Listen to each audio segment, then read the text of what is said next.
I was just an ordinary vocational school math teacher when I accidentally activated a high-tech teaching system. To make the worst class fall in love with learning, I blended math lessons with mind-blowing topics like building 6th-gen fighter jets and nuclear retaliation against Japan. As I was passionately delivering my lecture, a reporter from the provincial TV station unexpectedly arrived with a live broadcast camera. She thought I was about to be exposed on the spot, unaware that I had already set up an earth-shattering scheme. My name is Chen Mo, a time traveler, and also a math teacher at a technical secondary school in Jiang province. In the early days after crossing over, I was devastated by this unbelievable identity until a month later. A system called the Technology Teaching System has been activated. Its function is simple. By teaching students the technological knowledge provided by the system, higher-level technologies can be unlocked. This is like a gift from heaven for me. I am a teacher by profession, so teaching is my main job. Since students are not interested in regular math classes, why not integrate math into the technological knowledge provided by the system? The first technology unlocked by the system is related to 6th-generation aircraft, including weapons, engines, and radar systems. This perfectly combines with mathematical knowledge, achieving two goals at once. Ever since I changed my teaching methods, the students in my class have become like different people, not only paying attention in class. Even his math scores have improved by leaps and bounds. Jiangxing Secondary Vocational and Technical College, at the school gate. Provincial TV reporter Wang Bing is conducting a live broadcast, covering a highly debated incident. A vocational school math teacher was actually teaching advanced physics and advanced mathematics in class. Wang Bing was all too familiar with such hype, considering it merely a gimmick by the school to attract more students. She recalled the incident several months ago where the hype around a teenage math prodigy ultimately turned into a joke. I harbor the same doubts about this incident. In the live stream, netizens were filled with outrage. Some mocked the idea of a vocational school teacher teaching condensed matter physics and quantum physics as pure fantasy. Others compared it to the previous Genius Girl incident, believing it to be yet another act of hype amid controversy. Amid the escalating public opinion, higher authorities issued a strict order: regardless of its authenticity, a thorough investigation must be conducted. Wang Bing was on a mission from the station this time, determined to uncover the truth. Meanwhile, in the school conference room, the administrators were overwhelmed by the heated public opinion online. Zhao Jiangang, the head of the Academic Affairs Office, suddenly received news. A reporter from the provincial TV station had arrived and was heading to teacher Chen Mo's classroom. The administrators immediately ordered Zhao Jiangang to intercept the reporter. Zhao Jiangang ran panting to the teaching building and managed to stop Wang Bing right at the staircase entrance. He politely invited Wang Bing to rest and have some tea first, but Wang Bing declined each time. Wang Bing showed credentials from the station and relevant departments, firmly stating the intention to conduct a live broadcast and investigation on site. Zhao Jiangong's expression turned grim, and he had no choice but to follow along. He prayed silently that Chen Mo was holding a self-study session today, but just then, Chen Mo's passionate lecture voice echoed from the classroom. Classmates, last class we discussed how to collect 6th-generation aircraft manufacturing materials in the dormitory. Today, let's talk about the manufacturing principles of the 6th-generation aircraft. At the end of the third-floor corridor, Chen Mo was teaching the students about 6th-generation aircraft. On the blackboard behind him was drawn a large cannon, covered with complex formulas and data. The students below, these troublemakers who scored less than 100 points in total before enrollment, now have fanatical looks in their eyes one by one. Taking notes diligently, they actively asked questions. Can the 6th-generation aircraft be equipped with laser cannons? How to use 6th-generation aircraft to counter aggression? Wang Bing and the photographer followed the sound, hearing words like adaptive stealth coating, 6th-generation fighter jets, and laser cannons coming from the classroom. His eyes lit up. This was exactly the internet-famous teacher everyone was buzzing about online. She immediately instructed the cameraman to focus on the classroom, determined to expose this pretentious teacher to the public. The live chat exploded instantly. Is this really a teacher? How can they teach such content? Too extreme and thinking utterly thuggish. Zhao Jiangong's face went numb. His worst fears had come true. He sighed and followed Wang Bing, his heart filled with bitterness. Chen Mo's teaching methods may seem absurd, but the results are surprisingly effective. The worst performing class he teaches has made remarkable progress in math. Therefore, the school had always turned a blind eye to him, but unexpectedly, this time it was spread online and caused a huge uproar. Wang Bing stood outside the classroom window, listening to Chen Mo's radical remarks, his expression growing increasingly grave. She turned to Zhao Jiangang. Director Zhao, are the usual class contents at your school always like this? Zhao Jiangang wiped the cold sweat from his brow and forced himself to explain. You're joking, Reporter Wang, this is just an exception. He looked at Chen Mo in the classroom, feeling helpless in his heart. Chen Mo's teaching content might be hard to believe, but the student's progress is truly remarkable. Wang Bing pressed solemnly. He's a math teacher, not properly teaching math but instead teaching advanced physics and military theory. Do you think that's reasonable? Zhao Jiangang replied with neither arrogance nor humility. If I were to say this classroom is having a math lesson, would you believe me? Upon hearing this, Wang Bing was instantly stunned speechless. Whose math class teaches about 6th-generation fighter jets and bombing Japan? The audience in the live stream room was completely blown away. At that moment, the sound of students discussing could be heard in the classroom. Using the Pythagorean theorem to calculate the shortest attack distance, should the 6th-generation fighter's engine use an antimatter engine or a photon propulsion system? It is suggested that the 6th-generation fighter be equipped with nuclear missiles, launching a nuclear strike against Japan. Listening to the students constantly spouting professional terms and radical rhetoric, Wang Bing took a deep breath, turned around, and questioned Zhao Jiangang, "You call this a math class?" Chapter 4, To Wipe Out the Little Days. The students in the classroom were engaged in heated discussion, completely oblivious to the fact that a camera outside was broadcasting their every move live. Wang Bing was utterly astonished, his expression oddly twisted. "Principal Zhao, talking about 6th-generation aircraft and nuclear bombs, you call this a math class?" Viewers in the livestream were also stunned by the students' shocking remarks. If a teacher said such things, one could still explain it away as livening up the lecture atmosphere. But now, how come even the students were spouting war talk, throwing around words like nuclear annihilation left and right? Is this even a proper school? No way, they're actually teaching math? These students are so uncultured. Talking about killing and war as if it's normal, is this the level of education vocational students get? Come to think of it, even though their teacher went beyond the curriculum and said some pretty extreme things, these kids seem to actually know their stuff. Yeah, the knowledge they were discussing earlier, even some undergrads don't grasp it that thoroughly, but these students handled it effortlessly, using it with mastery. Clearly, they use it regularly. Wang Bing saw the comments in the live stream chat. She had to admit, they had a point. Setting aside the students' foul-mouthed speech patterns and that young teacher's unconventional teaching style up front, their actual situation seemed quite different from what netizens had been saying online. To say nothing of the current classroom atmosphere, their enthusiastic discussions, and the professional theories they casually spouted all stood in stark contrast to the image of vocational students they had in mind. Though their attire was eccentric and their styling exaggerated, their enthusiasm in class was something rarely seen even at top-tier universities. Wang Bing was intrigued. Was this the prevailing academic ethos at Jiang Province Vocational School, or did this young teacher possess a unique personal magnetism that had made these troubled youths fall in love with learning? For a moment, Wang Bing found himself intensely intrigued by this classroom and by Chen Mo standing at the lectern. Noticing the tension in Wang Bing's aura eased slightly and glancing at the live chat comments, Zhao Jiangang breathed a small sigh of relief. "Reporter Wang, you see, Teacher Chen is indeed teaching math, right? Actually, you've all misunderstood us in Teacher Chen. He simply uses examples and real-life applications to immerse students in the lesson, helping them discover the joy of learning. Through this approach, Teacher Chen has steadily improved the grades of this bottom-ranked class. Now, their math scores are among the top in the province." Zhao Jiangang casually mentioned Chen Mo's achievements, hoping to change Wang Bing and the live-stream audience's perception of Jiang Province Vocational School and Chen Mo. He understood. The live stream wasn't just being watched by ordinary viewers, official representatives were undoubtedly tuning in too. Jiang Province Vocational School was now under intense scrutiny due to the trending topic. He had to use every means possible to secure leniency. Though Wang Bing recognized Zhao Jiangang was making excuses, she found it difficult to refute him on the spot. After a moment of silence, he could only shift the angle and counter with a question. "That may be true, but as a vocational school teacher, isn't teaching students such advanced math and physics knowledge against the teaching regulations? Moreover, is the knowledge he's teaching truly relevant to reality? Furthermore, do these specialized subjects he's teaching even objectively exist?" Hearing this, Zhao Jiangang was momentarily speechless. To be honest, he had no idea whether the content Chen Mo taught was true or false. He wasn't a specialist in the field and couldn't verify the knowledge's accuracy. Therefore, Zhao Jiangang genuinely didn't know how to respond. Seeing he had no intention of answering, Wang Bing backed off, choosing not to press the issue. Instead, she continued observing the classroom. On the classroom blackboard, various aircraft and artillery blueprints were drawn, densely annotated with data.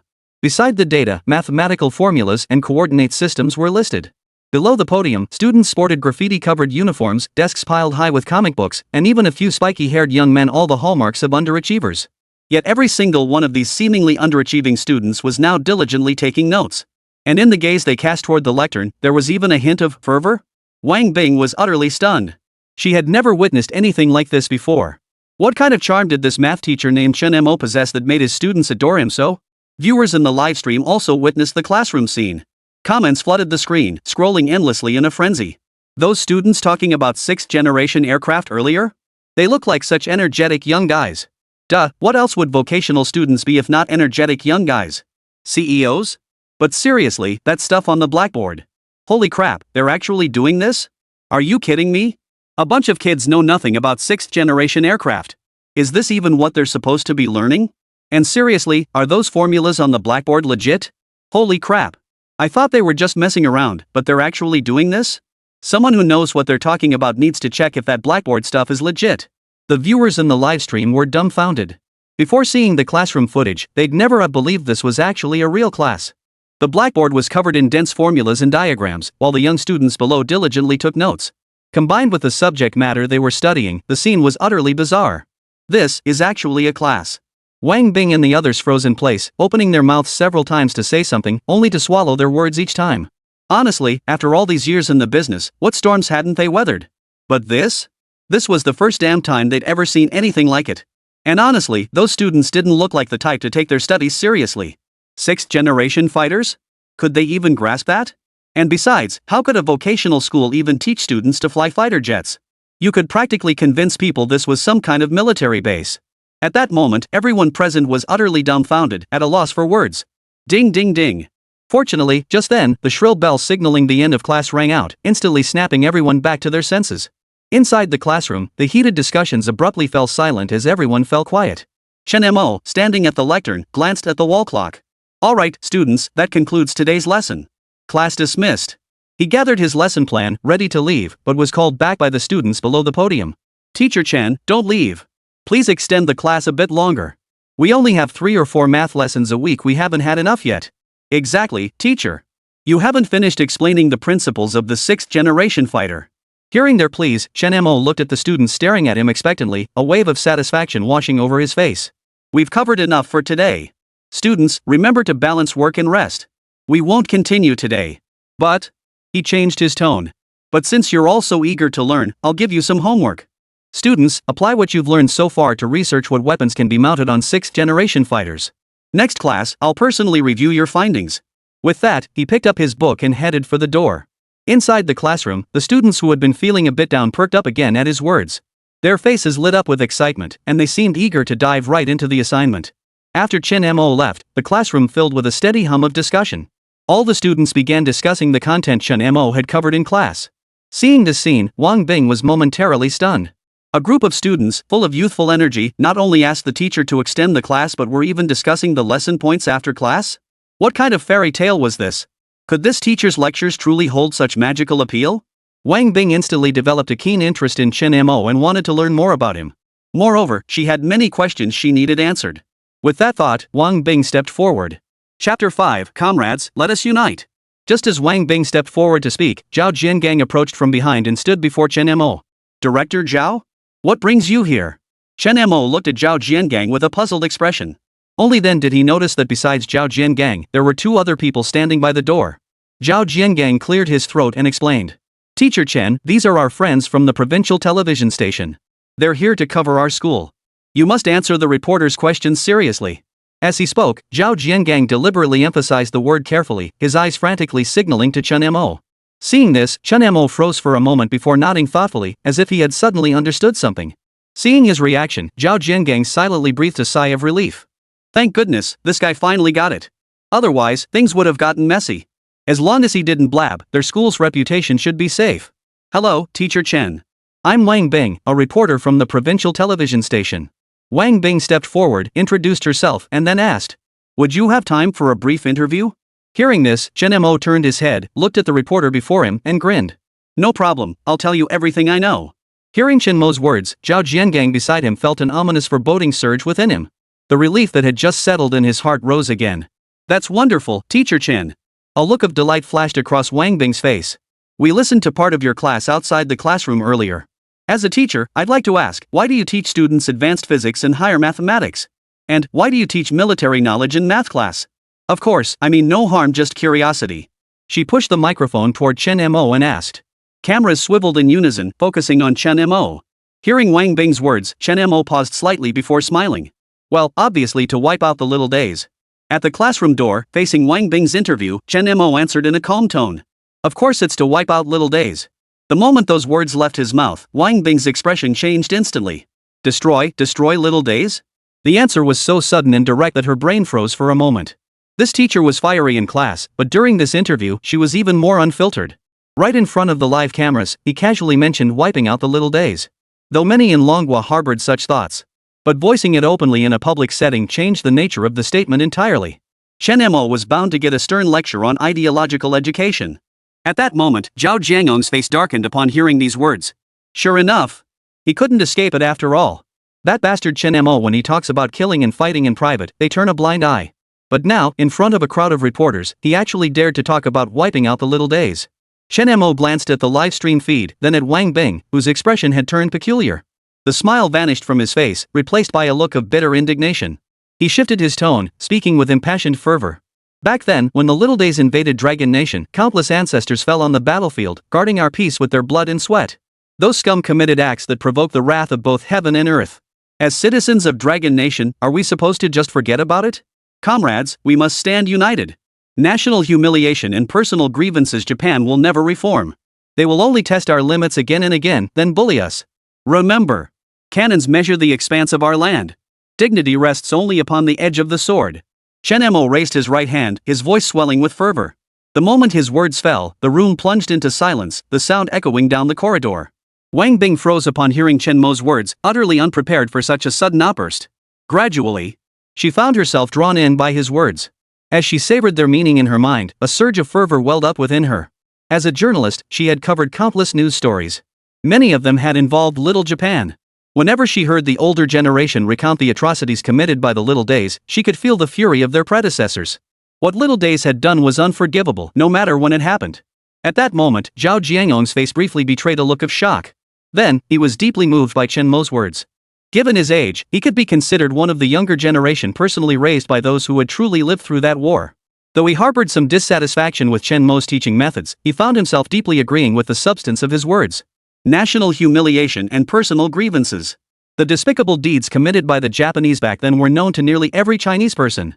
Now, hearing these words firsthand, could any Dragon Nation citizen resist this? Which Dragon Nation citizen wouldn't feel their blood boil upon hearing this? The live chat erupted with fervor as comments flooded the screen. So spot on. I agree.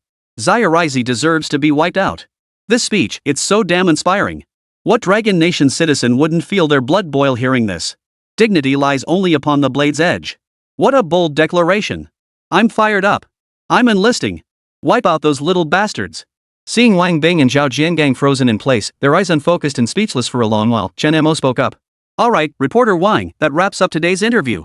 I've got some things to attend to, so I'll be heading out now. With that, Chen Mo turned and walked away. After a long while, Wang Bing gradually snapped back to reality. Glancing around, she realized Chen Mo had vanished without a trace. She froze in surprise. Huh? Where did he go? Oh no! She'd been so engrossed she'd forgotten her mission. She'd been planning to interview him, to coax some information out of him. Instead, Chen Mo had given her a lesson in ideological education? Just then, a commotion erupted from the classroom. Wang Bing's attention was instantly drawn there. Inside the classroom, not a single person had left their seat. Almost everyone was discussing Chen Mo's lecture with their classmates. Not a single person had gone to the bathroom. It was as if they were racing against the clock, afraid that if they missed this break, they wouldn't have time to discuss the issues in the next class. Seeing this, Wang Bing quickly formed a new plan. The teacher might have left, but his students were all still in the classroom. Why not approach his students directly for an interview? Given how much these students adored Chen Mo, they must know him inside out. He could try to gather some information about Chen Mo from them. At the same time, I could also learn from them what exactly happened in their class just now. After all these years as a reporter, I know how to tell if these students are putting on an act or if they're the real deal. If this is a staged performance orchestrated by Chen Mo and his students, then she would pursue it to the end on behalf of the authorities. Chapter 6, was that teacher telling the truth? At the classroom door, Wang Bing's gaze hardened. She signaled the cameraman beside her to follow, then strode quickly into the classroom. Seeing Wang Bing's group move, Zhao Jiangong's heart skipped a beat and the confusion in his eyes vanished instantly. Oh no! The way they were acting, they were going to interview the students. Though he hadn't interacted much with Chen Mo's students. But given Chen Mo's teaching style, the students he produces are probably just like him, right? If they actually manage to get anything out of them, the school will be finished. No, I have to stop them immediately. Just as Zhao Jiangang raised his hand to intervene, Wang Bing and the others had already pulled far ahead. Watching their retreating figures, Zhao Jiangang felt utterly helpless. Think I'm invisible, huh? With no time to dwell, he hurried after them. By then, Wang Bing had approached a student with dyed yellow hair. Hello. Hearing her voice, the student turned around, a look of confusion on his face. I'm Wang Bing, a reporter from the provincial TV station. Would you be willing to do an interview? Hearing this, the yellow-haired boy turned his head, a toothpick dangling from his crooked mouth, his expression brimming with insolence. Shoot. Make it quick. We're busy building the 6th-generation fighter. Seeing this, Wang Bing quickly interjected. How do you feel about Mr. Chen, who just taught your class? Isn't he a math teacher? Why would he teach you all that stuff? Hearing Wang Bing's question, the blonde-haired student slammed his hand on the table, flicked the toothpick from his mouth, and declared with a broad grin. On the streets, Brother Chen is the boss. We're his right-hand men. When Brother Chen eats meat, we get the broth. When he says to wreck the Japanese-style KTV, we grab our gear and head over. Got it? Standing up, he revealed his tight pants and clunky sneakers, then began pacing back and forth with his hands behind his back. And hey, sis, what's your deal? How can your thinking be so outdated? Studying math is that holding us back from building fighter jets?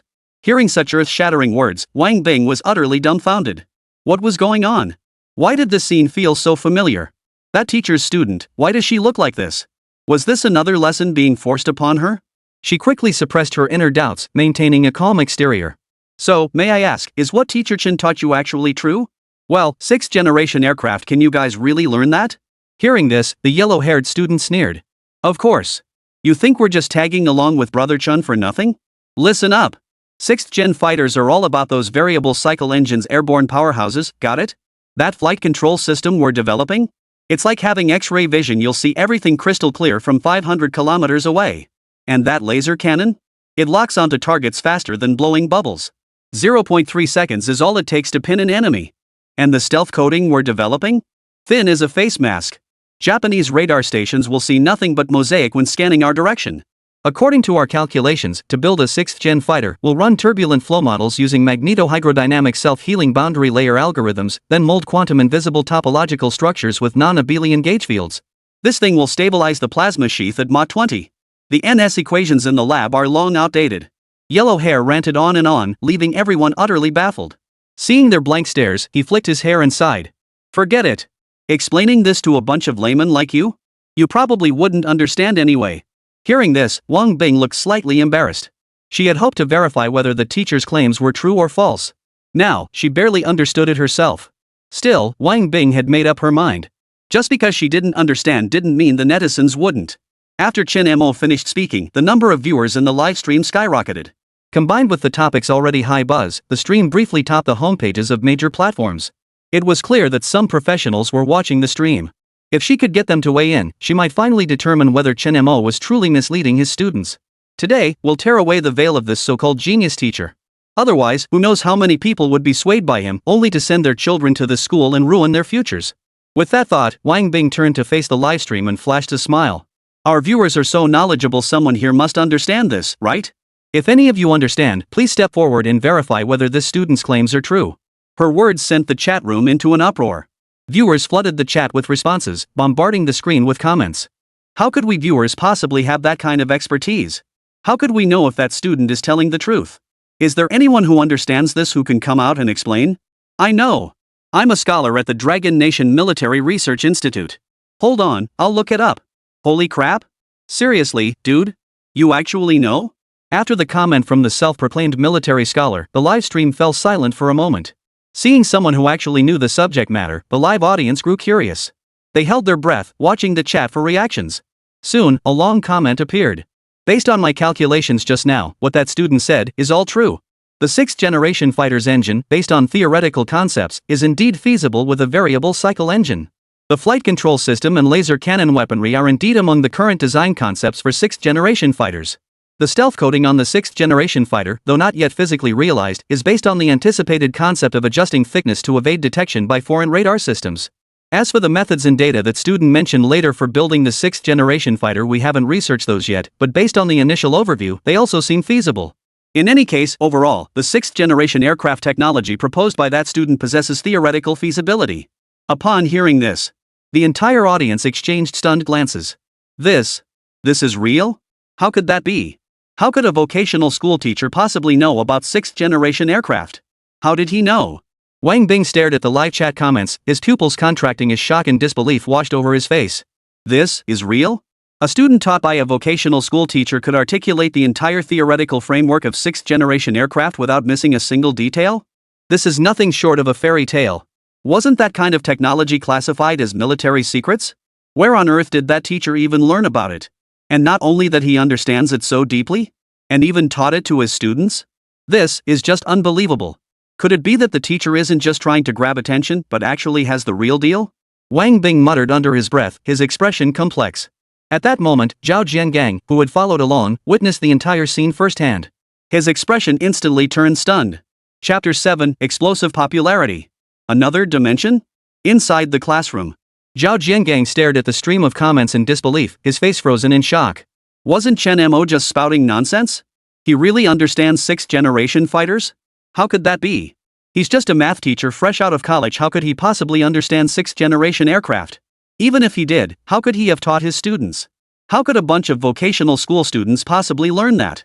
Zhao Jiangang took a deep breath, his expression growing increasingly grave. The school's teachers had almost unanimously believed that Chen Mo was merely teaching those bizarre technological concepts to liven up the classroom atmosphere and boost students' math scores. But now he was being told that what Chen Mo taught actually had theoretical feasibility? What on earth was going on? At the same time, the moment that comment appeared, the live stream erupted in chaos. Holy crap? Is that real? How is that possible? How could a vocational school student know about 6th-generation fighter technology? Who the hell is that teacher? Isn't 6th-generation fighter tech a military secret? How the hell does he know about it? A vocational school student can explain 6th-generation aircraft? I feel like my entire college education was wasted. Watching the chat's reaction, Wang Bing gradually snapped out of her shock, her brows furrowed. Originally, she truly believed this so-called genius teacher was just pulling a stunt to grab attention. But then, the 6th-generation aircraft this teacher was teaching about actually seemed feasible. It seemed there might be deeper reasons at play here. It seemed today's interview would have to end here for now. For now, there was no way to uncover the full story. However, as a journalist, Wang Bing knew full well that the credibility of comments from livestream viewers was questionable. Although he claimed to be a scholar at the Dragon Nation Military Research Institute, online identities or self-proclaimed anyone can call themselves an expert. Given this, determining whether that professor truly understood 6th-generation fighter technology would have to wait until the next interview. Then he would specifically invite several experts from the military-industrial sector to get to the bottom of it. With that thought, Wang Bing turned his head and looked into the camera. That concludes today's report, everyone. As for whether the teacher was merely seeking attention or truly possesses genuine expertise, we will continue communicating with the school administration and arrange a follow-up report. We look forward to seeing you all again next time. With that, she waved goodbye and shut down the livestream. Seeing this, the photographers began packing up their equipment to leave. Zhao Jiangang, standing nearby, heard her words and his expression turned peculiar. Another interview? This sounds like they're determined to get to the bottom of it. As he pondered this, Wang Bing turned her head and offered a smile. Director Zhao, today's coverage was quite fruitful. When would be a good time for us to reschedule the interview? Our provincial TV station is very eager to find out whether your school's teacher, Chen Mo, is truly the genius teacher everyone says he is online. As she spoke, Wang Bing deliberately emphasized provincial TV station and mentioned Chen Mo, testing Zhao Jiangong's reaction. Zhao Jiangang naturally picked up on the underlying meaning. Wasn't this clearly using the provincial TV station to pressure them? Given the circumstances, he had no choice but to agree. Even if he refused, the other party would likely show up uninvited again, just like today. But Zhao Jiangang looked at Wang Bing, deep in thought. He knew full well that the credibility of what that netizen claiming to be a scholar from the Dragon Nation Military Research Institute had said was questionable. Still, since the other party had made the request, it couldn't be entirely without basis. Moreover, judging from that comment, the person seemed to have some understanding of the military industry, though not at a highly professional level. It was likely that Chen Mo had researched a great deal of information about 6th-generation aircraft and then shared it with his students during class. It just happened to impress the self-proclaimed scholar online. In that case, as long as Chen Mo researched more thoroughly beforehand to avoid giving himself away, it would be fine. He couldn't stop the provincial station's investigation anyway, so it was better to go with the flow and let them look into it. If they find nothing, it would only solidify the narrative of Chen Mo being a genius teacher. Wouldn't that bring the school considerable attention and traffic? A smile spread across Zhao Jiangong's face at the thought. No problem. You set the schedule. Hearing his response, Wang Bing was now the one filled with confusion. He agreed so easily? That didn't seem right. Hadn't he been trying to stop her investigation all along? What was this old fox thinking? Could he be planning something? Or could it be that teacher is truly skilled, they're not worried at all? Wang Bing's face grew even more puzzled as she pondered this, but she soon abandoned further thought. After all, their field report would air on the provincial TV station, and the entire broadcast would be live. She wasn't afraid of them pulling any tricks. It all came down to whether they could withstand this report. With that thought, Wang Bing smiled faintly and responded. Thank you, Director Zhao. With that, she led the team of cameramen, who had packed up their equipment, bid farewell to Zhao Jiangang, and left the school. Meanwhile, online. After the interview concluded, clips from the live stream were edited and shared widely online, achieving unprecedented levels of reposts. The incident quickly surged into the top 10 trending topics, its popularity skyrocketing. Various media outlets and public accounts began reposting it en masse, using attention-grabbing headlines to capture interest. Is the genius teacher appearing at a Zhejiang province vocational school just eye-catching, or does he have real substance? Military Research Institute scholar verifies 6th-generation fighter tech claimed by vocational student whose teacher is actually a high-level physics instructor. Why did 6th-generation fighter technology, still under research, suddenly appear in civilian circles? Where did the vocational school teacher acquire this knowledge? Netizens were stunned, with discussions flooding the internet. The vocational school math genius teacher, once widely criticized online, now has reports suggesting his teachings might actually be legitimate. The tide has turned dramatically. Speculation ran rampant, and netizens were all intrigued. Who exactly is this teacher? Could the earlier online claims have been nothing but hype? What's the deal with that teacher? Didn't they say he was misleading students and had poor professional ethics? How come now they're confirming his teaching is legit? In my opinion, this is probably another publicity stunt. The last time didn't generate enough buzz, so now they're riding the wave of provincial TV coverage to stir things up again. Does anyone know this teacher? I'm a student at the military university, and I've never heard of such a figure in this field. Didn't they say there'd be a follow-up report? Something feels off about this. Let's wait and see. Chapter 8, a vocational school teacher working on 6th-generation fighters?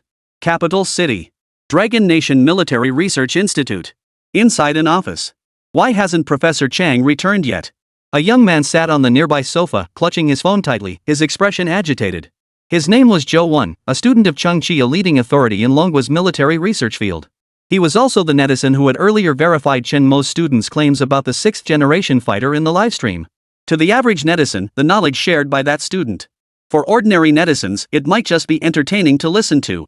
But for researchers like him, immersed in this field, it was an entirely different story. After hearing Chen Mo's student discuss 6th-generation aircraft, he was profoundly shaken.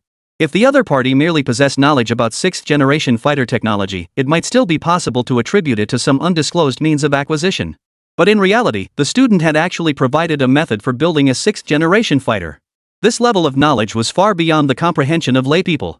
Their laboratory relied on precisely the NS equations that the student had dismissed as outdated. And if the method the other party described was actually feasible, it could potentially help them break through a crucial bottleneck in their 6th-generation fighter research. A math teacher from a vocational school actually produced students like this? I always thought these so-called genius math teachers were just hype. Zhou Wen's expression grew solemn as he recalled the teacher's face. Though he couldn't figure out how that student's teacher had acquired such knowledge. But that wasn't the crucial point now. The urgent priority was to immediately report this situation to his mentor, Professor Chengqi, to verify the authenticity of that method. For this reason, Zhou Wen arrived at Chengqi's office to wait for him. Creak. The office door opened. An elderly man with glasses and graying hair walked in from the doorway, holding a book. Professor Chang. Zhou Wen quickly stood up and called out. Seeing this, Chengqi looked puzzled. Zhou, what are you doing in my office? Is something wrong? Hearing this, Zhou Wen's face fell. Professor Chang, have you heard about that genius math teacher who teaches advanced physics that everyone's been talking about online lately? I have. What about him? Chengqi responded indifferently, his expression barely shifting. The incident had already caused quite a stir online, so naturally he was aware of it. A vocational school math teacher lecturing on advanced physics, even touching on military technology knowledge. For the average person, such a story might still raise doubts about its authenticity. But to an expert in the field like him, it held absolutely no credibility. Could someone who had mastered advanced physics really be teaching at a technical school? Moreover, knowledge in the military industry sector is classified as state secrets. Ordinary people simply have no opportunity to come into contact with it. As a leading authority in the military industry, he has made significant contributions to the nation's defense sector. He looked down on those who resorted to sensationalism and gimmicks just to grab attention. Exploiting Longguo's military technology for personal gain. What kind of person could that be? It's like this: the teacher's student talked about all sorts of things related to 6th-generation aircraft in the report. The student also mentioned a method supposedly capable of stabilizing the plasma sheath of a 6th-generation fighter at Mach 20. Isn't that exactly what we're researching right now? If that student is telling the truth, wouldn't that fundamentally overturn all existing 6th-generation fighter research? At this, Chengqi's expression shifted slightly. Stabilizing the plasma sheath of a 6th-generation fighter at Mach 20? Such knowledge coming from a vocational high school student? A vocational school student? And he understands 6th-generation aircraft? How could that be possible? Forget vocational students, even graduate students at Dragon Nation's military academies only scratch the surface of this field. What on earth is going on? Could that teacher be pulling a publicity stunt? As Cheng-Chi pondered, Zhou Wen spoke again. Professor Chang, take a look at this video. He pulled up a live stream clip on his phone and handed it to Cheng-Chi. Cheng-Chi took the phone, sat down on the nearby sofa, and began watching. After a while, the video finished playing. Cheng-Chi set the phone down, his brow deeply furrowed, his expression unusually grave. In the field of 6th-generation aircraft, he was the foremost authority. Yet after hearing that student's method for constructing a 6th-generation aircraft, he couldn't find a single flaw. It could be said that the student's theory was entirely feasible. Even that line of thinking hadn't occurred to any of the experts and scholars like himself. The technical challenges for existing 6th-generation aircraft lie in high-temperature material resistance, thermal management, plasma control, and communication penetration through the plasma layer. Based on the student's calculations, the plasma sheath could indeed stabilize at Mach 20 as he claimed. In other words, if this proposal proves viable, it would represent a revolutionary breakthrough in stealth capabilities, speed, and penetration performance for 6th-generation aircraft. Cheng-Chi explained. However, theory remains theory. Only through practical testing can its validity be confirmed. With that, Cheng-Chi stood up and returned the phone to Zhou Wen. Zhou, come with me to the lab. Let's run an initial simulation using that student's method. Hearing this, Zhou Wen responded with a nod. He too was now eager to know whether the student's theory was actually feasible. After all, it would impact their subsequent research. He quickly stood up and led Cheng-Chi out of the office. Moments later, the two arrived at the lab. Standing before the computer, they input the various data points according to the student's method. A fighter jet model soon appeared on the screen, waiting on the simulated runway. Soon, all data adjustments were complete. If the fighter jet could still take off under these conditions, it would prove that this entire endeavor was entirely feasible.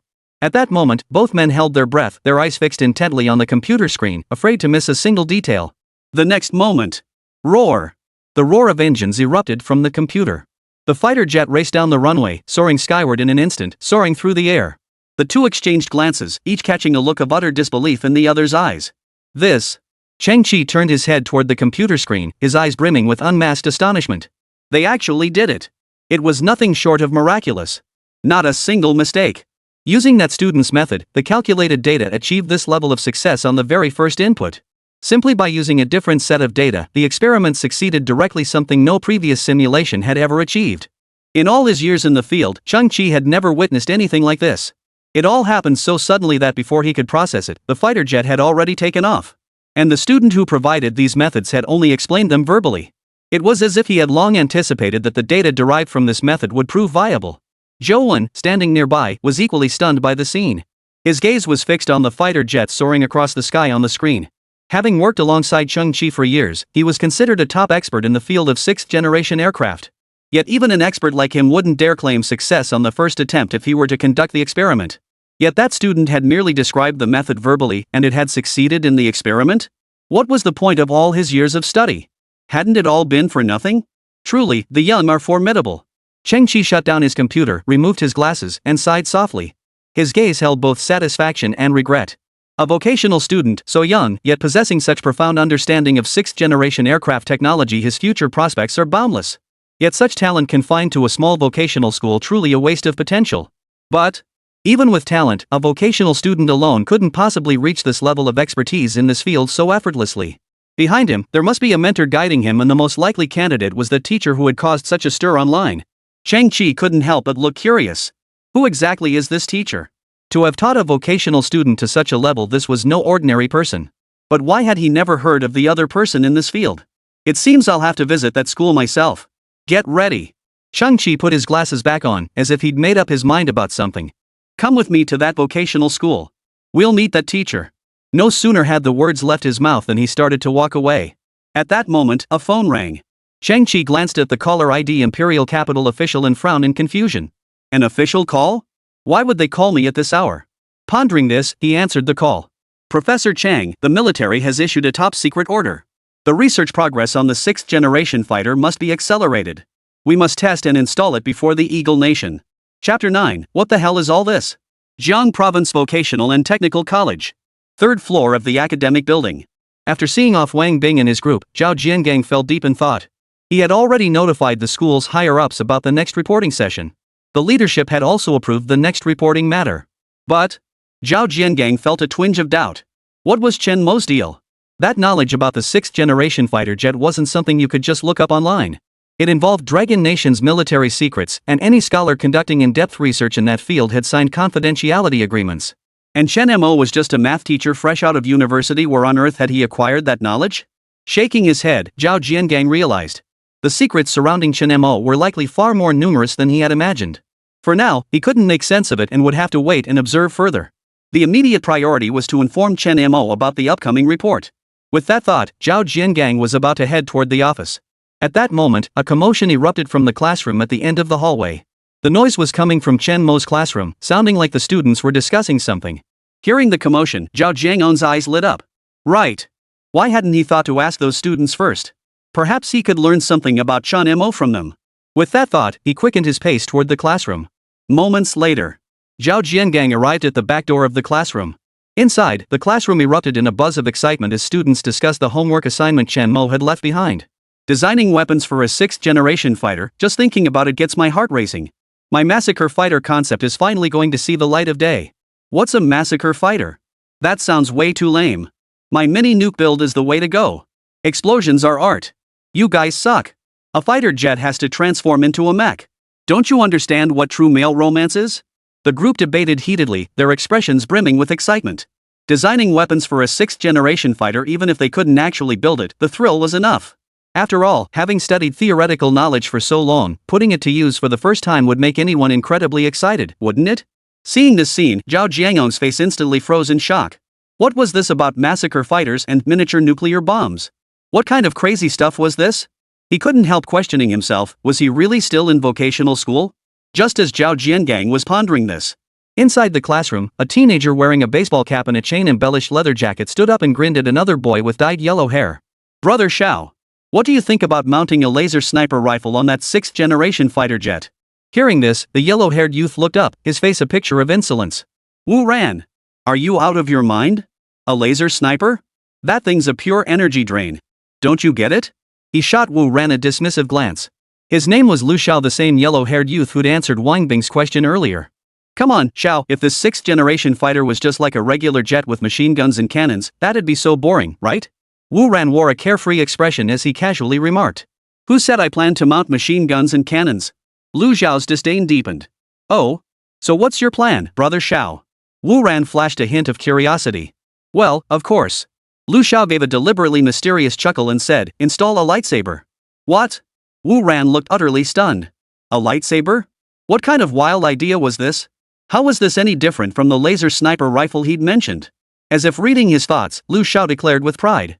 What do you know? This isn't like ordinary laser weapons. Mount a lightsaber, then use aluminum-coated polyester film and high-strength fibers to make a suit.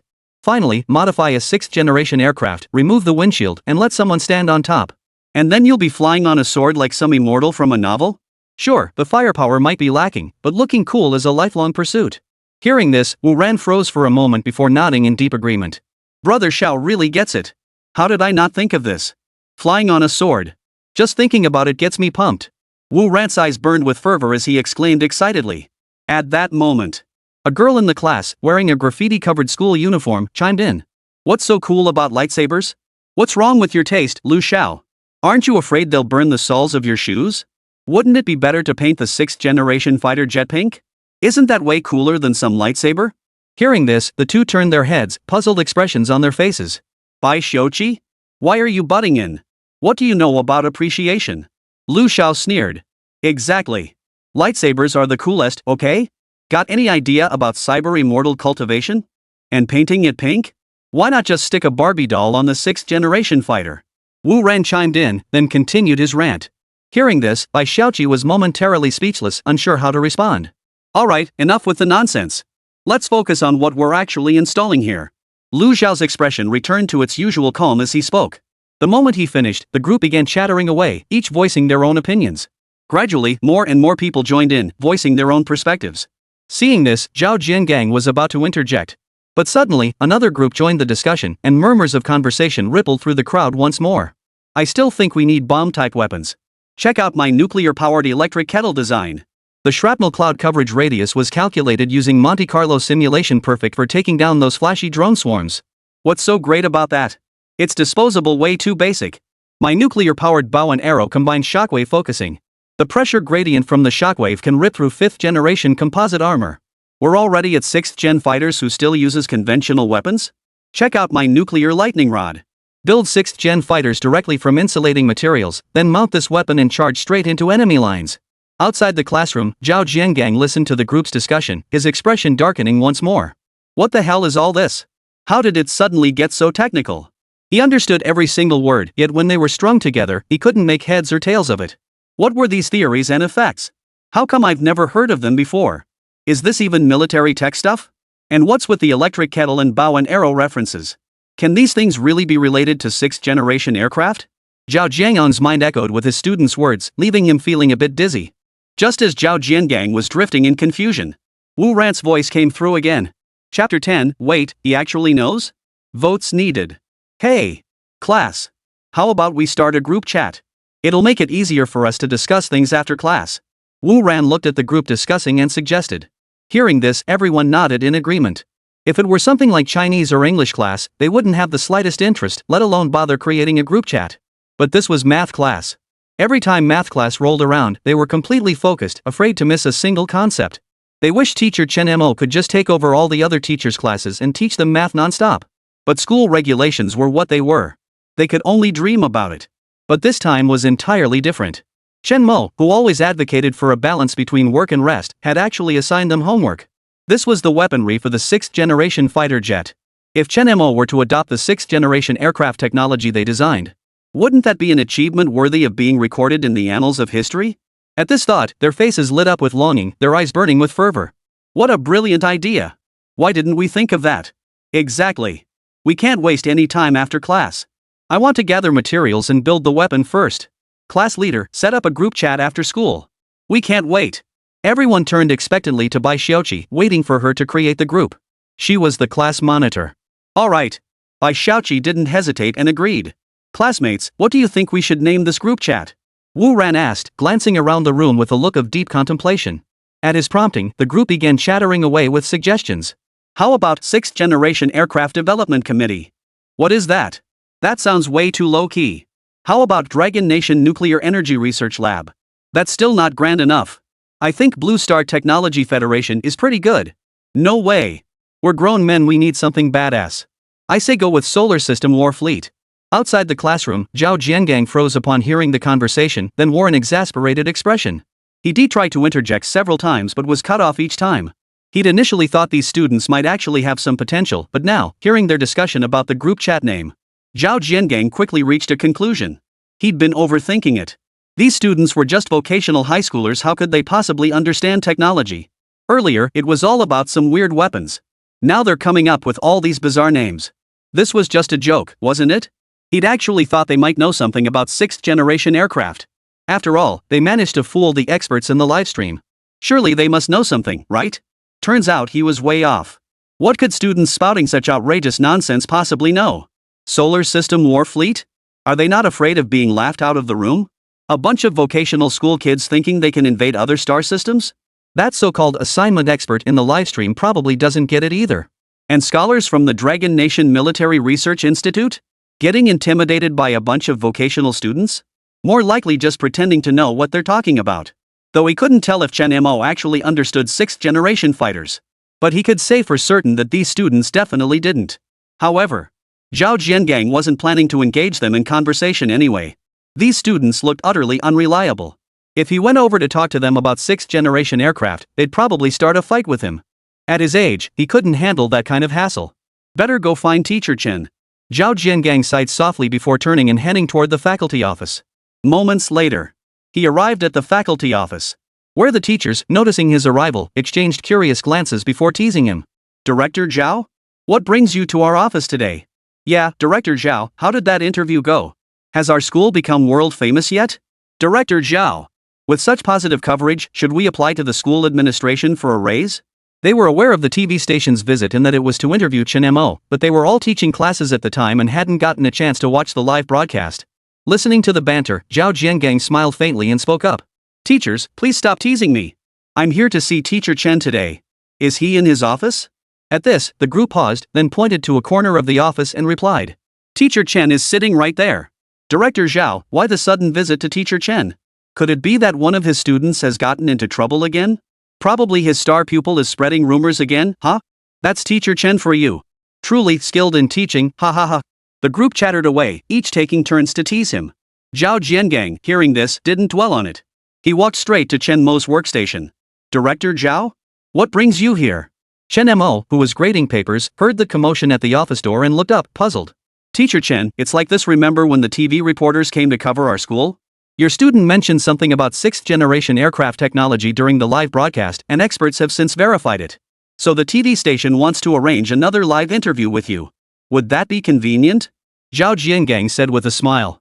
The incident involving Chen Mo had already caused quite a stir online, generating significant buzz.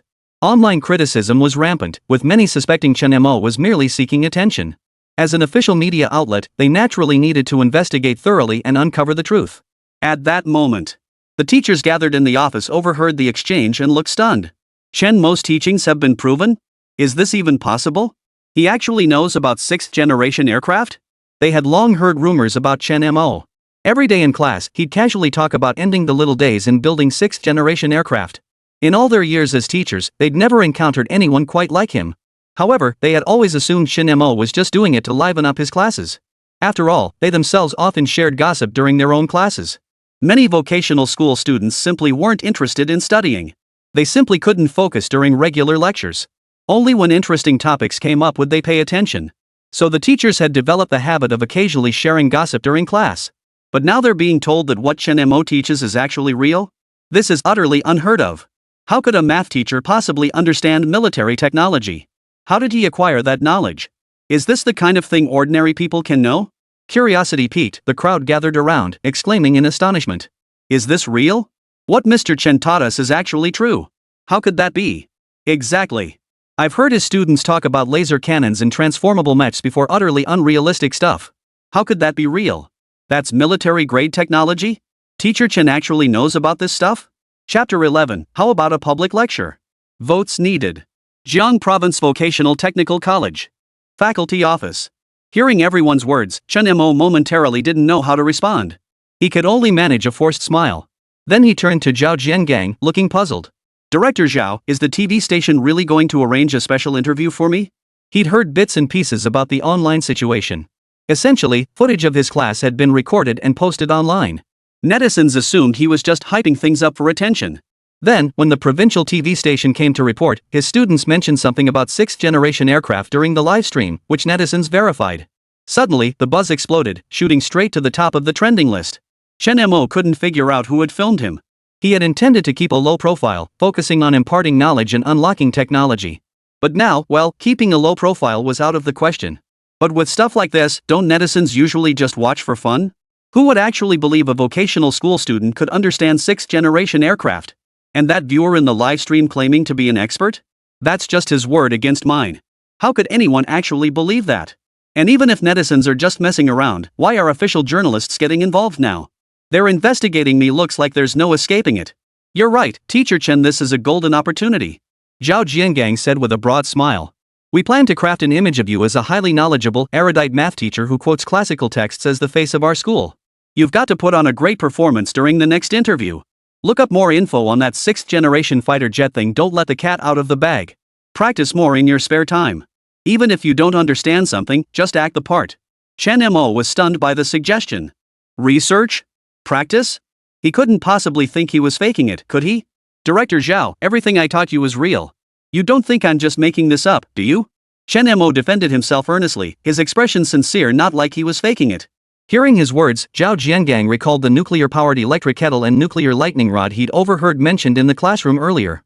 His lips twitched involuntarily. Who in their right mind would link 6th generation aircraft to such haphazard nonsense? Even students could spout such outrageous nonsense. What else could it be but nonsense? Though Zhao Jiangang thought this inwardly, he merely offered an awkward smile on the surface and said nothing more. At that moment, the teachers in the office started teasing him again. Exactly, Director Zhao. Everything Teacher Chen said has been proven true. How can you call that pretending to know? Teacher Chen, when will you come share your insights with us? We old-timers are really interested in your 6th-generation machine. Exactly. Teacher Chen, stop keeping it all to yourself. We teachers really want to learn from you. Next time you teach, let us listen in too, okay? Listening to the banter, Chen Mo couldn't help but fall into deep thought. The system's requirement was to pass on technology to others. But it never specified it had to be students. If he could teach those students now, surely he could teach fellow teachers too? As the thought crossed his mind, Chen Mo's face lit up with delight. If he shared this knowledge with the teachers, wouldn't that accelerate his progress up the tech tree? Moreover, these teachers had years of experience and were seasoned professionals. They pick things up faster than the average person. If I were to offer them a little guidance and impart the knowledge of 6th-generation aircraft to them, perhaps a few of them might achieve remarkable results in the future. That would be a contribution to the nation. From this perspective, having them attend the lectures is nothing but beneficial. With that thought, Chen Mo smiled and responded. I'm all set on my end. It's just a matter of how Director Zhao arranges things. Hearing this, the teachers all smiled and turned their gaze toward Zhao Jiangang standing nearby. Feeling their gazes, Zhao Jiangang began to ponder. Observing classes? Observing classes? Excellent. Not only would it establish Chen Mo as a well-rounded and knowledgeable math teacher, it would also help handle the TV station's interview and boost the school's reputation. Killing two birds with one stone. Besides, even though Chen Mo's daily ramblings about 6th-generation aircraft and such are pure nonsense, but even if it is nonsense, the fact that he can fool the so-called experts in the livestream means he has genuinely researched the subject. And regardless of anything else, the math scores of his students have genuinely improved. If other teachers at the school learned his methods, and word got out to people outside the school, wouldn't that instantly brand the school as one where all the teachers are incredibly knowledgeable? Then, forget about recruitment, the whole school would be trending. Such a golden opportunity must not be missed. But here's the thing. Simply teaching within the classroom confines the reach too narrowly, it just won't suffice. To truly build the school's reputation, why not host an open class? That way, it would not only demonstrate the school's endorsement of this teaching method but also facilitate live streaming. At this thought, a smile spread across Zhao Jiangong's face. Teacher Chen, I think all the teachers have made very valid points. Just attending lectures isn't enough. How about we arrange an open class for you? We can arrange an interview while you're at it. He agreed to it. And he'd even turned the class into an open lecture. Upon hearing this, Chen Mo began to ponder. An open class? That's a great idea. The more people who could learn those technological insights from him, the better. And by holding an open lecture, not only could people within the school learn that technological knowledge, but also those outside the school. It's truly killing two birds with one stone. Now that my 6th-generation fighter has trended online, suppressing it seems impossible. Might as well go with the flow and let more people hear my lectures. As for that interview request, since they want to verify whether I truly understand 6th-generation aircraft, then I'll gladly oblige. After all, as long as he can pass on existing technology and unlock more advancements, that's all that matters. Everything else is of little consequence to him. With that thought, Chen Mo smiled and replied. Sure. Director Zhao, you decide the time for the open lecture. Hearing this, Zhao Jiangong's smile broadened. He turned to the assembled teachers and asked cheerfully, Does this arrangement suit everyone here? Hearing his words, the teachers teased him in unison. Of course not. Director Zhao, how could we possibly object to such an opportunity? Exactly. I'd love for my own child to attend Teacher Chen's class too. Teacher Chen, this time, all the teachers at our school are benefiting from your expertise. Seeing no objections, Zhao Jiangang and Chen Mo exchanged a glance before smiling and saying, Then it's settled. Next Friday afternoon, we'll arrange the open class in the school's lecture hall. With that, Zhao Jiangang turned and left to prepare for the open class. Chapter 12, Inheritance Points? Let's start climbing the tech tree. Votes needed. Sunday. Jiang Province Secondary Vocational and Technical College. Inside a faculty dormitory. The desk was cluttered with precision machinery and blueprints. A blackboard hung on the wall, covered in chalk-written formulas. Wrenches and drill bits lay scattered on the floor. Chen Mo lay on his bed, pondering the upcoming open lecture with a troubled expression. Although he had agreed to give the open lecture to Zhao Jiangang, he had absolutely no idea what to actually teach during it. He had absolutely no idea. Currently, the only technology he had unlocked was 6th-generation fighter technology. And he had already covered 6th-generation technology in previous lectures. Repeating it to the students would serve little purpose. As for the school's teachers and the live stream audience, Chen Mo didn't expect them to take his lessons seriously. His agreement to host the open lecture was merely an experiment, to see if he could pass on this technology beyond the school walls. Just then, a mechanical voice sounded. Ding! Congratulations, host. Your inheritance level has surpassed 1%, unlocking the inheritance point system. Host can accumulate inheritance points to unlock new technologies. Current inheritance points, 1. Hearing the mechanical tone, Chen Mo's face broke into a smile. Ever since the system had granted him 6th-generation aircraft technology, it had scarcely made an appearance. He never expected it to appear again now. And right when he was agonizing over what to lecture on. Wasn't this like a godsend? With that thought, Chen Mo called out in his mind. System, open the tech tree. The moment the words left his lips, a panel materialized before his eyes. Dense lines crisscrossed the interface, connecting one locked icon after another. At the forefront of these icons stood the illuminated 6th-generation aircraft technology icon. Chen Mo stared at the rows of technologies listed on the panel, feeling a bit overwhelmed. He hadn't realized before that this system contains so many technologies worth researching. If all these technologies were unlocked, wouldn't it propel the progress of human civilization? Then, perhaps he could even claim the title of humanity's mentor? A smile touched Chen Mo's lips at the thought, but when he looked back at the panel, it quickly faded into melancholy. The lowest tech inheritance point requirement was already 5 points, and the ones further down were absurdly high. He couldn't unlock anything at all right now. Seems like he'd just have to keep working on the 6th-generation fighter. With that thought, Chen Mo clicked the 6th-generation aircraft icon. Below, a list of unlocked technologies instantly expanded. Nuclear engine, 1 heritage point. Quantum armor, 1 heritage point. Multispectrum dynamic topology cloaking layer, 1 legacy point. Staring at the displayed technologies, Chen Mo couldn't help but fall deep in thought. The earliest 6th-generation aircraft technology only provided him with some basic content. These included variable cycle engines, basic weapon systems, and materials suitable for 6th-generation aircraft. While these were indeed cutting-edge military technologies, they paled in comparison to the 3 technologies now presented by the system. Nuclear-powered engines, quantum armor, and multispectrum dynamic topological cloaking layers. These were all conceptual technologies. Any one of them, taken individually, would be enough to cause a global sensation. After a moment's thought, Chen Mo made his decision swiftly. He chose the multispectral dynamic topological cloaking layer. The reason was simple. At his technical college, materials for the other 2 technologies were completely inaccessible, making teaching them to students pointless. The multispectral dynamic topological stealth layer, however, served as a 6th-generation fighter's stealth coating. Not only did it possess stealth capabilities, but it also offered corresponding optical materials for research. Its manufacturing costs were also lower compared to the other 2 technologies. It perfectly suited the current circumstances of Chen Mo's class. Therefore, this technology naturally became the top choice. With that thought, Chen Mo clicked to redeem the multispectrum dynamic topology stealth layer. Soon, he felt a vast surge of knowledge flood his mind. It was vast enough to cover the entire coatings fabrication and material extraction, yet detailed down to every specific formula. It took Chen Mo quite some time to fully digest all this knowledge. After doing so, Chen Mo smiled faintly and murmured to himself, "Time to prepare for the public lecture." With that, he picked up his phone, ready to send a message to the class monitor. On QQ. In a group chat named Galactic Tech Empire, a message appeared. "Hey everyone, anyone there? Any progress on the weapons for the 6th-generation fighter?" The moment the message appeared, the once quiet group chat erupted with activity. Members started popping up with replies. "Of course. Finally got to study on the weekend. I spent all day at home researching." "Research? That's nothing. I scoured every hardware store around my place and bought all the tools I need. What's gotten into you guys? I was wondering why no one's been talking all day. Turns out you're all caught up in the rat race. That's just awful." Everyone chattered away, talking non-stop. Back in the day, these same people would never have studied on weekends. They'd either be out causing trouble all day or holed up at home gaming. Forget studying, even weekend homework was just something to fold into paper crafts in their eyes. But since Chen Mo took over teaching, these students have practically transformed. Now they're constantly thinking about 6th-generation fighter tech and weapon mounting schematics. Not only have they stopped loafing around, but they're constantly muttering strange formulas, looking like they're possessed. Their parents have even started wondering if they've gotten involved with some kind of pyramid scheme.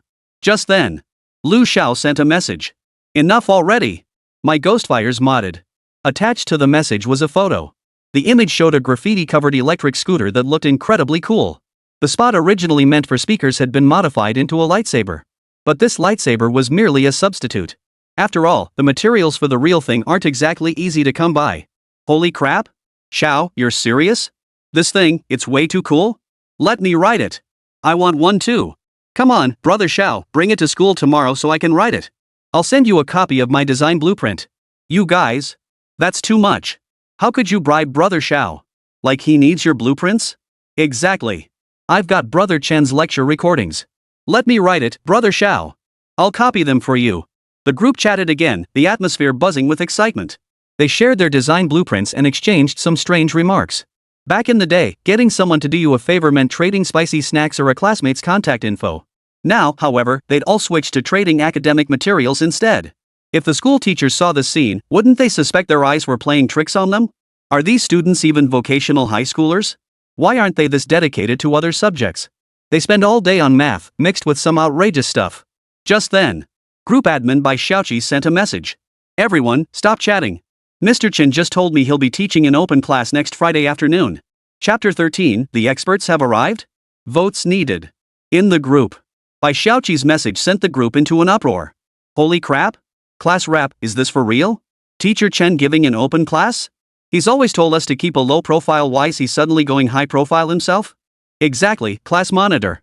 You got that wrong, right? The higher ups at school have never liked Teacher Chen, right? Why would they let him teach an open class? This sucks.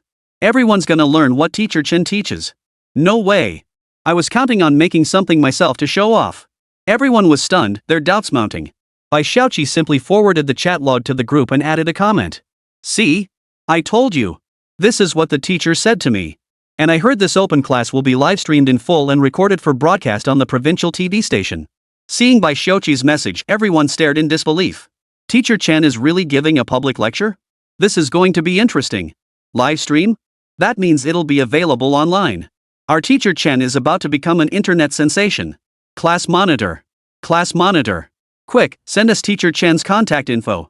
I want to have an in-depth math discussion with him too. Seeing everyone's reactions, Bai Xiaoqi said no more and began preparing for the open lecture. But she couldn't understand why Chen Mo had asked her to gather those strange materials. They were all everyday waste products, things like smelly paint and rusty screwdrivers. Based on what they'd learned so far, she had no idea what purpose they served. Why would the teacher ask her to specifically purchase these materials, which were typically only found at scrapyards? She shook her head as she pondered this. Teacher Chen must have his reasons for doing this. She'd better not overthink it. With that thought, she stood up and headed out to buy the materials. 5 days later. Friday afternoon. Jiang Province Vocational Technical College.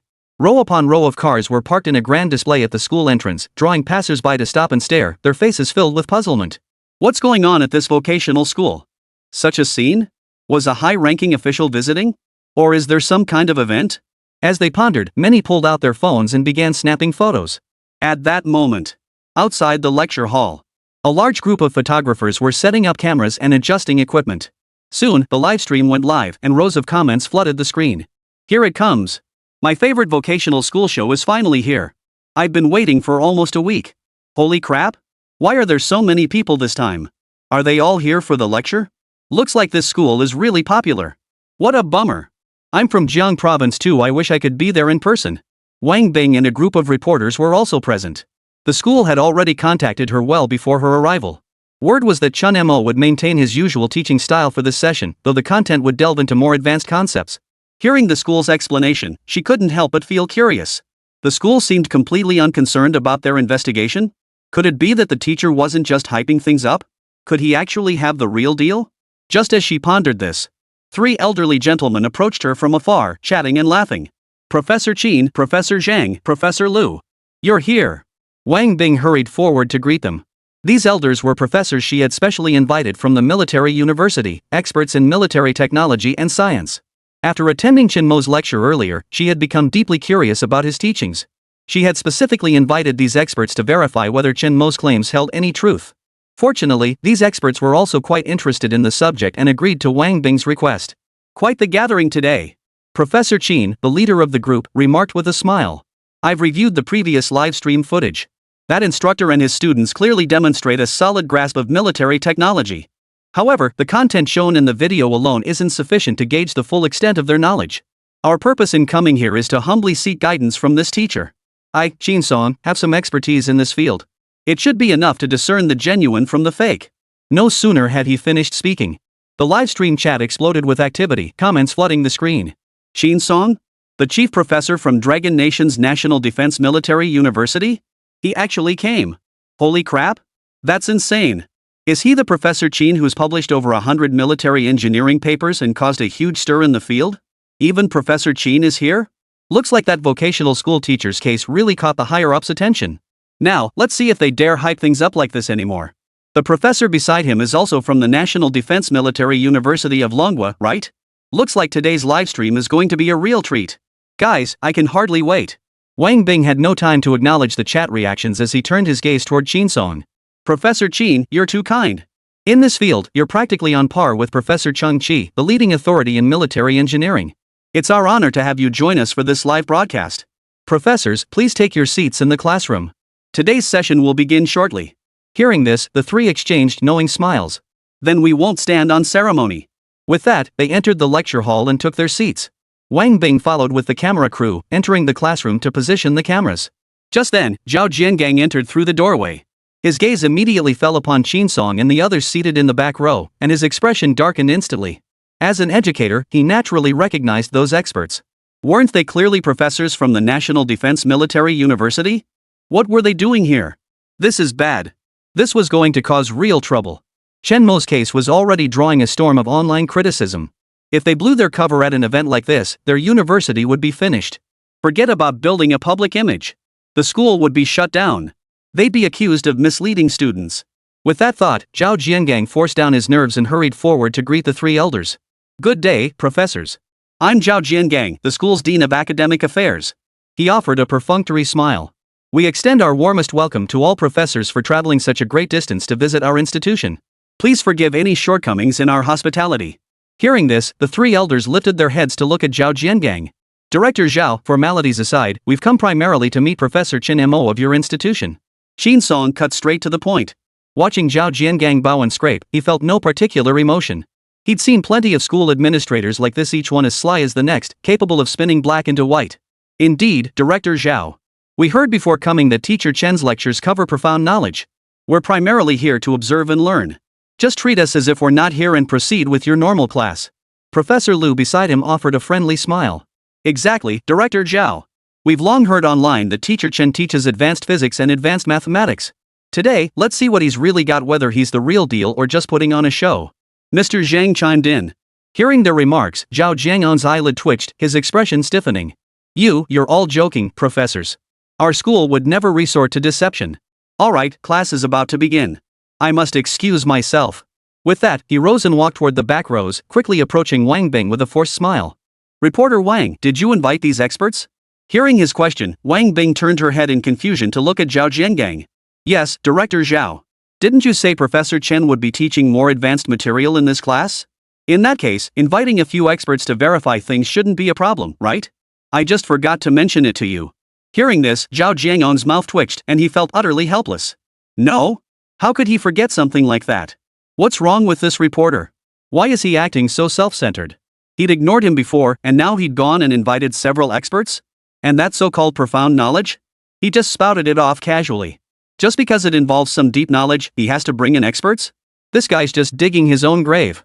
Chen Mo's half-baked knowledge might fool the viewers in his livestream, but could he really pull the wool over these big shots' eyes? Thinking this, Zhao Jiangang wore a bitter smile. Reporter Wang, you're absolutely right. We should invite an expert to verify this. You're so considerate. He deliberately emphasized the words thoughtful and considerate. Hearing his words, Wang Bing chuckled with schadenfreude. When it came to handling old foxes like Zhao Jiangang who'd been in the game for years, she knew a thing or two. Earlier, she'd been puzzled as to why the school leadership had granted them access so readily. Now, seeing Zhao Jiangan's reaction, she understood. The school probably figured that if they could intimidate the professionals in that livestream, then what difference would it make if they granted an interview? After all, they wouldn't understand it anyway. Little did they know she'd brought in an expert. Now, she was eager to see if that teacher could keep hiding. With that thought, Wang Bing walked to the back of the classroom, found a seat, and settled in, waiting for the class to begin.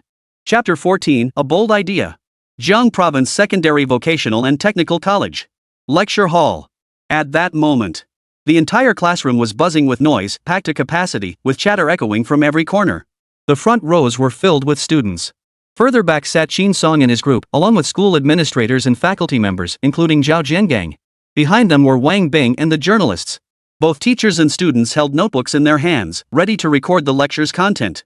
At that moment, one of the teachers tapped a student in the front row on the back and asked curiously, "Hey, students, have you really grasped all that stuff about 6th-generation aircraft that Teacher Chen usually talks about? Weren't you just spouting nonsense during the livestream?" Hearing this, the students beamed with pride and responded in unison. Of course. We're all Brother Chen's star pupils. Something as simple as 6th-generation aircraft, how could we not get it? Exactly. Teacher, don't underestimate our teacher Chen. What he teaches is something many people would pay to hear. Teacher, look. These are the blueprints we designed in class. They're for the weapons systems on the 6th-generation fighter. Me too. Look, teacher. What do you think of my nuclear-powered M416 design? Hearing the students' responses and seeing the blueprints they handed over, the instructor's mouth twitched involuntarily, his expression clearly awkward. This stuff, why does it all look so unreliable? This can't be real, right? Nuclear-powered M416? How could he even say that out loud? This thing is like telling outsiders you've invented a perpetual motion machine. Anyone with a basic grasp of physics can see this guy is spouting nonsense. Isn't this completely defying common sense? Nuclear energy? Forget these students, even experts wouldn't dare claim they could pull it off. Isn't this purely conceptual technology? Professor Chen, does he actually know what he's talking about? Teaching students this kind of thing, he doesn't seem like a sane person at all. And what's more, these students are even talking about M416s. Just as he pondered this, the students showed no intention of letting him off the hook. They'd finally found a teacher interested in their weapon designs. How could they let this slip away? Teacher, while we have time, how about I explain the design concept behind mounting a giant sword under a 6th-generation fighter? That's way too small-minded, sir. Listen to my idea. I plan to mount a nuclear bomb under the 6th-generation fighter. You guys are so outdated. Sir, I'm planning to mount quantum tunneling sniper rounds under the 6th-generation fighter. The students gazed at the professor with eager anticipation, vying to present their own design concepts. The teacher had never encountered such a scene before.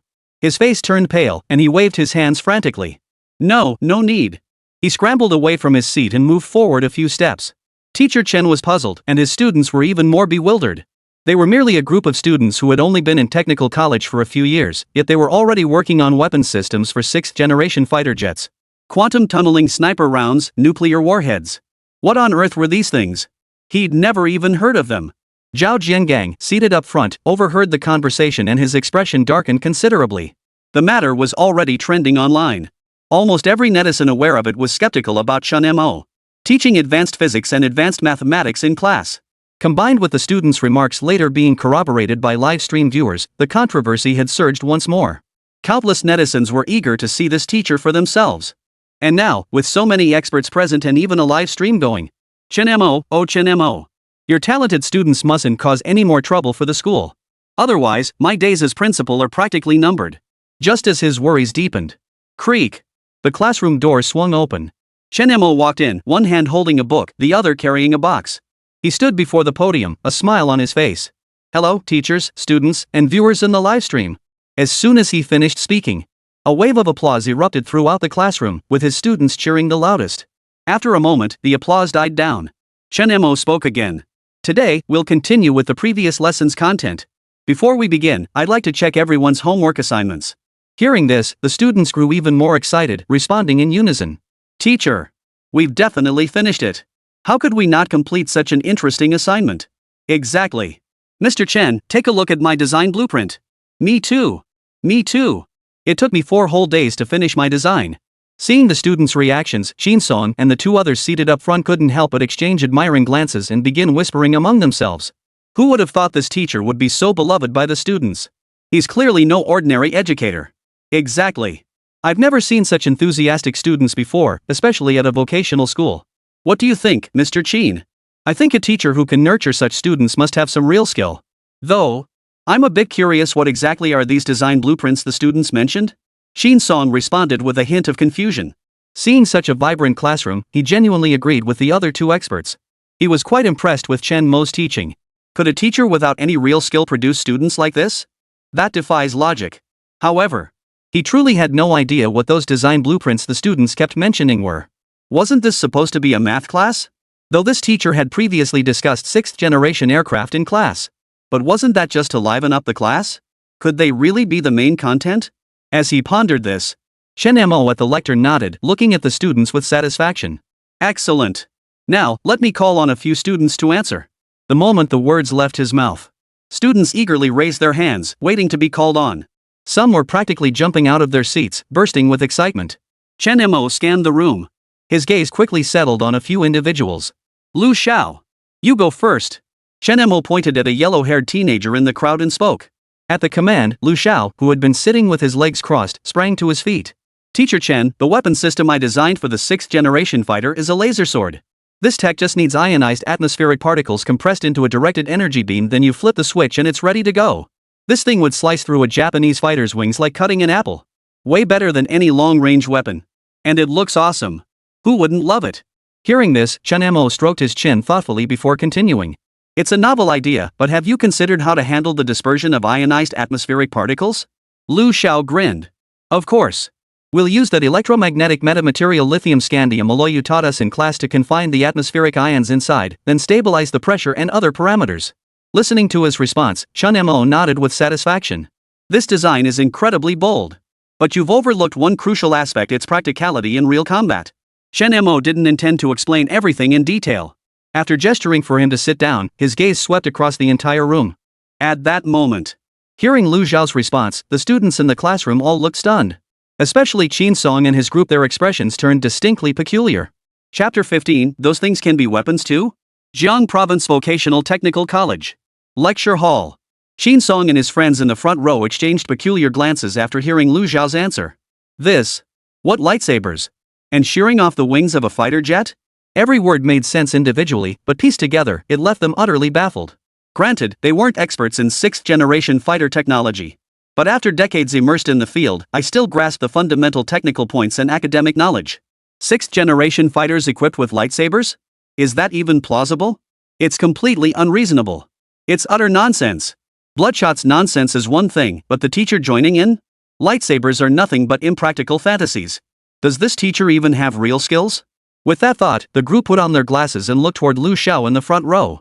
Seeing that the one answering questions was a kid with yellow hair, they breathed a slight sigh of relief. Probably just a troublemaker. Every school, every class has a few troublemakers. These students often cause trouble, regardless of the situation. That wasn't surprising. But this teacher. Just as the others were pondering this, Chen Mo spoke again. Next, I'll call on another student. After scanning the room, he announced. Class monitor. You answer this. Seeing this, Qin Song and the others turned their gaze back once more. They saw that the one answering was a young girl. Though her school uniform had some doodles on it, she still looked like a decent student overall. They relaxed. The teacher had mentioned that this girl was actually the class monitor. Surely the class monitor wouldn't just blurt out nonsense? Even if she couldn't provide a detailed explanation. She shouldn't be as absurd as that blonde kid earlier. At that moment, upon hearing Chen Mo call on her, Bai Xiaoqi quickly stood up and answered earnestly. I think the 6th generation fighter should carry nuclear teddy bear bombs, because art is explosion. All fear stems from insufficient firepower. Once my firepower is sufficient, I won't be afraid, and neither will the enemy. Because they won't have a chance to be afraid. And I've calculated it with formulas. The blast radius of these teddy bear bombs is absolutely sufficient. After hearing her answer, Chen Mo pondered for only a few seconds before smiling and countering. Have you considered what material could withstand the initial fusion reaction occurring inside the teddy bear? Hearing this, Bai Xiaoqi declared proudly. I have. Using the graphene topological insulator composite membrane material you mentioned in class. This ensures consistent pressure sufficient for fusion while withstanding the initial fusion phase, preventing mid-air detonation. Hearing her answer, Chen Mo smiled with satisfaction and said, Excellent. This concept surpasses the majority of designs. I initially thought you might use titanium aluminum eutectic superlattice material. But you truly haven't disappointed your teacher. Have a seat. With that, Chen Mo gestured for her to take a seat. No sooner had he finished speaking than Bai Xiaoqi sat down. Seeing this, Chen Mo spoke again. Everyone's ideas are bold, truly remarkable. I don't oppose your imaginative ideas. On the contrary, I believe research shouldn't be confined to old ways, it must break new ground. You must have your own thoughts, ideas, and creativity. The paths blazed by our predecessors may be smooth, but the paths we forge ourselves are the ones that shine brightest. However, all these brilliant ideas must still be grounded in practicality and real-world application. In his view, students possessing divergent thinking was a positive thing. Yet, one must not lose sight of the fundamentals. Pursuing bold ideas at the expense of the fundamental purpose of weapons and equipment is a grave mistake. That is a grave mistake. Chen Mo snapped back to attention and declared. All right. Time is limited, so I won't call on anyone to answer today. Little did he know that the moment he uttered those words, the students were far from pleased. They began volunteering answers spontaneously. Mr. Chen, please don't. I haven't shown you my quantum Gatling gun design yet. Exactly, Chen. How can you be so biased? Quick, check out my nuclear-powered darts. Me too. Me too. You haven't seen my supernova mineral water yet. Seeing this, Jin Song and the others exchanged stunned glances. What the hell? What's going on? That little girl, has she lost her mind? How come even the class monitor looks like that? And those students? How can they get more outrageous by the minute? Those things, can they really be mounted on 6th generation fighters? This is ridiculous. What are these so-called special materials they keep talking about? Never heard of them before. Could it be homemade by this professor? Jin Song couldn't help but feel puzzled. These students didn't seem to be joking. On the contrary, they spoke with considerable conviction. Moreover, their conversation did have some theoretical basis. Could it be they actually understood this stuff? But those so-called ultra-miniature swarm drones, nuclear bombs, sounded like utter nonsense? Thinking this, he scanned the front rows and randomly picked a student who was enthusiastically speaking up, asking with confusion. Classmate, those weapons you mentioned earlier, are you sure they're feasible? Have you considered pressure, temperature, and payload capacity? 6th generation aircraft are meant to soar through the skies. In that kind of environment, your concepts seem a bit detached from reality, don't they? Hearing his words, several students in the back rows smirked and retorted. Oh come on, professor. You're being so unprofessional. We've already thought through those issues ages ago. Exactly. Our classmate Chen said ceramic-based composites would work just fine. Why overthink it? Exactly. We've already simulated all the weapons we proposed. Their feasibility has been verified. Hearing this, Jin Song's expression grew even more grave. This? What these students were saying actually made some sense. But this is utterly absurd. How could these vocational students be so professional? Ceramic-based composite materials? Simulation experiments? How could vocational students possibly grasp this stuff? Are you kidding me? Many of his own graduate students only have a superficial grasp of this knowledge. Moreover, those students actually claim they've already validated it through simulation experiments? That's sheer arrogance. Even Professor Chang at the Longguo Research Institute is still in the exploratory phase of this research. Professor Chang had previously published a paper. According to the arguments in that paper, a conservative estimate suggests that without at least a decade of in-depth research, it's impossible to confirm the feasibility of any material. Could they possibly be more professional than Professor Chang? Impossible. However, the capabilities demonstrated by this teacher and these students are undeniably extraordinary. Jin Song couldn't help but marvel. Today's vocational students are something else. Such knowledge at such a young age is truly remarkable. The teacher too. He possesses genuine expertise and unique insights. Teaching at a vocational school is truly a waste of talent. Meanwhile, Wang Bing and the other reporters in the back row watched the scene unfold, their expressions turning increasingly peculiar. What on earth were those students talking about? Though they weren't experts in this military technology field, even an ordinary person would think they were just fooling around.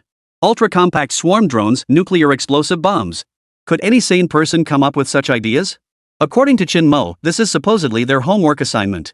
This is getting a bit too outlandish, isn't it? Sure enough, that teacher is just a charlatan trying to stir up hype and grab attention. Just as the reporter was reeling in shock, the live stream erupted in a flurry of commotion as bullet comments flooded the screen. What are those students talking about? Can a 6th generation fighter even carry that kind of thing? Looks like those students are just messing around. They're vocational students after all. Guess I overestimated them before. Exactly. I thought they were actually professional. Turns out they're just a bunch of kids. Amidst the flurry of online discussions, Chen Mo, at the lectern, pressed his hands together slightly, signaling for silence. Soon, the chatter gradually subsided. Seeing this, Chen Mo slowly began to speak. Everyone, your points are well taken. It seems you've all taken the homework from the last class seriously. However, you must also understand that while weapons are important, information is even more crucial on the battlefield. So today, we'll be covering a new lesson. Chapter 16, Field-Made Stealth Coding? Votes needed. Jiang Province Vocational Technical College. Lecture Hall. Jin Song and the others couldn't help but feel intrigued upon hearing Chen Mo's words. The technological advancement of nations worldwide had reached a relatively high level. Traditional warfare was gradually being replaced by information warfare. It was indeed as Chen Mo had said. If one focused solely on weaponry while neglecting information, even if 6th generation fighters were developed, they would be ill-suited for modern battlefields. However, this issue has been under continuous research. No one has yet fully realized a 6th generation fighter design that truly meets the demands of information warfare. Chen Mo, a math teacher at a vocational school, is now researching this very field? That was rather surprising. With that thought, several people turned to look at Chen Mo, their eyes carrying a hint of inquiry. Meanwhile, the students in the classroom listened to Chen Mo's words with growing interest, urging him on. Information? Yeah. That stuff is really important. But what does it have to do with war, teacher? Exactly. Mr. Chen, tell us already. We can't wait. Exactly, Brother Chen. Stop teasing us. Start the lecture already. Listening to the students' voices and observing their reactions, Chen Mo nodded with satisfaction. Alright. Let's get started. What I'm going to talk about today is this. With that, he turned and wrote 6 large characters on the blackboard. Multispectral dynamic topology cloaking layer. After finishing, Chen Mo continued. This is my latest research concept, a novel stealth coding. The principle behind this coding utilizes a topologically optimized nanoscale honeycomb structure. Through active electromagnetic control technology, it achieves optical adaptive camouflage on radar. Moreover, this stealth coding is low cost and simple to manufacture. Once applied, even if the target flies within visible range, it remains undetectable on radar. At this point, Chen Mo smiled faintly and looked at Bai Xiaoqi. Actions speak louder than words. Squad leader, go fetch the materials we purchased earlier. Today, I'll demonstrate the creation of this stealth coding right here. Hearing this, Bai Xiaoqi swiftly stood up and headed toward the office. Seeing this, Xinsong and the others all looked stunned. Invisibility coating? While such technology was indeed a crucial element in information warfare. But prior to this, few had explored research in this direction. After all, existing stealth coding technology had already reached its limits. Further advancements seemed nearly impossible. However, the concepts this professor just outlined do appear theoretically feasible. But he wants to build it right here on the spot? How could that be possible? Topologically optimized nanoscale honeycomb structures? Active electromagnetic control technology? Such things present immense challenges, both in material sourcing and technical execution. And this professor actually says he'll build it right here on the spot? Isn't that just talking big? Xinsong's expression grew grave as he pondered this. Judging by the current situation, the professor didn't seem to be joking. And with the live stream running, it wouldn't be wise to interrupt him abruptly. Better to see what he does next. At that moment, after hearing Chen Mo's words, the students in the class erupted into excitement. Teacher, you're awesome. How come I never thought of that? Yeah. Integrating active electromagnetic control technology into the stealth coding, that concept is mind-blowing. Brother Chen, hurry up and build it. Let's see how it actually works. Meanwhile, in the live stream chat, viewers watching this scene were equally intrigued, flooding the screen with comments. The teacher actually said he's going to make the stealth coding live? Can something like that even be made on the spot? Exactly. This charlatan hyping things is one thing, but now he's just spouting nonsense? How could those materials possibly be so easy to gather? I bet this teacher just wants to stall the lecture. He's got nothing substantial to offer and is afraid Professor Qin will expose him. Moments later, Bai Xiaoqi pushed a cart loaded with various precision instruments and lab equipment into the classroom. Seeing the beakers and test tubes piled high, Bai Xiaoqi's face lit up with curiosity. These were clearly the scrap materials Chen Mo had asked her to buy earlier. Now, for some reason, they had transformed into this state. She guessed Chen Mo must have used some extraction technique to refine those scraps into usable advanced materials. Seeing this, Chen Mo nodded and motioned for Bai Xiaoqi to return to her seat. He then carried the materials to the lectern. Alright. Just give me a moment, I'll start the fabrication process now. No sooner had the words left his mouth than he began adjusting the instruments and preparing the materials. Everyone held their breath, fixating on Chen Mo with eyes brimming with curiosity. After a period of time, Chen Mo paused his movements and pointed to the row of beakers arranged beside him. There. This is my latest concept, a biomimetic coating. He picked up one of the beakers to show everyone. Seeing this, Xinsong couldn't help but feel intrigued. This teacher? He actually made it? No way. This kind of invisibility coating, can it really fit inside a beaker? What material is this beaker made of? Just as he pondered this, Chen Mo spoke again. Talk is cheap. Let's test it right here. Saying this, he picked up the drone nearby and installed the material from the beaker onto it. Then he began operating the radar. This radar may not be military grade, but it's still a major brand, more than sufficient for testing purposes. No sooner had he spoken, he projected the radar imagery onto the screen and began operating the drone. Seeing this, Xinsong grew even more curious. The brand of this radar was indeed, as he had claimed, very close to military-grade radar. But could it really achieve stealth capabilities? That seemed a bit too unbelievable, didn't it? His gaze remained fixed on the computer screen as he watched a drone approaching from afar outside the classroom. Inside the classroom, a complete silence had fallen. Everyone, like him, was staring intently at the computer and the drone. Only the steady beep-beep of the radar echoed through the vast classroom. As the drone drew closer to the classroom, even flying within visible range, the radar remained completely silent. Not a single red dot, not even the slightest anomaly, was detected. Chen Song and the others grew increasingly tense. With today's military stealth coatings at such a short distance, it would have been detected long ago. But this cloaking coating the professor made? It actually rendered the radar completely useless? How could that be possible? As they pondered this, the whirring of propellers grew louder as the drone continued its approach toward the classroom from the distance. Finally, the instant the drone entered the classroom doorway, a minuscule red dot finally appeared on the radar. What? Chen Song exclaimed. The three of them exchanged glances, then stood up simultaneously, staring intently at the radar display on the computer screen. How could this be? Such a small radar cross-section? This is simply unbelievable. On the battlefield, this red dot would be mistaken for a passing bird at best. The radar wouldn't even trigger an alert. How did that instructor manage it? As the group pondered, a sudden cheer erupted in the classroom. Bro Chen is freaking awesome. This radar cross-section beats all current stealth coatings hands down. Exactly. Brother Chen whipped up such an awesome stealth coating in no time. I'm totally impressed. Teacher. Any leftovers? I want to take some home for research. Chapter 17, Old Man, do you even know? Jiang Province Vocational Technical College. Lecture Hall. The teachers who witnessed this scene all looked stunned. Did Teacher Chen actually pull it off? How could that be? Wasn't he just like Director Zhao said, someone who only understood 6th generation aircraft after doing some research? He actually knows how to do this? Built it? Teacher Chen is that skilled? How come we never noticed before? Exactly. People online were saying he was just hyping things up and misleading students. But looking at it now, if we just go through PowerPoint slides in class every day, aren't we the ones misleading students? I always thought Professor Chen was just trying to boost our grades by talking about 6th generation fighters. Looks like I was short-sighted. The teachers all started chatting among themselves. They were utterly astonished by Chen Mo's sudden creation of the stealth coating. When they heard he was going to rub the coating by hand on the spot, they thought he was overdoing it with the performance. They feared he'd give himself away and get called out right then and there. Earlier, Zhao Jiangang had mentioned that Chen Mo had researched extensively before lecturing on those obscure military topics. If it were just to boost student performance, that might be understandable, but he actually wanted to conduct an experiment on the spot? Wouldn't that just prove the online rumors true that he was deceiving his students? Unexpectedly. But in just over 10 minutes, he actually made it. Seems like Teacher Chen might actually have something going for him. He wasn't just spouting nonsense. At the same time, the camera captured the entire scene, and the livestream instantly erupted in commotion. Bullet comments rolled in one after another. Holy crap? He actually made it? With just a bunch of scrap metal? After all these years of studying, I've never heard of an invisibility coating that fits inside a beaker.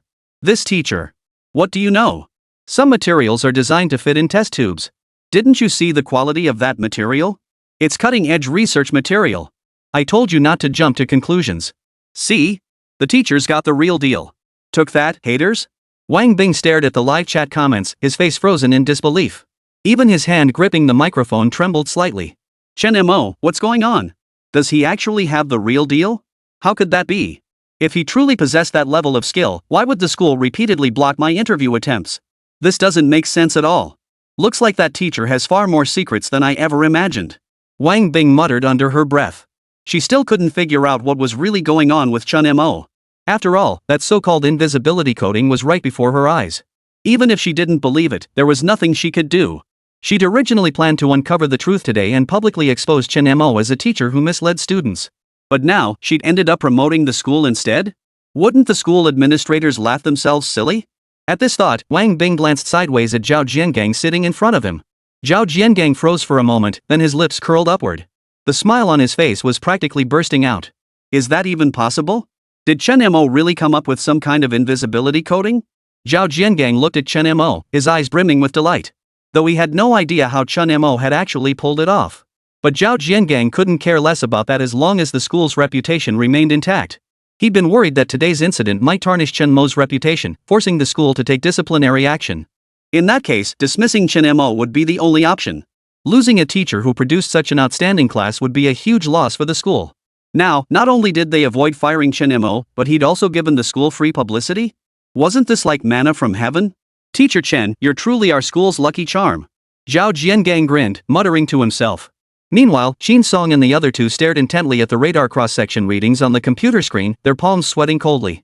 This experimental result completely exceeded their expectations. In less than 10 minutes, that teacher had created a stealth coating far surpassing current military technology. Even as specialists in this field, they were momentarily at a loss. An invisibility coating of this caliber, once developed, would fundamentally reshape the global landscape. Dragon Nation may well seize this opportunity to step onto the international stage and challenge Eagle Nation for supremacy. Yet they couldn't even comprehend what they were seeing. How did that instructor create this stealth coating using that foul-smelling paint-like substance? Knowledge pertaining to 6th-generation military aircraft technology is classified in itself, and the materials used in its production are strictly prohibited. Even scholars researching this technology must first apply to the Dragon Nation's high command to obtain them. How did that teacher, an ordinary person, acquire it? Moreover, the materials the teacher used were even stranger. On the surface, they appear to be substances refined from discarded paint, yet inexplicably, their purity is so high they can be used directly. Even in a professional laboratory, achieving such purity for immediate application would likely be far from straightforward. Seems we really are getting old. Old Lou beside him remarked with a hint of regret. Being the eldest among the three, witnessing the teacher's masterful technique instantly creating an invisibility coating left him feeling somewhat inadequate. Old Zhang nodded in agreement. Qin Song watched their reactions, his expression growing increasingly complex. Not long ago, he too had heard the teacher's reputation online was extremely poor. Despite teaching vocational students, he spent his lessons lecturing on advanced physics. His rhetoric was also quite radical, completely at odds with what one would expect in a peaceful era. Initially, Qin Song had assumed it was merely a gimmick to attract attention and profit. He had intended to come to the school today to expose this teacher's complete lack of professional ethics. But unexpectedly, after witnessing the teacher create an invisibility coating with his own eyes, he felt a slight wavering within himself. On one hand, he was profoundly shocked that an ordinary vocational school teacher had managed to create a 6th-generation fighter jet. On the other hand, Qin Song was deeply curious, how exactly had the other party managed to create it? Could it be that he interferes with radar using special encrypted signals, then emits deceptive signals to achieve such a small radar cross-section? Qin Song stroked his chin, lost in thought, murmuring to himself. At that moment, students in the front row heard his voice and turned around, some wearing looks of disdain. Old man, you're clearly out of your depth. Don't you know that jamming radar with special encrypted signals would just trigger the radar's alarm system? Exactly, old man. Don't spout nonsense if you don't know what you're talking about. Even I can see Brother Chen's stealth coating, it's just optical materials shielding the electrical signals, right? Hey, old man, if you want to learn, we can teach you.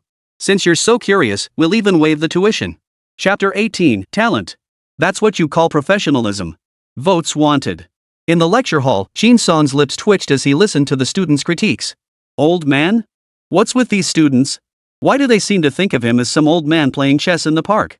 As the chief professor at the Dragon Nation Defense Military University, he couldn't claim to be the most knowledgeable person in the entire nation regarding military technology. But he had certainly achieved some recognition. Every single paper he had published was a significant contribution to the military industry. Without such a wealth of academic achievements, he would never have attained the position of chief professor. And now, a bunch of vocational school graduates actually dare to claim they can teach him? Did they really think he was just coasting by at the Dragon Nation National Defense Military University? At this thought, Qin Song's tone turned slightly displeased. Young scholars, you may eat carelessly, but you must not speak carelessly.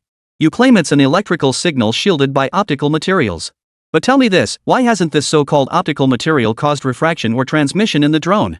Moreover, even the most advanced 6th-generation aircraft optical materials lack the integrated power supply solution combining miniaturized plasma excitation systems with topological structural deformation. How did you solve that? And the dynamic reconstruction of nanoscale topological structures, how did you tackle that? With that, Qin Song flicked his sleeves, stood with hands clasped behind his back, and a barely perceptible trace of pride flashed across his face. These very problems were still under his own research. Forget vocational students, even doctoral candidates from the Dragon Nation's National Defense Military University would be stumped by these questions. He was eager to see how these kids would respond. If they couldn't answer, then the teacher would truly be guilty of misleading students. After all, what good is it if he personally understands that knowledge? Failing to teach it to students is a waste of their time and effort, it's misleading them. Instead of studying this stuff day in and day out, they'd be better off focusing on test-taking strategies to get into a good university. Just as Qin Song posed his question, the commotion drew everyone's attention. Teachers, school administrators, and figures like Wang Bing all turned their gazes toward the group. Several cameras also swiveled to focus on Qin Song and the group of students. Wang Bing felt both curious and concerned. She had heard about the issues Qin Song mentioned. After all, she had previously reported on several cutting-edge issues concerning the 6th-generation aircraft. The very issues Qin Song had raised were featured in those articles. But, weren't those problems being researched by doctoral students? And now he was posing them to a group of vocational high school students? That seemed rather inappropriate. Zhao Jiangang, seated in the front row, stiffened visibly. His earlier smile vanished instantly. Seeing Chen Song pose such challenging questions to the students, cold sweat broke out on his brow. Back when he was in university, even the most senior professors at his school were researching those very problems. After all these years, there still hadn't been much progress. For Professor Chen to pose such questions to students, wasn't this clearly setting Chen Mo up for embarrassment? This time, trouble was bound to follow. Old Lu and old Zhang, who had been listening nearby, drew closer out of curiosity. They too were eager to learn such advanced theoretical knowledge. After all, Chen Song was the chief professor. His questions carried significant weight. For a group of students to answer it wasn't going to be easy. Conservatively speaking, it would take at least 2 hours to roughly estimate the solution and materials needed, wouldn't it? This thought made the two elders feel a bit uneasy. Chen Song was clearly testing these students. If they couldn't answer, their teachers would be proven guilty of failing their students. From this perspective, both the students and their teacher were in for a rough time. At that moment, the students who had spoken earlier met everyone's gaze. Their eyes showed no fear and even a hint of disdain. Old man, don't be so rigid.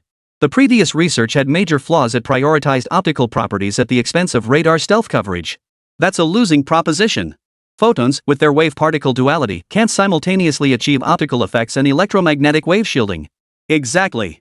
Sir, Brother Chen's stealth coating sacrificed traditional optical refraction and transmission properties to gain omnidirectional radar invisibility.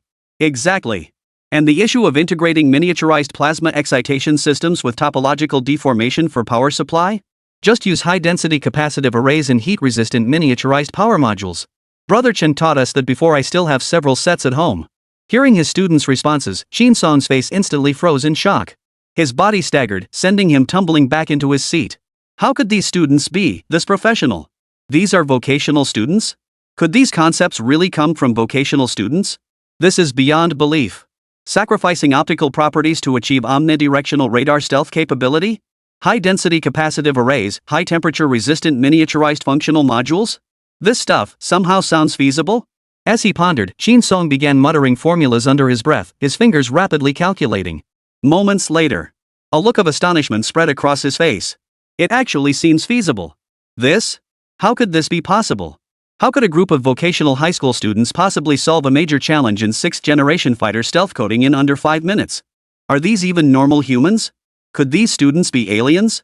Looks like we really are outclassed. Old Lu paused his calculations and muttered to himself. Indeed. I couldn't have answered such a question myself. Who would have thought? Old Zhang echoed, his gaze sweeping over the students, his face brimming with admiration. Earlier, they had been continuously calculating the feasibility of the materials mentioned by the students. As professors specializing in military engineering, they knew better than to jump to conclusions prematurely. However, after their own calculations, they found the results were remarkably similar to what the students had claimed. This left them in awe. Truly, heroes emerge in youth. Students of such a young age achieving this level of accomplishment, truly, they were not to be underestimated. At that moment, astonishment spread across the faces of everyone in the classroom. The teachers were the first to exclaim in astonishment. What are they talking about? Why can't I understand? Is this even a field ordinary people can research? Mr. Wang, it's understandable that you, a Chinese teacher, wouldn't grasp this. But I'm a physics teacher. It sounds like gibberish to me. I feel like my graduate studies were wasted. This is incredible. Are these really students from our school? Why does my class only have troublemakers? Are all the students in Teacher Chen's class this exceptionally talented? Wang Bing witnessed the scene too, fingering the microphone with a complex expression. Those students could actually answer such profound questions off the cuff? Seems my worries were unfounded. For vocational students to answer questions like these, this was beyond the capabilities of ordinary students, wasn't it? If the students were this capable, Chen Mo's knowledge must be even more profound.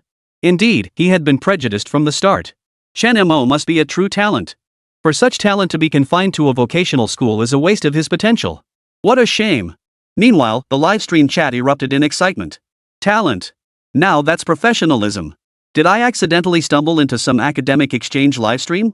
How come it sounds so professional? My brain's fried. Feels like I'm back in high school physics class. Is this even a regular student? Awesome. Absolutely awesome. That teacher is seriously awesome. To have taught such a student. I admit I was a bit harsh earlier. I'm switching from hater to fan. Teachers like this are national treasures. If my kid were this smart, wouldn't they bring honor to the family? Seeing the student answer correctly, Zhao Jiangang breathed a slight sigh of relief. Just then, out of the corner of his eye, he saw Chen Song pull a stack of documents from his bag. Chapter 19, What kind of trash is this? Votes needed. Jiang Province Vocational Technical College. Lecture Hall. This. Chen Song's mind kept echoing the students' responses, leaving him momentarily speechless. What these students were saying was indeed feasible. That much was undeniable. But they still hadn't addressed one crucial issue. The issue of dynamic reconstruction of nanoscale topological structures. This problem is far from simple to resolve. His own current research has stalled precisely here, preventing him from publishing new papers for an extended period and halting all progress. For these vocational college students, answering the previous questions wasn't entirely impossible. After all, doctoral students from the Dragon Nation's National Defense Military University could handle them. But the subsequent question? That was another matter entirely. With that realization, Chen Song's composure steadied slightly. His tense expression eased somewhat as he addressed the students. Correct. It's exactly as you said. That approach could indeed resolve those two issues. But, do you know how to solve the dynamic reconstruction of nanoscale topological structures? As he spoke, he pulled a stack of documents from his bag, his face beaming with pride. This is my research paper. It addresses that very problem, though it hasn't been published yet. I can lend it to you for now if you can understand it. By the time he uttered that last sentence, the pride on Chen Song's face had reached its peak, tinged with a hint of disdain. Just a bunch of students. So what if they answered the previous question correctly? He was the chief professor at the Dragon Nation Military University. Surely they couldn't possibly have researched it more deeply than he had? These studies were the fruit of countless days and nights of his own labor. While they couldn't completely solve the problem, they could at least offer some direction. A bunch of vocational school students? Forget solving this problem, they probably couldn't even understand it if they tried. At that moment, old Lu and old Zheng beside him both noticed Chen Song pulling out the thesis. For a moment, both elders were taken aback. They were well aware of Chen Song's paper. All research is unique and irreplicable. While it might not fully solve the problem of stealth coatings for 6th-generation aircraft, it could at least advance this research and even propel progress across the entire military industry. Faced with a paper of this caliber, they could honestly admit they were outmatched. Otherwise, Chen Song wouldn't have been appointed as the chief professor at the Dragon Nation National Defense Military University for so many years. As they contemplated this, the look of curiosity on their faces deepened. To prevent academic plagiarism, Chen Song had never shared this paper with anyone. Even his own doctoral students remained completely unaware of its contents. Unexpectedly, today he had actually brought it out to show a group of students. It seemed these students had truly angered him. However, the two elders harbored no objections to Chen Song's actions. After all, by answering those previous questions, the students had essentially admitted their own shortcomings. Those questions were genuinely beyond their ability to answer. But Chen Song was different. As the chief professor, having his research criticized by a bunch of vocational students was indeed embarrassing. Professor Chen's latest paper? Wang Bing, observing the scene, exclaimed in surprise. The moment she saw Chen Song pull out the paper, her expression shifted slightly. Professor Chen actually has a new paper? If published, it would likely send shockwaves through the entire military industry. Previously, whenever Chen Song published a paper, she had been involved in the related reporting. It was precisely through this work that she had come to know Chen Song. However, in recent years, research on 6th-generation aircraft and the entire military industry had hit a bottleneck, stagnating completely. Chen Song had consequently immersed himself in relentless research day and night. Unexpectedly, his latest paper has already taken shape. If this were reported, it would surely spark another wave of progress in military technology. But, he actually showed it to his students? It seems Professor Chen is determined to challenge these students today. At this thought, Wang Bing's face clouded over with concern once more.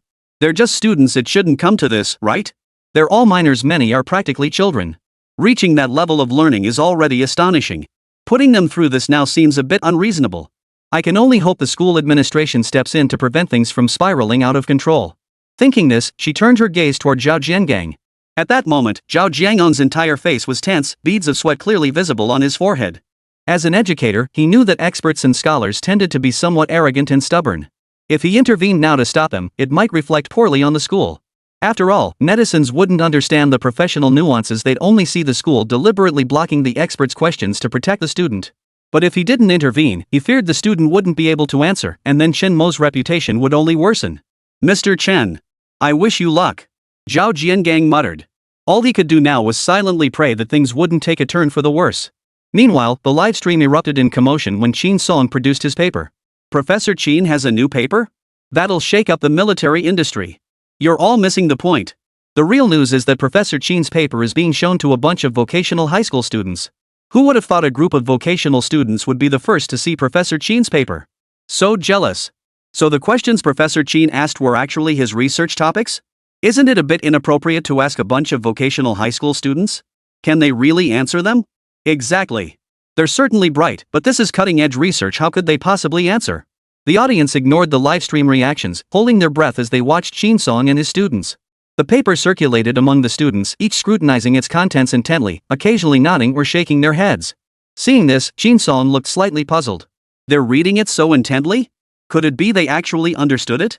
This was his most prized research. A bunch of wet behind the ears kids, could they really grasp it? As he pondered, Chen Song's thoughts shifted. Whether they understood it or not, they couldn't possibly answer that question. After all, he hadn't even figured it out in his own paper yet. So what if he gave them a hint? What could they possibly do? Just as he pondered this, the paper had already been passed around. The students exchanged glances. Then a youth with a mop of blonde hair snatched the paper, slammed it onto Chen Song's desk, and sneered. What kind of garbage is this? Chapter 20, What the hell? A vocational student teaching the professor? Lu Xiao slammed the paper onto Chen Song's desk and shouted angrily. What kind of garbage is this? Seeing this, everyone looked stunned. What was he doing? How dare he call Professor Chen's paper garbage? That's sheer arrogance. If Professor Chen's papers are all garbage, then isn't the military industry of the Dragon Nation essentially a dumping ground? This student truly doesn't know his place. Chen Song, standing nearby, froze upon hearing the remark before his voice tightened with irritation. My papers are garbage? Do you even understand what's written in them? In the military-industrial academic circles, he'd never encountered anyone so brazen. His papers are garbage? Absurd! His research could be considered among the most cutting-edge in the field today. When it came to the dynamic reconstruction of nanoscale topological structures, he was the foremost authority. Yet his own research, which had consumed countless hours of effort, was completely dismissed as garbage by a vocational school graduate. Any scholar would find that unacceptable. Hearing Chen Song's question, Lu Xiao wore a look of contempt. What you're presenting in this paper is utter bull. Dynamic reconstruction of nanoscale topological structures stacking 300 ultra-high precision piezoelectric ceramic plates into an array and maintaining structural stability with millisecond-level response times that part itself isn't problematic. But have you considered that after hundreds of cycles of expansion and contraction, invisible cracks will accumulate within the ceramic plates? At that point, forget about the stealth coating, the entire aircraft could blow up. Hearing this, Chen Song's face fell. What? After hundreds of repeated expansions and contractions, the ceramic plates will accumulate invisible cracks? Chen Song's mind raced as he rapidly calculated in his head. As the calculations unfolded, his expression grew increasingly grave. 10 minutes later, Chen Song's face was now etched with utter shock. What the student said seemed to hold true. While piezoelectric materials could indeed be used for actuation, he hadn't considered how fatigue issues would become severe at high speeds, leading to structural instability. High-frequency deformation would cause rapid failure of the piezoelectric material, leading to fatigue fracture. But why hadn't he thought of this back then? To think I only discovered this issue through a vocational student. A wave of bitter resentment washed over Chen Song's face. He never imagined his research contained such a massive flaw. If the military had actually developed the stealth coating using his method, wouldn't that have endangered the Dragon Nation's military? He would become a villain for the ages. At this thought, a flicker of despair crossed Chen Song's eyes. Noticing Chen Song's low spirits, Lu Xiao patted him on the shoulder. Old man, don't be too hard on yourself. Your research still has some value, at least you were heading in the right direction. Hearing this, Chen Song lifted his head and looked at Lu Xiao, feeling a desire to engage in deeper discussion with him. The fact that Lu Xiao had spotted the flaws in his paper at a glance proved he was genuinely knowledgeable. Do you have any better solutions? After Lu Xiao pointed out the flaws in his paper, Chen Song even changed how he addressed him. He recognized that those who excel can be teachers. Chen Song wasn't the type to be narrow-minded. Even if the other was a student of vocational school that there were still things he could learn from him. Of course. The solution is quite simple. Lu Xiao grinned mischievously. Seeing this, a flicker of hope lit up Chen Song's face. I'm all ears. Lu Xiao smiled with satisfaction at the response before continuing. Just add a piece of shape memory alloy to each ceramic tile. It'll absorb pressure and regulate temperature, preventing overheating. Listening to Lu Xiao's analysis, Chen Song fell deep in thought. This solution, brilliant. It was nothing short of genius. Why hadn't he thought of this? Not only does it solve the issue of dynamic reconstruction at the nanoscale topological level, but it also enhances the material's internal stability, truly killing two birds with one stone. You're absolutely right. It's my own lack of skill. Chen Song admitted with shame.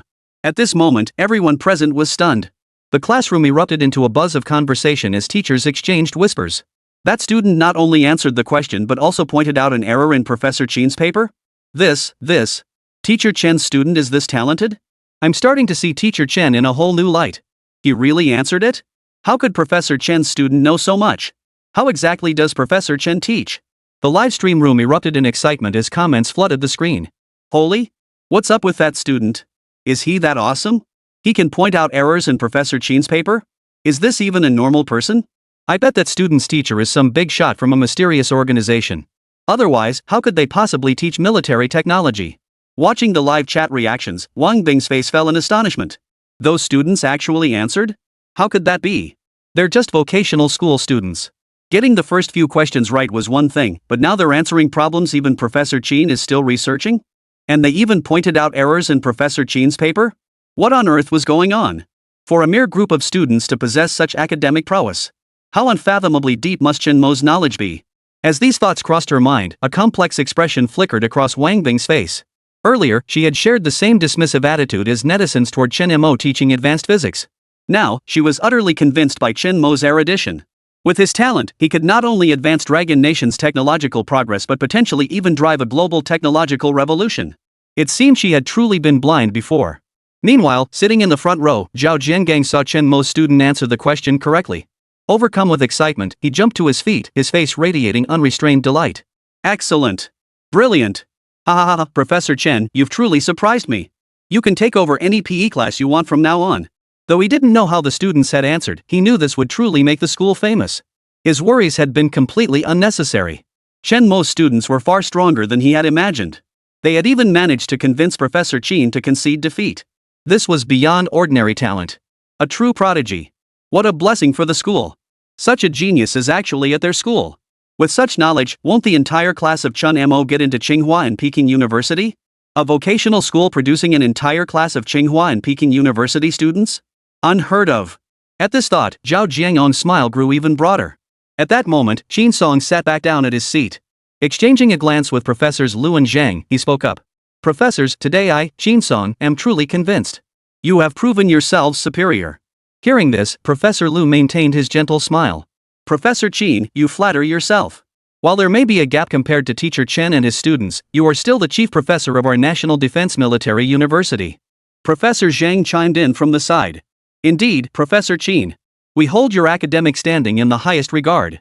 Seeing the two elders comforting him, Qin Song wore a wry smile.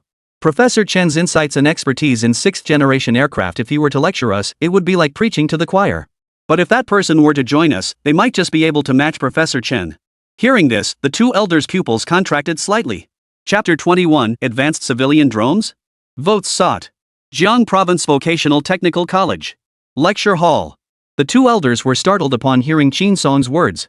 They knew full well that the person Qin Song referred to was none other than Professor Cheng Qi, the director of the Dragon Nation Military Research Institute.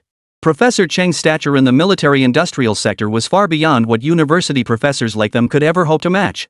Not only did Professor Cheng serve as director of the Dragon Nation Military Research Institute, but he was also the chief engineer overseeing the development of the Dragon Nation's sixth-generation fighter jet. Not only did his scholarly knowledge far surpass that of professors like themselves, he was the foremost authority in sixth-generation fighter research. Though they possessed some knowledge in this field, they felt like fish out of water when confronted with Professor Cheng Qi. It was exactly as Qin Song had said that Professor's academic standing in sixth-generation aircraft research, indeed in the entire defense industry, was beyond their reach.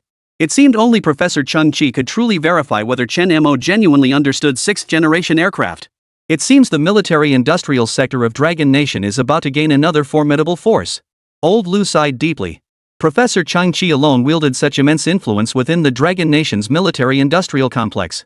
Now, with the emergence of Chen Mo, this development could well signal a qualitative leap in Longguo's technological capabilities. By then, the research progress on sixth-generation aircraft will likely accelerate considerably. As the group conversed, Chen Mo also noticed the commotion over there. However, due to the distance, he couldn't make out what Qin Song and the others were saying. "All right, everyone. Quiet down," Chen Mo said sternly. At his words, the classroom instantly fell silent, and the students stopped their chattering discussions. Today's lesson is nearly complete. Now, let's assign some homework. Everyone, after class, research the feasible concepts for sixth-generation fighter jet engines. The moment he finished speaking, the classroom erupted into a new wave of commotion. Homework again? Awesome. I've been bored at home lately, and now I've got something to do. Chen, don't end class so early. We're not done yet. It's rare to get an open lecture, can you stretch it out a bit? Exactly. Teacher, we won't report you. Drag it out as long as you want. Better yet, take over the next class period too. Hearing the students' pleas, the other teachers couldn't help but look on with envy. Teacher Chen's class is this popular? They're actually clamoring for you to extend it? Why aren't the kids in my class this enthusiastic? They always wish I wouldn't assign homework. This won't do. I need to give them a talking to when I get back. My English class is next. How inconsiderate of you students. What do you mean best to take over the next class? Looks like I'll be assigning double homework later. The English teacher's words instantly sparked a chorus of complaints throughout the classroom. But the students all quieted down, no longer mentioning taking over the next class period. Seeing this, Shin Song gave a wry smile. This bunch of students, no wonder they're so knowledgeable. They fight over classes every day. How could their grades possibly be bad? At that moment, Zhao Jiangang stepped forward. Alright, everyone. Your teacher Chen needs to rest. Stop messing around.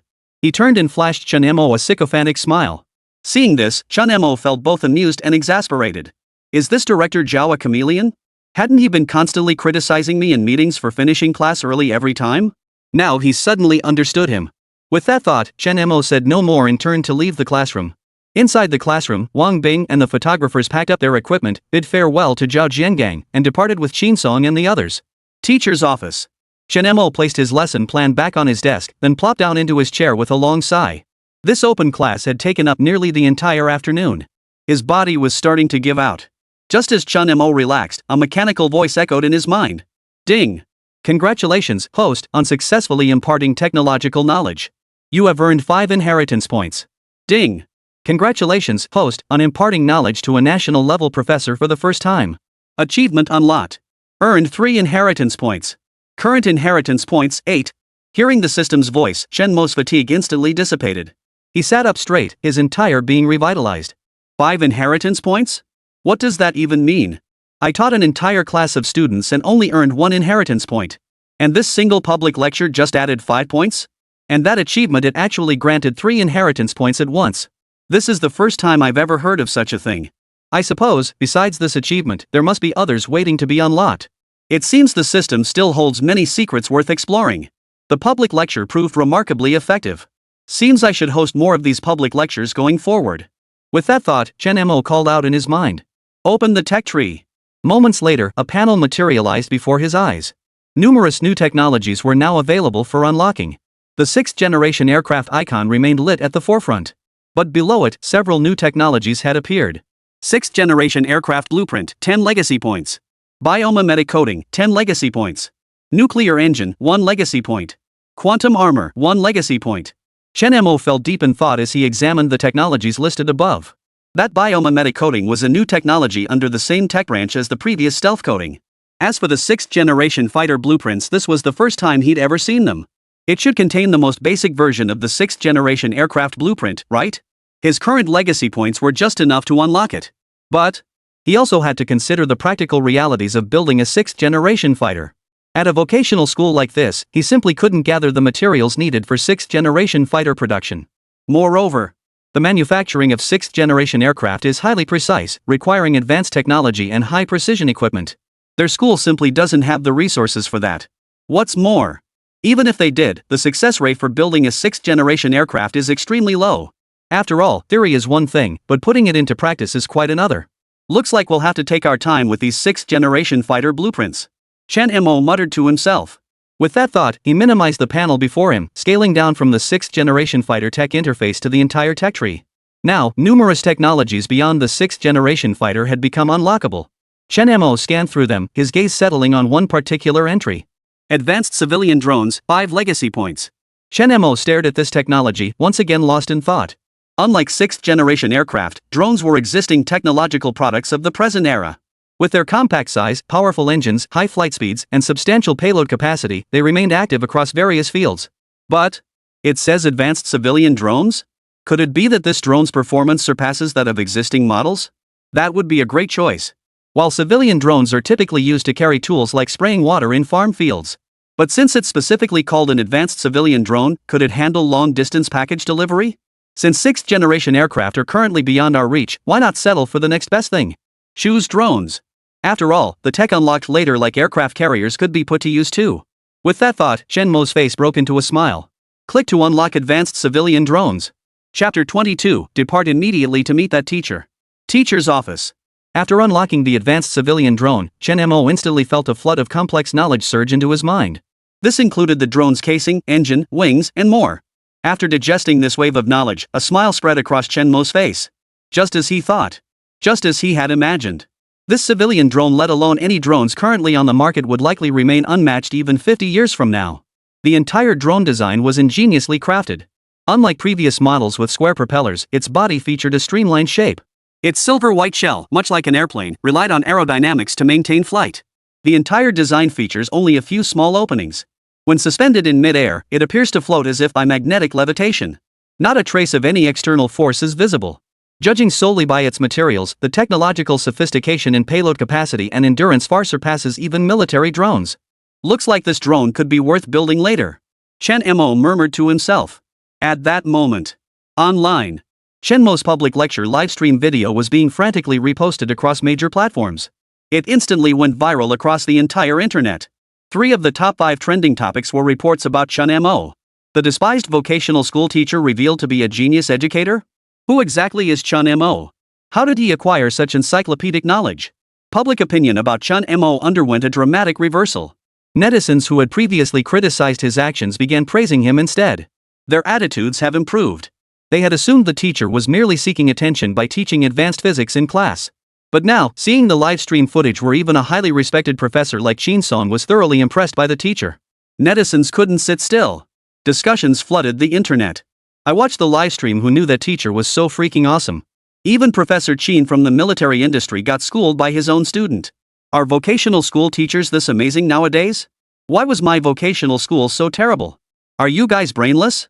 How could a vocational teacher possibly understand advanced physics? I bet it's all staged. Stop being jealous, upstairs. Do you really think Professor Qin would put on a show with them? As netizens debated, major media outlets and marketing accounts began frantically reposting the story, hoping to ride the wave of traffic. As a result, Jiang Province Vocational Technical College found itself thrust into the spotlight. Countless parents rushed to enroll their underachieving children, causing the school's enrollment rate to skyrocket overnight. Meanwhile, capital city. Longguo Military Research Institute. Inside the president's office. Cheng Qi sat at his desk, watching a video of Chen Mo's live lecture stream on his computer screen. Moments later, as the video concluded, Cheng Qi reached out to close it, his expression growing grave. That teacher truly possesses such caliber? Multi-spectrum dynamic topological cloaking layer? Isn't that a conceptual technology? Professor Chang, that professor does have a point. Zhou Wen, standing nearby, murmured in admiration. Cheng Qi glanced at him but offered no reply. It was exactly as he had said. That technology had been proposed in early 6th-generation aircraft experiments. However, almost no one could figure out how to make it work. After all, this stealth coating presented insurmountable challenges, whether in sourcing optical materials or manufacturing the coating itself. But that professor actually built it? And during class, no less? That sounds like a fairy tale, doesn't it? That material is so rare that even the Dragon Nation's Military Research Institute struggles to obtain it, let alone that professor. How did he get it? And that student. Qin Song's thesis, though he hadn't read it himself, had been mentioned to him before. The basic research approach involved stacking 300 ultra-high-precision piezoelectric ceramic plates into an array, maintaining structural stability at millisecond-level response speeds. This would enable dynamic reconfiguration of nanoscale topological structures. However, this technology faced a massive practical gap. He had suspected at the time that under the high-speed conditions of the 6th-generation aircraft, the piezoelectric material proposed by Qin Song might encounter unforeseeable issues. Therefore, that approach was not adopted, nor was the issue explored in greater depth. Unexpectedly, that student could analyze the flaws in this research approach within mere minutes of reading Qin Song's paper. And he even proposed a superior solution. This was simply too incredible. This knowledge was far more profound and complex than what the student had previously mentioned in the report. If the previous student's method of stabilizing the plasma sheath at Mach 20 was based on well-researched theoretical concepts explored by many, then the approach he now proposed for solving the dynamic reconstruction problem of nanoscale topological structures was entirely novel and feasible. How could research of this caliber emerge from a vocational high school student? What on earth is going on with their teachers? How could they possess such profound knowledge? And before this whole online incident, he was just an obscure nobody. Looks like we can't delay any longer. Cheng Qi murmured to himself. Earlier, after first hearing about that teacher, he had planned to visit the school. But then, a call came from higher-ups in the Dragon Nation, demanding he accelerate the research progress on the 6th-generation fighter jet. He needed to conduct preliminary test installations before Eagle Nation could. That had delayed him. Now that he finally had some free time, he had to hurry to Jiang province. To meet that teacher. To see the teacher who could nurture such a prodigious student. Just who is this extraordinary figure? Shin Song, while possessing a certain level of academic expertise, was not a specialist in sixth-generation aircraft. Facing that teacher, he found himself somewhat at a loss. I must verify this personally before reaching any conclusions. If this person truly possessed genuine talent and could contribute to the military-industrial sector of the Dragon Nation or even to the nation's overall technological advancement, then he must recruit this teacher to his ranks at all costs. Let his talents serve the nation. After all, a weak nation invites aggression.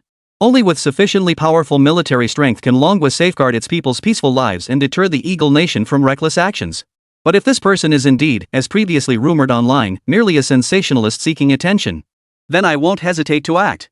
I'll suppress all positive coverage about that teacher and nip his dreams of chasing traffic in the bud. With that thought, Cheng-Chi rose and called out to Zhou Wen beside him. Zhou, pack your things. We're heading to Jiang province. No sooner had the words left his mouth than he grabbed his coat and headed for the door. Zhou Wen nodded in response and followed suit. Jiang Province Secondary Vocational and Technical College. Principal's office. Zhao Jiangang sipped tea from his thermos, his face beaming with delight. Thanks to Chen Mo's report, the school had attracted a huge surge of traffic. This year's enrollment figures had already exceeded expectations. Enrollment figures had multiplied several times over compared to previous years. Even many high-achieving students who could have attended regular high schools were now choosing to enroll here. This surge would likely boost the school's graduation rate significantly. Teacher Chen, you're truly our school's lucky charm. Zhao Jiangang murmured to himself, his face beaming with joy. Just then, a sudden knock sounded at the door. Chapter 23, Master Cheng's Personal Visit. Jiang Province Secondary Vocational and Technical College. Inside the Dean of Students' office. Hearing the sudden knock, Zhao Jiangang looked puzzled. Who could be coming to see him at this critical juncture? Pondering this, Zhao Jiangang walked to the door and opened it. Standing before him was an elderly man with graying hair, wearing a pair of glasses. Though appearing aged, he stood tall and sturdy, radiating an extraordinary presence. Beside the old man stood a young man. He didn't recognize the young man before him. But this old man, he seemed very familiar. Had he seen him somewhere before? Countless faces flashed through Zhao Jiangwo's mind, yet none matched the man before him. After a long moment, he seemed to recall something, his expression suddenly changing. His eyes widened as he tentatively asked. Are you old Master Chang? Shang-Chi hadn't expected the other party to recognize him before he'd even introduced himself. He nodded with a smile. That's correct. I presume you must be Director Zhao? Before arriving, Shang-Chi had arranged for information on Jiang Province Vocational School to be gathered. The man before him matched the photo in the documents perfectly. Zhao Jiangang nodded eagerly. Yes. That's me. After a moment's hesitation, he quickly stepped aside to invite Shang-Chi inside. Please come in, Professor Chang. Shang-Chi nodded in acknowledgement and entered with his student.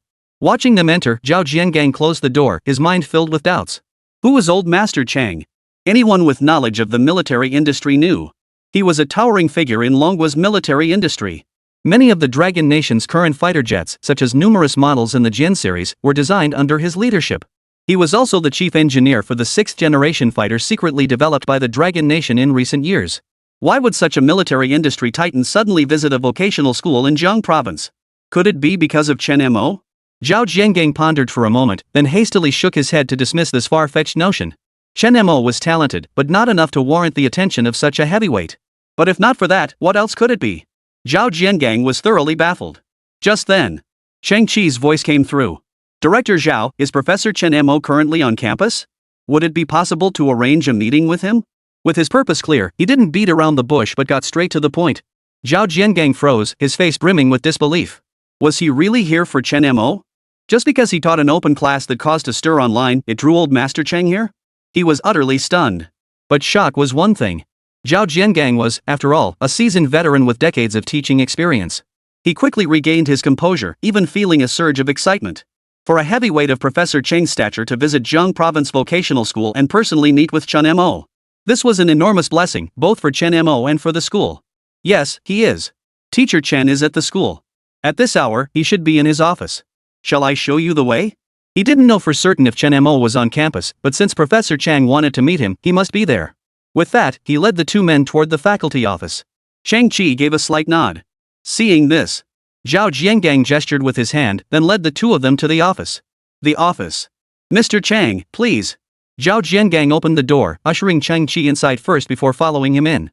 Seeing Zhao Jiangang arrive with visitors, the teachers in the office all paused their work and turned their gaze toward the group, their expressions filled with confusion. What brings Director Zhao here? And bringing 2 others? Who are they? Could it be they're here for Chen Mo? Amidst the teacher's bewilderment, the trio walked straight toward Chen Mo's workstation. At that moment, Chen Mo was still seated at his desk preparing his lesson plan. Seeing this, Cheng Qi stepped forward first and spoke up. Hello, you must be teacher Chen Mo? Hearing this, Chen Mo looked up. Seeing an elderly man, he looked puzzled. That's correct. And you are? I'm Cheng Qi from the Longguo Military Research Institute. Cheng Qi stared at Chen Mo's face, extended his hand, and introduced himself. He hadn't been able to see clearly in the previous livestream video. Now it was clear this teacher was much younger than he'd imagined. He looked barely over 20. He even looked like he'd just graduated from university. So young, yet so knowledgeable about the military industry? Could it be that someone in her family is also a scientist working in related research? Chen Mo was astonished. Earlier, he had felt that this elderly man looked familiar, as if he had seen him somewhere before. Now, upon hearing his name, the memory finally surfaced. Cheng Qi, president of the Dragon Nation Military Research Institute, had participated in and designed multiple new fighter jets and trainer aircraft for Dragon Nation. He was a master craftsman in the field of Longguo's fighter jets. But why would he come to Jiang Province Vocational School and seek him out specifically? Chen Mo pondered this, roughly guessing the purpose of his visit. It seemed the impact of his livestreams and open lectures was greater than he had imagined. Even old Chen had come seeking the truth. He extended his hand, shaking Cheng Qi's with respect, and introduced himself. Hello, Professor Chang. I'm Chen Mo, a math teacher at Jiang Province Vocational School. Cheng Qi maintained a faint smile throughout. After shaking hands with Chen Mo, he looked him up and down. Young, handsome, articulate, composed, and calm. Setting aside other qualities, this boldness and demeanor alone surpassed many scholars and geniuses he had encountered. As for other aspects, such as the knowledge and technology related to 6th-generation aircraft he had presented in his public lecture, that was another matter entirely. Further discussion and exchange would be needed to discern the truth. At that moment, the teachers gathered in the office heard Cheng Qi's self-introduction and were instantly stunned. Cheng Qi? He was the legendary figure himself, the president of the Dragon Nation Military Research Institute and chief engineer of the 6th-generation fighter jet development program? Such a figure has arrived? What? Noticing their staring eyes and seeing how cramped and crowded the space was, Cheng Qi gestured with his hand. Professor Chen, may we speak privately? Hearing this, Chen Mo glanced toward the group of teachers before nodding. He rose and followed the others out. After they left, the office erupted into a flurry of chatter as the teachers erupted into a frenzy of discussion. Master Chang actually came to our school? We've only ever seen him on TV before. Who would have thought we'd actually get to meet him in person one day? Master Chang came all the way to our school just for Teacher Chen? That's just 2. Holy crap! Looks like we all underestimated the impact of Teacher Chen's open class. But what exactly is Professor Chang here for? Just to meet Teacher Chen? 10 minutes later, Zhao Jiangang led the group into a soundproof conference room. This room had exceptionally strong soundproofing. Originally used by the school for psychological counseling, it had later been converted into a meeting room. Please, have a seat. Zhao Jiangang addressed Cheng Qi and his companion. Cheng Qi didn't hesitate, finding a seat and sitting down. Chen Mo took the seat opposite him. After everyone was seated, Zhao Jiangang sat down as well. Professor Chen, I've watched the video from your previous livestream. I won't beat around the bush. I've come specifically to discuss academic matters with you. Cheng Qi cut straight to the point, his words sharp and direct. Though his face appeared aged, his gaze was unusually deep, as if it could pierce through one's soul. While Chen Mo's exceptional erudition was evident in previous interviews and public lecture videos. But the 6th-generation aircraft? That wasn't something you could explain in a few short sentences. It involved countless interconnected technologies, spanning cutting-edge physics and advanced mathematics. Even if he painted a dazzling picture during his live streams, one couldn't definitively determine whether he truly understood those concepts or was merely putting on a show. Listening to Cheng Qi's words, Zhao Jiangang beside him grew increasingly tense, beads of sweat forming on his forehead. Although Chen Mo had demonstrated considerable knowledge of military technology during his public lectures, but now he was facing Old Master Chang. Who was Old Master Chang? He represented the pinnacle of military technology knowledge in the Dragon Nation. A pinnacle unreachable by countless individuals in their lifetimes. So what if Chen Mo knows military technology? Could he possibly surpass Old Master Chang? In the realm of military technology, forget him, even in the entire world today, you'd be hard-pressed to find anyone who could be mentioned in the same breath as Cheng Qi. Well, this is just great. Chen Mo was bound to be exposed. At that moment, listening to Chung Chi's words, Chen Mo couldn't help but feel puzzled. He'd come all this way to their school just to discuss 6th generation fighters with him? This was clearly testing him. Seems like he'd better show some real skills. With that thought, Chen Mo smiled faintly. Mr. Chang, you're too kind. I wouldn't call it an exchange. I humbly request Senior Chang's guidance and instruction for this junior. Chapter 24, Is Their Exchange This Professional? Vote request. Conference room. Hearing Chen Mo's words, Zhou Wen beside him wore a peculiar expression. This teacher, how is he so at ease? Judging by his demeanor, he doesn't seem worried at all? Could it be he really has some skills? With that thought, Zhou Wen bowed his hands in greeting. Teacher Chen, even during the live stream, I sensed your extraordinary presence and profound knowledge. Indeed, seeing is believing. I'm certain we'll gain much today. As he spoke, Zhou Wen flashed a meaningful smile. His words weren't merely flattery toward Chen Mo. Rather, he was cutting off Chen Mo's escape route.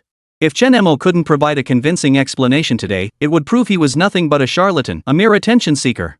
Since the man had dared to tell them to ask whatever they wanted, he wouldn't be able to walk away unscathed.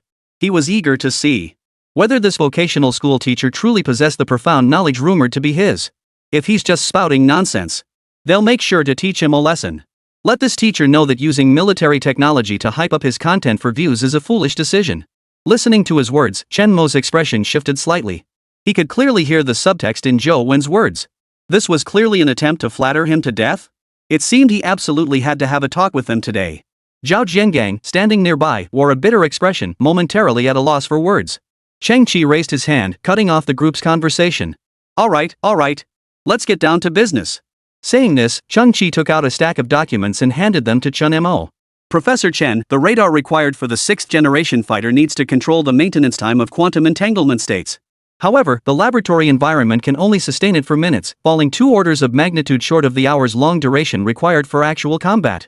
How did you solve this problem? Chen Mo took the documents, skimmed them, and was slightly surprised. Truly a titan in the defense industry. His questions cut straight to the heart of the matter.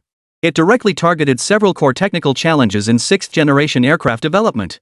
Moreover, judging by the research outlined in the documents, it was already quite advanced. If this were anyone else, would likely be completely baffled by now? But I'm different. With the system's support, he now had a thorough grasp of these matters. Meanwhile, beads of sweat formed on Zhao Jiangong's forehead, and cold sweat soaked through his back. This old Chang, asking such specialized questions? How could an ordinary person possibly answer such questions? Most 6th generation aircraft are still largely in the theoretical conceptual stage. And the problems old Chang was raising, weren't they precisely the breakthrough challenges the official 6th generation aircraft program needed to overcome? Even if Chen Mo understood 6th generation aircraft, he couldn't possibly solve such problems. If someone could solve such a problem, wouldn't they already be building 6th generation fighters? This is trouble. But at that moment, Chen Mo suddenly began to explain. Solving the quantum entanglement state's maintenance time is simple. The real secret lies in transforming quantum storage into entanglement batteries, charging during flight and discharging during combat. Achieve this through dual field regulation using carbon-based topological insulators combined with magneto-optical cages. Hearing this, Zhao Jiangang was utterly stunned. This? Chen Mo actually had an answer? How was that possible? Had his knowledge truly reached such heights? Zhou Wen, standing nearby, also wore a look of bewilderment. That teacher could answer Professor Chang's question so quickly? Is this even a vocational school teacher? Even he, having followed old Master Chang for so many years, would be completely baffled by such a question. But Chen Mo? He answered without so much as a flicker of hesitation? Had all the books he'd read gone to waste? Entangled battery? Hearing Chen Mo's words, Chang Chi's expression immediately shifted. He was caught off guard, never expecting Chen Mo to respond so swiftly. And judging by this, his words seemed to make perfect sense. Thinking this, Cheng Qi cautiously inquired. So what you're saying, Professor Chen, is that by generating energy through high-speed flight, converting it into electrical power, and then using that electricity to supply the quantum storage device for flight, it can simultaneously function as both an information storage unit and a battery? After hearing the other's explanation, he had already grasped the gist of his meaning. Previous research hadn't explored the direction Chen Mo suggested, primarily due to limitations in materials and methodology. But if Chen Mo's approach worked using carbon-based topological insulators combined with dual field control via magneto-optical cages, it might just work. Hearing Cheng Qi's words, Chen Mo nodded and smiled faintly. As expected of Professor Chang, to grasp the principles behind this approach so swiftly, his words were not mere flattery but genuine admiration. As the chief engineer of the 6th generation fighter jet program, Cheng Qi truly was formidable. In Longguo, the number of people who could even comprehend his solution probably wouldn't exceed 10. Hearing Chen Mo's affirmative response, Cheng-Chi pushed his glasses up and his expression grew serious. That he could articulate such insights clearly demonstrated Chen Mo was no ordinary individual. He must have conducted extensive research. It seemed he had truly underestimated him before. However, whether his theory is actually feasible, that requires further discussion. Professor Chen truly possesses profound knowledge of ancient and modern times. It seems I underestimated you before. Cheng-Chi murmured his admiration before continuing. Professor Chen, I heard your student mention during the livestream that you plan to use variable cycle engines for the 6th generation fighter. However, current variable cycle engine mode transition response times are 2 seconds, far exceeding the operational requirement of 0.5 seconds. How did you resolve this issue? Hearing this, Chen Mo smiled faintly.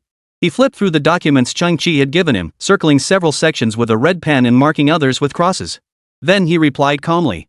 The core of reducing variable cycle engine mode transition response time lies not in adjusting the airflow path, but in allowing the airflow itself to select the optimal channel. As for how we achieve this. With that, Chen Mo smiled as he handed the documents back to Cheng-Chi and continued.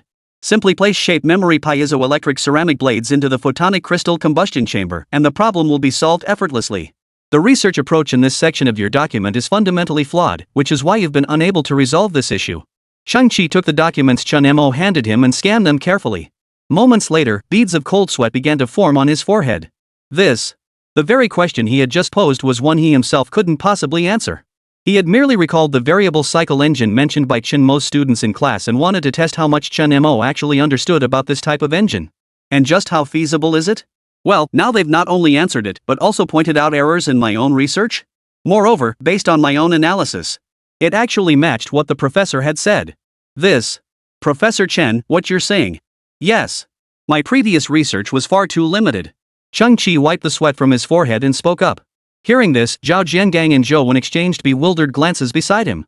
Chapter 25, Drop by the Military Research Institute sometime. Conference room. Zhao Jiangang and Zhou Wen listened to the exchange between the two. For a moment, they just stared at each other. Zhao Jiangang unscrewed the lid of his thermos and took a trembling sip. Their conversation, was this technical? Forget interrupting, he was barely following along. Judging by this, it seemed he'd been overthinking things all along. Who would have thought Chen Mo knew so much about 6th generation fighters? He could even hold his own against old Chang, the chief engineer overseeing the 6th generation fighter's development. This is just too unbelievable. Meanwhile, Zhou Wen beside him was even more stunned. This Chen Mo actually converses with my mentor, Professor Chang, with such ease? And by the looks of it, he was about the same age as himself, if not younger. During the live stream, he had assumed the man was at least in his 30s. But now, he looked like he'd just graduated from college. Such a young teacher possessed such profound knowledge? Compared to him, I feel like I'm just a freeloader at the Dragon Nation Military Research Institute. As the two were still reeling from the shock, Cheng-Chi composed himself and continued. Professor Chen's knowledge is truly unfathomable, but I still have one question. During the open lecture livestream, you designed a multi-spectrum dynamic stealth coating utilizing a topologically optimized nanoscale honeycomb structure. However, the high-temperature resistance of the intelligent skin flexible display material only reaches 300 C, while actual combat scenarios demand performance exceeding 800 C. How did you overcome this challenge, Professor Chen? Hearing this, Chen Mo's expression shifted slightly as he replied. High-temperature resistance for flexible display materials? That is indeed a challenge. Listening to their exchange, Zhou Wen's expression grew tense. He hadn't quite grasped the earlier exchange. But Professor Chang's question? That he knew all about. Earlier, in a journal, Zhao Jiangang had come across a paper researching precisely this issue. This wasn't just a potential issue with Chen Mo's stealth coating design. It was a common problem shared by all stealth coatings currently in use. High temperature resistance in materials has always been a major hurdle in the development of stealth coatings. It's the most cutting-edge challenge. Nearly all researchers in the Dragon Nation were currently engaged in its study. Unexpectedly, Professor Chang actually asked him this question? This truly signaled his recognition of Chen Mo's talent. Chen Mo was now at a loss for words. Overhearing their exchange, Zhao Jiangang beside them clenched his thermos tightly, his expression tightening once more. Though he hadn't understood the exact nature of Cheng-Chi's question. But seeing Chen Mo remain silent for so long, he knew this question probably wasn't something he could answer easily. This time, Chen Mo was truly stumped. Just then, Chen Mo broke into a smile and spoke slowly. This problem can be solved by designing a cooling system that mimics the human perspiration system. Each sweat drop emitted by the intelligent skin is a miniature phase change energy storage pellet. This way, we can easily achieve 800 C. In an instant. The conference room fell completely silent. Shang-Chi was utterly stunned. This concept was simply too far ahead of its time. Could an ordinary person even conceive of this? Even the current 6th generation fighter experiments haven't cracked this challenge. And the professor just casually proposed a theoretical solution? This is just too unbelievable. Moreover, the way this professor answered those difficult questions seemed effortless and natural. As if he'd already conducted systematic research on how to build 6th generation aircraft. Every answer hit the nail on the head. Highly professional. And remarkably comprehensive. Not only did he answer in under 5 minutes, the answers themselves could be considered model solutions. Such a concept would likely remain unexplored for the next century. This teacher possesses such extraordinary skill? This world truly is full of extraordinary talents. At that moment, Zhou Wen beside him was even more astonished. Unlike Shang-Chi, he couldn't easily gauge the feasibility of Chen Mo's proposed solution. He understood that overcoming such a challenge was no longer merely a matter of feasibility. Even conceiving the ideas to tackle these problems was groundbreaking. It was akin to primitive humans discovering fire or the Industrial Revolution in the West. It was pure innovation. Not only did it offer a completely new perspective for the experiment, but could also steer the entire industry's development. Turns out I really underestimated him before. I used to think the online claims that this teacher was a genius were exaggerated utter nonsense. But now it seems they were being conservative. This isn't just a matter of genius. This is a once-in-a-thousand-years prodigy who could change history. At that moment, Zhao Jiangang breathed a sigh of relief. He never imagined Chen Mo could engage in such an exchange with old Chang and solve the industry's most challenging problems. It seems teacher Chen truly is unfathomable. As he pondered this, Shang-Chi's face softened with satisfaction as he spoke. Professor Chen is truly a rare talent. It is a blessing for our nation to have someone of your caliber.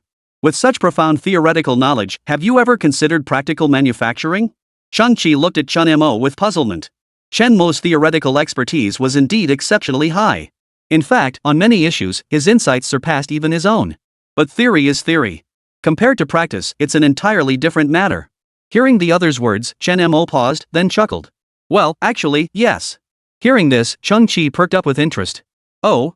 Professor Chen, what kind of tech product are you planning to develop? Drones. Chen Mo declared with unwavering certainty. This technology has an incredibly broad range of applications. It can be used not only for military purposes but also for civilian use, making a difference across all sectors. Listening to his words, Shang-Chi's face betrayed an unmistakable look of admiration. This idea is excellent. Where there's theory, there must be practice. When Chen Mo mentioned building a drone, he did feel some doubt. The drone industry is fiercely competitive in today's world. As a vocational school teacher, Chen Mo's decision to build one now likely meant he was targeting civilian applications. With that thought, he stood up, brushed off his clothes, and spoke. It's getting late. I won't keep you any longer, I'll head back first. As soon as he finished speaking, everyone stood up. Shang-Chi looked at Chen Mo and extended his hand. Teacher Chen, if you ever need any help in the future, feel free to reach out to me anytime. Both you and your students are truly exceptional. If the opportunity arises, you're welcome to visit the Longguo Military Research Institute for an exchange of ideas and learning. Hearing this, Chen Mo returned the handshake. Thank you for your kind offer, Senior Chang. Shang-Chi stared intently at Chen Mo's face, his eyes brimming with admiration. This was the future of Longguo. Although the Dragon Nation Military Research Institute had never before allowed vocational high school students to attend its sessions. But rules are rigid, while people are flexible. For such a talented teacher and student to tour the Dragon Nation Military Research Institute would be a blessing for them. As for recruitment matters, that will require further consideration. After all, while this teacher has theoretically reached the pinnacle of expertise in Longguo, practical application is another matter entirely. His practical capabilities remain unclear for now and require further evaluation. If an opportunity arises in the future, recruiting him then would be no problem. With that thought, Shang-Chi bid farewell to Chen Mo and Zhao Jiangang, then departed the school with Zhou Wen in his car. On the road, inside a moving 7-seater private car, Zhou Wen gazed at Shang-Chi beside him and remarked with admiration.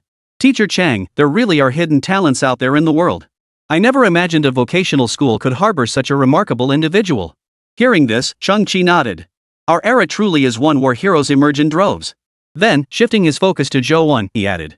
But you, young man, should rein in that arrogance of yours. Hearing this, Zhou Wen's face flushed with embarrassment. Today, he had indeed jumped to conclusions. Influenced by online opinions, he'd initially dismissed Chen Mo as just another teacher seeking attention. That's why he'd immediately tried to flatter him to death. But after meeting him face to face, he realized the man was nothing like the online trolls who criticized him. He was the real deal. Though not much older than me, his level of knowledge was something he could only dream of. Seeing Zhou Wen fall silent, Chengqi said no more. He turned his gaze to the car window and sank into deep thought. The current Chen Mo incident had caused an enormous stir online.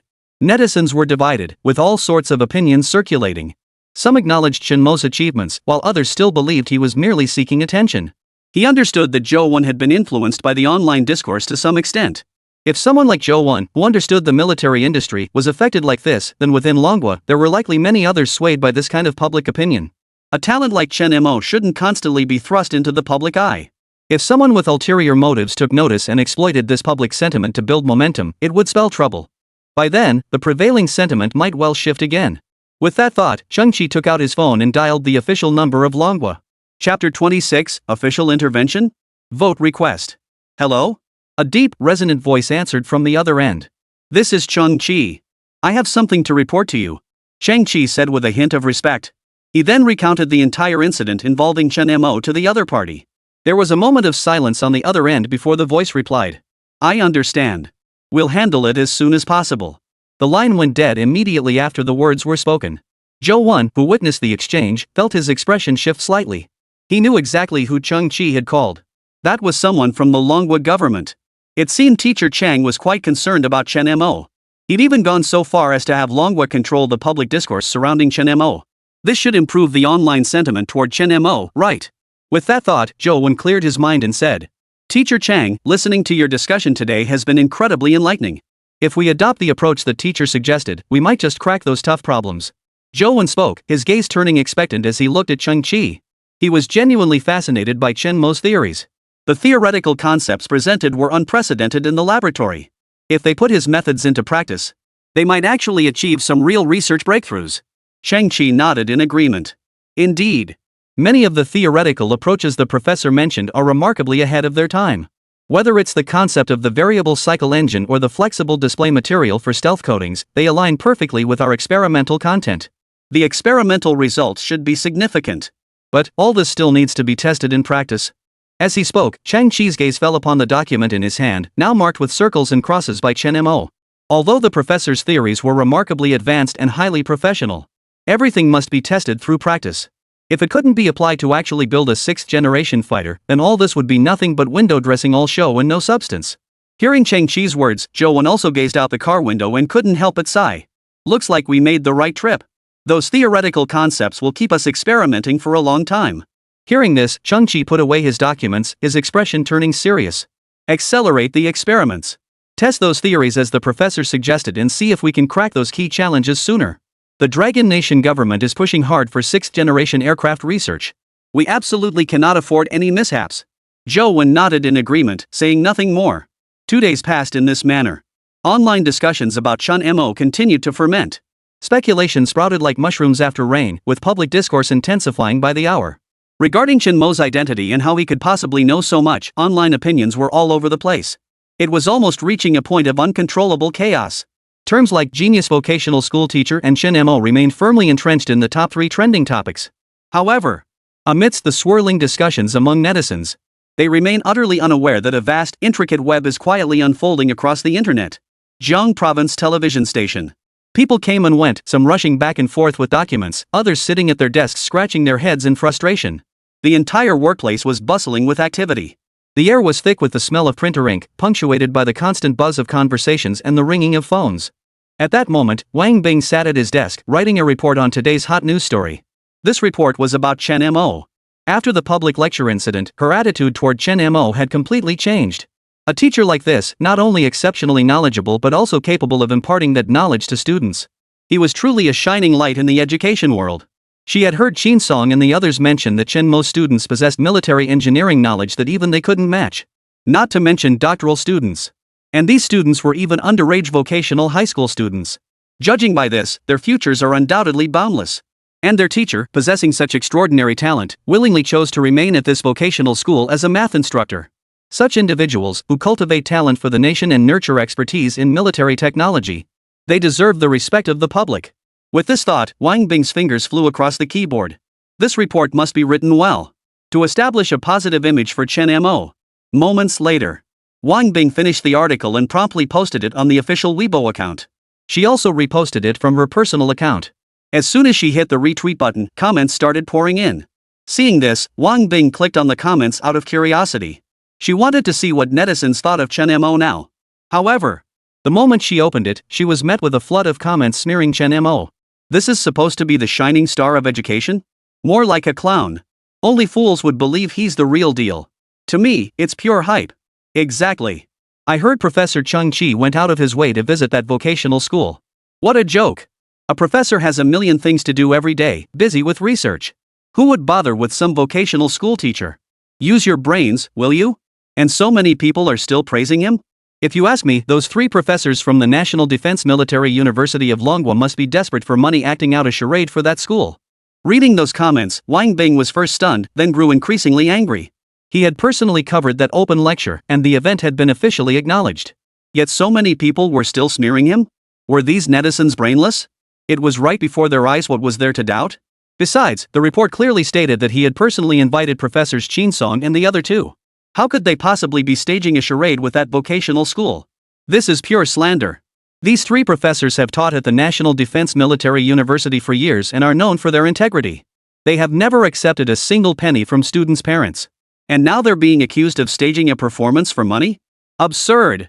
As for whether Professor Chung Chi ever approached Chen Mo, she genuinely had no knowledge of that. But even if he didn't, does that mean Chen Mo is worthless? Such a talented individual. Pouring his heart and soul into nurturing the next generation for the future of the Dragon Nation.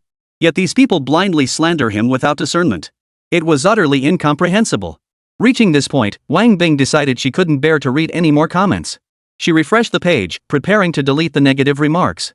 Just as she pulled out her phone and refreshed the computer screen, she discovered that all the comments had vanished. Seeing this, Wang Bing's face instantly froze in shock. What was going on? She had clearly seen those comments just moments ago. How could they suddenly vanish? Moreover, all the negative comments were gone. Not a single one left. This. Filled with confusion, Wang Bing opened the official media backend. He began searching for the accounts of those who had just posted those comments.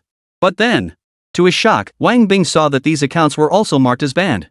He was instantly stunned. What was going on? How could their accounts be gone? Could it be? After a moment's thought, Wang Bing's face lit up with realization. The Dragon Nation authorities had intervened. At this realization, Wang Bing's expression shifted from shock to a hint of delight. It seemed that Teacher Chen Mo's situation had already caught the attention of the authorities. Chapter 27, Teacher Chen, do you want classes or not? Vote request. Online. Ever since the negative comments about Chen Mo started disappearing one after another, the incident's heat surged again, with netizens buzzing with discussion. I personally saw several negative reviews vanish, and the people who posted them got their accounts banned. Seriously? That vocational school teacher must have been recruited by some secret agency. You guys are getting way too into this. If you ask me, they're just worried about spies trying to gather intel on the Dragon Nation. That's why they're doing this. What secret agency? Online theories proliferated, with netizens' comments. Some speculated about Chen Mo, while others worried about their own posts. For a moment, netizens were too preoccupied with their own concerns to pay attention to others. After all, on the surface, it seemed all accounts criticizing Chen Mo had been shut down. But digging deeper, who could say whether they'd been taken in for questioning by the authorities? These netizens were terrified of saying the wrong thing and being labeled as enemy spies. If that happened, it wouldn't end with just account suspensions. Meanwhile, Jiang Province Vocational and Technical College. Principal's Office. Principal Huang, these are the online reactions from the past period. Zhao Jiangang handed over a stack of documents and continued. The matter involving Teacher Chen has now become common knowledge. But we can't find a single negative comment. Combined with the previous incident of old Cheng's secret visit, I think.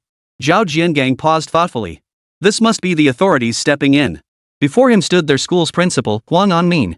Some time ago, he had noticed a shift in online sentiment toward Chen Mo. At first, he had assumed it was due to the testimonials from the 3 professors Qin Song and others during the live-streamed open lecture. But later, he realized something was terribly off about those comments. Not a single negative comment about Chen Mo could be found. This was clearly the work of the authorities. According to his guess, this was caused by Chang Chi's arrival earlier. I'm aware of the situation. Huang Anmin sat in his office chair, chin resting on his hand, deep in thought. Since the authorities had already recognized Chen Mo, they too would need to make their move. With that thought, Huang Anmin spoke up. The authorities' stance toward Chen Mo is now crystal clear. It's time we granted him direct development access. Hearing this, Zhao Jiangang was taken aback. Principal Huang, are you suggesting? Let Chen Mo freely adjust his class schedule. All other courses can make way for him. If there aren't enough slots, we can even cancel those music and art classes. Assign them all to Chen Mo. Of course, the prerequisite is to ask Teacher Chen beforehand if he wants them. Huan Anmin tapped the timetable on the desk as he explained. As a vocational school, their authority was inherently limited. All they could offer Chen Mo was the freedom to arrange his schedule to meet his demands. Thinking this, Huan Anmin's fingers tapped rhythmically on the desk before he continued. As for the teaching content, the school won't interfere either. If he wants to teach about 6th-generation aircraft, let him teach it. If he has any requests related to teaching, he can bring them to the school anytime. We'll do our best to accommodate them. Hearing this, Zhao Jiangon's expression shifted to one of sudden understanding. Understood, Principal Huang. I'll go inform him immediately. Huan Anmin nodded as he listened to Zhao Jiangon's words. All right. Go talk to Teacher Chen first. If he makes any requests later, come report back to me. Zhao Jiangang acknowledged the instruction and turned to leave the principal's office. Teacher's office. Teacher Chen, look. Caught another student doing math homework during Chinese class. A bespectacled teacher tossed a math workbook onto Chen Mo's desk, his tone displeased. So your class spends every day messing around with these math assignments, huh? Doing math homework is one thing, but look, they've even drawn a plane in their Chinese textbook. This. Oh my. Hearing the teacher's words, Chen Mo's face flushed with embarrassment. Teacher Wang, I don't want to either. But I just can't control them. Hearing this, the teachers in the office began teasing him. Ms. Wang, just let it go. At least Mr. Chen's students are doing their homework in class. Look at ours, we're lucky if they're not playing with their phones. Ah, Teacher Chen really knows how to teach. This is the first time I've heard of a teacher being unable to control students doing homework in class, truly eye-opening. Teacher Chen's become a celebrity now. That's not a math class, it's a military theory course. Right, Teacher Chen? Listening to the teacher's teasing, Chen Mo didn't know what to say and could only offer an awkward smile. Just then, Zhao Jiangang walked in from the doorway, beaming. Seeing this, the teachers started teasing him again. Director Zhao, visiting Teacher Chen again? What's the occasion this time? Ever since Teacher Chen became famous, Director Zhao's been dropping by our office daily. I'm not even surprised anymore. Hearing this, Zhao Jiangang smiled but offered no reply. Approaching Chen Mo's workstation, he spoke up. Teacher Chen, do you want the class? I just spoke with Principal Huang, and we've decided to give you the freedom to arrange your own schedule. Hearing this, Chen Mo looked up, a look of confusion on his face. Freedom to arrange my schedule? This means they're giving me the authority? This is great. He had been worried that his current schedule wouldn't allow enough time to guide students in building drones. Now it's settled, he's been granted the authority to schedule his own classes. Seems like the open lectures and Professor Cheng's visit really made quite an impression on the authorities. That's actually a good thing. Thinking this, Chen Mo spoke up. Director Zhao, to be honest, I'd actually like to rearrange my schedule. The teaching workload later on is too heavy, and the current classes just aren't enough, so... Hearing this, Zhao Jiangang rubbed his balding head and interrupted with a smile. Principal Huang anticipated this long ago. Teacher Chen, you can cancel all non-core subjects. Replace them with math classes. As for scheduling, it's entirely up to you. With that, Zhao Jiangang patted Chen Mo's shoulder and said earnestly. From now on, the school won't interfere with you teaching about those 6th-generation aircraft. As long as it's related to education, you can teach however you see fit. Hearing this, the teachers in the office were stunned and they began teasing him. Does the school really value Teacher Chen this much? Looks like the rest of us teachers have fallen out of favor. That's our Teacher Chen for you. Now all other classes will have to make way for you. Seriously? Director Zhao, did Principal Huang really say that? That's awesome. When will I get to freely arrange my classes?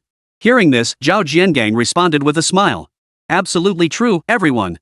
Principal Huang is placing tremendous importance on Teacher Chen right now. Saying this, Zhao Jiangang looked at Chen Mo and patted his expanding belly. Teacher Chen. Principal Huang has made it clear the school will always be your rock-solid support. Whatever you want to do, go for it. If anything goes wrong, the school will cover for you. And whatever you need, just ask. The school will make it happen. Hearing this, Chen Mo couldn't help but look puzzled. Is there such a thing as free lunch? Do whatever I want? Did Principal Huang really say that? Could this be Director Zhao embellishing the story? At that moment, the teachers present were stunned upon hearing Zhao Jiangon's words. Chapter 28, approved without even leaving the office? Votes needed. Teacher's office. The teachers were utterly stunned. Any request can be made? The school will definitely fulfill it? Is that even possible? Could it be that Teacher Chen is receiving special attention from the authorities? Looks like Principal Huang truly values talent. He actually granted Teacher Chen every single request. Why don't I get that kind of treatment? Teacher Chen is so valued by the school now. Don't forget us when you're rich and powerful. Ignoring the teacher's teasing, Chen Mo turned to Zhao Jiangang. Director Zhao, actually, I do have a request. Oh? Teacher Chen, do tell. Zhao Jiangang looked puzzled, then replied confidently. Rest assured, you can ask for anything. The school will meet all your requirements. Hearing this, Chen Mo smiled and spoke up. It's about my course content. I need a lab right now. And, scratching his head, Chen Mo continued. 4 million in research funding. Hearing this, the teachers were stunned, and they all spoke up. 4 million? Did I hear that right? Is that even something our vocational school can afford? Exactly, Teacher Chen. What kind of research requires 4 million? And that lab, what lab could our vocational school possibly provide you with?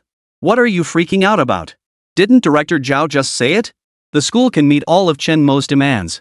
A mere 4 million, surely the school can come up with that? Hearing the teacher's reactions, Zhao Jiangang looked slightly embarrassed but steeled himself to agree. No problem, Teacher Chen. I'll go apply to Principal Huang right away. But the process might take some time, so please be patient. Hearing this, Chen Mo felt a bit puzzled. So readily? He just agreed to it outright? Could superiors really approve such a request? He'd only intended to tentatively voice his request. After all, Director Zhao had said the school would agree to anything he asked for. Even if they didn't give him 4 million, he could surely get something, right? And what about that lab?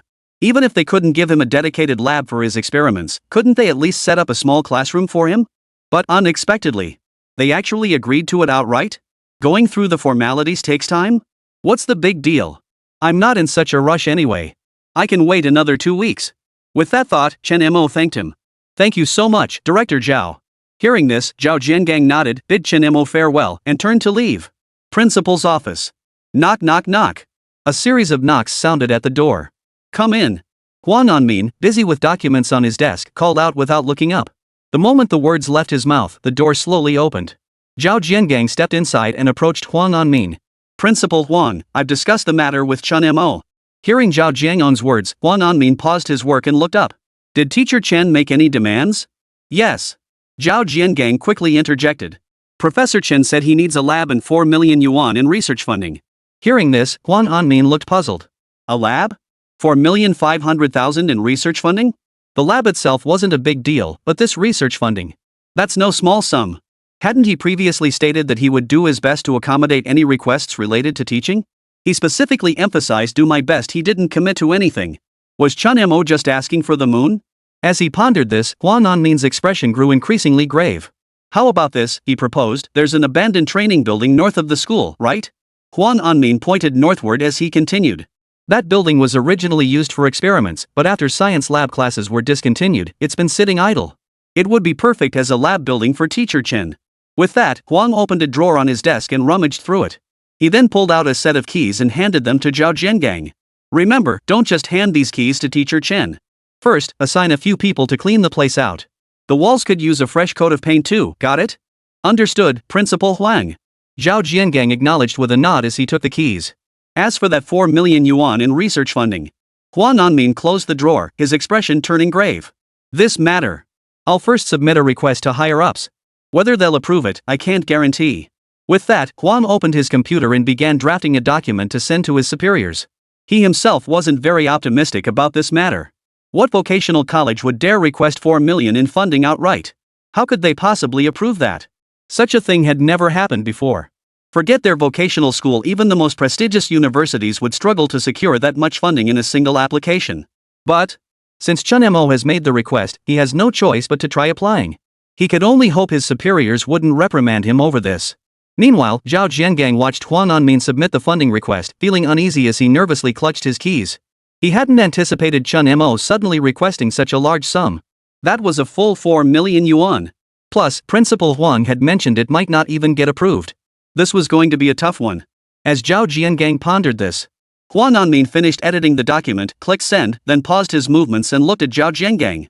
The application has been submitted, but conservatively speaking, it'll take at least half a month to get approved. Go hand over the keys to the training building to Chen Mo.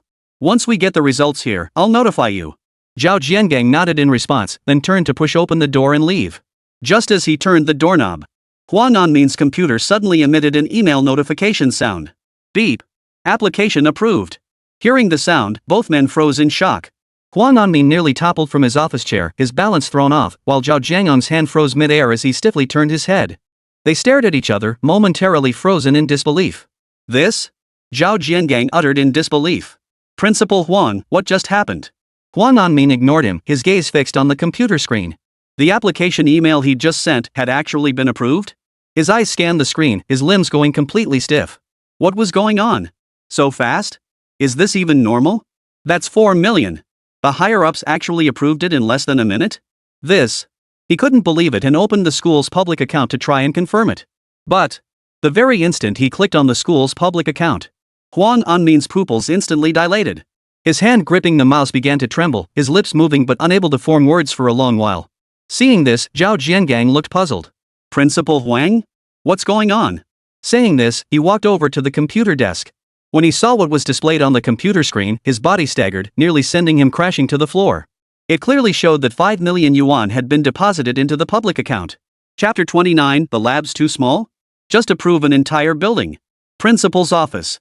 Zhao Jiangang and Huang Anmin stared fixedly at the computer screen, utterly unable to accept the reality for a moment. After a long while, the two slowly came to their senses. Earlier, they had been thinking that the higher-ups might not approve the application for the high sum of 4 million. Unexpectedly, in just 1 minute before Zhao Jiangang had even stepped out of the principal's office, the application was approved. And it wasn't 4 million. It was a full 5 million. Judging by the official response email, the implication was clear. Chen Mo's research in military technology held significant theoretical value. The additional 1 million yuan was allocated as supplementary research funding. Principal Huang. Am I seeing this correctly? Is that really 5 million? Zhao Jiangong's gaze locked onto the 7-digit sum in the account, his voice trembling. This was the first time he'd ever seen such a large sum. As a vocational college, even applying for basic textbook funds had been an arduous process. To prevent embezzlement and corruption, higher authorities subjected every request to rigorous scrutiny. The simplest requests took a full month to process. Now, look at this. Chen Mo had just asked for 4 million. The funds were transferred immediately. Without even a review. How much trust do they have in Chen Mo? It must be because of Professor Cheng's secret visit earlier. It caused quite a stir. Huang Anmin's hands trembled as he braced them on the desk, murmuring to himself. As the university president, he was most familiar with every financial expenditure. There was no way this 5 million could have been deposited so quickly just because of them. It was done for Chen Mo's sake. It seemed the higher-ups valued Chen Mo far more than he had imagined. His standing within the official circles now likely surpassed even that of the top professors. He had previously assumed that Chen Mo's exorbitant demands would inevitably lead to a stern lecture from the authorities. But now? He'd been utterly short-sighted. Listening to Huang Anmin's words, Zhao Jiangang nodded blankly in agreement. When Shang-Chi and Chen Mo met earlier, he hadn't understood much of their conversation. But he understood that Professor Chang at least recognized Chen Mo's capabilities. But now he realized things were far more complex than he'd imagined. This wasn't merely acknowledging Chen Mo's abilities. It was clear that Professor Chang held Chen Mo's research in high regard. As the chief engineer overseeing the 6th-generation fighter jet program, Professor Chang-Chi naturally maintained official connections. After all, such research inherently concerns matters of national defense and military strategy. But if it were old Chang requesting 4 or 5 million, approval would come through in a minute. But this is Chen Mo. He applied for 4 million and it got approved this quickly? Could it be that Professor Chang pulled some strings with the authorities? Seems we've underestimated Chen Mo all along. Huang Anmin sighed with some regret. As he spoke, he pulled out a key from his pocket and unlocked a drawer on his desk. He took out a bank card and handed it to Zhao Jiangang. Director Zhao, this card belongs to the university's public account. Please hand it over to Chen Mo for now. Understood. Zhao Jiangang responded, taking the card. Seeing this, Huang Anmin continued his instructions. Remember, Teacher Chen is now the most important teacher at our school. You must handle this matter properly and avoid any mishaps. As he spoke, Huang Anmin lowered his head, his expression growing distant. Chen Mo's situation was now far beyond what a vocational school teacher like him could decide. All he could do now was try his best to meet Chen Mo's demands. After all, the higher-ups placed such importance on Chen Mo for their own reasons. Though he admittedly knew little about 6th-generation fighters or such matters. He knew Chen Mo's standing with the authorities had likely far surpassed his imagination. With that thought, Huang Anmin waved his hand, signaling Zhao Jiangang to leave. Seeing this, Zhao Jiangang acknowledged the gesture and turned to leave the office. Teacher's office. Zhao Jiangang walked stiffly through the doorway, a set of keys dangling from his hand. After all these years as the head of student affairs, this was the first time he'd ever seen 5 million yuan in cold, hard cash. Now, with that 5 million in his pocket, Zhao Jiangang felt a mountain of pressure weighing him down. His hand clenched tightly around the bank card inside his pocket, afraid he might drop it at any moment. Seeing this, the other teachers gathered curiously around him, asking questions. Principal Zhao, what's going on? Did the higher-ups reject Teacher Chen's application? I told you so. How could the school just hand over 4 million to Chen Mo? That's no small sum. Exactly. And that lab? The school doesn't even have a lab. There aren't even any spare classrooms. Hearing this, Zhao Jiangan's expression stiffened, but he ignored them. Approaching Chen Mo's workstation, he handed over the keys and spoke. Professor Chen, these keys are for the abandoned training building north of campus. The principal said it could serve as your lab building. But it's not usable yet. I'll need to arrange for repairs first. Hearing this, Chen Mo took the keys, feeling slightly surprised. He had thought it was already generous of the school to give him a lab. But unexpectedly, they'd given him an entire lab building outright? Even if it's abandoned, as long as it's usable. With some renovations, it might even be more functional than a brand new building. Besides, renovations wouldn't take long either. By then, this drone development project should be ready to kick off soon. At that moment, the teachers listening to Zhao Jiangang's words were all stunned. Professor Chen only asked for a lab, and the school gave him an entire building? Are they really prioritizing him this much now? That abandoned training building might be old, but it's usable. We never get that kind of treatment. Seems the school didn't approve Professor Chen's 4 million yuan request, but giving him an entire lab building isn't bad either. Ignoring the teacher's murmurs, Zhao Jiangang silently pulled a bank card from his bag and handed it to Chen Mo. Seeing this, Chen Mo extended his hand, a look of confusion on his face. Director Zhao, what's this? The moment he saw the bank card, Chen Mo suspected it might be related to the funding he'd just applied for. But upon reflection, he understood. Research funding applications like this typically took at least 10 days to a fortnight to process. How could it possibly be approved and deposited immediately after he just requested it? Plus, Zhao Jiangang had mentioned earlier that the funding application process would take at least several weeks. How could it possibly be approved so quickly? So now, Chen Mo was thoroughly puzzled. Seeing Chen Mo's puzzled expression, Zhao Jiangang smiled. This is the research funding you requested earlier. It contains 5 million yuan. Zhao Jiangang slipped the bank card into Chen Mo's hand and continued. I told you go ahead with confidence. The school will meet every single one of your demands. Hearing this, Chen Mo was secretly startled. Was this really the research funding he'd just requested? This fast? Without overthinking it, Chen Mo silently accepted the card. After all, who wouldn't take the money? Who cares why it came so fast? However, at that moment, the teachers present were stunned into silence upon hearing Zhao Jiangang's words. Chapter 30, Is the gap between people really this wide? Votes sought. Teacher's office. Upon hearing Zhao Jiangang say that higher-ups had approved 5 million yuan for Chen Mo, the teachers were all stunned. 5 million? Wasn't it supposed to be 4 million? Where did all this extra money come from? Is it all research funding for Teacher Chen? Principal Zhao, didn't you just say you were going to apply for it? How come you're back with the money already? Was the application approved that quickly? Teacher Chen is something else. I've never seen such a huge sum before requesting that much research funding in one go. I bet the combined annual teaching budgets of all the vocational schools around here don't even add up to that much. Witnessing Zhao Jiangang hand Chen Mo a bank card loaded with 5 million yuan, the teachers couldn't believe their eyes. 5 million yuan in research funding. Was this something vocational school teachers like them could ever hope to receive? Just how highly regarded by higher-ups is this Teacher Chen? He was clearly just a vocational school teacher, and so young at that. The moment he spoke up, the higher-ups immediately approved 5 million yuan in research funding for him. Could it be because of that open lecture earlier? If they heard correctly, Chen Mo had only tentatively mentioned needing some funding for follow-up experiments. And then, the higher-ups not only agreed but directly approved 5 million yuan. Some physics teachers present felt a twinge of envy, casting resentful glances at Chen Mo and Zhao Jiangang. Back then, when they had discussed with Zhao Jiangang about securing more funding for student experiments, Zhao Jiangang dismissed them with a single remark, "You haven't even mastered the textbook knowledge yet and you want to do experiments? But look at Chen Mo. 5 million yuan. Forget buying materials for experiments. That amount could even cover renovating an entire lab. How could the difference between people be so vast?" The higher-ups really show favoritism toward Teacher Chen Mo. The physics teachers were bitter, but they could only watch with envy. Just because Teacher Chen gave one open class on military technology, he gets this much attention from higher-ups? That's outrageous. Seeing this, they're all tempted to apply to the school to teach in Chen Mo's class. Overhearing the teachers' discussion, Zhao Jiangang smiled faintly and turned to look at Chen Mo. Teacher Chen, here's the situation. The current lab building still requires extensive renovations before it can be used. The higher-ups have instructed that all matters concerning the lab building's refurbishment must be carried out according to your specifications. Teacher Chen. Is there anything you need? If you require any experimental equipment, just let me know. I'll arrange for it to be purchased immediately. After a moment's thought, Chen Mo replied. Director Zhao, no additional equipment is needed. However, the laboratory layout design should be as professionally optimized as possible. Hearing this, Zhao Jiangang smiled. No problem. I'll arrange for a professional lab design team to handle it. I'll make sure it's done right for you, Professor Chen. If there's nothing else, I'll take my leave. Chen Mo nodded. Nothing else. Seeing this, Zhao Jiangang bid farewell to the others and turned to leave. Watching Zhao Jiangon's retreating figure, Chen Mo fell deep in thought.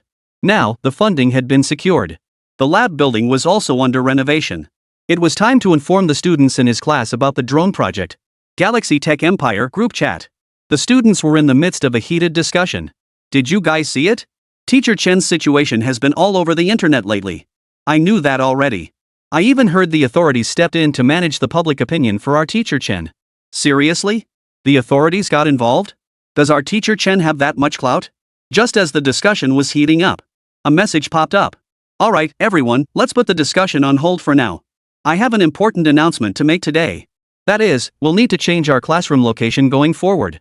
The sender of the message was none other than Chen Mo. Seeing Chen Mo's message, the students were filled with confusion. Teacher Chen's message is out. What does he mean by this? Changing the classroom? Are we getting a new classroom? Change classrooms? Our old one was perfectly fine. Why the sudden switch? Seeing this, Chen Mo replied. That's right, we are indeed switching classrooms. You know that practical training building on the north side of campus, right? The school decided our current classroom was too small for teaching and lab work, so they've assigned this entire building to me. From now on, all my classes will be held in that lab building. Reading Chen Mo's message, the students were instantly stunned. Holy crap! That 7-story training building up north? They're actually giving it to us for labs? How is that even possible? That 7-story training building?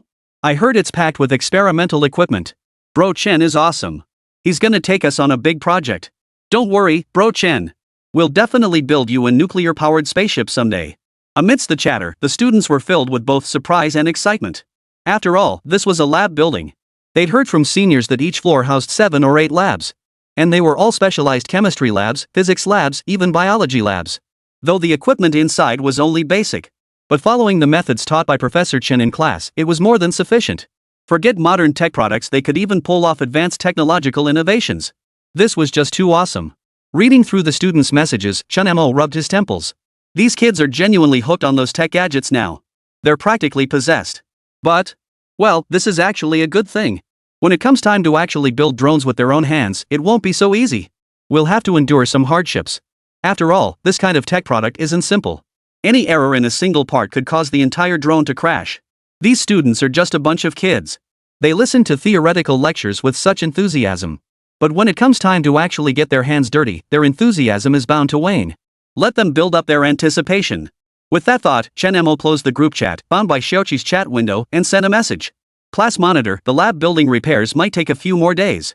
I plan to hold a practical session then and need some materials. See if you can get them.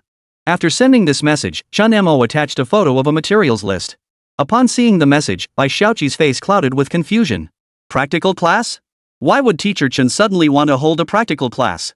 Pondering this, Bai Xiaoqi opened the photo of the materials list, her puzzled expression deepening. Teacher Chen, we might not be very familiar with the equipment in that lab building yet. If we have class there, I'm afraid. Seeing Bai Xiaoqi's reply, Chen Mo sent another message. Don't worry about that. I'll explain how to use everything before class. Reading Teacher Chen's reply, Bai Xiaoqi shook her head. This matter really wasn't something she should be thinking about. With Teacher Chen's expertise, it wouldn't take long for him to teach them. As class monitor, her task was to procure the materials for Chen Mo. Everything else, Teacher Chen would naturally handle on her own. With that thought, she replied with a message. Got it. Teacher Chen, I'll go buy them then. After reading the reply, Bai Xiaoqi turned off her screen and sat there, deep in thought. The list of materials needed this time was considerably longer than before. Moreover, the range of materials was incredibly broad, many she'd never even heard of. What on earth was Teacher Chen planning to make with them? Chapter 31, We've Made It, Votes Needed. 3 days later. Jiang Province Vocational Technical College. A large construction crew swarmed around the lab building. The roar of machinery echoed throughout the structure, filling the air with a mix of paint and dust. It was now lunchtime. At the student cafeteria. Nearly every seat was occupied, the aroma of food filling the air. At one table, several students were chatting. Did you see those construction crews inside the lab building? What's the school up to? Are they turning it into a new academic building? I heard it's for Professor Chen's class to conduct experiments in that lab building. Experiments? An entire building for experiments? That building is 7 stories tall. Professor Chen's class only has 50-something students, right? You didn't know? Chen's class was featured on the news. They got a special mention in the official broadcast. Amidst the students' chatter, Lu Xiao and Wu Ran walked in from the cafeteria entrance. The moment they stepped inside, all eyes turned to them. See those guys? They're from Teacher Chen's class. During that open lecture, they even debated academic issues with a professional professor. I watched that open class. They even pointed out flaws in that professor's paper. Seeing this, Wu Ran turned to Lu Xiao with a smile and teased. Xiao, we're really making waves. Ever since that open class livestream, our class has practically become celebrities. Lu Xiao glanced at him indifferently. So what if we were on TV? What's the big deal? Brother Chen said we're academics, we need to keep a low profile. Wu Ran nodded in agreement as he listened. At that moment, 2 girls approached them holding math workbooks. They stopped in front of the pair, hesitated for a moment, then stepped forward and spoke. Senior students. Hearing the girls' words, both of them looked puzzled. What was this about? Seeing the books in their hands, could they be asking for help with their homework? As he pondered, Wu Ran glanced at Lu Xiao beside him. Seeing Lu Xiao nod, he turned to address the pair. Hey, do you have any math questions you want to ask us? Ask away. We'll share everything we know. Their conversation drew the attention of several students nearby. Seeing the 2 girls approach them with math homework in hand, everyone looked stunned. Seriously? They're so awesome. People actually come to them for help? I saw those 2 girls standing by the cafeteria entrance earlier. I thought they were waiting for someone, but turns out they were waiting to ask questions. However, the 2 girls fell silent as they listened to Wu Ran's words. They exchanged a glance, their expressions tinged with complexity. No, senior. We're not here to ask questions. Hearing the girls' response, it was now Lu Xiao and the others who looked puzzled. Not here to ask questions? Then why are they holding math workbooks? Thinking this, Lu Xiao pointed at the math workbooks in their hands and asked. Then what are these? Hearing this, the 2 girls took a deep breath, handed over the workbooks, and spoke up. Senior. Could you sign for us? For a moment, both of them looked stunned. An autograph? What on earth is going on? After a moment's hesitation, Lu Xiao replied. Sorry, students. We're academics, not celebrities. As for autographs, let's just skip that. Seeing this, a flicker of disappointment crossed the 2 girls' eyes. Alright, fine. We're sorry to bother you, seniors. With that, they hurriedly left. Hearing their exchange, everyone's eyes widened in utter shock. Sign autographs? Holy crap? That's insane. What do you know? Chen's students are celebrities now. Even official news says they're destined for greatness. Of course we gotta get autographs while we can. Now that you mention it, that kinda makes sense. Too bad they won't sign autographs. Lu Xiao and the other watched the 2 girls' retreating figures, a faint smile playing on their lips. Back in the day, they'd been the ones loitering by the school gate, smoking cigarettes and riding beat-up bikes. Not just classmates, even passers-by would go out of their way to avoid him, afraid of being associated with him. Now, just coming to the cafeteria for a meal, and people are asking for autographs. All this really is thanks to Teacher Chen. At that moment, Wu Ran spoke up. Xiao, let's get our food. I'm starving. Hearing this, Lu Xiao nodded, and the 2 headed to the food counter to join the line. Bro Xiao, what do you think we should have for lunch? Wu Ran stared at the line ahead, looking utterly conflicted. Seeing this, Lu Xiao ignored him and stood silently in line, waiting. Moments later, it was their turn to get their food. The lady at the counter stared at them, surprise evident on her face. Are you 2 Teacher Chen's students? Hearing this, the 2 exchanged puzzled glances. Even the food counter lady recognized them? Yes, auntie. Wu Ran confirmed. Hearing his answer, the auntie at the stall lit up with joy and smiled as she spoke. Oh my! I saw you guys on TV before. You're on TV now, what an achievement. I never went to school, but I know that being on TV means you've really made something of yourself. Hearing this, the 2 of them laughed.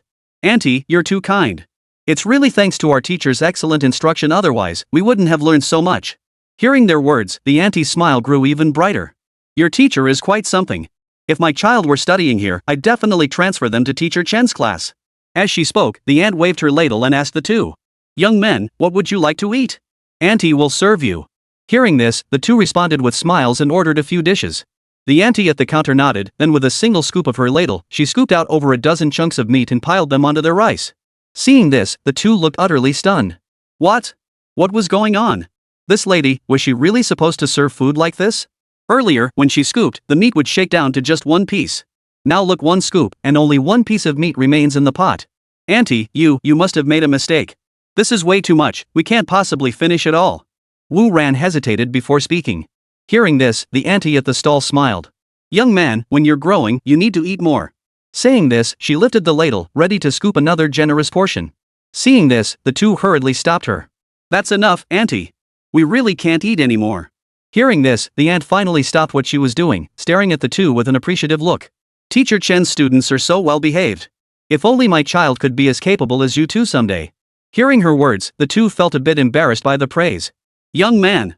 Next time you want a certain dish, just tell auntie, and I'll prepare it for you in advance. The stall auntie beamed as she continued.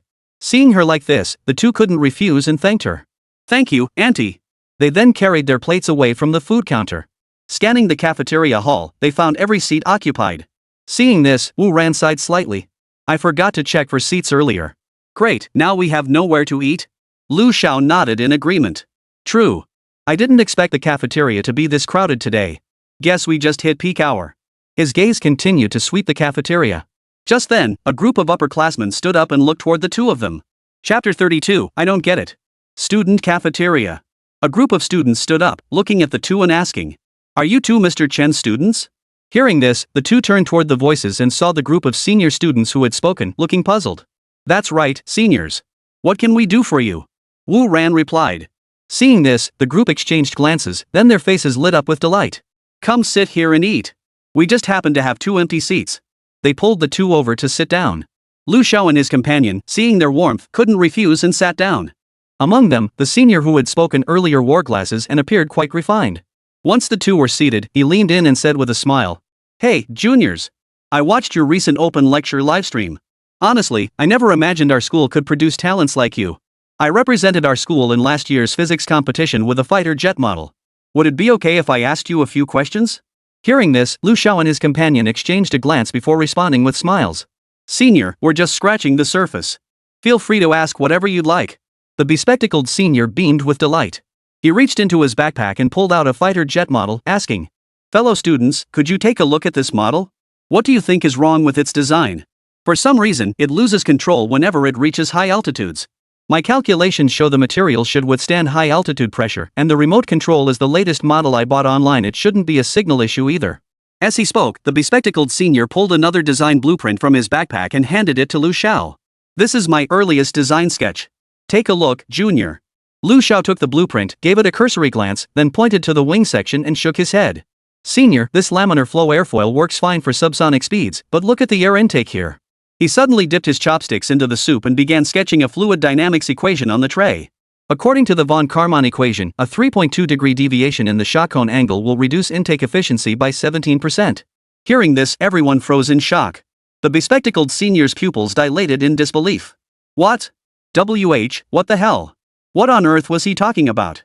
How come I can't understand a single word? The bespectacled senior stared at the characters on the tray, muttering awkwardly. What, crazy? Cayman? Senior. It's von Karman. Lu Xiao corrected him. Oh right. Phone Cayman. The bespectacled senior clutched the model tightly, forcing himself to stay calm. To be honest, he hadn't understood a single word. But as a senior competing in physics contests, he didn't want to lose face in front of his juniors. He had to at least pretend to be cool. Senior? Senior? Lu Xiao waved his hand in front of the other's face when he didn't respond. The bespectacled senior snapped back to reality, looking around in a daze. Seeing him respond, Lu Xiao continued. Didn't you hear me, senior? Shall I explain it again? This time I'll approach it from a different angle. Hearing this, the bespectacled senior flinched and instantly perked up. No need. Junior, I get it now. Seeing Lu Xiao's puzzled expression, the bespectacled senior looked slightly embarrassed. He'd already been defeated, yet he kept pursuing the kill? If I say one more word to him, I fear my own Dao heart might shatter. By then, the others had regained their senses. Witnessing the exchange, they chimed in with teasing remarks. Ha, Junior, cut him some slack. He didn't just miss it, he completely missed the point. Exactly, Junior. You guys are way too specialized. Even this senior can't speak clearly anymore. Looks like we really can't compete with you lot. Hearing this, the bespectacled senior hurriedly gathered his things and dashed off. Watching his retreating figure, Lu Xiao and the other exchanged puzzled glances. How could he not understand? It wasn't that difficult. After school, in Chen Mo's classroom, Lu Xiao was packing his backpack. At that moment, Wu Ran walked in from the classroom doorway and spoke up. Bro Xiao, there's a crowd gathered outside the classroom. Word is they're looking for you. Why don't you go check it out? Hearing this, Lu Xiao looked puzzled. Who? Why would they suddenly come looking for me? With that thought, Lu Xiao slung his backpack over his shoulder and headed toward the classroom door. Seeing Lu Xiao emerge, the group at the door exclaimed excitedly, "Xiao!" Following the voices, Lu Xiao immediately spotted the three standing at the doorway. They were all his former junior high classmates. They happened to attend the neighboring high school, so they occasionally kept in touch. But what the hell did they want with him? As Lu Xiao pondered, the trio spoke up again. Xiao, you've really made it big. You're even on TV. Exactly. My dad said he saw you on TV. At first I didn't believe it, but after looking closely, it really was you. Bro Xiao, is your teacher that awesome? Did you really grasp everything he taught in class? Hearing their words, Lu Xiao's face lit up with pride. Of course. What kind of guy is Brother Chen? He's the one who takes us on big missions. Hearing this, the three instantly looked up to him with admiration. Bro Xiao, you're the real deal. You're a master at leading us on wild rides, and now you're even teaching us stuff? You're the man. Yeah. Brother Xiao, teach us too? We brothers are dying to learn. Lu Xiao smiled faintly at their words. No problem. But this stuff, are you sure you'll understand it? At this, the three men's faces lit up with pride. We made it into high school, man. How could we not get this? Exactly. We're doing pretty well academically at our school, right? Stuff like physics and math, we were in the top 5 in our grade last time. Heard your teacher teaches military stuff? What's that even about? Driving tanks and flying planes? Holy crap. Just thinking about it gets me pumped. Lu Xiao smiled faintly at their words. Alright, come on in. Today, I'll give you a proper lesson. With that, Lu Xiao led the three boys into the classroom. The classroom was now empty except for them. At that moment, Wu Ran spoke up. Bro Xiao, I'll head back now. Call me if you need anything. Lu Xiao nodded in response, then walked up to the podium and began lecturing with chalk. Wu Ran watched him, packed his backpack, and left. 2 hours later, the three students in the classroom were utterly baffled. The blackboard was now covered in formulas. And these were all advanced physics and advanced mathematics formulas. The trio was completely lost. Xiao! Stop already! My brain can't handle this anymore. Yeah, Xiao. This is way too hard. Is this even something we can learn? Even college students wouldn't understand this. Bro, does your teacher lecture on this stuff every day? Is this even vocational school? Hearing their reactions, Lu Xiao just smiled. Can't follow? Maybe I'm not explaining it well. How about I bring you guys to sit in on my class next time? Chapter 33, Itches to Grow a Brain. Votes needed. Inside the classroom. Hearing Lu Xiao's words, the three instantly looked awkward. Audit? Is this even the lecturer's fault? We couldn't understand a single word, okay? What's this about stationary wave functions, superposition principles, and angular momentum conservation? And partial differential equations, Riemannian geometry? Is this stuff even comprehensible to high school students? Even college students would probably walk out with their heads spinning. I was actually hoping to learn something here. Now look at us, we haven't learned anything. We're just sitting here dumbfounded. Forget sitting in on the lecture. Brother Xiao, we were out of line. We couldn't understand a single thing you were talking about. Yeah, Brother Xiao. Is this what your teachers lecture on? How are you supposed to learn this? All those technical terms? I've only ever seen them in sci-fi novels. I'm starting to doubt I really am third in my physics class. Hearing their words, Lu Xiao's expression turned puzzled. This stuff, isn't that hard, is it? It's just plugging into a formula to find a value, right? Did I go too fast? Should I slow down for you guys?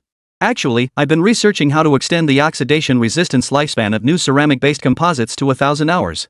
That should be a bit simpler. Hearing this, the three exchanged glances, their expressions darkening further. Forget it, Xiao. Brother Xiao. We really aren't feeling well. We'll head back first. Yeah, feeling unwell. My head feels itchy, maybe I'm growing a brain. With that, the three quickly stood up and dashed toward the door. Seeing this, Lu Xiao hurriedly reached out to stop them. Hey! Don't leave yet. I'm not done talking. Seeing Lu Xiao's obstruction, the trio instantly quickened their pace and fled the classroom. Building 17, Nanjiang Garden. Looks like I'll have to talk to Dad after all, see if he can get hold of those materials. Bai Xiaoqi murmured to herself as she stood at her front door. She turned the key, unlocked the door, and stepped inside. The moment she entered, she saw her parents sitting on the sofa, watching her with a half smile. Dad? Mom? Bai Xiaoqi asked, puzzled. What are you looking at? Is there something on my face? Hearing this, her parents still didn't speak, only staring at her intently. After a long moment, her mother finally spoke first. You little brat, how much longer do you plan to keep this from us? Bai Xiaoqi grew even more bewildered. Mom, what am I hiding from you? Seeing Bai Xiaoqi's innocent expression, her father, Bai Jiang, interjected. You were on TV. Didn't you know? At that, Bai Xiaoqi suddenly understood. Dad, that's all you're talking about? I thought it was something big. It's just being on TV. No need to make such a fuss. Seeing Bai Xiaoqi still wearing that nonchalant expression, Bai Jiang was taken aback. This kid is actually this calm? This was being on TV. As a factory worker at a materials plant, he lived most of his life without ever seeing anyone he knew appear on TV. And now, his own daughter was going to be on TV. What an honor for the family. Just as he was lost in thought, his mother interrupted. You little brat, did you really learn that so-called sixth-generation machine? Yes, Mom. Bai Xiaoqi replied with an expression that suggested it was only natural. However, hearing her words, the two elders still wore expressions of disbelief. Bai Xiaoqi continued to explain. Dad. Mom. Why would I lie to you? Our teacher really did teach us. If you don't believe me, I can explain it to you? Hearing this, Bai Jiang perked up. Go ahead. Though he was just a humble factory worker, he handled all sorts of materials daily. He naturally understood the products manufactured from those raw materials. Seeing his father agree, Bai Xiaoqi set down his backpack, pulled out a book, and began.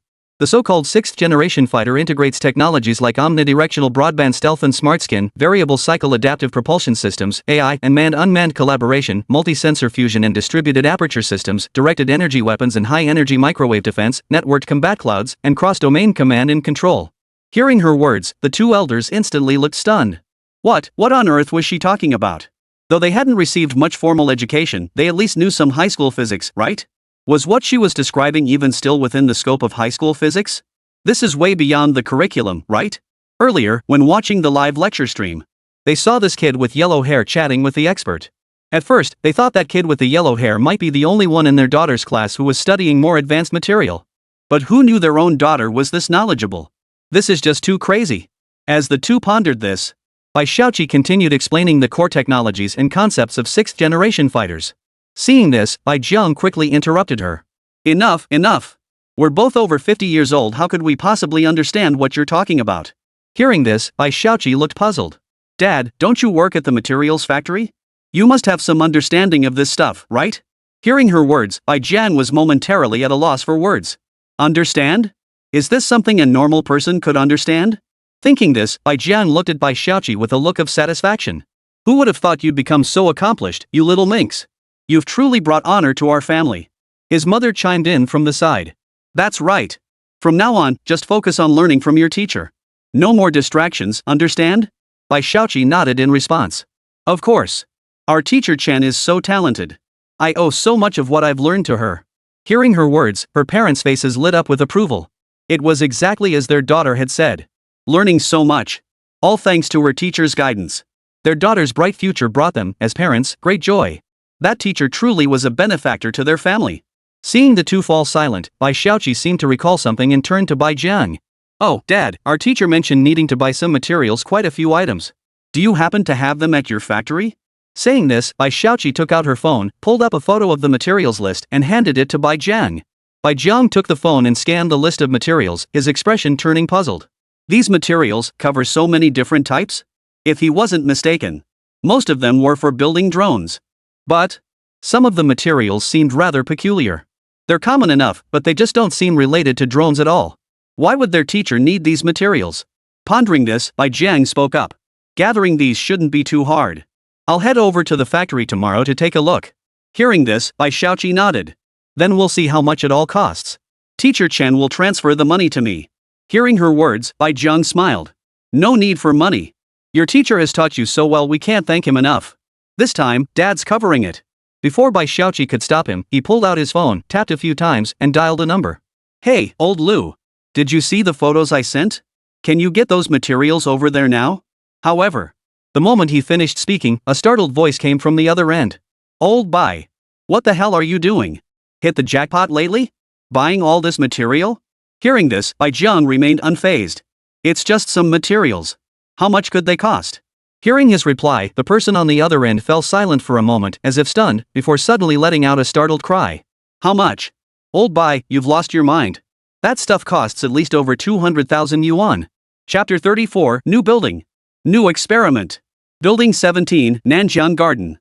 Hearing the response on the other end, Bai Jiang was stunned. 200,000? How could it be so much? He glanced at Bai Xiaoqi beside him, his eyes filled with disbelief. His lips moved silently, forming the words, that much? Seeing this, Bai Xiaoqi shrugged her shoulders, her expression innocent. She only knew what the materials were. As for their cost, she truly hadn't anticipated it would be so exorbitant. Seeing his daughter's innocent expression, Bai Jiang sighed, took a deep breath, hesitated for a moment, and replied. Old Lu. I'll need to think this over. As soon as the words left his mouth, he hung up the phone and sank into the nearby sofa, his expression grave. Just a moment ago, he had made a bold promise. To cover the cost of materials for teacher Chen. The next moment, he'd shot himself in the foot. What a huge embarrassment. Seeing her father's complicated expression, Bai Xiaoqi couldn't help but giggle. Dad, let teacher Chen handle it herself. Hearing this, Bai Jiang lifted his head, glanced at her, paused in silence, then nodded. Indeed, we can only wait for teacher Chen to come himself. Meanwhile, Jiang Province Vocational School, a teacher's dormitory off campus. It was nearly midnight. A several-meter-long engine core unit was secured at the center by intricate brackets, its surface densely covered with sensor cables. The air carried faint whiffs of aviation kerosene and the distinctive scent of metal heated to high temperatures. A display screen sat nearby. Damn! Combustion instability again. The equivalence ratio distribution in the high-temperature, rich oil zone is still too sensitive. Chen Mo frowned deeply, his fingers tapping the table unconsciously, producing a dull thudding sound. He weighed the wrench in his hand, murmuring to himself. The swirl number of the swirl chamber. What if we incorporate a non-uniform swirl design? Chen Mo's movements halted abruptly as he sat bolt upright. Yes. Combined with a composite strategy of gas film cooling and impact cooling, we could implement a divergent cooling micro-hole layout in the area with the heaviest thermal load at the leading edge of the guide vanes. No sooner had the words left his mouth than he began working feverishly. Moments later. On the display screen, the wildly oscillating pressure curve began to decay at a visible rate, its frequency gradually shifting away from the dangerous resonance zone. Seeing this, Chen Mo's frown suddenly smoothed out, as if a great weight had been lifted from his shoulders. He exhaled deeply, as if shedding a 1,000-pound burden, slumping back into his chair. Finally settled. Next up, it's time to put it into practice. At that very moment, a mechanical voice echoed in his mind. Ding! Your student has guided others through confusion and imparted knowledge, earning you 0.3 legacy points. Ding! Your student has taught others for the first time, completing an achievement. You have earned 0.5 legacy points. Hearing the mechanical voice, Chen Mo slumped in his chair, stunned. A student teaching someone else? Could it be that one of his own students had taught someone else what he had taught them? And this actually grants inheritance points? The thought perked him up instantly, and he sat up straight. Who would have thought that students giving lectures could also earn inheritance points? What a pleasant surprise. But Chen Mo furrowed his brow slightly, deep in thought. Only a fraction of a point added to his inheritance points. That's a bit low. It must be that those guys still lack skill in their craft, so their teaching isn't very effective. Seems I'll need to be stricter with my requirements going forward. I could also have them teach later on, that should yield a lot more inheritance points. As he pondered, Chen Mo suddenly recalled Director Zhao mentioning that many students at the academy also wished to attend his lectures. A new plan began to take shape in his mind. To accelerate the accumulation of inheritance points, he should hold more open lectures going forward and invite them to attend as well. At this thought, Chen Mo's frown eased, and a faint smile touched his lips. Half a month later. Nighttime. Galactic Tech Empire group chat. A message was sent. Everyone, the lab building is fully repaired. Starting tomorrow, we'll officially move our classes there. Chen Mo's announcement instantly set the group abuzz as messages flooded in. Holy crap? It's already fixed? Chen's the man. Wow. Finally getting to study in that 7-story lab building. Wonder what it looks like now. Gotta take some pics tomorrow. Teacher Chen, with so many labs in that building, does that mean our class gets one per person? Watching the discussion unfold, Chen Mo composed another message. Everyone, come early to class tomorrow. I have an announcement to make. The moment the message went out, the group chat erupted again. Alright. Brother Chen, whatever you need, just give the word. We're ready to go through fire and water for you. What is it, Teacher Chen? Could it be new progress on the 6th generation fighter research? That lab building's already finished. Teacher Chen must be announcing a new experiment. Everyone chimed in, their curiosity running wild. Seeing this, Chen Mo smiled faintly and said nothing more. It was good to let them anticipate a bit. That way, when he announced plans to build drones tomorrow, they'd be even more enthusiastic.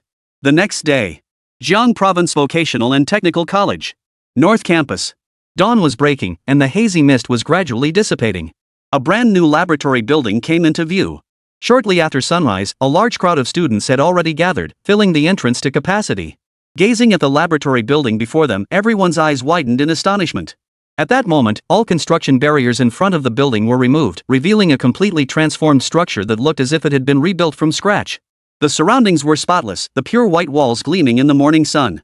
Even each window was intricately carved, shimmering like ripples on a lake. A grand crimson carpet stretched inward, covering every pathway and staircase. It looked every bit like an academic hall. The crowd was rendered speechless by this breathtaking spectacle, and for a moment, the surroundings fell completely silent. Moments later, discussion erupted like a burst dam, overwhelming the air. Holy crap!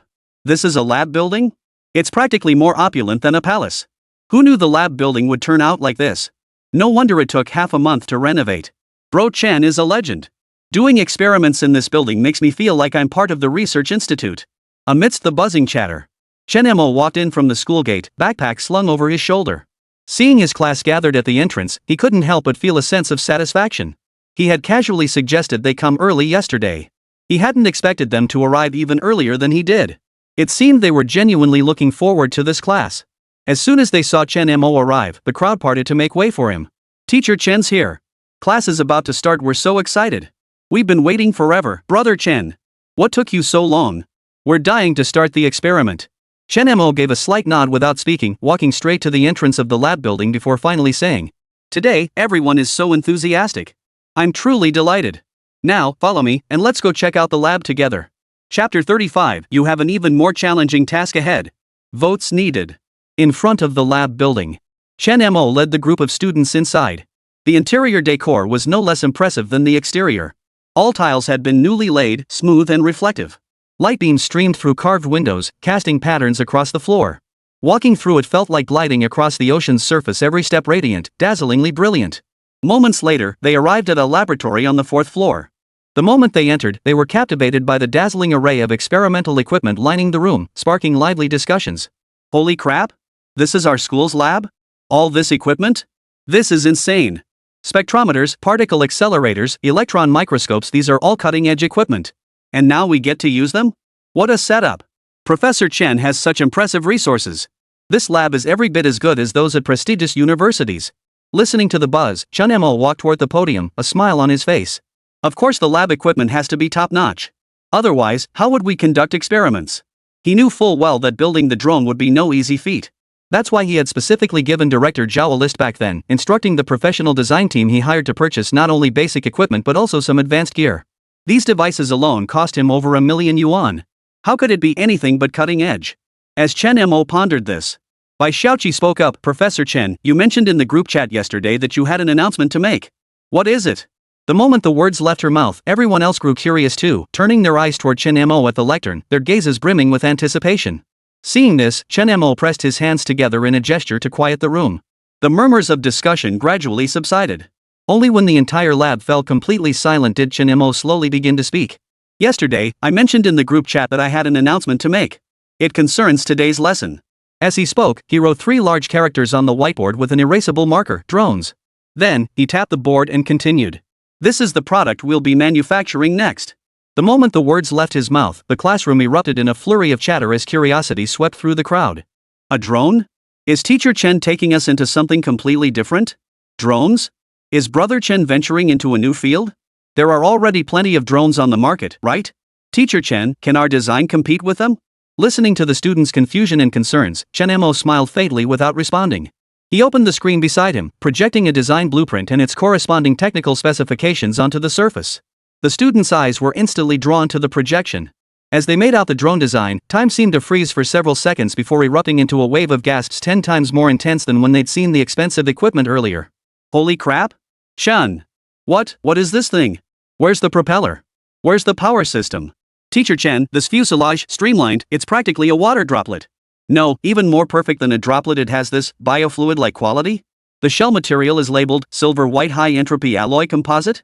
Self-healing coating? Impact resistance coefficient. Holy crap, are these numbers a joke? This strength surpasses main battle tank armor? Everyone racked their brains, frantically searching their memories for knowledge imparted by teacher Chen in class. Among them, a student wearing square-framed glasses stared intently at the screen and asked in a trembling voice, "Teacher, is this drone magnetic levitation?" As he spoke, his fingers unconsciously traced imaginary lines in the air. Suddenly, his expression changed as he dismissed his own guess. "But there's no layout for traditional electromagnetic coils in the diagram. And this completely silent suspension, that energy conversion efficiency, it's impossible. Even existing superconducting magnetic levitation systems can't achieve such stability and quietness, there's still energy loss." "Professor Chen, how on earth did you pull this off?" Listening to his question, Chen Mo nodded with satisfaction, a look of relief on his face. "Excellent question, student.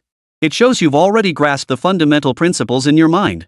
As for how this design was achieved, Chen Mo's laser pointer traced the seemingly smooth, featureless space in the design diagram. Here, no traditional propellers, no exposed electromagnetic coils. At its core lies an advanced quantum-locked anti-gravity field generator." He paused deliberately, allowing the students time to digest this unfamiliar term. Seeing the intense spark of curiosity flare in their eyes, Chen Mo smiled with satisfaction before continuing. "Simply put, it doesn't counter gravity by expelling downward airflow or repelling the Earth's magnetic field. Instead, it uses a precise energy field to locally bend spacetime curvature within a tiny space beneath the fuselage, essentially creating a miniature, controllable gravity well. The drone itself sits at the edge of this well, naturally achieving stable levitation. You can imagine it sitting atop an invisible, smooth slope crafted from its own energy." The moment the words fell, the entire classroom plunged into dead silence, each person's breath audible. The next moment, the entire lab erupted in excitement. Students chattered excitedly, pointing at every part of the blueprint, from aerodynamic design to materials science, from energy systems to control mechanisms, each element pushing beyond their comprehension. "The hull is a silver-white high-entropy alloy composite? It incorporates a special field guiding material layer internally. So this is how the faint field effects generated by the core generator are precisely projected and stabilized beneath the fuselage. This is unbelievable. And this energy core, a micro-cold fusion confinement ring? Output power measured in megawatts?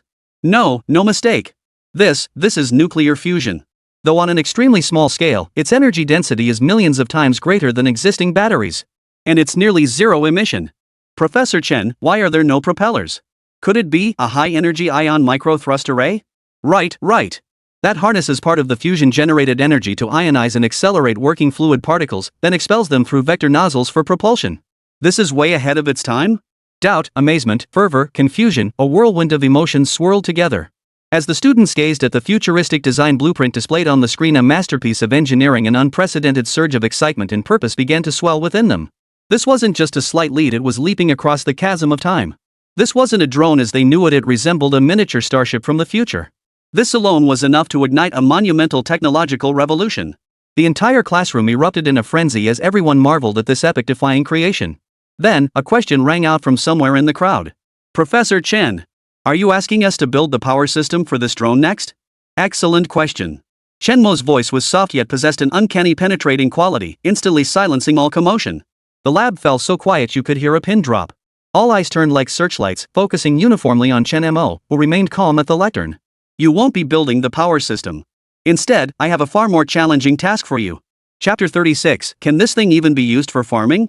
Votes needed. Core Laboratory, 4th floor, experimental building. As Chen Mo spoke, the students gradually snapped out of their stunned daze. Confusion spread across their faces as they began murmuring among themselves. "Holy crap? Professor Chen, are you serious? We barely managed to figure out those anti-gravity fields and cold fusion cores. And now you're giving us an even tougher task? Bro, Chen is awesome. Leave it to us. Whatever you say, we'll do. Drones? We're your students, this should be a piece of cake. Teacher Chen, is there really an even tougher task? I'm worried we might not pull it off. We don't want to let you down." Amidst the murmurs of confusion, Chen Mo's voice carried unwavering resolve. "Future engineers, the path is paved step by step. As my students, you must hold yourselves to the highest standards." At his words, the classroom erupted in a roar of excitement, faces lighting up with fervor. Satisfied, Chen Mo nodded and began to explain. "I will personally oversee the drone's frame and core systems.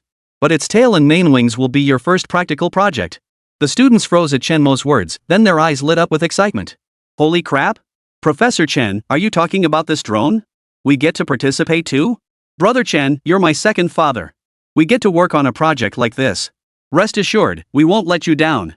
The tail and main wings. "Teacher Chen, could you explain more? I feel like we don't quite grasp this drone yet." Passion surged through the group as they erupted into frenzied discussion. For them, being able to personally contribute to any component of such a groundbreaking project was the ultimate honor. Listening to their chatter, Chen Mo's gaze swept over the eager, youthful faces, a look of satisfaction spreading across his own. Then, a loud question rang out from the crowd. Professor Chen, you asked us to design the tail and wings for the drone. Are there any specific parameter requirements? Excellent. Chen Mo waved his laser pointer, looking toward the source of the voice as he praised. I just said you must hold yourselves to high standards, and this student has done just that. Excellent. As he spoke, Chen Mo zoomed in on the wing section of the design blueprint. The streamlined main wing design radiated both elegance and power, while the tail wing featured a unique V-shaped layout that balanced stability with low detectability. This is the section you need to complete.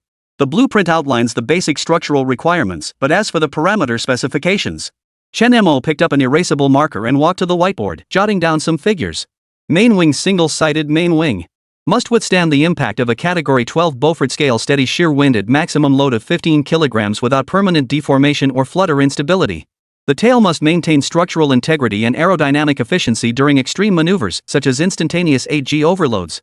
Simultaneously, the total weight of the wing assembly must be strictly controlled within design parameters, as exceeding limits will compromise the efficiency balance of the anti-gravity field and ion propulsion. Hearing this, the crowd fell silent in stunned disbelief, some even gasping aloud. A 15-kilogram wing-to-weight ratio? Withstand Category 12 winds? 8G overloads? Chen, did I hear that right? These requirements are ridiculously demanding? Professor Chen, these load and wind resistance requirements are an order of magnitude higher than current military reconnaissance strike drones?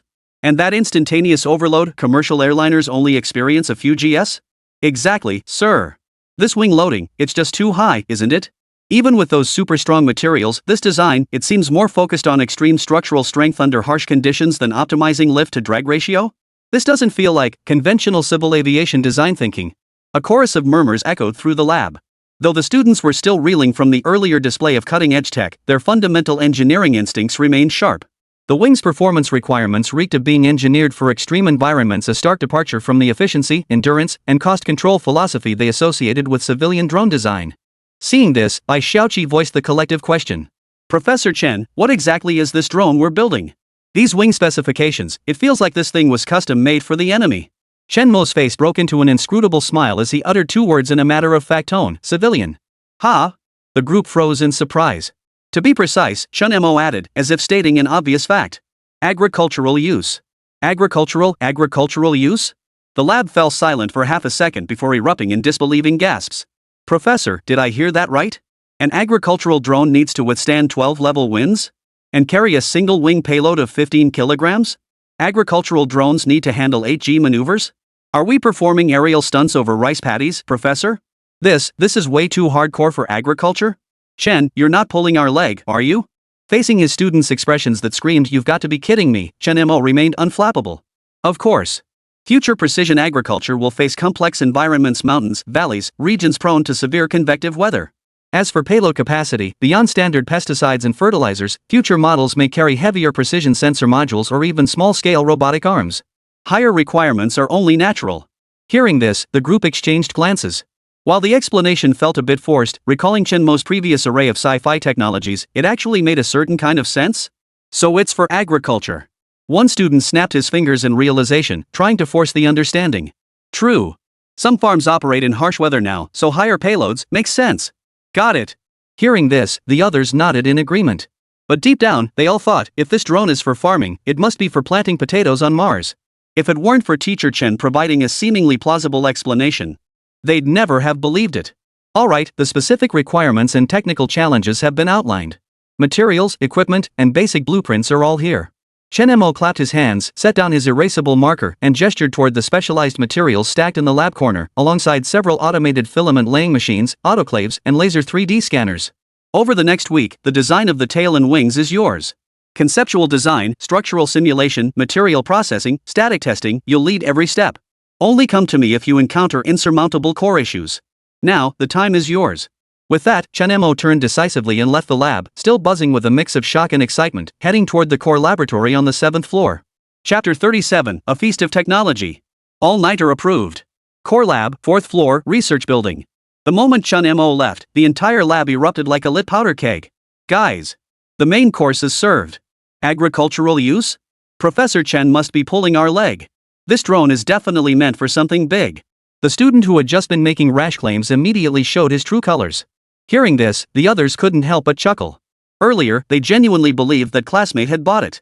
Little did they know he'd be exposed so quickly. Who cares if it's civilian, military, or agricultural? This project rocks.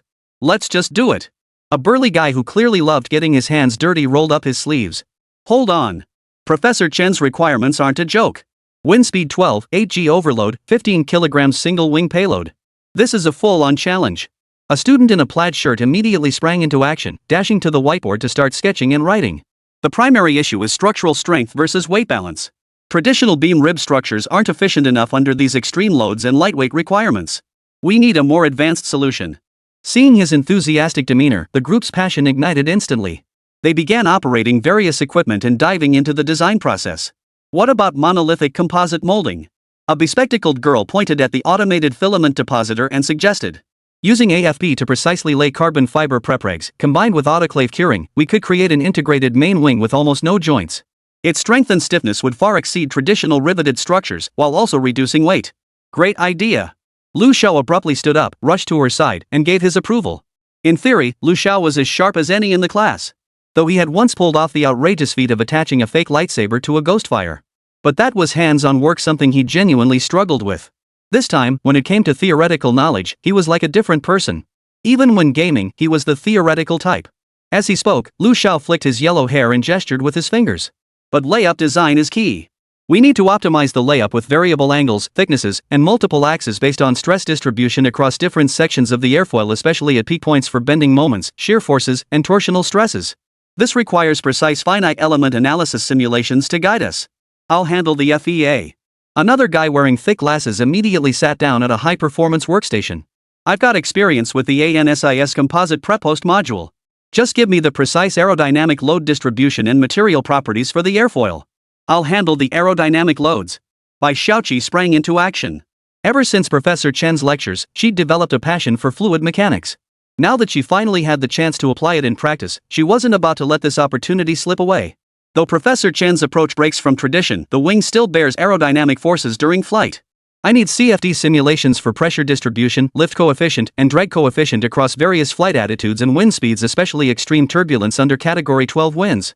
Our lab has a high-performance computing cluster for CFD, right? I must request computing resources immediately. What about anti-flutter design? Listening to the discussion, Wu Ran posed the critical question. Unlike Lu Xiao and Bai Xiaoqi, he might have gaps in theoretical knowledge and practical experience. But his ability to spot problems was top-notch. Wu Ran could pinpoint most theoretical loopholes and shortcomings in the practical process. Under 12-level winds, the critical flutter speed of the wing must far exceed the actual flight speed. Beyond structural stiffness, mass distribution and aerodynamic damping must also be considered. Might we need an active suppression system? But Professor Chen instructed us to focus solely on the structural aspects. Hearing his questions, everyone paused their work and fell deep in thought. He was absolutely right. Professor Chen had explicitly stated they were only to focus on the structural aspects. As for the material aspects, Professor Chen had already provided definitive answers. There was no room for creative interpretation. An eerie silence settled over the laboratory. Heavy breathing mingled with heartbeats, sounding unusually clear. The air was thick with the scent of ink from the whiteboard. 3 seconds. 5 seconds. Just then, a startled cry rang out. Passive suppression. Lu Xiao's mind raced. What if we embed smart damping materials in critical areas like the wing spars and ribs? Magnetorheological elastomers, for instance. Or even better, if the field-guided materials Professor Chen provided could respond to external fields to modulate their internal damping properties. This will require collaboration from the materials team. Exactly. The others suddenly understood, and Wu Ran nodded repeatedly, his face showing approval. A moment later. What about the connection issues? Bai Xiaoqi asked. Earlier, she had tried calculating the tail fin's various data points and discovered that most were heavily influenced by the connection. If the connection failed, all their hard work could be for naught. Not only would it fail to withstand a level 12 wind resistance, but it might not even hold up to half that. Pondering this, Bai Xiaoqi continued her explanation. The connection points between the main wing and fuselage and between the tailplane and tailboom are stress concentration zones. Traditional bolted joints won't work, they're too heavy and prone to fatigue failure. We must use composite co-curing or bonding with special reinforcements. Both the peel strength and shear strength of the bonded interfaces must pass rigorous testing. The discussion grew increasingly deep, with various advanced theories colliding fiercely in the air. Laminate theory, failure criteria, curing deformation prediction, modal analysis, flutter equations, boundary layer control, vortex generators. The whiteboard quickly filled with complex equations, structural diagrams, and flowcharts. The students divided tasks, some researched literature, others built models, while a few began operating equipment to prepare small samples. The laboratory soon hummed with the clatter of keyboards, the whir of machinery, and the fervor of lively debate evoking the atmosphere of a top-tier aerospace or D team. Time slipped away as dusk approached the horizon. As the sun set, everyone paused their work and slumped into their chairs. The day's battle concluded amidst intense focus and lingering ambition. Yet they still hadn't finalized their design. Fortunately, Professor Chen had not imposed a deadline, leaving them time to continue their work. After a brief rest, the students left, their bodies weary yet exhilarated, sending messages in the Galaxy Tech Empire group chat as they walked. Guys, what time are we meeting tomorrow? How about 5? I've got a new idea for optimizing the layup. 5 o'clock? Way too late. 4 o'clock. Meet at the lab at 4. My FEA model's about to spit out the first round of results. 4 o'clock it is. Who's afraid of who? At Chen Mo, Professor Chen were requesting overnight access. Watching the lively discussion, Chen Mo's face softened with satisfaction. He hadn't expected them to be this enthusiastic. It seemed he had truly underestimated them before. He had thought they wouldn't be able to handle the hardship. After all, this drone was genuinely difficult to build. Forget vocational students, even most graduate students might not last. With that thought, Chen Mo's lips curved into a slight smile as he replied to the message. Stay safe. Permissions granted. Chapter 38, I have a rebellious idea. One night passed. The next day. Inside the core laboratory on the 4th floor of the research building. Outside, the sky was just beginning to lighten, yet the entire lab was ablaze with light. The clatter of keyboards, the clang of metal, and the hum of machinery echoed through the vast space. The air carried the scent of coffee and lingering ink, while tools and blueprints littered the floor. Though sporting dark circles under their eyes, the students remained highly alert, operating various pieces of equipment. They remained utterly oblivious even as daylight broke. The whiteboard, once densely covered with formulas, flowcharts, and structural sketches, was now replaced by a meticulously drawn master plan for the adaptive variable sweep wing for drones. It worked! Lu Xiao slammed his marker down on the table, his voice hoarse yet brimming with ecstasy. Surrounded by every member of his class, each face worn from sleepless nights, their eyes shone like searchlights, fixed intently on the masterpiece on the whiteboard. It's perfect! A female student, seeing the collective inspiration of the group so vividly visualized and optimized, flushed with excitement. Structure Function Control Integrated Design. This is the future of aerospace materials. These multi-physics coupled CFD simulation results show at least a 30% improvement in stability. Wu Ran's voice trembled as he pointed to the CFD results. What about response time? Bai Xiaoqi was more concerned with practical feasibility. How many milliseconds from command issuance to stable deformation? That determines survivability under sudden strong gusts. Hearing this, Lu Xiao spoke with unwavering confidence.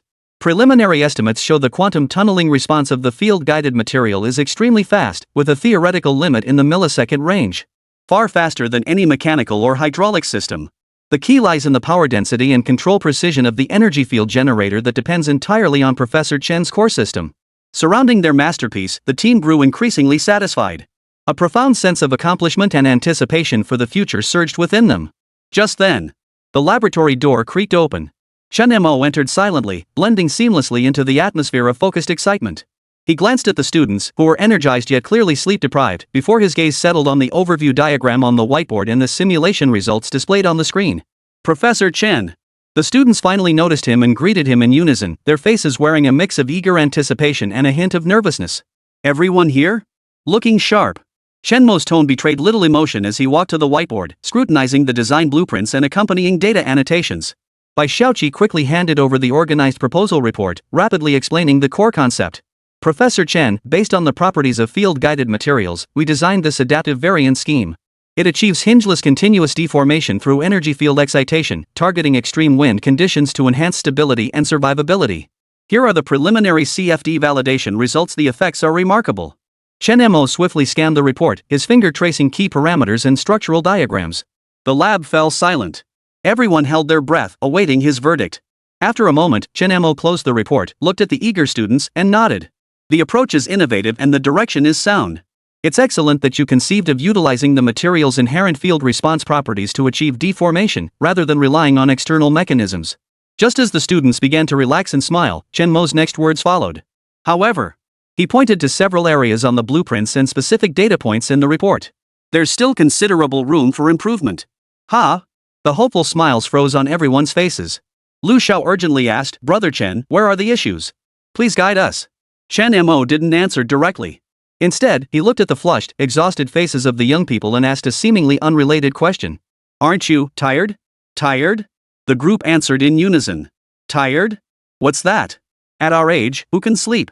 Their eyes showed no trace of fatigue from staying up late, only a feverish thirst for knowledge, their gazes fixed intently on Chen Mo. Seeing this, a barely perceptible curve seemed to lift the corners of Chen Mo's mouth. These students truly made him look at them with newfound respect.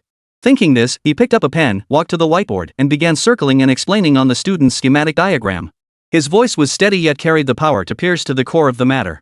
The field force coupling efficiency in the deformation zone isn't optimized. He circled the fiber network layout at the leading edge beam and the trailing edge of the main beam. The uniform woven mesh you're currently using allows overall deformation under energy field excitation, but it causes excessive local stress concentration. This leads to two problems. First, energy waste, as most field energy is spent overcoming internal friction rather than achieving effective deformation. Second, long-term reliability concerns, as stress concentration points become potential sources for fatigue crack initiation. Chen Mo then pointed to a transitional deformation state captured in the CFD simulation. Additionally, the aerodynamic clearance during deformation hasn't been properly addressed. See here. When the wing transitions from a high aspect ratio to a low aspect ratio state, during this brief dynamic transition period, the airflow over the wing surface encounters a transient separation zone.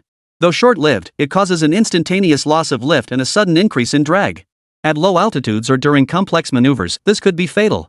As he spoke, Chen Mo's marker gradually moved toward the control logic diagram. Finally, there's the issue of insufficient precision and coordination in field excitation. Your current control system primarily relies on wind speed thresholds and simple IMU feedback, triggering regional, relatively coarse field excitation. This is insufficient. As he explained, the laboratory fell into an instant, deathly silence. Everyone pondered his words, their eyes filled with disbelief. Professor Chen's explanation was both accessible and profound, yet it pierced straight to the deeper bottlenecks within their solution they had never recognized and the broader scope for optimization. Each point felt like a revelation, leaving the students breathless. What they had previously deemed a perfect plan, under Professor Chen's dissection, seemed to have lifted only the first veil, revealing a vast expanse beyond one even more exquisitely intricate, full of challenges yet brimming with opportunity. The lab fell silent, filled only with the students' increasingly excited heartbeats. At that moment, Bai Xiaoqi's eyes brimmed with awe and admiration as she began searching for materials on the table, as if unlocking the door to a whole new world. Beside her, Lu Xiao was so excited he slapped his thigh repeatedly, jotting down notes at lightning speed. Seeing Lu Xiao start writing, Wu Ran trembled, pulled out his notebook, and began taking notes too. All right. Chen Mo set down his pen, concluding the information-packed explanation. I've given you the direction and approach for improvement. How to actually implement it is the tough nut you'll have to crack next. Take some time to digest these ideas. That's all for today. Class dismissed. Everyone, go get some rest. With that, he turned sharply and left the lab, still buzzing with the afterglow of knowledge, heading for the 7th floor. His drone's anti-gravity field balancing ring had also reached its final critical phase of development. As for the students, how much they could absorb depended entirely on their own fortunes. However, just as Chen Mo departed, the student in the plaid shirt was scribbling furiously on his notes, his eyes burning with fervor and madness, muttering incessantly to himself. Field force coupling efficiency, cracks. What if I tweak Professor Chen's core system? Such a heretical thought. But I love it. Chapter 39, You're actually competing amongst yourselves? Votes sought. The sun climbed high in the sky. After Chen Mo left, everyone else also departed the lab, heading home to rest. Fortunately, today's schedule was entirely filled with Professor Chen's classes, allowing them to rest instead of spending the entire night researching. They still had to return to the classroom for Chinese and English classes. The all-night battle had completely drained them of all energy. If they didn't sleep soon, they might just drop dead. The next day, dawn was breaking, the air carrying the scent of dew and earth. Dormitory Building 13, Room 506. The school dorms housed 6 students per room, and this particular room belonged to Lu Xiao and Wu Ran. Since arriving at school, the two had always shared the same room, which is why they hung out together every day. Coincidentally, every resident in this dorm was also a student in Chen Mo's class. Just then, beep, beep, beep, a shrill alarm clock rang out. A chubby guy in the top bunk was jolted awake. He rolled around on his bed a few times before groaning weakly. Ugh, this is so annoying. Why is it already morning? I don't want to go to class. A thin, bespectacled boy on the lower bunk across from him replied. We don't even have Mr. Chen's class today. Why the hell would we go? Turn off your damn alarm, you fatso. Hearing this, a burly, muscular guy on the lower bunk below the chubby one narrowed his eyes slightly, glancing around the dorm room in a daze. Then his entire body shuddered. His eyes snapped open, wide with shock. Musclehead, what's wrong with you? Did you take the wrong pills? The chubby guy snapped impatiently. Muscle Man was the nickname they'd given this guy. As for the other, a thin guy with glasses, they called him Four Eyes. Hearing this, Mighty Man exclaimed. Hey! Wake up, you two! Lu Xiao and Wu Ran are gone.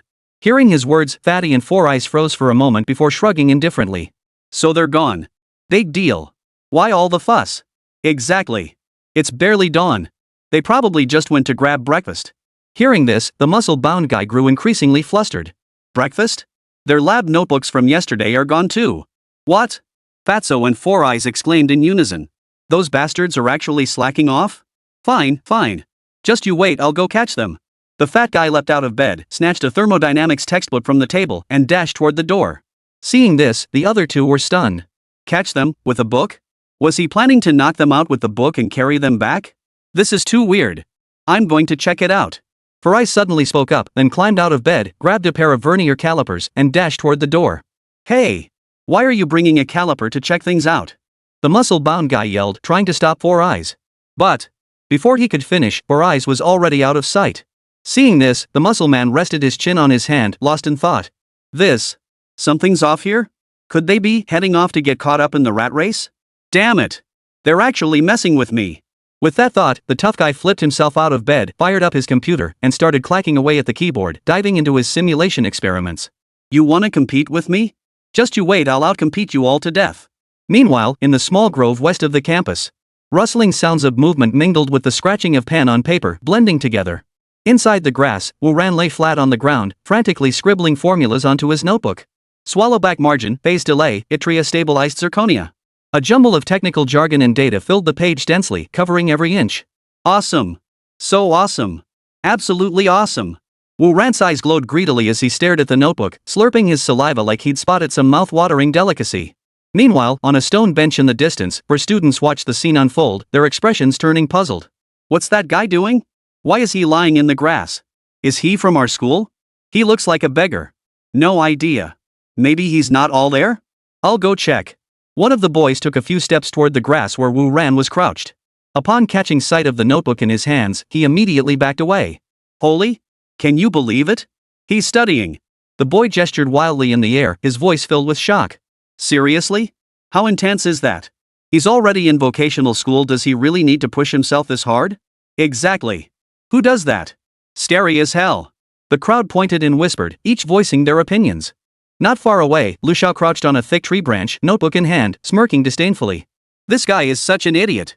He told me he was going to play games, but instead he's out here in the grass competing. Does he really think I don't know? As he spoke, Lu Xiao picked up his pen and began scribbling in his notebook. The fervor in his eyes mirrored Wu Ran's earlier expression. First order lateral acoustic mode, dual wall cooling structure, thermal barrier, thrilling. Absolutely thrilling. His voice drifted over to the group sitting on the stone bench. Seeing this, all four of them shuddered, their expressions turning peculiar. This couldn't be a normal person. Someone studying up in a tree? Competition doesn't get this extreme, does it? With that thought, they bolted, scrambling to escape the grove. That night. Dorm Building 13, Room 506.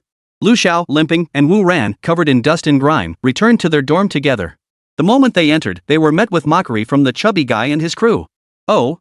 Look who it is, our class heroes Xiao and Ran. What happened to you guys? Didn't go off to get crushed in the rat race, did you? Hearing this, the two answered in unison. No way. Hearing this, Four Eyes stepped forward and patted Lu Xiao's leg. Xiao, what happened to your leg? I tripped while riding a ghost fire. Lu Xiao blurted out instinctively, then realized his mistake and quickly changed his story. Seeing this, the muscle guy also stepped forward and gave Wu Ran a pinch on the cheek.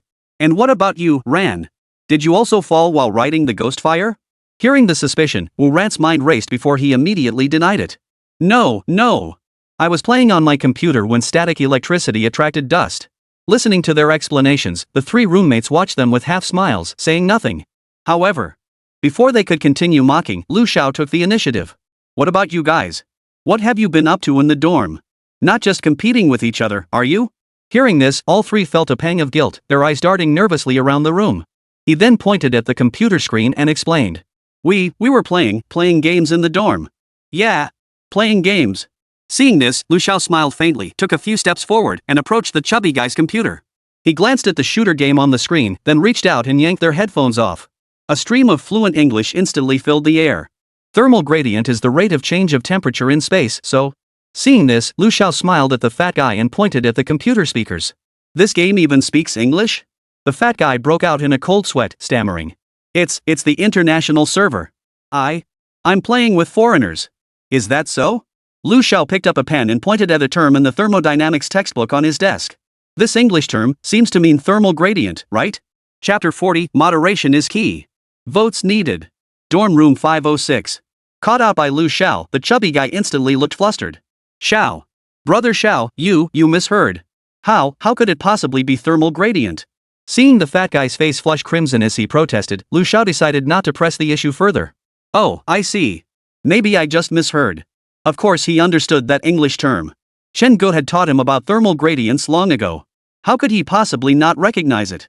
But if the fatso wanted to play dumb, let him play dumb. After all, he was out there competing too. As for the others? No need to guess, they were undoubtedly caught up in the rat race too. Even though their computer screens were filled with games, who knew what they were actually learning? At that moment, the three of them heard Lu Xiao's words and nodded in agreement. Right. Brother Xiao, you're the one who misheard. How could we possibly be caught up in the rat race? Yeah, Xiao. Who's in a rat race? Anyone caught in one deserves to die. Hearing their emphatic denials, Lu Xiao's face flushed with embarrassment. This guy, is he that ruthless? Deserving of death? Then if I'm engaging in internal competition, doesn't that make me deserving of death too? This was cutting off his own escape route. With that thought, he didn't dwell on it further. He returned to his seat and started fiddling with his computer. Seeing this, the others also returned to their seats, covering their screens, seemingly up to something. They all understood without words everyone was intensely competing, yet they all pretended to be playing games. Moments later. Several phones buzzed. Wu Ran sent a message in the Galaxy Tech Empire group chat. At Chen Mo, Professor Chen. I have a question for you. When ion thrusters pursue instantaneous burst thrust, they often exceed the safe voltage and ablate the chamber. How do we deal with this? Can we broaden this safe operating sweet spot? Everyone in the dorm pulled out their phones to read the message. Seeing it was Wu Ran's question, they all perked up. This issue was exactly what he had mentioned. They had pondered it before. The optimal operating voltage range for ionization chambers is generally quite narrow to maintain propulsion efficiency and lifespan. Slight deviations could either cause insufficient ionization and reduce thrust, or trigger over-ionization that generates a barrage of high-energy particles bombarding the chamber walls, accelerating material ablation. This made the problem quite difficult to solve. But what answer would Professor Chen give? Just as everyone was wondering, Chen Mo's message arrived. At Wu Ran, try a different approach. If the sweet spot is too narrow, don't force it. Use nanosecond precise, ultra-short high-energy pulses. Terminate the pulse output before the material ablation threshold is breached. This allows you to safely extract transient thrust far exceeding the design value for a brief moment. The cost is sacrificing thruster lifespan and average efficiency. As for whether it's worth it, depends on what you want. The statement left everyone stunned. Holy? You can actually do it like that? Professor Chen is seriously awesome. This approach could indeed solve the problem quite elegantly. How had they not thought of this approach before? Amidst the stunned silence, Wu Ran replied. Got it, teacher. Thank you so much. Meanwhile, in room 301, on the top bunk bed closest to the door, a student in a plaid shirt stared intently at Chen Mo's reply, his eyes blazing with fervor. This was the student who had earlier considered breaking away from orthodoxy. Zhang Hang. Precision pulses, transcending the sweet spot, sacrificing lifespan for speed. Yes. That's it. I don't want perfect balance, I want that one decisive moment. The drone I'm building will be a bullet tearing through the air in an instant. He had been agonizing over how to break through the near-perfect equilibrium of Teacher Chen's original design, to make it faster even if only for an instant. Just now, Teacher Chen's words about precise ultra-short pulses and sacrificing lifespan and efficiency for instantaneous burst speed struck him like lightning. This was his only chance. The only chance to surpass Teacher Chen in one aspect. As he thought this, Zhang Hang gasped wildly, his entire body trembling uncontrollably, as if possessed. The entire bed shook violently, creaking loudly. Dust rained down in thick flakes. Awesome. So awesome. So freaking awesome. I'm the fastest. I'm the fastest man. He screamed excitedly, his voice echoing throughout the entire dorm room. Inside the dorm, the other 5 roommates were drawn by the tremendous commotion. Hearing the shrieks, they looked toward the source and saw Zhang Hang's bed violently shaking. For a moment, everyone was stunned. What the hell is this guy doing? Earlier, they had noticed Zhang Heng hiding under his covers, muttering something about sweetness and that one moment. And something about a chance and a bullet. After analyzing the situation, they quickly figured it out. He was rewarding himself, wasn't he? Damn it! Now this kid watches dirty movies without even bothering to hide it? With that thought, the group approached Zhang Heng's bedside, inhaling the dusty air thick with an unknown mixture of odors. They all frowned deeply, holding their breath. Then, they forcefully poked his blanket and spoke up. Brother Heng. You gotta pace yourself. How can you go at it like this? Your body won't hold up. Don't get too carried away, Brother Heng. Just hurry up, it's no big deal. You can always take some medicine to recover afterward, right? Don't be too upset. Don't worry, Brother Heng. We'll never tell anyone about your little adventure. Just keep the noise down. Don't let the guys in the next dorm hear. Hearing this, Zhang Heng snapped back to reality, tossed aside his blanket, and looked utterly stunned. What's going on? What do you mean? Seeing his innocent expression, everyone exchanged knowing glances, looking at him with meaningful looks. Brother Heng, you can relax. We all get it. We won't tell a soul. Exactly, Brother Heng. It's only human nature. How could we not understand? We know how the androids work. We won't breathe a word, Heng. Just don't make us disappear. Listening to the crowd's chatter, Zhang Heng rolled off the bed and quickly caught on. These guys, they think they're watching a porn movie? Is this even possible? He'd never be able to clear his name even if he jumped into the Yellow River. Just as he was about to speak up to explain, the words caught in his throat. He forced them back down. No way. No explanations. Teacher Chen said to keep a low profile. If I explain, won't everyone find out the class is building drones? That absolutely couldn't happen. This is it. For the sake of science. With that thought, Zhang Heng spoke with unwavering resolve. Thanks for your concern, guys. I'll definitely be more careful. I promise not to disturb you all in the future. No sooner had he finished speaking than he slipped on his shoes, slung his backpack over his shoulder, and headed for the door. Seeing this, everyone looked stunned. Chapter 41, Not Enough, Far From Enough. Room 301. Seeing Zhang Heng about to leave, everyone looked stunned. Brother Heng, it's already midnight. Where are you going so late? Yeah, bro. Let's just watch a little movie, nothing else is happening. Hearing their comments, Zhang Heng offered a casual explanation. I'm not up to anything, so stop imagining things. I'm off to do something important. With that, he left the dormitory. Watching Zhang Heng's retreating figure, everyone wore peculiar expressions. Serious business? What kind of serious business could possibly come up in the middle of the night? Wasn't it obvious he was just trying to fool them? What the hell is he running off to do? Outside the window, the night was deep and dark. In the single room of the faculty dormitory, only a desk lamp and several glowing screens emitted light. The air carried faint traces of caffeine and the faint ozone scent characteristic of electronic devices in operation. Chen Mo leaned back in his simple ergonomic chair, his brow slightly furrowed as his fingertips tapped the desk unconsciously. On the three screens before him, the left screen displayed a complex simulation of energy field streamlines in progress, with field stability optimization at 98.7%. The right screen displayed dense code scrolling like a waterfall, fusion ignition sequence verification, passed. Propulsion vector control algorithm, beta 3.2 testing. The large central screen displayed a 3D modeling program, revealing the drone's skeletal structure. Several critical connection points and energy transmission paths flashed in high-contrast highlights, accompanied by annotations for unresolved parameter conflicts and stress concentration warnings. Almost there. Chen Mo murmured to himself, massaging his slightly throbbing temples. The breakthroughs in the anti-gravity field and energy core were tangible. But fitting these revolutionary hearts perfectly into an efficient, robust body capable of withstanding extreme environments, the final system integration and structural optimization had become the most painstakingly detailed work.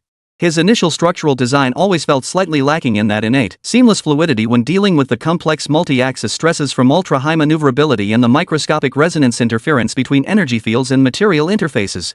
The existing solution was functional, but it wasn't perfect. It couldn't fully support the potential he envisioned for this drone. Inspiration seemed stuck at an invisible bottleneck. Not enough. Far from enough. Frustrated, Chen Mo switched windows on the right screen, closed the code editor, and closed his eyes to rest. At that very moment, a mechanical system voice sounded. Ding. Your student has fully assimilated all drone knowledge, earning 3 inheritance points. Ding. Your student has conceived an advanced technological idea for the first time, earning 2 inheritance points. Hearing the mechanical tones, Chen Mo forced a smile onto his weary face, and his fatigue dissipated considerably. The first achievement was entirely expected. Just 2 days prior, the student had developed the design for adaptive variable sweep wings. He knew it wouldn't be long before his student mastered all drone knowledge. Combined with his guidance at the time, it was understandable that they had now mastered the drone technology. But What does the first emergence of advanced technological ideas mean? Could it be they've developed something new? What exactly are those guys up to? Chen Mo cleared his mind of these thoughts and didn't dwell on them. Since the system itself said it was the emergence of advanced technological ideas, it probably wasn't a bad thing. In that case, he saw no need to interfere further. With that thought, Chen Mo casually opened the news aggregator page, intending to let his overactive mind rest for a few seconds. Breaking! Tensions escalate again in South Asian maritime disputes. Multiple nations' warships gather abnormally. Mysterious hydrographic anomalies on the rise. Suspected impact on navigation safety as multiple merchant ships report equipment malfunctions. Ghost ships resurface? Pirate attacks surge in South Asian waters, traces remain elusive. Experts warn, recent extreme marine weather complexity, severe convective weather and anomalous electromagnetic interference may pose new threats to shipping. Coconut Nation hasn't been playing nice lately. Chen Mo's gaze swiftly scanned these news headlines. Noticing Coconut Nation's involvement in most of the anomalies, he couldn't help but voice his confusion. Without dwelling on it, Chen Mo continued scrolling through the other details in these news items. Initially, it was just habitual browsing. But as several pieces of information overlapped, especially the recurring keywords hydrographic anomalies, equipment malfunctions, elusive movements, and abnormal electromagnetic interference, they felt like pebbles tossed into the still waters of his mind, sending out ripples. Wait. If that's the case. A flash of insight struck Chen Mo, and a brand new, nearly perfect demand model gradually took shape in his mind. Late at night, the moonlight was dim. Zhang Hang dashed out of the dormitory building like a whirlwind, his backpack strapped tight as he sprinted through the night. He felt like he was about to explode. Their dorm was in the south zone, while the lab building was in the north zone. Going to the lab building would be too slow.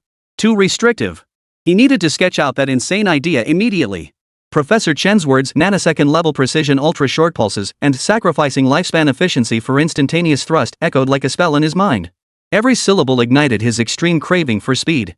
He grabbed his notebook, drafting ruler, and several pens, then dashed straight for the most remote section of the school's eastern perimeter wall. Backed by a small grove of trees, only a few dim, old streetlights cast their yellow glow here. Usually deserted, only stray cats roamed these parts. To Zhang Hang, this was the perfect secret hideout. He found a shadowy corner, plopped down on the cold concrete, and leaned his back against the vine-covered wall. He spread his notebook across his knees and, illuminated by his phone's flashlight, became completely immersed in his own world. Pulse generator must operate independently of the main controller, directly driving the nozzle array. He muttered to himself while rapidly sketching circuit diagrams on the paper, his lines wild and unrestrained. Peak power must be capable of instantly draining part of the fusion ring's reserve. Materials, nozzle lining, high thermal conductivity silicon nitride ceramic matrix composites? No, might not withstand the instantaneous thermal shock, zirconia toughened alumina? Sacrifice toughness for high temperature stability? Question marks and exclamation points filled the material column. Structure, the wings must fold completely, like a cone. Yes.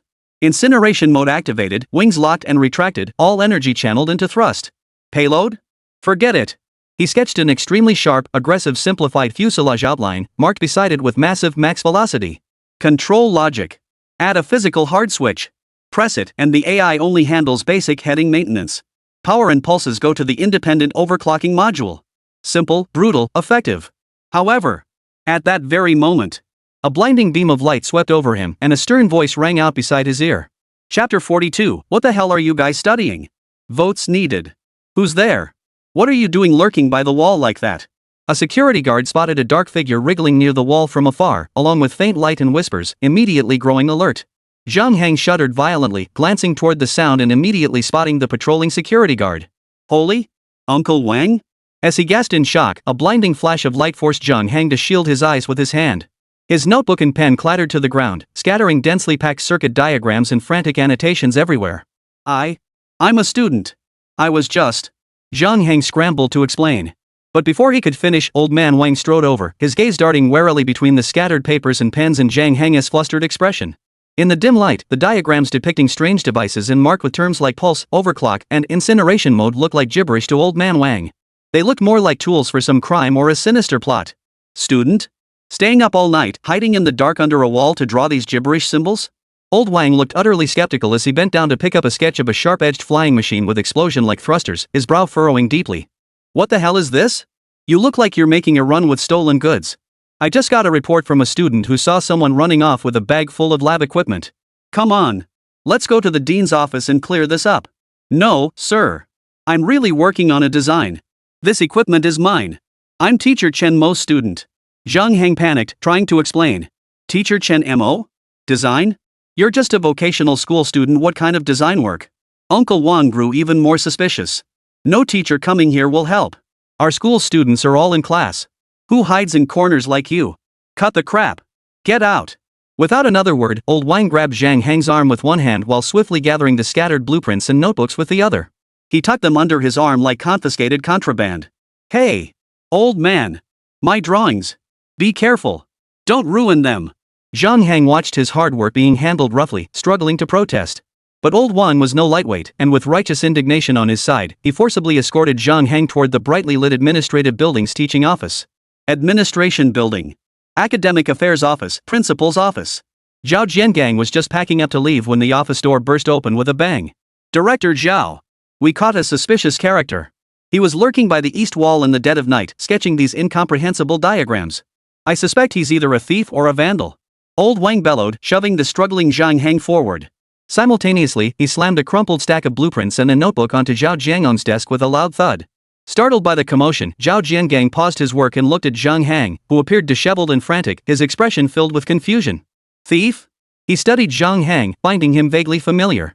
Just as Zhao Jiangang was pondering this, a student stepped forward from behind old Wang, gathering his courage to speak out indignantly.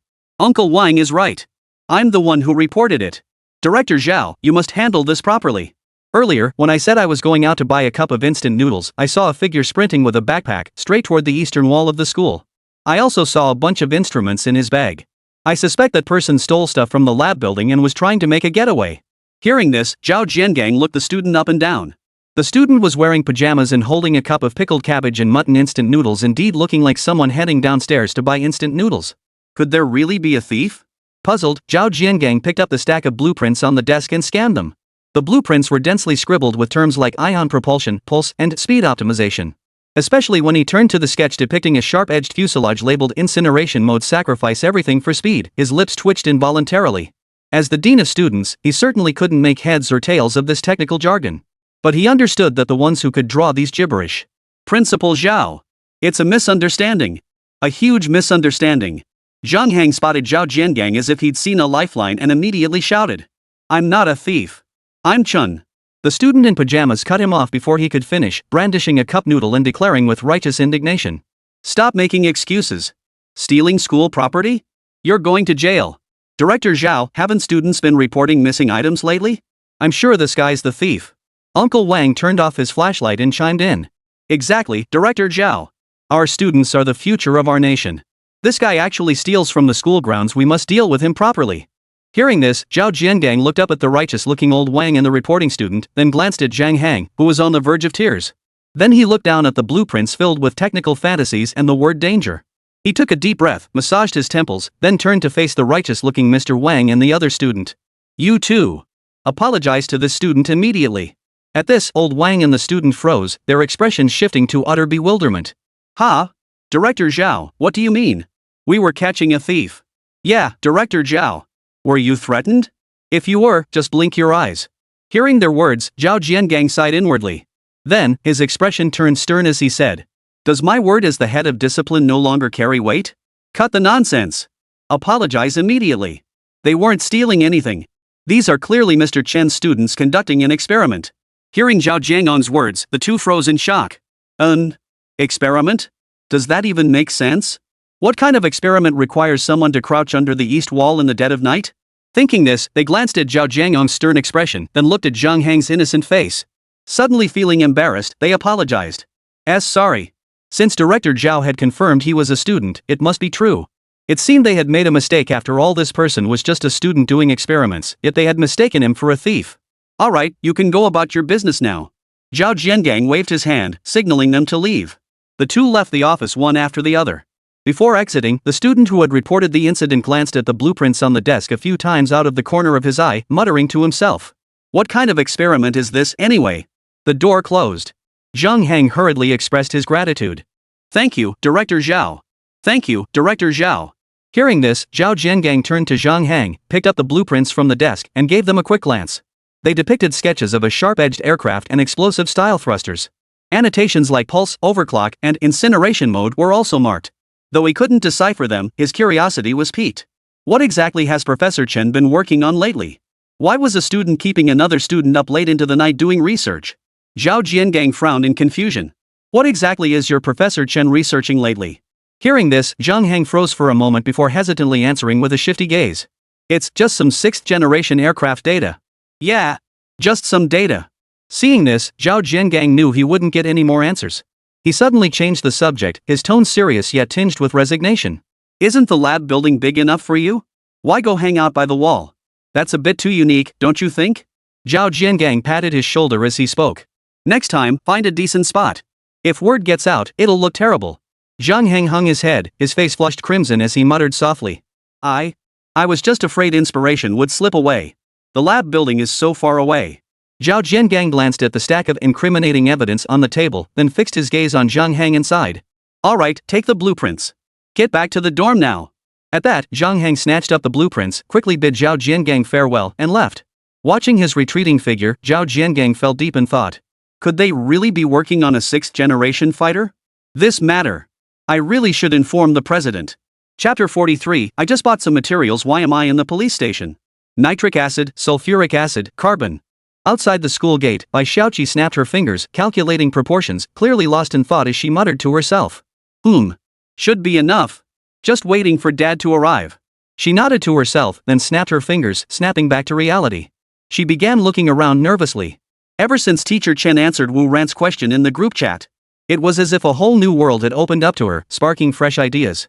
If sacrificing thruster lifespan and average efficiency could safely extract instantaneous thrust far exceeding design values for a brief burst, achieving extreme speeds, why not sacrifice the drone's endurance, maneuverability, or even some of its defenses? Why not channel all that energy into a single, instant-fire, high-energy, devastating weapon? Professor Chen's design achieved such perfect balance core systems, endurance, payload capacity, flight speed, and every other metric far surpassed current drones. Its core systems represent truly revolutionary design. A silver-white high-entropy alloy composite shell, a micro-cold fusion confinement ring energy core, a high-energy ion micro-thruster array propulsion system. Each element is like a flawless work of art, achieving a masterful equilibrium of all parameters. Yet it's not entirely unbreakable. If one were to sacrifice all other parameters to focus solely on maximizing a single aspect, it could be done. That was her plan: radically modify Professor Chen's core system, sacrifice other metrics, and max out this drone's theoretical firepower limit. Build a drone with firepower rivaling a sniper cannon. If that were the case, it might even surpass Teacher Chen's design in this particular aspect. Bai Xiaoqi felt a flutter of excitement mixed with embarrassment. Wouldn't this embarrass Teacher Chen? With these thoughts, Bai Xiaoqi pressed her palms together in prayer. I'm sorry, Teacher Chen. Though this gesture might seem a bit unorthodox. But surely you won't blame me? After finishing her prayer, Bai Xiaoqi scanned the school entrance once more. To realize this vision, the biggest hurdle was procuring materials, many of which weren't available at Teacher Chen's lab. For instance, high-energy propellant components, specialized energy conversion crystals, superconducting energy storage coils, and so on. Fortunately, her dad worked at a materials factory, so Bai Xiaoqi took this opportunity to have him procure the materials for her. Of course, the expenses could still be reimbursed by Teacher Chen. He had made it clear.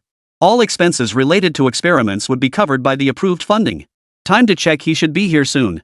Bai Xiaoqi lit up her phone screen, glanced at the time, then stood on tiptoe to peer down the street. Just then, a hearty laugh echoed along with heavy footsteps. Hey, kiddo! Dad's here! At the end of the street, Bai Zheng came rushing toward Bai Xiaoqi. He carried several bulging burlap sacks slung over his shoulder and clutched in his hands, their surfaces faintly marked with labels bearing chemical symbols and material codes. Hey, kid! Got the materials you needed. In moments, he reached Bai Xiaoqi, setting the heavy burlap sacks down with a clatter on the school gate's ground, kicking up a cloud of dust. Bai Jiang wiped the sweat from his forehead, his face beaming with pride. How about that? Pretty impressive efficiency from your old man, huh? Ran around to several factories, pulled some old strings. Every single thing you asked for is right here. Hearing this, Bai Xiaoqi's eyes lit up. Ignoring the dirt, she crouched down to pull open the bags and inspect the contents. Dad! You're amazing! Let me see that batch of superconductors. Before she could finish, a screech of brakes pierced the air. Two unmarked black sedans with rugged exteriors slammed to a halt by the roadside. Doors slammed open. 5 or 6 men in plain clothes, sharp-eyed and moving with military precision, leapt out, instantly spreading into tactical formation. 2 men pounced like cheetahs to subdue Bai Xiaoqi, who was still crouched on the ground. 2 others swiftly restrained Bai Jiang, who looked utterly bewildered. The remaining 2 immediately isolated the burlap sack lying on the ground. It all happened in the blink of an eye. Freeze! Law enforcement! Hands behind your head. Get down. The stern commands boomed. Cold metal handcuffs instantly snapped onto Bai Xiaoqi and Bai Zhang's wrists. Bai Zhang was completely stunned. The smile froze on his face, replaced by utter bewilderment and a hint of terror. Come. Comrades? What are you doing? I was just delivering something to my daughter. Bai Xiaoqi was also terrified, her mind going blank. Forced to crouch on the ground, all she could see were the swaying black pant legs and the cold floor before her. What's going on? Dad. Even old Wang, the security guard at the entrance, was stunned, nearly dropping the thermos in his hand. What's going on here? Another thief bust? He glanced at the burlap sacks, then at the father and daughter being restrained, utterly baffled. Take them away. The plainclothes officer in charge gave the cold order.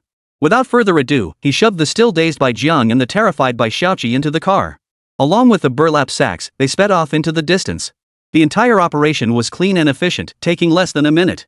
Only then did security guard Uncle Wang snap out of it. Frantically grabbing his phone, he dialed Zhao Jiangon's number. Principal's office. You mean, they caught one of Teacher Chen's students near the east wall last night? Huang Anmin frowned, staring intently at Zhao Jiangang before him, his voice laced with confusion. Zhao Jiangang nodded, gesturing with his hands to describe the situation. That's right, Principal Huang. I even asked him what kind of experiment Teacher Chen was conducting lately, and he said. Before he could finish, Zhao Jiangon's phone suddenly rang in his pocket. He pulled out the phone, pointed at the incoming call, and cautiously glanced at Huang Anmin. Noticing his gesture, Huang Anmin gave a slight nod. Seeing this, Zhao Jiangang answered the call and switched it to speakerphone. A frail, urgent voice burst out from the other end. Hello? Director Zhao. It's an emergency. One of our students and her father were just arrested by law enforcement officers at the school gate. What? Zhao Jiangang exclaimed. A student from their school? Arrested by law enforcement? What's going on? Why would the law enforcement officers arrest a student out of the blue? What happened? As he pondered, Zhao Jiangang shot Huang Anmin a pleading glance, seemingly seeking his advice. At that moment, Huang Anmin also overheard the exchange. His fingers drummed nervously on the tabletop as his expression grew grave. The incident yesterday where Teacher Chen's student was mistakenly detained hasn't been resolved yet, and now another problem has arisen? And how did it escalate to the law enforcement bureau? What did that student do? He tilted his head toward the door, signaling Zhao Jiangang to go immediately. Seeing this, Zhao Jiangang understood immediately. Got it. We're heading over now. With that, he hung up the phone and followed Huang Anmin out of the office, striding toward the nearest law enforcement bureau. Chapter 44, You're seriously screwing me over? Law Enforcement Bureau. At the entrance, Zhao Jiangang and Huang Anmin arrived in a fluster. May I ask who you are? A receptionist handed them a cup of water and inquired. Officer, did you just arrest a student? That's one of our school's students. Zhao Jiangang took the water, wiping sweat from his brow as he explained to the reception officer. Upon hearing this, the officer looked thoughtful for a moment before saying, Follow me. With that, he led the two men into an office. Inside the office, the atmosphere was tense. Bai Xiaoqi and Bai Zhang, handcuffed, sat on chairs along the wall. The moment Zhao Jiangang entered, his gaze locked onto the handcuffed Bai Xiaoqi. His pupils contracted sharply, and his face instantly betrayed a look of utter shock. Bai Xiaoqi? Wasn't she one of Teacher Chen's students? He might not recognize other students, but he certainly knew Bai Xiaoqi. She was the class monitor in Teacher Chen's class. What the hell is going on? Why would they arrest her? Huang Anmin, standing nearby, noticed Zhao Jiangon's unusual expression and murmured in confusion. Old Zhao, what's going on? Hearing Huang Anmin's question, Zhao Jiangon's face darkened before he stammered out a reply. It's a student from Teacher Chen's class. Huang Anmin froze in shock. Another student from Teacher Chen's class? What the hell is going on? Just yesterday they arrested one, mistaken for a thief. Now another one today? And they're being taken to the law enforcement bureau? Just as he was pondering this, Zhao Jiangang hurried over to an officer who appeared to be in charge and introduced them. Officer, I'm Zhao Jiangang, the Dean of Discipline at Jiang Province Vocational School. The gentleman beside me is our school's principal, Huang Anmin. The two individuals you've detained are our student and her father. As he spoke, he cautiously glanced at the law enforcement officer and asked with restraint. Officer, what exactly have they done? The officer remained silent. Moments later, another officer leaned close and whispered something in his ear. The senior officer then waved him away. Only after the office door closed did he speak, his expression grave. We received intelligence and surveillance analysis indicating suspicious individuals conducting transactions near the school entrance involving controlled materials suspected for use in manufacturing explosives and high-risk weapons. They were caught red-handed. Comrade Bai Zhang and your student Bai Xiaoqi, please explain the purpose of these materials? Especially these. He gestured towards several burlap sacks spread out on the desk. Inside were high-purity titanium powder, specific grades of nitrocellulose, and certain controlled rare earth crystals. Also present were several superconductor cables with blurred labels but extremely high specifications, along with chemical reagents of unknown purpose. Almost all of these items were contraband. Zhao Jiangang and Principal Huang stared at the pile on the table, cold sweat breaking out on their brows. Though they didn't understand what these strange materials actually were. They knew these were absolutely not ordinary research materials. After all, these materials looked highly unusual. And the law enforcement officers had explicitly stated these were controlled materials suspected of being used to manufacture explosives or high-risk weapons. This was trouble. Bai Jiang, standing nearby, was also momentarily stunned. Those things were contraband? He was just a factory worker, how could he possibly know about this stuff? All he knew was that these materials were expensive and used for scientific research. Who knew they were contraband? This. Daughter. You're trying to get your father killed. Thinking this, Bai Jiang looked utterly helpless, as if he wanted to cry but couldn't. Seeing this, Bai Xiaoqi was both anxious and frightened, but her thoughts remained relatively clear. She hurriedly explained. Uncle. These materials are for experiments. Really? Our project needs a new type of energy propulsion and conversion device. The titanium powder is for experimental propellant fuel bases, the nitrocellulose is for testing safety desensitization samples. That crystal is for attempting laser ignition focusing lenses. The superconducting wire is for auxiliary conduction to the experimental equipment's energy core. All legitimate purposes. Director Zhao can vouch for us. She quickly improvised, rebranding the weapons module as propulsion and energy conversion. As she spoke, she glanced frantically at Zhao Jiangang beside her, signaling desperately. Seeing this, Zhao Jiangang quickly stepped in to smooth things over, defending her. That's right, comrade. It's all a misunderstanding. Bai Xiaoqi is a student of Professor Chen at our university. These items are for her research. And this gentleman, Comrade Bai Jiang, is the father of our student, Bai Xiaoqi. I can vouch for that. Hearing this, the law enforcement officer's expression shifted slightly, though he remained skeptical. For experiments? Experiments requiring these materials? Though he couldn't quite grasp what the student had just explained about energy propulsion and conversion devices. But judging by the situation, it really did seem like an experiment. After all, the school's principal and head of studies were both present. The enforcer thought for a moment before speaking slowly. Since it's for an experiment, I suppose it's fine. But then he abruptly shifted his tone, lecturing them. However, as school administrators, you bear the responsibility to supervise your students properly, understand? Hearing this, Zhao Jiangang immediately offered a sheepish smile. Yes, sir. You're absolutely right, officer. This time, we failed in our oversight. Seeing this, the law enforcement officer's expression finally relaxed slightly, no longer tense. This time, considering it was student research and a first offense, we won't pursue it. But, he suddenly fixed Bai Xiaoqi and Bai Jiang with a stern gaze. This is a one-time exception. From now on, procuring sensitive materials must go through proper, legal channels and be reported in advance. Do you understand? Hearing this, Bai Xiaoqi and Bai Jiang nodded quickly. Yes. We understand, officer. Alright, you may go now. The officer unlocked Bai Xiaoqi and Bai Jiang's handcuffs and waved for them to leave. Seeing this, Bai Xiaoqi and Bai Jiang exchanged a glance, hoisted the burlap sack, and quickly fled. Zhao Jiangang and Huang Anmin, seeing them leave, followed closely behind. Stepping out of the oppressive building, Bai Jiang breathed a long sigh of relief at his newfound freedom. A wave of relief and helpless laughter washed over him. Looking at his daughter, who was still visibly shaken, he couldn't help but slap his thigh, his voice booming with deep resignation.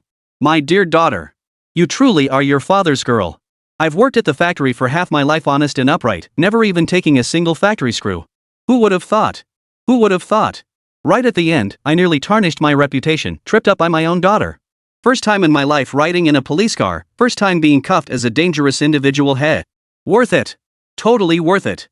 Thanks to you, your old man's life experiences are now complete. His booming voice drew stares from passers-by. Chapter 45, no comment. Confidential. Votes needed.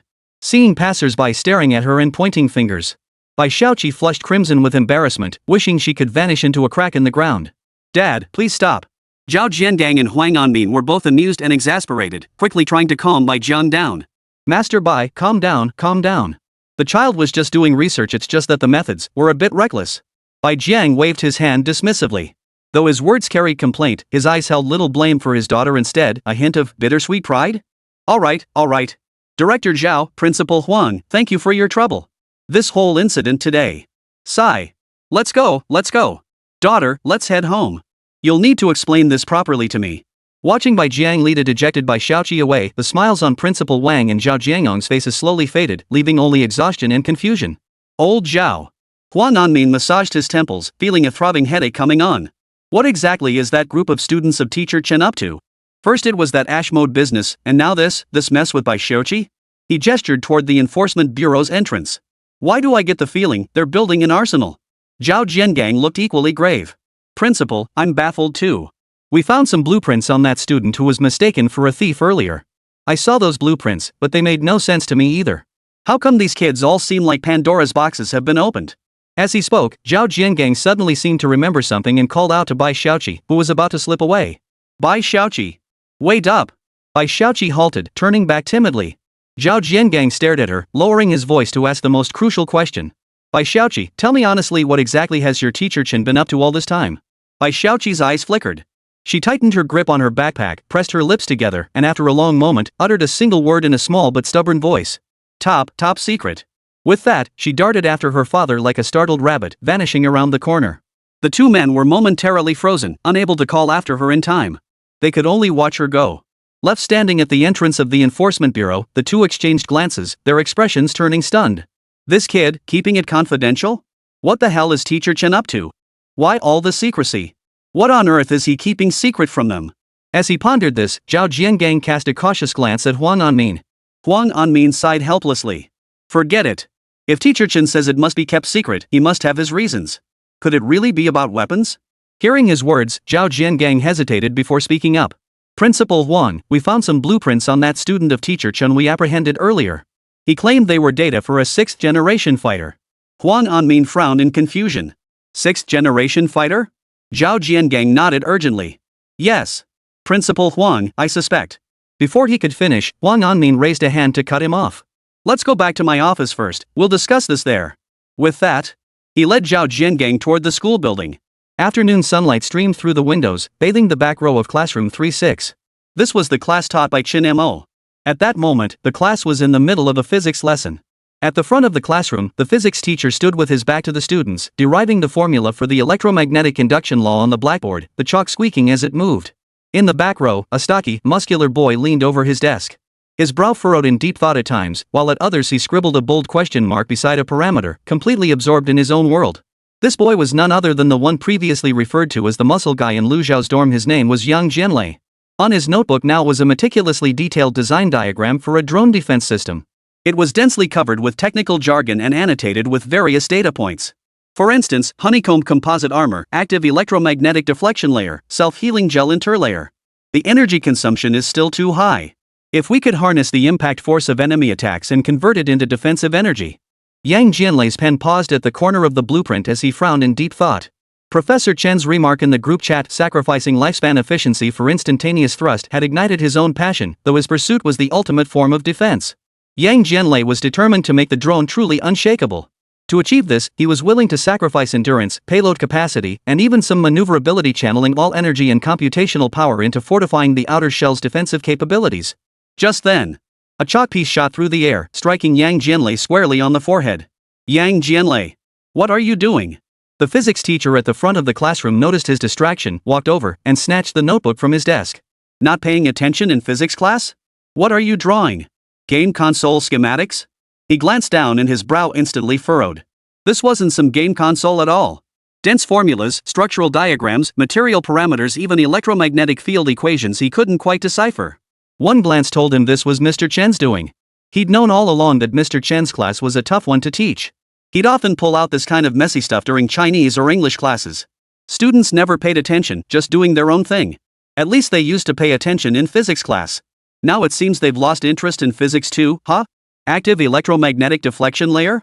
The physics teacher read the title aloud, his tone tinged with confusion.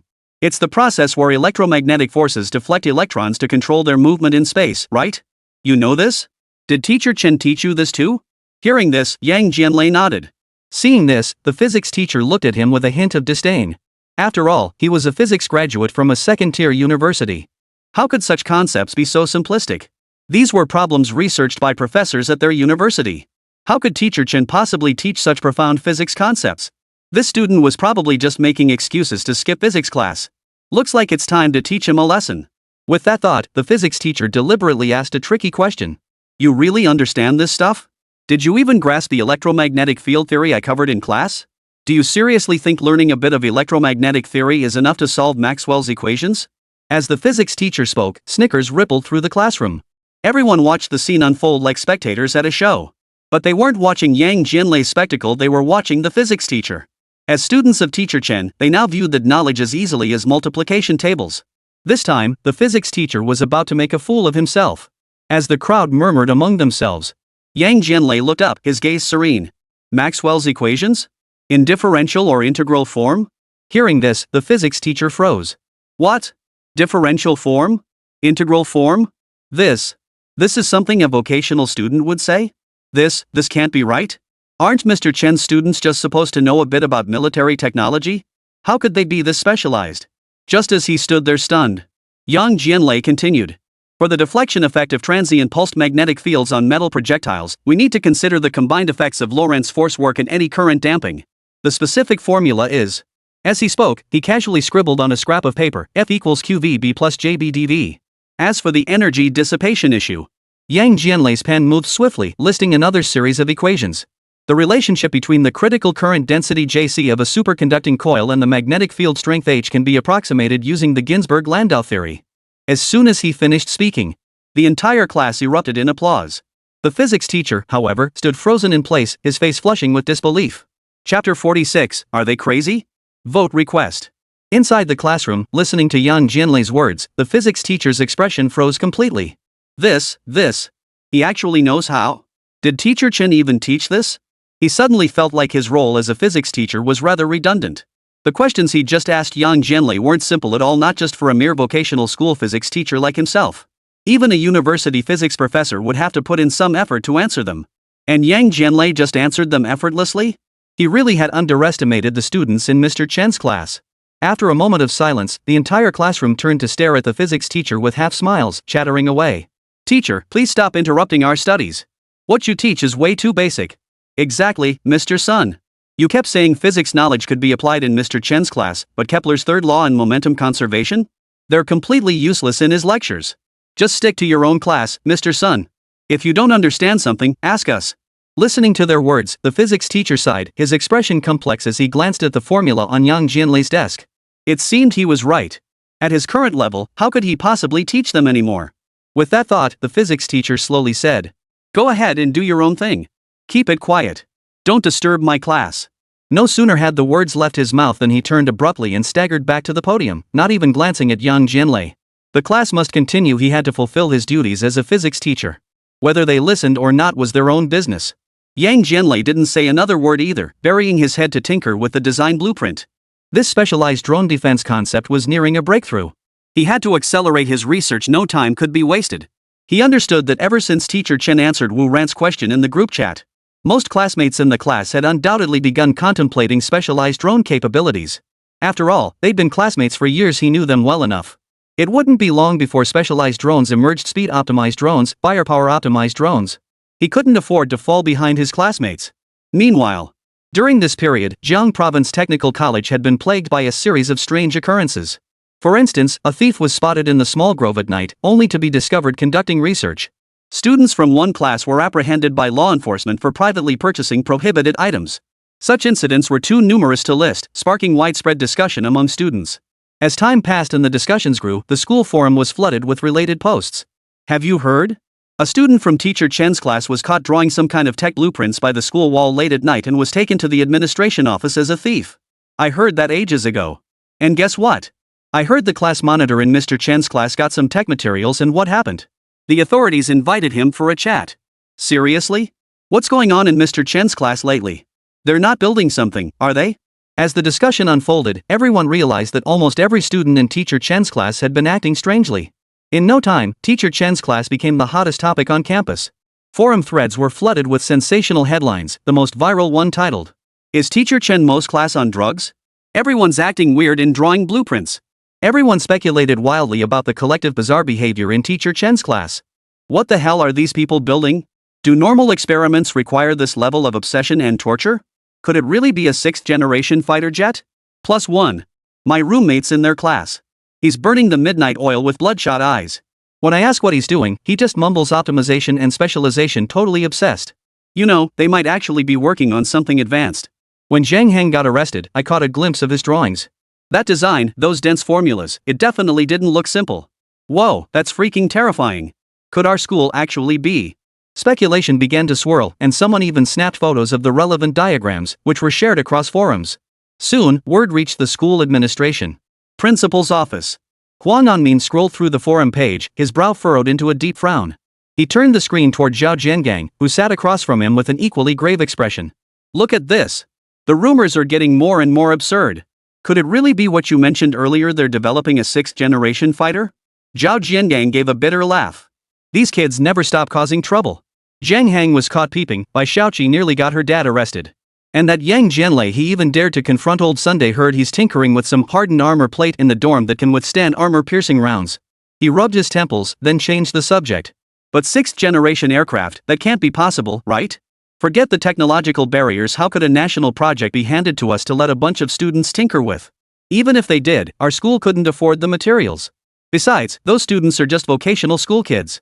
What could they possibly come up with?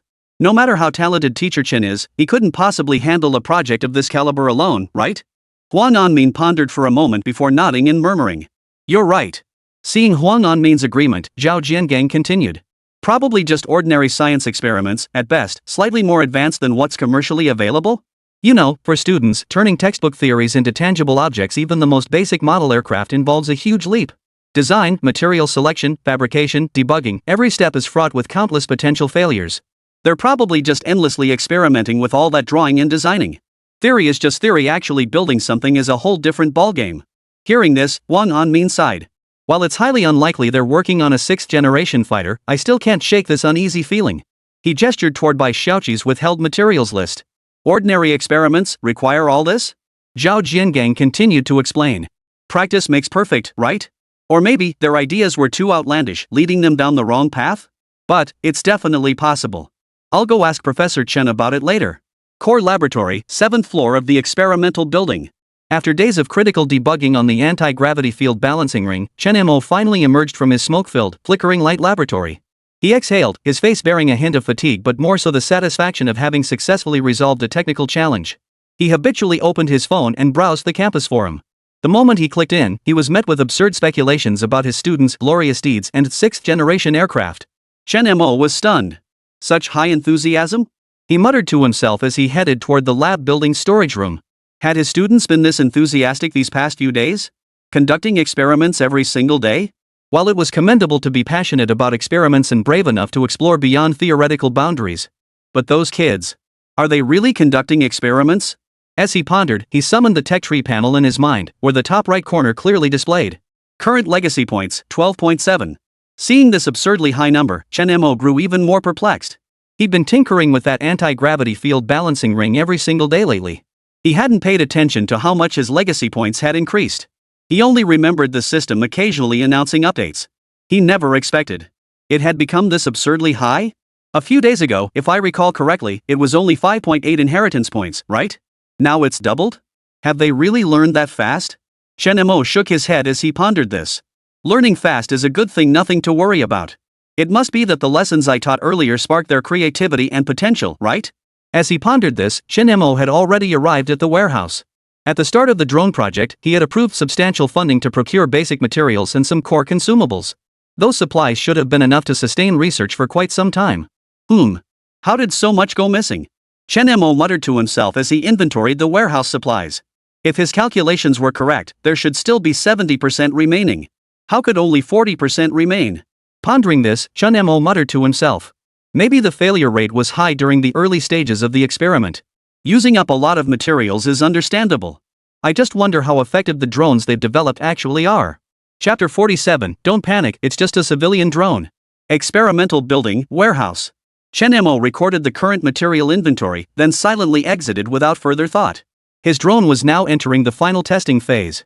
Once testing was complete, the drone would soon be ready for deployment.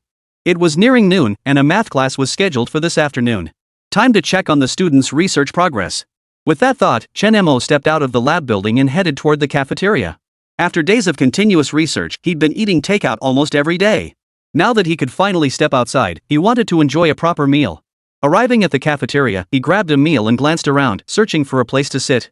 Just then, his gaze locked with Zhao Jiangong's not far away. Zhao Jiangong's face lit up with delight as he hurried over. Professor Chen. He arrived at Chen Mo's side and greeted him. Director Zhao. Chen Mo, holding a plate piled high with rice, returned the greeting. Teacher Chen, you're truly working day and night. To be eating only now. Zhao Jiangang, with his seasoned veteran demeanor, grinned widely as he eyed Chen Mo's plate. Hearing this, Chen Mo was momentarily taken aback. This Director Zhao, still the same smooth operator. No wonder he made it to head of discipline. Director Zhao, if you have something to say, just say it plainly. No need to beat around the bush. Chen Mo said calmly. Seeing Chen Mo call him out, Zhao Jiangang felt a bit embarrassed, but he still managed an awkward smile. Well, Teacher Chen, haven't the rumors been flying about your class conducting experiments lately? When I asked the students about the experiment, they all said it was confidential. That's why I came to you, Teacher Chen. Would you mind sharing the details? Hearing this, Chen Mo froze. Experiment details? Confidential? He began to ponder. Had he ever mentioned that the drone project needed to be kept confidential? He couldn't recall doing so.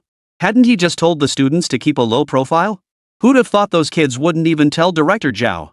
No wonder they came looking for him. Chen Mo smiled indifferently as he thought this. Director Zhao, this experiment isn't anything major. We're just working on some small civilian drones. After all, as Professor Chang once said, practice makes perfect. Hearing Chen Mo's explanation, Zhao Jiangang suddenly understood. He secretly breathed a sigh of relief, feeling a weight lift off his shoulders. So it's drones. We misunderstood. After seeing those posts on the university forum, I genuinely thought you were working on a 6th-generation fighter jet. Hearing Zhao Jiangong's words, Chen Mo paused slightly before breaking into a smile and teasingly remarked. Director Zhao, you're flattering us too much. With just one lab building, how could we possibly develop a 6th-generation fighter? Even with drones, we only dare to tinker with civilian models. This is mainly to help students turn theory into practice and learn through hands-on experience. Hearing Chen Mo's words, Zhao Jiangang laughed heartily. Indeed, that's how it should be. Practice is the sole criterion for testing truth. The heavy weight pressing on his heart finally lifted. Those extraordinarily intricate and complex blueprints the students had been holding earlier had genuinely made Zhao Jiangang break out in a cold sweat. At the time, he'd feared Teacher Chen might actually be developing a 6th-generation fighter jet. If word got out online, the school's reputation would surely suffer. If higher-ups came down with accountability, it would be yet another undeserved disaster. Today's inquiry revealed it was just some drones. And civilian ones at that. What a false alarm. As long as it's not some 6th-generation fighter jet. A bunch of vocational students tinkering with civilian drones? They certainly won't cause any trouble. This way, I can report back to the principal without any issues. With that thought, Zhao Jiangang broke into a smile and patted Chen Mo on the shoulder. Teacher Chen, go ahead and build away. The school fully supports projects like civilian drones. Once you've built the drone, you can even apply to showcase it at the school's cultural performance. We'll fully support you. His face lit up with admiration, his heart brimming with satisfaction. If you need anything, don't hesitate to ask the school. No need to be polite with us. Hearing Zhao Jiangong's words, Chen Mo smiled slightly and replied. Rest assured, Director Zhao. We'll make sure this drone project achieves something remarkable. We won't let the outside world underestimate vocational students. Hearing this, Zhao Jiangong's face lit up with delight. That's wonderful. The school looks forward to your achievements. With that, he made to leave. Teacher Chen, please go ahead and eat. I won't keep you any longer. Seeing this, Chen Mo nodded slightly and bid him farewell. After Zhao Jiang left, he found a spot and sat down to eat. While eating, he pulled out his phone and sent a message in the class group chat. How's everyone's experiment progressing lately? Tomorrow's math class will be the final presentation of your experimental results. Make sure you're all prepared. The moment the message appeared, the dormant group chat instantly came alive, with replies popping up one after another. Don't worry, Chen. We won't let you down. Just wait for our plans tomorrow. That's right, Teacher Chen. We've put in a lot of effort lately and come up with quite a few solutions. Teacher Chen, thanks to your later guidance, we feel like we've unlocked new pathways. We've got tons of fresh ideas now. Reading through the messages from his students, Chen Mo felt a bit puzzled. Guidance? When exactly had he given them guidance? Hadn't he merely pointed out the flaws in their tail and main wing designs earlier? If those problems weren't fixed, the wings would definitely fail. That couldn't be considered guidance, could it?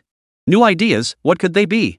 Didn't I tell them to refine the old design for the drone's tail and main wings, then collaborate on a comprehensive solution? Did they secretly make changes to the drone behind my back? Chen Mo shook his head as he pondered. Worrying about it now was pointless. He'd wait until tomorrow's class to see how things unfolded. The next day. Core Laboratory, 4th floor of the experimental building. At this moment, all the equipment in the lab was already running, and the air was filled with the pungent smell of disinfectant alcohol. The buzz of discussion filled the air.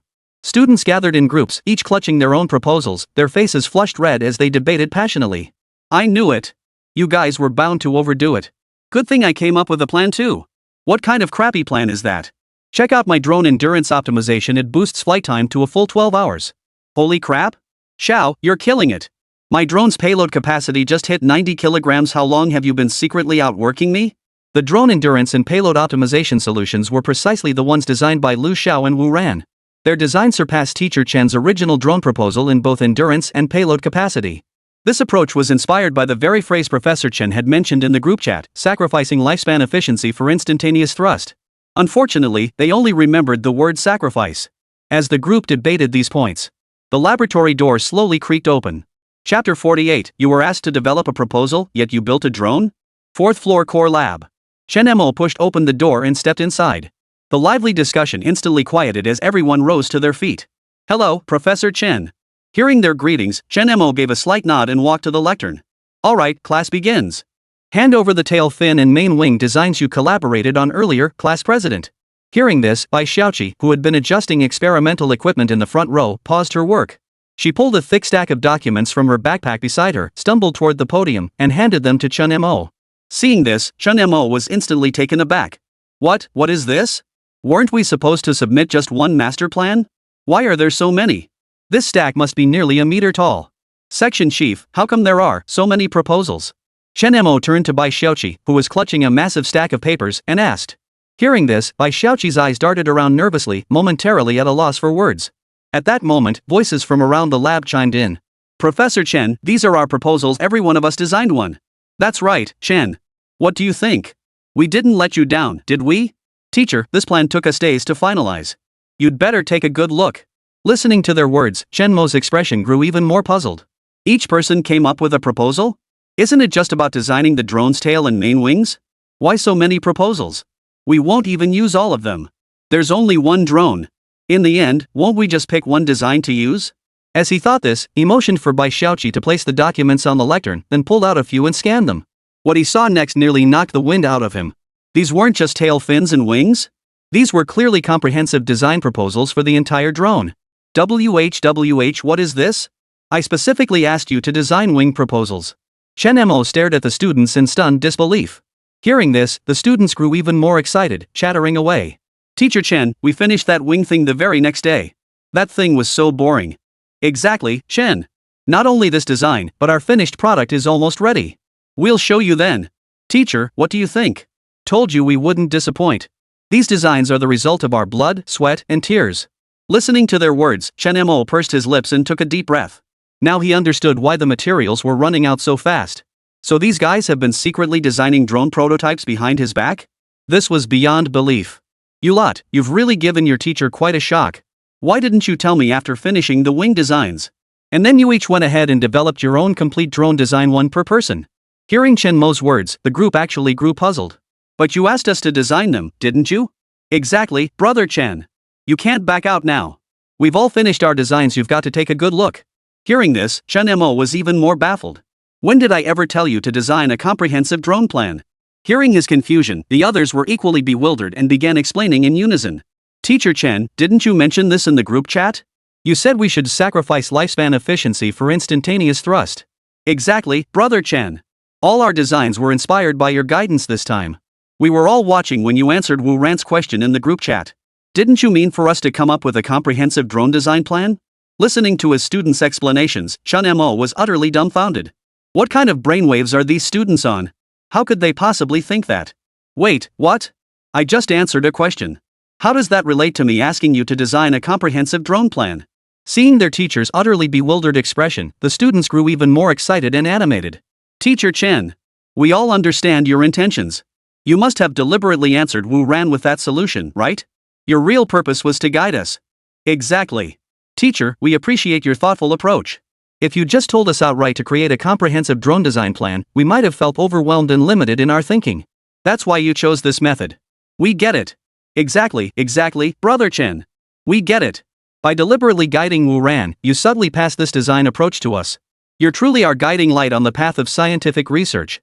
Listening to everyone's words, Chen Mo froze in place, his mind blank. What the hell is going on here? These guys, how can they make such wild assumptions? He had genuinely just seen Wu Ran asking a question in the group chat and thought he'd offer an answer. What ulterior motive could there possibly be? If I wanted you to build drones, wouldn't I just say so directly? Why go through all these roundabout ways? I'm not Director Zhao, for crying out loud. After a long pause, Chen Mo finally sighed in resignation. You guys, you really know how to stir things up. Fine. Since you've already built it, I'll take a look. Seeing Chen Mo was about to review their drone design, the entire lab erupted into a frenzy of excitement. Professor Chen, please take a look. Our design won't let you down. Yeah, Chen. We've got not just the theoretical sections, but blueprints too. We even marked potential measurement errors on the drawings.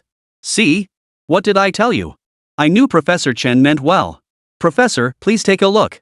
Listening to the students teasing, Chen Mo couldn't be bothered to explain. He casually picked up a proposal and flipped it open. His eyes locked onto the pages and he froze in place. What on earth is this? This wasn't a normal proposal at all. This was pure, unadulterated hacking of his core system. Drone endurance specialization. Lu Xiao? Chen Mo lifted his gaze, his eyes darting toward Lu Xiao. Lu Xiao, however, met his gaze with eager anticipation, completely oblivious to any hint of reproach. Seeing this, Chen Mo sighed helplessly. This kid's always been a handful, but I never expected him to mess around even with a master plan for a drone design. Truly a handful. But at least it's just this kid. The other students shouldn't be this reckless, right? As he thought this, Chen Mo pulled out another book and opened it. The moment he flipped the page, his eyes widened instantly. Drone payload specialization? Again? Stunned, Chen Mo pulled out several more design proposals and flipped through them one after another, his expression growing more and more vivid with each page. Drone defense specialization. Yang Jianlei. Drone speed specialization. Zhang Hang. By the time he reached the last one, Chen Mo felt like dying. His face twisted with frustration as he glared sideways. Drone fire. Firepower specialization? Author is? Bai Xiuqi? Chapter 49, Max Defense, Boost Speed. Votes needed. Under Chen Mo's slightly astonished gaze, Bai Xiuqi flinched, her eyes darting away as she turned her head to the side. She whistled softly, pretending it had nothing to do with her. Watching her reaction, Chen Mo withdrew his gaze and sighed, a hint of resignation in his expression. He never imagined even the squad leader he personally selected would turn out like this. And after scanning the entire class, hers was by far the most outrageous. Others specialized in speed or endurance, but hers? Pure firepower? This Bai Xiuqi really isn't afraid of getting locked up. No wonder rumors were already swirling on the school forum about her and her dad getting hauled off by the enforcement bureau. With this kind of behavior, it's no wonder they got caught. These kids, they've got some nerve. Every single one of them is coming up with these outrageous ideas. Chen Mo flipped through the students' proposals as he asked. How on earth did you guys interpret sacrificing lifespan efficiency for instantaneous thrust into all this? I only said that because Wu Ran wanted to expand the sweet spot, but it's not feasible. I was just trying to solve that problem and give him a new perspective. Why did all of you go this route?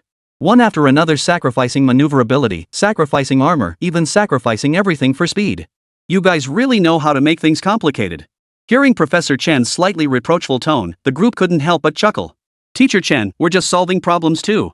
Look at our drone solution, doesn't it perfectly address the issue of the sweet spot being too narrow? Ha, Chen, our design's pretty solid, right? This is like the student surpassing the master, isn't it? Exactly, teacher. Our approach isn't flawed, is it? If you can't solve the problem, just eliminate the one who raised it. Ah, wait. Teacher, I didn't mean to eliminate you. I meant to eliminate the sweet spot. Watching his students' reactions, Chen Mo stopped flipping through the proposals, suddenly feeling both amused and exasperated. Alright.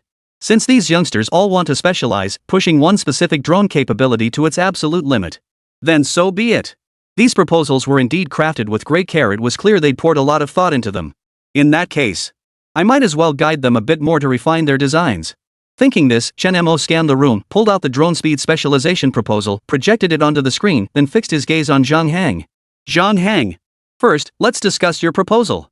Hearing his name, Zhang Hang looked toward the podium with unbridled enthusiasm, as if his idol had just called out to him. Since we're already incorporating bionics, why not implement fluid topology optimization?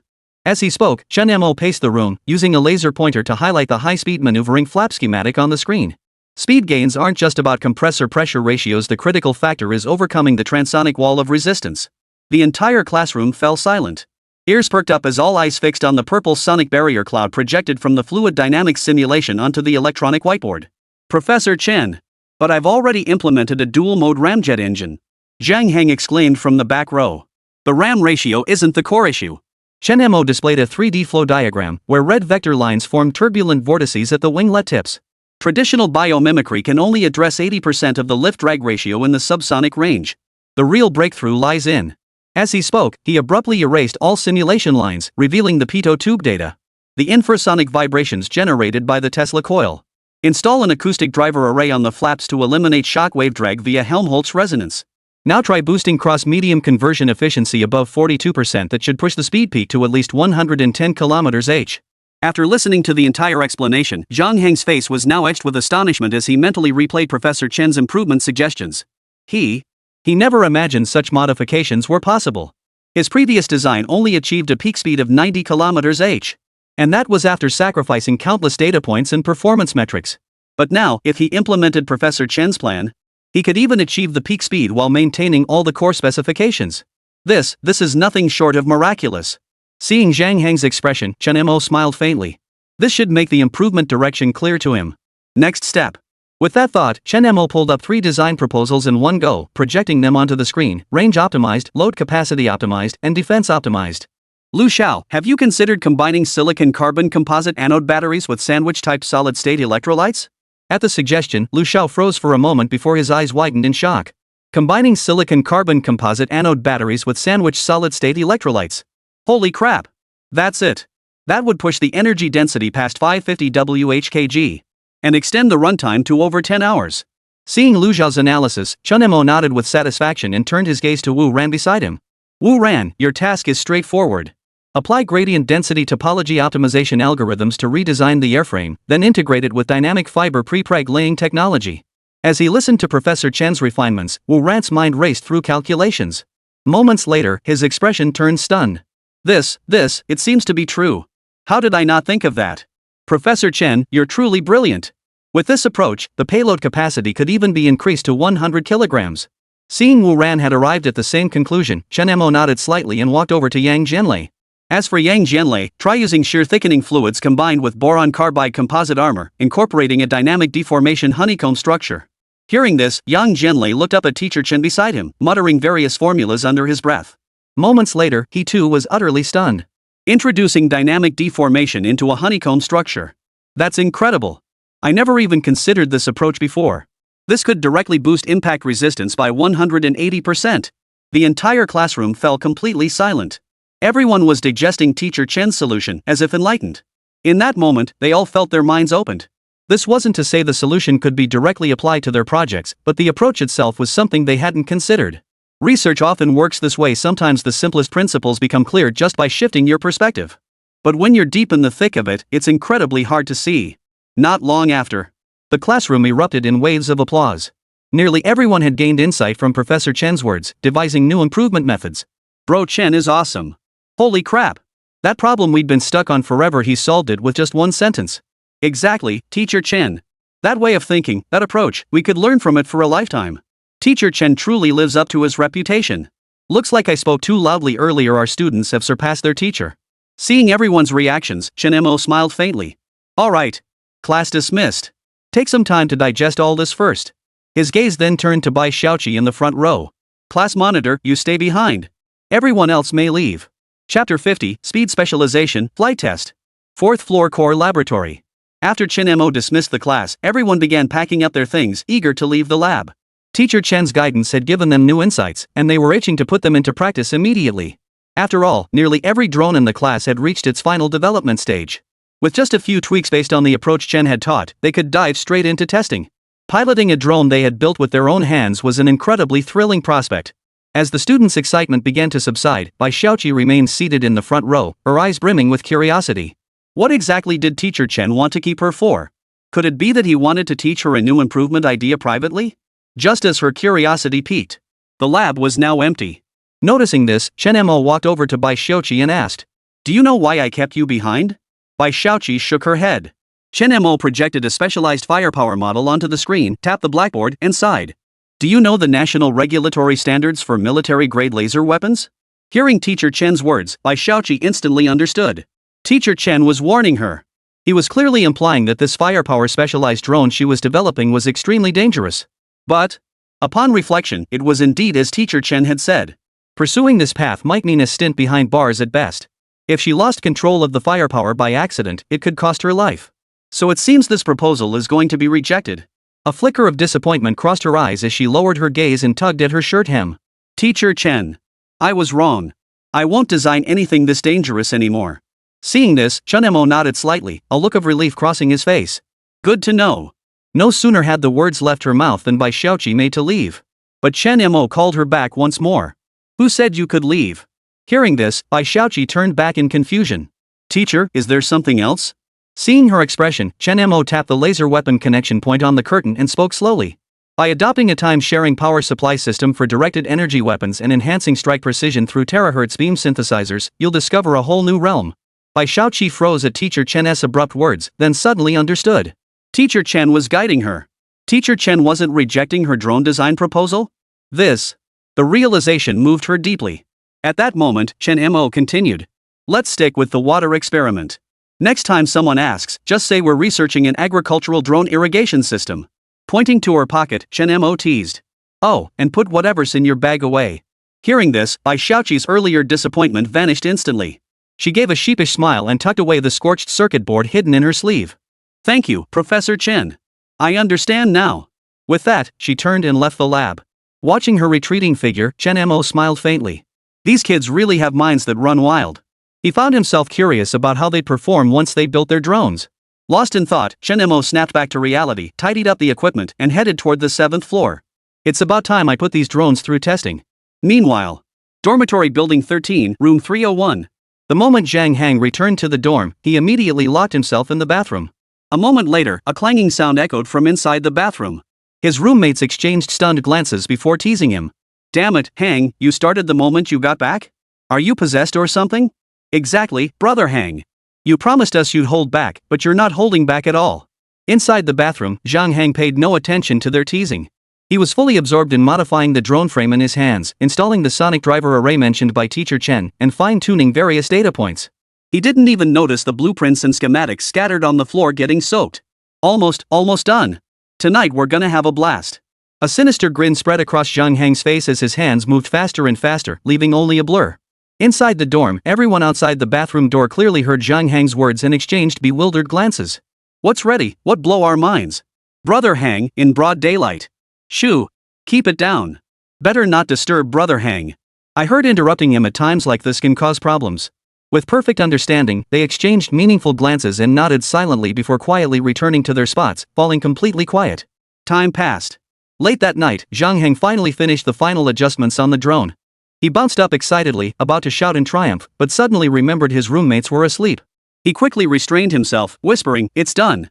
With that, he flushed the useless scraps of paper down the drain, picked up the drone, and tiptoed out of the dorm. As he left, the faint sound woke the others in the dorm. Groggily, they opened their eyes to glance at him. Seeing it was Zhang Hang, they didn't think much of it, rolled over, and went back to sleep. Soon after, Zhang Hang arrived at the school playground. He placed the drone on the green grass, set up a speed gun nearby, glanced around, then activated the drone's indicator lights and began piloting it. Night had deepened, and without illumination, the drone would be nearly invisible. The moment the indicator lights came on, the drone's advanced design became instantly apparent. Without propellers, it hovered over 10 meters high. Its body perfectly adhered to fluid dynamics principles, presenting a geometric aesthetic. Multicolored lights intertwined, complemented by a pale blue spotlight designed to illuminate the terrain ahead. This beam possessed immense power, piercing the darkness with clarity as it shot straight down toward the ground. At that moment, Zhang Hang stood with his back to the entrance of the field, bathed in this spotlight, as if under a stage spotlight. Damn, there are so many mosquitoes. Zhang Hang held the remote control in one hand while swatting a blood-sucking mosquito to death with the other. The light flickered, and the air seemed to warp for an instant. Seeing this, Zhang Hang felt a surge of anxiety. With so many mosquitoes, he couldn't linger in this godforsaken place any longer. He had to finish the flight test quickly. With that thought, Zhang Hang manipulated the remote control, maxing out the drone's speed and power settings. Then, he abruptly pushed the throttle stick upward. The drone's headlights instantly focused into a beam as it climbed at an astonishing speed. In the blink of an eye. With a sharp whoosh, it vanished into the vast expanse of the field. Damn! That's awesome! Zhang Hang couldn't help but exclaim. Before he could finish speaking, the drone reappeared, soaring back from the very spot it had vanished. Its speed nearly shattered the limits of any existing civilian drone, and it seemed to be accelerating even further. The next instant, the drone, having returned to its original spot, surged off in another direction, vanishing once more into the night. On the ground, all that could be seen was a fleeting streak of light. Seeing this, Zhang Heng's face lit up with excitement as he began frantically testing the drone speed. The speedometer on the ground emitted a continuous stream of beeping alarms. Meanwhile, several students and security guard Uncle Wang at the playground entrance watched the scene in utter shock. Chapter 51, What brand of drone is that? Votes sought. Holy crap? What the hell is that thing? A student raised his hand in disbelief, pointing toward the drone and stammering.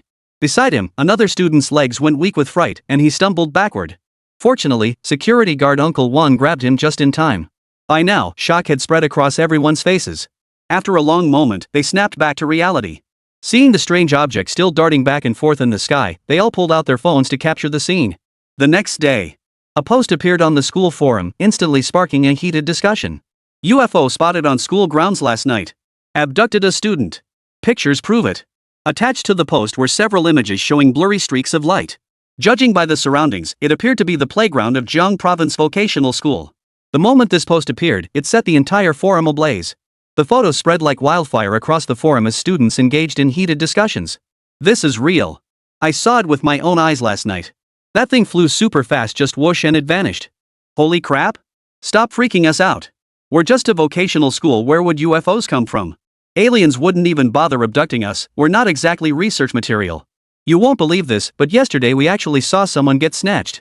That beam of light flickered and then retracted. And we never saw that person again. Meanwhile, elsewhere, Jiang Province Suburb, Nature Park. Wu Ran's drone had completed its final calibration.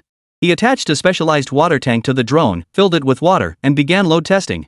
Thanks to his adjustments, the drone's payload capacity had surpassed his initial estimate of 90 kilograms by a full 10 kilograms, reaching 100 kilograms. And this was just a single drone. Even with significant trade-offs in maneuverability, flight speed, and other performance metrics, the drone's speed remained on par with current commercial models. There were even signs it might surpass them. At that moment, a drone flew steadily through the air. A large water tank stood out prominently. Looks like there's still room for improvement. Wu Ran muttered to himself as he manipulated the joystick. Moments later, he guided the drone back toward the school for further debugging. Just as he stepped out of the nature park and onto the descending path halfway up the mountainside, Wu Ran caught the acrid stench of burning wood wafting through the air, accompanied by billowing black smoke. Following the smoke, he immediately spotted flames erupting from the coniferous forest on the mountainside. 7 or 8 firefighters wielded high-pressure water cannons, spraying directly at the base of the flames. Seeing this, Wu Ran froze in shock. It's on fire? Astonished, he quickly maneuvered his drone and ran toward the flames. Moments later, Wu Ran reached the outer perimeter of the wildfire. By then, the flames had begun to spread. Though the area affected was still relatively small, it had already consumed part of the region and showed signs of expanding. Towering trees blazed from root to crown. Heat radiated outward, causing the surrounding air to warp violently. The crackling and popping sounds of burning were particularly jarring. Following the path of the flames, a foul stench wafted from the charred tree trunks in the distance. The scorched area resembled a fiery inferno, a sight that was truly horrifying. Just then, a firefighter nearby caught sight of someone approaching out of the corner of his eye and shouted urgently, "Don't come closer. Danger! The wildfire is spreading. Get back now." Hearing this, Wu Ran covered his mouth and nose, shouting anxiously, "I can help put out the fire." Such a dangerous wildfire, once it spreads, the damage could be immeasurable. Though he usually hung around Lu Shao, writing ghost fires, dyeing his hair, and looking like a slacker. But when faced with a situation like this, he didn't hesitate. And what's more, he now possessed the ability to fight fires. Hearing Wu Ran's words, the firefighter turned his head in confusion, his gaze shifting toward him. Seeing that the speaker was a student in uniform, they were instantly taken aback. "You're a student. What are you doing trying to put out a fire? This is nonsense. Go back. Don't interfere with our firefighting operations." Seeing this, Wu Ran didn't bother explaining further to the firefighter. He understood that no matter what he said now, the firefighter wouldn't let him get involved. It was only natural after all, he was just a student. But the situation was urgent, there was no time left for hesitation. The immediate priority was to control the fire. With that thought, Wu Ran swiftly maneuvered the drone, carrying the water tank as it broke through the air toward the base of the flames. Seeing Wu Ran refuse to leave, another firefighter barked at him. "What are you doing? Are you out of your mind? If you interfere with our operations again and something happens, you'll be held responsible. At best, you'll be charged with obstruction of justice, at worst, arson." Got it? Get out of the way. He brandished criminal charges to intimidate Wu Ran, hoping to make him back down. As firefighters, they understood this student was simply eager to help extinguish the blaze. But this was no time for jokes. With flames this intense, even professionally trained firefighters like them could easily meet their end here. What could a student possibly do? Help put out the fire? They'd be lucky if he didn't slow them down. Yet Wu Ran, unfazed, continued operating his drone at full speed. He was a spirited young man himself. Why would he care about this or that? As long as it puts out the fire, right? Who has time for all this nonsense? Seeing Wu Ran standing high above, silent and utterly fearless, showing no intention of leaving, the firefighters exchanged helpless glances. Looks like this student's hit his rebellious phase. They can't control him like this now. All we can do is figure out how to save him later. Just as everyone was pondering this. Buzz buzz buzz. A drone descended from above. Seeing the drone, the firefighters all looked stunned. This? What was going on? Was it that student's drone? Who uses drones to put out fires? Could such a fire really be extinguished by a mere drone? Our fire department has drones too, and they're some of the most advanced models on the market. Since they're used for dangerous tasks like firefighting, those drones are made with specially reinforced materials and have a much higher payload capacity. They're designed to carry sufficient water. But this fire, though not exceptionally large, is beyond what a drone can handle. If drones could handle this, they would have deployed them already. Why wait for the student? Young man. The drone is useless. Don't fly it any closer. The heat is too intense, it'll explode. The firefighters shouted at Wu Ran while operating their water cannons. Despite their warnings, Wu Ran's hands never paused. He steered the drone closer and closer to the flames. Chapter 52, did he really put it out? Amidst the coniferous trees, flames shot skyward, transforming the entire area into a sea of fire. At that moment, the drone hovered above the inferno. The next moment, the water tank suspended beneath the drone abruptly opened. Whoosh! A torrential deluge of water poured down from above, spreading like a burst dam and instantly engulfing the entire inferno. Then, a mist of water rose with a hissing sound, straight up into the sky. The flames immediately weakened, even showing signs of dying down. Seeing this, the firefighters froze in shock, even forgetting to switch the high-pressure water jet nozzle. What? It actually worked? That drone, is it that powerful? From below, it was hard to tell how large the water tank actually was. But now it was clear it was definitely not small. It can unleash such a fierce torrent of water, such an enormous volume. At first glance, this drone's water capacity seems to surpass even the water supply connected to their high-pressure water cannons. How on earth is it doing this? This single tank likely weighs 70 or 80 kilograms. Such a payload capacity, just one of these drones, at first glance, is nearly equivalent to 5 or 6 of their firefighting drones. And what's even more astonishing is this. Despite such a massive payload, the drone's flight speed is remarkably similar to that of a standard reconnaissance drone. It might even be slightly faster. Its handling was remarkably stable, not a single tremor. A drone that combines payload capacity, flight speed, and maneuverability, especially with such an impressive payload, what brand could it possibly be? Why had such a drone never appeared on the market before? If deployed for firefighting efficiency would skyrocket by several times. Amidst the shock, the water in the drone's tank had already been completely discharged.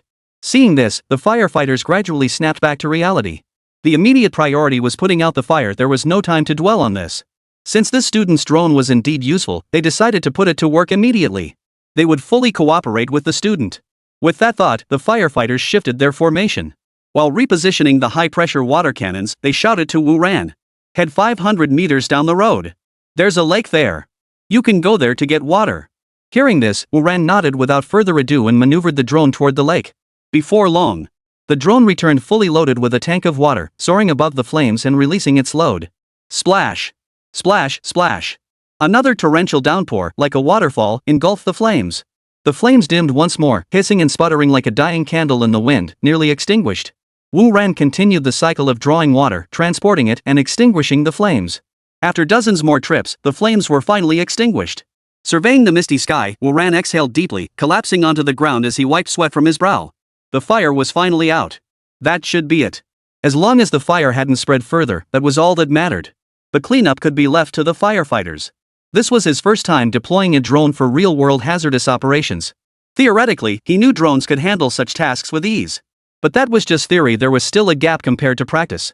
Fortunately, the firefighters had pointed out the water source, otherwise, he truly wouldn't have known how to extinguish the blaze. Still, this drone really did a great job. Just as Wu Ran caught his breath, a group of firefighters climbed up from the curb beside him, approached, and extended their hands. Thanks to you, classmate. You helped us control the fire. At that moment, he stared at Wu Ran, who was collapsed on the ground, a look of surprise flitting across his face. This student, so young? He's just a teenager in high school, right? How could someone so young operate a drone with such composure to fight a fire? That's pretty unbelievable. Hearing the firefighter's words, Wu Ran took the offered hand and stood up, brushing it off casually. No big deal. Contributing to firefighting is everyone's duty. The firefighter walked over to the fire truck by the roadside, set down the high-pressure hose, brushed the dust off his uniform, and asked again. Young man, which school do you attend? Without hesitation, Wu Ran replied, Jiang Province Vocational and Technical College. The firefighter looked thoughtful upon hearing this. Jiang Province Secondary Vocational and Technical College? Isn't that a vocational school? A student from a vocational school actually has this kind of guts? Not only did he not run away when he saw the wildfire, but he actually came to help. And in the end, they actually managed to put out the fire. Truly, heroes emerge in youth. As he pondered this, the firefighter couldn't help but feel. This vocational school sounded familiar? Had he heard of it somewhere before? He pondered for a moment but couldn't place it. Deciding not to dwell on it, he hesitated briefly before continuing his inquiry. Hey, what brand is that drone of yours? We've never seen one like it before. Wu Ran looked thoughtful as the firefighter pointed at his drone. Professor Chen had always emphasized that those in academia and research should maintain a low profile. He deployed the drone today because he was already conducting experiments nearby and happened to spot the fire. He'd used it solely to help extinguish the fire, nothing more. Even if the firefighters asked him about the drone, he couldn't say too much. Thinking to himself, Wu Ran packed away the drone and stammered. It's just a class assignment. Hearing this, the firefighter looked puzzled. Class assignment? What kind of school assignment requires building something like this? A drone with this level of performance? Could it really be made for a class assignment? And from a vocational school, no less? Since when did vocational schools teach drone manufacturing? This doesn't add up. As he pondered, the firefighter noticed Wu Ran's movements and realized. He must have his reasons for not revealing it. In that case, there was no point in pressing the issue. Thank you so much for today, student.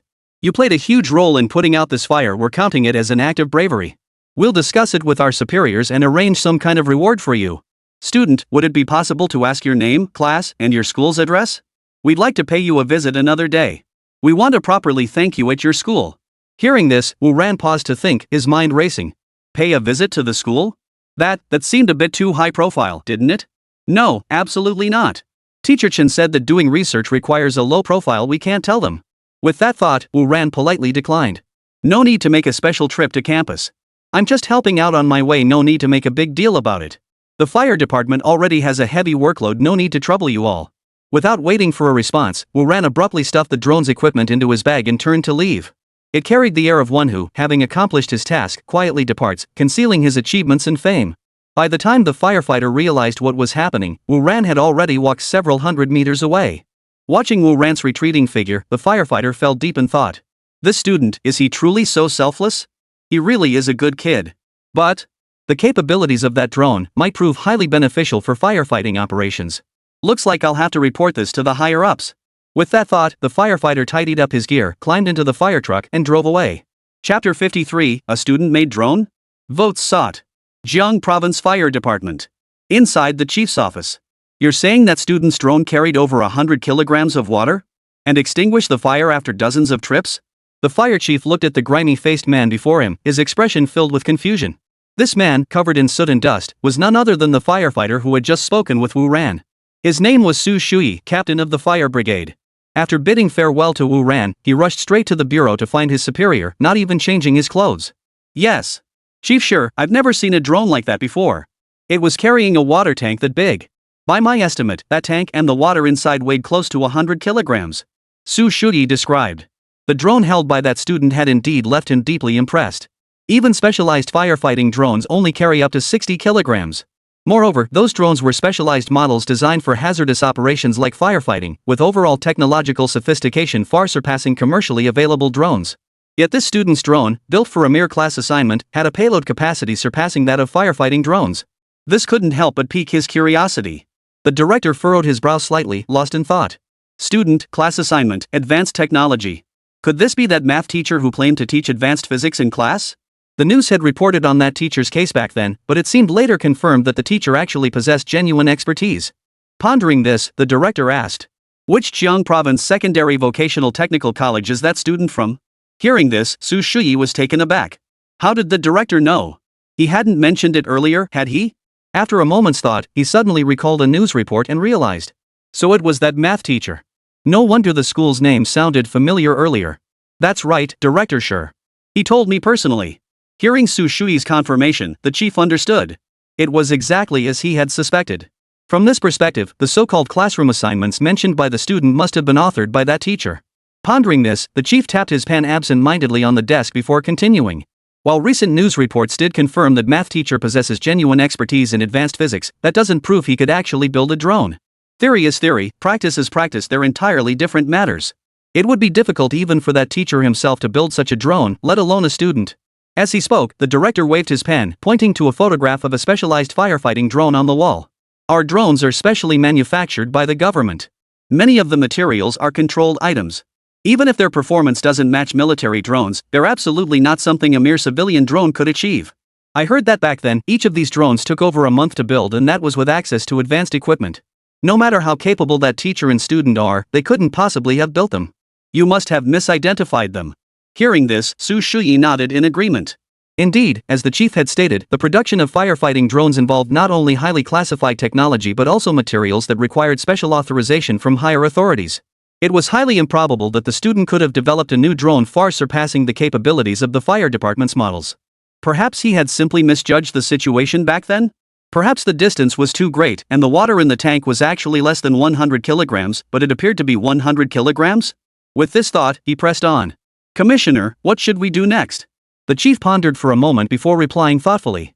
While that student's drone isn't worth much concern, he did act heroically to extinguish the fire.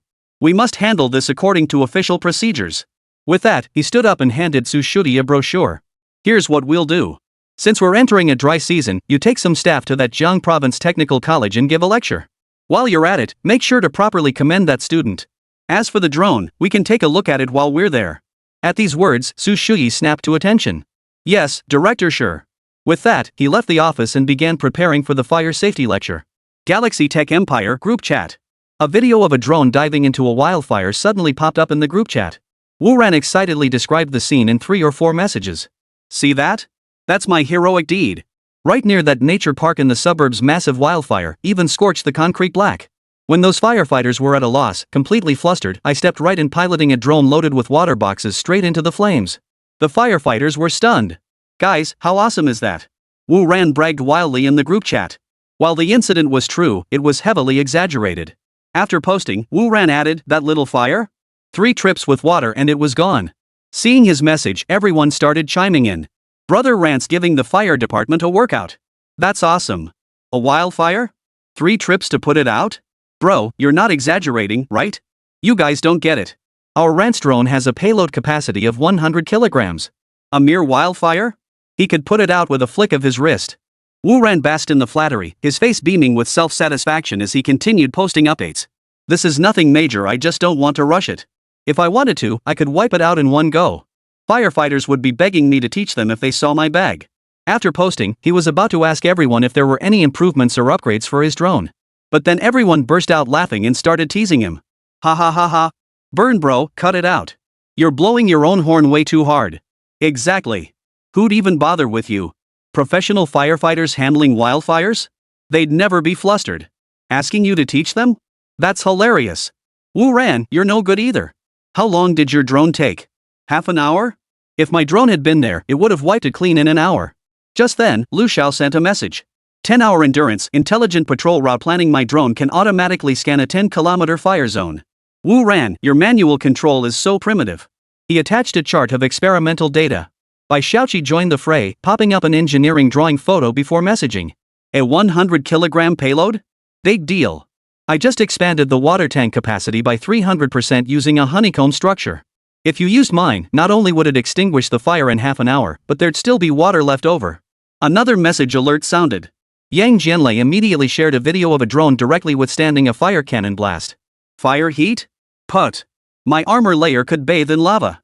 He then sent over a dozen voice messages, which whizzed through the group chat as the read-unread count kept jumping. Watching the reactions, the group chat exploded. Messages popped up frantically as everyone boasted about their own drones, comparing them to Wu Ran's. A barrage of silly memes followed one after another. Just then, Lu Xiao sent a message.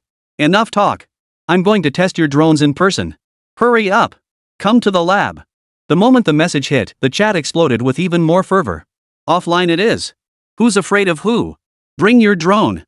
Anyone who doesn't show up is a coward. Hold on. I'll be at the lab building in 10 minutes. I'm coming too. I'm coming too. Let me show you just how awesome my drone is. See you in the lab. Chapter 54, Specialized Drones.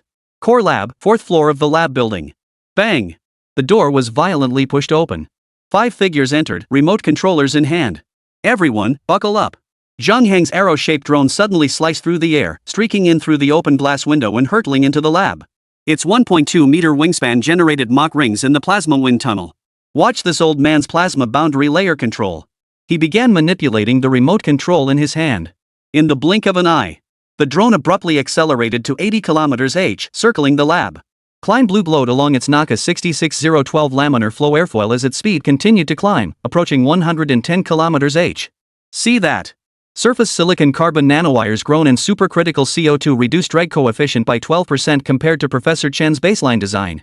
At that very moment, Wu Ran also took control, guiding the cargo drone slowly upward through the window. Its prismatic fuselage was exceptionally unique, with a honeycomb cargo hold beneath which hung a large electric vehicle. Hanzi, how much iron can your bamboo stick-like flimsy wings even lift? Wu Ran scoffed as he pulled apart the 6 electromagnetic hinge assemblies in his hands, revealing the internal lattice-structured load-bearing framework. I did topological optimization on every unit. It still maintains a 2.5 safety factor under von Mises stress criteria. See these gradient density silicon carbide whiskers? I even hoisted my English teacher's electric bike. It's just an electric bike. Bai Xiaoqi suddenly interrupted, slipping on her tactical goggles and pushing the joystick in her hand. A claw-type drone, suspended from a tubular weapon, entered through the main gate and flew toward the window. The next instant, Bai Xiaoqi slammed the button on the remote. An ultra-fine water jet shot from the tube, surging toward the concrete pavement below. A flash of cold light. Fine cracks instantly appeared on the hard concrete surface. See that? If Teacher Chen had told me to hold back, it wouldn't just be a few cracks. Seeing this, the three of them all looked astonished. You're the real deal, class president. That's insane power. Could you even use that on the battlefield? Sister Qi is awesome. That water line nearly shattered the concrete. Amidst the praise, Yang Jianlei activated his drone. A spherical drone burst through the window, its dark purple armor surface glowing with the distinctive Diracone energy band of metallic hydrogen. The moment it made contact, the glass window shattered into pieces. How about using your own spear to attack my shield? Yang Jianlei smiled, his tone laced with a hint of provocation. Seeing this, Bai Xiaoqi instantly grew displeased. Bring it on! Who's afraid of who? With that, she commanded her claw-shaped drone to fly through the window, charging straight toward Yang Jianlei's spherical drone. Seeing this, Wu Ran hurriedly tried to stop her. Lei's drone's surface atoms are constantly doing Brownian motion. It could trigger Higgs bosons if it hits hailstones. Squad leader, you really shouldn't do this. It'll probably end up with both of us getting hurt. Hearing this, Bai Xiaoqi realized the danger too and immediately halted her controls, ceasing the assault. Watching the drone's speed decrease, he finally breathed a slight sigh of relief. If these two started fighting, they'd be the ones caught in the crossfire. Just then, Lu Xiao was stuffing his lithium-sulfur battery pack into Zhang Heng's fuselage. As the capacitive three-dimensional electrodes connected, the arrow-shaped tail suddenly sprouted fractal-patterned heat dissipation fins. 600 degrees per hour, aerodynamic heating conversion rate at 91%. Even the turbofan engine's thermal efficiency isn't cutting it? He pulled up the multiphysics coupling diagram and continued. It's just that your subsonic lift-to-drag ratio is too weak, and there's a crazy peak in the turbulent kinetic energy spectrum at 35 Hz. Seeing this, Zhang Heng quickly snatched Lu Xiao's tablet, imported the latest unsteady flow field data, and continued. That's because your energy module disrupted my mass distribution. Use my active flow control system to excite Taylor green vortices, combined with the Kanda effect microjet array, and it'll work perfectly. As he spoke, Zhang Heng suddenly shifted his tone, looking at Lu Xiao. Why are you suddenly concerned about me? Weren't you here to test us? Where's your drone? Hearing this, Lu Xiao smiled faintly, picked up the remote control in his hand, and began to operate it. Moments later, a tender green rhombic drone flew in from the doorway, emerging like a fresh sprout breaking through the soil. Endless energy, that's the vitality I'm imbuing into this drone. He then retrieved the lithium-sulfur battery pack he had earlier installed on Zhang Heng's drone and attached it to the rhombic drone. The next instant, a flash of green light. The drone seemed to gain boundless vitality, radiating a dazzling green glow. Witnessing this scene, the crowd gasped in astonishment. Holy crap? Xiao, you're not kidding, right? Is this even a drone anymore? It looks like it could spawn baby drones. Exactly. Is this the drone with 10-hour endurance? It's insane. Seeing this, Yang Jianlei grew curious. He swung his hydraulically assisted mechanical arm, slapping his drone's dynamic armor onto Wu Ran's cargo bay. The anisotropic Yang's modulus instantly surged eightfold, with surface nano-indentations revealing a perfect BCC crystal structure. Holy crap! This is the real deal. Looks like payload capacity and defense are the true romance of doomsday agricultural drones. He pulled up a molecular dynamics simulation and continued explaining. Just etch Helmholtz resonators onto my armor surface, and Ranzi's cargo hold could shed at least 23% of its weight. At that moment, Wu Ran realized something was off. That won't work either. While the cargo hold gets lighter, the payload capacity drops even more. You don't seriously think the weight saved from the cargo hold can be transferred to the payload, do you? Don't you know there's a material load-bearing limit here? Upon hearing this, Yang Jianlei suddenly understood. That's right. I almost forgot about that. Looks like it's still not going to work. Watching the others swap modules, Bai Xiaoqi fell deep in thought. Her drone definitely couldn't swap modules with theirs. But she couldn't shake the feeling that this drone seemed to be missing a certain module from the start. In other words, perhaps this wasn't merely a firepower specialized drone? Perhaps it could unlock another strength beyond its current capabilities. It seemed she'd have to give this some serious thought later. Just as Bai Xiaoqi was deep in thought, everyone began maneuvering their various drones toward the center of the laboratory. Soon, 5 drones of vastly different designs hovered over the magnetic levitation platform. A diamond-shaped endurance specialized drone, a triangular prism-shaped cargo specialized drone, an arrow-shaped speed specialized drone, a spherical defense specialized drone, and a claw-shaped attack specialized drone. Each displayed distinct colors: tender green, golden yellow, pale blue, deep purple, and vivid red. At that moment, Wu Ran looked at the 5 drones and suddenly had a new idea. Since the current critical issue was that their modules couldn't be used together due to conflicting effects causing repulsion. Adding weight inevitably slowed speed, while adding defense reduced payload capacity. Why not try combining them with other people's modules?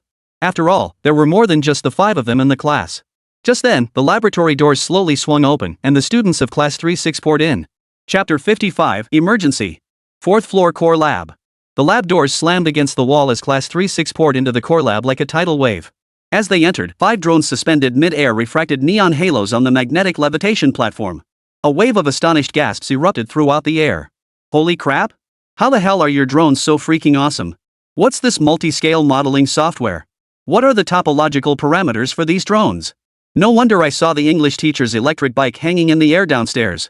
It was you guys. This is insane. You came over right after we mentioned it in the group chat. Zhang Hang, your arrow-shaped drone is so sleek. When your nanowires couple with the capacitive field of the payload module, does it cause quantum tunneling losses? Everyone chattered excitedly, brimming with curiosity about the drones. Though they had designed drones themselves, theirs paled in comparison to Lu Xiao and his team's creations. Amidst the lively discussion, Wu Ran suddenly slammed his hand on the table, causing the drone hover platform to rattle slightly. Guys! Why do we have to fight separately?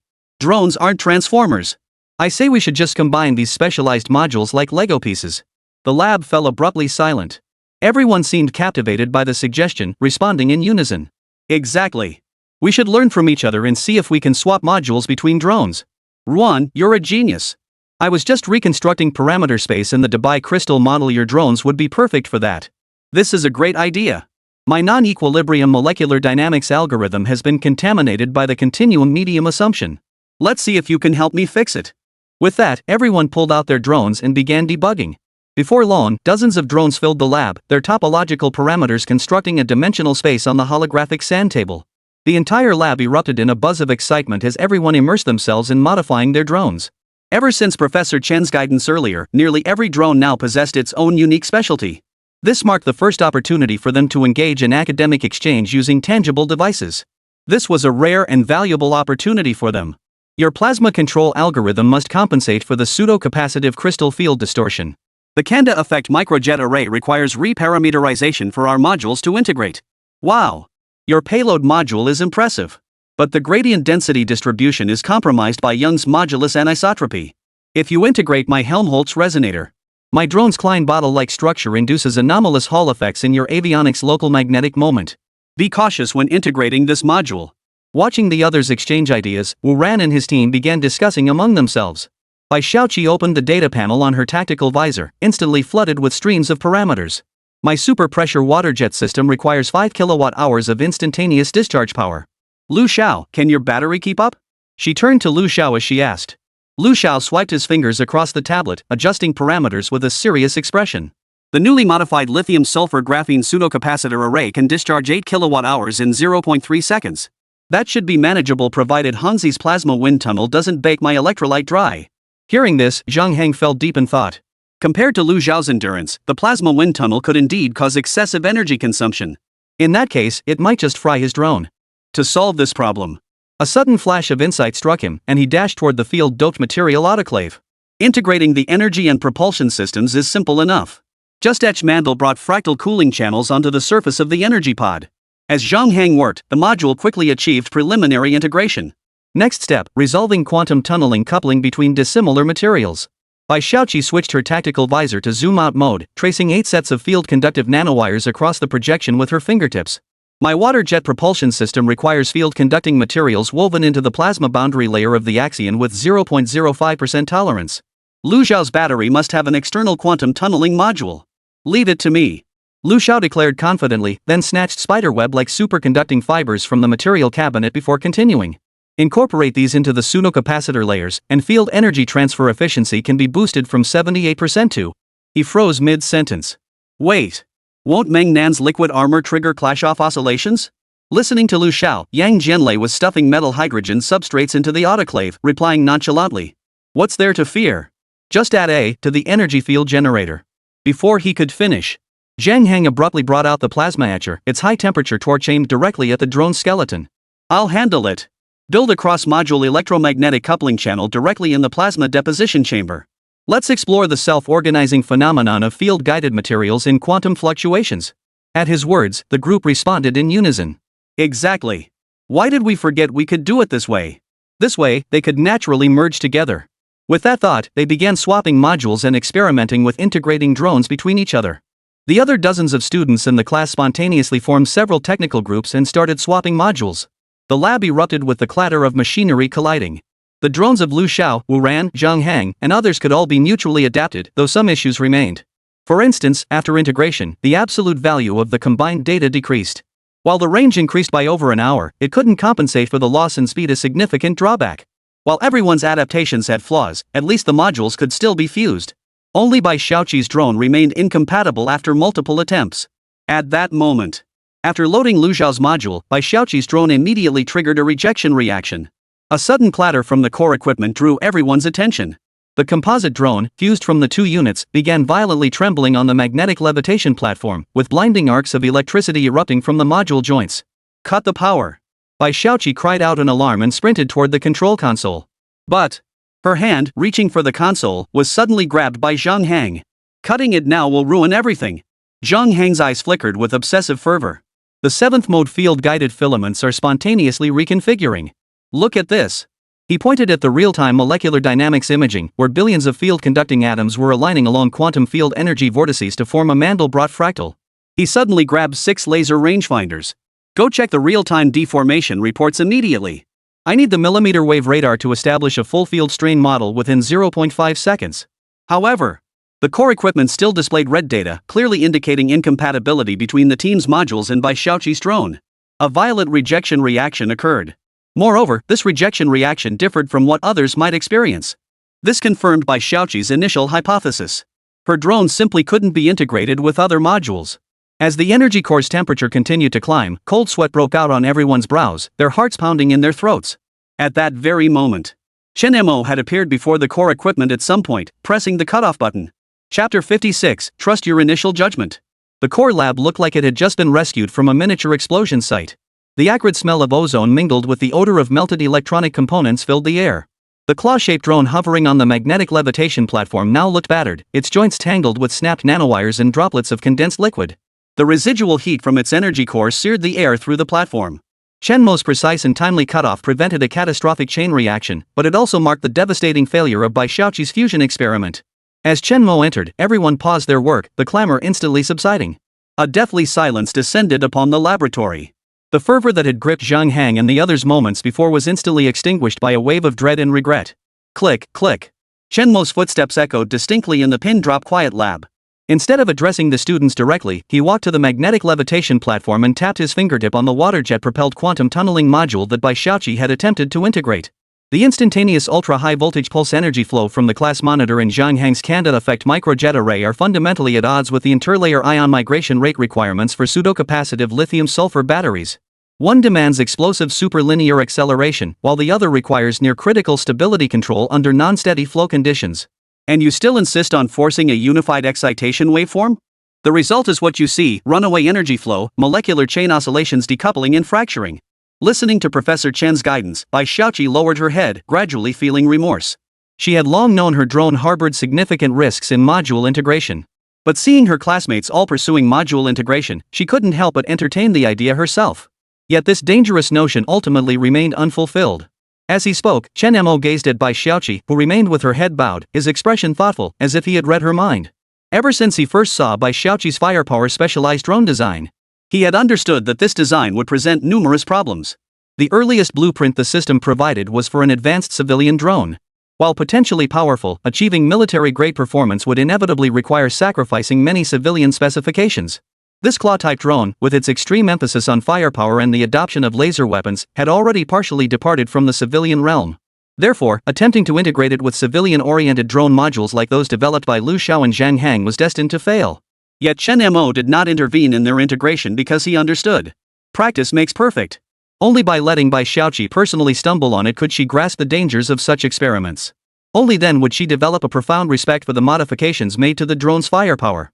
With this realization, Chen Mo refrained from reprimanding her and ceased dwelling on Bai Xiaoqi's drone. Given the current situation, it was best to let her be alone, to give her space to thoroughly contemplate the future direction of drone improvements. Chen Mo then approached the maglev platform, his gaze settling on Liu Xiao and Zhang Hang, who still looked shaken. As for the others, he extended two fingers, lightly tracing the junction where Liu Xiao's lithium-sulfur battery met Zhang Hang's plasma thruster. Strongly coupled quantum field energy interference, triggering von Mises stress exceeding molecular chain scale. Your concept is bold. The cross-module quantum tunneling channel architecture itself holds validation potential under extreme laboratory conditions. His voice was flat, devoid of reproach, yet it cut precisely to the heart of the matter. As he spoke, his gaze swept over the multi-scale modeling and fractal heat dissipation etching diagrams still visible on the whiteboard. Attempting to fuse different specialized pathways, even seeking to optimize dual efficiency curves for thermal mass transfer and quantum field energy transfer through Mandelbrot fractal channels, the design motivation is sound. Hearing his words, the two men let out a sigh of relief. But Chen Mo shifted his tone abruptly. You overlook the core contradiction. Under strong field conduction conditions, different extremal designs exhibit irreconcilable phase differences in material lattice stress distribution, damping phase transition critical points, and most critically, quantum energy flow resonance modes. Hearing this, Liu Xiao and Zhang Hang exchanged stunned glances, each processing Professor Chen's words. Material lattice stress distribution, damping phase transition critical point, quantum energy flow resonance mode. Different extremum designs could actually fail in these areas. This was something they had never considered before. While they understood that different extreme optimization designs might affect parameters under strong field conduction environments, they never imagined irreconcilable phase differences would exist in these three critical parameters that could impact the entire drone. Observing the pair deep in thought, Chen Mo approached the control console and retrieved the real-time replay of the final molecular dynamics simulation. The frame froze on the instant when the fractal structure formed by countless field-guided atoms suddenly twisted and collapsed under intense interference. The rest of you had the same results. See this? This is what fusion could lead to. What you call fusion is fundamentally just a simple superposition of physical space. It doesn't resolve the functional coupling conflicts rooted in the very source of the design philosophy. It's like cramming a jet engine into a sports car and expecting it to drift, ignoring the fundamental contradictions in engine bay layout, torque transfer paths, and thrust-to-weight ratio tuning. His gaze swept over the 5 instigators and the dozens of participating students surrounding them. When the direction is wrong, the path won't take you far. No matter how ingenious the interface design or how high the processing speed, they cannot bridge the fundamental incompatibility. Silence fell over the room, heavy with the weight of post-failure clarity. Wu Ran stared at the gradient density lattice on his load-bearing unit, envisioning its shattered form. Liu Xiao examined the lithium-sulfur battery's thermal shock-damaged section, while Yang Jianlei ran his fingers over the metallic hydrogen energy belt structure on his armor. Even Zhang Hang now stared at the collapsing quantum fractal pattern, the fervor fading from his eyes, replaced by deep contemplation. Under Chen Mo's guidance, each had seen the fatal flaw in their own proud designs during fusion. Seeing that everyone had grasped the critical failure points, Chen Mo smiled with satisfaction and gave a slight nod. In this kind of research, the most crucial thing is recognizing your own problems. Only through continuous negation and growth could this technology be truly passed down, truly pushing beyond the current limitations of science. Now that he had awakened the system, he was determined to teach his students well, so they could achieve great things in the future. Moments later, as the students finished their reflections, Chen Mo spoke slowly. The cost of failure has been paid, and the lesson was costly. Now, think back, what was your original starting point? He picked up the projection pen and casually erased the fragmented, monstrous drone from the central projection in the lab. In its place, he projected the original, independent, and pure first-generation specialized drone models created by Xiaoqi and the other 4 students, clean, sharp, and purpose-driven. Look at these individual units, each had its own distinct character, a vibrant array of possibilities. Why go out of your way to pursue perfection in every attribute? You should have trusted your judgment. Next, I'll explain the specific improvement plan. Chapter 57, The Theoretical Sprouting of Second-Generation Drones. Votes needed. Inside the 4th floor core laboratory. Everyone listened to Teacher Chen's words, then lowered their heads, lost in thought. Last time, it was precisely because they acted on their own initiative, thinking they could build a perfect drone. But even Professor Chen's drone couldn't be called perfect. How could they possibly build such a flawless one? The reason some parameters in their drones exceeded the specifications in Professor Chen's original blueprint.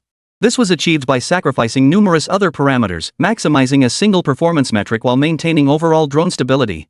Even so, the overall absolute values of the parameters still declined. On the other hand, it was only through Professor Chen's repeated guidance that they gained new design insights. Seen this way, Professor Chen's point is indeed valid. If you try to have it all, you may end up with nothing. Rather than that, it's better to strengthen their original resolve and strive for the utmost perfection within their own specialized fields. With this thought, hope reignited in everyone's eyes as they fixed their gaze on the screen, anticipating Teacher Chen's guidance. Seeing this, Chen Mo smiled faintly and first pointed at Zhang Heng's arrow-shaped speed machine. What is your objective? To compress every picosecond, shatter the sound barrier, and pursue the ultimate in speed? Why burden its wings with superfluous structural weight and electromagnetic compatibility? Chen Mo manipulated the laser pointer's red dot, precisely marking the Kanda microjet channel on the optimized trailing edge of the Naka 66012 laminar airfoil. Just perfect your plasma boundary layer control. Shockwave drag isn't a barrier, it's a badge of honor for speed.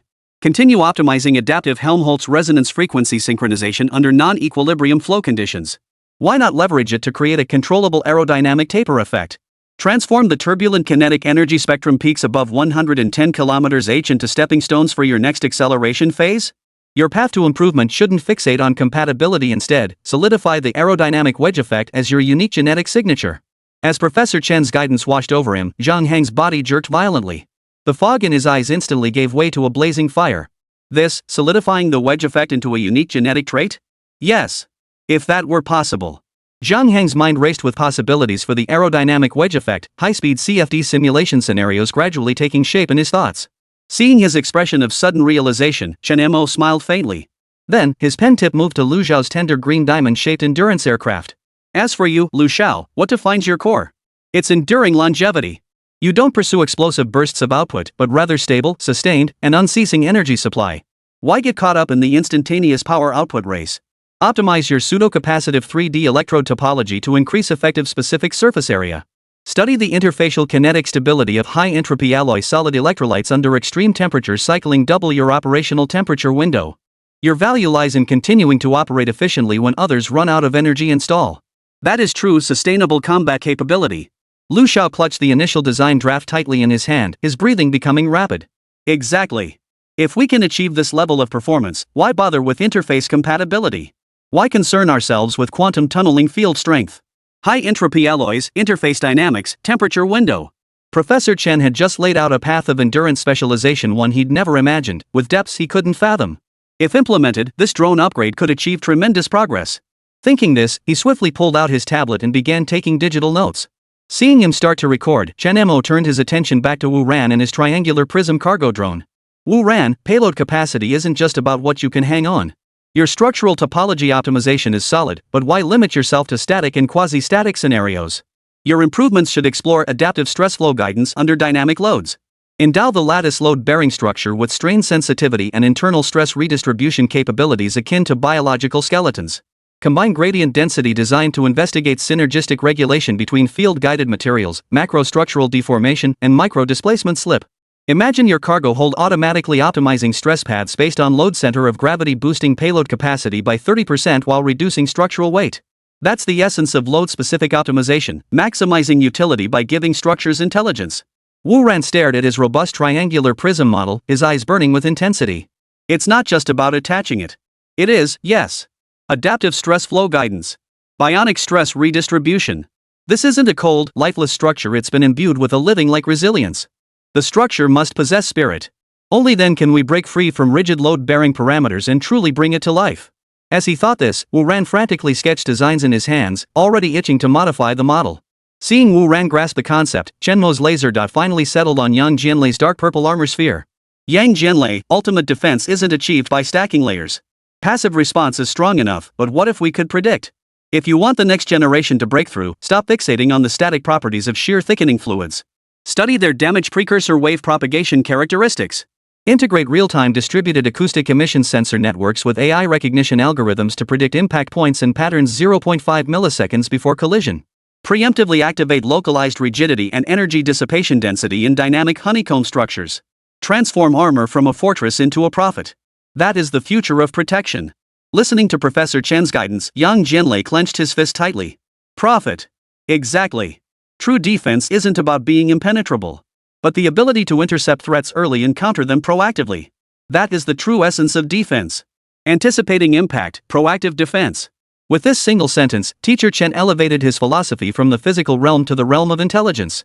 Thinking this, Yang Jianlei hurriedly took notes. The term propagation characteristics of damage precursor waves practically ignited a spark of combat insight in his mind. Noticing this, Chen Mo bypassed Bai Xiaoqi and let his gaze sweep across the entire class. See? Every path of specialization holds bottomless technical depths waiting to be explored. Fusion isn't a universal panacea. Specialization is equally a golden path, one with limitless potential. It is through specialization that your drones become irreplaceable in specific domains, delivering value 100-fold greater than generic designs. Stop chasing everything at once. Focus on one thing and master it to perfection. As his words echoed, eyes across the room lit up with hope. They stared at the drone on the screen, their hearts aflame with passion. No longer were their minds churning with diverse fusion concepts, now they were consumed by how to push their individual strengths to the absolute limit. After receiving this guidance from Teacher Chen, they all sensed that their drones were about to break through existing limitations and reach the next generation. Seeing their reactions, Chen Mo nodded slightly, a look of satisfaction on his face. These kids had started out as vocational high school students. Now they could effortlessly grasp profound knowledge with such passion. It seemed their futures were truly boundless. Lost in thought, Chen Mo gazed at the 5 distinct drones displayed on the screen. These drones represented the 5 most specialized models developed by the class. He resolved to keep a close eye on them and follow their next generation upgrades. Fortunately, Lu Xiao and the other 3 had now identified the current vulnerabilities. As for Bai Xiaoqi, her drone would require a new element to advance to the next generation. That element, he'd wait until after class to properly guide her on it. Chapter 58, Reconnaissance Specialization? Votes needed. Inside the core lab on the 4th floor. Moments later, after everyone grasped the meaning of specialization, Chen Mo slowly walked to the projection screen, his tone steady. Next, put away your current messy hybrids and thoroughly discuss your individual modification plans. Then, I'll go grab a USB drive. I'll be back in 10 minutes to check. With that, Chen Mo said no more, turning to leave. Before departing, he added concisely, "Class monitor, come here." Hearing this, Bai Xiaoqi looked puzzled but followed him out. Though curious, the others knew Teacher Chen likely wanted to discuss the earlier fusion matter and didn't dwell on it further. After the two left the lab, the entire space was once again filled with discussion.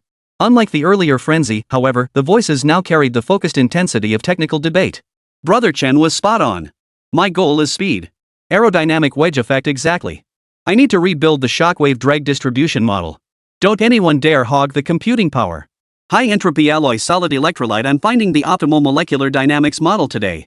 Adaptive stress flow guidance. We absolutely need to install a high precision strain sensor network. Ran, help me set up the sensor array. Damage precursor waves? Acoustic emission sensor array wiring plan. Meng, I've got the latest MEMS microphone design here. At that moment, Chen Mo, carrying Bai Xiaoqi, climbed the stairs to the 7th floor while asking, "Do you know why your drone can't even fuse modules?" Hearing this, Bai Xiaoqi, trailing behind, pondered for a moment before replying. Teacher Chen, is it because the firepower module and the core system design of civilian drones, along with the materials and airframe, are incompatible? Hearing this, Chen Mo nodded slightly, his face filled with satisfaction. Truly worthy of being the class monitor. He hadn't explicitly explained anything earlier, merely hinting at the solution for Lu Xiao and the others. She had managed to deduce the issues with the drone design proposal from his words. She's really learning well. With that thought, Chen Mo continued his questioning. Since you know the reason, have you thought about how to fix it? Upon hearing this, Bai Xiaoqi pondered for a moment before responding. This firepower specialized UAV model differs from Lu Xiao's team's variant. Their existing modules still have room for further development.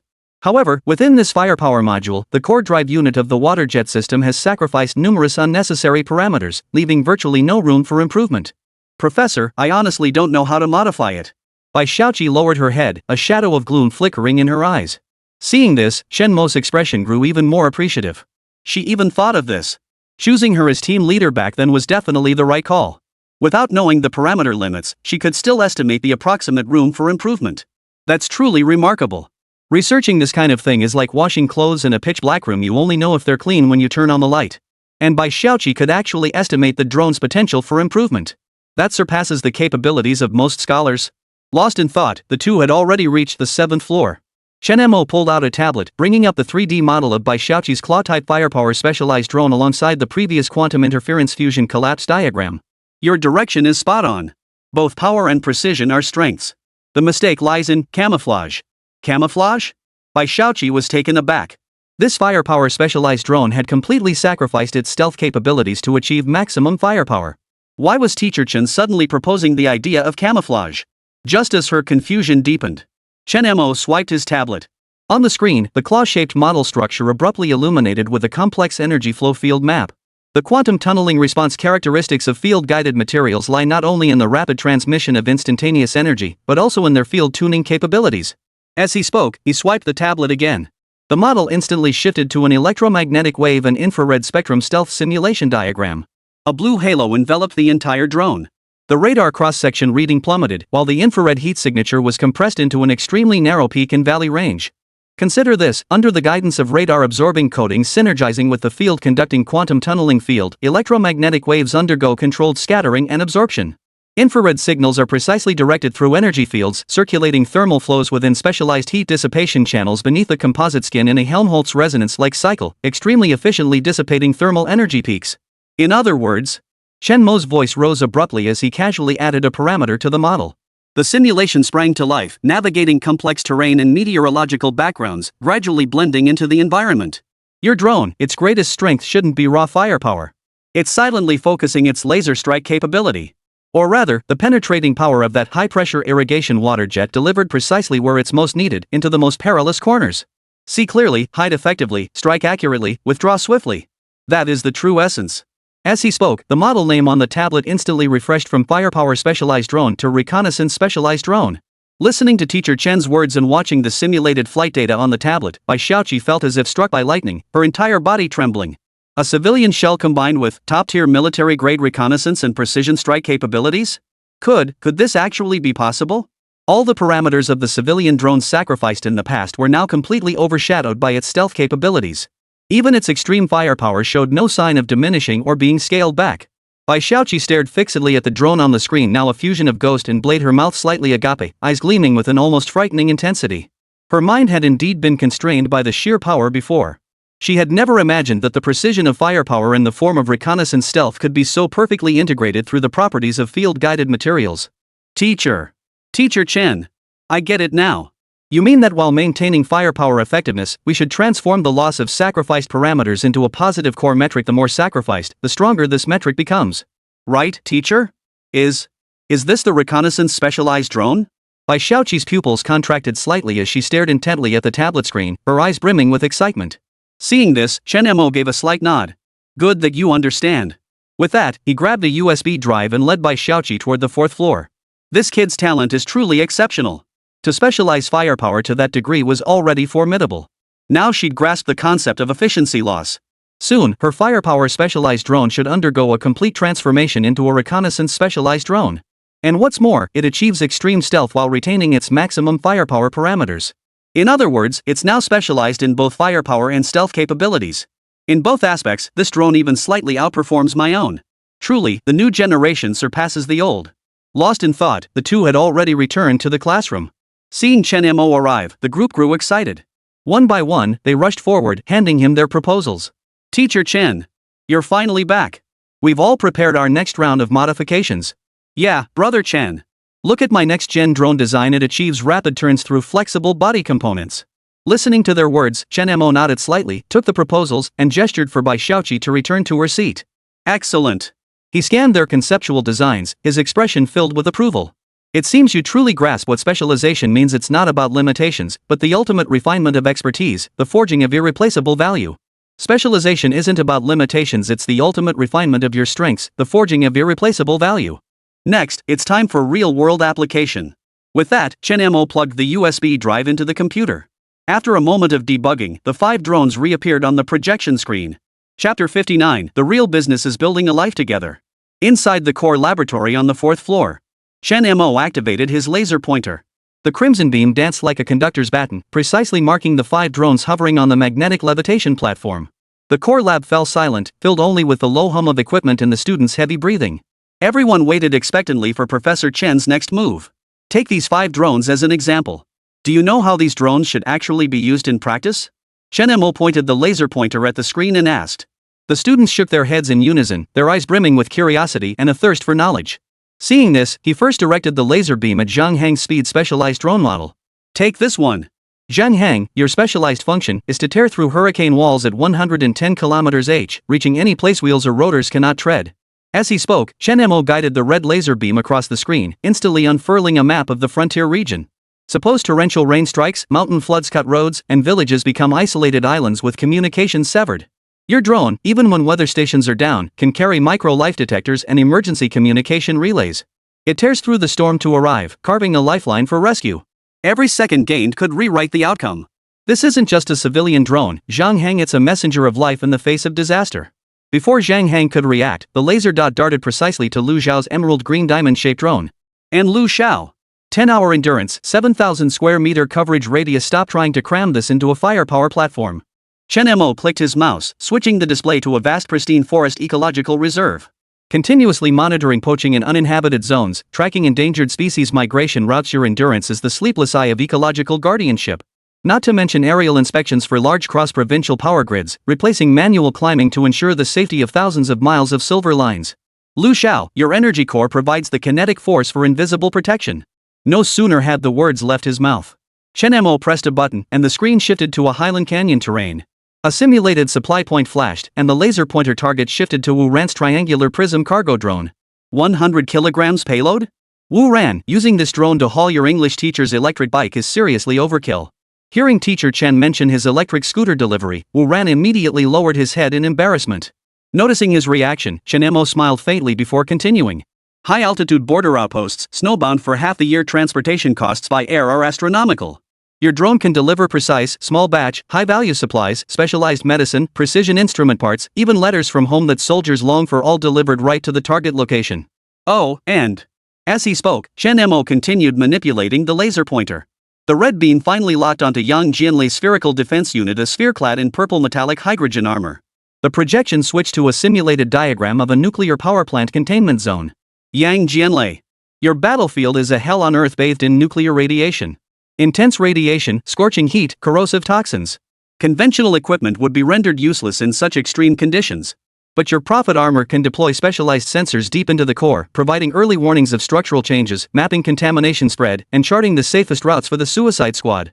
Understand this, the essence of defense is both protection and exploration. Where humans cannot tread, your drones must leave their footprints. For a moment, the entire lab fell silent. Every pair of eyes was glued to the computer screens, feeling the surge of adrenaline coursing up their throats. Every heart pounded with excitement as eyes darted between the 5 drones and the future blueprint Chen Mo painted. Zhang Hang envisioned his arrow darting through thunderclouds, Lu Xiao imagined the green glow of batteries never fading amidst towering mountains, Wu Ran began calculating how many jars of special chili sauce to send to the highland outposts, while Yang Jianlei, his blood boiling, pondered which nuclear power plant most needed his oracle sphere. After a long while, after everyone had finished envisioning their future scenes, Chen Mo switched the screen back to the desktop and continued speaking. Finally, let's revisit the topic I mentioned in my very first lecture. Hearing this, the group snapped back to attention, listening to teacher Chen's words with stunned expressions. Teacher, what topic from the first class? What did we even cover in our first session? Yeah, Chen. How could we possibly remember the first class? It was ages ago. Teacher Chen, did we even cover drones in our first class? Chen Mo's words left everyone scratching their heads in confusion, their expressions growing increasingly puzzled. Seeing this, Chen Mo smiled faintly. Since none of you remember, I'll give you a proper refresher. With that, Chen Mo switched the screen display to footage of the little days invading the Dragon Nation. Suddenly, it all clicked for everyone. Holy crap! I remember now. Aren't we supposed to destroy little days? Oh, that's what it was. I almost forgot our main mission, I should be damned. Brother Chen, rest assured my drones are all set. When are we going to take down Little Japan's KTV? Hearing the commotion, Chen Mo pressed his hands together slightly, signaling for silence, then continued. With our current skills, how are we supposed to take down Little Japan? You all need to learn one crucial lesson. And that is? As he spoke, Chen Mo switched the screen to the drone's live feed, displaying the words drone-assisted combat in bold letters. Seeing this, the group grew puzzled. Cooperative operations? What does that mean, sir?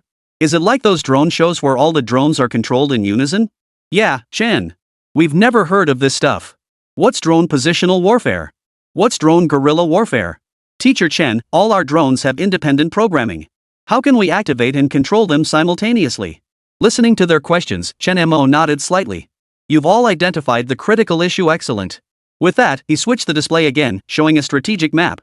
This coordinated operation doesn't mean joint control, it means each component fulfilling its specific role. Since you've each proven capable of excelling in specific domains when operating independently, what about coordinated operations? Chen Mo slowed his speech, yet his words carried even greater penetrating force. Let's revisit the 5 drones. Imagine a complex mission, say, an assault on the Yasukuni Shrine. First, the squad leader must recon high-risk zones and jam enemy communication nodes. Then Wu Ran, armed with the little boy, charges into the shrine.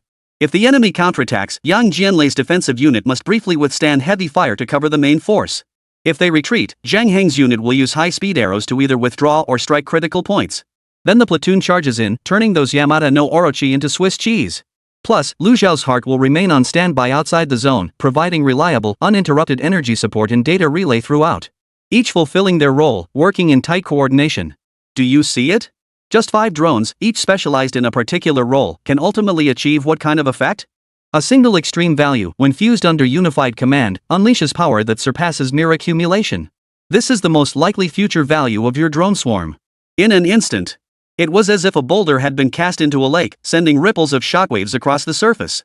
As Chen described this vision, everyone fell deep in thought. Chapter 60, Second-Generation Drones. 4th Floor Core Laboratory.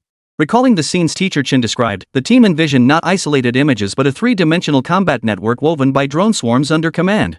The cargo bay of the triangular prism carrier seemed to genuinely hold mock-ups labeled simulated high payload. Bai Xiaoqi's claw-shaped drones prowled like hunters in the darkness, while Zhang Heng's drones dove through the air with a tearing screech. Recalling these images, the group rose to their feet, exclaiming in unison. Holy crap! Teacher Chen is awesome. Who knew you could do that? Just hearing about it is thrilling. Brother Chen's vision is incredible. At our current drone development pace, we're doomed. Combined operations? Who knew you could pull that off? If we do this, everyone's weaknesses get covered. We can all play to our strengths, that's a brilliant idea.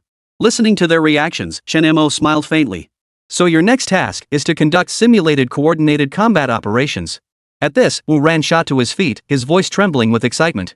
Teacher Chen, are you saying we can conduct cooperative combat experiments from now on?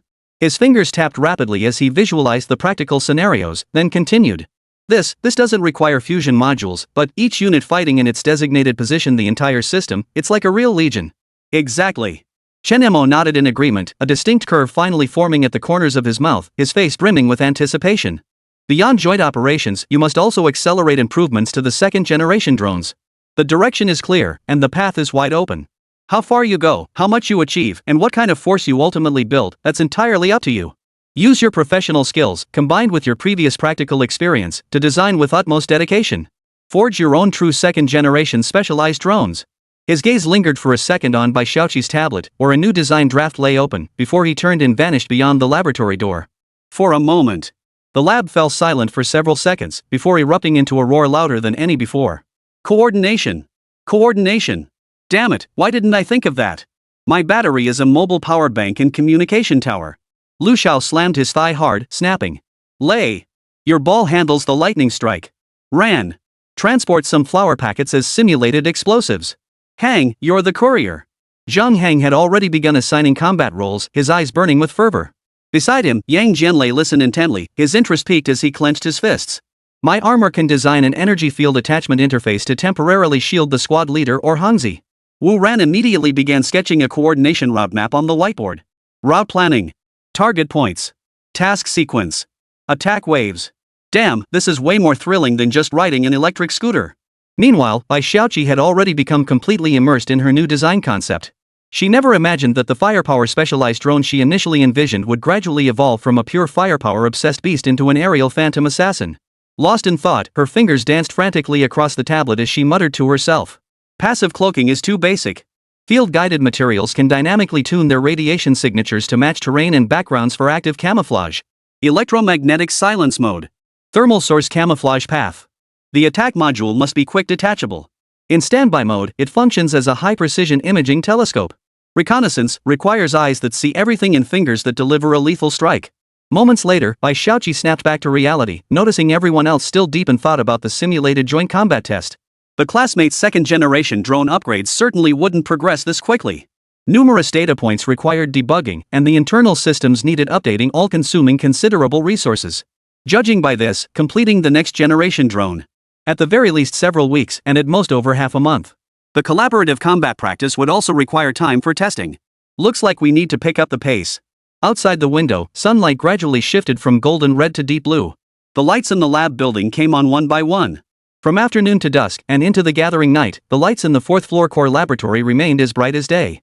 Design drafts piled thick on the desk, while the collaborative combat simulation on the tablet ran countless iterations. Exhaustion couldn't dim the gleam in their eyes. Hunger was completely overshadowed by their fervent thirst for knowledge. As the first starlight streamed through the window shattered by Yang Jianlei, Bai Xiaoqi abruptly lifted her head. Her tactical goggles reflected intricate route maps and simulated drone formation trajectories. Her voice carried a hint of hoarseness, yet radiated an unquestionable resolve and the exhilaration of new discoveries. The foundation of the coordination framework is information sharing and time synchronization precision. Look! The real-time intel from my reconnaissance nodes requires nanosecond-level transmission to all nodes with zero latency. Plus, regarding Professor Chen's strike fast, withdraw fast principle, I've designed modular interfaces and a tactical action library. Listening to her, Wu Ran slammed his hand on the table. Exactly. Once I optimize the interface design for my payload module and propulsion thrusters. At that very moment, Zhang Hang, who had been endlessly tweaking the collaborative tactical roadmap, slammed his pen down on the diagram.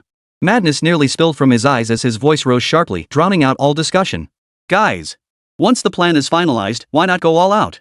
Let's conduct a full-scale, real-world test of our integrated operations. Let's get down to business. Let's do it. Dozens of voices merged into a single thunderous word, making the lab windows rattle and the sound waves nearly shake the floorboards loose. Under the lights, every young face wore an eagerness that could hardly be contained for the next collaborative combat trial. Half a month later, inside the core laboratory on the fourth floor, 5 transformed drones stood silently arrayed on the magnetic levitation platform, their second-generation frames radiating a refined, honed edge.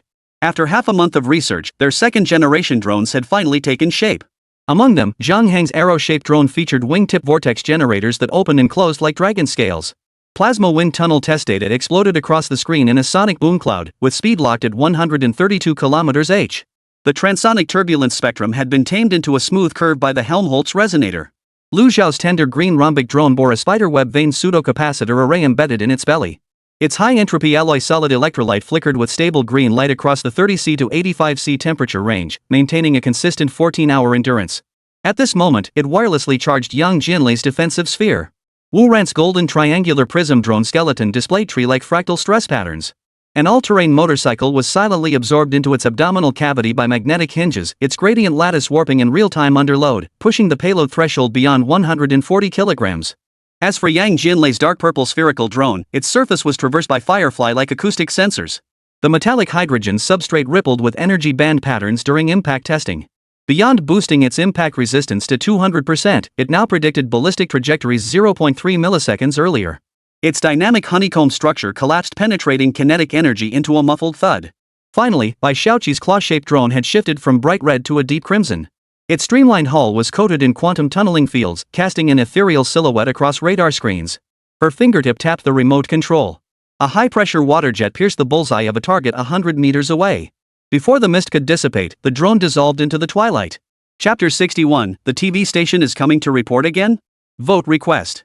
While Bai Xiaoqi and her team were busy modifying and upgrading their drones, Wang Bing heard that the fire station was planning to hold a fire safety lecture at Jiang Province Vocational School. An idea immediately formed in his mind. Jiang Province Television Station. Lately, nothing particularly sensational had happened, and the internet remained calm. Consequently, Jiang Province TV had also slowed down somewhat. Everyone was handling routine news reports, keeping the station running. Lecture? Wang Bing sat at her computer, staring at a public account report displayed on the screen, her voice filled with confusion. The fire department is going to Jiang Province Vocational Technical College to give a fire safety lecture and has even prepared a fire drill? She glanced at the date listed in the article, then checked the date in the bottom right corner of her computer screen. Her expression grew even more puzzled. The day after tomorrow? So soon? Wang Bing scrolled through the fire department's WeChat post, reading the content while deep in thought. Jiang Province had many high schools and even more vocational colleges. But why did the fire department choose this particular school for their lecture? What was going on? Even if they were trying to ride the hype, wouldn't they pick a different school? Jiang Province's vocational school had been trending for a while, but nearly 2 months had passed since then, and the buzz had long since died down. Plus, with the authorities cracking down on comments back then, netizens hardly dared to dwell on the matter anymore, afraid of saying the wrong thing and facing official sanctions. Consequently, media outlets and public accounts have largely stopped covering Jiang Province Vocational School. This post from the Jiang Province Fire Department was actually the first report she'd seen about the vocational school in a while. As she pondered this, Wang Bing's gaze suddenly landed on a line within the post. A Jiang Province Vocational School student demonstrated heroic conduct by assisting firefighters in extinguishing a wildfire. Our bureau's visit aims not only to promote fire safety knowledge but also to commend this student. Reading this, Wang Bing froze, unconsciously connecting this student with one from teacher Chen Mo's class. But that was a bit of a stretch. She dismissed the notion with a dismissive chuckle. Perhaps the previous open class had been so utterly bizarre that it left lingering aftereffects. That said, even if this student isn't from teacher Chen's class, we can still use this opportunity to visit Jiang Province Vocational School. It's been ages since we heard anything about teacher Chen or his students. I might as well drop by and see how they're doing. After all, lately, many fans have been leaving messages on my backend, asking me to check up on Chen Mo again. Wang Bing's eyes lit up. With that thought, she promptly stood up and headed toward the principal's office, muttering to herself as she walked. I need to apply to the higher-ups to see if we can live stream this fire safety lecture. Jiang Province Fire Department. Director's Office. Director Sure, as per your instructions, the fire safety lecture and drill are all set. We've also posted about it on our official account. Su Shuyi, dressed in firefighting uniform and holding a fire safety brochure, stood before the director to report. Hearing this, the chief didn't look up, flipping through the lecture plan thoughtfully.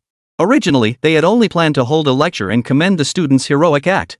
But then higher-ups issued a directive, citing recent frequent fires, especially in middle and high schools. Therefore, they were now required to conduct a fire drill within the school. To save time and effort, they had no choice but to add another drill. But the director pondered for a moment, a hint of concern creeping onto his face. This drill, the higher-ups actually said it should be more realistic. They want to ignite small fires to train students' ability to react quickly in case of a real fire. But for some students, wouldn't this be too dangerous? Su, have you verified the safety standards of all the drill equipment prepared here? Make sure you bring enough fire extinguishers this time. Under no circumstances can any students get hurt. Got it? Hearing his words, Su Shuyi quickly understood. Director Sure, rest assured. We're planning to conduct this drill at the 4th fire station and we'll even bring a fire truck. There shouldn't be any issues. Hearing this, the bureau chief finally exhaled in relief. Just then, the desk phone suddenly rang. The two exchanged glances, their eyes momentarily clouded with confusion. Fire emergency calls were handled by dedicated operators, and inquiries were managed by specific staff. Who would be calling the chief's office during working hours? Could it be a superior? Pondering this, the chief answered the call. Yes, it's me. Go ahead. Understood. I'll make arrangements immediately. Watching the director speak into the phone, Su Shuyi's eyes brimmed with curiosity. Moments later, the call ended. Su Shuyi quickly asked, Director Sure, is something wrong? Hearing this, the director paused thoughtfully before explaining. We've received word from headquarters that Jiang Province Television wants to cover our fire safety lecture. Su Shuyi was stunned by the director's words. Jiang Province Television? They want to cover the fire safety lecture? What was going on? These lectures were a routine annual event during the dry season. In the past, not only had the provincial station never covered them, but even the municipal station rarely bothered to report on them. So it was unlikely to be because of the fire department. Looking at it this way, could it be Jiang Province Vocational School? Just as he pondered this, the chief set down the plan and instructed him. Superiors have emphasized maintaining a flawless image before the media. You know what needs to be done, right? Hearing this, Su Shuyi snapped out of his thoughts and quickly nodded in understanding. Seeing this, the director continued. This time, take a few more people with you. First, go inform the Jiang Province Vocational School. With that, he waved his hand, signaling Su Shuyi to leave. Seeing this, Su Shuyi nodded, took the brochure, and turned to leave the office. Jiang Province Vocational School, Principal's Office.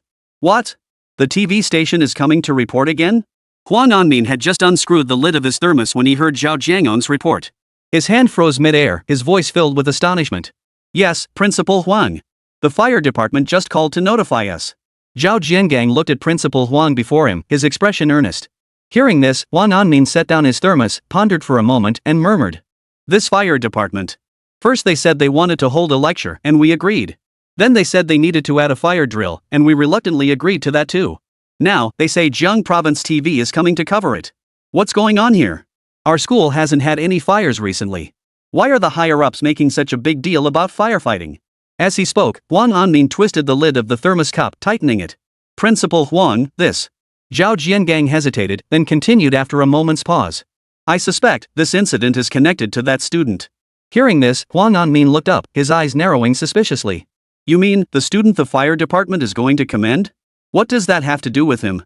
Even if he did act heroically to save the mountain fire, that wouldn't necessarily draw this much attention, would it? Hearing Principal Huang's words, Zhao Jiangon's expression grew grave as he cautiously replied. Principal Huang, it's like this. I looked into it and discovered that the student the fire department is honoring is one of Teacher Chen's students. Hearing this, Huang Anmin's face instantly froze in shock. Chapter 62, Keep Your Basics Straight. Principal's Office. Hearing Zhao Jiangon's words, Huang Anmin froze for a moment, then his expression turned peculiar. Teacher Chen again? What's going on with this Teacher Chen? Wasn't he supposed to be leading students in building drones? What kind of trouble is he stirring up now? Zhao Jiangang had mentioned before that Teacher Chen was currently guiding students in building drones. But drones have nothing to do with firefighting, right? Zhao Jiangang, standing nearby, seemed to sense his thoughts and began to explain. Principal Huang, in my opinion, this TV station interview might actually turn out to be a good thing. As he spoke, Zhao Jiangang gestured emphatically, continuing his explanation. You see, now that Teacher Chen has proven his genuine expertise, and the authorities have stepped in to manage public opinion, we needn't worry about the school suffering negative repercussions. The buzz Teacher Chen generated earlier has been gradually fading lately. Now, them suddenly announcing a fire drill and wanting to cover it, doesn't that just boost the school's visibility? Huang Anmin pondered his words thoughtfully. The facts indeed aligned with his reasoning. After all, there was no longer any need to worry about Teacher Chen causing negative repercussions. Having the TV station come to report was actually a good thing. It would generate plenty of buzz and discussion for the school. But, as he pondered, a flicker of concern crossed Huang Anmin's eyes. I'm not worried about Teacher Chen. What concerns me is, his students might not. Before he could finish, Zhao Jiangang jumped in with his analysis. Principal Huang, look at it this way: this student is being featured because he acted heroically to extinguish the wildfire. Since it's about firefighting, it's bound to be a positive image. Besides, these students are just building drones, they shouldn't be able to cause much trouble. Listening to Zhao Jiangon's words, Huang Anmin pondered. Indeed, that was true. A few drones probably wouldn't cause much trouble. After all, drone technology is so advanced now, and the market is fiercely competitive. Even if Teacher Chen could teach them some theoretical knowledge, it would be difficult to build a high-tech drone in such a short time. Reaching this conclusion, Huang Anmin exhaled in relief and turned to look at Zhao Jiangang. All right. Since it's already happened, you should focus on preparing for these matters and notify Teacher Chen as well. Zhao Jiangang nodded in response, then turned and exited the principal's office. Galaxy Tech Empire Group Chat. Chen Mo forwarded a school group message to the chat. Urgent notice, per notification from the fire department, all faculty and students are to assemble on the playground at 9 a.m. the day after tomorrow for a fire safety lecture and emergency drill. A commendation ceremony for Wu Ran, our school's heroic student, will be held at that time. Please organize your class formations in advance. The moment the notice appeared, the group chat was flooded with question marks and exclamation points. What the heck? The day after tomorrow? The fire department coming to our school for an award ceremony? Plus a lecture and drills? That's quite the setup. At Wu Ran, bro, come out. Fess up, is this because of you? That whole wildfire rescue at the nature park? Holy crap. Seriously? Putting out a wildfire got the whole fire department mobilized? Way to go, Ran. You've got major clout now. Even the fire department's backing you. Watching the lively group chat, Chen Mo added one more sentence. Director Zhao said the provincial TV station will be live streaming this lecture and drill. You guys better behave yourselves. Reading his message, everyone grew even more excited, and the group chat erupted. Holy crap? Provincial TV's doing a live broadcast? Man, you're pulling out all the stops, aren't you? The provincial TV station? Don't worry, Teacher Chen. We won't cause any trouble. I'd love to be on TV again. Brother Ran. Stop playing dead, show yourself. How the hell did you get the provincial TV station to come? Wu Ran's profile picture lit up instantly when he was tagged. Seeing this, Wu Ran couldn't hide the smugness in his expression, though his tone remained feigned modesty. Keep it low-key, low-key. Just basic stuff. I only gave the firefighters a hand, saving them some effort. Who knew they'd be so polite and come to the school with such a big operation? Looks like my drone really made an impression on them. The message sent the group into another frenzy of excitement, the chat exploding with lively discussion. Case solved. Bro Wu's the man. Just put out a fire? Nah, I say it's his drone that's so awesome it outshines the fire department's gear. They came specifically to learn from him, right? Spill it. Did the fire department want to buy your patent? Damn. Just putting out a wildfire and they pull out all the stops? That's not fair.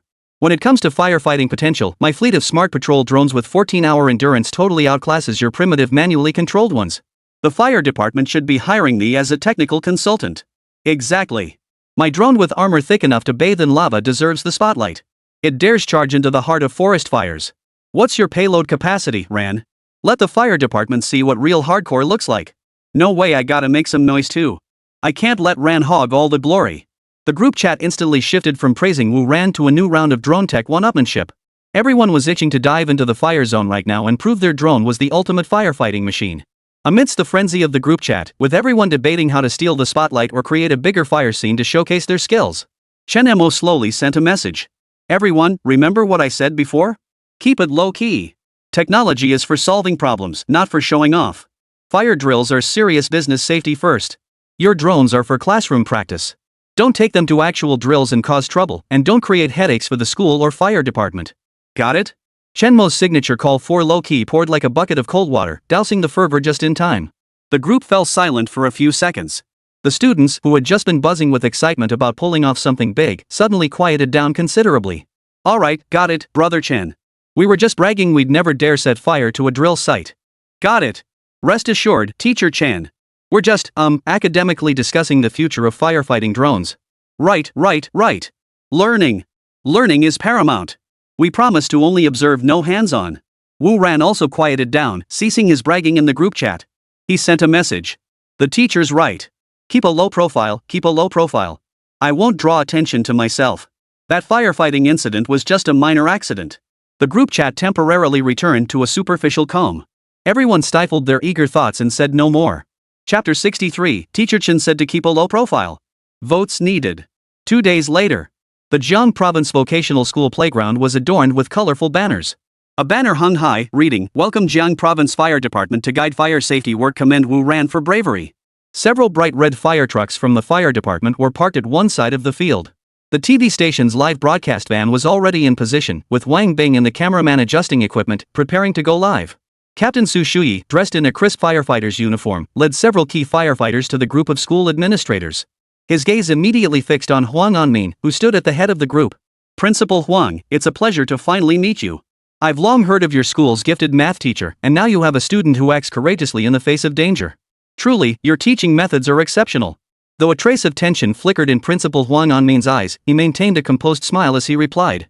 "Captain Su, you flatter me. Our school has always emphasized education that cultivates both character and talent. Students shouldn't focus solely on academic performance, they must also nurture their moral character." Listening to his words, Su Shuyi found himself in complete agreement. Your school's educational philosophy is truly profound. No wonder you've nurtured a selfless student like Wu Ran. We are increasingly looking forward to witnessing your school's performance during today's lecture and fire drill. At these words, Huang Anmin stiffened imperceptibly, though his smile remained unchanged on the surface. Those around them paid little attention to their exchange, each busy with their own tasks. Nearby, Zhao Jiangang bustled about, constantly double-checking the procedures. Just then, Wang Bing approached with a microphone, smiling as he greeted them. "Director Zhao, we meet again." Hearing this, Zhao Jiangang paused his movements and looked in the direction of the voice. Spotting Wang Bing at once, he was momentarily taken aback. Why her? Last time it was her interview that caught the entire school off guard. And now her again? Could it be that she'd informed higher-ups about the interview? He didn't dwell on it. After all, interviews are a boon for their school right now. This is pure publicity for the school, he couldn't thank them enough. With that thought, Zhao Jiangang flashed a remarkably smooth smile. "Ms. Wang. It's been ages. We're truly looking forward to this interview. We hope you'll showcase our school's beauty to our online audience. Hearing Zhao Jiangang's words, Wang Bing also smiled faintly. Director Zhao, you're joking. May I ask a few questions? Hearing Wang Bing's words, Zhao Jiangang grew suspicious. What does this reporter want to ask? Surely not another round of tricky questions? Thinking this, Zhao Jiangang still laughed heartily on the surface before continuing. Reporter Wang, if you have any questions, feel free to ask. Seeing Zhao Jiangang's consent, Wang Bing waved his hand, signaling the cameraman to bring the camera closer, then flashed a smile. Director Zhao, it's been reported that Wu Ran, the student who performed an act of bravery at your school, is in teacher Chen Mo's class. Is this true? I heard that Wu Ran used a drone to fight the fire. Could you show us this drone? Hearing Wang Bing's questions, Zhao Jiangang's expression instantly stiffened. This reporter is incredibly sharp. How could he ask such pointed questions? Judging by this, he must have done a lot of digging beforehand. The drone used by teacher Chen's student probably wasn't very advanced. Showing it to them would be like shooting myself in the foot. The class of that wildly popular math genius teacher where students could even mentor professional professors building a subpar drone. Wouldn't that just confirm they're pulling a stunt? No way. We can't give her the drone. Thinking this, Zhao Jiangang feigned a look of reluctance. Oh dear. Reporter Wang, it's not that we don't want to give it to you. The main thing is that the student's drone is still in development, so it's not convenient to use it. The reason I put out the fire that day was purely coincidental. I happened to be conducting flight tests when it happened, so I just stepped in to help. But I can assure you that Wu Ran is indeed a student in Professor Chen's class. Hearing Zhao Jiangang's explanation, Wang Bing understood. She had long anticipated Zhao Jiangang would play this card. A seasoned old fox, indeed. His excuse was flawless. Though she didn't want to embarrass Chen Mo's student, as a journalist, uncovering the truth and sticking to the facts came first. Since Director Zhao is unavailable, we'll leave it at that. We still have equipment to calibrate, so we won't disturb you further. With that, Wang Bing waved for the cameraman to lower the camera and turned to leave. Watching her retreating figure, Zhao Jiangang fell deep in thought. This live broadcast was likely to be quite a spectacle. He needed to find teacher Chen. With that thought, he scanned the area, his gaze locking onto class 3-6 where Chen Mo was seated, and quickened his pace toward them. Moments later, Zhao Jiangang approached Chen Mo. He promptly pulled the puzzled Chen Mo aside to a quieter corner behind the podium. Teacher Chen. Zhao Jiangang released Chen Mo's hand, his face brimming with uncontrollable amusement, though his tone remained smooth. Your student, Wu Ran, has truly brought immense honor to our school this time. The fire department personally came to commend him, and the TV station even did a live report. This is unprecedented positive publicity. The school committee was just praising us, saying that Jiang Province Vocational School can also produce heroic students who act courageously. Chen Mo listened, stunned. What was Director Zhao up to? The lecture hadn't even started yet. Why was he coming to bother him instead of handling lecture preparations? Thoughts swirled, but Chen Mo maintained a calm exterior. His gaze drifted over the bustling crowd on the playground and the flickering lights of the live broadcast, his tone tinged with resignation. Director Zhao, you flatter him. Wu Ran is just a kind-hearted kid who happened to be in the right place at the right time, doing what he could. As for those drones, they're nothing more than some kids messing around with their class assignments, just harmless fun that's not worth mentioning. Hearing this, Zhao Jiangang slapped Chen Mo's shoulder hard, flashing a meaningful smile as he launched into a masterclass in social flattery. Hey! Teacher Chen, you're being too modest. Playing around to a level that even the fire department takes notice? That shows you're teaching well and your students have potential. But... His tone shifted as he leaned closer, his voice taking on a tone of earnest advice. This is a major event with live cameras rolling. You must keep your students under control.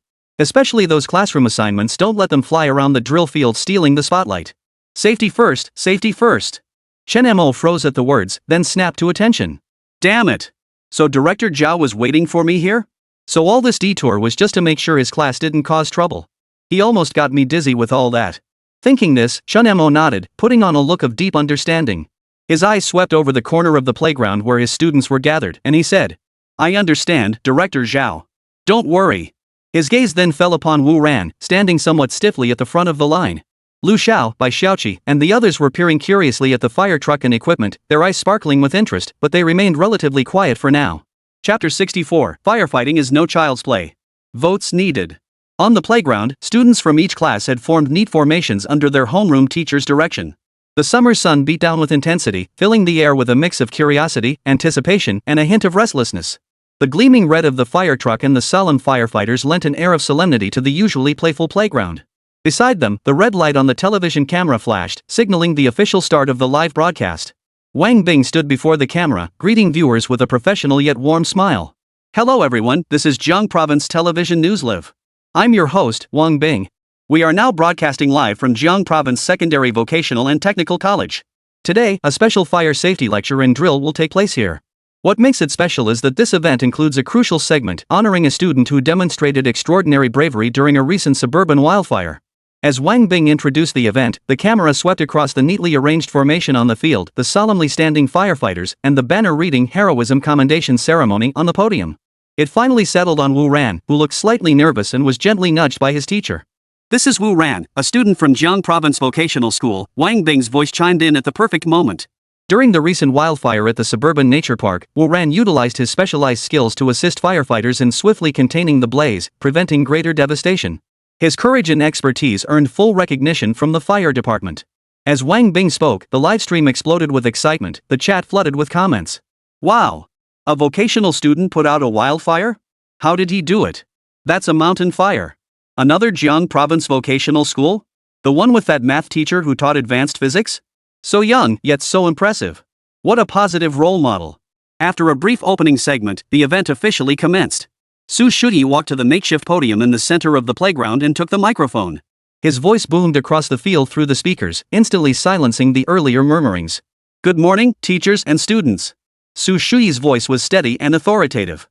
First, it is an honor to be here at Jiang Province Vocational School. Today we have two main objectives. First, to conduct a lecture on fire safety knowledge. Second, to organize a fire emergency evacuation drill. Fires are not far from us, especially in a highly populated place like a campus. Mastering fire safety knowledge and self-rescue evacuation skills is crucial.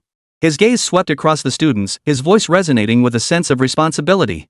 Before we begin the lecture, on behalf of the Jiang Province Fire Department, I would like to specially commend a student who stepped forward in a moment of crisis and assisted us in extinguishing a mountain fire.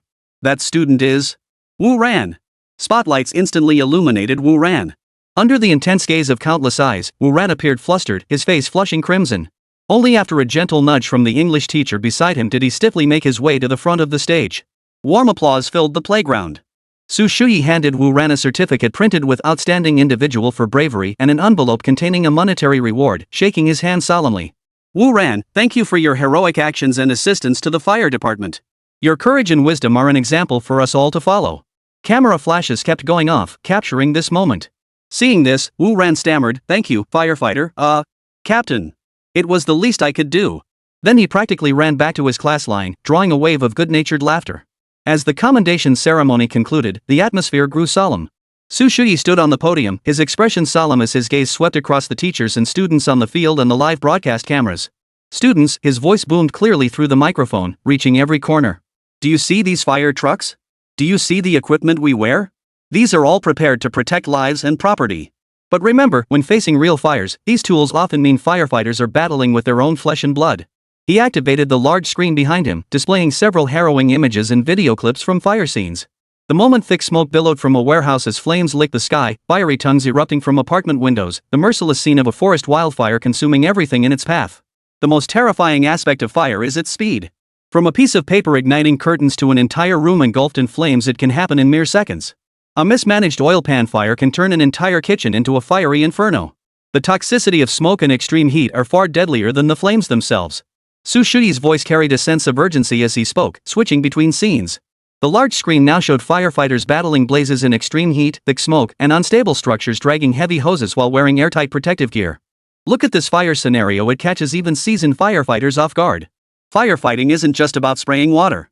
It requires locating the source of the fire, analyzing the properties of the combustibles, assessing the structural stability of the building, planning attack and retreat routes, ensuring uninterrupted water supply. Every step carries immense risk. A sudden shift in wind direction, an explosive blast, a single misjudgment, any of these could cost lives. Firefighting is the true fusion of science and courage, an extreme operation in the most perilous conditions. As he spoke, the live chat exploded with awe and reverence. Holy crap! This gives me chills. So terrifying. Salute to the firefighters, they're literally risking their lives. Never realized fires were this terrifying before. This footage is mind-blowing. 10 seconds? There's no time to run. Standing beside the camera, Wang Bing watched the footage on the large screen and glanced at the live chat reactions, his expression turning grave. Fires are this terrifying? In the blink of an eye, the flames spread like lightning, utterly overwhelming. As a journalist, she'd covered countless accidents. But the fire department's vivid and professional analysis of the fire's dangers and the challenges of extinguishing it filled her with profound respect.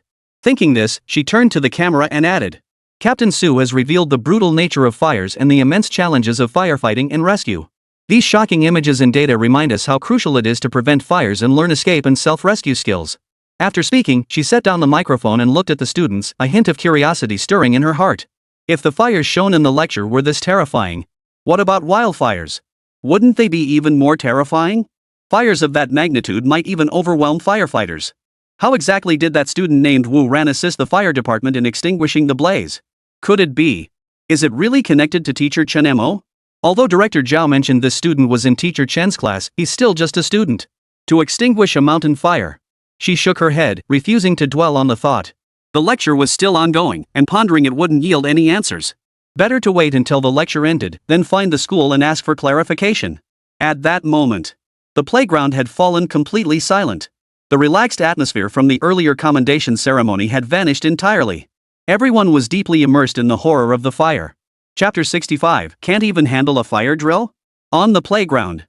After a moment of silence, whispers began to ripple through the crowd. Students stared wide-eyed at the images on the screen, some in the back rows nervously swallowing. Is a fire really this terrifying? The way it spreads, the speed. Whoa! Exactly.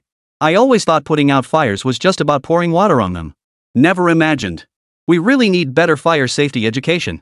For ordinary folks like us, surviving a fire is already a miracle, let alone putting it out.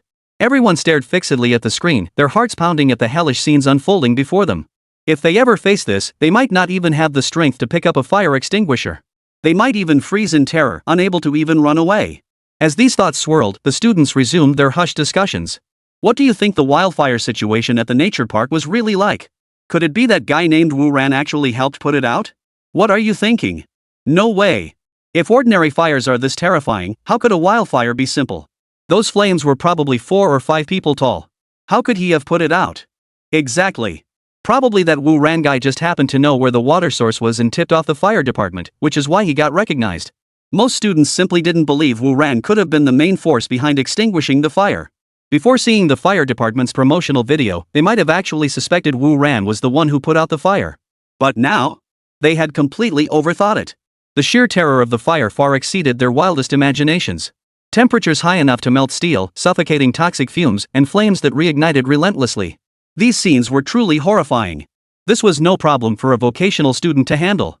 Just as the students were discussing this, at the formation of Class 3-6, where Wu Ran stood, the students overheard the nearby discussion and frowned in displeasure. What's with these people? Do they think they're better than us? Who do they think they are? It's just putting out a fire. Like it's something they can't handle. Exactly. And they say Brother Ran only knows about water sources? What a narrow-minded view. With Brother Ran's drone, putting out a fire would be a piece of cake. I'd love to fly out the drone and really show these people up. If Teacher Chen hadn't said we couldn't mess around at the drill site, I'd have flown it out ages ago. Seeing the students' reactions, the teacher nearby couldn't help but tap them on the shoulder. Quiet. Stop whispering down there. Do you think a fire is some kind of game?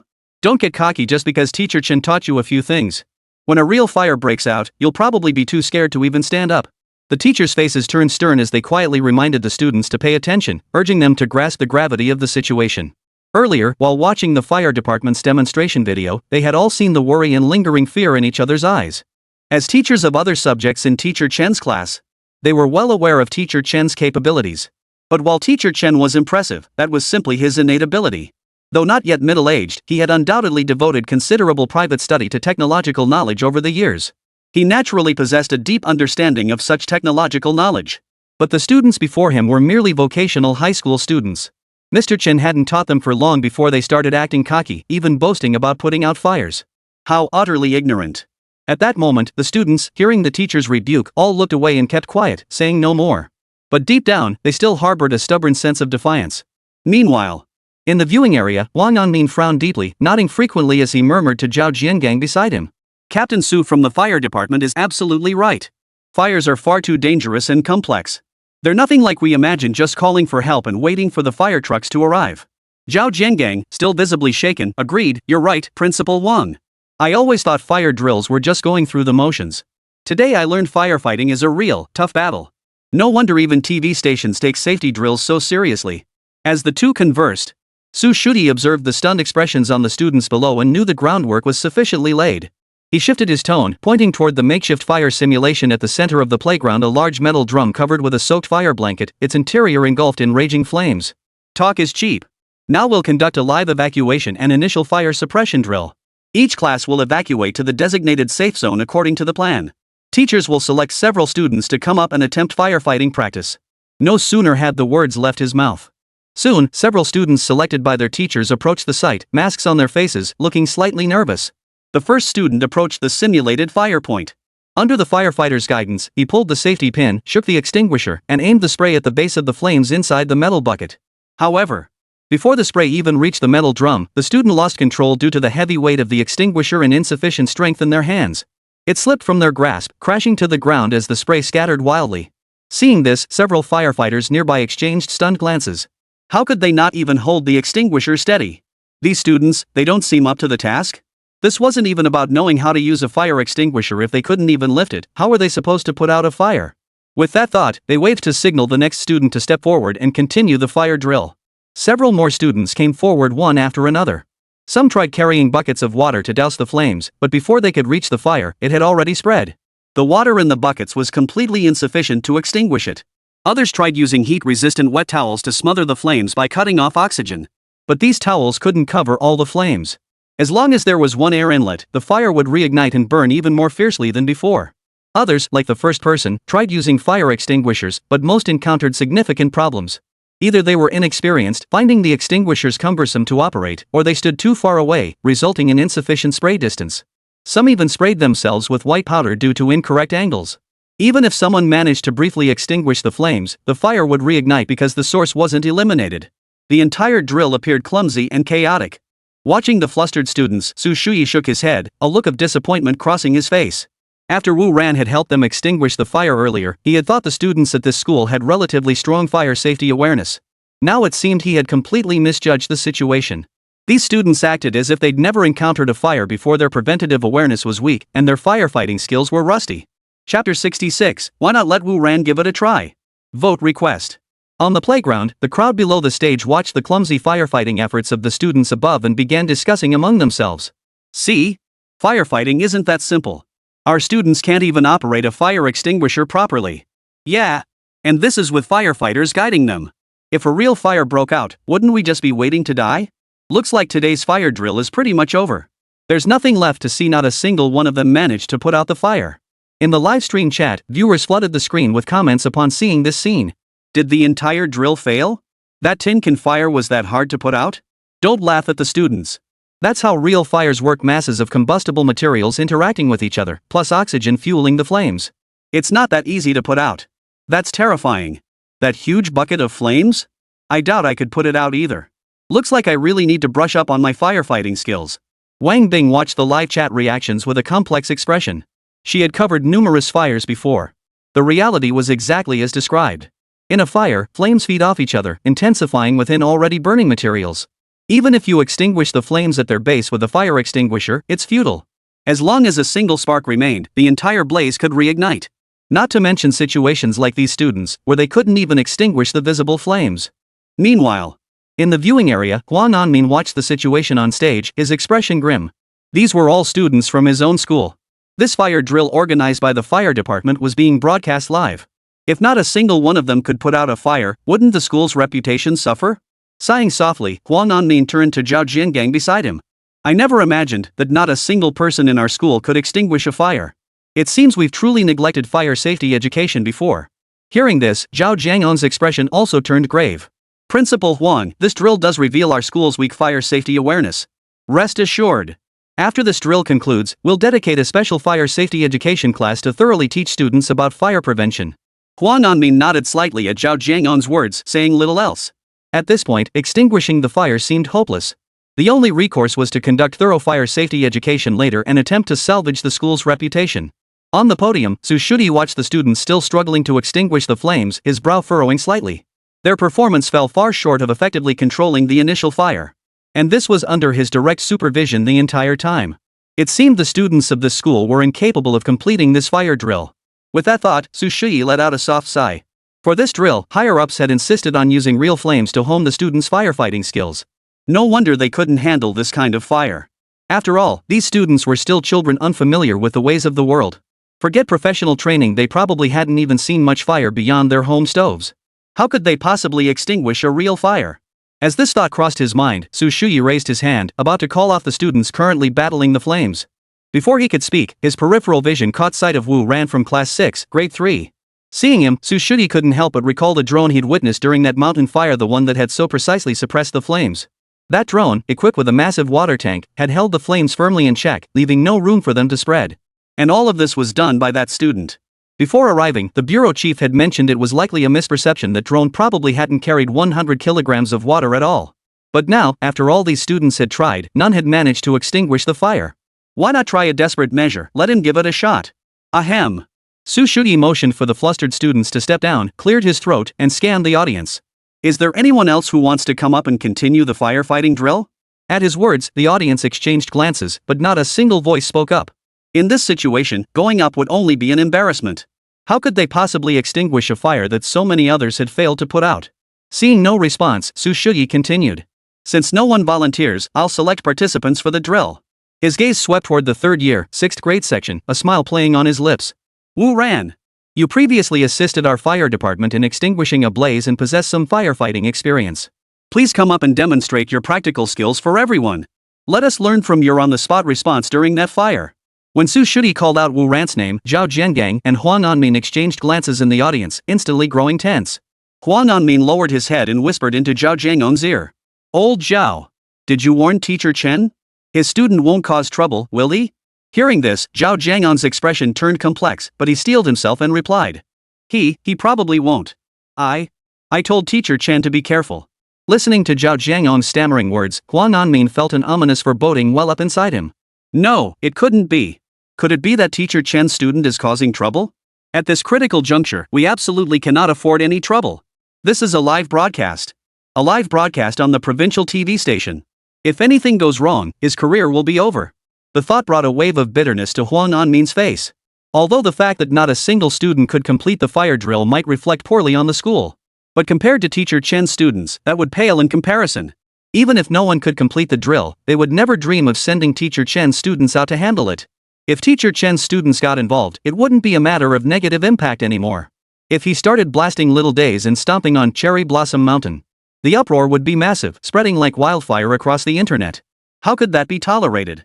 When higher-ups came down to hold someone accountable, he, as principal, would be the first to take the fall. Seeing Principal Huang's bitter expression, Zhao Jiangong's own face darkened. His gaze drifted toward Class 6 of Grade 3, his heart filled with unease. At that moment, within the ranks of Class 6, Grade 3, when Captain Su called his name, Wu Ran tensed up and stood up excitedly. Me to put out the fire? Alright. Putting out fires? Great. Perfect chance to show my classmates my second-generation drone. The words were on the tip of his tongue, but as if suddenly remembering something, he forced himself to swallow them back. No. I can't. Teacher Chen said to keep a low profile, no public appearances. With that thought, Wu Ran responded. Captain Su. We're academics, we need to keep a low profile. I won't be joining you up there today to steal the spotlight. Chapter 67, Why are you pushing him? Vote request. On the playground, hearing Wu Ran's words, Zhao Jiangang and the others instantly breathed a sigh of relief. Thank goodness. Wu Ran hadn't caused trouble. Thankfully, Teacher Chen had warned the students beforehand. Otherwise, who knows what might have happened. With that thought, Zhao Jiangong's frown smoothed out. He turned to Huang Anmin beside him and declared with conviction. Principal Huang, see? I told you it would be fine.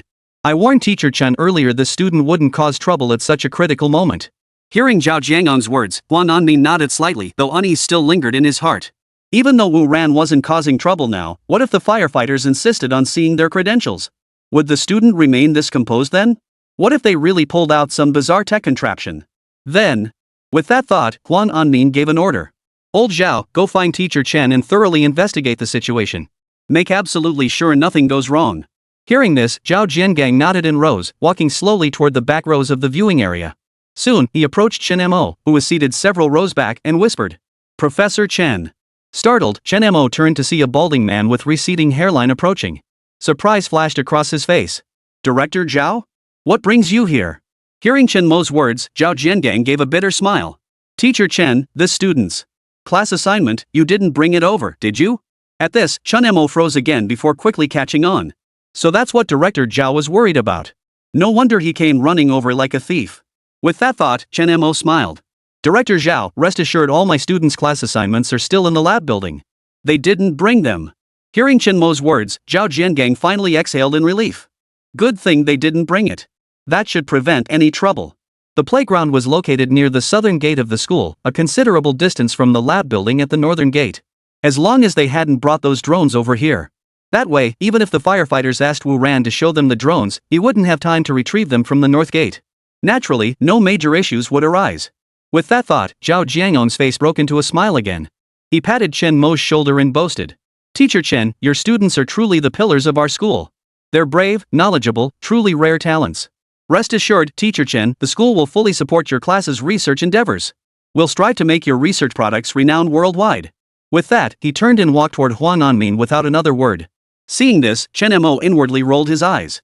This Director Zhao always operates like this, slapping you with one hand and offering candy with the other.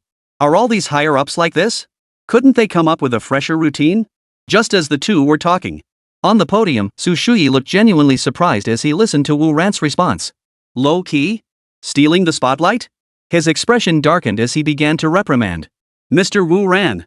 While your courage in acting on principle has earned our commendation, that doesn't mean you can shirk responsibility.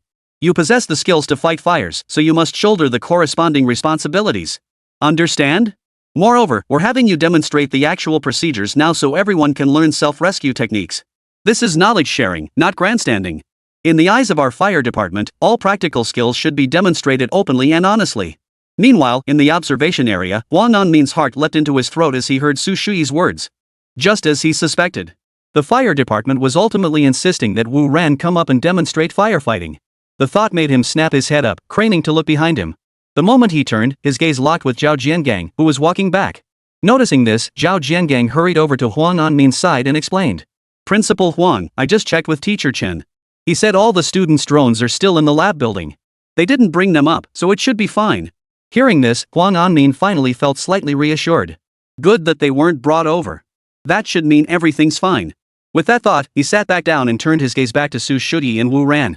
At that moment, listening to Su Shuyi's words, Wu Ran remained resolute. Captain Su, let's keep things separate.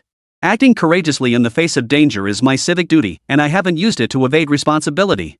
But this firefighting drill was just a simulation, not a real fire. Plus, the flames were small and easy to extinguish. In that case, if I went out to fight the fire, it would be pure showmanship. That's not conducive to our academic pursuits. No sooner had he finished speaking. The playground erupted into a buzz of discussion as the students began to debate. A drill? Easy to put out? That Wu Ran sure knows how to put on a show. A fire that stumped so many people at school, and he managed to extinguish it? Exactly. The fire department gave him some recognition, and now he's getting all puffed up. Does he really think he's that great? My guess is he's just afraid of failing and making a fool of himself, so he's pretending to be low-key. What a disgrace to our school. Meanwhile, the livestream chat was buzzing with discussion. What's with this student? Easy? Even through the screen, this fire looks impossible to put out. Maybe he has firefighting experience? After all, he stepped up to help. I don't think we should jump to conclusions so quickly. So what if I acted bravely? That was an honor from the past. Does acting bravely once mean I can do whatever I want? Wang Bing took in the reactions in the livestream, her expression turning complex. Even now, she still couldn't tell if this student truly possessed genuine ability. Or if he was merely riding on Teacher Chen's reputation to spout empty boasts. It seemed that to get to the bottom of this, she'd have to wait until this student named Wu Ran actually tried to extinguish a real fire. With that thought, Wang Bing made no move to stop the livestream discussions. She stood aside, silently watching the situation unfold. Meanwhile, Zhao Jiangang, seated in the audience, listened to the heated discussions with a face that could have cried tears of frustration. Seriously? Are you guys just bored out of your minds? Wu Ran already said he wouldn't show it, yet you're still forcing him to demonstrate. If he really gets pushed too far and pulls out some high-tech gadget from his pocket, that would be a major disaster. His gaze shifted cautiously toward Huang Anmin beside him. Seeing Principal Huang's face grow equally grave, he stammered. Principal Huang, it's fine. Teacher Chen already said the student's drone is in the lab building. He definitely can't demonstrate it right now. Hearing Zhao Jiangong's words, Huang Anmin offered no response. His gaze remained fixed on Wu Ran and Su Shuyi, beads of sweat forming on his forehead from the tension. Nothing? It seemed fine now, but who could guarantee there wouldn't be an accident? If something did go wrong later, it would be all over. Just as he pondered this, The students of Class 6, Grade 3 all stood up, glaring angrily at the students who had earlier slandered Wu Ran. Chapter 68, Simple? Up the difficulty. On the playground. At the formation of Class 3-6, the students heard others slandering Wu Ran and instantly grew displeased. They rose to their feet, glaring angrily. What are you barking about? If you've got the guts, go beat him. If you can't, shut your mouths. Yeah. When Brother Ran gets fired up, you wouldn't even dare imagine it. How dare you slander our Brother Ran? Which dog's eyes saw our Ran Geo getting cocky? We're just keeping a low profile, not that we can't take you down, got it? Not far away, students from other classes saw Class 3-6 arguing back and started making a commotion too. We might not be able to put it out either, but at least we're willing to try. Your class's Wu Ran is just a coward. He wouldn't even dare to go up there. Exactly. Who's slandering you? We're just stating facts. Your classmate Wu Ran just didn't have the guts to put out the fire. Problem with that? It's all about being full of themselves. If they were really capable, they'd have put out the fire by now instead of talking. What's with all this low-key nonsense? That's hilarious. The two classes glared fiercely at each other, sparks flying from their eyes as the atmosphere instantly turned tense and confrontational. Huang Anmin, seated in the front viewing area, heard the commotion and rubbed his temples, feeling irritated. He sighed and waved to Zhao Jiangang beside him, signaling him to handle the situation.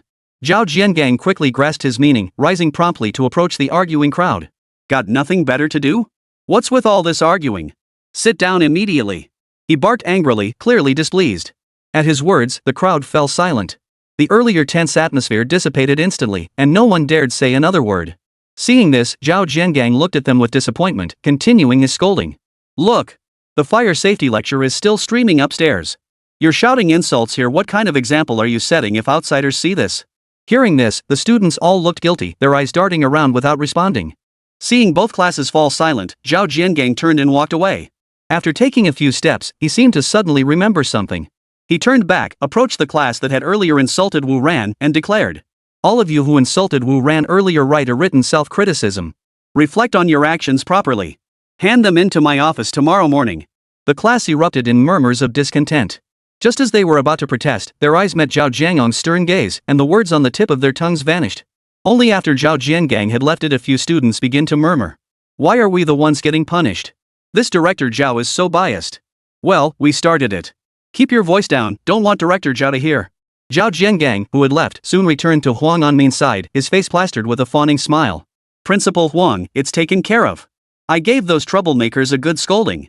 Huang Anmin said nothing in response, merely nodding as his gaze shifted toward the podium. At that moment, on the podium, Su Shui froze for a long moment after hearing Wu Ran's response. Then, as he processed it, his brow immediately furrowed. As a firefighter, he had always believed that sharing firefighting experience and skills was a good way to save both others and oneself. Low-key? When it comes to the safety of lives and property, what's there to be low-key about? His gaze swept across the assembled faculty and students, as well as the live broadcast cameras, before he declared in a tone brooking no argument. A drill is meant to simulate real combat.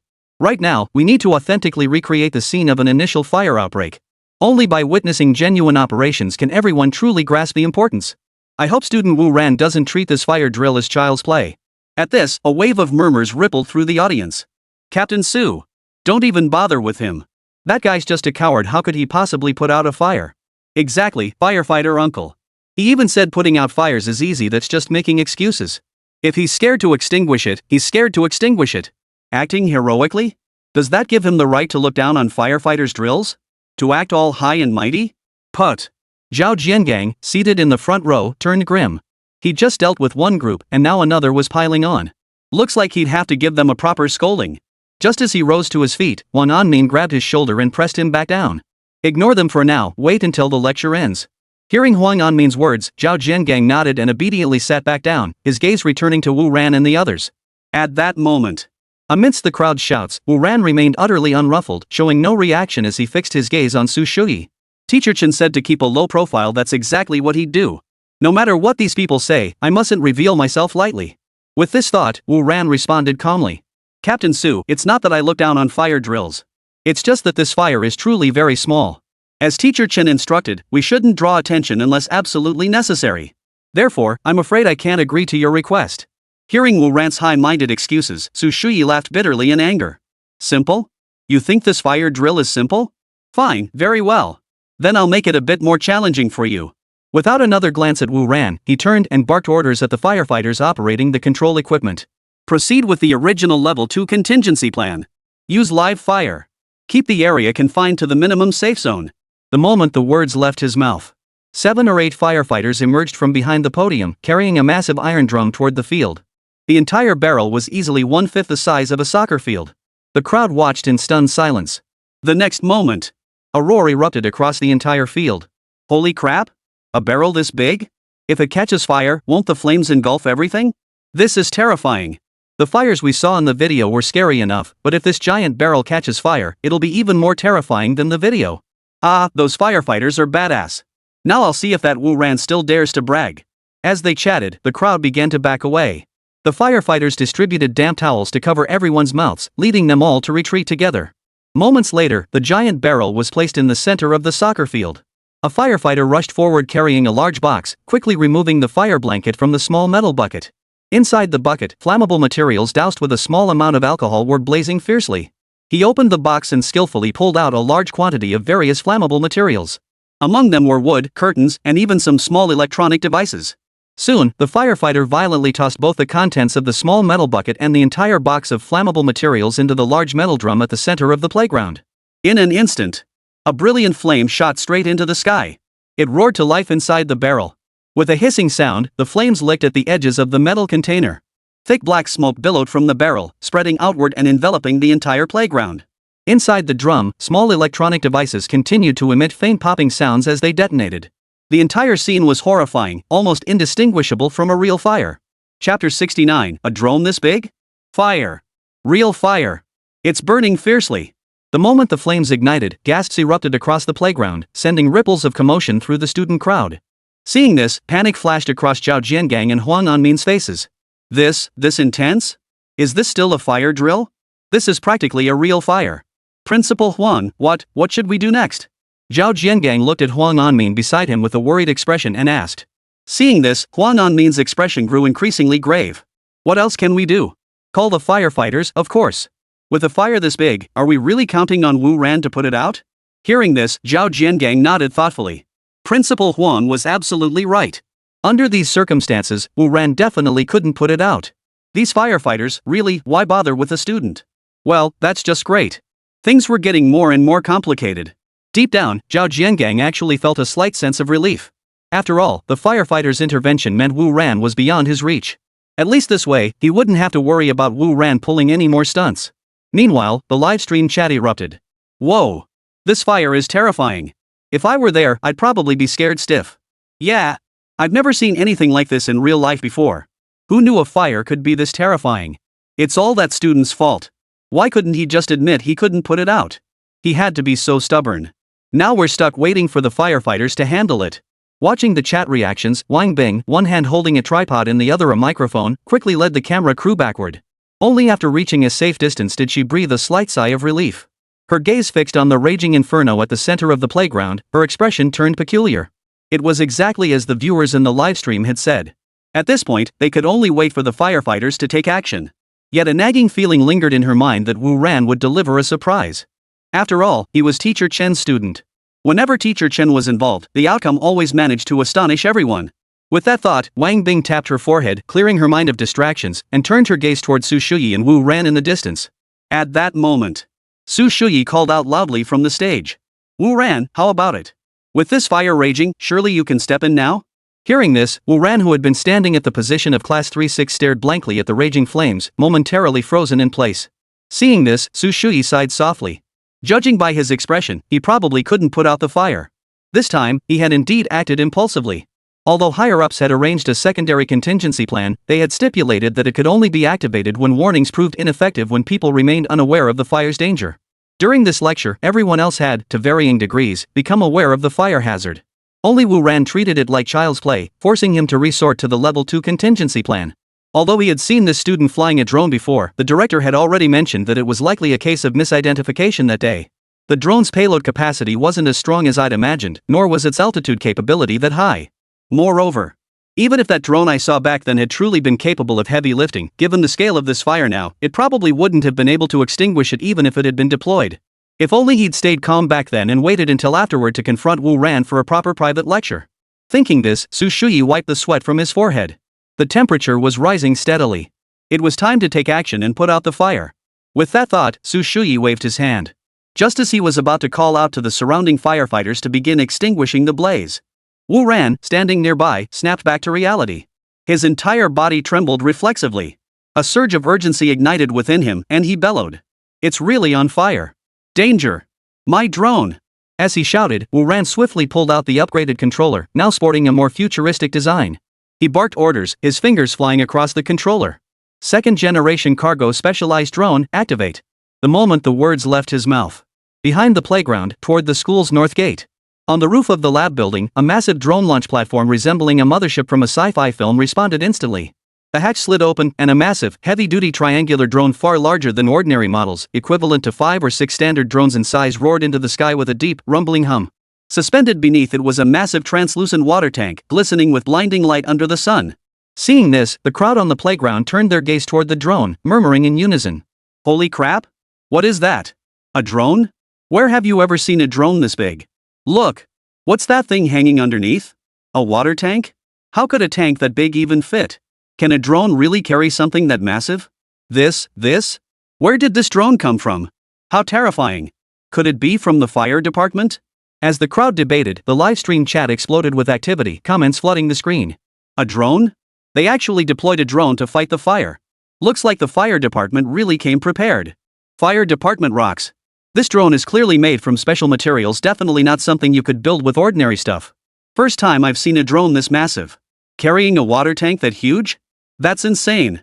That tank must weigh over 100 kilos. Wang Bing stared at the screen filled with comments, then looked up at the drone hovering in the sky. Her pupils contracted instantly, her eyes filled with disbelief. Though she had no idea where this drone had come from. But her gut told her it was undoubtedly connected to Professor Chen and his students.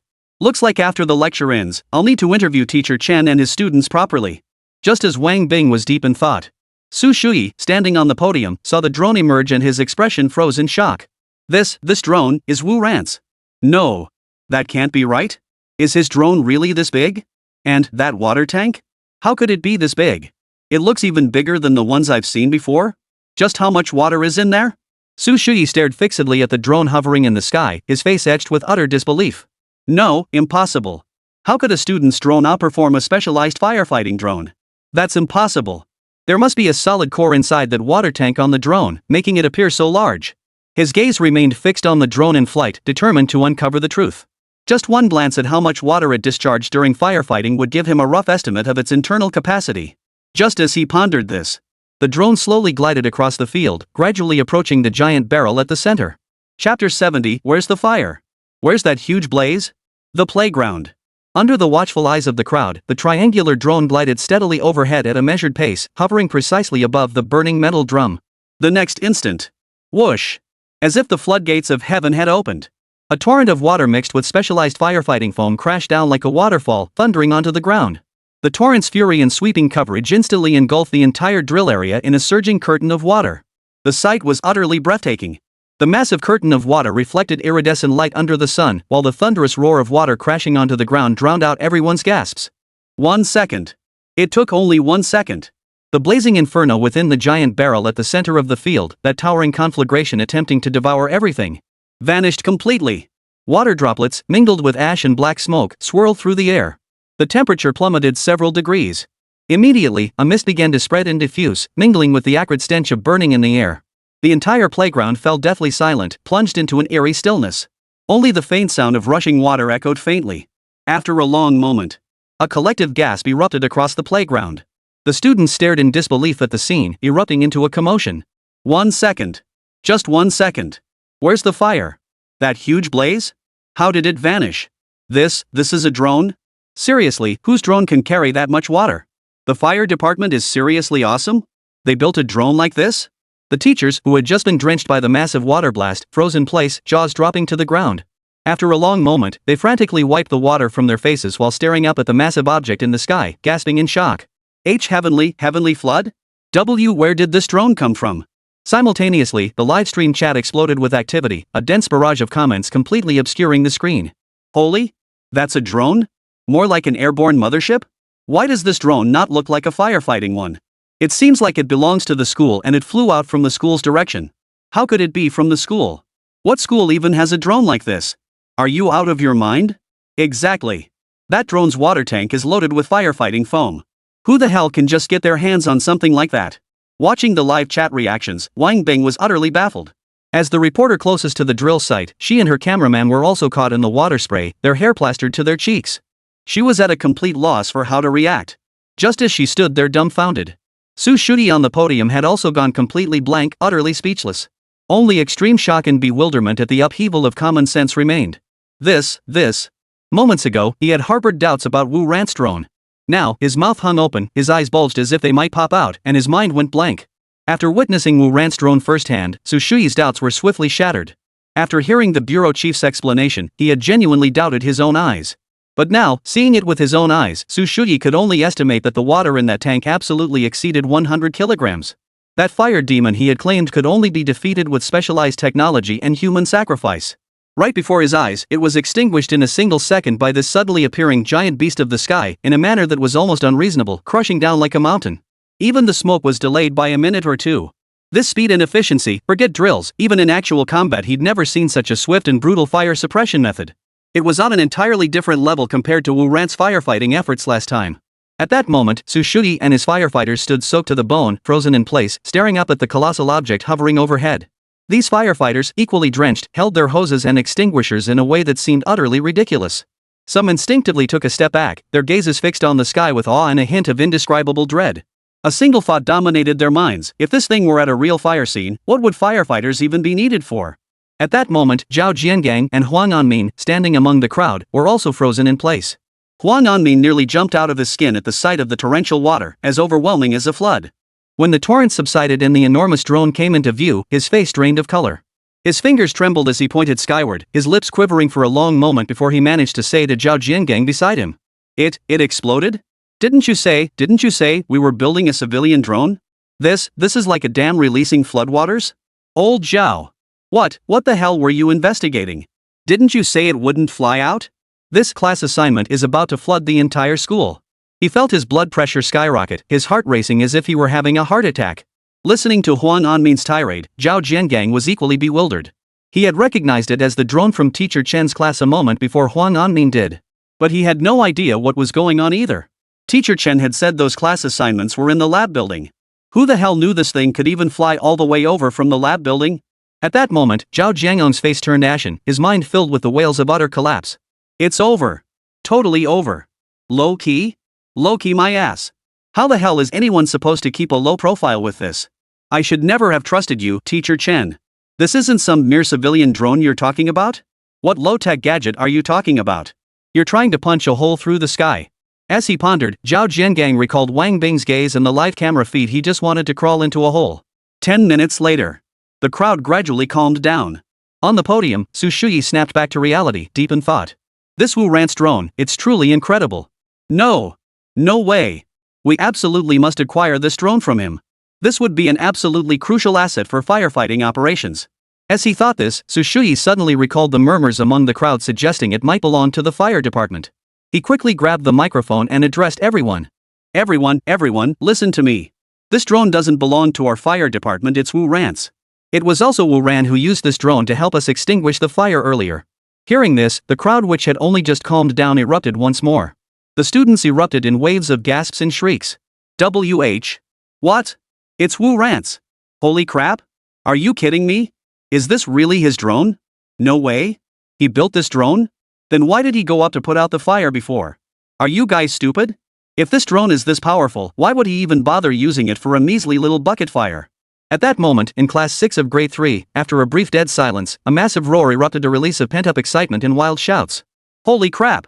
We pulled it off, and the real deal. Burning Brother is awesome. Did you see that?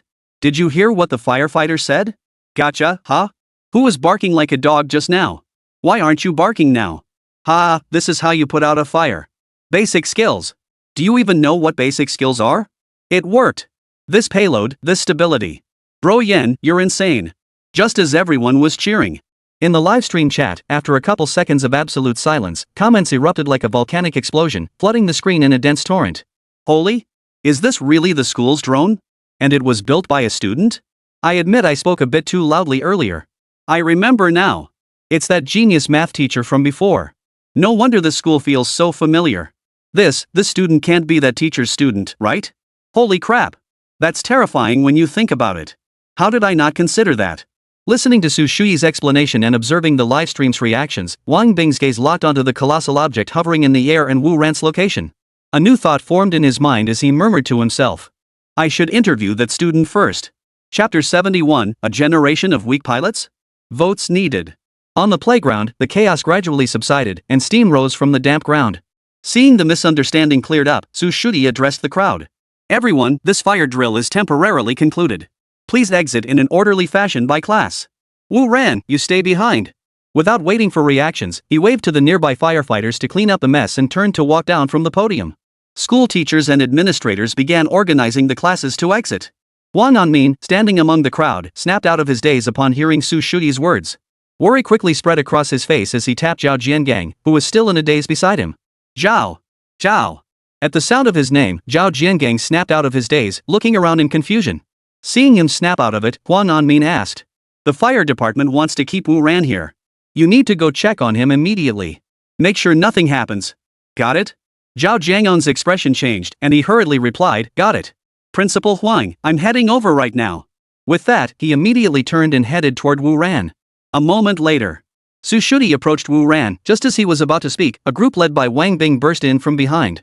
Completely disregarding her own appearance, she led a group of photographers, shoving microphones almost into Wu Ran's face as questions came firing at him in rapid succession.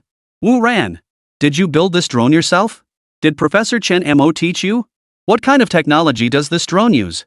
Hearing Wang Bing's three rapid-fire questions, Wu Ran, still in a daze, gradually snapped back to reality. Ha! Right. That's correct, I built it myself. Before he could finish, Zhao Jiangang, his bald forehead glistening with sweat, rushed over and stepped between Wang Bing and Wu Ran. Reporter Wang, this drone involves our school's research project. We can't disclose details. Seeing this, Wang Bing frowned. Here comes Director Zhao, causing trouble again. Blocking the time, and again he's just being stubborn. No way. He couldn't let him interfere with his interview. Thinking this, Wang Bing's tone carried a hint of irritation as he coldly stated. Director Zhao, this drone technology may very well represent the cutting edge of Longguo's drone capabilities. I kindly ask you not to obstruct us. The people of Longguo have the right to know about the cutting edge of our nation's technology. Are you trying to hinder Longguo's technological progress? Hearing Wang Bing's words, Zhao Jiangong's face darkened, inwardly cursing his luck. This reporter Wang was determined to fight him to the bitter end. Accusing him outright of hindering Longguo's technological progress, that was slapping a hefty label on him. Meanwhile, their heated exchange was being captured live on camera, and the chat stream erupted with comments. Haha, this student is seriously popular. Even the dean of students is left speechless. Of course. Just look at how powerful this student's drone is. This kind of drone. I feel like its performance has completely surpassed all drones on the market. Judging by Bing Bing's questions, could this student actually be that genius math teacher's pupil? Did that math teacher teach him how to build drones? Amidst the chatter, a large hand, clad in a firefighter's uniform and wet with water stains, firmly grabbed Wu Ran's wrist, forcibly pulling him away from the reporters and Zhao Jiangang. Wu Ran, we need to talk about this drone. Su Shuyi's voice carried an urgency that brooked no argument, paying no heed to Wang Bing's camera nearby or Zhao Jiangong's desperate attempts to intervene. Wang Bing's cameraman reacted instantly, locking the lens firmly on the sudden tug. Beads of sweat that had just dried on Zhao Jiangong's bald forehead seemed to reappear, and he was so flustered he was practically jumping up and down. Captain Su! Captain Su! Let's talk this out. The kid doesn't know any better. The drone thing is just a class assignment. It's worthless. He desperately tried to intervene, to cover the live camera, but was deliberately or inadvertently blocked by the assistant cameraman. Captain Su? Wu Ran stumbled backward from the tug, turning to face Su Shuyi, his expression stern, his gaze intense. That drone of yours. Su Shuyi declared with unwavering certainty, making no attempt to hide his purpose. During the wildfire and this drill, your drone was crucial. Hand it over to the fire department for research, along with the data. This holds immense significance for future firefighting and rescue operations. It will undoubtedly save countless lives and property. The moment he finished speaking, the live stream exploded. Holy crap! They're demanding the tech outright? The fire department has set their sights on this student's cutting-edge tech. I told you this drone was insane. Even the authorities can't sit still. Truly, heroes emerge in youth. To create such advanced tech at such a young age, his future is limitless. Upon hearing this, Wu Ran shook his head vigorously without a second thought, his hand instinctively shielding the sci-fi like remote control hanging at his waist, the very device he'd just used to command the drone. No way. The second-gen model is absolutely out of the question. It's still in a critical development phase, so many tests remain, and I need to optimize numerous core algorithms. It can't function without me. If I give it to you, what about my ongoing research? His tone carried a strong sense of protective instinct. After speaking, Wu Ran seemed to realize he'd overreacted and muttered an addendum. But, you could study the first-generation model. The second-generation model was absolutely off-limits. Not a chance. The first-generation model? Su Shuyi frowned, his face clouded with confusion. This drone had undergone iterations? No wonder its performance is so good. So advanced. So, during that mountain fire, it must have been his second-generation model undergoing testing? Otherwise, it wouldn't have been so effective. After just dozens of trips back and forth, it extinguished the wildfire. The first-generation model was for personal use? Not that it's impossible, but... Su Shuyi instinctively let the corners of his mouth turn down slightly, his expression unmistakably revealing disappointment and skepticism as he spoke. This generation, isn't it a bit too weak? No, it can't be much worse than the one we just saw, right? Weak? Wu Ran's hackles instantly bristled. The second-generation model's overwhelming dominance during the earlier demonstration, combined with Su Shuyi's current dismissive questioning, completely overwhelmed his youthful pride. He practically shouted, his earlier desire for low-key discretion blown to smithereens. Who do you think is weak? My first-gen drone handled that mountain fire perfectly. Captain Su, are you questioning my skills? If you've got the guts, let's test it right now. He waved toward the Class 36 team still exiting the field. Class Monitor. Could you grab the backup first-generation drone from the storage box for me? Hearing this, Bai Shaoqi immediately broke ranks and sprinted toward the abandoned warehouse nearby. Moments later, she returned carrying an old box that looked like it was welded together from cheap, rusted sheet metal. The surface still bore traces of soot and scorch marks. Chapter 72, this is supposed to be a first-generation machine? On the playground, everyone's gaze instantly fixated on that box that looked like a pile of scrap metal, their faces filled with confusion. At that moment, beside them, Wang Bing's camera darted excitedly between Su Shuyi and Wu Ran, eager to capture every flicker of expression. The moment Zhao Jiangang heard they were going to test it right here, his heart nearly stopped. He staggered, his face turning from pale to ashen, his lips trembling as he pleaded with utter despair. No! Please don't! Young master, stop causing trouble. Su Shuyi stared at the rusty, battered metal box, his expression turning peculiar. He truly didn't want to humiliate the student like this. But the sight of this unassuming, even dilapidated iron box, coupled with the mind-blowing destruction unleashed by the second-generation machine moments ago. The stark contrast made it hard to believe the first-generation model could hold any real substance. As he pondered, Wu Ran shouted to the nearby firefighters. Clear the barrel. Relight it. Give me something substantial. Oil drums would bring it all on. The firefighters cautiously glanced at Su Shuyi. Seeing him give a slight nod, they immediately understood. They swiftly cleared the still damp remains from the iron barrel and replaced them with new oil-soaked wood chunks, rags, and even several old desks and chairs drenched in gasoline. Then, they all grabbed their flamethrowers. With a roaring whoosh, massive flames shot skyward once more. Though not as spectacular as before, it was certainly no small blaze. Wu Ran's face darkened as he flung open the battered metal box. Inside lay a plain, almost rustic-looking golden triangular drone.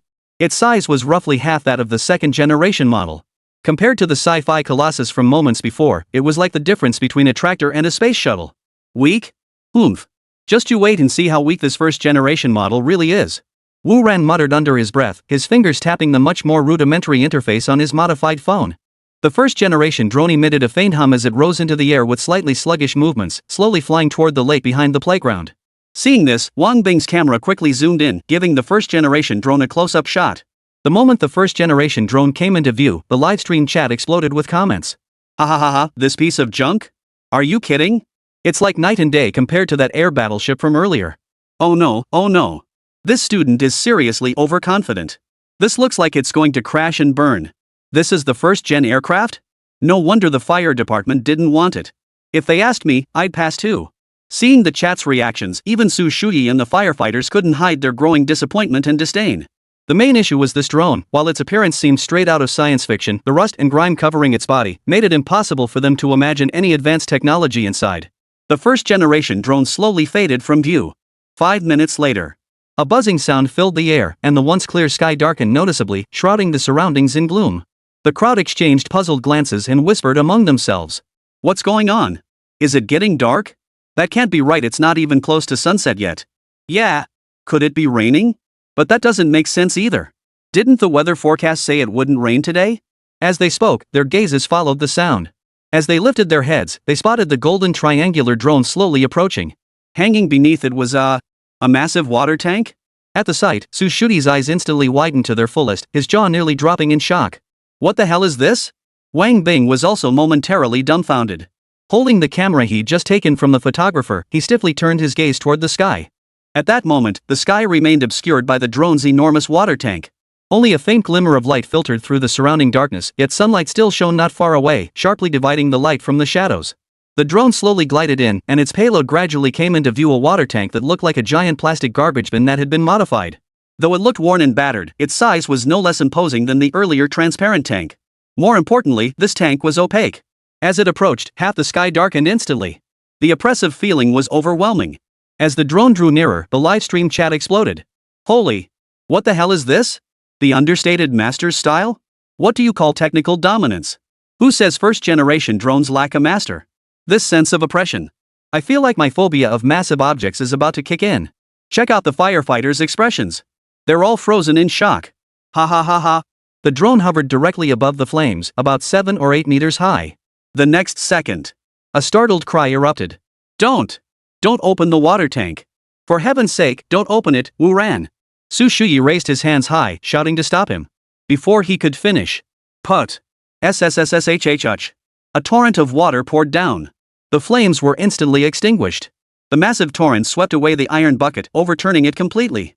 Water vapor instantly began to hiss and steam all around. Where combustible materials had burned moments before, thick smoke still billowed, but the flames had vanished completely. All that remained was a pile of wet, smoking wood and twisted metal frames, with the iron bucket now filled with a mess of ashes and puddles. Hearing this, Wu Ran finally brought the drone to a halt. Holding the remote control, he exclaimed angrily. Who just called my first-gen drone weak? Ha? Who said it was weak? Convinced yet? Staring at this scene of utter destruction, identical to the earlier fire extinguishment, Su Shuyi's mouth opened and closed. Finally, only 2 words emerged from his parched, hoarse throat: impressed. His gaze fixed on the first-generation drone still circling slowly in the sky, swaying like a drunken sailor, his expression became intensely complex. Shock, disbelief, deep shame. A torrent that massive. Forget firefighting, if it hit someone, it could drown them outright. With that thought, Su Shuyi waved his hand, signaling the firefighters nearby to begin cleanup. The firefighters immediately understood, rushing forward to pick up the overturned metal barrels. Seeing this, the shock in Su Shuyi's eyes gradually faded, replaced by ecstatic joy, as if he'd unearthed a priceless treasure. Just what kind of monster was this student? A rejected product made on a whim could take down such a massive water tank? During the last wildfire, Su Shuyi had been too far away to get a clear look at the water tank. Now, it was clear this far exceeded his expectations. This water tank mounted on the first-generation aircraft must hold at least 100 kilograms of water. With years of firefighting experience, Su Shuyi could estimate that much. As he pondered, Wu Ran, growing impatient after his prolonged silence, snapped. Are you going to take it or not? Think my first-generation aircraft is too weak? Hearing this, Su Shuyi snapped back to reality. His gaze shifted away from the firefighters battling the blaze, his eyes blazing with an intensity even fiercer than before. He lunged forward in a single stride, landing before the visibly annoyed Wu Ran. Smiling apologetically, he shouted. Yes. I want it all. The first-generation machine, every single technical document. And, this trash can, cough. The detailed construction of this precious water storage tank. His gaze then darted toward a group of idle firefighters, and he bellowed. You lot. Now. Immediately. Load it onto the truck and haul it back to the fire station. The firefighters, who moments ago had been staring at the drone with disdain, instantly transformed into hungry tigers pouncing on their prey. They scrambled frantically to grab the battered metal box and the filthy water bucket on the ground. Chapter 73, Your silence is deafening. Vote request. On the playground. Wang Bing and the others watched the events unfold in the blink of an eye, their faces instantly frozen in astonishment. This is the first-generation model? That's terrifying. What's the difference between this and the second-generation model? Isn't the water level still the same? Wang Bing looked utterly stunned, his hand gripping the microphone trembling slightly. Beside him, the cameraman trained the lens on the chaotic playground. As the camera stabilized, the livestream exploded. Bullet comments surged wildly. Holy crap? That's a first-gen machine? That beat-up first-gen thing could actually do this? This is terrifying. That huge metal drum just flipped over? This is scarier than a flash flood. Looks like the second-generation machine never actually did its job. Just now the firefighter said this first-gen model was kinda weak. Talk about getting slapped in the face. Not far away, Zhao Jiangang stood frozen in place, his eyes wide and vacant, utterly stunned by the scene. Just a moment of inattention. And Wu Ran caused such a massive scene. Was that even a normal drone? He'd assumed the first-generation model wouldn't be as terrifying as the second-generation one. But no. Turns out he was way off. The first-gen and second-gen drones are basically identical, both can carry this much water. What on earth did teacher Chen teach them? First-gen drones, already modified like this. And they call this civilian use? Military ones are probably about this level too? As he pondered this, Zhao Jiangang's expression grew increasingly grim. Now that Wu Ran had pulled this stunt, wasn't he basically ruining the fire department's event? They came to the school to give a fire safety lecture and conduct drills, perfectly normal activities. But now, thanks to Wu Ran, he's flipped the table. Beside him, Wu Ran watched the firefighters scrambling to grab the first-generation drones. A smirk curled his lips as he turned to Su Shuyi and declared with pride. Captain Su, do you still think my first-generation drone is worth looking at now? Hearing this, Su Shuyi snapped back to reality, replying with a touch of embarrassment. Of course I do. Wu Ran's first-generation drone is truly impressive. Oomph. Hearing his words, Wu Ran snorted indignantly before breaking into a wide grin. Weren't you just complaining about how weak my drone was? Weren't you doubting I could even put out the fire?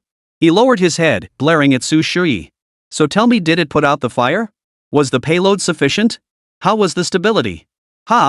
Answer me. Look me in the eyes.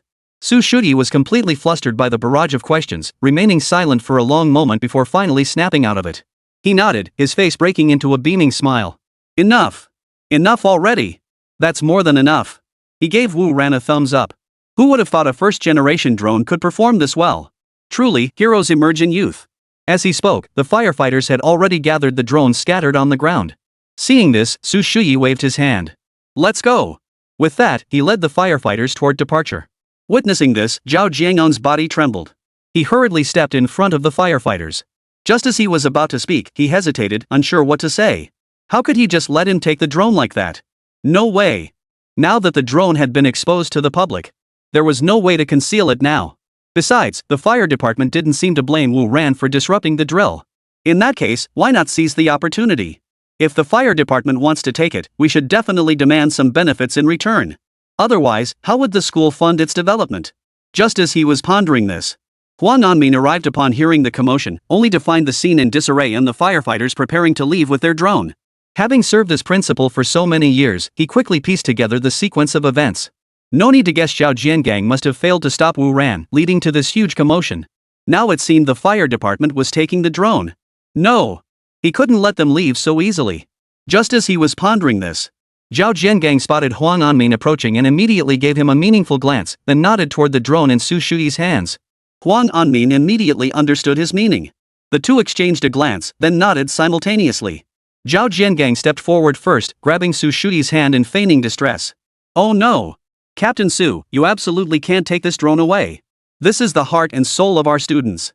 As school leaders, we're constantly keeping an eye on their research. Huang Anmin chimed in, his expression earnest. That's right. Captain Su. You have no idea our student Wu Ran didn't sleep for 3 days and nights straight to build this drone. To save on expenses, he survived on nothing but rice with greens during that period. It was only then that he finally got this drone up and running. No sooner had he finished than Zhao Jiangang chimed in, continuing the story. That's right, Captain Su. Our school fought tooth and nail for months to secure the funding for this drone's development. We watched every step as Wu Ran built this drone. To us now, it's like our dearest loved ones, our own brothers. Hearing Zhao Jiangang and the others speak, Wu Ran, who was nearby, was taken aback. He quickly raised his hand to interrupt. Director Zhao, what plain rice with vegetables? What 3 days and nights? I never. Before he could finish, Zhao Jiangang shot him a fierce glare and barked. Shut up. When adults are talking, what business do you have butting in, you kid? Hearing this, Wu Ran felt a pang of hurt, forcing himself to swallow the words that had been on the tip of his tongue. Watching Zhao Jiangang and the other man take turns at the front, Su Shuyi froze for a moment before quickly catching on. These two old men. They were clearly here to beg for money. Did they really think he couldn't see through them? Their double act was seamless. 3 days and nights without sleep? Living off vegetables and rice porridge? Putting on such a pitiful act, it's all about the money, isn't it? With a smile, Su Shuyi cut straight to the point and promised. Rest assured, esteemed school leaders, the fire department won't shortchange your institution. Hand over the drone to us and your school will certainly benefit. But... He paused hesitantly, feigning reluctance. I really need to go back and discuss this with our chief first. When the time comes, whether it's funding or subsidies, just name your price. Hearing Su Shuyi's words, the two exchanged glances, their faces immediately lighting up with delight. Huang Anmin grinned, extending his hand. Thank you so much, Captain Su. On behalf of the entire school community, I salute you. No sooner had he finished than Zhao Jiangang, standing nearby, offered a fawning smile. Speaking as he gestured, he led the way. Come on, Captain Su. This way. We'll see you back. Seeing this, Su Shuyi's lips curved slightly. He was genuinely amused by the antics of these two school leaders. Just moments ago, they'd been acting as if their lives depended on it. The moment they hear there's an advantage, they immediately let it pass. He really knows how to bend and stretch. With that thought, he wasted no time. Leading the firefighters, he followed the two men toward the school gate. After they left, Chen Mo led the students of Class 6, Grade 3 toward Wu Ran. Seeing them, Wu Ran hurriedly greeted him, Teacher Chen. Hearing this, Chen Mo smiled and playfully tapped him on the head. You kid, you really stole the show today. Hearing Chen Mo's words, Wu Ran scratched his head, feeling a bit embarrassed. Sorry. Teacher Chen. Waving his hand dismissively, Chen Mo signaled it was no big deal. He'd witnessed everything that had just happened. That kid Wu Ran had indeed picked up a thing or two. The performance of the second-generation drone had improved significantly compared to the first generation. And the reason today's demonstration was so elaborate wasn't his fault. With that thought, Chen Mo scanned the group before fixing his gaze on Wu Ran and cautioned him. I'll say it again, keep a low profile. Today's incident is forgiven, your teacher knows it was unintentional. Just be more careful next time. The moment the words left his mouth, Wang Bing, standing nearby, trembled upon hearing the exchange. She followed the sound and immediately spotted Chen Mo. She quickly signaled to the cameraman, then rushed forward with the microphone. Teacher Chen. As she called out, a sea of cameras instantly turned toward Chen Mo. Wang Bing jogged up to him, thrusting the microphone forward as questions came rapid fire. Professor Chen, what are your thoughts on your student Wu Ran's outstanding performance during today's fire drill? Was Wu Ran's drone truly built under your guidance? With such impressive performance, could you share the specific manufacturing methods? Also, what is the intended application of your drone? Is it for aircraft carrier use or army reconnaissance? Chapter 74, Cut the nonsense, it's just an agricultural drone. On the sports field, as the camera focused on Wang Bing and Chen Mo, the livestream chat exploded with activity, bullet comments scrolling frantically. Holy crap! Isn't that teacher Chen Mo? Looks like that student really is his. So Bing Bing knew all along. Haven't seen teacher Chen Mo in ages. Never thought I'd spot him today. Of course. Only teacher Chen could produce a student like this. Sis Bing's question is so spot on. Now I'm curious how teacher Chen will respond. At that moment, Chen Mo was oblivious to the livestream's reaction. Hearing Wang Bing's question, he paused for a moment before responding nonchalantly. Thoughts? I don't really have any thoughts. It was just a fire drill, right? Wu Ran's drone was indeed built under my guidance, but... He spread his hands dismissively. Is it that powerful? Seems pretty average to me. Just a bit of tinkering. It's not like this drone is for an aircraft carrier or anything, just a civilian drone. The moment these words left his mouth, the live stream exploded. Bullet comments flooded the screen. How is that not powerful? Even the three-flame true fire of the Supreme Lord Lao Jun would get extinguished. Civilian? This thing looks like a bomber. Calling it civilian? Who are you kidding? Ha ha ha. That's our teacher Chen for you. That's the kind of understated swagger that's deadliest. No wonder his students are so full of themselves, turns out they all learned from this master. Truly a family tradition. At that moment, Wang Bing listened to Chen Mo's words, his face frozen in utter shock. Wait, what? This teacher Chen, why is his response so completely off the mark? What's this about small-scale tinkering and civilian drones? What kind of nonsense is this? If this drone is civilian, then does the world even have military drones? The way he's acting. He clearly doesn't want to tell me. No way. I have to keep asking. I refuse to believe I can't get anything out of him. With that thought, Wang Bing smiled and pressed on. Teacher Chen, you have a great sense of humor. During this fire drill, Wu Ran's drone was truly impressive even compared to the most advanced drones on the market. It was in a league of its own. Teacher Chen, where did your students build this drone? And how did you source the materials for these drones? Do your students have other drones? Would it be possible to see them? Faced with Wang Bing's barrage of questions, Chen Mo found himself momentarily flustered. Just as Wang Bing was about to dig deeper with another question, Huan Anmin and Zhao Jiangang rushed back from the school gate. The two were whispering to each other as they walked. When they looked up, they found Wang Bing's camera lens firmly locked on Chen Mo, the microphone practically pressed against his face. The scene resembled a shark that had caught the scent of blood. Exchanging a glance, they shared a knowing look, inwardly relieved. They had anticipated Wang Bing wouldn't let this opportunity slip, pursuing the drone relentlessly and hounding Chen Mo with questions.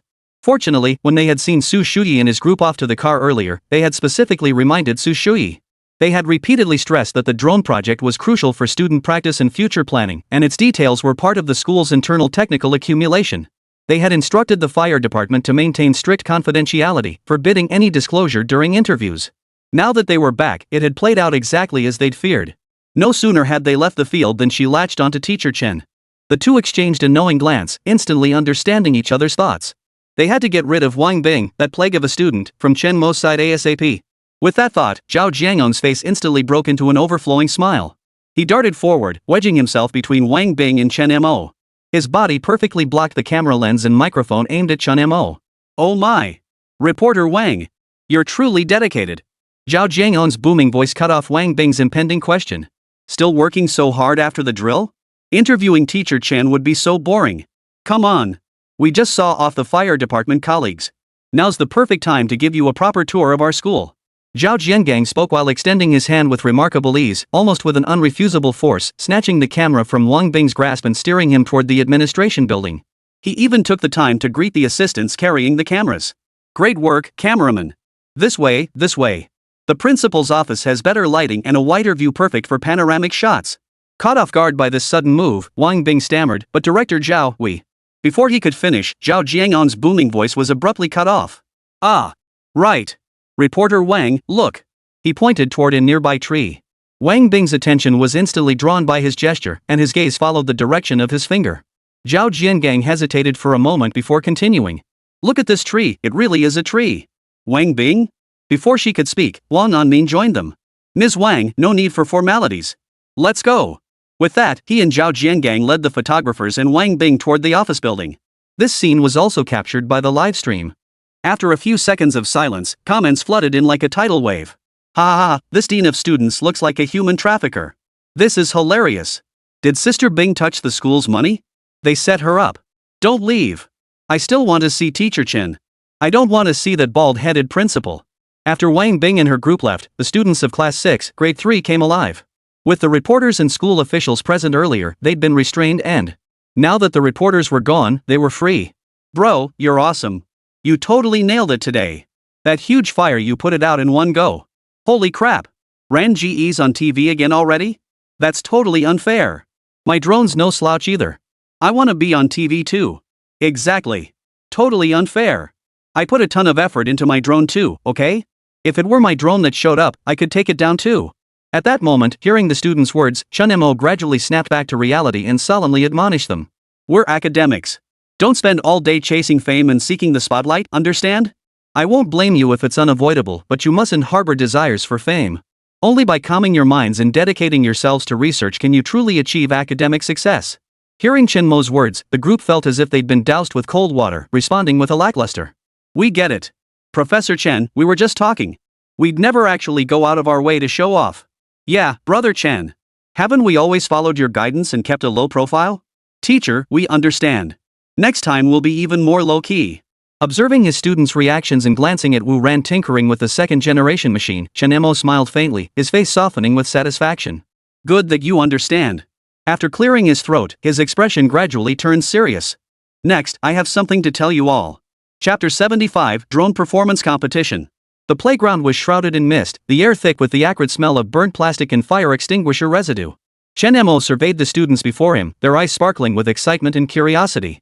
The satisfaction on his face gradually faded, replaced by a renewed seriousness. "Since everyone believes their drones are well made and eager to test them." A faint smile touched the corners of Chen Mo's lips. It wasn't enough to just have students work diligently on their own while he focused on research. Practical application was essential. Practice is the sole criterion for testing truth. Alright then, the opportunity has arrived.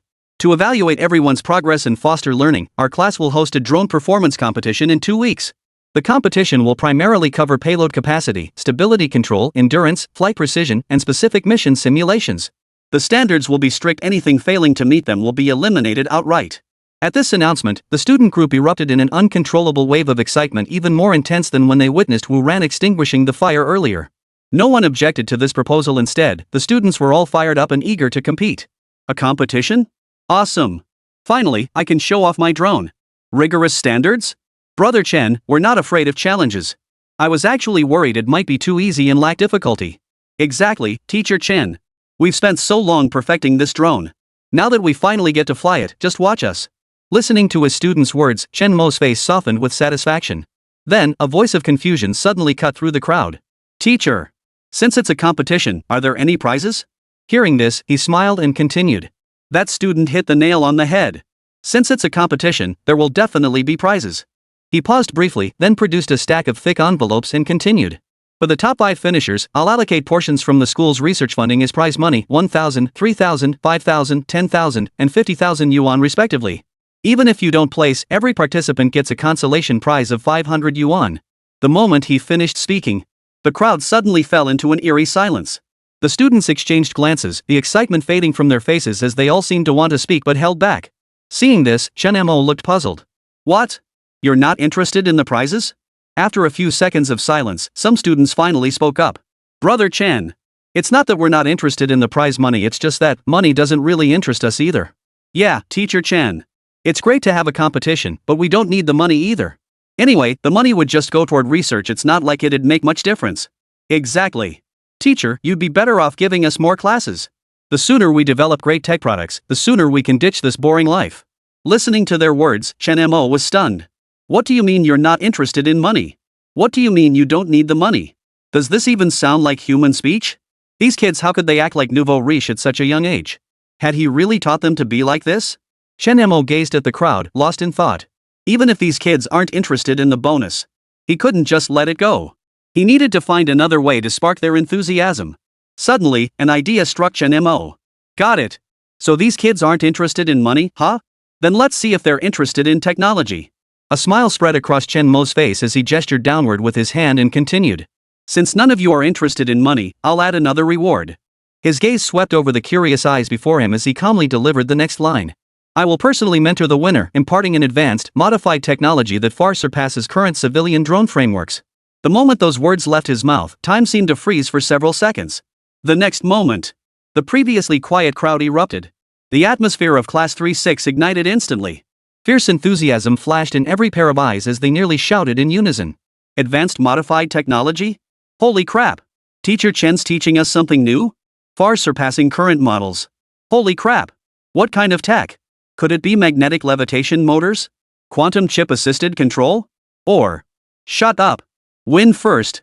I'm definitely the winner! Watching their reactions, Chen Mo smiled faintly. Sure enough, only technology could ignite these kids' passion. But, even if they weren't interested in the prize money, he couldn't withhold the research grant. For vocational students, even if their families weren't lacking in money, winning a substantial research grant through their own skills was a tremendous honor and a tangible benefit. This would significantly impact their future growth. Meanwhile, online, headlines like Vocational School Student Creates Fire Extinguishing Wonder, Giant Aerial Beast Appears During Fire Drill, and Genius Teacher Chen Mo Student Strikes Again rocketed to the top of the trending charts. Jiang Province Vocational School, previously out of the public eye, burst back into the spotlight with unstoppable momentum.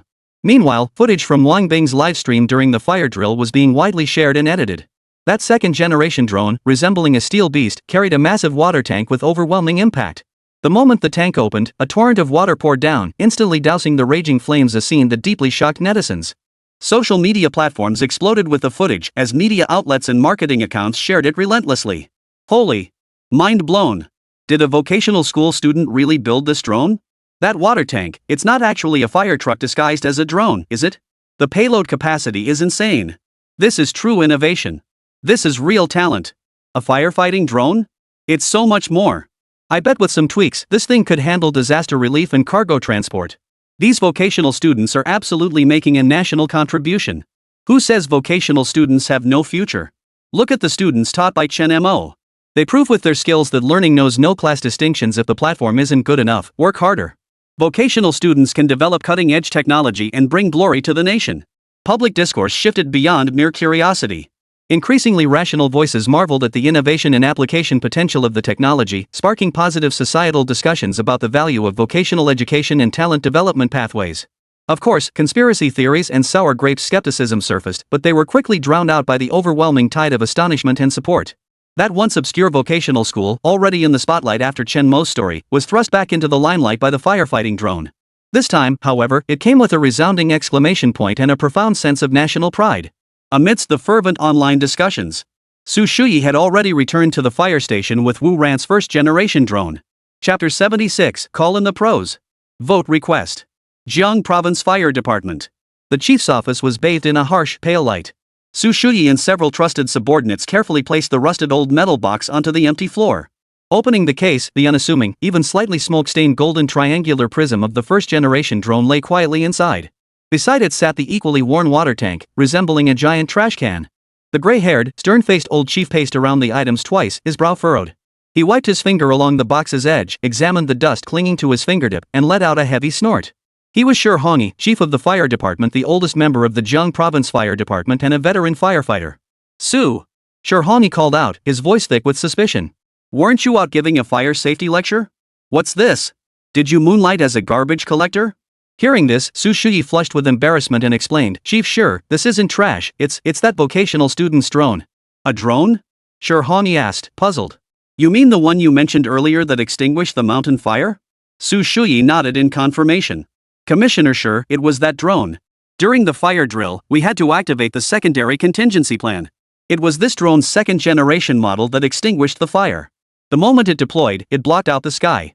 Once the floodgates opened, it was like a deluge. It completely submerged the giant steel barrels we prepared. Afterward, I asked the student for it, but he wouldn't give me the second-generation model. I had to pester him for a while before finally getting this first-generation one. Su Shuyi recounted the story vividly, his eyes brimming with awe. Hearing his words, Shi Hongyi circled the box twice more, his gaze sweeping over the drone's crude, even ugly exterior before fixing sharply on Su Shuyi. A piece of junk cobbled together by a vocational student, looking like a scrapped old bicycle? And this thing supposedly capable of extinguishing a real fire of that scale in a second, flying from the playground to the small lake loaded with water, and bringing back a reservoir? And it blows your mind like you're seeing an alien warship? Did that water on the field fry your brain? Did it flood your skull? Shi Hongyi's voice dripped with disbelief as he tapped Su Shuyi's head in exasperation. He had indeed mentioned earlier that this fire drill would involve real flames, instructing Su Shuyi and the others to keep a close eye on the vocational students to prevent any mishaps. But he certainly hadn't told Su Shuyi to bring back that damn drone. This entire fire safety lecture and drill was being broadcast live on Jiang Province television. And he brought this drone back right in front of the Jiang Province TV cameras? He was about to make the fire department look like complete fools. And what's more, for a fire drill, they were forced to activate the Level 2 contingency plan? That kind of extreme simulation of a real fire scenario, if it weren't for the higher-ups forcing it, he wouldn't even have bothered preparing for it. And now, not only did they activate it, but it got extinguished by this drone? Absurd! Shi Hongyi's voice echoed through the warehouse, leaving his subordinates too frightened to breathe. Yet Su Shuyi's face showed no displeasure, only a certain conviction that confirmed his expectations. He had anticipated this outcome all along. After all, without seeing it with his own eyes, no one would dare believe it. Director Shi, Su Shuyi's tone was unusually calm. How many years have I worked with you in firefighting? Am I, Su Shuyi, the sort of person who can't tell truth from lies, who speaks without thinking? I didn't believe it at first either. That student pulled out a second-generation machine that looked like an air fortress that was terrifying enough. Then he said the first-generation machine was weak? None of us believed such nonsense. And what happened? Su Shuyi's voice rose, carrying the unique excitement of an eyewitness. Then that obsolete first-gen drone came flying back with this thing bigger than a footbath hanging off it, and half the sky went dark. When it opened the floodgates, it was like the Milky Way spilled onto Earth. The fire in that barrel vanished before it could even fart. The iron barrel got flipped upside down. I didn't even have time to yell, "Don't open the water tank." His face flushed with growing excitement. You weren't there. That sheer force, that mind-bending spectacle. It wasn't any drone you'd ever seen before. That kid's skills are downright unnatural. The bureau chief remained silent, his expression grave, his eyes still heavy with skepticism. Seeing this, Su Shuyi maintained his air of complete understanding. Clearly, mere descriptions couldn't shake his entrenched beliefs. After all, it was beyond imagination. With that thought, Su Shuyi took a deep breath, cut to the chase, and pulled out his waterproof phone, which had merely gotten wet earlier but still worked after being wiped dry. His fingers flicked rapidly across the screen. Actions speak louder than words. Su Shuyi turned the phone screen toward the bureau chief, his eyes fixed intently on the other man's expression. Director Shi, see for yourself. This is a recorded segment from the latter half of the drill, the part where reporter Wang was live streaming. I specifically found it online. High definition.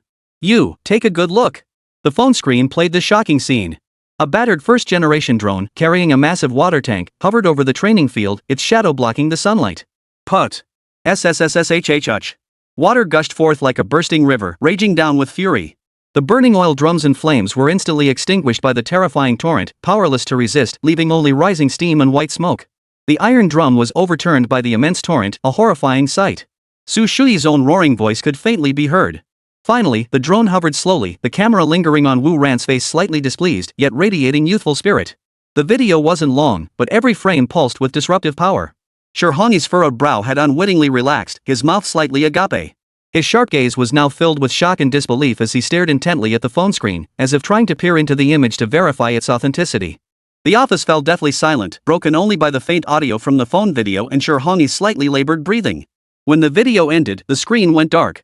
Yet he remained frozen in place, as if under a spell. A long moment passed. This. Shirhani gasped for air as if surfacing from deep water, forcing a syllable from the depths of his throat. He lifted his head, and in those weathered eyes, the earlier doubt had been completely replaced by shock and a barely perceptible flicker of wild joy. Shirhani pointed at the battered tin box and bucket on the ground, his finger trembling slightly. His tone was more solemn than ever before. Su Shui, guard this precious thing. If a single chip of paint falls off, I'll skin you alive. Go immediately and request technical specialists from headquarters. Tell them to assist with analyzing the drone. Now. Immediately. Chapter 77, This Junk Won't Fly. The next day. At the fire department's makeshift testing ground, the atmosphere was thick enough to cut with a knife. Several technicians in work uniforms and glasses had been urgently summoned by Su Shui. Leading them was a middle-aged man with meticulously combed hair and gold-rimmed glasses. His name was Sunze, a drone application expert recruited by the Dragon Nation Fire Department at a high salary. At that moment, he frowned as he examined the battered metal box and water bucket placed solemnly at the center of the site. Chief Su, Director Sure. Engineer Sun adjusted his glasses, his tone tinged with the arrogance of higher education and a clear distaste for the dilapidated drone before him. You two summoned us here in such haste just to study this? He pointed at the golden triangular prism drone, his voice brimming with confusion and skepticism. Forgive my bluntness, but this design. First off, the aerodynamic shape is completely illogical. A triangular prism? No streamlined contours whatsoever, and those edges are so sharp. How much drag would this thing generate in flight? How could it possibly stabilize? And this? Is this a water tank? He gestured toward the grimy water bucket. This crude craftsmanship, irregular shape, unknown internal structure.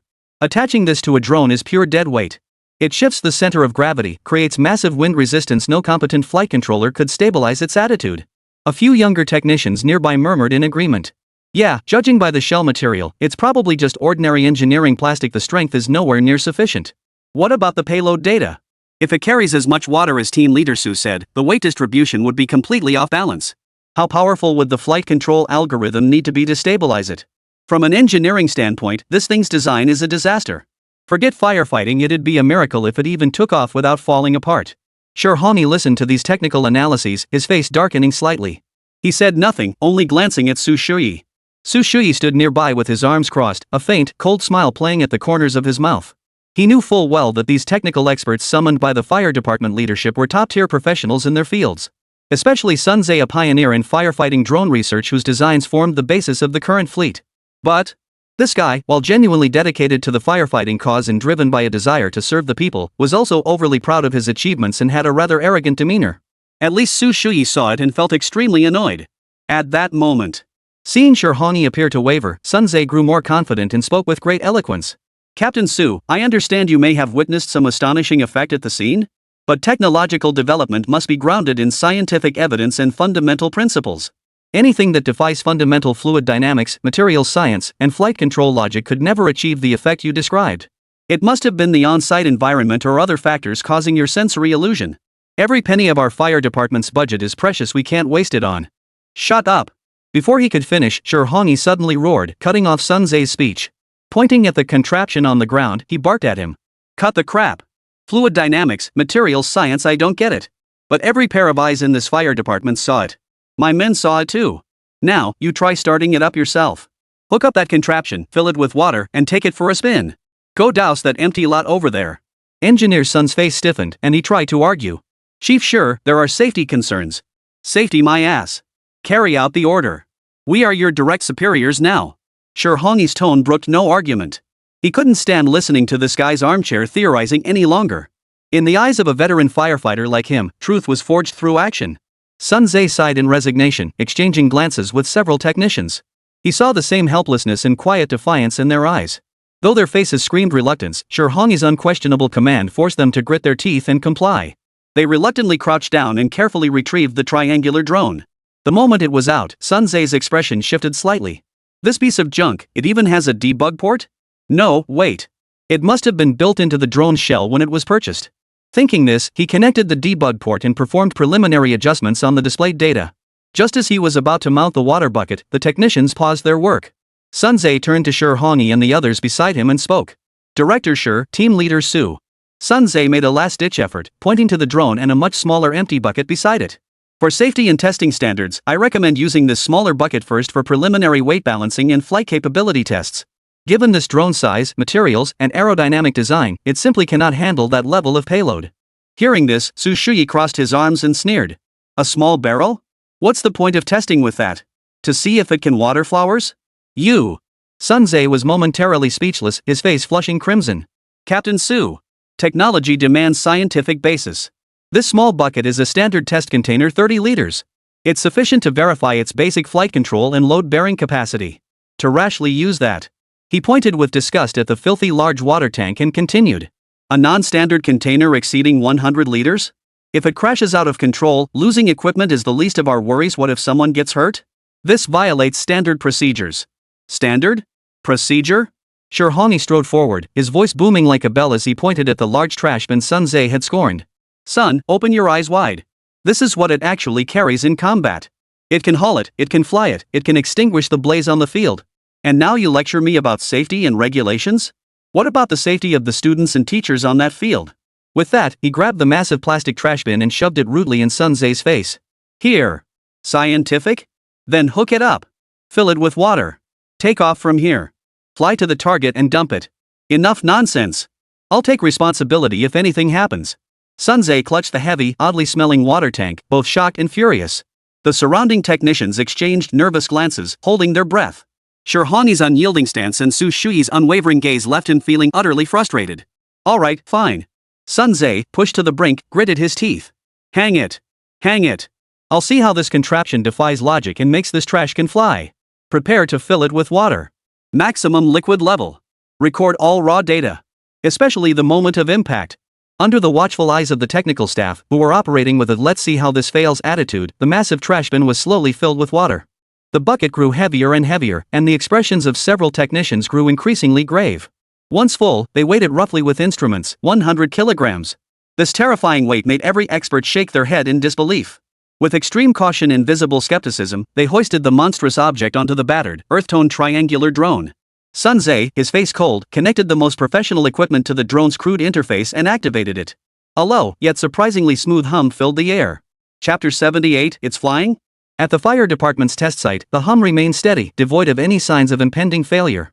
That rusty, earth-yellow drone, the very one all the experts had dismissed as junk, was now carrying that massive, water-filled trash bin weighing 100 kilograms, swaying slightly, yet ascending vertically with surprising stability. This? Sun Tse snapped his head up, the smirk freezing on his face as his eyes nearly popped out of their sockets. For the first time, his eyes were filled with utter bewilderment. It's flying? The combined weight of the water tank and its load far exceeded their estimated maximum payload limit for this crude drone. Completely overweight. Such a heavy object had actually lifted off? And its posture was remarkably stable, no violent vibrations, no unbalanced swaying. It hovered steadily over a meter above the ground. This can't be possible?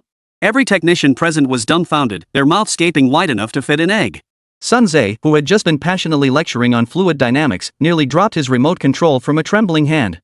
Behind his glasses, his eyes reflected utter bewilderment and profound shock as his entire worldview was shattered. Fly. Fly higher. Fly to the open field. Shirhong urged excitedly from the side. Sun Tse snapped out of his daze, his fingers trembling as he pushed the joystick. The drone obediently began its ascent, carrying the heavy water bucket toward the open area designated by the director. It hovered about 7 or 8 meters above the bucket. Behind him, the technical team collectively gasped. Some unconsciously rubbed their eyes. Impossible. A technician muttered under his breath, the thrust-to-weight ratio is completely off. It's still climbing? Sun Tse exclaimed in disbelief. The scene before him shattered his understanding of science. This drone, loaded with 100 kilograms of water, was actually taking flight? No. No. As he thought, Sun Tse gradually calmed down, propping his chin as he pondered aloud. It must have forced itself into flight by exhausting its energy reserves to the absolute limit. Yes, that must be it. Hearing this, the group of technicians snapped out of their stunned silence. Right. Exactly. If a drone forcibly depletes its material lifespan, it could indeed carry payload several times its original capacity. No wonder. I said it, how could such an aerodynamically impossible frame possibly carry such a massive water tank? As he spoke, Sun Tse continued. Director Shi, Team Leader Su, I estimate this drone's energy reserves are completely depleted. We absolutely cannot open the floodgates to release water otherwise. A flicker of fear crossed his face. The engine would explode on the spot. Explode? Explode my ass. I told you to open the floodgates, so just do it. Why all the nonsense? Shi Hongyi snapped, his face flushed with anger. Despite his years as fire chief, he admittedly lacked expertise in technical fields. But his years of experience with firefighting equipment told him this drone's engine wouldn't blow up so easily. The video footage only reinforced his suspicion. Hearing Shi Hongyi's words, Sun Tse hesitated to speak up. He had repeatedly tried to prevent the drone from taking off, suspecting it would tip over and crash. But in the end, it had taken off without incident. If he continued to object now, Director Shi might immediately report him to higher-ups for insubordination. With a resigned sigh, Sun Tse complied with Shi Hongyi's request and issued the irrigation command. The moment the release button was pressed, the massive trash can-shaped water tank's gates roared open. The next moment, whoosh! A torrent of water mixed with foam poured down like a raging flood. A powerful jet of water struck the marked area with pinpoint accuracy. The thunderous roar of water crashing against the ground reverberated across the entire test site. It kicked up massive splashes in thick mist, instantly forming a small artificial lake on the ground. The sheer volume and force of the impact caused everyone present to instinctively step back, their faces and bodies drenched by the splashing water. Though its water pressure and coverage fell short of the second-generation machine's terrifying capabilities, its stability and impact far exceeded everyone's expectations. The spray was rock solid, not a single drop missed its mark. Sun Tse's hand trembled violently as he held the remote control, droplets coating his glasses without a thought to wipe them away. Behind his gold-rimmed glasses, his eyes widened like copper bells, his expression a complex blend of bewilderment and immense astonishment. For Sun Tse and the team of technicians, it felt like witnessing a technological nuclear explosion. They stared at the crude yet seemingly limitless golden prism and the vast puddle on the ground that proved everything, their faces frozen in disbelief. It didn't explode? This can't be. Why? Sun Tse's lips trembled as he muttered to himself, his voice drowned out by the roar of the rushing water. The drone had instantly dissipated its force despite being nearly depleted of energy. Despite extreme cooling, the engine hadn't exploded?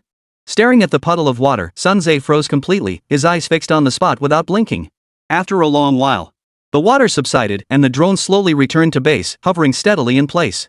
Only then did Sun Tse snap back to reality, standing with a solemn expression, utterly speechless. How on earth did this drone manage that? Despite being exposed to extreme heat, the metal hadn't softened upon instant cooling. Could it be? Was it due to the materials inside? As the thought crossed his mind, Sun Tse's eyes lit up. Right. There's something wrong with the internal materials. To figure it out, he had to disassemble the interior. See what exactly was causing it. As this thought crossed his mind, Sun Tse set down the remote control and was about to grab his tools to disassemble the drone. Su Shuyi suddenly reached out to stop him and spoke up. Hold on. Refill the water and test it again, both low altitude and high speed flight tests. Hearing this, Sun Tse whipped his head around, his mouth gaping in disbelief as he stared at Su Shuyi. What? We need to do flight tests? That's impossible. He was so startled he dropped the wrench he was holding, his face contorted with resistance. Achieving stable flight with this type of airframe drone was already a significant challenge without even adding a water tank. And now they wanted him to attach a 100-kilogram water tank to the drone for low altitude and high speed flight tests? Are you out of your mind? As he thought this, Sun Tse's face grew increasingly grave. He spoke slowly. Captain Su, you don't understand. Under these conditions, low altitude and high speed flight tests are absolutely impossible. Otherwise, the shaking could create centrifugal force issues. The existing steel tow cable simply can't withstand such intense gravitational forces, it'll snap instantly. As soon as he finished, the surrounding technicians snapped out of their daze and chimed in unison. That's right, Captain Su. Even if this drone could open the floodgates under those conditions without exploding, it would only prove there's something wrong with the engine materials, nothing else. Captain Su, we understand your urgency, but drone manufacturing involves multiple parameters. Increasing a parameter like payload capacity could very well cause other components to fail. Exactly. Engineer Sun just opened the gate during slow flight too. The reason it stayed stable was because of his meticulous control. Listening to Sun Tse's words and glancing at the objecting team members, Su Shuyi sneered coldly. Fracture? The drone was carrying a water tank when it flew from the North Experimental Building to the field nearly a kilometer in just 1 minute. You're telling me it could have fractured? Chapter 79, Performing Aerial Stunts While Carrying a Water Tank? 1 minute? Team Leader Su, you must be mistaken. That's impossible? Sun Ze's jaw nearly hit the floor upon hearing Su Shuyi mention 1 minute. That speed was practically on par with a motorcycle. That's nearly 16 meters per second. That's nearly 60 miles per hour. While most commercial drones could achieve that speed. But which drone could pull that off while carrying 100 kilograms of water? Is this even a drone anymore? It's practically a fighter jet. The technicians were all stunned, exclaiming in unison. 1 minute? Team Leader Su, you must have misread it. Even an unloaded drone flying straight can't go that fast. Exactly, Team Leader Su. And that's without factoring in acceleration. A drone needs time to ramp up to speed. Listening to the technician's comments, Su Shuyi glanced at Shi Hongyi. Seeing him nod, Su snorted coldly. I'm not blind. Whether it's possible or not, you'll find out when you try it yourselves. Hearing this, Sun Ze glanced at the two men. Seeing their unyielding expressions, he sighed softly. Judging by their expressions, they clearly weren't going to let this drop. This was practically forcing the issue. Even if he wanted to resist, he probably couldn't. The only way to make them give up completely would be to let them witness the drone crash with their own eyes. But, since the drone had managed to open the floodgates under those conditions earlier, its internal structure probably wasn't as simple as he imagined. Perhaps, it really could be as Su Shuyi suggested, testing through low altitude and high-speed flight? Or, let's test it first. With that thought, he waved his hand to silence the technicians and declared, since Team Leader Su and Director Shi want to see it, let's show them. With that, Sun Ze pulled everyone back, retreating while instructing. Everyone step back. This test is extremely dangerous, don't get too close.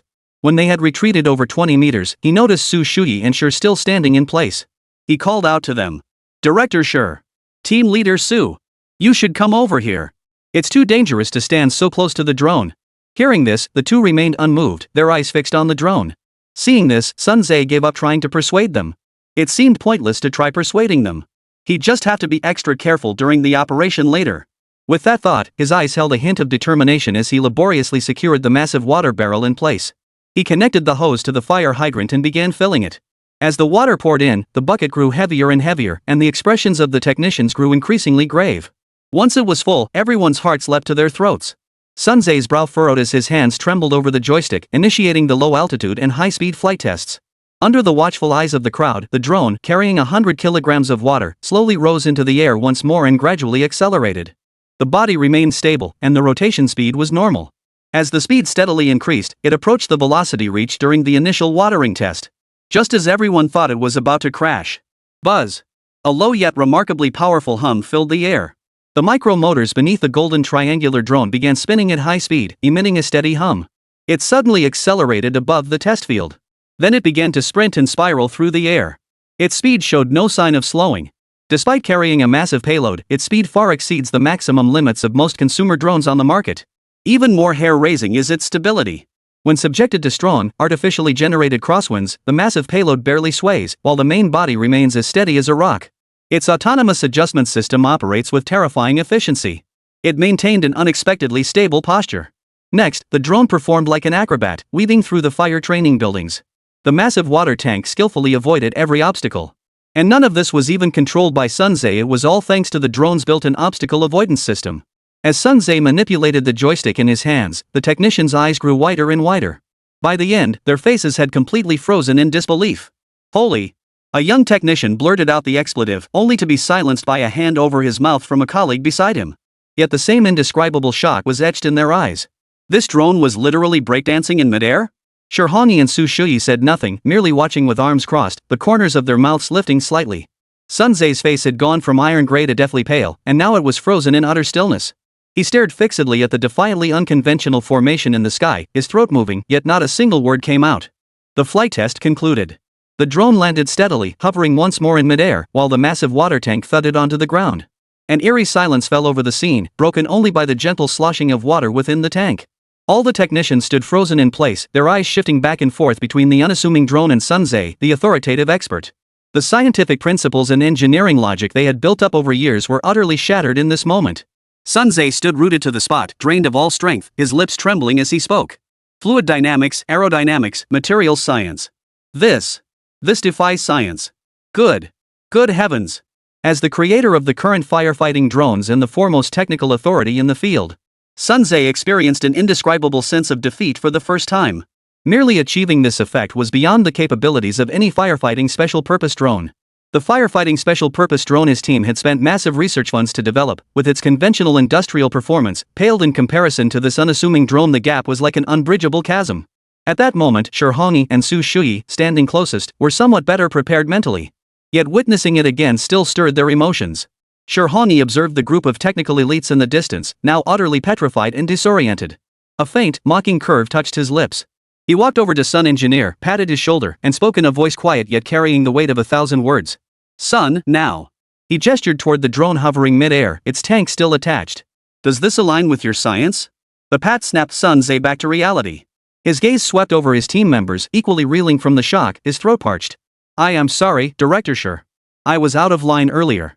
The technological sophistication of this drone far exceeds anything I imagined. I.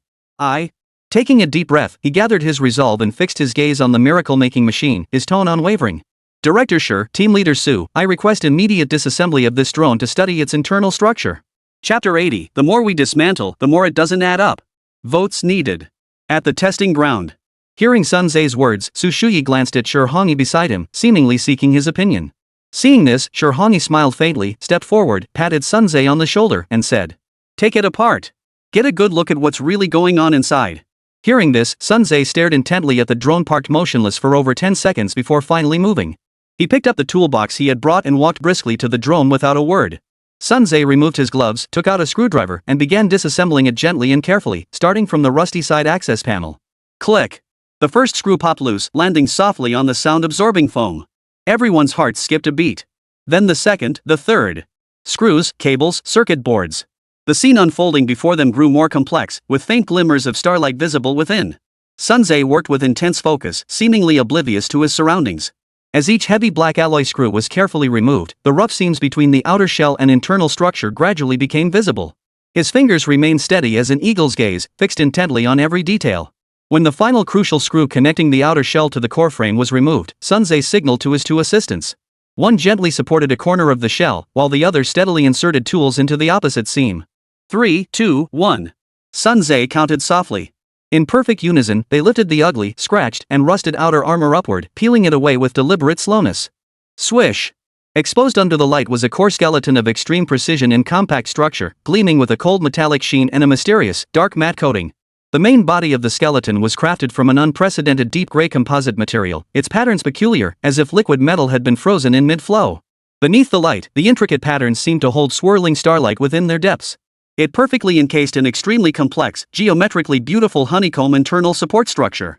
The most striking feature lies at the frame's central core, meticulously shielded and protected, revealing only a few complex interfaces and energy output ports with faintly glowing indigo indicator lights. Precision, strength, mystery. Silent, yet radiating a heart-stopping sense of technological power. Dead silence. Absolute stillness spread through the warehouse, as if even the air had solidified. After a long while. Oh my God! A young technician finally couldn't contain himself, his startled cry shattering the silence. Sun Zhe's lips trembled, trying to speak but unable to form a sound. His fingers brushed over the intricate components, his body quivering slightly, his eyes filled with utter bewilderment. This. What is this? How is this possible? It's just a drone. How could it possibly have such an exquisitely intricate structure? At that moment, Shirhongi's fingers, tapping his arm, froze abruptly. He leaned forward slightly, uttering in disbelief. What the hell is this thing? You call this a drone? Su Shuyi's expression froze, his pupils suddenly contracting. What's going on? How can this drone look like an alien spacecraft? Hearing their exclamations, Sun Zhe picked up the nearby casing for a closer look, then shifted his gaze to the unfolded internal structure of the drone.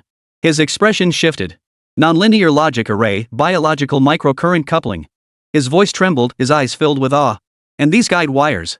This isn't a physical connection, it's a field effect. It's a pure energy conduit. In all his years in the field, he had never encountered such an exquisitely crafted drone. Outwardly, it was cheap engineering plastic and rough soldering, yet inside lay a structure so intricate it defied belief. Dense wiring with aesthetic precision, circuit boards designed for simplicity and efficiency, sensor placement optimized to perfection, ingenious reinforcement at critical junctions, and even the main control chip covered in a complex heat-dissipating and shielding coating that would be nearly impossible to replicate. That derided water tank mounting point? Its connection structure and load-bearing design were brimming with industrial ingenuity, distributing the immense stress of the heavy payload evenly across the entire frame in an exceptionally clever manner. Listening to Sun Tze's highly technical mutterings and glancing at the stunned technicians frozen in place, Shirhani grew impatient. What's the deal, Engineer Sun? Can you explain it in terms we can understand? Seeing this, Su Shuyi chimed in. Yeah, Sun, what's this logic array? Energy channel? We're completely lost. Hearing their words, Sun Tze finally snapped back to reality. Straightening up, his face shed all traces of arrogance and skepticism, replaced only by profound reverence. His voice raspy, he uttered a few words. Director Sure. Team Leader Su. Let me put it this way.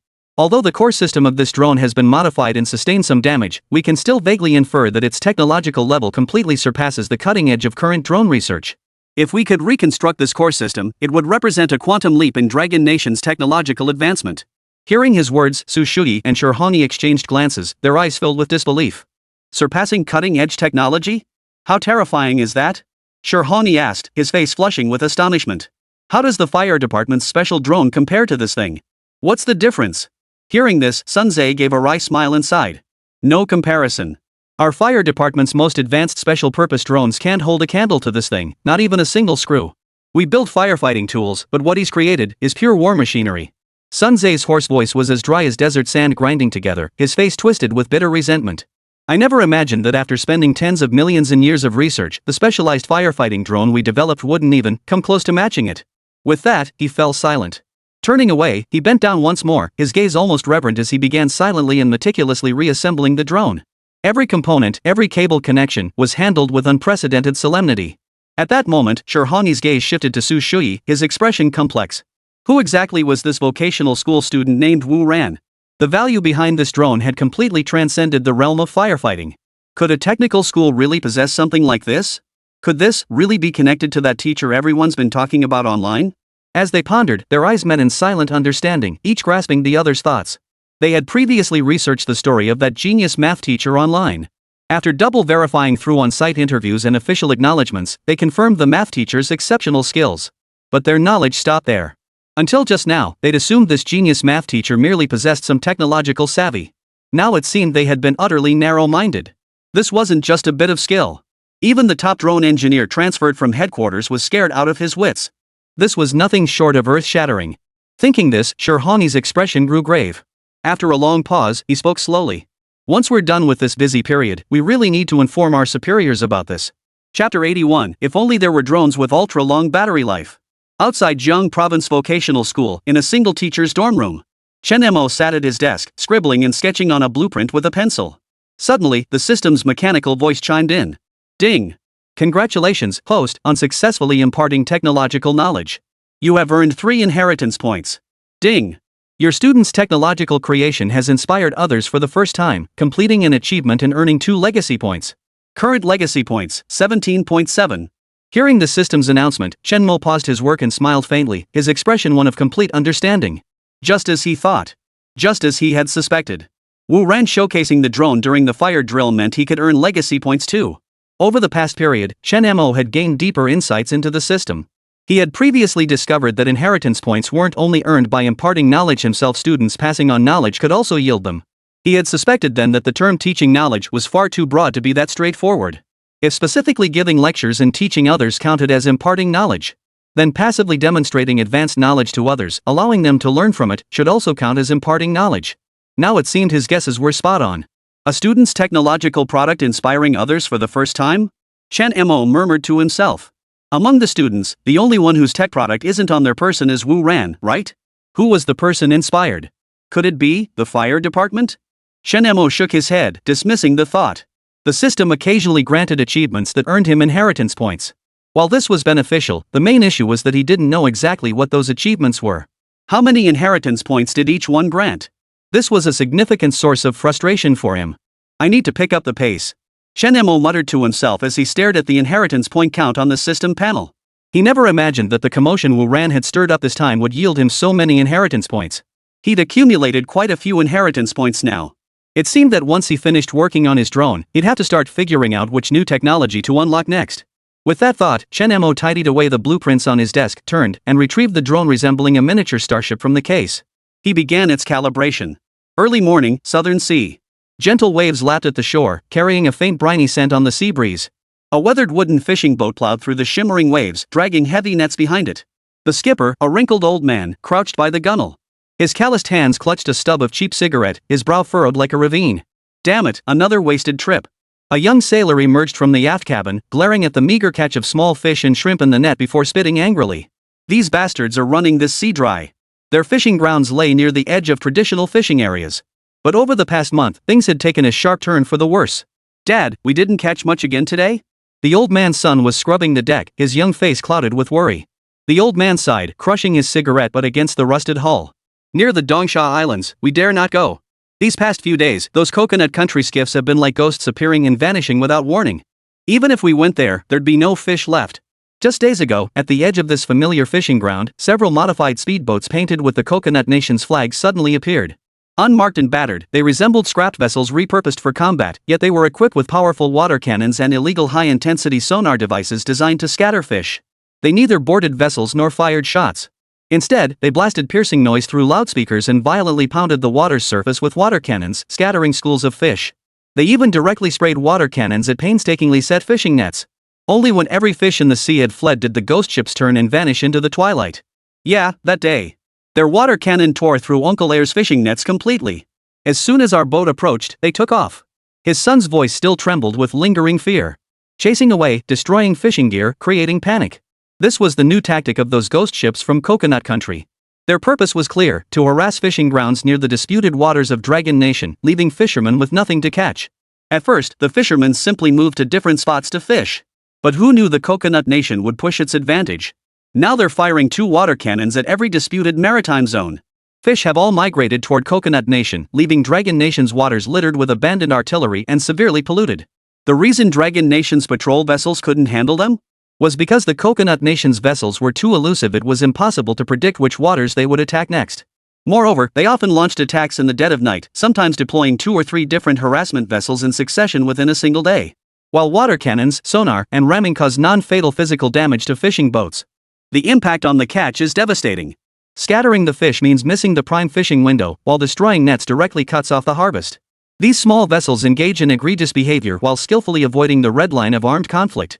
By the time Longguo patrol vessels arrive on the scene, the boats have usually already blended into the vast ocean or slipped into neighboring waters, making it difficult to catch them in the act and respond effectively. Fuel costs, net costs, labor costs. If this keeps up. The old man stared at the empty hold, his voice low. Forget making money this year, just paying back the borrowed fuel would be a miracle. This sea has fed our families for generations, but now. Hearing this, the sailor roared angrily, those bastards. Damn them. Why can't the Dragon Nation patrol boats handle them? Hearing the sailor's words, the old man looked up with a bitter smile. Their ships appear out of nowhere every time. They're almost as fast as the Dragon Nation patrol vessels. They strike quickly, harass us, then vanish. By the time the patrol boats show up, they're long gone. Hearing the old man's words, the sailor remained unconvinced. Then why don't we take our own boat to catch them? Bring some gear. Hearing this, the old man shook his head. It takes our boat 2 hours to reach Dongsha. Staking out and catching them red-handed would take at least another 3 hours. But our patrol boat's operational window is only 4 hours. There's simply no time to set up defenses. Listening to the old man's words, the sailor fell deep in thought. It was exactly as he said. A moment later, a sudden flash of inspiration struck him, and he exclaimed excitedly. Ah Chang, don't you have a drone? Why not have that drone monitor the sea area? Hearing this, the old man's son glanced at the old aerial photography drone tucked away in the corner of the cabin. He gave a wry smile and sighed deeply. My drone only flies 40 minutes on a full charge. It barely manages to capture a wave. Seeing this, the old man's gaze drifted toward the sea, murmuring to himself. 40 minutes? That's far too short a flight time. Are there any drones on the market with longer battery life? The young man named Chang replied with a wry smile. Even the longest-lasting ones only add a few extra hours. Those fishing boats from the Coconut Country come and go without a trace. To keep a close watch on them with drones, you'd need something with dozens of hours of endurance. But drones like that? Ah Chang shook his head. Forget about us in Dragon Nation. Look worldwide, and there's still no civilian drone with that kind of endurance. Chapter 82, the best test is real combat. Votes needed. On the 4th floor of the core laboratory, fluorescent lights flickered. A computer screen projected footage of DTM race car training laps on the Rongqing circuit. A deep blue race car streaked through the DTM curve, leaving a trail of motion blur. The roar of its engine pierced the speakers, causing a single screw on the lab bench to tremble slightly. 220 kilometers per hour. Zhang Heng's eyes burned as he watched the speeding car, his Adam's apple bobbing. His fingertip traced the frozen speed data on the screen. My drone's max speed is only 132 miles per hour. That's a huge gap. A flicker of disappointment crossed his eyes. His speed-optimized drone was already exceptionally fast in the drone world. But compared to this race car, there was still a huge gap. In fact, it couldn't even keep up with the drones used for tracking shots on DTM racetracks. Zhang Heng sighed to himself. He knew full well that speed-optimized drones, compared to the others in his class, to truly make a difference. Take Lu Zhao's endurance and Wu Ran's payload capacity, for instance. These specialized drones were already formidable in their respective fields simply by matching cutting-edge drone technology. But when it came to speed specialization, there was simply nowhere for his drone to shine.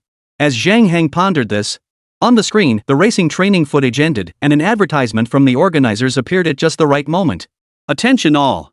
Due to filming requirements for the upcoming DTM Masters Championship, we are now soliciting drone proposals from across the internet.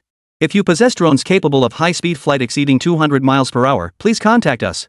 If your drone is selected for the competition, a generous bonus will be provided to support your participation. Additionally, we will fund promotional activities for your drone. Hearing this, Zhang Heng's eyes lit up. He nearly jumped up in excitement, exclaiming, "A tender for high-speed drones? What an opportunity!" Amidst his excitement, the realization that his own drone only reached 132 miles per hour quickly replaced his excitement with a look of despair. Over 200 miles per hour. My drone can't even come close. Just then, a teasing voice chimed in. "You want to chase down a steel beast with your drone?" Lu Xiao, standing nearby, chuckled indistinctly with a toothpick in his mouth. The battery module in his hand emitted faint green sparks. One push of the throttle and you won't even catch a whiff of its exhaust. Shut up! Lu Xiao's words instantly soured Zhang Heng's mood. He slammed his fist on the table, a flash of resentment flickering in his eyes. Teacher Chen said the path of specialization is bottomless. There must be room for improvement with my drone. He pulled up the latest fluid dynamics simulation for his drone, studied the data, took a deep breath, and continued. Even if it's not fast enough now, I have to try it. With that, he snatched up the tablet beside him, turned resolutely, and headed toward the 7th floor. Watching his retreating figure, Lu Xiao murmured thoughtfully. The path of specialization. Could my drone also keep improving? 7th floor core laboratory. The core resonance of the anti-gravity field balancing ring hummed like the low chant of a giant whale. Chen Mo's fingertip brushed against the suspended silver sphere, sending a ripple across its surface. At that very moment. Thump! Thump! Thump! Thump! Thump! Thump! A series of urgent knocks sounded at the door. "Teacher Chen, I need to talk to you." A voice called out from outside the door. Hearing this, Chen Mo paused, then called out toward the door, "Come in." The lab door swung open. "Teacher!" Zhang Heng called out, rushing in while holding up his tablet. "Zhang Heng? What is it?" Chen Mo looked at the teenager before him, puzzled. Teacher Chen." Sweat-drenched Zhang Heng's temples as he handed the tablet to Chen Mo, panting heavily. Chen Mo took the tablet. The screen displayed a roaring DTM race car alongside drone parameters marked with a massive speed differential. At that moment, Zhang Heng continued. I want to go to Rongcheng. I want to use my drone to film the DTM races." Chen Mo stared at the tablet, silent. Seeing no response, Zhang Heng took a deep breath, steadied himself, and pressed on. "Teacher Chen, please agree to this. The best wind tunnel is the racetrack itself. The ultimate test is the chase. 1,000 simulations can't match one real-life battle." Hearing this, Chen Mo paused slightly, then slowly lifted his head to look at him. This kid really has some ideas. He actually wanted to use drones to film a race. It could work, I suppose. Chen Mo replied indifferently. Zhang Heng's excitement surged, only to be instantly doused by Chen Mo's next words, like a bucket of cold water. "But your drone can't reach 200 kilometers per hour yet. And even if it could, the frame wouldn't withstand the wind pressure at that speed. Supersonic turbulence would tear it to shreds." Chen Mo's voice remained steady as he pinpointed the critical issue. Truthfully, he was inclined to let Zhang Heng compete. After all, once Wu Ran's drone was built, it had only been showcased at the fire department, yet it had successfully imparted knowledge and earned him a significant number of inheritance points. If he were to compete in a major tournament, he'd surely gain even more inheritance points. However, his drone simply didn't meet the competition standards. Hearing this response, Zhang Heng lowered his head, his expression clouding with disappointment. "Teacher, I know, but I really want to participate." He lifted his head, his eyes burning with determination. Seeing his expression, Chen Mo smiled faintly. A love for learning was a good thing, and he certainly wouldn't dampen his enthusiasm. As for this problem, it wasn't that difficult to solve. With that thought, Chen Mo picked up a pen and tapped it on the trembling vortex generator simulation diagram displayed on the tablet. He spoke slowly.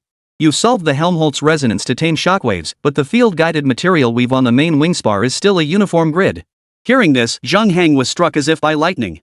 This? Teacher Chen is actually going to mentor me. Thinking this, he quickly pulled out a notebook and began taking notes. Scene direction materials, uniform grid. No. That's it. This was the very bottleneck he'd been struggling with for so long. As he frantically scribbled, Chen Mo's fingertip traced the reinforced carbon fiber layer at the screen's leading edge and continued. Uniform grids work perfectly at subsonic speeds, but the moment you break the sound barrier, stress concentrates here. Chen Mo pointed to the wing spar junction on the blueprint, concentrated explosion. Material dissipation consumes 70% of the field energy. The remaining energy barely suffices for deformation, let alone breaking through. Hearing his words, Zhang Hang's face instantly clouded with despondency. He had noticed this problem too, but he had no idea how to address it. If he tried to reduce material internal dissipation, speed would inevitably suffer. It was a dead end. As he pondered, Chen Mo's pen suddenly shifted direction. With a flick of his finger, he summoned a complex molecular chain model. Want 290? Then make non-uniformity the spearhead that breaks through barriers.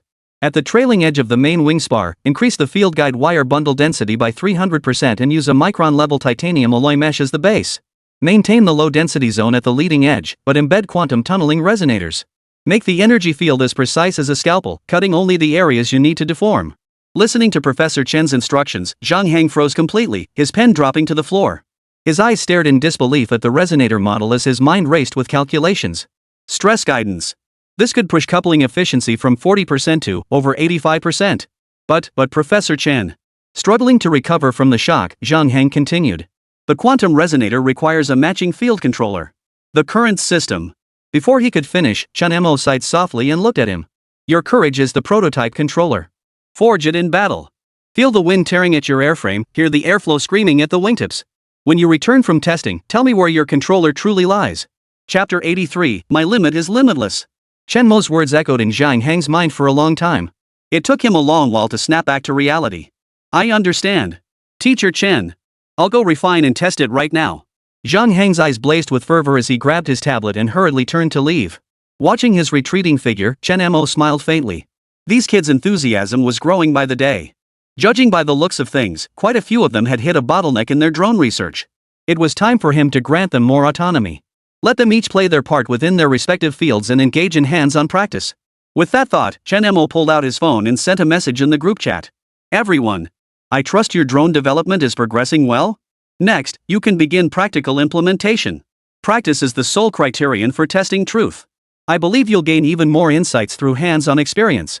The moment the messages appeared, the group chat erupted with excitement. Practical application? Our drones can finally be put to use. Long live Teacher Chen. Finally, the day has come. I've been wanting to use my drone for high-altitude operations, now I finally have the chance. Long live Brother Chen. I'm taking my drone to the diving competition, don't try to stop me. Seeing everyone's overly excited reactions, Chen Mo paused for a moment before adding one more thing. But remember, you must still practice while keeping a low profile. Got it? At his words, everyone responded with firm affirmation. Of course. Rest assured, teacher. I'll definitely keep a low profile. Brother Chen, you needn't fret.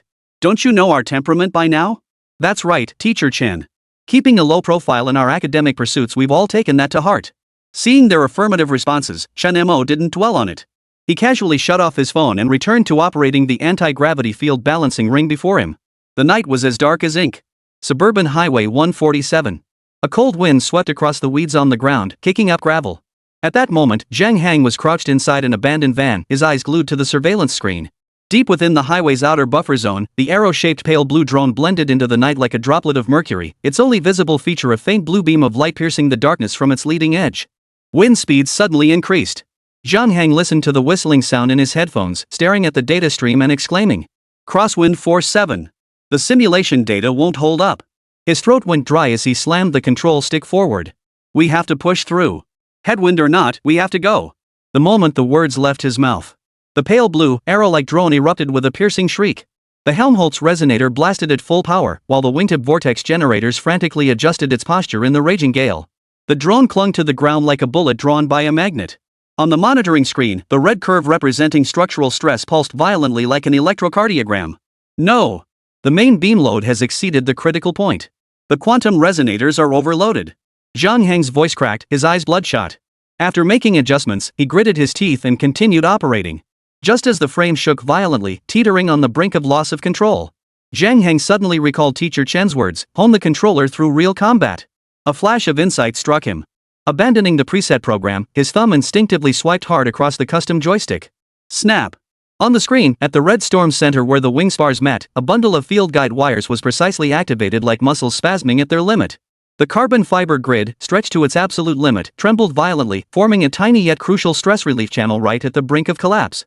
The data stream, which had been screaming alarms moments ago, miraculously stabilized for an instant. Whoosh!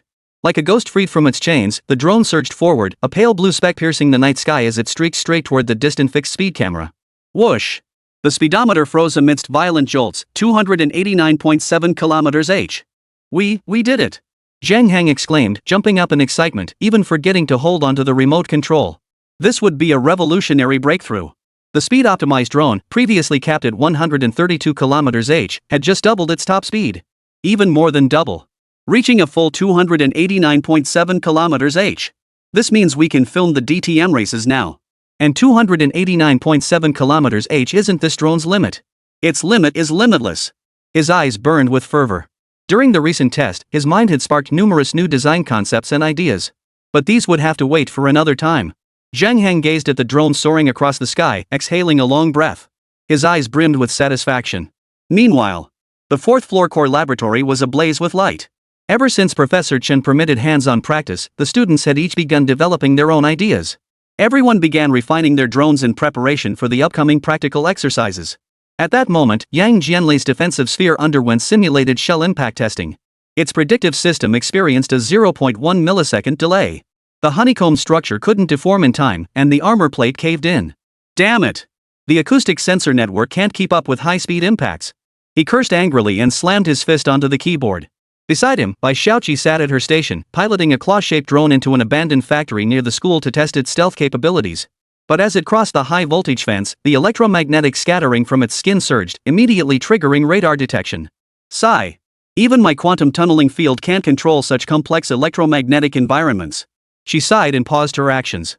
Meanwhile, Wu Ran's triangular prism cargo drone was attempting to move steel plates weighing over 200 kilograms within the school grounds. But similarly, before the drone could even take flight, an ominous metallic groan emanated from its load-bearing joints. The gradient lattice optimization failed to counteract the dynamic torque, and the adaptive stress flow guidance algorithm proved riddled with flaws in actual combat. Looks like this cargo system still needs refinement. Wu Ran looked equally exasperated as he halted his operations. Only Lu Zhao's diamond-shaped endurance drone hovered silently. Its tender green hull connected to the Academy building's power grid, a flat panel displaying rapidly rising numbers. 38th charge-discharge cycle. High entropy alloy interface loss rate, 0.003%. Still no good. Damn it. It's the material again. The problem lies entirely with the field-conducting material. Lu Xiao suddenly shouted. Brother Chen said we need to give the structure a soul, but our metal skeleton doesn't understand the language of strain. At his words, the group fell silent. Their drone development had reached a critical bottleneck. Their computers were filled with experimental reports. When they accessed the public database, these reports all pointed to the same conclusion. That is, the microscopic topological structures of existing field-conducting materials cannot respond to millisecond-scale multiphysics field fluctuations. Simply put, they simply weren't good enough. These materials aren't sufficient for them to achieve specialization. Their specialization isn't powerful enough either. Their payload capacity is too low, endurance too short, defense too unstable, reconnaissance too conspicuous. This won't do. I need to find Teacher Chen. Lu Xiao slammed his fist on the table in frustration. He had sensed long ago that his drones could surpass 14 hours of endurance. But for some reason, he just couldn't make the breakthrough. Zhang Heng had gone to seek Teacher Chen's help before, so he would go too. Now, only Teacher Chen could help him. With that thought, Lu Xiao grabbed his drone and a stack of blueprints, heading toward the 7th floor. Chapter 84, Competition First, No Friendship. Votes needed. The heavy metal door of the 7th floor core lab slid open, briefly blending the hum of magnetic fields inside with the outside noise. Lu Xiao stepped inside, clutching his bright green rhombic endurance drone and a stack of design blueprints worn thin from constant use. Brother Chen. Look at this high-entropy alloys interface loss. I've optimized it 7 times already, but the coupling efficiency is still stuck at. His voice trailed off abruptly. At the central control console in the lab, Chen Mo was nodding slightly, observing another figure. The figure held a tablet up for Chen Mo, their voice brimming with uncontrollable, almost shrill excitement. Professor Chen. 289.7. 289.7 kilometers per hour. The wind tunnel simulation was right. I just tested it on the suburban highway. Following the commotion, Lu Xiao looked over and froze in astonishment. Zhang Hang? His signature fanatical gaze, cheeks flushed crimson with excitement, and hair tousled as if he'd just emerged from a gale. Hearing the commotion, Zhang Hang whipped his head around. Recognizing Lu Xiao, he grinned from ear to ear, utterly triumphant. Yo! Isn't this my bro Xiao? Perfect timing. See that? 289.7 kilometers per hour. Almost 300 kilometers h. Who was it saying I couldn't keep up with those DTM race cars? Looks like they might be the ones struggling to catch me now. He turned to Chen Mo, grinning and waving his arms so wildly he nearly knocked over the equipment beside him. Teacher, you wouldn't believe it. Last night the wind was so strong it nearly blew my drone away like a kite. At the last second, I twisted the joystick just like you taught me. Holy crap. That feeling. Like unblocking the run and do Meridian's whoosh. It just shot up. As he listened, Lu Xiao caught sight of the frozen number 289.7 kilometers h on Zhang Hang's tablet screen. His pupils instantly contracted. He actually broke through? Holy? That's insane. Wasn't it only 132 kilometers h before? Now it's doubled? No way. I can't let this guy overtake me. I need to seek guidance from Teacher Chen too. The thought sent a surge of intense motivation coursing through him. The anxiety on Lu Xiao's face instantly gave way to a stubborn focus. He strode over to the control console in a few strides, setting his rhombic drone down on the adjacent workstation with a soft thud, completely ignoring Zhang Hang's showboating. Lu Xiao flipped his drone to the inner pages, rapidly tapping the molecular structure simulation of the high-entropy alloy solid electrolyte and a chart, speaking at breakneck speed. Professor Chen, look at mine. Look at mine. This thing, it's on its 38th charge-discharge cycle. The loss rate at room temperature is stable at 0.003%. That's the limit, right? But it just won't respond to dynamic field changes. The efficiency is stuck at that point and won't increase. As he spoke, he nudged Zhang Hang's arm with his elbow in annoyance, as if he were in the way. Zhang Hang's thing might skyrocket, but its consumption is still being dragged down by my big battery. Without my stable health bar, his berserker charge would turn him into scrap metal in minutes. Zhang Hang stumbled from the shove, his smug expression freezing. He muttered an annoyed "Damn it. Hey, hey, hey. How unreasonable. Who needs to carry your health bar anyway? Once I optimize my controller and boost the field energy efficiency, power consumption will definitely drop. Besides, I haven't even asked you to optimize my massive battery yet. You're stuck here like you're constipated, how dare you? You! Lu Xiao's face flushed crimson at the constipation comparison. He opened his mouth to retort, but the words died on his lips. No. I can't. Technical discussions require decorum. He took a deep breath and turned to Chen Mo, his eyes once again filled with urgency. Brother Chen, I swear I'm not picking a fight with him. The crux is interface efficiency. High-entropy alloys are rock-solid stable but rigid as a stone. Field-conducting materials demand rapid, precise micro-adjustments for structural changes. But this thing? It plods along, completely out of sync. Sure, its health bar is long, but when it needs healing, it can't keep up. No matter how fierce the output, it's useless. It has to understand the language of variable structures. As he spoke, Lu Xiao's fingers nearly pierced the blueprint. Chen Mo watched silently as the two students with vastly different styles clashed and argued before him, letting out a helpless chuckle. These two. One had just broken through the speed barrier, tail held high, bragging like crazy. The other was stuck at a stamina bottleneck, scratching his head in frustration while still finding time to take a dig at his rival. Neither of them was exactly a saint. Chen Mo didn't interrupt immediately. Only when the two locked eyes in a standoff, poised to launch another round of technical jabs, did he gently tap the console's surface. The crisp tap instantly silenced the lab. Zhang Hang and Lu Xiao both realized they'd overstepped, reluctantly shutting their mouths and standing at attention. Yet the stubborn defiance in their eyes burned as fiercely as ever. Seeing this, Chen Mo's gaze first settled on Zhang Hang. The data confirmation is all that matters. You've proven your approach. 289.7 kilometers per hour, that's nowhere near your limit. But it's sufficient for the DTM race filming. Combine the wind tunnel data with your real-world driving experience to refine your control logic and stress guidance algorithms, then solidify them into the system. The race is imminent, make the most of your time. Yes, Teacher Chen. I'll get it done. Zhang Hang snapped to attention, his earlier demeanor vanishing as he brimmed with eager determination. I'll analyze last night's data stream immediately. When the time comes, I'll definitely make my mark at the DTM filming. With that, he flashed a grin at Lu Xiao, followed by a less than friendly expression. Grabbing his tablet, he turned and dashed out, his footsteps leaving a trail of wind.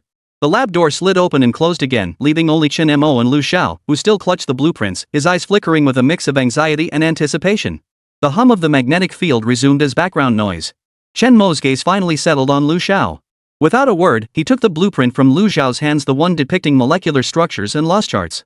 His fingertips traced the section representing the stable crystal structure of the high-entropy alloy, then tapped the curve illustrating the excitation zone of the field-conducting material and structural stress variations. Understand the language of strain? Chen Mo raised an eyebrow slightly, his tone carrying a hint of guidance. The direction is right, but you taught it the wrong grammar. At those words, Lu Xiao's breath caught, his gaze instantly sharpening like a torch. Syntax? Teacher, you mean I'm activating the high-entropy alloy incorrectly? Chen Mo didn't answer directly. His fingers traced the intricate lattice paths of the high-entropy alloy on the blueprint. Stability comes at the cost of inertia. You've been forcing it to change with intense field energy, like beating a stone with a club to make it dance. Inefficient, crude, and naturally high in energy loss. As he spoke, he abruptly stopped, his fingertip jabbing forcefully at the microscopic interface between the two materials. The key lies here. Watching Professor Chen's movements, Lu Xiao immediately leaned in, nearly pressing his eyes against the blueprint. The interface isn't a battlefield of mutual destruction, it's the throat that must learn to understand. You've been feeding it pulse commands, simple and brutal. Why not try frequency resonance instead? The strain waves in field-guided materials pulse like a heartbeat. High-entropy alloys also have their own lattice vibration frequencies. Find that resonance point. Remember, don't hammer. Guide and resonate. Let the high-entropy alloy's lattice actively and comfortably fine-tune its structural deformation path under your field wave's traction. Your high input field strength becomes a conductor's baton, naturally reducing losses below the threshold. With that, Chen Mo withdrew his light pen, the projection fading away. He added one final remark. Got it? Use resonance frequency as a catalyst to lower the activation energy barrier, channeling energy precisely where it's needed. Listen to the language the structure speaks, don't force it to obey. After hearing Professor Chen's guidance, Lu Xiao froze completely, as if a bolt of lightning had cleaved through the fog in his mind. Chapter 85. Too fast won't do. Sustainability is key. Vote request. 7th floor core laboratory. Lu Xiao stared in astonishment, his mind replaying Professor Chen's guidance. Right. Existing endurance specialized drones could only achieve 14 hours of operational time. The root cause isn't insufficient power, it's insufficient ingenuity. He'd been trying to force high-entropy alloys into high-speed deformation patterns, ignoring their inherent rhythms. Energy field synergistic coupling, resonance frequency is the key. Holy crap! Lu Xiao murmured in a daze, then suddenly grabbed the blueprint, his fingers trembling with excitement. I get it. Professor. It's not that it can't learn, it's that I've been teaching it like an idiot. Pushing in the wrong direction is futile. Give me 3 days, no. 2. I'll rewrite the grammar. I'll make the stone dance on its own. Seeing the wild fervor blazing in his student's eyes, Chen Mo knew the breakthrough had been found. Go! But remember, stability is its foundation and its pride. Don't sacrifice its roots for efficiency. Hearing Chen Mo's words, Lu Xiao nodded vigorously. Clutching his precious drone and blueprints as if holding a burning flame of hope, he dashed out of the lab like the wind, forgetting even to close the door gently. His excited, high-pitched mutterings echoed down the corridor. Resonance frequency, coupling, lowering the energy barrier. Yes. That's it. The lab fell silent once more, filled only by the harmonious hum of the magnetic field. Chen Mo walked to the control console, his gaze fixed on the endless night beyond the window, as if piercing through time and space. Lu Xiao's question had sparked a glimmer of insight within him. Perhaps the field guiding material itself required such a resonant evolution? 2 days later. A quiet lab in the corner of the 4th floor. The fading light of sunset filtered through the blinds, casting mottled shadows across the workbench crowded with precision instruments and battery prototypes glowing with a faint green light. Lu Xiao's eyes were bloodshot, yet his gaze was astonishingly sharp as he stared intently at the rapidly fluctuating numbers on the screen. The computer now displayed data from ongoing charge-discharge cycle tests. Beside it, the tender green drone lay like a quiet living entity, emitting a soft green glow. The air hummed with a faint buzz and the low murmur characteristic of high-frequency vibrations. Suddenly, the percentage figure representing high-entropy alloy solid electrolyte field conduction structure coupling efficiency loss on the screen plummeted. 0.0028%, 0.0021%, 0.0016%, 0.0010%. Finally, after a breathtaking pause, it stabilized at 0.0007%.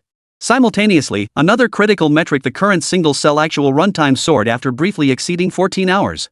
18 hours 45 minutes, 19 hours 22 minutes, 20 hours 7 minutes, 22 hours 14 minutes.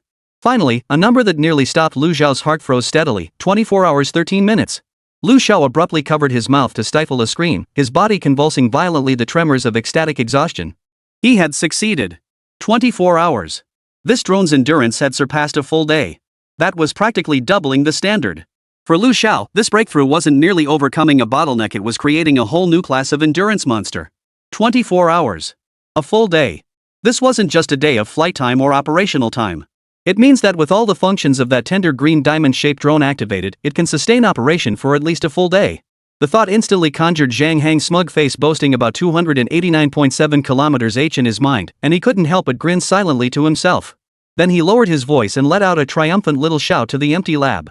Zhang Hang, what good is your speed? I could keep this thing going for 10 days straight. Speed isn't everything, it's endurance that counts. A few days later. Rongqing International Circuit.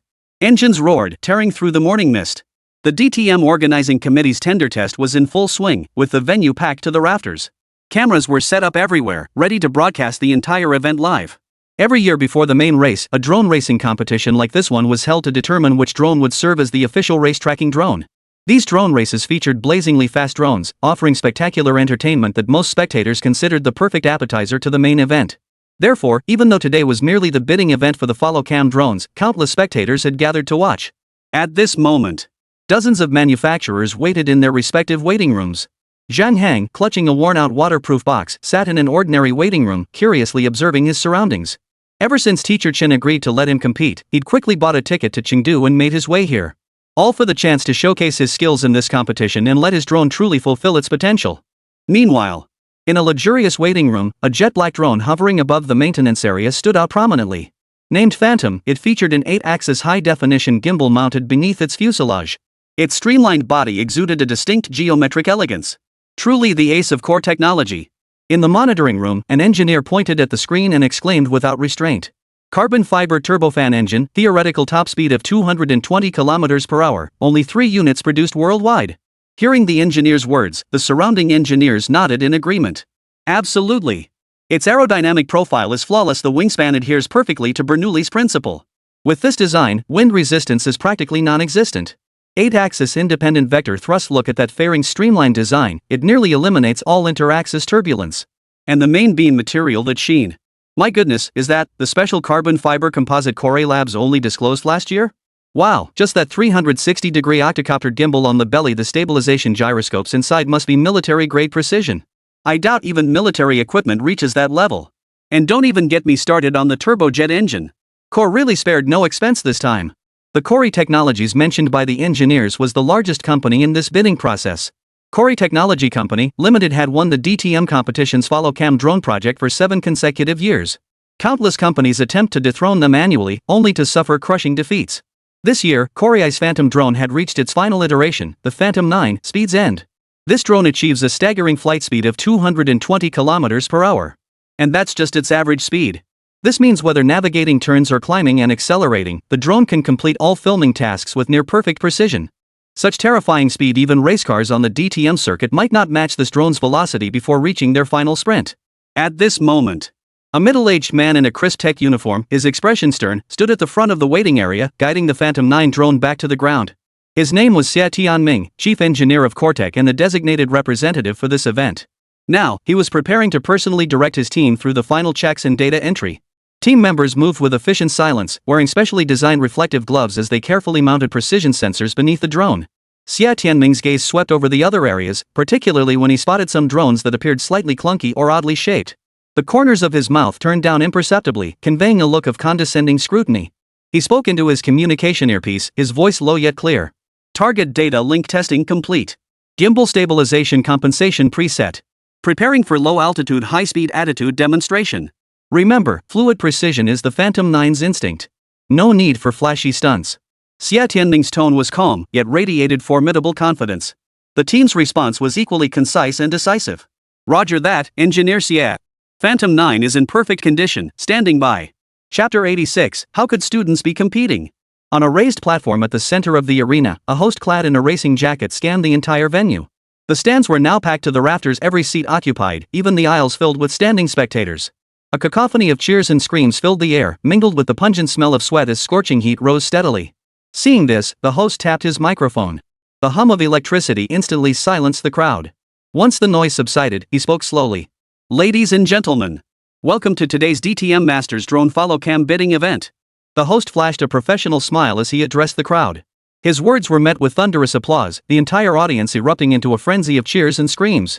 Seeing this, the host smiled and continued. Allow me to introduce the event organizer, DTM race director Wang Haitao. Pointing toward the VIP viewing platform, the host continued. With that, Wang Haitao stood up from the VIP viewing platform with a smile, bowed to the crowd, and then sat back down. He was the event organizer in charge of overseeing all drone procurement matters. After he sat down, the host smiled slightly and continued the introductions. Next, let me introduce the competitors for this race. First up is the 7-time consecutive drone champion, Core Technology Company, Limited. As he spoke, a large gate on the competition field slowly opened. Xia Tianming and a team of technicians placed the Phantom 9 drone onto a launch platform and rolled it out. The crowd erupted in gasps as the Phantom 9 rolled into view. Is this the legendary Phantom 9? That design, that frame. Whoa, it's absolutely stunning. This drone is an epic industrial masterpiece. Undoubtedly the pinnacle of technological achievement. I can confidently say the Phantom wasn't just built for DTM, it represents the Everest of modern drone technology. Some of its integrated systems even surpass current military standards. Seriously? It's just a drone. How terrifying could it be? What do you know? This drone is truly a masterpiece of technology. The speed ceiling in the drone world. The speed of Core Technology's Phantom series drones is already among the strongest on the market. As the crowd gasped in astonishment, the livestream chat erupted in excitement. Holy crap! Is this the drone dubbed the end of speed? It's so sleek. That jet black finish looks incredibly high-end. Did Core Technology really follow the rumors and iterate the Phantom series to its final version? Looks like this year's champion is already decided. Core Tech wins every single year. I feel like this competition isn't even worth watching anymore. From the VIP viewing platform, Wang Haitao watched the crowd's reaction and let out a relieved smile. Turning to the technical advisor beside him, he whispered with a chuckle. Old Lee, did you see that? Now that's a pair of eyes worthy of DTM's speed and passion. Corey hasn't let us down, this gold standard is solid. The technical advisor beside him nodded repeatedly, his gaze fixed on the Phantom. With Xia Tianming personally leading the team and the Phantom. Frankly, Mr. Wang, the other teams, they're basically just making up the numbers. Wang Haitao smiled, neither confirming nor denying the statement. The approval in his eyes spoke volumes. The Phantom 9 drone embodying the very essence of speed. As the fastest drone on the market, the technology it embodies is virtually unparalleled, unmatched by any predecessor and unlikely to be surpassed by any successor. For Core Technology to win was practically a piece of cake. As the crowd gasped in awe, the host continued the introduction. Over a dozen manufacturers followed in succession, but they were all representatives of small drone companies. When they saw the Phantom's sci-fi-inspired design and the elite-level professionalism of the Corey team, disappointment and defeat were written all over their faces. What's the point of competing? Just the cost of their gimbal alone probably matches our entire R&D budget for a whole drone. Well, it's all about participating. Just getting our name out at DTM was worth it. Taking on Corey head-on? That'd be courting humiliation. They win every year. I feel like coming here to bid is just a waste of money. The representatives from various manufacturers sighed in self-deprecation, their eyes involuntarily drawn to the understated yet dazzlingly black drone. As the host introduced the final contestant. And the final contestant is Zhang Hang from Jiang Province Vocational School. The host glanced at the report in his hand, rubbed his eyes, and nearly thought he'd misread it, his voice brimming with astonishment. What on earth was this? A student? Just as he was puzzled, the audience, hearing the host's words, was equally stunned. What? Students? How can students be competing? This is ridiculous. What kind of drone could a student possibly build? Maybe a paper airplane, but that's about it. Exactly. This is a mistake. Why would students be here? From what the host said, it sounds like they're vocational school students? Jiang Province Technical School? Never heard of it. Why come all the way to Chengdu for this tender? The live stream audience was stunned by the host's words. What student? Has this DTM master competition really lost its prestige? A drone following contest and students are competing? Jiang Province Technical School? That name sounds familiar. Can't quite place it.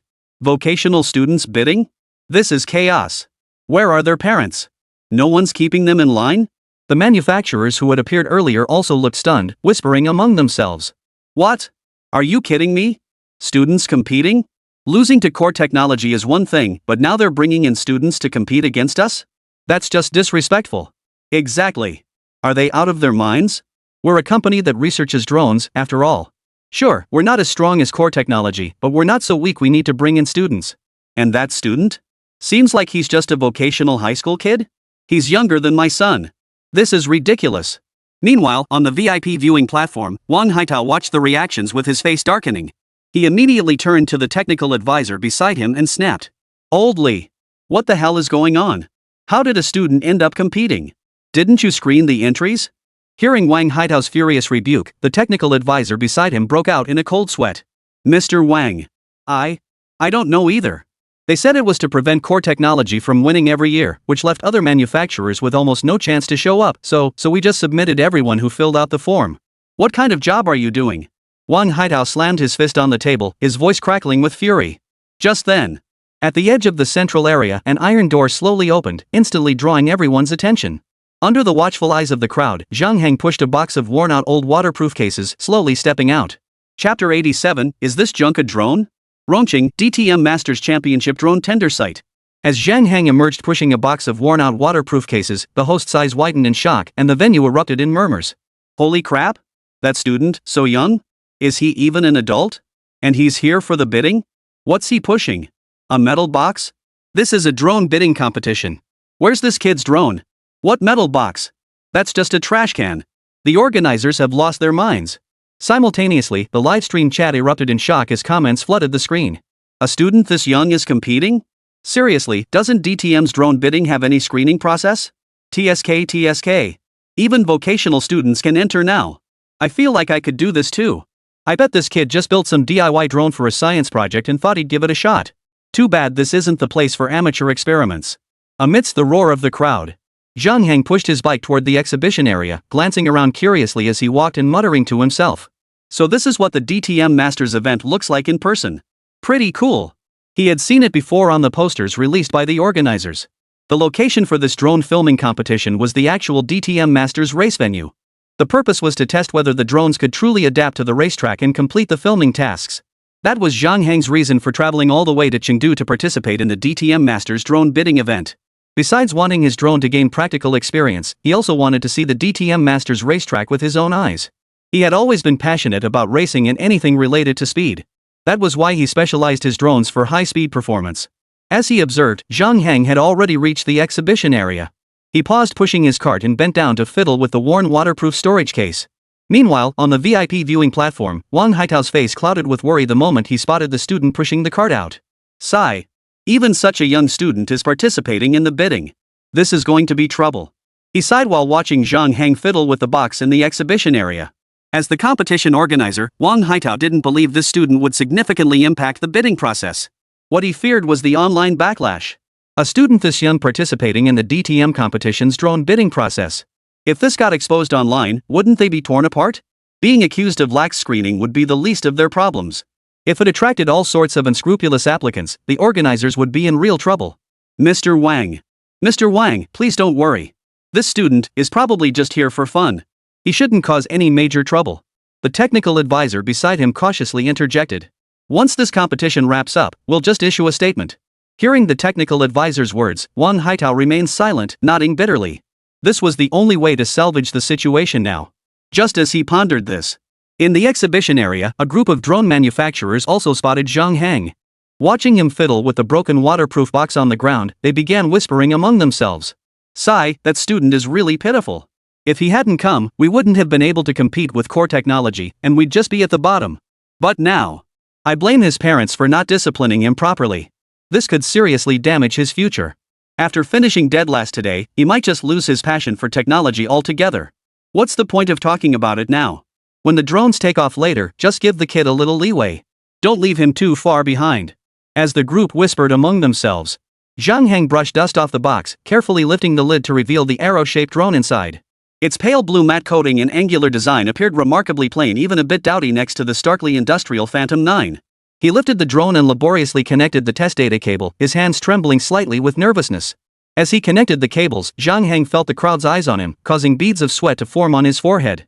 Though usually carefree and easygoing in class, he found himself unable to relax in this setting. Even with his head down, he could still feel those surprised stares. Then, from the audience, people saw Zhang Heng pull out an arrow-shaped drone and immediately murmured in disbelief. Holy crap! What the hell is that thing? A drone? How come it doesn't have any propellers? Seriously? What is that junk? All dusty and gray, looks like it was scavenged from a scrapyard. Dude, did you walk onto the wrong set? The kids' toy section is at the park next door. If this thing can actually fly, I'll call it Dad. Racing? Corey's Phantom 9 could blow it to pieces with the wind it generates when accelerating. The moment that arrow-shaped drone appeared, the livestream was flooded with scornful comments. Are you kidding me? This is a drone? My kids' toys look more advanced than this. What brand is this drone? I've never seen a design like this before. What brand?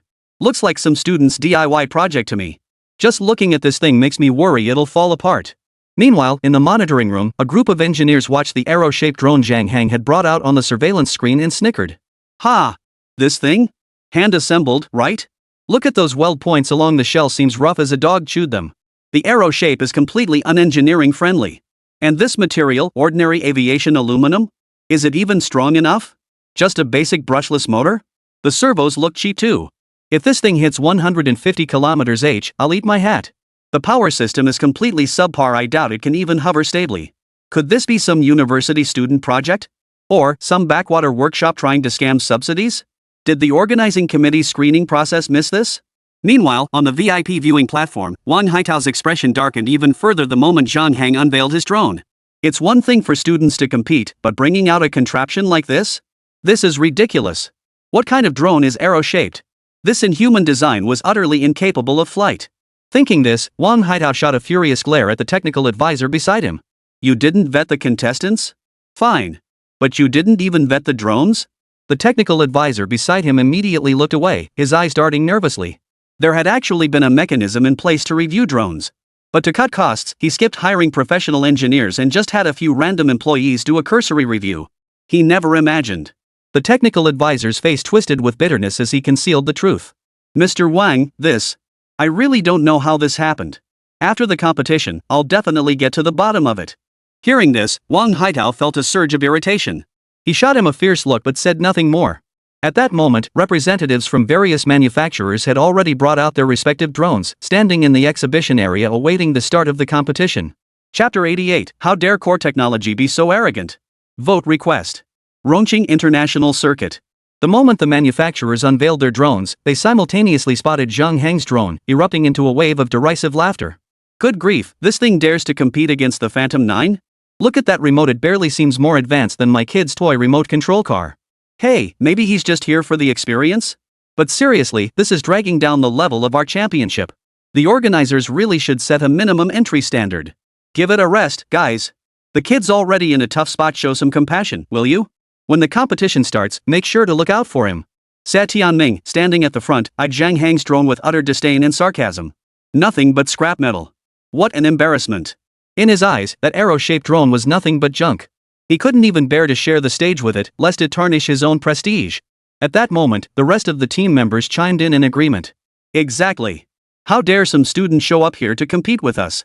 Today, we'll show him what real technology looks like. Go easy on him? Go easy on his ass. Your drones are junk too. Think you can compete with core tech? Dream on. Just a bunch of losers huddling together for warmth. Useless junk.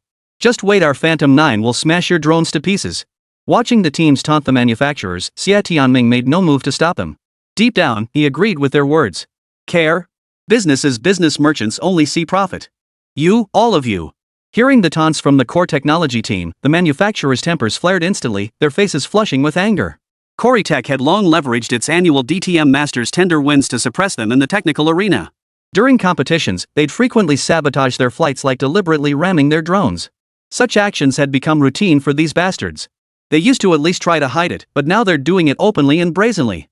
Nearly every manufacturer participating in this bidding competition ended up suffering massive losses. Not only do they fail to secure the contract, but their competition drones get wrecked by these jerks too. The final losses were enormous. Bullying them is one thing, but now you won't even spare a student? Those student drones might not look like much, but at least they had the courage to compete here. Students like these, to some extent, harbor passion and dreams for technology. If they get crushed by this core technology, they'll probably lose all interest in tech forever. The future of this nation could very well be strangled in its cradle by these people. Just as the other manufacturers were seething with anger, the core tech team continued their taunts. What's with all the you? If you're so confident, try beating us in the competition later. Exactly. You dare show up in front of core tech with your junk? You've got some nerve. Forgot how we wrecked your drones a few years back? Stop wasting breath on these losers. During the race, ram them all into the water, let's see if they still dare to trash talk us. At that moment, Zhang Hang, standing nearby, faintly overheard the heated exchange between the manufacturers and Cortec. His expression immediately darkened. As far as he knew, Core Technology was a major player in the drone industry. How could such a large company resort to underhanded tactics in a competition like this? You really can't judge a book by its cover. He felt indignant and was about to confront the Coretech team. But then, Zhang Hang remembered what Chen Mo had said. Professor Chen had advised him to keep a low profile. At a major event like this, he couldn't afford to be so reckless. Besides, the competition hadn't even started yet. If he caused a scene now, it might jeopardize his eligibility to compete. Looks like he'd have to wait until the competition to properly teach these guys a lesson. As for the other manufacturers, these people hold no ill will toward me, they even intend to help me. As Teacher Chen said, a drop of kindness deserves a spring of gratitude. When the competition begins, helping them out wouldn't be a bad idea. With that thought, Zhang Hang retrieved his arrow-shaped drone and took his place in the exhibition area, waiting. After being humiliated by Core Technology, the other manufacturers nearly charged forward to fight. But remembering they were representing their companies in the bidding process, they knew any trouble would reflect badly on them. They quickly restrained themselves and returned to their seats, swallowing their anger. Soon, all manufacturers had brought out their competing drones, awaiting the host's announcement. Seeing this, the host on the elevated platform gradually recovered from the shock of seeing Zhang Hang's drone. Raising the microphone, he declared, "Ladies and gentlemen, all contestants are now in position. Next, please place your drones on the launch pads. The competition is about to begin." The moment the words left his mouth, a wave of cheers erupted across the venue. Finally, I couldn't wait any longer. Coretech's Phantom 9. After all these years, I can't wait to see just how powerful the final version really is. Wonder if any drones this year can even come close to the Phantom. Can't wait. The crowd erupted in screams, applause mingling with cheers in a continuous wave. Under the audience's gaze, manufacturers carried their respective drones to the takeoff racks along the track. Since the track featured outer and inner lanes, takeoff positions varied, some further forward, others farther back, though the total distance remained identical. Last year's champion, Core Technology Company, Limited, had the launch pad at the very front. Zhang Hang, however, was positioned at the very back. At that moment, he picked up his worn-out waterproof box and made his way somewhat awkwardly through the crowd toward the designated takeoff area. He then placed his pale blue arrow-shaped drone onto the prepared launch pad. Listening to the announcer's words, Wang Haidao on the VIP viewing platform gradually snapped back to attention, his gaze shifting toward the launch rack. As the event organizer, he was also highly anticipating the Phantom series drones. After all, even the older versions of that drone from a few years ago were already terrifyingly fast. Each time, it left the second-place competitor far behind. This year, it had finally been upgraded to the latest version. The end of speed? I really want to see just how far the Phantom 9 can go. Wang Haitao murmured. The technical advisor beside him nodded repeatedly without speaking, his gaze fixed on the drones poised for takeoff. At that moment, every manufacturer gripped their drones tightly, eyes fixed intently on the front of the track. Zhang Hang felt a surge of nervousness. This moment felt overwhelmingly significant to him, a scale he'd never witnessed before. He couldn't adjust instantly, and cold sweat began to bead on his palms as he gripped the remote. His breathing grew increasingly rapid as he stared at his drone and the takeoff button in his hand. Only when all manufacturers were ready did the host finally speak. All competitors are in position. Now, listen carefully for the takeoff command. As he spoke, a surge of excitement flashed in the host's eyes. He couldn't help but feel a rush of adrenaline himself, his voice trembling slightly. The engines of the drones began to warm up, humming softly. On your marks. 3, 2, 1. Chapter 89, Gap? It's a chasm. The moment the host's voice faded. Bang! The starting pistol echoed across the sky. Buzz! The lead Phantom 9 suddenly activated, emitting a deep yet piercing hum like the growl of a deep-sea colossus, instantly capturing the entire crowd's attention. The next instant, a shadow flickered. Whoosh! A jet-black streak of light shot forth. Every pair of eyes fixated on this black specter. The moment the bidding race ignited, Corey's Phantom 9 had already dominated the attention and emotions of everyone present with its overwhelming visual presence and the authority of an industry giant. The Phantom 9 streaked along at low altitude, just dozens of meters above the ground. Then it suddenly accelerated. Buzz!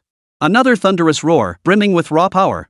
The Phantom 9 instantly transformed into a black lightning bolt, slicing almost perfectly straight across the long straight section ahead on the track.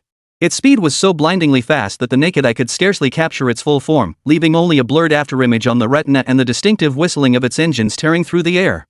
The speed display in the timing zone flashed wildly. 60 km/h, 100 km/h. Slowly approaching 150 km/h.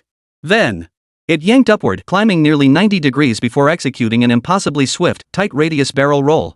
Then came a series of high-speed S-curve dives.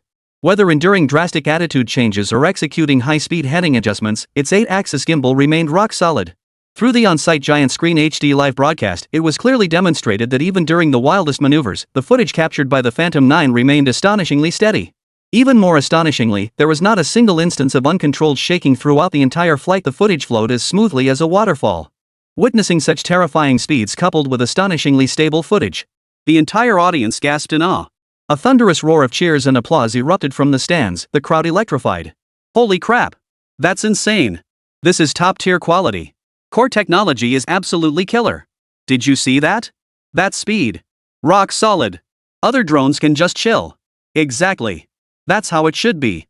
Only this quality deserves DTM. This is how it should be filmed. With the Phantom 9, this year's DTM broadcast footage is going to be mind-blowing. Totally worth the ticket price. Seeing such a scene, the host grew visibly excited, his voice rising with fervor as he delivered his commentary with passion. Viewers! The Phantom 9. This is the Phantom 9. This aerial blade from Cortec, born for extreme speed visuals. Did you catch those figures? 220 kilometers per hour. Faster than the speed limit on some highways. Its stability is flawless. This isn't just a drone anymore. It's a bullet skimming the earth. On the VIP viewing platform, Wang Haitao's pupils suddenly contracted. Gripping the armrests, he rose to his feet, staring at the Phantom 9, his face etched with awe. Simultaneously, the live stream exploded with fervor. Netizens erupted in near religious fervor, bombarding the screen with comments like a cult worshipping a new deity. Holy crap! This is the pinnacle of technology. Total domination. Other drones probably can't even see its taillights? Curie tech is insane. This is the pinnacle of speed. Could it even compete with DTM racing cars this year? Inside the monitoring room, the engineers watching the screens sucked in their breath. Utterly captivated by that black lightning bolt. Holy crap, from 0 to over 200 kilometers h in under 10 seconds? That thrust-to-weight ratio. How did Corey solve the instantaneous energy burst and structural integrity? That material isn't just lightweight, its rigidity and damping properties are downright insane. The most terrifying part is that attitude control algorithm. Maintaining axial stability during continuous high-speed turns? Checking the real-time data from the gimbal sensors, the attitude jitter error is suppressed to the millisecond level. What kind of multidimensional state space control and instant feedback capability is required for that? Our design models look like prehistoric junk compared to this. Its high-speed looping overload must approach 6G. Ordinary drone structures would deform instantly, yet look how smooth its wake remains. Curie must have integrated real-time structural stress sensing and adaptive compensation systems into its flight controller. This is straight out of science fiction. As the engineers gasped in awe, the competing manufacturers sweated profusely while maneuvering their drones in pursuit. They continued their conversation amidst the frantic controls. The Phantom series is this fast? I feel like we might as well withdraw from the competition. Drop what? Damn Corey. My drone might fall apart, but I won't let them win this easily. Exactly. How can we let those bastards win so easily after humiliating us like this? The Corey team listened to the manufacturer's words without even deigning to glance their way, their eyes brimming with arrogance. Xia Tianming, meanwhile, piloted the Phantom 9 with a cold sneer. He glanced at the manufacturers, then shifted his gaze to Zhang Hang, who hadn't taken off yet. His gaze held utter contempt, a disregard more devastating than any spoken insult. He couldn't be bothered to spare even a shred of curiosity or disdain, as if the scrap in that corner wasn't worthy of entering his field of vision. Just as the core technology team looked on with disdain, the drones of the other manufacturers surged out of their launch racks. Buzz! Buzz! Buzz! A cacophony of flight sounds mingled together as streaks of drone light shot out. At that moment, on the final launch pad, Zhang Hang fumbled with the controls, cold sweat beading on his forehead. Seeing this scene for the first time, he was suddenly overwhelmed, trembling with nervousness. He accidentally pressed the wrong button. Now, the drone was stuck on the launch rack, explaining the delay. When he saw the Phantom 9 take off, panic surged through Zhang Hang. That terrifying high-speed flight, along with the frozen 220 km/h speed reading on the giant screen. Though this figure fell short of the 289.7 km/h he'd measured on suburban roads, it still fell into the terrifying category. If it weren't for teacher Chen's prior guidance, he'd likely be unable to even catch a glimpse of this drone's taillights. With that thought, Zhang Hang wiped the sweat from his forehead and resumed his operations. Meanwhile, the surrounding manufacturers witnessed this scene and couldn't help but sigh with regret. After all, this student was still just a kid. Facing such a competition with such a worn-out drone, the odds were stacked against him. However, as companies in the drone industry, witnessing such passion for drones in the next generation, they couldn't bear to see the student's confidence crushed. So they spoke up one after another. Kid, you really shouldn't compete. We can't possibly beat core technology anyway. Yeah, you should just go back. This tender competition isn't as simple as you think. One wrong move and your drone could crash. Young man, if you love drones, come work for us when you're older. Keep that passion alive. Chapter 90, The Drone Vanished? Votes needed. After the manufacturers spoke, the live stream host keenly captured this dramatic moment. The camera zoomed in on Zhang Hang and his arrow-shaped drone. The frame perfectly captured the rough, handmade marks on its matte coating.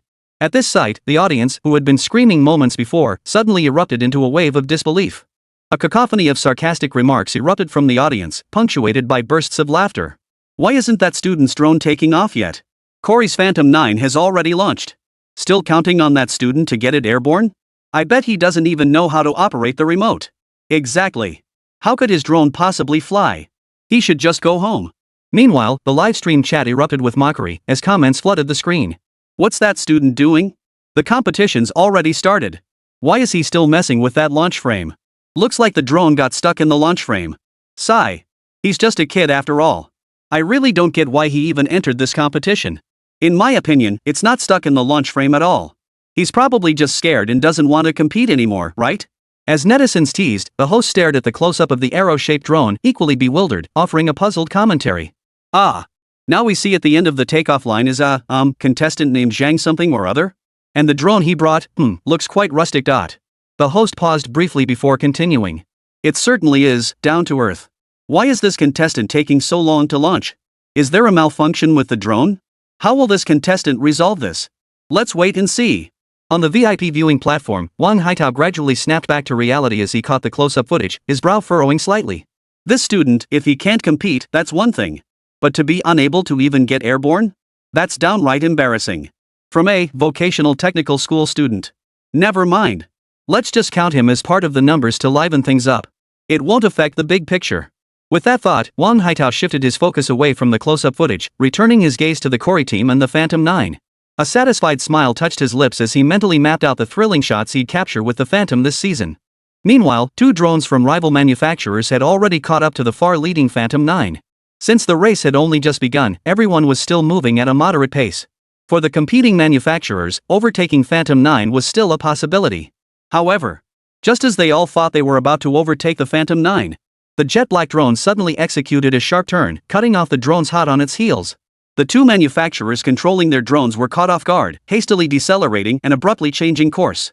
Both drones instantly slammed into the rocks beside them. Boom! Both drones shattered into fragments, metal debris scattering everywhere. Seeing this, the 2 manufacturers immediately dropped their remote controls and glared at Core Technology with fury. What the hell were you doing? Why did you swerve so abruptly? Yeah. If we hadn't slammed on the brakes, we would have crashed right into your drones. Hearing this, the Core Tech team members immediately wore expressions of contempt. What were we doing? Avoiding you, of course. Why else would we swerve? Exactly. Don't bite the hand that feeds you. We didn't crash into your drone. Consider that a favor. Crash into our drone? Go ahead then. I'd love to see if you can afford the damages. Hearing their words, the 2 manufacturers' representatives boiled over with rage, glaring fiercely at them. You. But then, before the words had even finished, at that very moment, at the starting line beside them, whoosh, a streak of blue light shot through the air, like an arrow released from its bowstring, piercing the heavens. Buzz. Buzz, buzz, buzz. The air seemed to be torn apart by a world-shattering force. Instantly torn apart. Warped. Emitting a wailing hum. In that instant, time itself seemed to freeze. The world fell silent for several seconds. Only after a long delay did the thunderous crack of the air finally echo. Boom!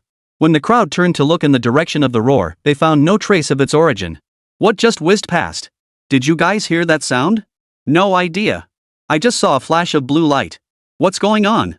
Simultaneously, the entire lightning-fast sequence was captured by the livestream. Netizens were left utterly bewildered as comments flooded the screen. What the hell was that? How could it make such a loud noise? A drone? Could a manufacturer have developed a drone surpassing Core Technology's capabilities? No way. Not only is it impossible for anyone to build a drone that advanced, but even if they did, it couldn't be that fast. It's scarier than a race car. Inside the monitoring room, the engineers witnessed the scene unfold. Their attention had been fixed on the leading Phantom 9, completely oblivious to the situation at the starting point. Only when that piercing sound cut through the air did their eyes dart toward the starting point monitor. What's happening at the starting line? Did we just hear a massive explosion? Could it be the drone? How could that be? For an engineer like you, how could a drone make that much noise? That must have been dozens, even hundreds of decibels. Up on the podium, the host was suddenly thrown off balance, dropping the microphone in shock as a look of utter bewilderment washed over his face. For a moment, he even forgot to commentate on the Phantom 9, drawn away by the immense noise. What's happening at the starting point? Did something just fly over? The host's lips trembled as he spoke, his voice quivering with confusion. At that moment, the manufacturers at the starting point were also instantly drawn by the sound, their faces filled with shock as they looked around. Moments before, they had heard a piercing whistling sound in their ears, followed by the air around them warping in an instant. The wind quickly dissipated, and when they looked over, nothing remained. Puzzled, the manufacturers exchanged bewildered glances and began murmuring among themselves. What just happened? It felt like a strong gust of wind shoved me. Me too. I felt this intense force slam into me, the impact, whoa, like a tornado. Did any of you see something fly by? I saw a blue flash. Like a flare grenade. It was so bright I couldn't keep my eyes open. As the crowd stood confused, exchanging bewildered whispers, a sudden cry of alarm erupted from somewhere within the crowd. Quick, look! That student's drone is gone. Chapter 91, is this the technology drones should have? Quick, look! That student's drone is gone. The cry struck like a boulder dropped into calm waters, instantly sending ripples of shock across the competition arena. Countless eyes turned in unison toward the end launchpad, where only the bare frame and Zhang Heng himself remained. He was intently focused on manipulating the remote controller in his hands, his gaze unwavering, as if the device were connected to some primordial beast. After a brief, deathly silence, the roar of the crowd grew even louder. Good heavens! It's really gone. What? Where did that student's drone go? That roar just now, it couldn't have been his, could it? No, impossible. How could that drone? Did he really take off?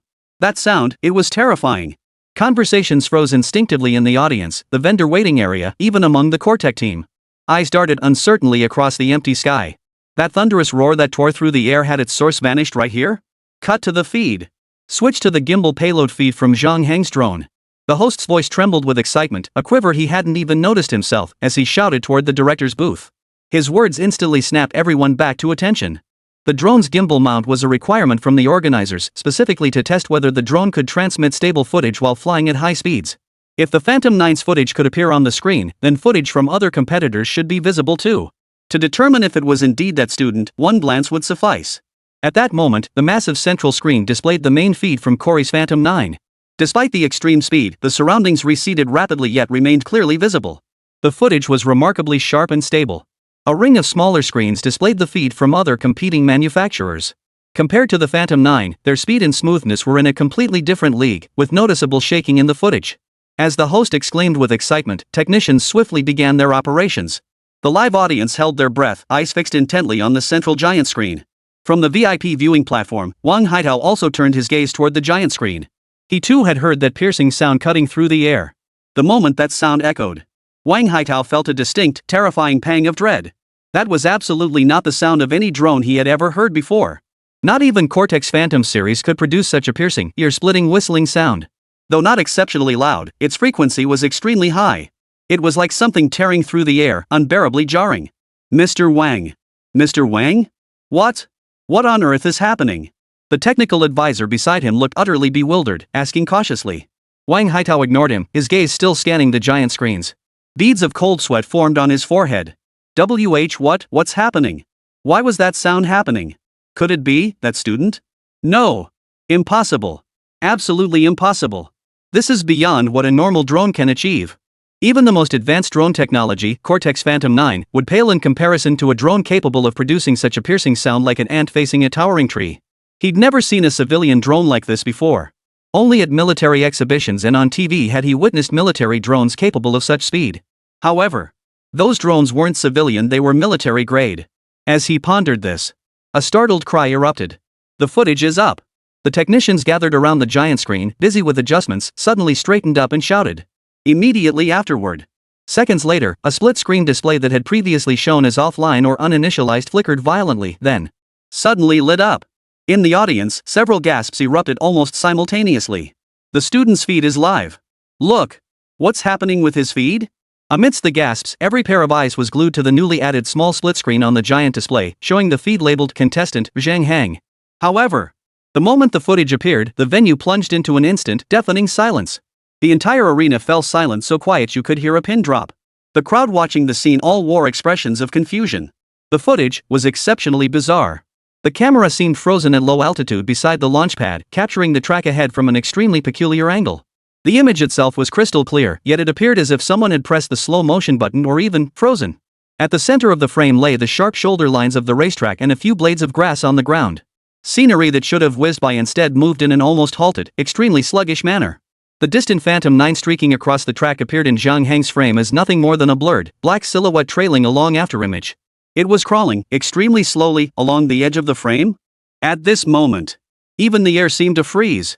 1 second. 2 seconds. After a long while, the scene erupted in a wave of clamorous commotion. What is this? Why is the image frozen? No, wait. It's moving. But it seems to be moving backwards? How could it possibly move backwards? It looks completely still to me. And it seems to be switching?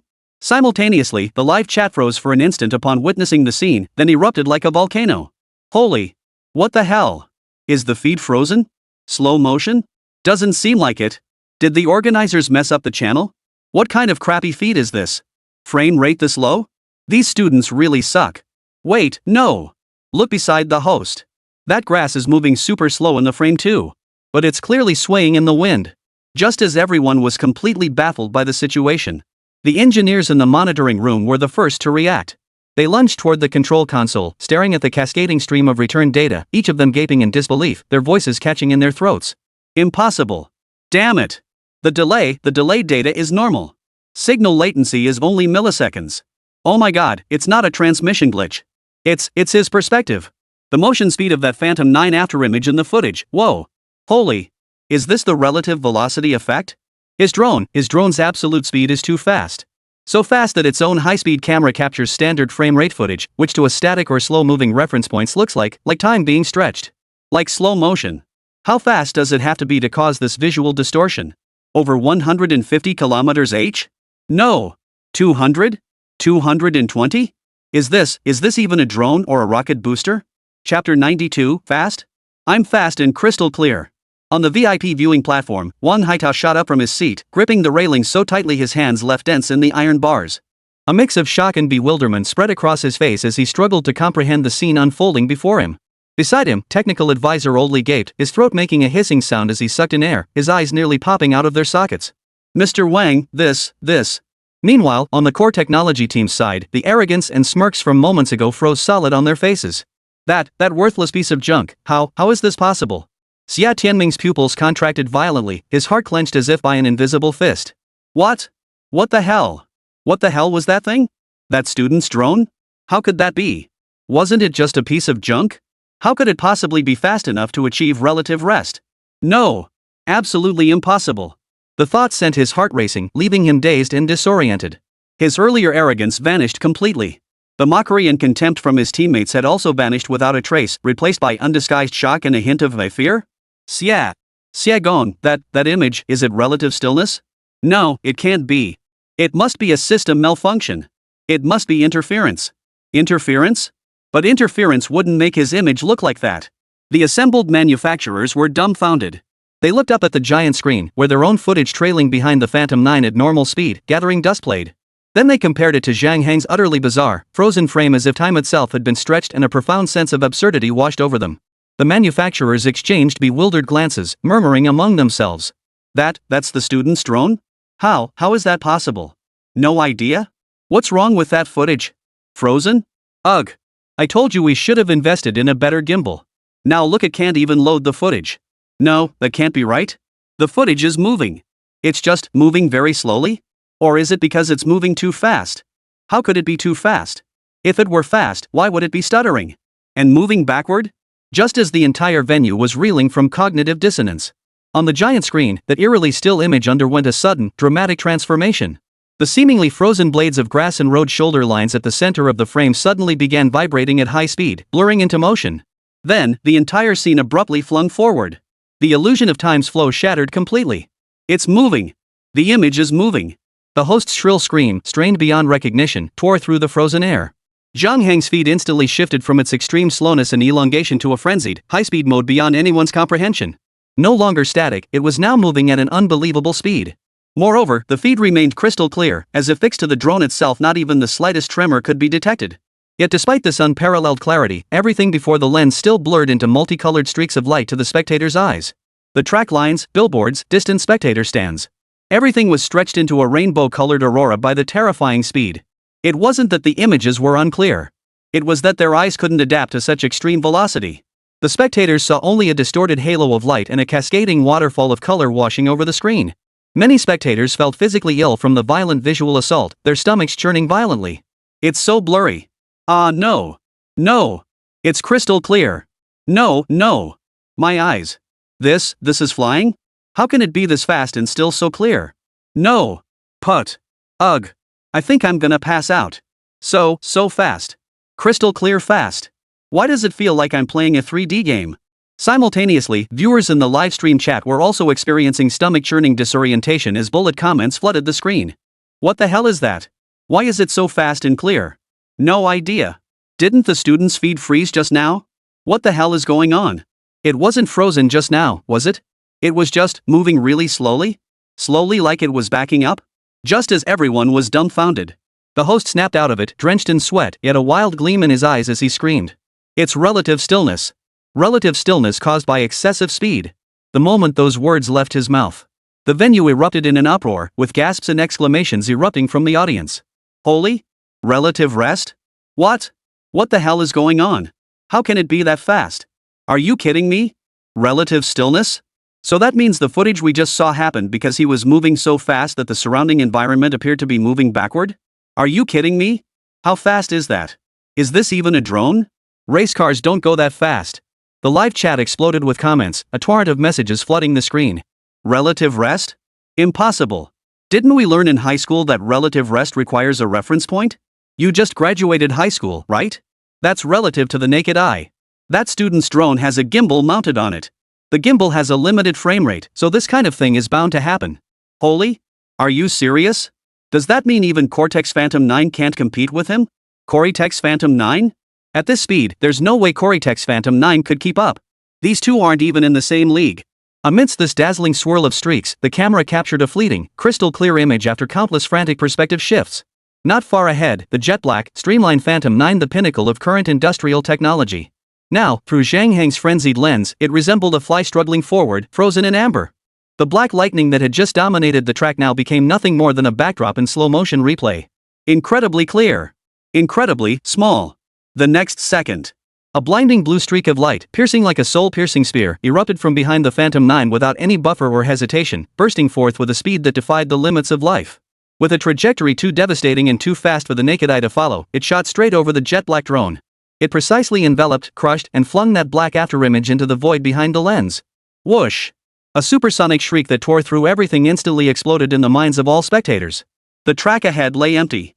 Only endless streaks of light continued to dance wildly, hurtling toward the track's horizon. The next instant, that pale blue streak flashed past, shooting the finish line ribbon skyward as it crossed the line. Chapter 93, don't worry, this is just the beginning. Votes needed. Rongqing International Circuit. The instant Zhang Heng's drone crossed the finish line, the entire DTM circuit fell into absolute dead silence. The roar of tens of thousands vanished in an instant. Only the hum of engines seemed to linger in the background, softly underscoring the suffocating silence. For a split second, everyone's mind seemed to freeze. 1 minute. 5 minutes. It wasn't until a full 10 minutes had passed that people gradually began to snap back to reality. From the stands, a deafening scream erupted in an instant as the crowd let out incredulous shouts. Like a lit fuse, the entire stadium erupted in an instant. What was that? He just flew over it? He just outran the Phantom 9? Straight outran it? Holy. Damn it. That student beat Corey. He beat Phantom 9. Simultaneously, viewers in the livestream chat went absolutely wild at the sight, their comments flooding the screen like a tsunami. What the hell did I just witness? Is this thing alien tech or what? That student actually beat Corey tech? Seriously? And you're telling me he's just a vocational school student? Jiang Province Vocational School, is it that awesome? What kind of god-tier school is this? Who can ask if they're still accepting students? Give me a shot. The monitoring room erupted in chaos as engineers watched, jaws dropping at the spectacle. Main high-speed lens, lock onto that blue light immediately. Speed gun, read real-time data now. Why? This can't be possible? How could that student's drone be this powerful? That unorthodox airframe design, how is it flying so fast? That acceleration, none of us even registered it. It hit peak speed in seconds. This can't be. Here it comes. Segment 7. Segment 8.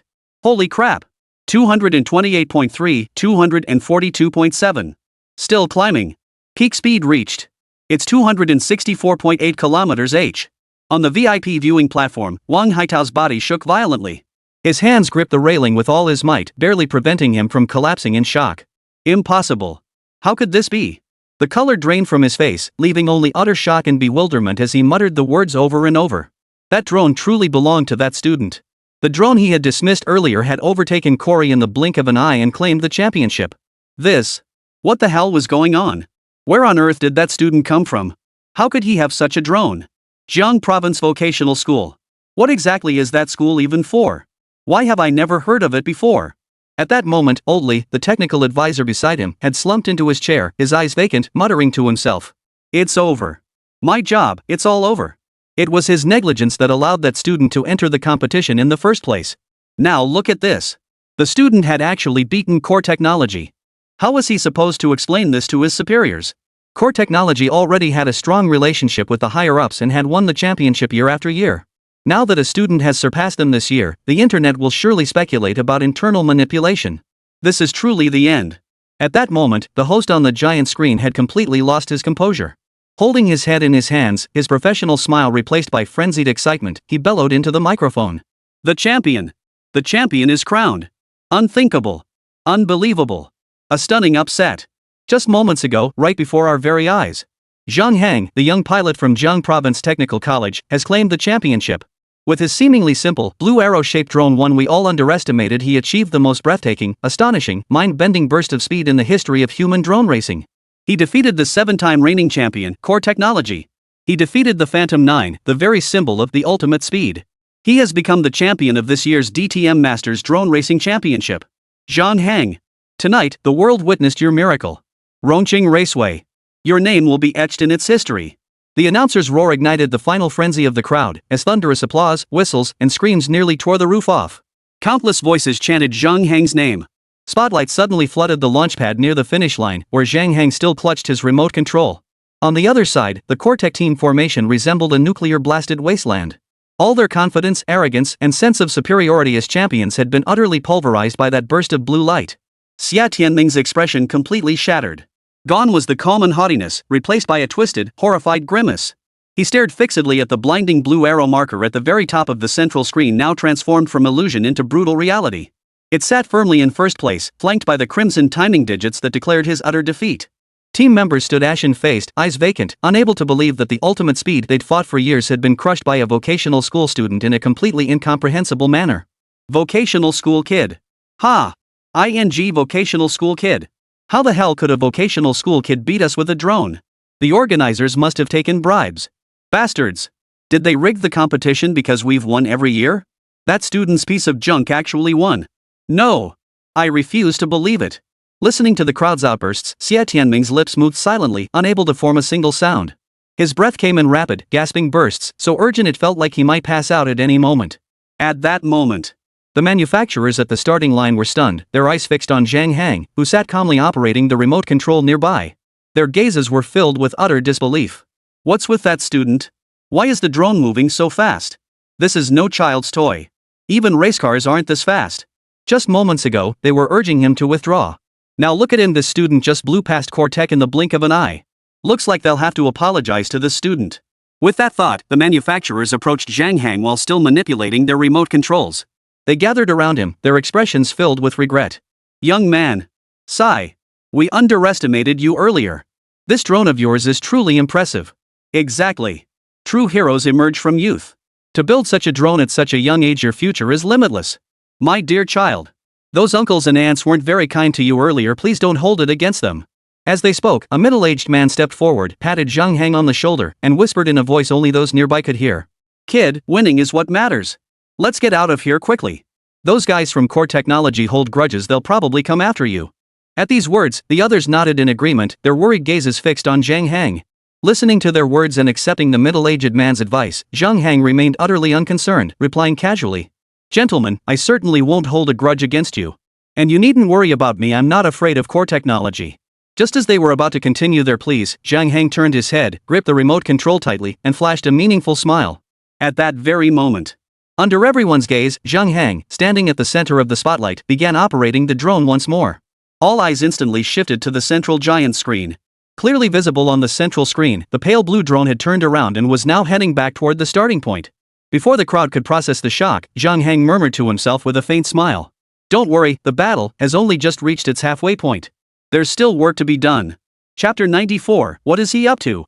Rongqing International Circuit. Zhang Hang operated the remote control leisurely, his expression calm. Earlier, he'd intended to push the drone to its maximum speed to overtake Cory. But he suddenly recalled Teacher Chen's repeated emphasis on keeping a low profile. Zhang Hang roughly estimated that Core Technology's drone was traveling at around 220 miles per hour. To overtake it, he only needed to reach around 260 miles per hour. The result unfolded exactly as he had anticipated. At that moment, in full view of the crowd, after Zhang Hang guided the drone across the finish line, its speed showed no sign of slowing. It flipped at an astonishing angle. Then, it made a sharp turn, racing out in reverse. Witnessing this sudden turn of events, the entire crowd was stunned into silence. The race venue instantly fell into an eerie stillness. Several seconds later, the crowd erupted in gasps. What is that student doing? How did he make the drone turn around? No idea. The race isn't over yet? How can the drone return to the track? That turned just now. Whoa! That was terrifying. What the hell is he going back for? Up on the podium, the host was momentarily dumbfounded. Then, his eyes grew increasingly wild with excitement. His whole body trembled with anticipation as he gasped and shouted, "Look! Zhang Hang, who just crossed the finish line, is suddenly turning back without warning. What on earth is he up to? What's the real purpose behind this dark horse champion of the qualifying race turning back? Everyone, join me in anticipation." As the host spoke, cameras instantly focused on the returning drone. The live stream erupted in chaos. Viewers, bewildered by Zhang Hang's drone's actions, flooded the chat with frantic messages. What? What is he doing? Didn't he just cross the finish line? Why is he flying back? Isn't this a violation? Shouldn't the organizers intervene? That student's drone is impressive, but he already won. Why is he returning to the track? Isn't this interfering with other competitors? Wait, hold up. The rules never said you can't go back, right? The organizers can't really do anything about it, he didn't break any rules. From the VIP viewing platform, Wang Haitao watched the scene unfold, his face frozen in shock. His eyes locked onto Zhang Hang's drone speeding backward down the track, cold sweat beating on his forehead. Mr. Wang. Mr. Wang. What's going on? What is that student doing? Technical advisor Oldley, standing beside him, glanced blankly at Zhang Hang's drone before turning to Wang Haitao with a startled cry. Hearing the consultant's question, Wang Haitao was momentarily speechless. After a brief pause, he replied with growing impatience. How should I know? You're asking me? Didn't you set the competition rules? You don't even know if it can return after crossing the finish line? Hearing this, Oldley broke out in a cold sweat, stammering and unable to respond. It was true, just as Mr. Wang had said, he had organized the team that designed the competition rules. But, who could have predicted this would happen? How could someone cross the finish line and then turn back? Is this even normal? While others would be overjoyed to cross the finish line, the student actually thought about turning back? Forget drone racing competitions, even in official car races, I've never seen anything like this. What the hell is he playing at? Oldley's voice trembled with fear as he stammered, Mr. Wang, the rules, they don't cover this. Has anyone ever done something like this before? Hearing Oldley's words, Wang Haitao's face instantly broke out in a cold sweat. Though they couldn't be blamed, the competition rules couldn't have anticipated this. But the thought of so many people witnessing this mess while they stood helplessly by, unable to do anything but stare in disbelief. Wang Haitao was beside himself with panic. If they, as the organizers, didn't take any action after this incident, the online backlash would be immense. The public backlash could be devastating. With worry etched on his face, Wang Haitao watched the pale blue drone speed away, silently praying. All he could do now was hope the student didn't cause any major trouble. Meanwhile, the group of manufacturers standing at the starting point watched Zhang Hang calmly operating the drone beside them, their faces frozen in astonishment. What was he doing? The competition isn't over yet, is it? Why is he heading back? Earlier, Zhang Hang's drone had secured first place at an astonishing speed, leaving even the second-place Phantom 9 nearly a full lap behind. So the race was far from over. Who would have thought the student would actually command the drone to return at this critical moment? What on earth is he trying to do? As they pondered, the manufacturers all wore worried expressions and urged Zhang Heng beside them. Kid? What are you doing? You've already won. Why are you flying back? Be careful, kid. Just leave once you've won. Core technology will definitely retaliate against you. Yeah. Those guys will stop at nothing to win. A few years back, they crashed into and wrecked our competition drone. Hearing their words, Zhang Heng gave a cold laugh and replied, Gentlemen, rest assured. They can't touch me. His voice wasn't loud, but it carried an unquestionable certainty. No sooner had he spoken than Zhang Heng's fingers rapidly pressed several buttons on the remote controller. At the opposite end of the track, the sleek, jet-black Phantom 9 maintained steady flight, holding a commanding lead over the scattered drones struggling to keep pace behind it. For the Cory team, the most blinding sight now was the blue light point shooting straight toward Phantom 9 like a counterattack. Xia Tianming's face, still frozen in shock, was instantly filled with fresh disbelief. Staring at the real-time trajectory map, he gasped. He's turning back? What is he doing? The surrounding members of the core technology team also gasped in unison. What is he trying to do? Interfere with us? He's mad. He must be mad. He's charging at us. His speed is still that fast. This is against the rules. He should have exited after crossing the finish line. Where's the organizing committee? Stop him. Rules? When did the DTM drone competition ban returning to base? Xia Tianming slammed his remote control, his voice raspy with desperation and disbelief. He tried to mask the rising fear in his gut with anger. Calculate his return path immediately. Check if it will collide with the Phantom. The Core Tech team's technicians scrambled to comply, their hands flying over the controls as beads of sweat rolled down their foreheads. Calculating orbital intersection. Engineer Xie. The evasion window is less than 1.5 seconds. His speed is too fast. Predictions show he'll nearly brush past Phantom 9. No. His trajectory seems aimed directly at us. Amidst the chaotic shouts, every member of the Cortec team stared fixedly at the screen. The blue trajectory line representing Zhang Heng's drone was closing in on the Phantom 9's pitch-black path at terrifying speed. The convergence point felt like a lit fuse, the countdown numbers racing wildly in everyone's minds. At that very moment, a desperate cry of despair erupted from the Cortec team. It's too late. He's here. At the end of the straight track, a pale blue light arrow, almost solidified, charged straight toward Phantom 9 with overwhelming force. The next instant, Zhang Heng's drone abruptly changed course, its body lurching sideways as it darted directly behind Phantom 9. Then, with a fierce tailspin, it spun around and darted in from the rear side of the Phantom 9 at lightning speed. Without colliding, it forcefully inserted itself into the front of Phantom 9 in an astonishing manner. Then, at a perfectly calibrated speed, it flew along the Phantom 9's forward trajectory, maintaining relative stillness while traveling in the same direction. Before the core technology crew could react, a cold smile flickered in Zhang Heng's eyes as his finger hovered lightly over the emergency brake button.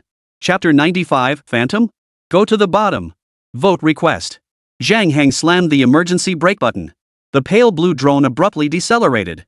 Watching the drone closing in, Xie Tianming's pupils contracted sharply.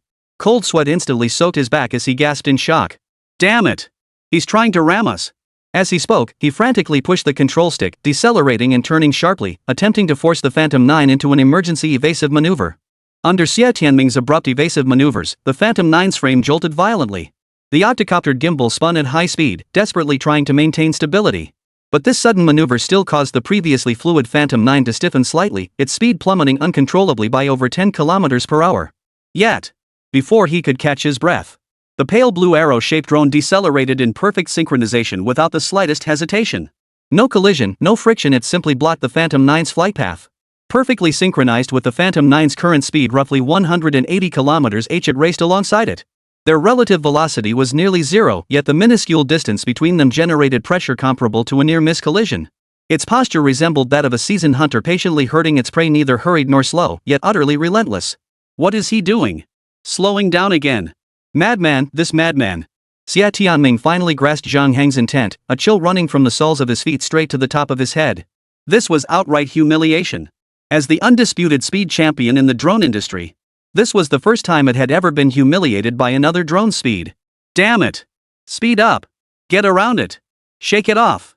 As Xie Tianming gritted his teeth and pushed the throttle stick, attempting to force a breakaway maneuver, the pale blue drone reacted instantly. A frenzied burst of power erupted from its frame as the body lurched sideways.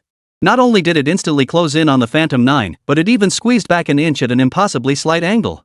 Seeing this, the core technology team panicked instantly, screaming frantically. No! Below safe distance. We're going to crash. Engineer Xie. Slow down now. Hearing their cries, Xie Tianming's forehead veins bulged as immense pressure turned his face ashen. To evade the deadly pressure, he had no choice but to slam on the brakes again. However, the outcome was almost identical to before. Zhang Hang's drone once again slowed down with pinpoint precision, gliding effortlessly alongside, maintaining that suffocatingly close distance. Seeing this, the entire Cory team instantly plunged into despair. It's happening again. We can't shake it off. Damn it, how is it like a sticky plaster? How can he control the distance between two drones with such precision? How the hell is he doing this?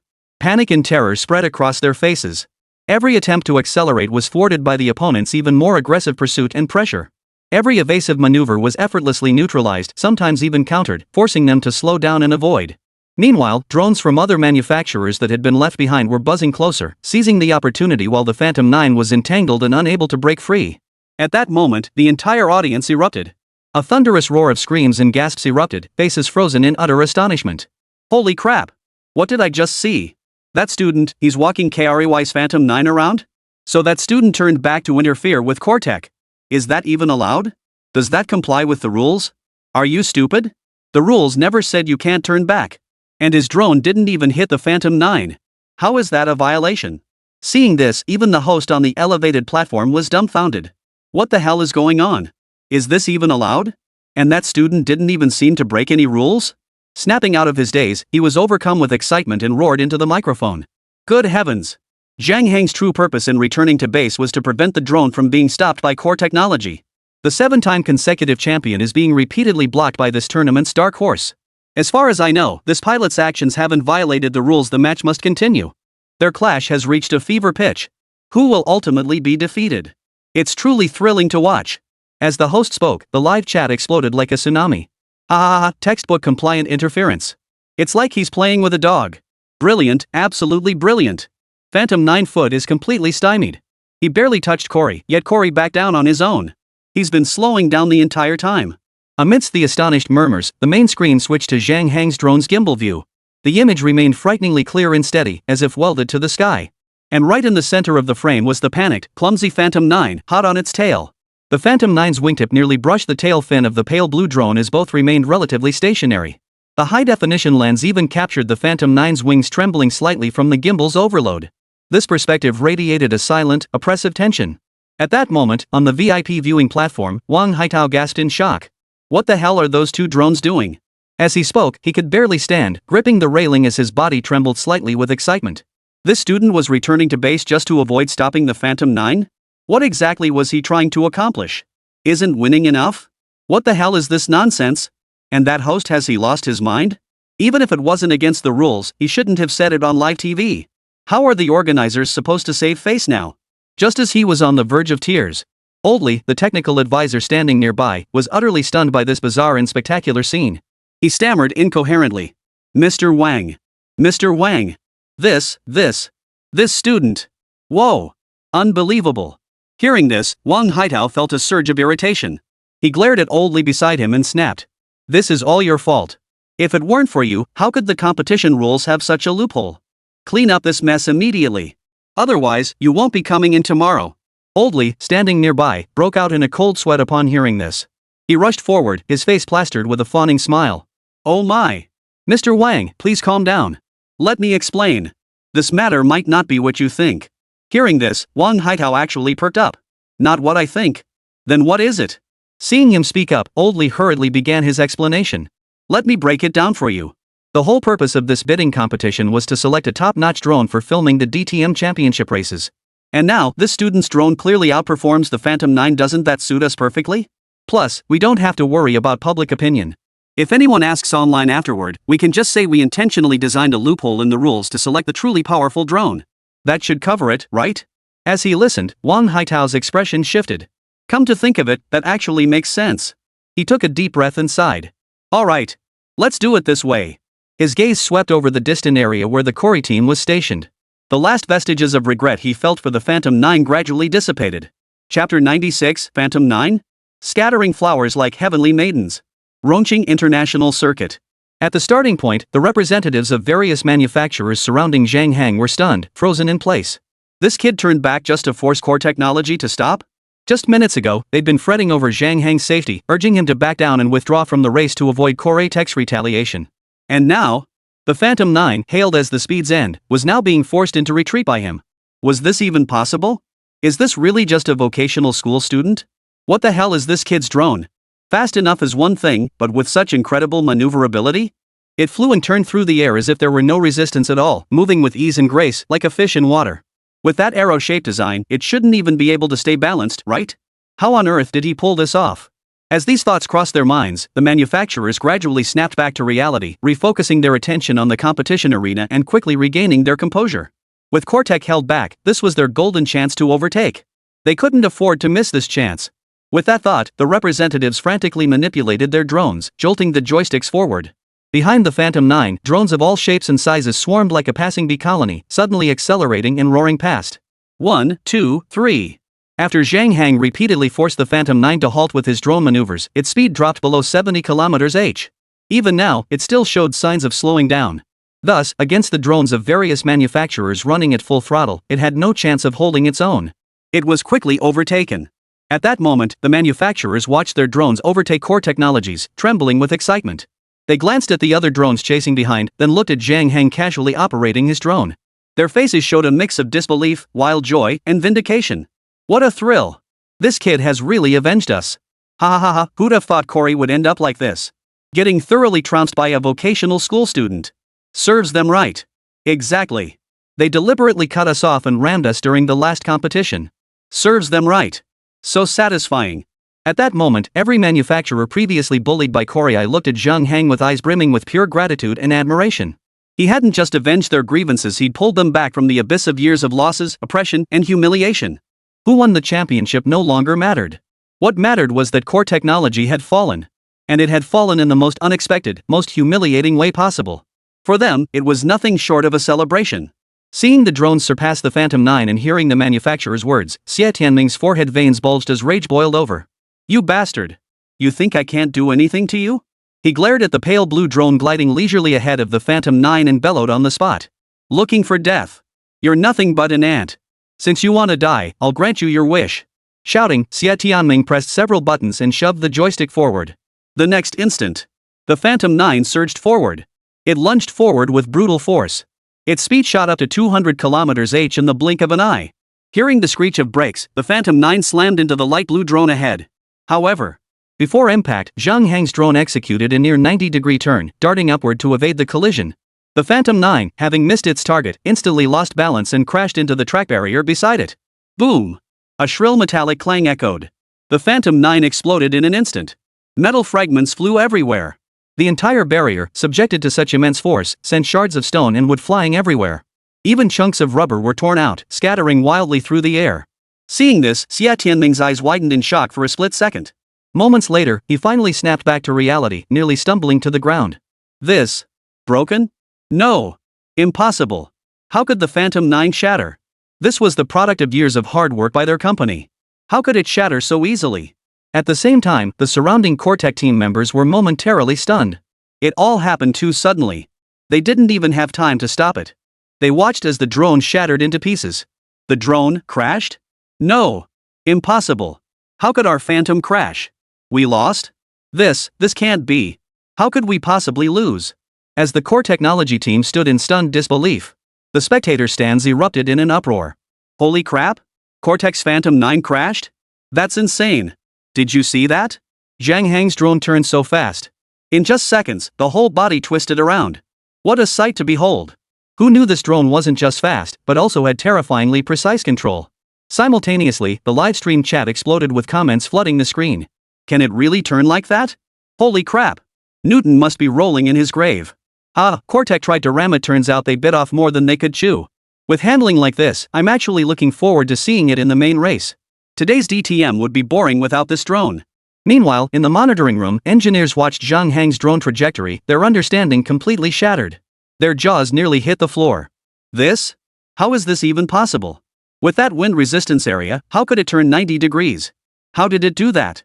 That body design completely defies engineering principles. How can it maintain such stability? There's definitely something wrong with the internal structure. Otherwise, it couldn't sustain such stable turns. Forget the structure. I suspect the materials are flawed too. Under this wind resistance, the Phantom 9's acceleration is already terrifying. Yet this student's drone maintains acceleration while ignoring wind drag? Is that even scientific? Amidst the stunned exclamations, at the finish line, a constant buzzing sound filled the air. A swarm of diverse drones swarmed toward the finish line like locusts. 1, 2, 3. Finally, when the last small manufacturer's drone roared across the finish line with its engine humming, the entire stadium fell into a momentary deathly silence, followed by an earth-shattering roar of astonishment. The crowd went wild, chanting Zhang Heng's name so fervently they nearly tore the place apart. It's over. The race is over. Holy crap. Core Technology came in last. Zhang Heng. Zhang God. You're amazing. You totally crushed Core Technology. What's the host waiting for? Announce the results already. Simultaneously, the livestream chat erupted like a volcano, with bullet comments scrolling frantically. Core Technology's been knocked off their pedestal. And by a vocational school student? This is insane. Jiang Province Vocational School. Please tell me the admissions office number. I want to go there too. LOL, Xia Tianling's face is practically twisted into a pretzel. Hearing the crowd's reactions, the host on the elevated platform shuddered violently. Then, realizing what had happened, he exclaimed in disbelief and excitement. The competition is over. Now, announcing the results. Chapter 97, Going to Vocational School? That's nothing compared to getting a job. Votes needed. The host slammed his hand down on a button. The giant screen dramatically revealed the final rankings: Zhang Heng, Ruifeng Technology, Guangyi Innovation. Finally, at the very bottom, the words Core Technology appeared. Staring at the rankings, the host was completely speechless. His hand trembled as he gripped the microphone, his hoarse voice unable to mask his fervor. Ladies and gentlemen, we are witnessing a historic moment. The reign of Core Technology has ended, and a new champion has emerged. It is Zhang Heng from Jiang Province Technical College. With unmatched speed and breathtaking skill, he achieved an unprecedented comeback, not only claiming the championship but nailing the former champion to the bottom of the pillar of shame. Tonight, no one will sleep. Hearing the announcer's words, all the manufacturer representatives in the launch area froze in shock. Their gazes shifted from the final rankings to Zhang Heng, their eyes gradually filling with utter shock, wild elation, and disbelief. Many embraced each other and high-fived in excitement. We won? We actually finished ahead of Core? This is all thanks to that student. Young man. After graduation, would you be interested in joining Ruifeng Technology? We'll offer you a 300,000 yuan annual salary. Going to vocational school is nothing compared to landing a job. Join our company, kid. Guangyi Innovation will offer you 400,000.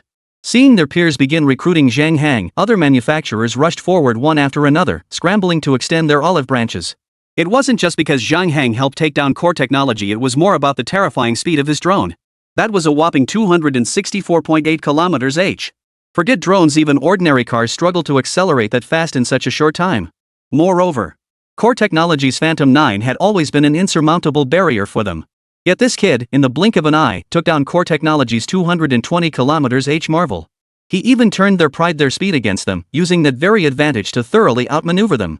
Achieving such speeds would place it among the absolute elite in any field related to drone velocity.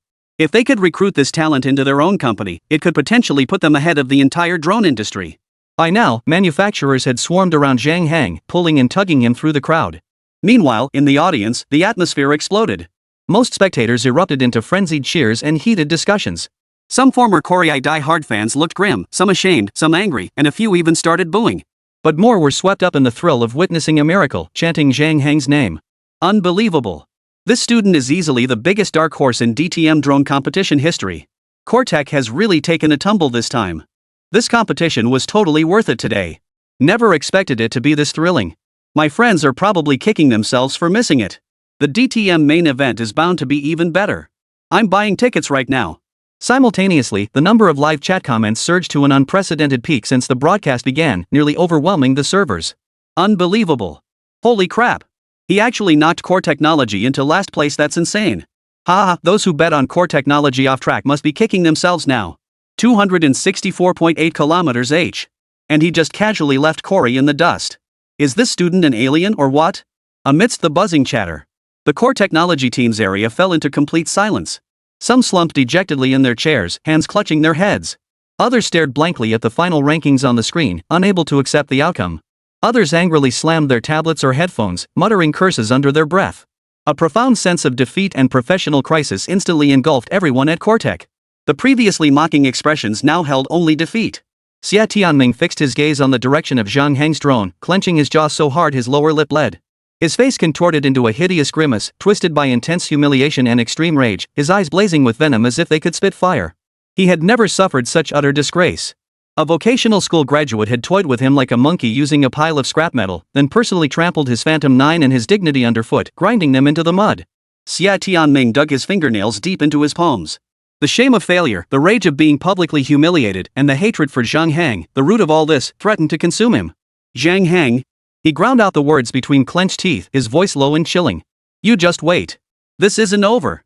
At that moment, on the VIP viewing platform, Wang Haitao leaned against the railing, his body slightly forward, hands gripping the bars tightly.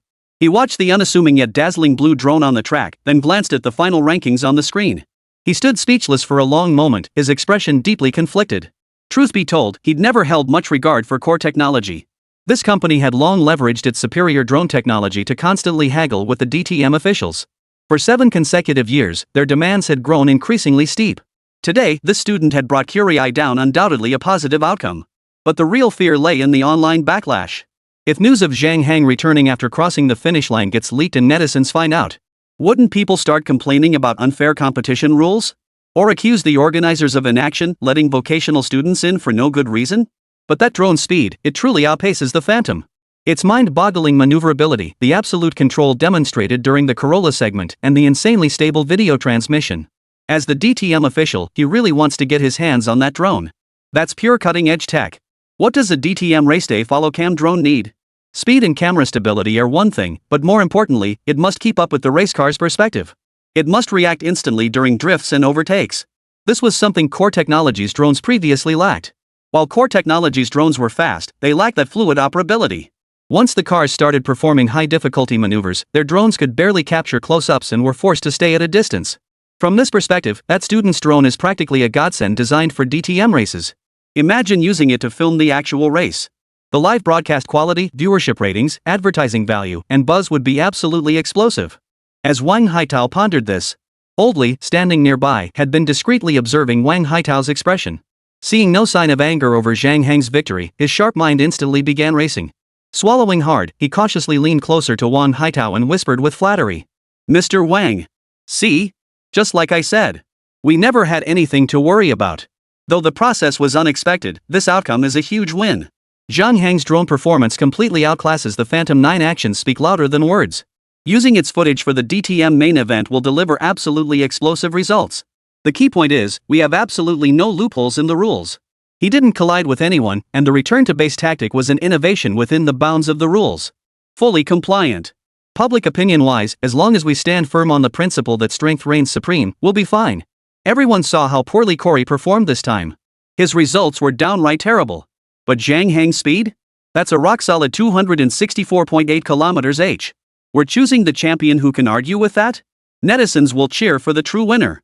This could even become a legendary underdog story, massively boosting our event's buzz and relatability. As for Core Technology? Those guys haggle with us every year. Isn't it perfect to just not partner with them this time? Hearing this, Wang Haitao took a deep breath, a faint smile spreading across his face as he gave Old Li a hearty pat on the shoulder. Old Li. You're the man. Consider this atonement for your past mistakes. Prepare the awards ceremony immediately. Choose Zhang Heng. Then arrange follow-up publicity right away, emphasizing speed, stability, and tactical innovation within the rules. Got it? Steer the narrative toward the positive.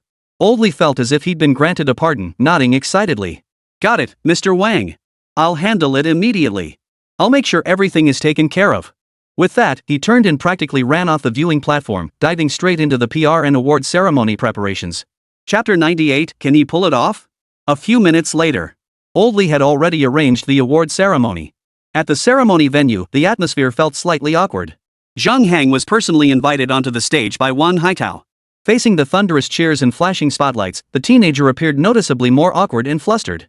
Wang Haitao then handed him a giant mock championship check and a contract bearing the logo official DTM Masters Championship partner drone, smiling as he spoke. Today you showed us all an incredible race. We look forward to your performance in the main event. Hearing this, Zhang Heng took the check in agreement, rubbing his eyes in disbelief. There it was, written clearly on the check, 50,000 yuan. While not an astronomical sum, it was a fortune for a vocational school graduate like him. Under the host's enthusiastic introduction and Wang Haitao's encouraging smile, he awkwardly signed his name and stammered. Thank you all. I'll do my best. The moment those words left his mouth, a wave of good-natured laughter and even more enthusiastic applause swept through the audience. This student's pretty reserved. If I had a drone this powerful, I'd be bragging about it non-stop by now. Exactly. Judging by his drone, I thought he'd be the type to get all excited and boastful. As the audience chatted, representatives from various companies rushed forward to shake his hand and take photos, their attitudes now respectful and warm, a stark contrast to their earlier dismissiveness. Young man, are you absolutely sure you don't want to work for us? We offer 4 days on, 3 days off, 2 months of annual leave, and you still get paid.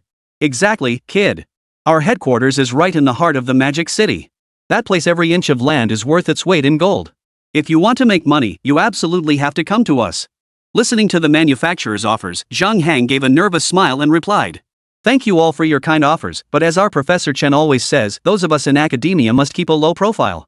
Seeing they couldn't sway him, the manufacturers gave up trying and smiled wryly. This student kept mentioning some Professor Chen all the time. Who exactly was this Mr. Chen? The student's teacher? Could his drone project be connected to that professor? It seemed that to win over the student, they would need to thoroughly investigate his background later. While the manufacturers pondered, Wang Haitao nearby also keenly picked up on the oddness in Zhang Hang's words. Teacher Chen? Who is that? Never heard of him? The way Zhang Hang mentioned this teacher seemed filled with admiration and reverence. Could it be that this teacher is somehow connected to his drone? Seems I need to dig deeper. Just who is this Mr. Chen Zhang Hang keeps talking about? Wang Haitao didn't dwell on it, smiling as he continued the award ceremony. Cameras flashed relentlessly at Zhang Hang, shutter clicks mingling with laughter in the electric atmosphere. Meanwhile, the Cortec team members, under Xie Tianming's murderous glare and icy command, dejectedly gathered their wreckage. Like a defeated army, they trudged through the scattered jeers and boos, exiting the contestant in gloom. Xie Tianming brought up the rear. Before leaving, he turned back and fixed Zhang Hang, now surrounded by the crowd, with a deep, venomous glare. That look seemed to want to devour the youth who had shattered all his glory alive. This feud was now set in stone. Online, following the conclusion of the DTM drone tender competition. Under Wang Haitao's direction and Old Li's orchestration, the DTM organizing committee swiftly issued a statement with remarkable efficiency.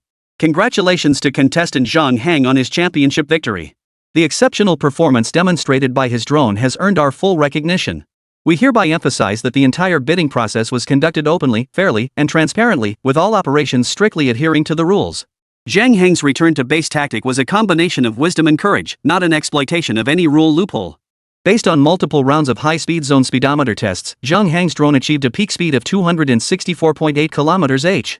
Therefore, Zhang Hang's drone is selected as the official designated filming drone for the DTM Masters Championship main event. Following this announcement, Zhang Hang's name instantly dominated multiple spots on the trending topics list. Though DTM isn't exactly a mainstream hobby with a huge following, but the story of a vocational school student piloting a drone reaching 264.8 km/h and making a splash at a bidding competition was undeniably sensational. So when this news broke, it instantly went viral online.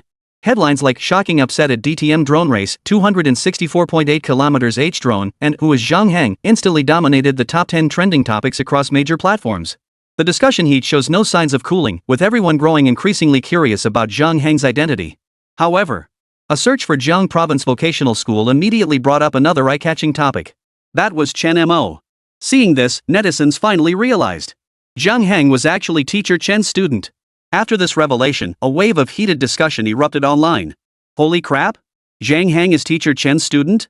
How did I never notice this before? Exactly. He was in teacher Chen's live streams before, but he barely appeared on camera. I never even noticed. No wonder he built that drone. It's teacher Chen's student after all. Didn't Wu Ran's firefighting drone just make headlines? Now we have another one. Meanwhile, experts, scholars, and tech enthusiasts focused their discussions on the drone's technical aspects. 264.8 km/h? Is that speedometer malfunctioning? Can that kind of speed really be stable? Professor Chen's theoretical knowledge is solid, but practical implementation is another story. I agree. That arrow-shaped design defies basic engineering principles.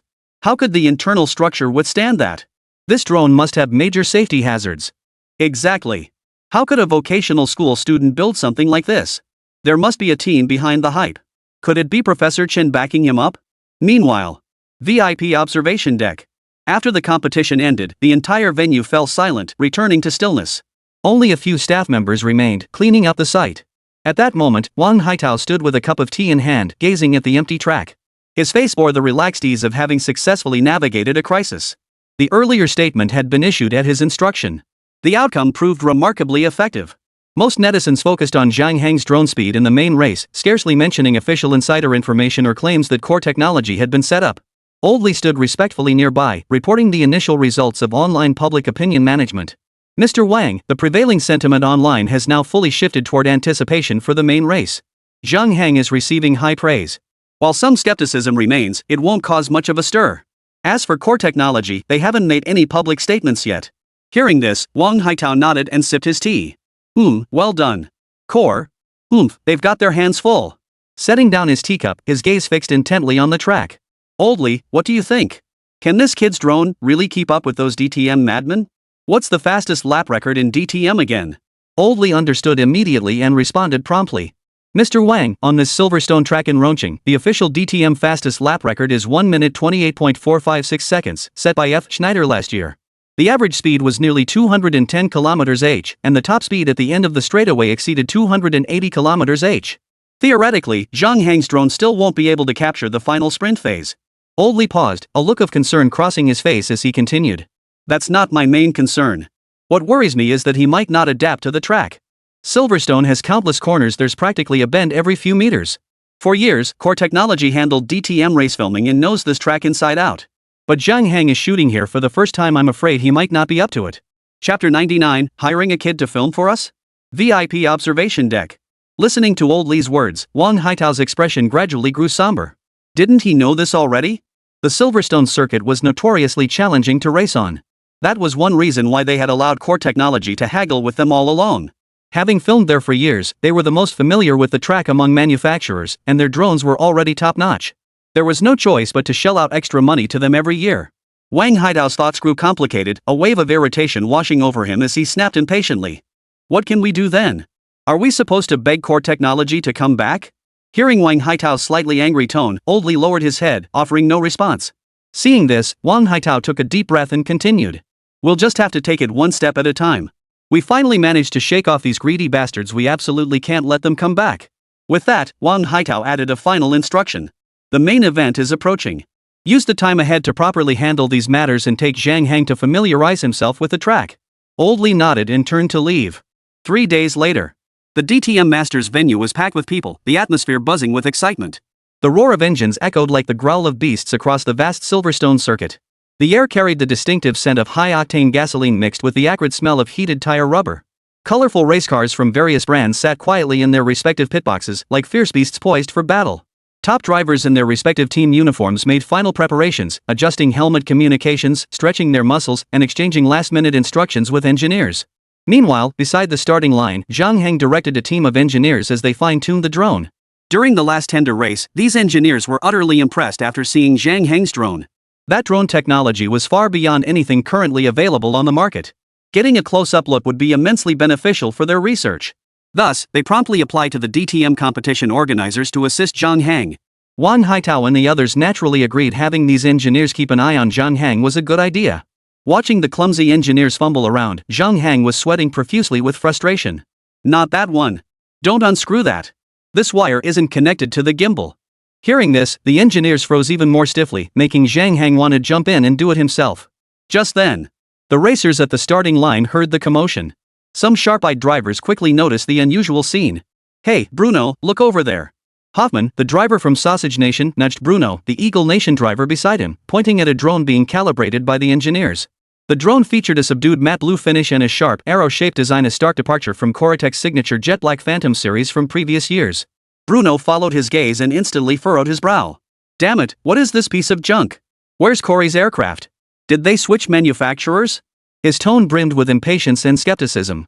They were well aware of the 7-year official partnership between the DTM Masters and Core Technology. Though pricey, Cortex drones had earned their trust for their stability, speed, and seamless teamwork with the squad. A sudden change represented a massive variable for drivers chasing absolute speed in race rhythm. Just then, a team engineer hurried over, looking somewhat peculiar. He lowered his voice and said, Bruno, Hoffman, official notice, Corey's out. This year's follow-cam drone operator is being replaced by a vocational school student named Zhang Heng. What? Their voices shot up in unison, drawing glances from nearby drivers and engineers. A student? A vocational school student? Did Wang Haitao get his head stuck in a door? DTM is the world's premier touring car series. We're pushing ourselves to the limit on the track, hitting speeds over 280 km/h, and then some kid is going to film us with a toy plane? What kind of joke is this? Hoffman's temper flared instantly, his face contorted with disbelief as he shouted. They're playing with our safety and the integrity of the race. Bruno spat out the curse, utterly incredulous. Corner may be arrogant, but his tech is rock solid. Some kid's homemade contraption keeping up with our pace?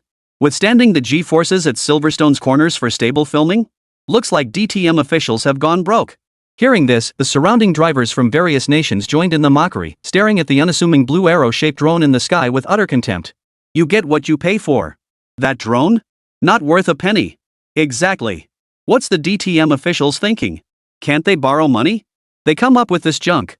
Look at that design, it's like a student's craft project. Even Corey's Phantom 9 struggles to keep up during sprints. This piece of junk? Hope it doesn't get tossed by airflow or just fall apart mid-flight. Would be hilarious if it smashed someone. Within the pit lane, skepticism and disdain spread like wildfire. Drivers chattered incessantly, their complaints ringing out. For them, every element on the track was critical. An unstable, untested filming drone posed a potential threat to their performance and even a safety hazard. Notify the control center. Bruno snapped at his engineer in frustration. I'm lodging a protest against Wang Haitao at the pre-race meeting. This decision is nothing short of a joke. Meanwhile, inside the control center, Wang Haitao stared intently at the monitoring screens, while Oldley stood nervously beside him, sweat beading on his brow. The pit lane radio channel clearly carried the driver's discontent and curses, each word stabbing him like needles. Mr. Wang. Oldley's voice trembled slightly. This reaction is more intense than anticipated. Wang Haitao took a deep breath, his expression grave, yet his gaze remained fixed and unwavering on Zhang Heng's drone on the monitor. I know. Tell them the protests are futile. The contract is signed, and the rules permit it. Don't I know what this drone is like? Whether it's a mule or a horse, the track will reveal its true worth. The words barely left his mouth before a wave of unease washed over him. Zhang Heng's drone was indeed formidable, he'd seen it in action. But this was his first time filming this track. Could he really pull it off? Under the immense pressure, even Wang Haitao himself began to waver. But once the arrow was released, there's no turning back. Having chosen Zhang Heng for the shoot, there was no turning back now. Upon hearing this, Oldley acknowledged the request and began addressing the drivers' protests. The drivers watched, clearly displeased, but there was little they could do. After all, this was an official race decision. As drivers, they had little authority to interfere. Besides, the officials had already signed a contract with that student. With matters having reached this point, they had no choice. At that very moment, the announcer on the podium addressed the assembled racers. All drivers, take your positions. The DTM Masters race is about to begin. Chapter 100, cut the chit-chat, watch and learn properly. Rongqing International Circuit. Hearing the announcer's call, drivers from various nations in their racing suits climbed into their cars, waiting for the race to begin. Beside them, Zhang Heng placed his drone on the launch pad, took a deep breath, and gripped the remote control tightly. Once everyone was ready, the announcer gave the command. The red lights at the starting grid began to flash instantly. The rumble of engines starting and warming up grew steadily louder. 3, 2, 1. As the red light flashed for the third time, the green light burst on. Boom! Dozens of ferocious DTM race cars roared out of the starting line like shells fired from a cannon. The roar of engines and the thick cloud of dust kicked up by screeching tires instantly engulfed the front section of the track. The fierce battle reached a fever pitch the moment the race began. The crowd erupted into a roar, with shouts and cheers mingling in the stands and echoing throughout the racetrack. Bruno's on fire. Go for it. Pass him. This is why it's the DTM Masters. That kind of speed right off the bat. Thrilling. Absolutely thrilling. This is the beauty of speed. This kind of pace, it must be the fastest in the world, right? Amidst the crowd's gasps, Zhang Heng stood above the pit lane, his gaze as still as water. His fingers danced rapidly across the seemingly plain remote control. Buzz. The pale blue drone shot out like an arrow released from its bowstring. It tailed the racing cars closely. The live feed captured crystal clear footage of the cars sprinting and drifting. Seeing this, the live chat exploded with excitement, comments flooding the screen. Holy crap! This is way too clear. You can even see the driver's expressions. So much sharper than previous years. Exactly. Switching to a follow-cam drone this year really makes a difference. Why are you guys getting so hyped so early? It's still just the starting phase, these cars haven't even picked up speed yet. That's why it's easy to film now. Later on, it probably won't be this clear. Meanwhile, Wang Haitao and his partner watched Zhang Heng's footage and breathed a slight sigh of relief. Thankfully, Zhang Heng hadn't messed up at the start, meaning the initial footage was clear. Mr. Wang, we definitely didn't misjudge him. Zhang Heng's starting speed can actually keep up with these race cars. Old Li chimed in with a flattering smile. Hearing this, Wang Haitao nodded in agreement. The initial footage is indeed fine. It's probably because you took him through the track beforehand. But a flicker of concern crossed his eyes as he spoke, his tone tinged with tension. At the 7th turn, we might run into trouble. Listening to him, Old Li nodded thoughtfully. The 7th corner was the sharpest bend on the Silverstone circuit. Not only does it feature a 180-degree bend, but it also has a significant elevation change.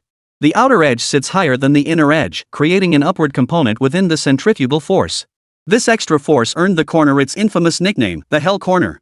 Mastering this corner demands near superhuman control to drift through it safely. One misstep could mean a wreck and fatal consequences. This bend also serves as a critical test for racers. Only the most skilled drivers can navigate it without slowing down. It is here that these elite drivers begin to pull away from the pack.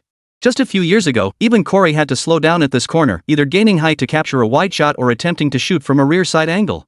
Getting a close-up shot was practically impossible. Old Li felt a surge of tension as he stared at the monitor, murmuring to himself.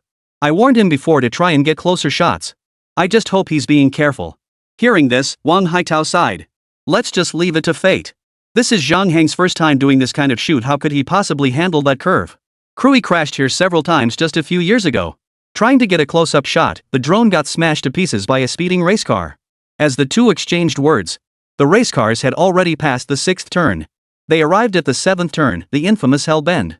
Bruno and Hoffman's cars were now far ahead, steadily closing in on the 7th turn.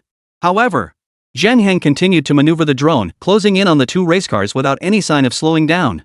Seeing this, the spectators in the stands exchanged skeptical glances. They stared at the light blue matte drone with scrutinizing eyes and began to discuss. Why isn't that drone slowing down? Does it want to get flipped by the race cars?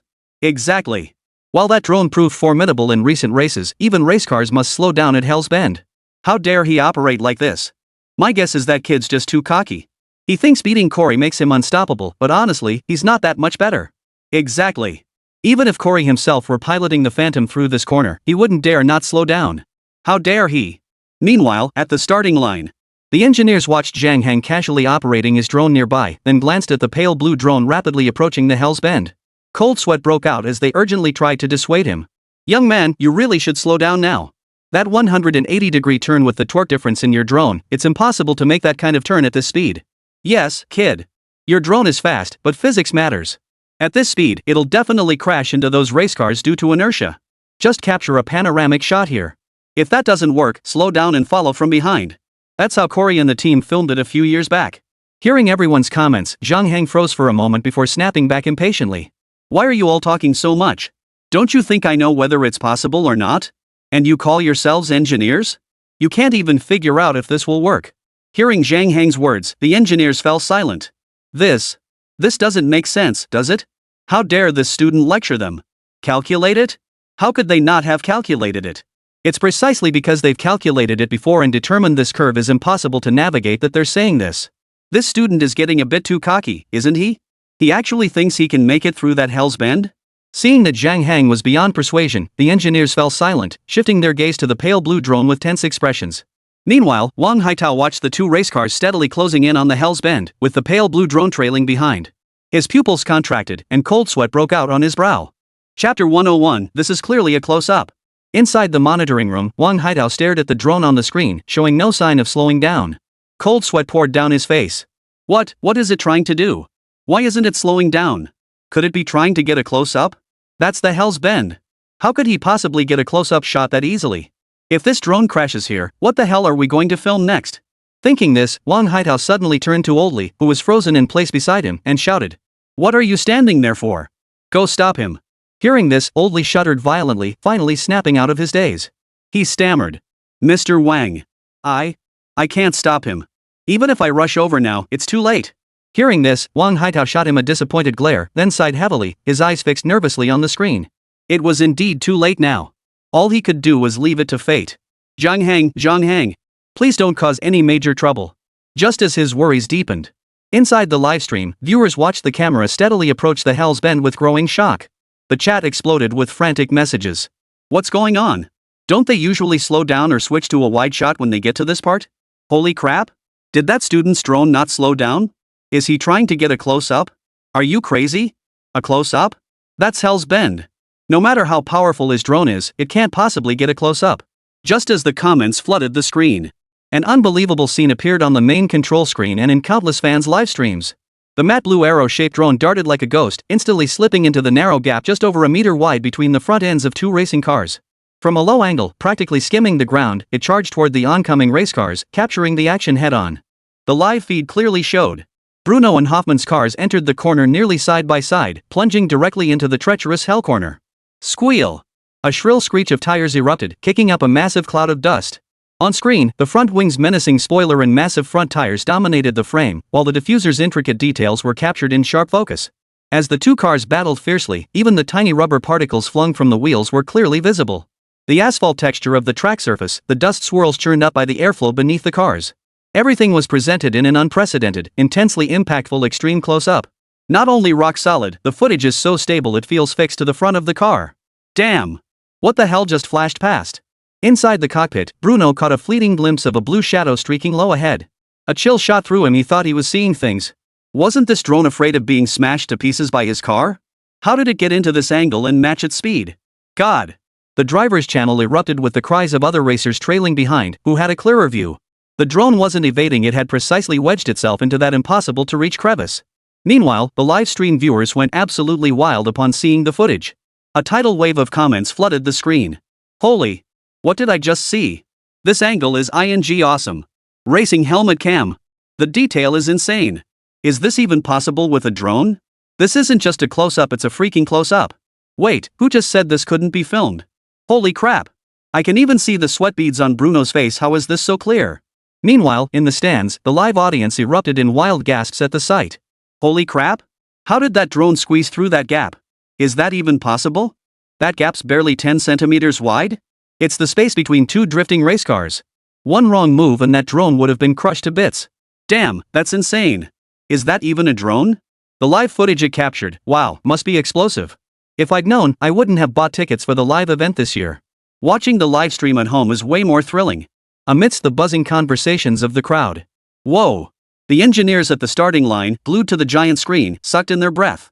They watched the blurred blue flashes from other cameras' perspectives, overwhelmed by the sheer speed, then shifted their gaze to the rocksteady, impossibly precise drone feed on the giant screen. Their faces instantly contorted with disbelief and horror. This?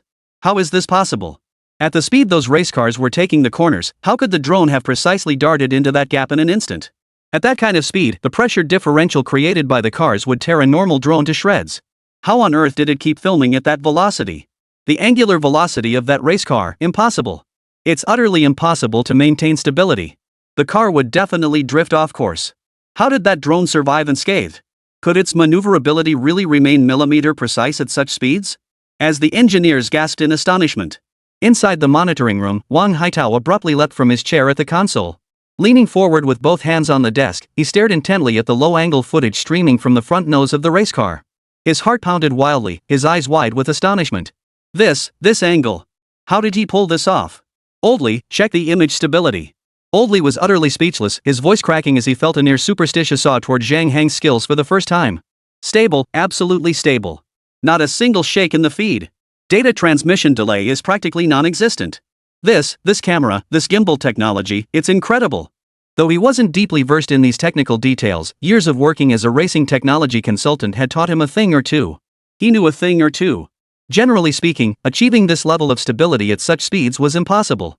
Not only was it flying fast, but it could navigate turns without slowing down and still maintain a stable live feed.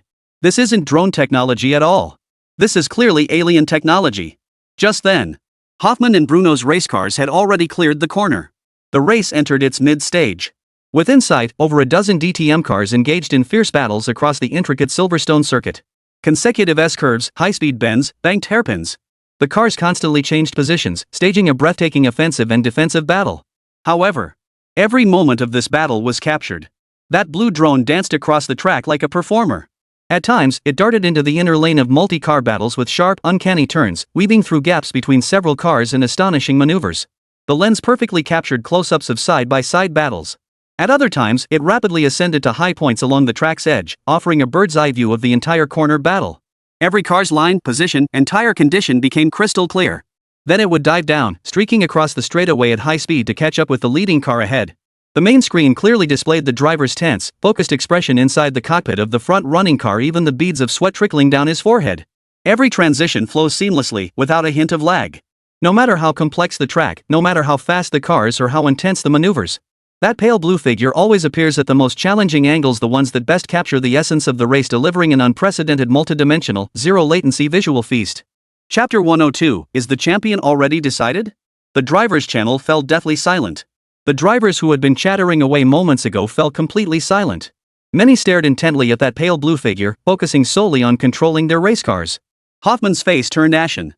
Through his helmet visor, his eyes locked onto the fleeting blue phantom. This drone was like an omnipresent specter, exposing every single one of his maneuvers, every minute error, with pinpoint precision to the entire world. A profound sense of helplessness and incomprehensible shock enveloped him. Could this truly be controlled by a student? Without decades of track experience and an extreme grasp of dynamics and aerial photography techniques, it was simply impossible. Even a professional racer like himself would struggle to maintain such precision while sustaining racing speeds. Meanwhile, Bruno's expression was complex. He had truly underestimated this drone before. Who would have thought it could match Cortex capabilities? If core technology dared to shoot close-ups at the Hell Bend, it would be torn to shreds by the turbulent airflow from the race cars. This drone, however, was an entirely different story. Not only did it dare to come close for shots, but it remained unscathed at such speeds. A drone of this caliber is truly terrifyingly powerful. With that thought, Bruno adjusted his breathing, gripped the steering wheel tightly with both hands, and fixed his gaze straight ahead. The immediate priority now was to win the race. There was no time to dwell on the drone. He'd put in considerable effort training for this race. In previous years, he'd always let Hoffman from Sausage Country win. This year, he was determined to surpass Hoffman. Just then, the race entered its final lap. Bruno slammed the accelerator, subtly turned the steering wheel, and with a masterful overtake, seized the lead. The stands erupted in cheers as fans wildly chanted Bruno's name. Bruno's amazing. Looks like I've got this year's championship in the bag. Finally, the last lap. Now all the drivers will be pushing the throttle to the max. Bet the drone won't be able to keep up. Exactly. That's why we came to the track to witness the final sprint. Live broadcasts can't capture this kind of action. Meanwhile, in the live stream chat, viewers began exiting en masse as comments flooded the screen. Last lap? Nothing to see here. All we ever get is the back of the cars. It just doesn't have the same vibe. Exactly. The final sprint is the most thrilling part of racing. The most exciting. Too bad it's too fast to capture. Do you think that student's drone might actually capture it? It was flying so high just now. Are you kidding? How could it possibly capture it? This isn't about the drone's capabilities, it's a limitation of current drone technology. Drones simply can't outpace race cars. Meanwhile, the engineers at the starting line breathed a slight sigh of relief. Finally, the last lap had arrived. Earlier, Zhang Hang's drone performance at Hell's Bend was truly terrifying, making them fear it might cause major disruptions and interfere with the racers' competition. Now, on the final lap, there's naturally no need for concern. Zhang Hang would likely only be able to capture panoramic shots. After all, the drone couldn't possibly outpace the race cars, especially during the final sprint's tailwind phase. Viewers in the livestream probably won't blame them either. In previous years, core technology even stopped filming altogether, relying solely on other cameras. Not a single netizen criticized them, most people understood. As the engineers relaxed, Wang Haitao and Old Li in the monitoring room also breathed a sigh of relief. Old Li hurriedly brought tea from the side, handed it to Wang Haitao, and smiled ingratiatingly. Mr. Wang, we're down to the final lap now. Nothing should go wrong at this point. This year's competition has been truly spectacular. Who would have thought Zhang Hang would perform so flawlessly? Wang Haitao accepted the teacup and smiled. Indeed. This is exactly what a top-tier events broadcast should be. You did an excellent job familiarizing Zhang Hang with the track. After the competition, I'll definitely mention it to upper management and request a bonus for you. Hearing this, Old Li's face lit up with joy. He rushed over and began kneading his shoulders and patting his back. Thank you for your guidance, Mr. Wang. Seeing his enthusiasm, Wang Haitao smiled, took a sip of tea, and relaxed as he watched the monitor. They had previously discussed with Zhang Hang. On the final lap, just capture the panoramic view. They could even skip it entirely and let other cameras handle it. With that, Zhang Hang had effectively completed his task. Just as the two relaxed, Bruno had already reached the final stretch of the home straight. He held a commanding lead. Crossing the line would virtually guarantee first place. At that moment, Bruno activated all the car's performance metrics, slammed the accelerator, and the speed shot up. The car shot toward the finish line like a laser at an unbelievable speed. The engine screeched at its absolute limit, the speed relentlessly approaching the track's maximum threshold. The speedometer's numbers climbed wildly. 182 km/h, 227 km/h, 269 km/h, reaching 284 km/h. Only then did the climb finally halt. Seeing this, Bruno's lips curled into a faint smile. Now, Hoffman, let's see how you plan to beat me. He gripped the steering wheel tightly, smiling as he murmured to himself. Meanwhile, Hoffman and the other drivers still desperately chasing from behind watched in stunned silence as Bruno's car surged ahead in the distance. That fast? Bruno must have trained relentlessly. He must have spent a lot of time modifying the car too. That speed, it must be close to 280 miles per hour, right? As professional racers, their perception of speed was highly acute. With just a glance, they could roughly estimate the car's speed. Barring any surprises, it should be approaching 285 miles per hour. Even for professional racers like them, such speeds command a sense of awe. It seemed this year's championship was practically his for the taking. As Bruno charged toward the finish line, the grandstands erupted into a frenzy of ecstatic cheers and stunned silence. A tsunami of cheers erupted continuously. Witnessing the car's extreme speed, everyone felt a surge of adrenaline. Many people raised their phones, excitedly filming the race to capture this moment worthy of treasuring. But then, at that very moment, a faint blue light suddenly flashed. The arrow-shaped drone seemed to materialize out of thin air. It surged forward. The acceleration unleashed in an instant caused the air to wail. Whoosh! Before the sound faded, it surged forward like an arrow from behind. In the blink of an eye, it had already caught up to Bruno's racing car at full throttle. Then, before anyone could react, a pale blue arrow sliced through the sky, flashing past Bruno's front end in mere seconds, framing the entire race car perfectly within the camera's view. Chapter 103. So Bruno wasn't even going full throttle. WTF? What the is that blue thing? Bruno exclaimed in shock. He had only sensed a blue flash streaking past his roof, then the pale blue drone hovered directly over his front hood. It was moving backward at his speed while filming the race car. For a moment, Bruno felt a chill run down his spine. His eyes darted to the dashboard repeatedly, double-checking his speed. Over the driver's channel, every driver was stunned. For a moment, speeds dropped sharply across the field. Oh my god! How did that drone overtake us? Damn! My man! What kind of race is this? Drones are overtaking race cars. Hoffman could barely steady the steering wheel, staring at the drone hovering ahead of Bruno's car, his eyes filled with disbelief. He and Bruno were longtime rivals, and he knew Bruno's driving skills inside out. There was no way that guy's car could be overtaken by a drone so easily. A few years back, Cortec had tried to film the final stretch with drones too. But that jet-black drone couldn't even catch the exhaust fumes. It got blown way off the pace. Later, they tried waiting until the final sprint to capture the footage. But before they could even react, the race car had already blasted past. The drone was flipped over and smashed to pieces. Since then, avoiding the final sprint has become universal consensus. And now, just as Hoffman was reeling from the shock, in the stands, the spectators who witnessed this scene were all stunned. Their faces froze in disbelief. It took a long moment before a deafening roar of shock erupted. What the hell? Did that drone just overtake Bruno's race car? Did I see that right? Holy? What the hell is that thing? It's faster than a DTM car at full throttle? How is that even possible? Wait, that's a drone? How could a drone outrun a DTM car at its top speed? Has the world gone mad?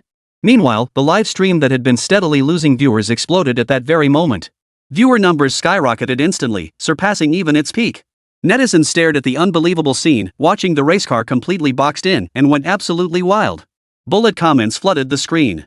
What just happened? Why is the camera suddenly on Bruno's car from the front? Holy? Is that a drone flying right in front of Bruno's car? Holy! How is that even possible? That's a car sprinting down the straight. How did that drone catch up? That speed must be faster than a rocket. Inside the control center, Wang Haito was completely dumbfounded, accidentally dropping his teacup onto the floor. This? The drone actually outpaced Bruno's race car? Are you kidding me? That was the final sprint phase of a DTM race. Speeds were consistently over 280 km/h. How could it possibly overtake? But this drone's top speed is only 264.8 km/h, right? And he just zoomed right past it. This. Just how fast is this drone? Oldley, who'd been kneading his shoulders and pounding his back, froze in mid-motion, his hands suspended in the air, eyes wide with disbelief. How could this drone possibly be this fast? It could even outpace Bruno during the final sprint? This isn't just any drone. A real drone could outrun a race car? This must be a rocket, damn it. The engineers at the starting line were utterly dumbfounded. The scientific principles they believed in seemed to crumble before their eyes. It passed him? How is that possible? Even with instant acceleration, it couldn't possibly reach that speed instantly. And it just zoomed right past Bruno's race car. Forget acceleration, most drone materials couldn't withstand this speed. Any other drone would have its casing torn apart by the air by now. What the hell is this thing made of? Did you see that? Its shape defies aerodynamics. It looked like it should have lost balance any second. Yet it didn't even wobble? At that moment, Bruno took a deep breath, his gaze fixed intently ahead, and snorted coldly. Oomph. Ridiculous. After all these years as a race driver, you expect me to get overtaken by some drone? With that, he slammed his foot on the accelerator, sending the race car surging forward. Roar! Roar! Roar! The engine roared with a deafening roar. Bruno's car shot forward like a cannonball. The dashboard exploded. The needles spun wildly. He blasted straight through the finish line. Then, beep, beep, a sharp, piercing beep sounded. Hearing this, the commentator on the elevated platform, who had been in a daze moments before, suddenly turned toward the racing car that had crossed the line. His excitement surged, and he roared. Ladies and gentlemen, we have a champion. Witness history in the making. Did you hear that, everyone? The highest terminal speed record in this DTM Masters Championship has been shattered. His eyes fixed intently on Bruno's car, he continued. Let's congratulate Bruno. He shattered the DTM Championship record. Hearing this, the crowd instantly snapped out of their daze, erupting into screams and cheers. Bruno is amazing. He actually broke the record. I recall the previous record was 293 km/h. Drones are still drones after all, they can't quite match race cars. Bruno's the real deal. For a second there, I actually thought the drone could outpace the race car. Guess I was overthinking it. Bruno probably wasn't going full throttle earlier. I was wondering how the drone could outpace him. Now I get it. The engineers at the starting line suddenly realized. So that's how it was. No wonder Zhang Heng's drone could outpace Bruno's race car. He wasn't going all out. Thinking this, the engineers began chatting among themselves. I knew it. How could a drone possibly achieve that kind of acceleration? Turns out it hadn't reached its maximum tail speed yet. Now that's science. How could the drone's casing remain completely unscathed at nearly 300 miles per hour? That Bruno who knew he was holding something back? Probably to counter Hoffman. But Zhang Heng's drone forced him out. His drone's no pushover either. So what? Bruno wasn't going all out, so of course he could catch up. I bet Cortec could do the same if they showed up. Meanwhile, in the control center monitoring room, Wang Haitao watched the scene unfold and silently breathed a sigh of relief. Turns out he'd overthought it. How could a drone possibly outpace a race car? It seemed clear that Bruno had held back earlier, not going all out, which allowed Zhang Heng's drone to temporarily overtake him. Oldly, standing nearby, also let out a sigh of relief. When he first saw Zhang Heng's drone overtake the race car, he had genuinely panicked. That was a race car, after all. If Zhang Heng's drone actually outpaced the race car, wouldn't that be a huge embarrassment for the DTM Masters Championship? Thinking this, Oldly hurriedly poured another cup of tea and handed it to Wang Haitao with a fawning smile. Oh my, Mr. Wang. We were just too nervous. After all, it's just a drone, nothing to be so alarmed about. Wang Haitao took the cup, sipped it, exhaled deeply, and gazed at the monitor with a complex expression. Let's hope so. Chapter 104, Racecars Chasing Drones? Amidst the chaotic scene, the announcer on the elevated platform continued his commentary. Next, let's see the replay of the record-breaking moment and the new speed record. With that, he pressed a button. The giant screen instantly unfolded, beginning to play the record-breaking moment in slow motion. However, the image that appeared was not Bruno's race car, as everyone had expected. Instead, that pale blue drone. In slow motion, as Bruno's race car surged forward, the pale blue drone accelerated in perfect sync, even appearing to outpace the car. At the finish line speed gun, the first to cross was the drone. Only then did the race car, its tires trailing wisps of smoke, follow. The replay ended. On the giant screen, the main display for speed emitted a shrill, piercing alarm. A flicker of data calculations crossed the screen, instantly updating to a blindingly bright figure. Peak speed, 314.7 km/h. At this sight, the entire track fell into complete dead silence. After a long, drawn-out pause, a deafening roar finally erupted into the sky. The commentator was utterly dumbfounded, then screamed after a moment. The record breaker isn't Bruno's car, but a drone. The record breaker is a filming drone. At this revelation, the stands erupted in chaos. Screams, whistles, and excited clapping merged into a roaring sea of excitement. Holy crap! What just happened? Bruno didn't cross the finish line first? It was the drone? Are you kidding me? How is that even possible? I didn't even see the drone at all just now. 314.7 km/h? Is that even a drone anymore? Holy! At the same time, the live stream audience froze in shock. They hadn't even caught a glimpse of the drone footage. The moment it captured the acceleration was just a fleeting instant. They had no chance to react until the commentator's words jolted them into understanding what had just happened. In that instant, the chat exploded. Bullet comments poured down like a deluge, flooding the screen. Holy crap! It's a drone? A drone just broke the DTM Masters track speed record? Is this even legit?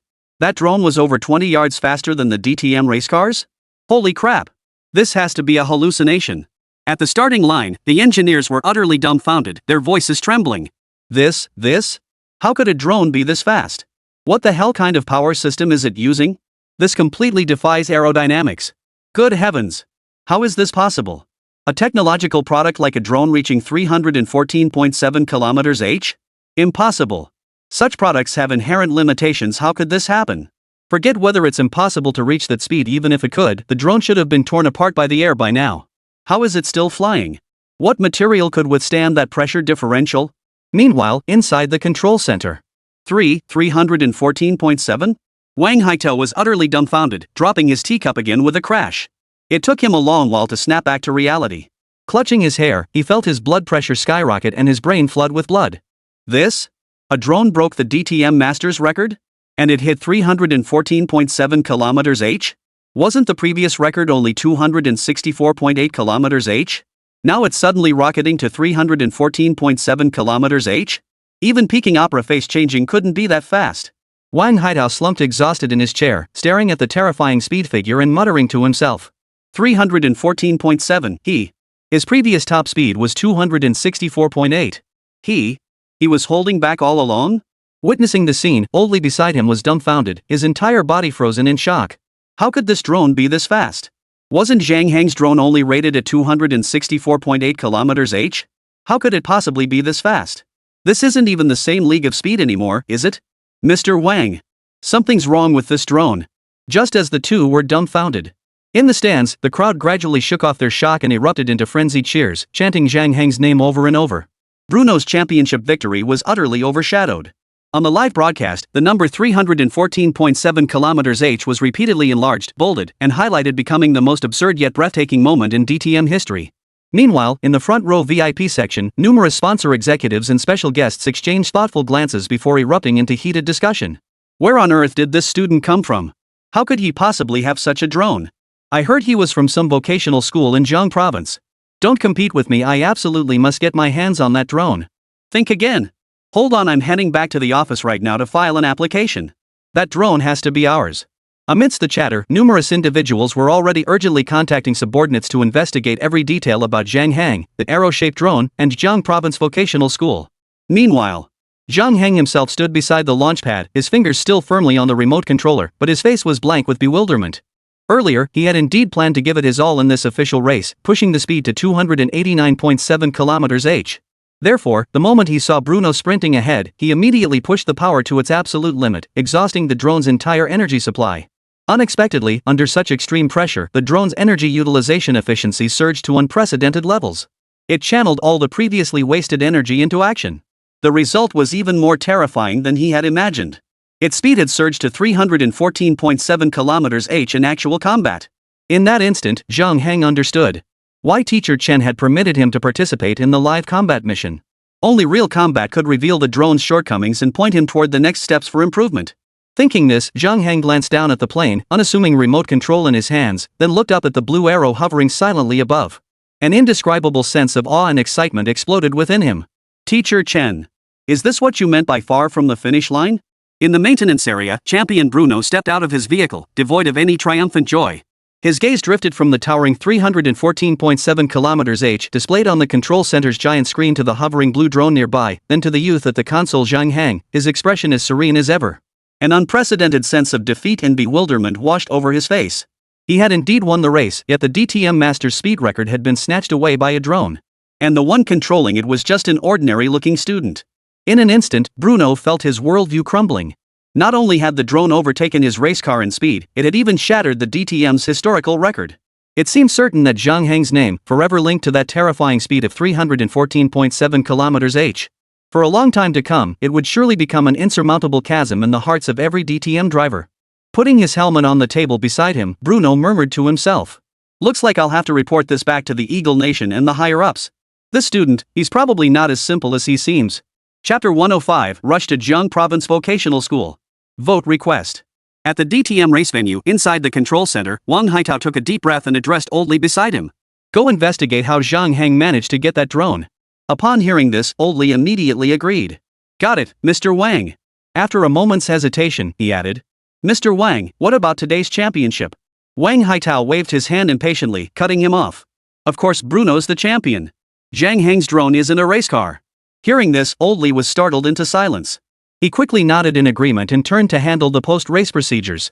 Soon, the championship awards ceremony and post-race cleanup were both completed. Zhang Hang took advantage of this time to return to Jiang Province. After the DTM Masters concluded, Bruno claimed the championship, yet every news headline was dominated by another story. Breaking news! The biggest winner of the DTM championship turns out to be a vocational school student on the sidelines. His drone shatters the track speed record. A staggering 314.7 km/h. Unbelievable. Drone outperforms world champion race car at DTM. Jiang Province Vocational School hides hidden talents? Technological marvel?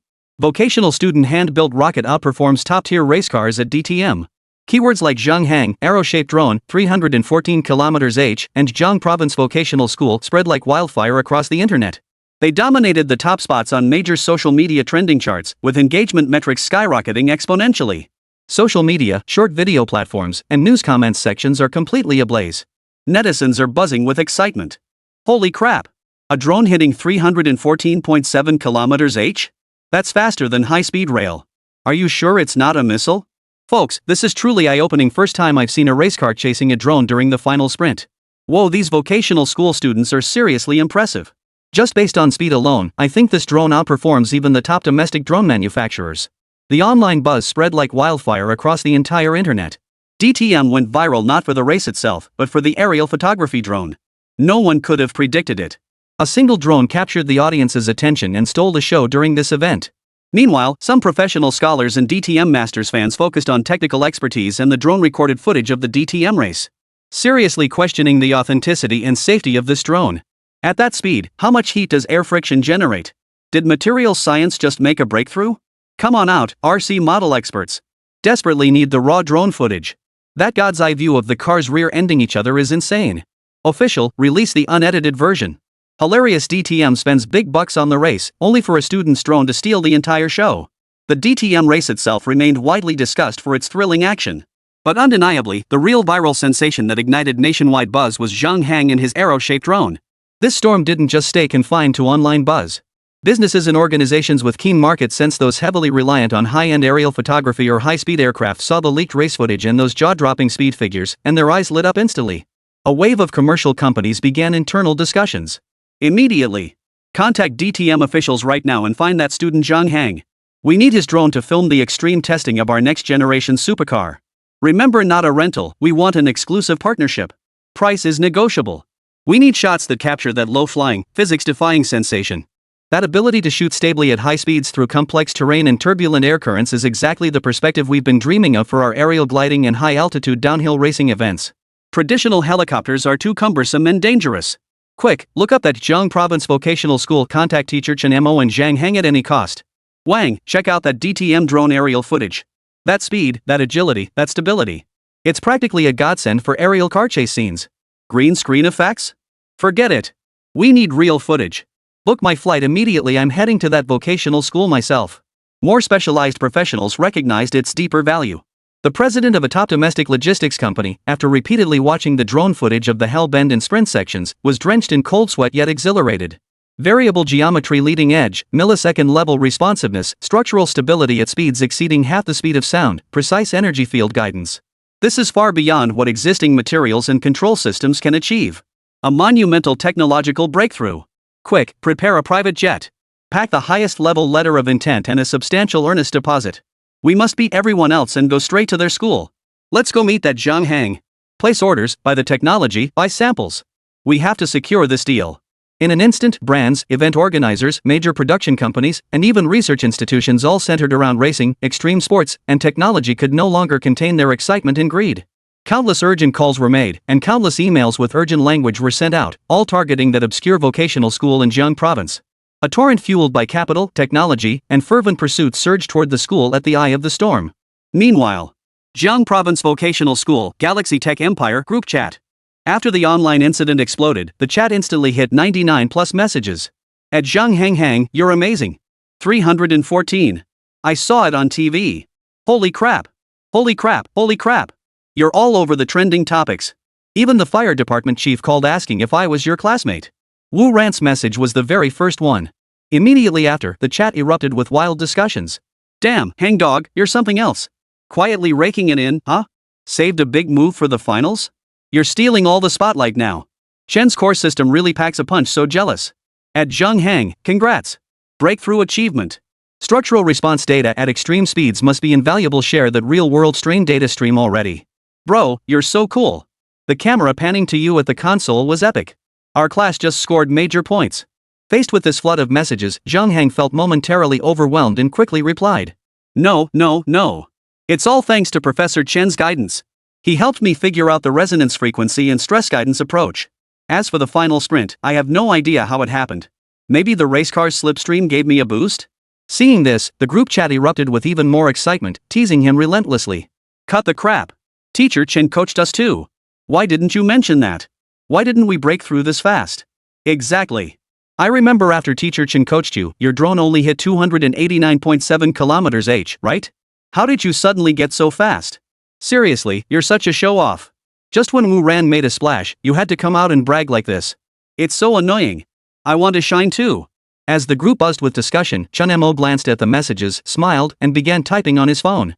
Chapter 106, it was him? Watching the heated discussion in the group chat, Chen Mo picked up his phone and began typing in the chat window. Yeah, good work.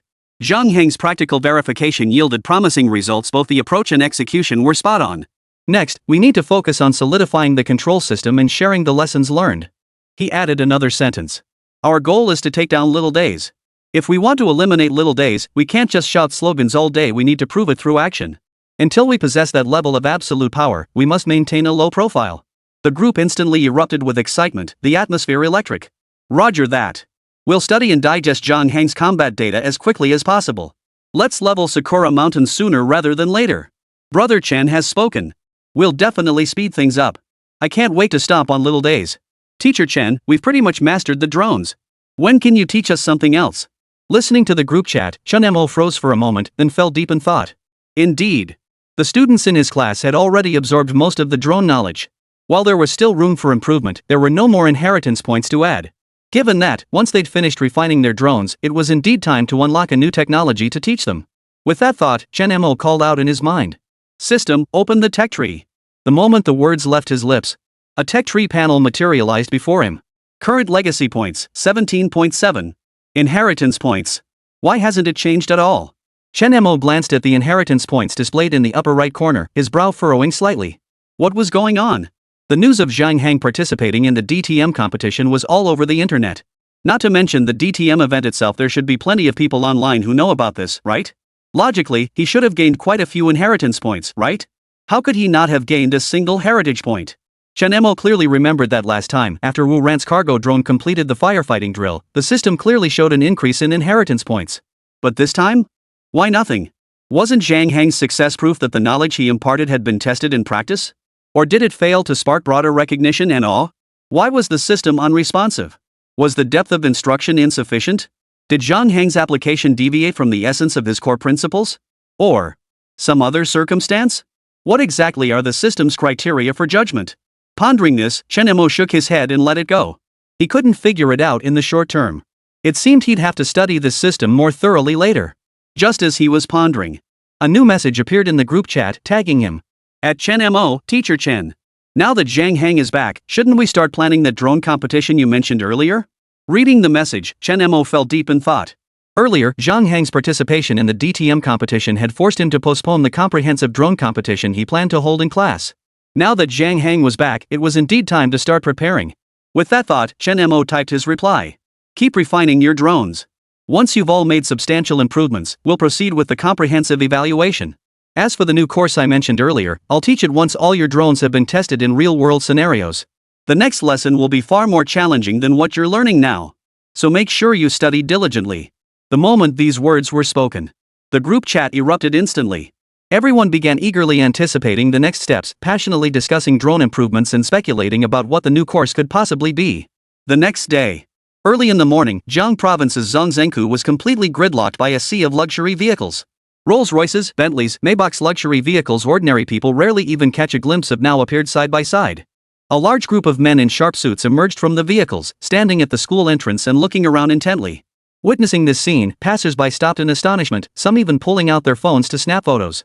People pointed and whispered among themselves. What's going on with this vocational school? They made a big show of parking a row of cars last time, and now this? Changfeng Logistics, Flying Star Supercars, Redwood International Pictures. These are all top-tier companies in their fields. Why are they all flocking to this vocational school? Holy crap! That guy with the slick-back hair is Feng Pengfei, the CEO of Changfeng Logistics. I've only seen him on TV before, never thought I'd spot him in person today. Amidst the buzzing discussions, old Wang from the security guard booth witnessed the scene and was so startled he nearly choked on the tea in his thermos. Again! What's going on this time? Out of nowhere, where did all these luxury cars come from? Shocked, he quickly grabbed the landline and dialed the principal's office. Hello? Director Zhao. We've got another big problem. The school gate is jammed with cars and they don't look cheap. A bunch of men in suits got out, obviously loaded. It's a huge scene. You need to come right away. What?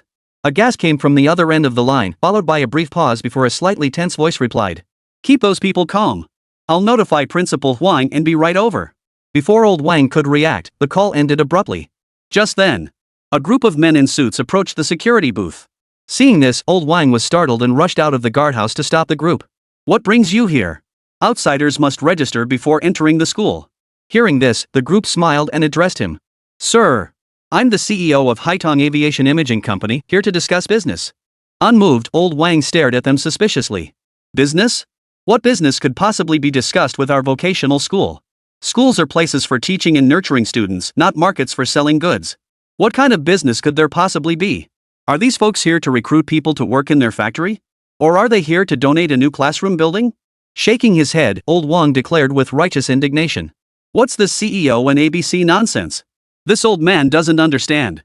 Our principal will be down shortly. If you wish to discuss matters, please wait a moment. Hearing this, the group exchanged glances, all feeling a mix of amusement and exasperation. They replied, Sir, we're not here to discuss business with the principal. Old man Wang froze, his eyes instantly growing wary as he stared at them. Not here to discuss business with the dean? Could it be they came to talk to the principal? Thinking this, he quickly spread his arms to block them, saying, You want to discuss business with the principal? Seeing this, the group pressed his hands down and smiled. Sir, we're here to discuss business with Zhang Hang. Zhang Hang? Uncle Wang froze. That name, why does it sound so familiar? Pausing to think, he continued. I've never heard of any Zhang Hang. There's no such person at our school. You'd better leave. Hearing this, the group of men in suits exchanged another glance, their faces twisting into bitter smiles. Why was this old man so difficult? They couldn't even get through the school gates. As he pondered this, one of the men in suits pulled out a photograph and handed it to old man Wang, smiling as he did so. Sir, this is the person we're looking for. Seeing this, old man Wang shot a wary glance at the man in the suit, then glanced at the photo he was handed, his face filled with confusion. Still puzzled, he took the photo and began to look at it. The moment he recognized the person in the photo, Grandpa Wang's expression instantly froze, and he stood completely still. This? The person in this photo. Isn't this the guy who was conducting experiments hidden behind the east wall of the school that night? Chapter 107, Such a Big Deal? School Gate. Old Wang stared at the photo in his hand, completely dumbfounded. He stammered. You say, you're here to discuss business with him? That's right, old man. It's this student named Zhang Hang. Let us in quickly. We're in a hurry. One of the men in suits declared. Seeing this, Grandpa Wang rubbed his eyes and stared at the group of men in suits, scrutinizing them up and down several times, his eyes filled with disbelief. These guys came to talk business with a student? And this student was the same one who'd been conducting experiments underground by the east wall in the dead of night? Are they out of their minds? Are you kidding me? What could they possibly discuss with a vocational school student? Discussing how much to pay for modifying a ghost fire? Or how to pick a fight? And besides, who drives a luxury car like this to do business with a student? What kind of deal is this supposed to be? No way. Director Zhao said we have to keep them calm. We can't let them walk in so easily. With that thought, old Wang began feigning ignorance, pretending to be hard of hearing as he confirmed. You said, Shang something? Hearing this, the men in suits were momentarily dumbfounded and shouted back. Zhang Hang. What kind of hang? Zhang Hang. Zhang Hang. The voices of several men in suits grew louder and louder, almost shouting. Hey, old man, are you hard of hearing or something? One of the men in suits, growing impatient, snapped. What hearing? Old Wang continued to feign confusion. Seeing his expression, the men in suits were utterly dumbfounded. This old man is doing it on purpose, right? Just then, from the direction of the office building in the distance, Wang Anmin and Zhao Jiangang hurried toward the school gate with urgent strides. However, before they even reached the entrance, they spotted the group of men in suits from a distance, along with old man Wang blocking their path. When they recognized the man leading the group, both men's expressions turned stunned. The CEO of Changfeng Logistics? What? These were top figures in the logistics industry. The company's name was nothing short of legendary. Why on earth did they show up at their school today? Among them, Zhao Jiangang saw old Wang still blocking the crowd and broke out in a cold sweat. He hurried forward, pulled old Wang aside, and whispered urgently. Didn't I tell you to keep them calm? Why are you blocking them? Do you even know who these people are?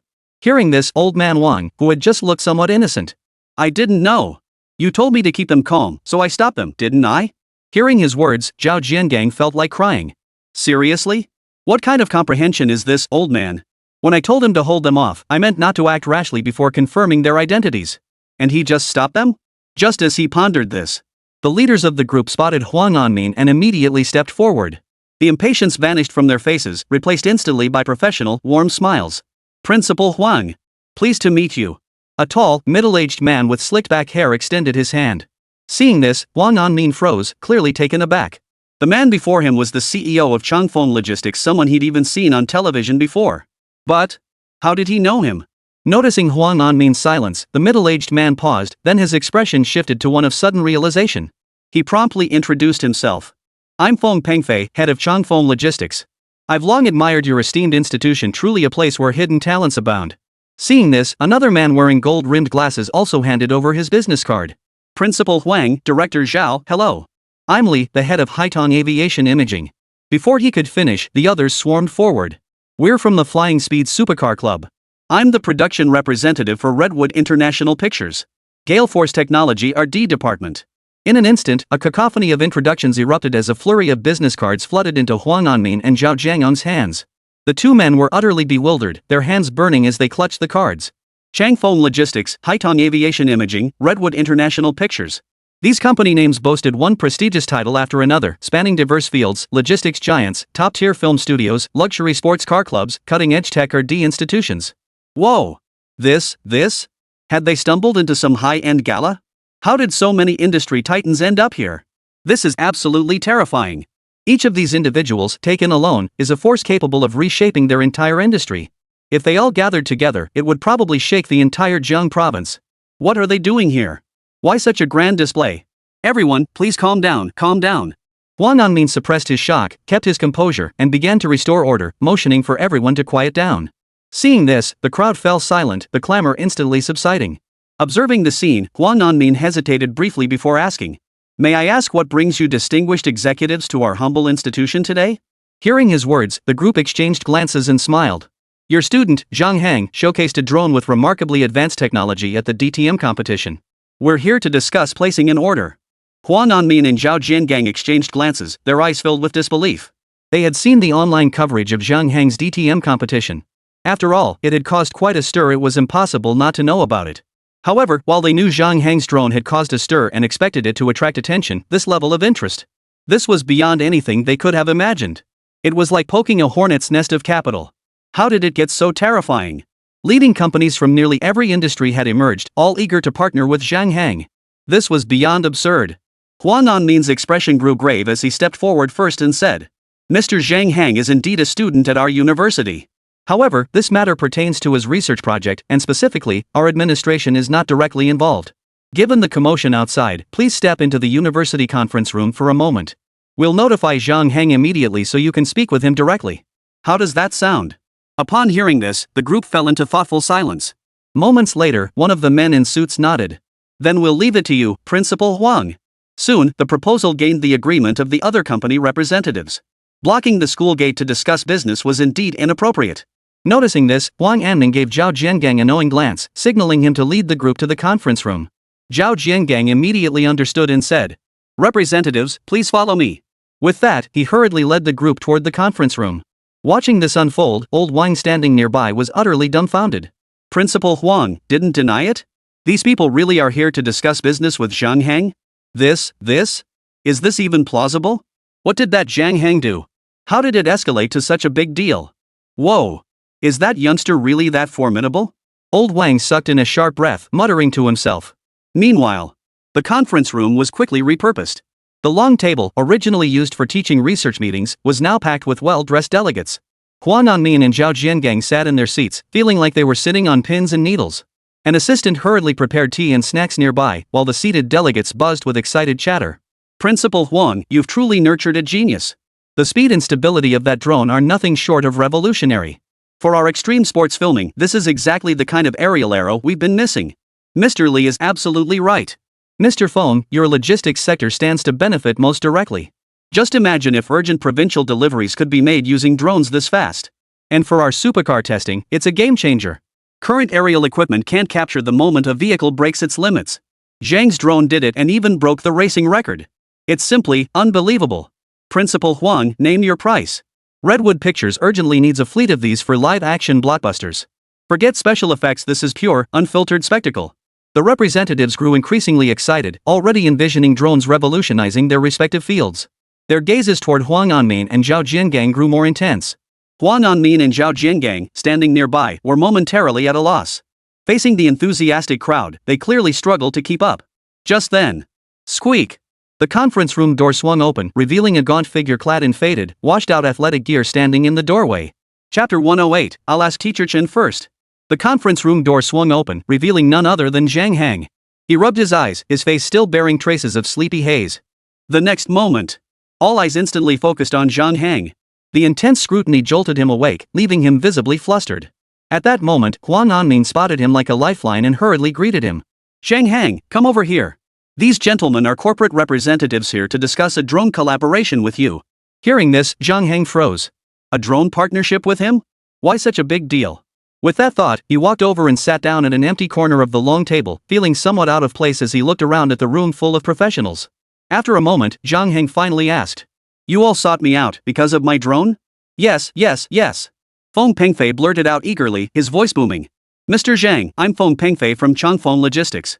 Your performance at DTM was mind-blowing. We want to purchase or secure exclusive rights to your drone technology. Rest assured, we're flexible on pricing. We plan to place an initial order for 20 prototype units for testing, followed by massive scale-up orders.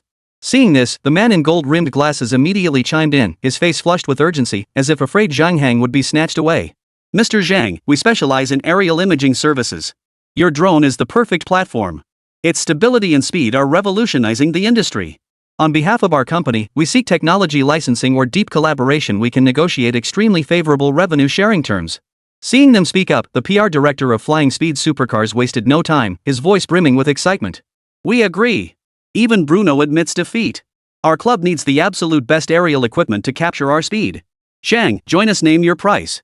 We'll sign a long-term strategic contract immediately.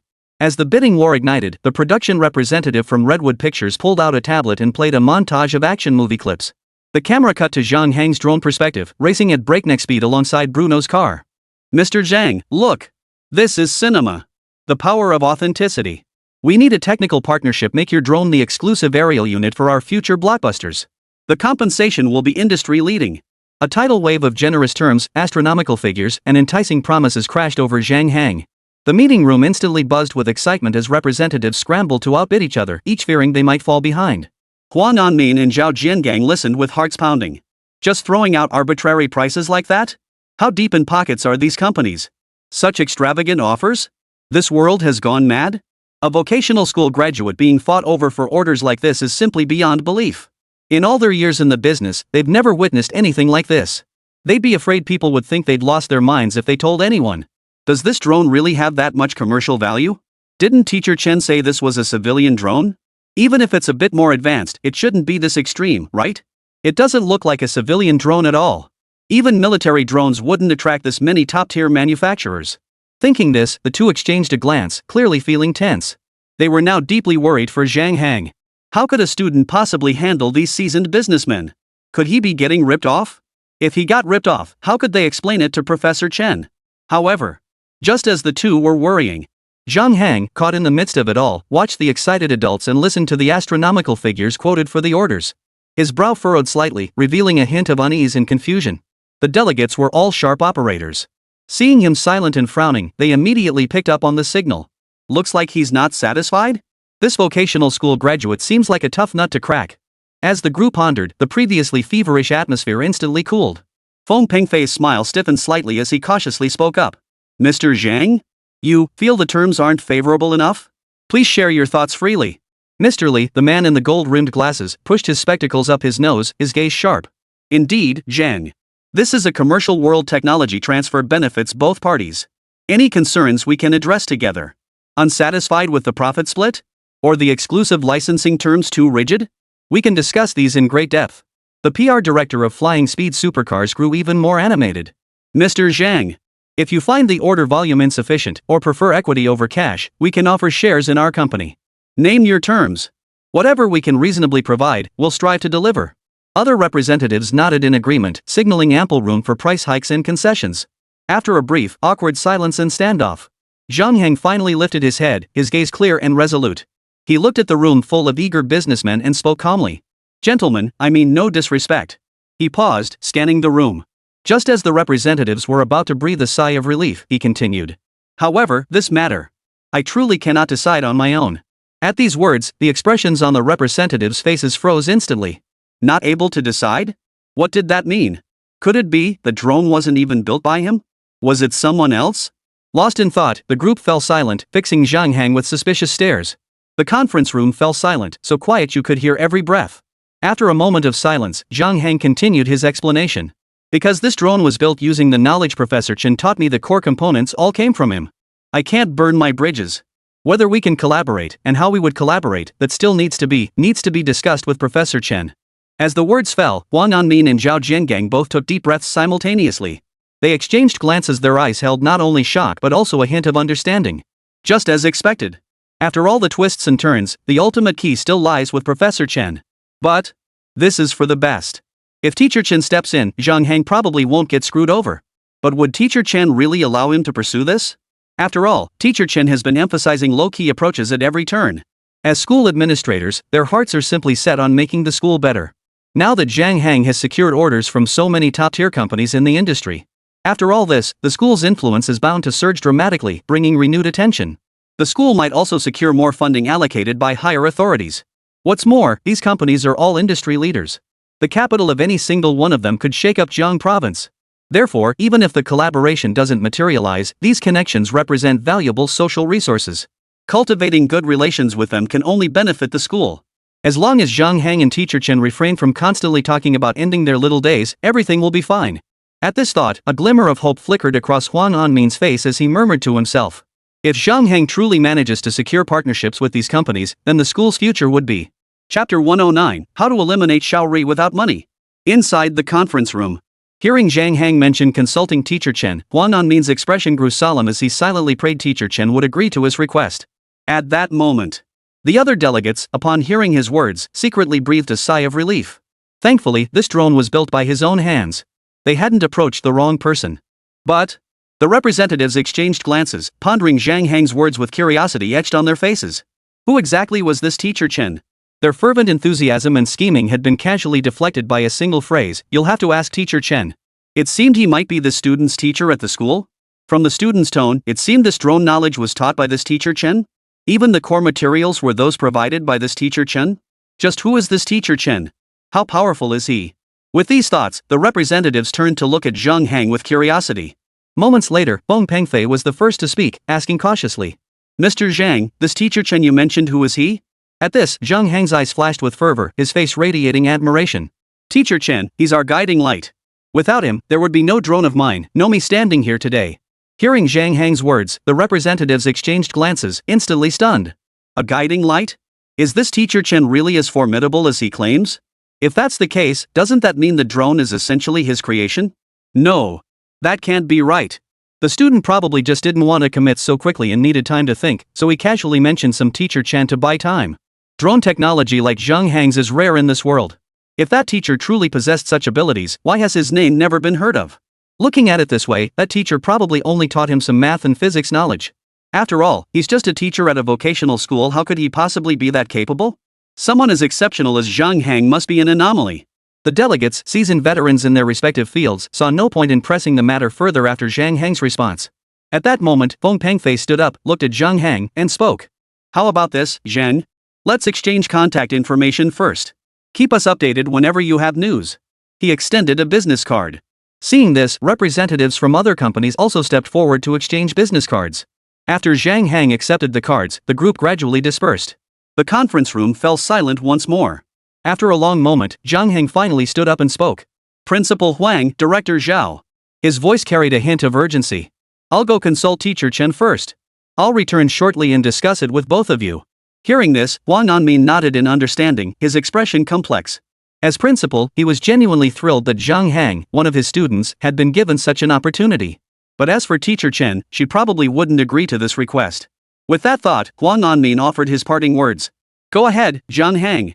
Remember, whatever decision Teacher Chen makes, the school will respect and support you both. Seeing this, Zhao Jiangang quickly chimed in. Exactly. Teacher Chen is the backbone of our school. His opinion matters most. You should go now. Zhang Hang didn't have time for pleasantries. He grabbed the stack of business cards from the table and dashed out the conference room door. 7th floor of the lab building, core laboratory. Thump! Thump! Thump! Zhang Hang arrived drenched in sweat, pounding urgently on the lab door. Moments later, the door opened. Chen Mo looked at Zhang Hang, who was gasping for breath, his brow slightly furrowed, a hint of surprise visible. Zhang Hang? What's so urgent? Didn't I tell you before that we academics need to be steady and not get so worked up? Professor Chen. Something's happened. Well, not exactly bad news. It's great news. But it's too big, I can't decide on my own. Zhang Hang stammered incoherently, shoving a stack of business cards into Chen Mo's hand as he spoke. Look. Changfeng Logistics, Haitong Aviation Imaging, Flying Star Supercars, they're all here. They want to buy my drone technology for prototype testing and sign long-term contracts. All major corporations. His eyes gleamed with excitement, yet his voice trembled with trepidation as he continued. Teacher Chen, but I built this drone entirely with the knowledge you taught me. I wouldn't dare agree without consulting you first. So, you see, this matter. After speaking, Zhang Hang held his breath, his eyes fixed intently on Chen Mo's expression. Hearing this, Chen Mo casually glanced at a business card, inwardly surprised. He'd heard of these companies before. They were all industry leaders in their respective fields. Who would have thought that kid Zhang Hang would attract so many major corporations? It seemed his performance at the DTM competition had indeed caught the attention of many. Lost in thought, Chen Mo propped his chin on his hand. Zhang Hang's speed-specialized drone research was now nearly complete. Moreover, at the DTM competition, he had broken through the peak speed of 289.7 km/h, reaching 314.7 km/h. Given that, it might be good to let them put it into practice. After all, practice is the only true test of truth. Only through practice could their drones truly prove their worth. With this thought, Chen Mo spoke slowly. Well done, Zhang Hang. Technology must ultimately serve practical needs. Your drones hold unique value in extreme speed photography, logistics delivery, and even specialized operations. There's nothing wrong with turning your achievements into practical applications and profits. As for starting a company, that's entirely up to you. I won't stand in your way. Really? Really, Professor Chen? Receiving Professor Chen's affirmation, Zhang Hang's voice trembled with excitement. After a moment's thought, hesitation crept back into his voice as he hesitated to speak. But you always emphasized keeping a low profile, preparing to eliminate the little days? At this, Chen Mo paused, then fixed Zhang Hang with a piercing stare, his voice rising with passion. How can we take down little days without money? Economic foundations determine superstructures. You need funding to take down little days. Don't think money is an obstacle to our fight. Changing his tone, Chen Mo continued earnestly. But making money is just icing on the cake. It mustn't distract you from pursuing deeper technical studies. Our ultimate goal is to take down little days, not to make headlines. Hearing this, Zhang Hang's heart jolted. Right. Defeating Xia Rizi requires money too. Only with money can we sustain our fight. National grievances and personal vendettas must be avenged. The ultimate goal remains to bombard the sacred toilet of the nation, trample the cherry blossom mountains, and char the salmon. To achieve this goal, we must constantly research and refine our skills. Only then will we honor Teacher Chen's guidance. Only then can we honor our ancestors. With this thought, he nodded firmly. I understand, Teacher Chen. I shall never forget my roots. Research and learning will always come first. Business partnerships are merely means to accumulate war funds and develop weapons of war. Chapter 110, Go ahead with confidence. Inside the 7th floor laboratory of the experimental building. Just stay true to your original aspirations. Hearing Zhang Hang's words, Chen Mo's face softened with satisfaction. He'd been so absorbed in his research lately that he hadn't paid much attention to the students' ideological education. He had feared these young minds had forgotten their original goals. But now it seemed he had worried needlessly. However, this incident also reminded Chen Mo that he needed to do more ideological work with these kids going forward. Pausing briefly, Chen Mo continued. Besides, one person's energy is limited. I still need to study and develop new things. It's clearly impossible for a single person to handle all these collaborative orders and tasks alone. Hearing this, Zhang Heng scratched his head. Well, what do you suggest we do, Teacher Chen? Start a company. Chen Mo stated concisely. By formalizing your technology and brand, you can conduct business activities more systematically and effectively, protect intellectual property rights, and more easily seek professional business partners for collaboration. You're an engineer, not a manager. You need a team even if it's just a basic framework at first. Start a company? Zhang Heng's eyes lit up. This was a perspective he'd never considered. Exactly. The university has resources and connections that can assist you at least with initial registration, space, and policy consultations. Contact Director Zhao directly. The university would be very pleased to see you succeed. It benefits them too. Without hesitation, Chen Mo pulled out his phone and dialed Zhao Jiangyong's number. The call was answered almost instantly. Hello, Director Zhao? It's Chen Mo. Zhao Jiangyong's voice came through immediately, brimming with warmth and even a touch of deference. Teacher Chen. Hey. It's me. Have you finished your discussion with Zhang Heng? Any instructions? Listening to the voice on the other end, Chen Mo got straight to the point. Regarding those companies' cooperation proposals, I support Zhang Heng pursuing them through commercial channels. But his personal capacity is limited. He needs to focus on R&D and learning. My suggestion is for Zhang Heng to establish a tech company to handle these business ventures. Establish a company? Great. Fantastic.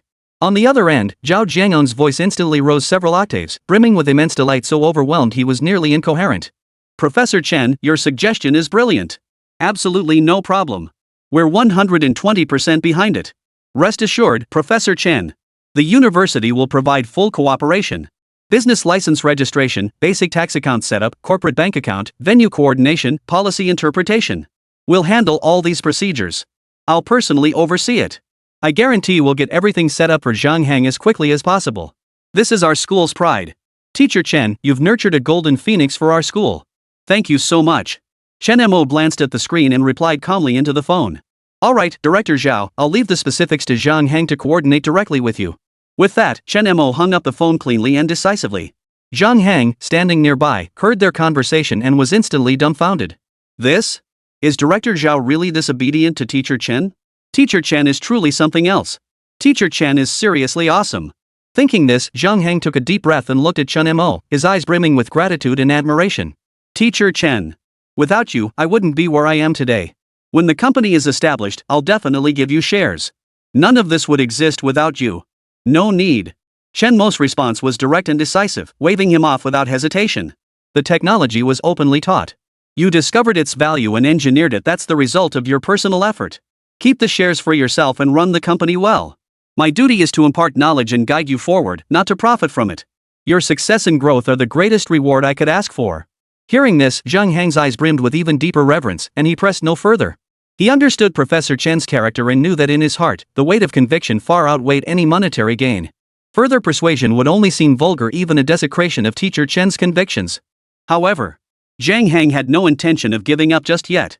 Once the company was established, he still planned to secretly slip Teacher Chen some shares. A drop of kindness deserves a spring of gratitude. What's owed must be repaid. If life has it in for me, I'll take it down. Teacher Chen had done him a favor, so he would repay it. He understood this principle well enough. With that thought, Zhang Heng spoke again. Well then, Teacher Chen, I'll go prepare for company matters now. Take care. With that, he left the office. Over the next few days, Jiang Province Vocational School suddenly became bustling with activity. Zhao Jiangang treated this as his top priority, personally escorting Zhang Heng to every relevant department. Leveraging his connections within the school and emphasizing Zhang Heng's status as a young innovative talent in science and technology, he swiftly secured the company registration number for Hangsu Technology Development Company, Limited. Staff from the school's finance office personally accompanied them to open a corporate basic account, granting Hangsu Technology its own bank account. The school symbolically lent a small amount of seed capital to activate the account, completing tax registration and securing the status of a small-scale taxpayer. Even the premises were generously provided by Zhao Jiangang. A building with expansive views and fully equipped utilities and networks was allocated as the initial R&D and office headquarters. A brand new sign reading Hangzhou Technology Development Company, Limited was hung at the entrance. Meanwhile, news of Zhang Heng being personally approached by CEOs of major companies at the school gates seeking collaboration, coupled with the rapid registration of his own tech company, instantly went viral across the entire campus forum. The entire forum exploded. Pictures tell the truth. Our school's Zhang Heng besieged by CEOs of major companies seeking partnerships. Shocking revelation.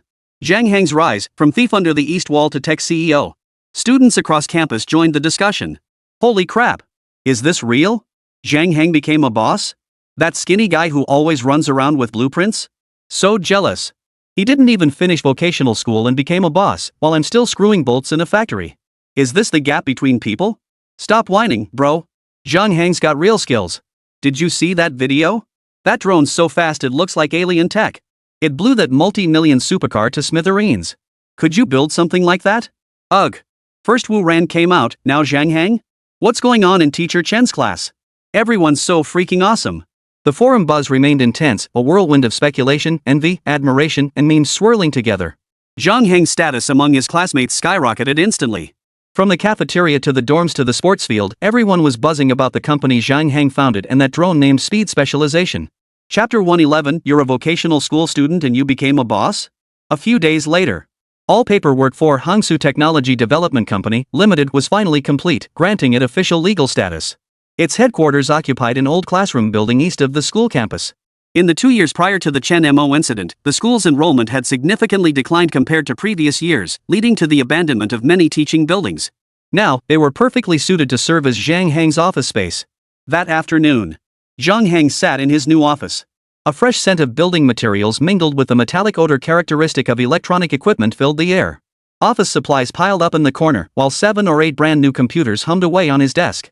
The business license bearing the name Hangzhou Technology Development Company, Limited hung on the wall beside him. Looking at it all, Zhang Heng felt a wave of unreality wash over him. Not long ago, he was just a young man who spent his days fooling around. Now he was suddenly the CEO of a tech company. In the past, he wouldn't have dared to even dream of such a thing. Zhang Heng shut down his computer, pulled out the thick stack of business cards, and murmured to himself. It's about time I notified them about the partnership negotiations. He began sorting through the cards, dialing each number one by one. He scheduled everyone to come to Jiang Province Vocational School tomorrow to discuss the partnership. Each call connected remarkably quickly. The executives all demonstrated tremendous sincerity and efficiency, their voices brimming with enthusiasm. For a moment, Zhang Heng felt a bit overwhelmed.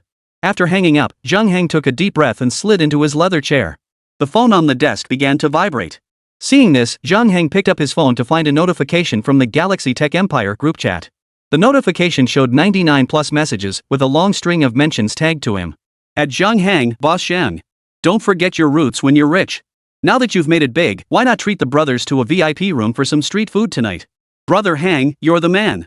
Send us pics of your office ASAP. Let's see which spot's perfect for me to be your janitor someday. Chairman Zhang, any job openings? Need a front desk secretary? Self-recommendation here, guaranteed satisfaction. Watching the unrestrained banter in the group chat, Zhang Heng felt his nerves, taut from days of tension, finally relax a little. His fingers flew across the phone as he typed his reply. Hey! You guys are so considerate.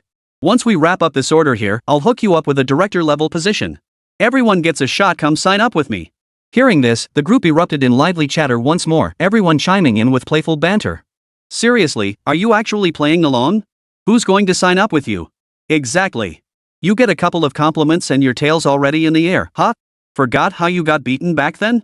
This sucks. You guys are all acting so high and mighty. My drone tech isn't half bad either. I want to show off too. Zhang Heng smiled at the teasing but said nothing more. The next day, inside the office of Hangzhou Technology Development Company, Limited, a converted classroom in the east wing of Jiang Province Vocational School. The atmosphere here was starkly different from the earlier commotion at the school gate, heavily charged and tense. Feng Pengfei from Chongphone Logistics, General Manager Li from Haitong Aviation Imaging, the PR Director of Flying Speed Supercars, and the production representative from Redwood Pictures, all sat around a slightly cramped conference table. Principal Huang Anmin and Academic Director Zhao Jiangang, representing the school, sat slightly behind Zhang Heng. Both appeared restless, their expressions a mix of anticipation and worry. Zhao Jiangang occasionally rubbed his hands together, while Huang Anmin sat stiffly upright, his gaze shifting constantly between the representatives and Zhang Heng.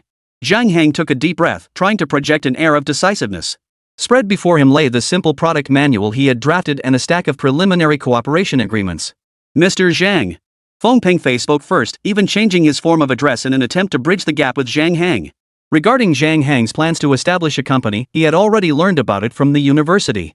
Changfeng logistics requirements are crystal clear. We're primarily drawn to your drone's breakthroughs in speed, stability, and adaptability in complex environments. These three aspects hold immense significance for emergency delivery in the logistics industry, potentially reshaping the entire sector's cost structure and response times. Leaning forward slightly, his eyes gleamed with intensity. We're offering a very sincere deal. For the initial order, 20 custom prototypes for extreme environment testing, we're willing to pay 8 million. The figure landed like a bombshell. Huang Anmin and Zhao Jiangang beside him both sucked in a sharp breath. 8 million? And this was merely a testing order for 20 prototypes? Zhao Jiangang instinctively started to jump up in shock, but Huang Anmin held him back. Just as the two were reeling from the shock, Mr. Li from Haitong Imaging immediately interjected. Mr. Zhang. While Mr. Feng is certainly correct, speed is only one aspect. What truly enables rapid market value realization is its aerial photography capability. Its performance on DTM sufficiently demonstrates its groundbreaking significance. We don't need that many prototypes, 10 will suffice.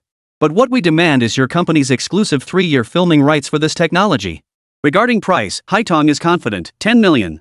The moment those words left his mouth, Zhao Jiangang felt his blood pressure spike and his heartbeat accelerate, impossible to suppress. 10 million. This? Was this even money a vocational school student could earn? Just a moment ago, Zhang Hang was merely an unremarkable student at the school. Now, he lands a single order worth tens of millions? What the hell is going on? Huang Anmin beside him was slightly more composed, but his eyes still betrayed utter shock. That's 10 million. For a student, that was practically an astronomical figure. As the two pondered this, the representative from Flying Speed Supercars couldn't sit still any longer. Mr. Zhang, don't listen to them. Logistics, film production? Those are just added value. The real core potential lies in the speed platform itself. We need this extreme speed, custom-built track-grade prototype for our D-testing and data collection on our next-generation flagship supercar. This kind of deep collaboration is worth far more than a simple transaction. We at Flying Speed same 20 units, 13 million. No sooner had he spoken than the Sequoia Pictures production representative, who had remained silent until now, elegantly slid over a tablet. It displayed a high-octane movie concept reel, a montage featuring Zhang Hang's DTM aerial footage. Mr. Zhang, everyone is willing to pay. But they overlook the most crucial point, the irreplaceable value your company's technology brings. This immersive, high-speed experience is unattainable with traditional green screens and visual effects. This transcends mere commercial value, it represents an artistic breakthrough. Sequoia is prepared to spearhead the formation of a premier imaging technology alliance, committing $15 million to secure deep joint development rights for your next-generation imaging drone technology. Hearing the 15 million offer, Feng Pengfei laughed angrily. Ha ha ha. Fine. Very well. You want to compete with me like this, huh? A sharp gleam flashed in his eyes as he waved to his assistant behind him and shouted, "Bring me the Plan B contract." The assistant promptly handed over the contract. Feng Pengfei snatched it, slammed it down on the table, and turned to Zhang Hangdao. Mr. Zhang, the technological value and potential of your company far exceed our initial conservative estimates. To demonstrate our absolute sincerity and boundless confidence in the future prospects, Changfeng Logistics is offering 20 million yuan. The moment these words left his mouth, the conference room instantly fell into dead silence. The air seemed to freeze, leaving only the sound of heavy breathing. As the quoted figure shot upward like a rocket, Huang Anmin and Zhao Jiangang beside him felt their hearts leap in unison, their eyes involuntarily darting toward Zhang Hang. 20 million. 20 million. This figure was beyond Huang Anmin and Zhao Jiangang's comprehension. A student from their vocational school was now being asked to pay 20 million for a drone? Zhao Jiangang felt his throat go dry, his palms sweating. Huang Anmin's hand resting on his lap unconsciously clenched into a fist. They knew Zhang Hang's drone was powerful, but they never imagined it could be so powerful that it could be commercially valued in the tens of millions. All eyes were fixed on Zhang Hang. Yet Zhang Hang remained silent, deep in thought. Chapter 112, I'm investing another 10 million in your company. Conference room. As he listened to the company representative's bids, Zhang Hang's mind raced. From 10 million to 20 million, the figures themselves were insignificant. Each company here represented capital and groups that could not be underestimated. Whichever company he chose would bring him considerable value. The terms these companies offered sounded undeniably tempting, with promising futures ahead. But as Teacher Chen had said, technology must ultimately serve reality. The emergency delivery, lifeline channels, and industry restructuring proposed by Feng Pengfei of Changfeng Logistics. These are things the other companies simply don't possess. Haitong and Sequoia's core focus remains entertainment and visual arts, while Flying Supercars caters to ultra-niche high-end sports car development. While all are important and impressive, they seem to fall short of truly transforming daily life. Changfeng Logistics stands apart. The application scenarios Feng Pengfei outlined, be it delivering life-saving supplies during critical emergencies, providing immediate disaster response, or solving logistics bottlenecks in remote areas. These are tangible benefits that can truly benefit millions of ordinary people. It transforms the advantage of speed into life-saving channels and universally accessible logistics convenience. It's truly serving the people. Even the lives of ordinary people at the bottom of society can be transformed by this.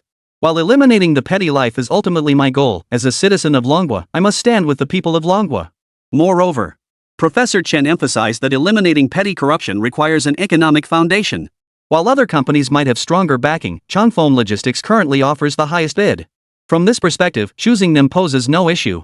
Moreover, the complexity and challenges of logistics scenarios provide an ideal testing ground for the continuous iteration and upgrading of drones. At this thought, an image flashed through Zhang Heng's mind. A swift drone soaring over mountainous terrain, delivering emergency medical supplies with pinpoint accuracy through wind and snow, darting like lightning above congested city traffic to deliver urgent documents. After a brief silence, Zhang Heng lifted his head, meeting Feng Pengfei's gaze with unwavering resolve before sweeping his eyes across the other representatives. With a touch of regret, he stated, "Thank you all for your recognition of me and Hangsu Technology's capabilities, and for your remarkably generous offers. We are truly humbled." He paused, his voice steadying.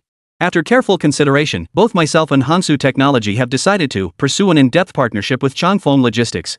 The moment this decision was announced, it felt like a boulder had been dropped into a tranquil lake. Disappointment and shock flashed across President Li of Haidong's face. Director Feiqi furrowed his brow, leaning back in his chair. The Sequoia representative shook his head slightly, a hint of regret in his expression. All three couldn't help but feel a pang of disappointment. A vocational school graduate is still just that. Their vision was still too narrow.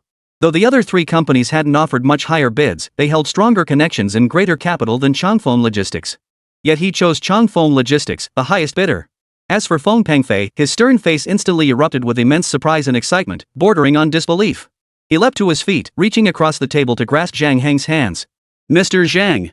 Wise choice. Wise choice indeed. Thank you. Thank you for trusting Changfeng. We guarantee this partnership's value will far exceed those mere 20 million. Huang Anmin and Zhao Jiangang were stunned. A decision this quickly? These companies were giants in their respective industries. Even if Zhang Heng was just a student, he couldn't possibly be unaware of the value behind these companies. The bid amount wasn't the key point, what mattered was establishing connections with these industry titans. Why did Zhang Heng pass on the other companies and choose Changfeng Logistics instead? The other companies clearly had much stronger backing. And this Zhang Heng, does he really possess such boldness? Facing these top-tier companies, he remained neither servile nor arrogant, speaking with humility and courtesy. Is this really a vocational school graduate? I never saw him like this back in school. How on earth did teacher Chen mentor him? Just as the two pondered this, Feng Pengfei didn't even sit down. He turned to the accompanying finance and legal team and declared with authority, "Execute Plan C immediately, the one we finalized internally last night. Where's the contract? Bring me the company seal." His assistant promptly handed over the pre-prepared supplementary agreement. Feng Pengfei swiftly flipped to the crucial page, pointing at the figures with a voice trembling slightly from excitement. "Mr. Zhang, I know Changfeng Logistics doesn't have the same backing as the other companies, but money? We've got plenty. Beyond ordering 20 drones, we also plan to increase our strategic investment in Hangsu Technology's Series A round. A total of 30 million. Of that, 20 million is for the prototype order, and the remaining 1,070,000 is the first strategic investment. We want to secure our future with Hangsu Technology." He slid the agreement toward Zhang Heng, the figures on it crystal clear. 30,070,000. Clatter. Huang Anmin watched the scene unfold, the lid of his teacup clattering onto the table with a sharp clink. Zhao Jiangong's mouth gaped wide enough to swallow an egg, his eyes glued to the figure. More investment? Changfeng Logistics is really pulling out all the stops. How bullish are they on Zhang Heng's company? Both men felt as if an invisible giant hand had clenched their hearts, then released them with a violent jerk. Their hearts pounded so fiercely it made their eardrums buzz. One moment they were stunned by Zhang Heng's seemingly short-sighted choice, the next they were reeling from the staggering sum that had skyrocketed to over 30 million. This wasn't just an order plus investment. It was like having a mountain of gold dumped right in front of them. They couldn't fathom how such astronomical figures could possibly be linked to a vocational school graduate and a fledgling company that had only been listed for a few days. Representatives from the other companies were equally dumbfounded. Changfeng Logistics actually intended to invest in Zhang Heng's company? That's no small sum. Spending 20 million on drone usage didn't shock them too much since drones could generate profits. But this investment? Profits were far from guaranteed. In fact, the risks were substantial. And this is for a vocational school graduate? Investing 10 million yuan outright? Doesn't Feng Pengfei fear the other party might lose this entire sum? Just as the group stood in stunned silence, Feng Pengfei laughed heartily and shouted to the finance team that had followed him. "What are you standing around for? Hurry up and transfer the money to President Zhang." At his command, the finance team sprang into action. Moments later, a beep sounded from the phone Zhang Hang had placed on the table. "Your company account received a deposit of 30,700,000 renminbi at 15:17 today." Hearing the notification, he glanced at it quickly, then stood up, extended his hand, and nodded to Feng Pengfei. "Thank you, Mr. Feng. Looking forward to a successful partnership." Seeing this, Feng Pengfei grasped his hand and laughed heartily. Happy cooperation. As the two conversed, Zhao Jiangang, standing nearby, also heard the text message alert. He seemed completely flustered, his face blank with confusion, and his speech stumbled. It's in. Principal Huang. It's in. 37 million. It's real. Over 30 million. It just came in?" Huang Anmin listened to his words, his hands trembling violently, his face turning deathly pale. As a seasoned principal, he had weathered many storms. But the sheer magnitude of this sum left his mind blank with shock. He could hear his own heart pounding like a drum. 30,070,000. Real gold and silver. They hadn't even left yet, and the money was already being transferred? This was nothing short of a fairy tale. Chapter 113, Leave Request Form? Hangzhou Technology Office. Watching Zhang Hang and Feng Pengfei seal their partnership, Huang Anmin wiped the cold sweat from his forehead. At that moment, Feng Pengfei spoke with eager anticipation. "Mr. Zhang, I hope you won't let me down." Hearing this, Zhang Hang smiled. "Of course not, Mr. Feng." Hearing his words, Feng Pengfei laughed heartily. "Then we'll be waiting for your good news." With that, he waved his hand, signaling everyone present to gather their documents, and added, "Let's go." No sooner had he spoken than Feng Pengfei led his entire team out of the office. The other companies also began to leave one after another. The office fell silent once more. At that moment, Zhang Hang turned to Zhao Jiangang and Huang Anmin beside him and said earnestly, "Principal Huang, Director Zhao. I'd appreciate it if you could help me with one more thing." Hearing this, the two immediately snapped back to attention and turned to Zhang Hang. "Go ahead. Whatever we can arrange for you at the school, we'll make sure it's done properly." Hearing their response, Zhang Hang smiled and continued. "It's about the company's employees and production processes. I can handle the production equipment and technology aspects, but the main issue is the lack of staff, so..." Just as he spoke, Zhao Jiangang interrupted with a smile. "Got it. Leave the hiring to me, Director." Hearing this, Zhang Hang's face lit up with delight. "Thank you, Director Zhao."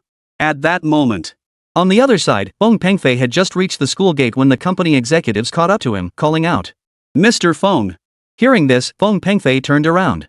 Seeing the CEOs of the other companies, he flashed a professional smile. "What brings you all here?" Seeing this, a sharp gleam flashed in the other executives' eyes as they chuckled. "Mr. Feng, you're really going all out. Spending 20 million on a drone, then adding over 10 million more in investment. Aren't you worried Zhang Hang might not have the capability?" Feng Pengfei responded with a smile, his tone carrying a hint of meaning. "That's not for you executives to worry about. I, Feng Pengfei, have a keen eye for talent. Since you executives are so fond of meddling, why not go elsewhere and actually bring in some clients?" His words left the group momentarily speechless, unsure how to respond. They could only leave in frustration. Once they were out of earshot, Feng Pengfei's assistant cautiously ventured, "Mr. Feng, I think they do have a point. Zhang Hang is just a vocational school graduate after all. Investing such a large sum could it be?" Just as he spoke, Feng Pengfei raised his hand to interrupt him, his gaze shifting toward Jiang Province Vocational School as he murmured to himself, "I believe this student won't let me down. Core Laboratory, 7th floor, experimental building. The final debugging of the anti-gravity balancing ring is finally complete." Chen Mo murmured to himself. Over the past period, he had conducted several rounds of testing on the drone, and as of today, it was finally complete. Now, it only required daily calibration to maintain its readiness. This drone was ready for deployment at any moment. However, there was currently no practical application for it. The existing drones in various fields were more than sufficient for handling tasks, rendering his own drone unnecessary. He'd just have to wait for an opportunity to put it into practice later. Just as he was pondering this, a mechanical voice echoed in his mind. Ding! "Congratulations, host, on successfully imparting technological knowledge. You have earned 7 legacy points." Ding! Your student's technological product has taken the lead across the entire industry, completing an achievement and earning 5 legacy points. Ding! Your student founded a company, completing an achievement and earning 4 legacy points. Hearing the mechanical tones, Chen Mo smiled faintly. Finally.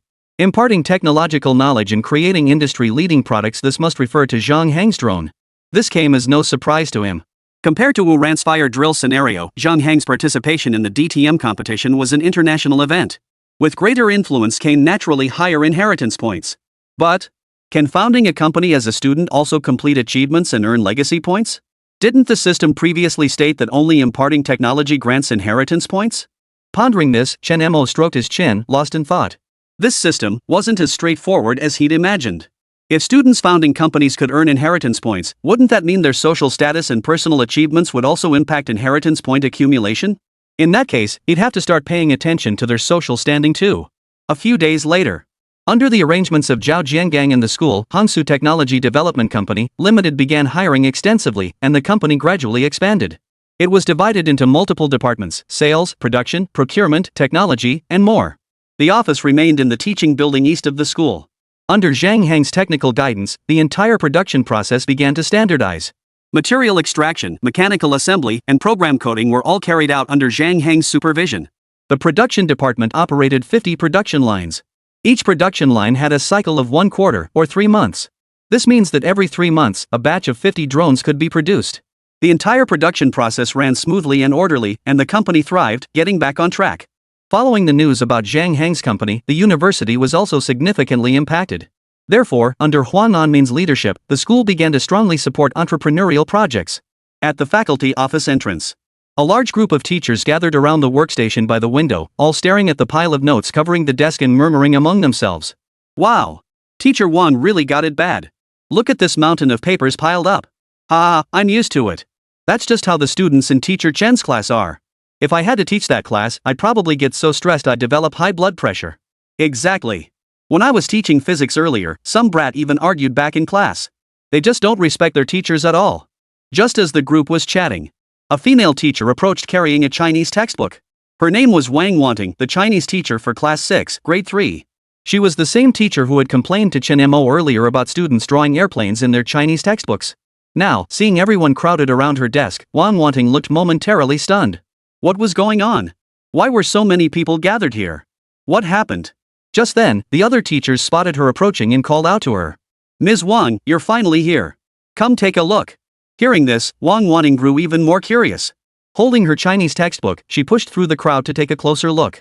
She saw a stack of notes piled on the desk. Seeing this, her face grew even more puzzled. What on earth is this? Pondering this, Wang Wanting picked up a note and scanned it.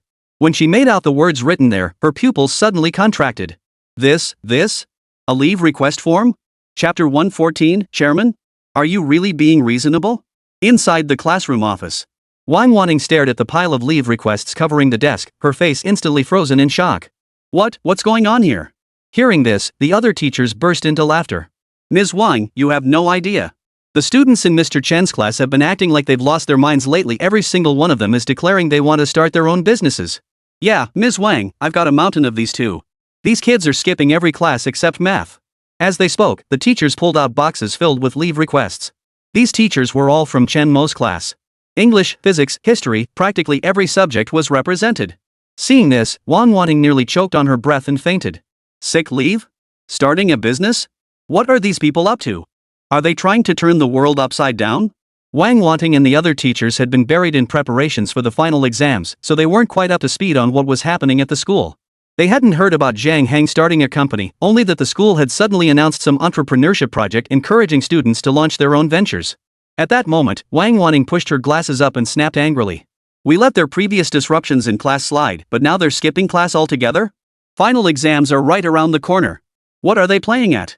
Don't they want to study anymore? Teachers, let's go to the school together and report this. Can we just let them run wild like this? Hearing this, the teachers exchanged glances and nodded in agreement. Exactly. We can't let these kids run wild. It's fine to like math, but they should at least attend class. How are we supposed to teach like this?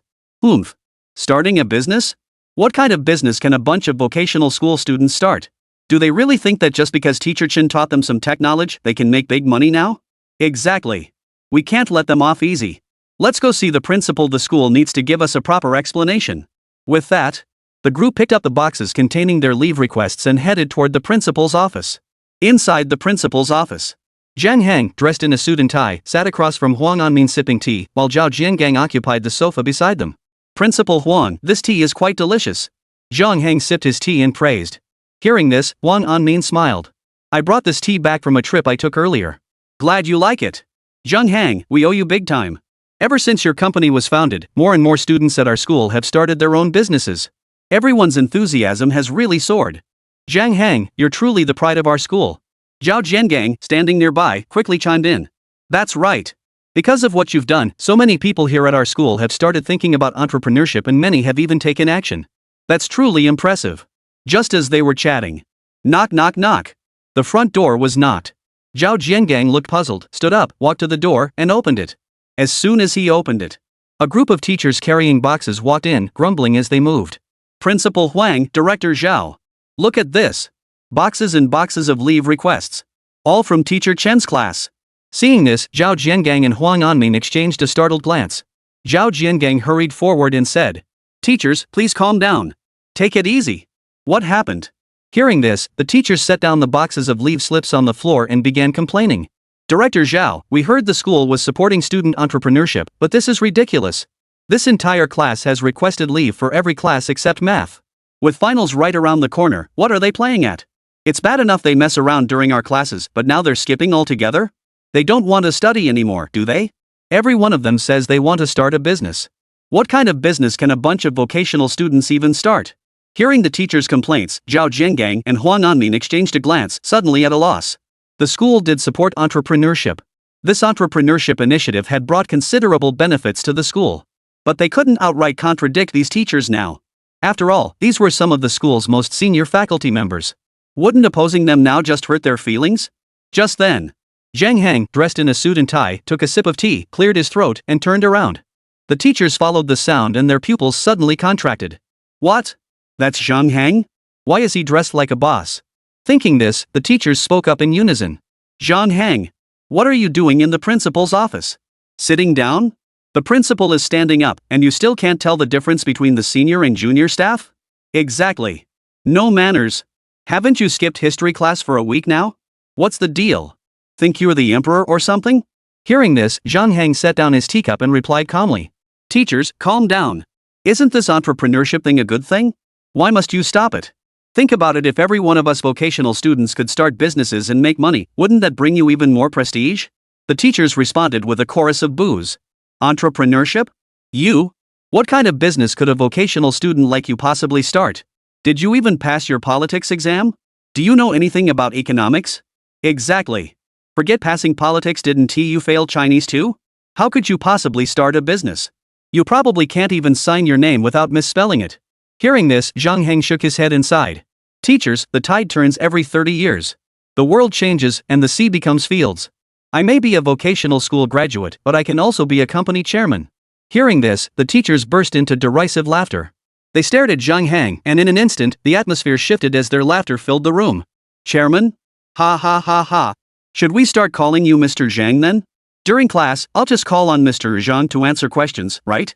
Yeah. Mr. Zhang, a chairman before you're even an adult? This chairman doesn't seem very sensible, does he? Mr. Zhang, how big is your company? What's your registered capital? Do you even have $100? Want me to invest in you? Watching Zhang Heng interact with the crowd, Wang Anmin and Zhao Jiangang stood awkwardly nearby. They raised their hands then lowered them, hesitating to speak. Supporting Zhang Heng would make them, the school leaders, look like they were acting recklessly, which would dishearten the teachers.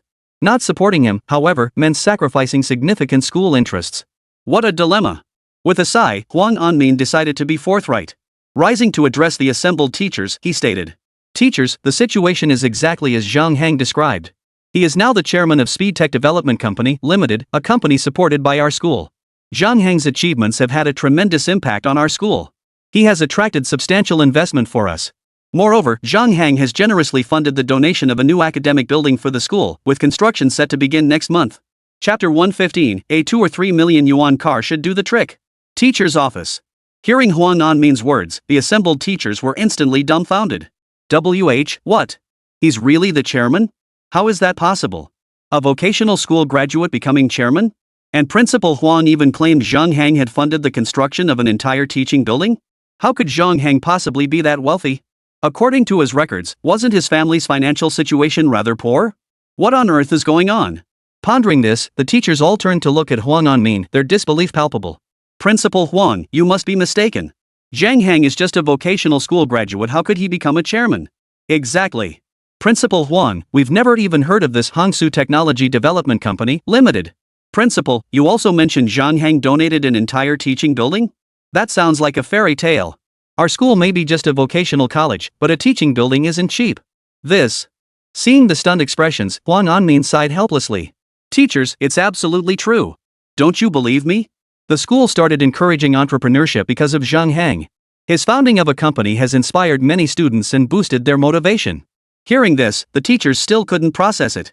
They looked from Huang Anmin to Zhang Hang, their expressions complex. This Zhang Hang in everyday life, he seemed like just another carefree young guy. He spent his days doing nothing, hanging out with his crew after school.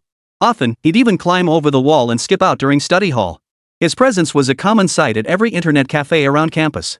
Although such behavior had decreased significantly after teacher Chen took over, such a rapid transformation seemed impossible. How could such a student now be the chairman? For a moment, no one could accept this reality. Especially Wang Wanting. It was Zhang Hang who drew airplanes in his textbook during Chinese class. What about eating chicken legs during Chinese class? What about filling the Chinese textbook with math formulas? All those were his doing. And now they're telling them this guy became the chairman? The thought of it made Wang Wanting feel like her worldview was shattering. As everyone exchanged bewildered glances, Huang Anmin waved his hand dismissively. Alright, teachers, if you have no further business, please return to your duties.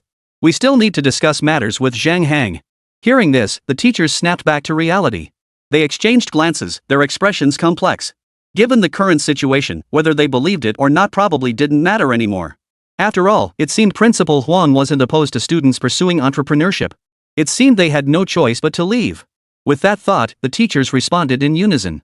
Understood, Principal Huang. We'll take our leave now. After saying that, they left carrying box after box of leave requests. As she turned to leave, Wang Wanting glanced back at Zhang Hang with a complex expression, murmuring to herself in a voice only she could hear.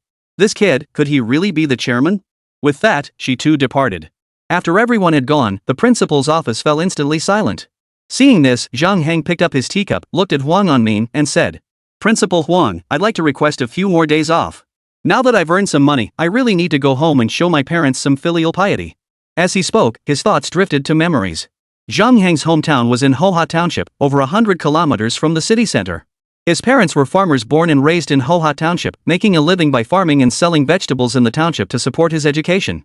Unfortunately, he proved disappointing, only managing to graduate from a technical secondary school. He continued to squander his family's money, spending his days loafing around outside. Skipping class by climbing over walls, getting into fights, and pulling all-nighters at internet cafes were practically daily occurrences. If it weren't for teacher Chen, he might still be nothing more than an ungrateful troublemaker today. How could he have achieved what he has today? Now that he finally had the chance to repay his parents, he couldn't let it slip away. As Zhang Hang reminisced. Listening to his words and watching Zhang Hang lost in his memories, Wang Anmin and Zhao Jiangang exchanged glances, both wearing expressions of satisfaction. They had heard about Zhang Hang's history of skipping class. Back then, this kid was nothing but a good-for-nothing slacker. Now, after teacher Chen's guidance, he had not only achieved academic success but also made progress in moral cultivation. For a child in the midst of his rebellious phase to understand the importance of returning home to honor his parents was truly rare. With that thought, Wang Anmin agreed. No problem, Zhang Hang. The principal approves your leave. Hearing this, Zhang Hang downed his tea in one gulp and smiled at Huang Anmin. Thank you very much, Principal Huang. I'll be on my way now. I need to handle some company matters before heading home. After saying this and seeing Huang Anmin nod, he turned and left the principal's office. Speed Tech Development Company, Limited, office. Zhang Hang sat in his office chair, reviewing company reports. Beside him stood a bespectacled secretary, observing him. Chairman Zhang, this production line still has spare capacity. Once our subsequent production stabilizes, we may need to take on more orders. And as our company's chairman, you should at least consider the company's image, so. The secretary pointed toward the bicycle by the door and continued cautiously. Wouldn't it be a bit inappropriate for you to ride a bicycle? Hearing this, Zhang Hang looked up, following the direction of the secretary's finger. His gaze immediately landed on his bicycle and he froze. That actually made sense. Meeting clients while still riding a bicycle would be a serious blow to the company's image, wouldn't it? But He wasn't even an adult yet. Even if he bought a car, he couldn't get a driver's license or drive it anyway? As Zhang Heng pondered this, his secretary observed his expression, looking thoughtful as if she had read his mind. She then suggested, "Mr. Zhang, even without a license, you could hire a dedicated driver. Or have one of our company employees drive for you. Wouldn't that solve the problem?" Hearing this, Zhang Heng's eyes lit up. That makes sense. He certainly had the means to hire one now. Plus, he might need to make a trip back to his hometown soon, and having a car would be quite convenient. With that thought, he turned to his secretary and said, "Hire a driver. I'm putting you in charge of this. Get it done ASAP. As for the interview location, try to avoid the school campus. It wouldn't look good.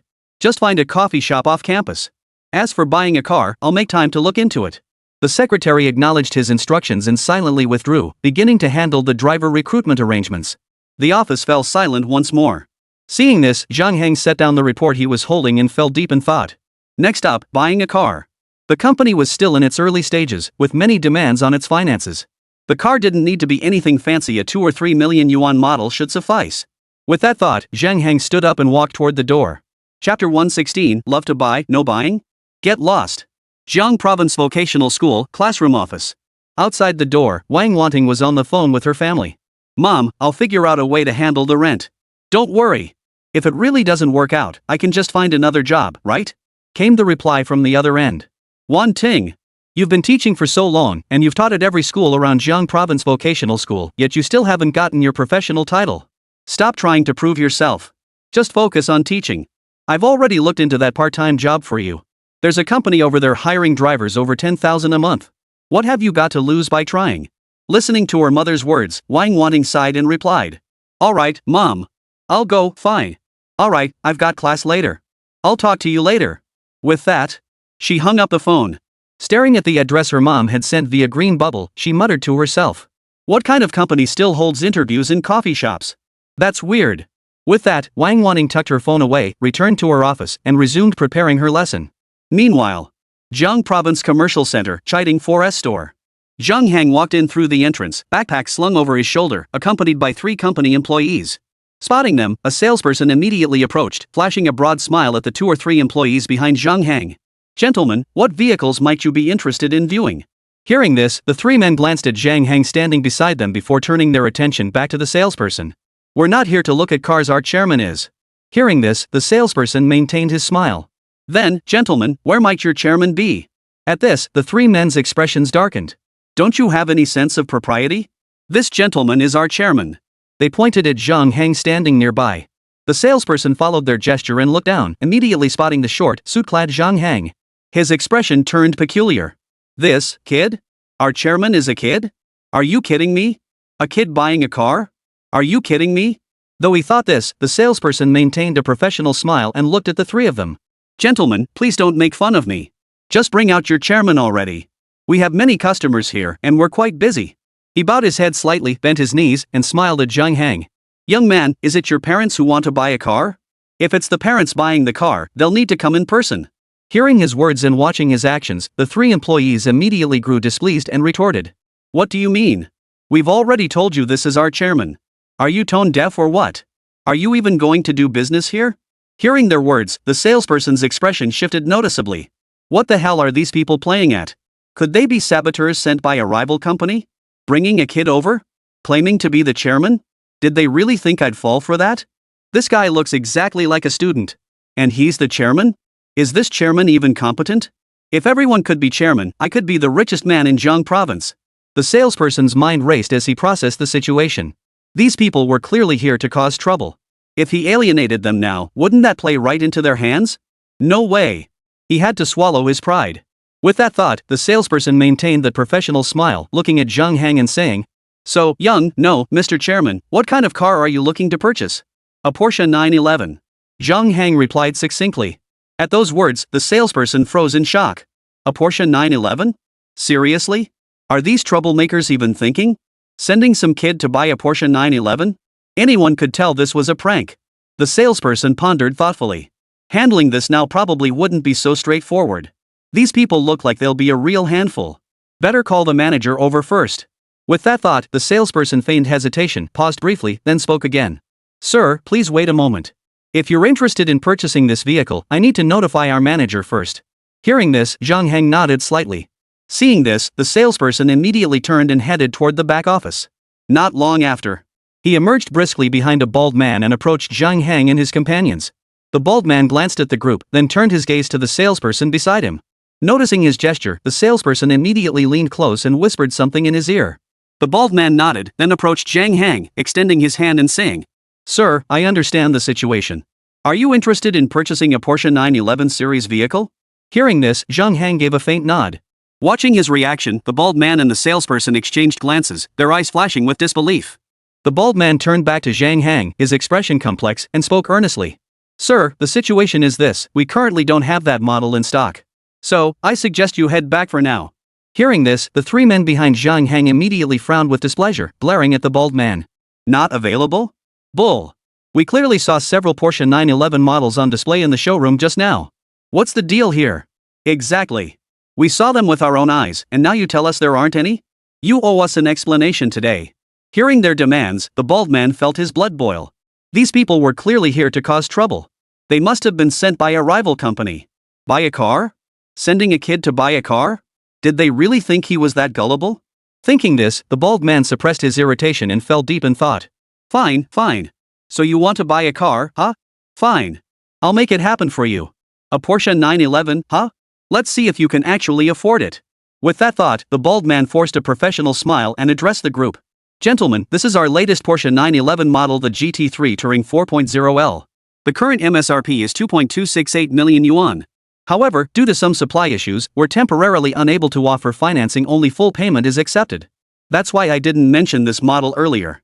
Hearing this, the displeasure on the three employees' faces deepened. "What do you mean? No installment plans? I've never heard of such a thing. What dealership would do this?" "Exactly. What kind of car doesn't support installment payments? I think you're just looking for trouble."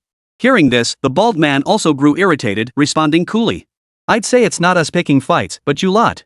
I'll say it plainly, cash only. Take it or leave it. If you don't want it, feel free to leave." Hearing this, the three employees' tempers flared instantly. Just as they were about to speak, Zhang Heng raised his hand to stop them. He stepped forward, pulled a card from his pocket, and said, "Full payment it is. Swipe the card." Chapter 117, He's actually buying it. Jiang Province Commercial Center, Chiding 4S Store. Hearing Zhang Heng's words, the bald man and the salesperson instantly looked stunned. What? He's actually paying in full? How could that be? A kid buying the latest Porsche 911 in full? Are you kidding me? That's over 2 million yuan. Even rich kids don't have that kind of cash to pull out for a car like that. And this kid isn't even trying to negotiate the price? And, looking at this kid, he's clearly not even an adult yet. He doesn't even have a driver's license. What's he buying a car for? The bald man glanced at the salesperson beside him with a complicated expression, then refocused his gaze on Zhang Heng. "Sir, are you certain you wish to purchase the latest Porsche 911 in full?" Hearing this, Zhang Heng maintained his usual calm expression and nodded indifferently. Seeing this, the bald man's expression grew even more grave. He reached out to take the bank card, his voice trembling as he stammered. Mister, please wait a moment." With that, he shot a knowing glance at the salesperson beside him and led him toward the back office. Backstage. The salesperson pulled out the POS machine with a complicated look on his face and handed it to the bald man beside him, saying as he did so, "Manager, this guy isn't actually here to buy a car, is he? Then what about our attitude earlier?" The bald man felt uneasy, his confidence completely shaken. He was genuinely baffled by the kid's intentions. Earlier, based on the salesperson's tone, he'd assumed these people were just here to cause trouble. So he went straight for the full payment, hoping to scare them off. Now it seemed the matter was far from as simple as he'd imagined. Looking back, that student, whether in speech or demeanor, was no ordinary person. In that environment, under that kind of pressure, he remained completely unshaken. Even the way he pulled out his bank card showed no sign of nervousness. As if, to him, this money was nothing more than a string of numbers. The bald man spoke with a grave expression. "I don't know either, but I get the feeling he probably wasn't really here to buy a car. That guy looks like a student. How could he possibly afford a car? And this is the latest Porsche 911 model. Over 2 million yuan. Even a rich kid wouldn't be that extravagant, right?" These words served to comfort both the salesperson and himself. Hearing this, the salesperson also fell into deep thought. It was exactly as the manager had said. Even if this student really had money and genuinely intended to buy a car, he couldn't possibly afford a car like this. The latest Porsche 911, a luxury car like this. Since they'd started working at this dealership, they'd never seen a kid who could afford it. The youngest buyers were in their 30s or 40s. Even among the wealthy second generation, it's rare for anyone to splurge like this and pay cash outright. The salesperson continued, thinking to himself. Manager, I think you make a very good point. What kid could possibly buy a car? And a Porsche 911 at that? Never mind whether he has the money, what use would it be to him? Minors can't even get a driver's license. Are you suggesting he'd hire a dedicated driver? To pick him up and drop him off every day? That's impossible. Even royalty wouldn't be this extravagant. In our country, anyone wealthy enough to do something like this would have been on TV. How could we not have heard about it? Hearing his words, the bald man said no more. With unease, he tremblingly picked up the POS machine and swiped the card. The next moment. Beep. Payment successful. A mechanical tone sounded from the POS machine. Seeing this, the two exchanged glances, each catching a look of utter disbelief in the other's eyes. The bald man's face instantly twisted in shock as he gasped. It went through? The card really has over 2 million? His whole body staggered, nearly toppling him to the ground. Over 2,260,000 yuan just like that? How could that be? How could this student possibly be that wealthy? Even the son of Jiang Province's richest man wouldn't be this extravagant. A teenager casually swiping over 2 million without batting an eye, this is beyond belief. Who the hell is this guy? How could someone this wealthy be completely unknown to me? As he pondered, the bald man's expression grew increasingly grim. Such a major client. They'd just been giving him such a hard time. If the higher-ups found out about this, they'd be out of a job. We're done for. This is going to cause a major incident. Just as he was wallowing in bitterness, the salesperson beside him was also utterly stunned, stumbling over his words. Over 2 million? Just bought it? As he spoke, his blood rushed to his head, and he felt dizzy. The kid's card actually went through? No. That's impossible. How could a child like this have so much money? Millions just lying around in his card.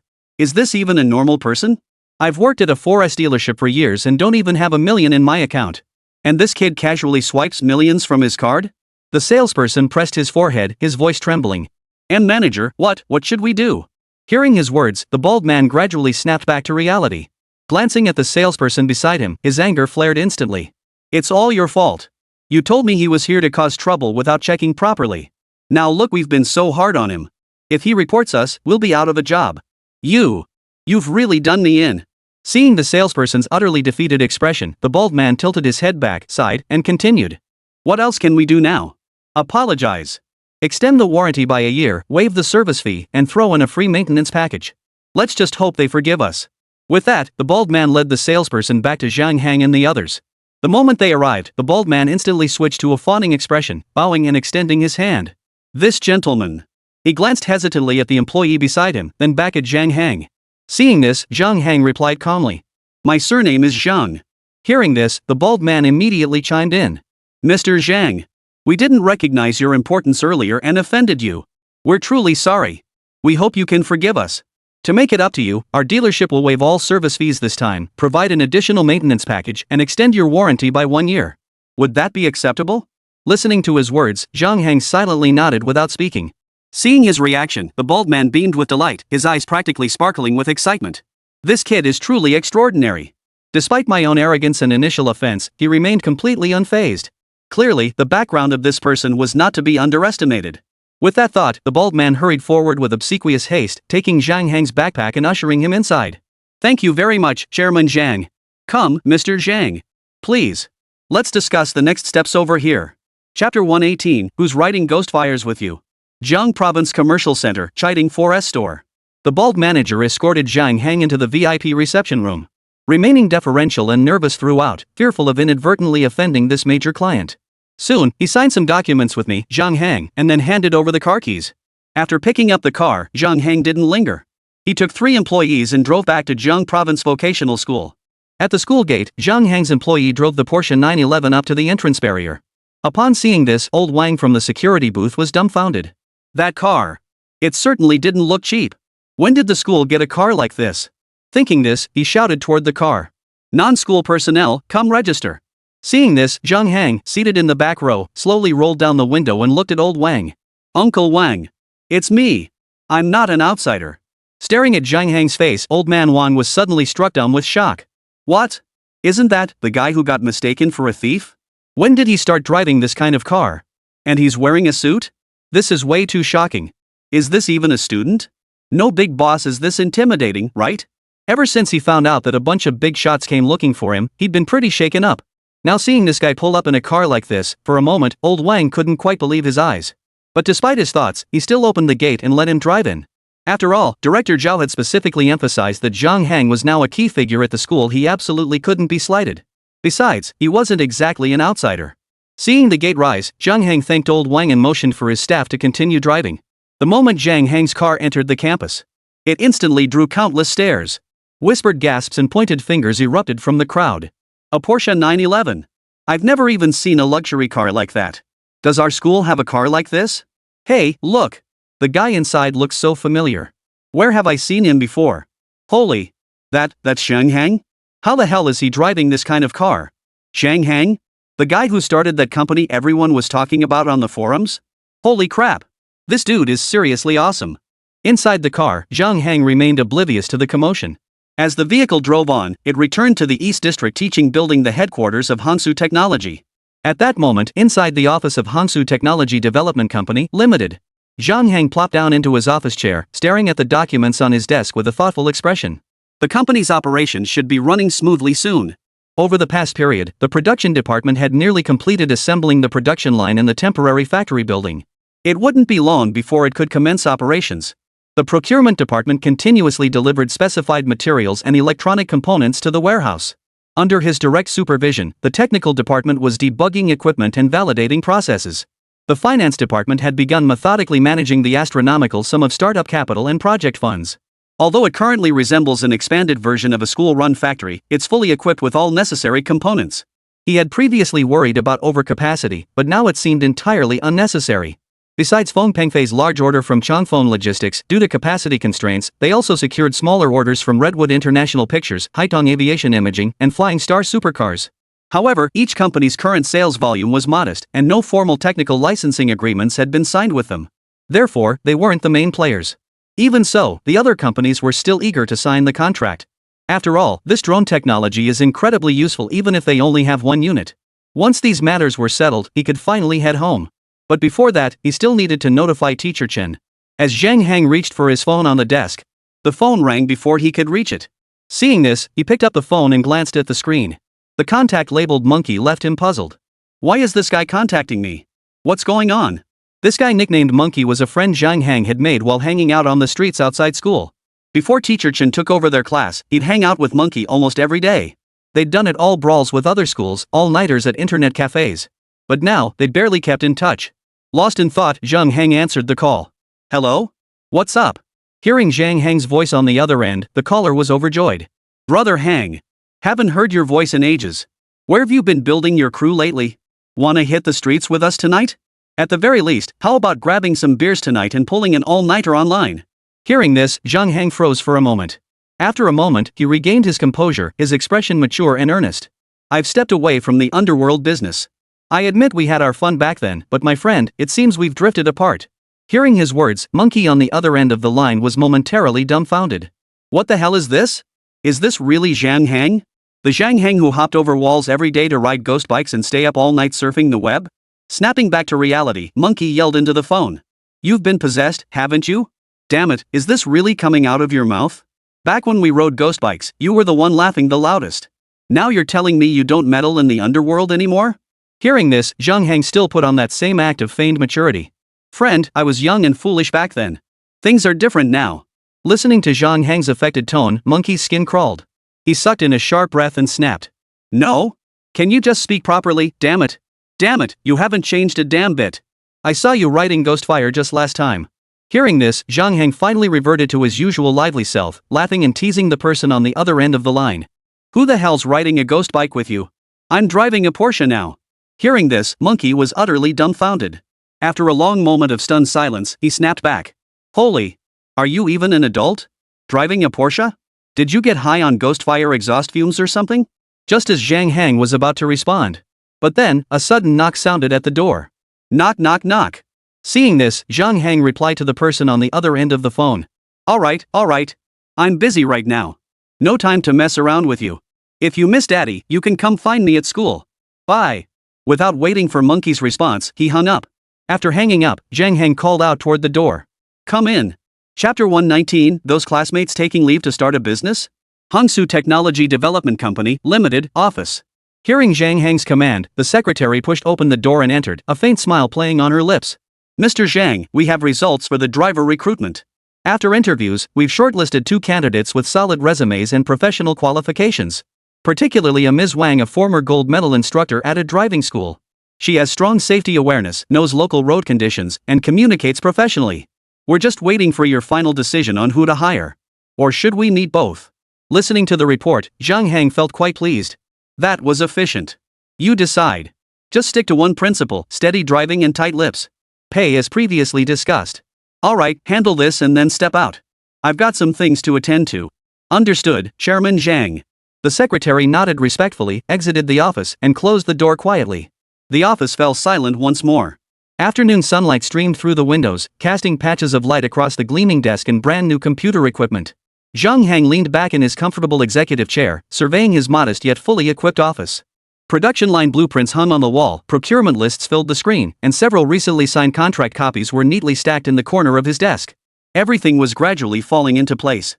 Surveying his surroundings, he took a deep breath, pulled out his phone, and glanced at the Galaxy Tech Empire group chat with a puzzled expression. What's going on these past few days? Why is no one talking in the group anymore? It was so active before. As he spoke, he recalled that day in the principal's office when the homeroom teachers had brought in box after box of leave slips. He hadn't paid much attention at the time, only catching fragments of the teachers saying everyone in the class had taken leave to do what, again? He stood up, picked up the tailored suit jacket hanging on the coat rack, carefully adjusted the collar, and muttered to himself. Forget it. I'll just ignore them. I'm heading back to my hometown soon anyway. First, I need to ask Teacher Chen for leave.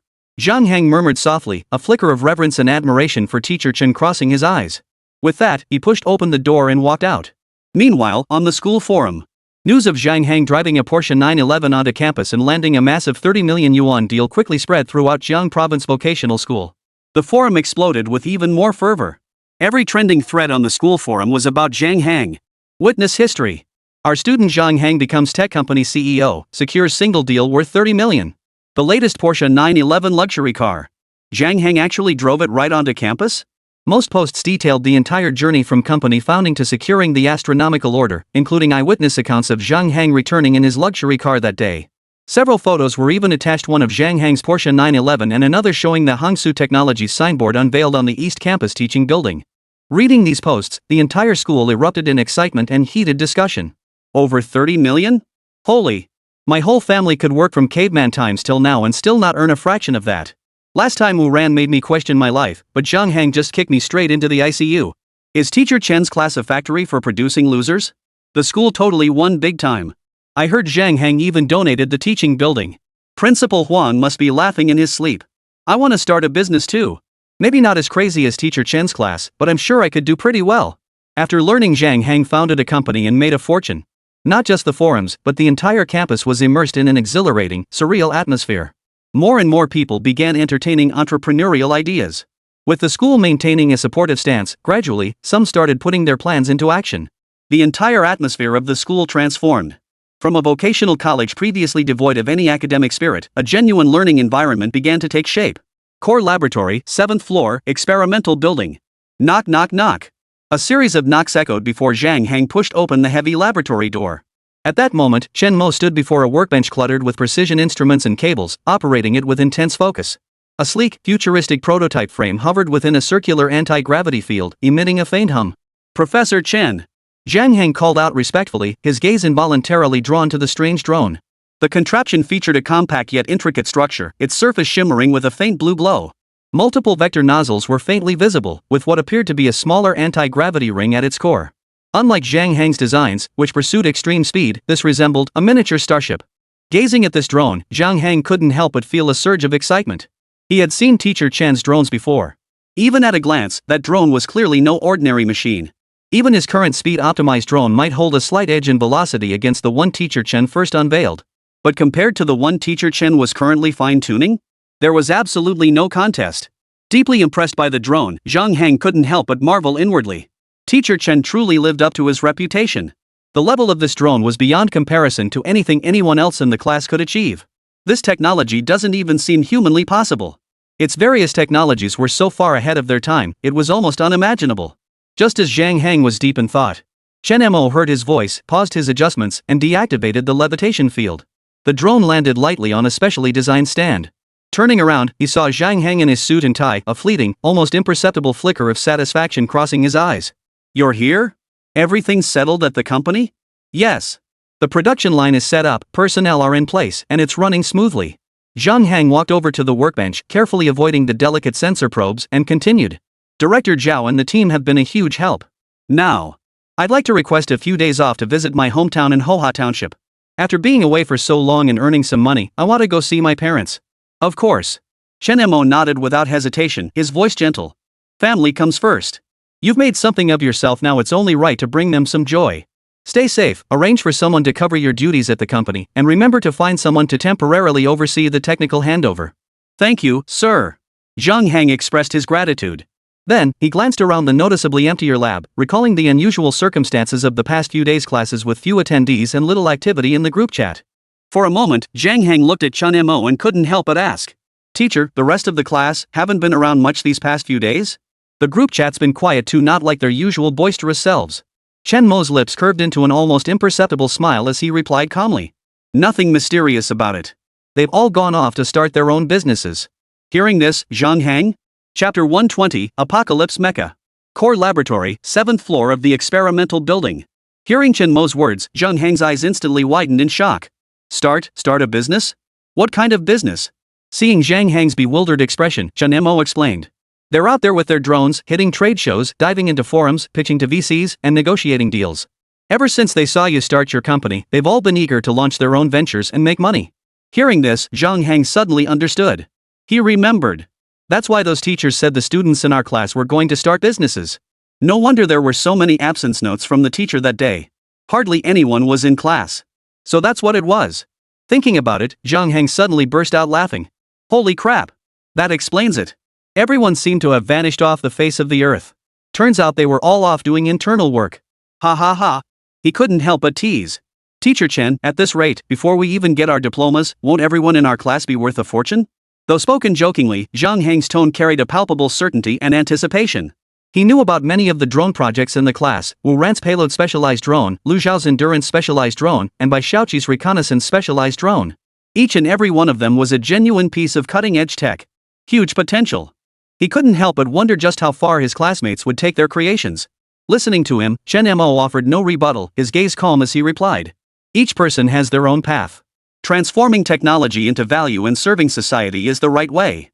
He walked over to the prototype that had hovered earlier, gently stroking its smooth, cold surface as he continued. Study diligently. Your teacher also wants to see how far you can ultimately go. Hearing this, Zhang Heng nodded slightly before standing up. He bowed respectfully and said, "Then, Professor Chen, I shan't disturb you further. Take care of yourself. I'll be going now." Chen Mo nodded slightly at his words. With that, Zhang Heng turned and left the laboratory. After he departed, the lab fell silent once more, broken only by the faint, almost inaudible hum of the drone. Just then, a mechanical voice suddenly echoed in Chen Mo's mind. "Ding! Your student's technological product is about to enter industrial development. Achievement completed. Earned 15 legacy points. Ding! Due to the host's forward-thinking guidance, student Zhang Heng has achieved remarkable commercial success, accumulating crucial initial capital for future endeavors. Additional reward, 3 legacy points. Ding! Host's current tech inheritance progress has surpassed 5%, unlocking hidden technologies. Host may now access the tech tree for review." A series of system prompts echoed in Chen Mo's mind. Hearing this sudden mechanical voice, he was momentarily taken aback. So many inheritance points? Looks like those guys in class really did make some progress out there. Their inheritance progress had even surged past 5%. As he pondered this, Chen Mo couldn't help but look puzzled. Hidden technology, what is that? Could it be something not previously listed on the tech tree? With that thought, Chen Mo called out in his mind. "System, open the tech tree." The moment the words left his lips, a complex, intricate tech tree unfolded before him. Chen Mo glanced at the top right corner. Current inheritance points, 51.7. Seeing the number of inheritance points, Chen Mo was secretly startled. He hadn't expected that repeatedly exposing his students' drone products would yield so many inheritance points. It seemed he really did need to let these kids get more hands-on experience. With that thought, his gaze returned to the tech tree. The technologies at the top remained unchanged, but a new development appeared beside the main branch of the tech tree. A brand new technology had appeared there. Moreover, this technology wasn't a prerequisite for any existing tech, it stood alone as a completely separate advancement. What's more, it was currently highlighted, indicating it was unlockable. Chen Mo's gaze immediately darted toward this technology. Apocalypse Mech, 50 legacy points. Mecha? Staring at the tech, Chen Mo froze for a moment, murmuring to himself. 50 inheritance points to unlock? That high? He continued to examine the technology's attributes and various data. The next moment, a mecha model gradually took shape in Chen Mo's mind. Sharp lines outlined a roughly 2.5-meter tall humanoid silhouette covered in adaptive composite armor. Its joints utilized magneto-hydrodynamic drive technology, powered by a miniaturized high-density cold fusion reactor. This mech integrated multi-band stealth force fields, an intelligent tactical decision system, a single soldier anti-gravity maneuvering unit, and a standard multifunctional particle assault rifle interface. A complete future individual combat platform integrating mobility, protection, firepower, and stealth assault capabilities. Chen Mo's pupils suddenly contracted as he stared at the mech. This mech, is this advanced? This? Wasn't this precisely one of the ultimate weapons he had been pursuing? This was the true weapon capable of annihilating the little days, the genuine tool for the future battle of redemption. The thought sent an unprecedented surge of fiery combat intent and exhilaration coursing through his entire body. That's right. The next unlock would be this very thing. The reason was simple: Dragon Nation's technological advancement was progressing rapidly, and projects like 6th-generation aircraft already existed. Perhaps it was due to Professor Chang Chi's previous involvement. Continuing to develop 6th-generation aircraft here would be a complete waste. Since the system has unlocked such a powerful hidden technology for him, he absolutely cannot miss this opportunity. Simply judging by the technological knowledge involved, if this mecha could be built, its impact would be no less than that of nuclear weapons. With that thought, Chen Mo made his decision and clicked to unlock the Apocalypse Mecha. The next moment, the technological knowledge of the Apocalypse Mech flooded into his mind like a torrent. The immense knowledge system was so intricate down to the minute details of each component, the complex material structures. It instantly overwhelmed Chen Mo, making his head spin. His body staggered and shook, nearly sending him crashing to the floor. He grabbed the chair beside him, barely regaining his balance. Feeling the knowledge of the Tianqi Mecha surge through his mind, Chen Mo couldn't help but feel a sense of awe. If this Tianqi Mecha could truly be built, it would be even more terrifying than nuclear weapons. It wouldn't be an exaggeration to say it could bring about the apocalypse.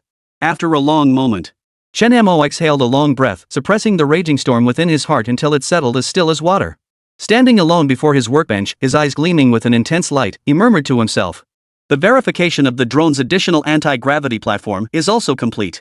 This current drone can be deployed across nearly every field in the modern world. Its applicability is remarkably broad, it's essentially sufficient. As he spoke, he picked up a precision chip, his gaze shifting to the technology labeled Apocalypse Mecha, murmuring to himself.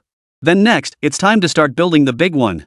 Chapter 121, worried your brother might suffer, yet afraid he'll drive a Range Rover. Core Laboratory, 7th floor of the experimental building. Chen Mo placed the drone, resembling a miniature starship, onto the debugging platform. Studying the data displayed, his fingers tapped lightly on the tabletop as he pondered. For general applications, this drone was more than sufficient. Moreover, judging from its initial design, it didn't seem intended for civilian use. Though the system classified it as an advanced civilian drone, what civilian drone looked like this? Its various functions and specifications were far beyond what could be considered civilian grade. Chen Mo murmured to himself as these thoughts crossed his mind. Looks like this drone's purpose isn't so straightforward. I should check with the military later. Maybe they'll be interested in this drone. Dusk, Zhangzhuangku, Jiang Province. A figure with blue-purple dyed hair hurriedly made their way toward the school. The figure was none other than Monkey. As he walked, Monkey muttered to himself. Driving a Porsche? Staying out of the underworld's business? Oomph. Hongzi's bragging without even drafting his lies anymore, huh? Once I tear away your facade, I'll make sure to mock you thoroughly. Before he knew it, he had reached the eastern side of the school. The East Wing's classroom building had been freshly painted, and the old, worn windows were now all fitted with security grills. A brand new sign hung at the entrance, its large characters Hongsu Technology Development Company, Limited, glistening in the setting sun. People came and went steadily through the entrance, some talking on the phone, others carrying documents, all looking quite busy. Looking at the transformed building, the bustling crowd, and that glaring sign, Monkey couldn't help but look puzzled. When did Jiang Province Vocational School renovate this building? Hongsu Technology Development Company, Limited?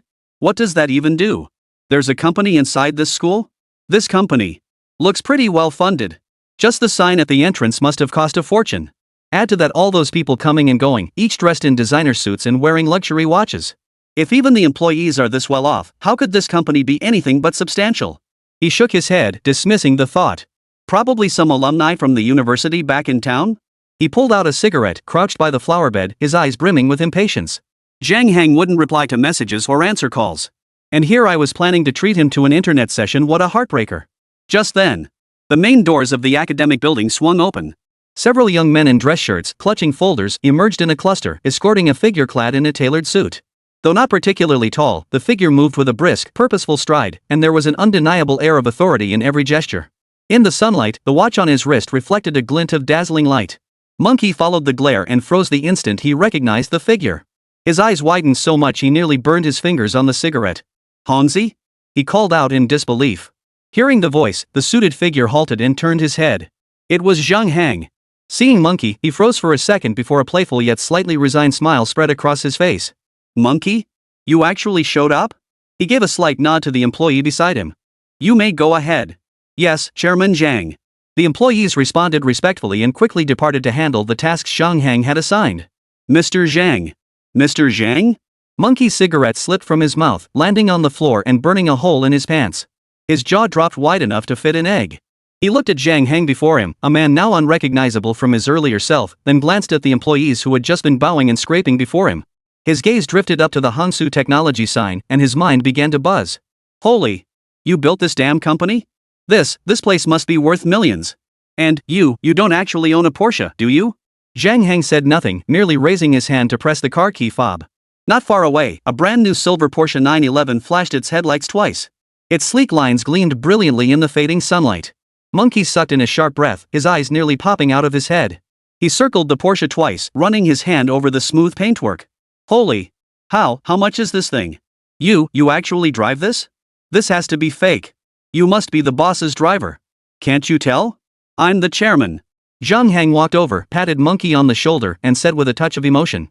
Hearing this, Monkey stared at Zhang Hang in disbelief.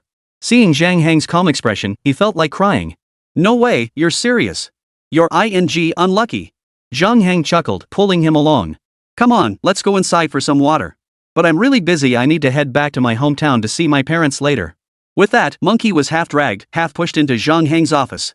Surrounded by the bright, spotless office, the business license hanging on the wall, the computers humming on the desks, and especially the respectful looks from the employees passing by, Monkey felt like he was in a dream. "No way. Are you kidding me? This? What the hell is this? Aren't you just a small-time hustler like me? How did you end up like this?" Hearing this, Zhang Hang gave a casual explanation. He briefly mentioned winning the DTM championship, then starting a company that landed a major contract. "It's just that I met a good teacher, Mr. Chen, who taught us some real skills," Zhang Hang concluded, his voice brimming with gratitude.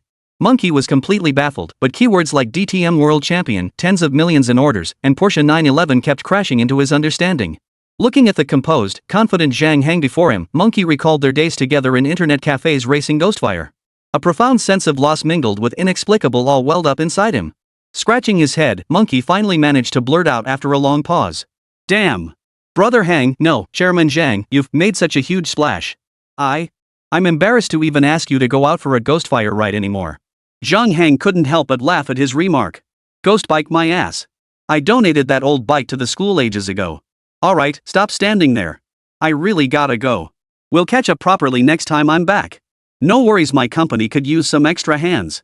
If you ever want to do something real, come find me anytime." He waved to the secretary outside. "Xiaolu, see my friend out." With that, Monkey was groggily escorted downstairs by the secretary. He watched Zhang Hang slip into the backseat of the Porsche as the driver opened the door, and the car glided smoothly away.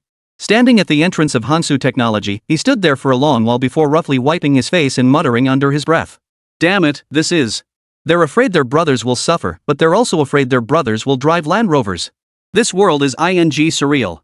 Zhang Hang? Chairman Zhang? Damn impressive." Chapter 122, is that the Zhang family kid? The Porsche glided smoothly along the country road leading to Osmanthus village, drawing curious glances from passers-by. Zhang Hang leaned back in the comfortable rear seat, gazing out at the familiar scenery and the deepening dusk, his heart filled with mixed emotions.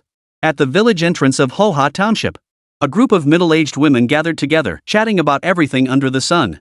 "Oh my. You all don't know, they say old his kid just turned 18 and already made a fortune working in the big city.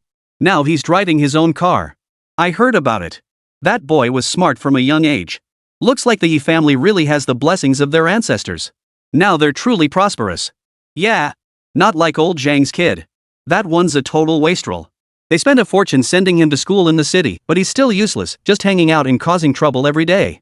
Those two families live right next door to each other, and their kids are almost the same age. Who knew the gap would be so huge? Looks like we really need to keep our distance from the Zhangs from now on. I'm afraid they'll start asking us for loans. Just as the chatter grew louder, a car approached along the country road and soon pulled up before the group. The driver's window slowly rolled down, revealing the face of a young man to the villagers. Seeing this, the women froze for a moment, then lit up with delight and rushed forward. Oh my! Isn't this young Mr. He from the He family? He's driving a car now. What an achievement! How much did you pay for this vehicle? The man's name was He Wei, the very son of the He family the women were talking about. Hearing their words, He Wei smiled faintly and replied. Around 100,000 yuan. It's okay, nothing too fancy. Hearing this, the women exchanged glances, their faces lighting up with astonishment. 100,000 yuan. Little Wei, you've really made something of yourself. The He family's ancestral graves must be smoking with pride. Little Wei, do you remember your auntie? I used to hold you when you were little. He family boy, you're back to see Auntie He and the others, right? Such filial piety. You've made money and still remember to honor your parents. Listening to the women's words, He Wei smiled and continued. Hello, everyone. It's been a long time. I did come back to see my parents, but I also brought a little something for each of you. Saying this, he retrieved boxes of tea and health supplements from his car and handed them to the women. Seeing this, the excitement on the women's faces grew even brighter. They grabbed his hands, practically wanting to adopt him as their own son. Oh my, what are you doing? You're too kind. That's right, Xiao Wei. You've spent too much. Come on. Have dinner at Auntie's place tonight. I'll add an extra pair of chopsticks for you. As they spoke, the group of women pulled him toward the car door, continuing their chatter. Old He's boy has such a good heart. Not like that good for nothing from old Zhang's family, always causing trouble around town. Why bring out that brat? Bad luck. Look at Xiao Wei, he even brought us gifts. That kid, it's a miracle he hasn't caused trouble yet. Listening to the women's chatter, He Wei recalled the Zhang family living next door. A flicker of disdain crossed his eyes, but outwardly he maintained a serious expression. That Zhang Hang kid, it's not his fault he's got no talent or ambition. But spending his family's money to go out and cause trouble? That's just despicable. He causes trouble for the villagers every day. Why should anyone even bother with someone like that? The women nodded in agreement, their voices filled with righteous indignation. Exactly. That kid stole watermelons from my yard when he was little and kicked a soccer ball that shattered my window.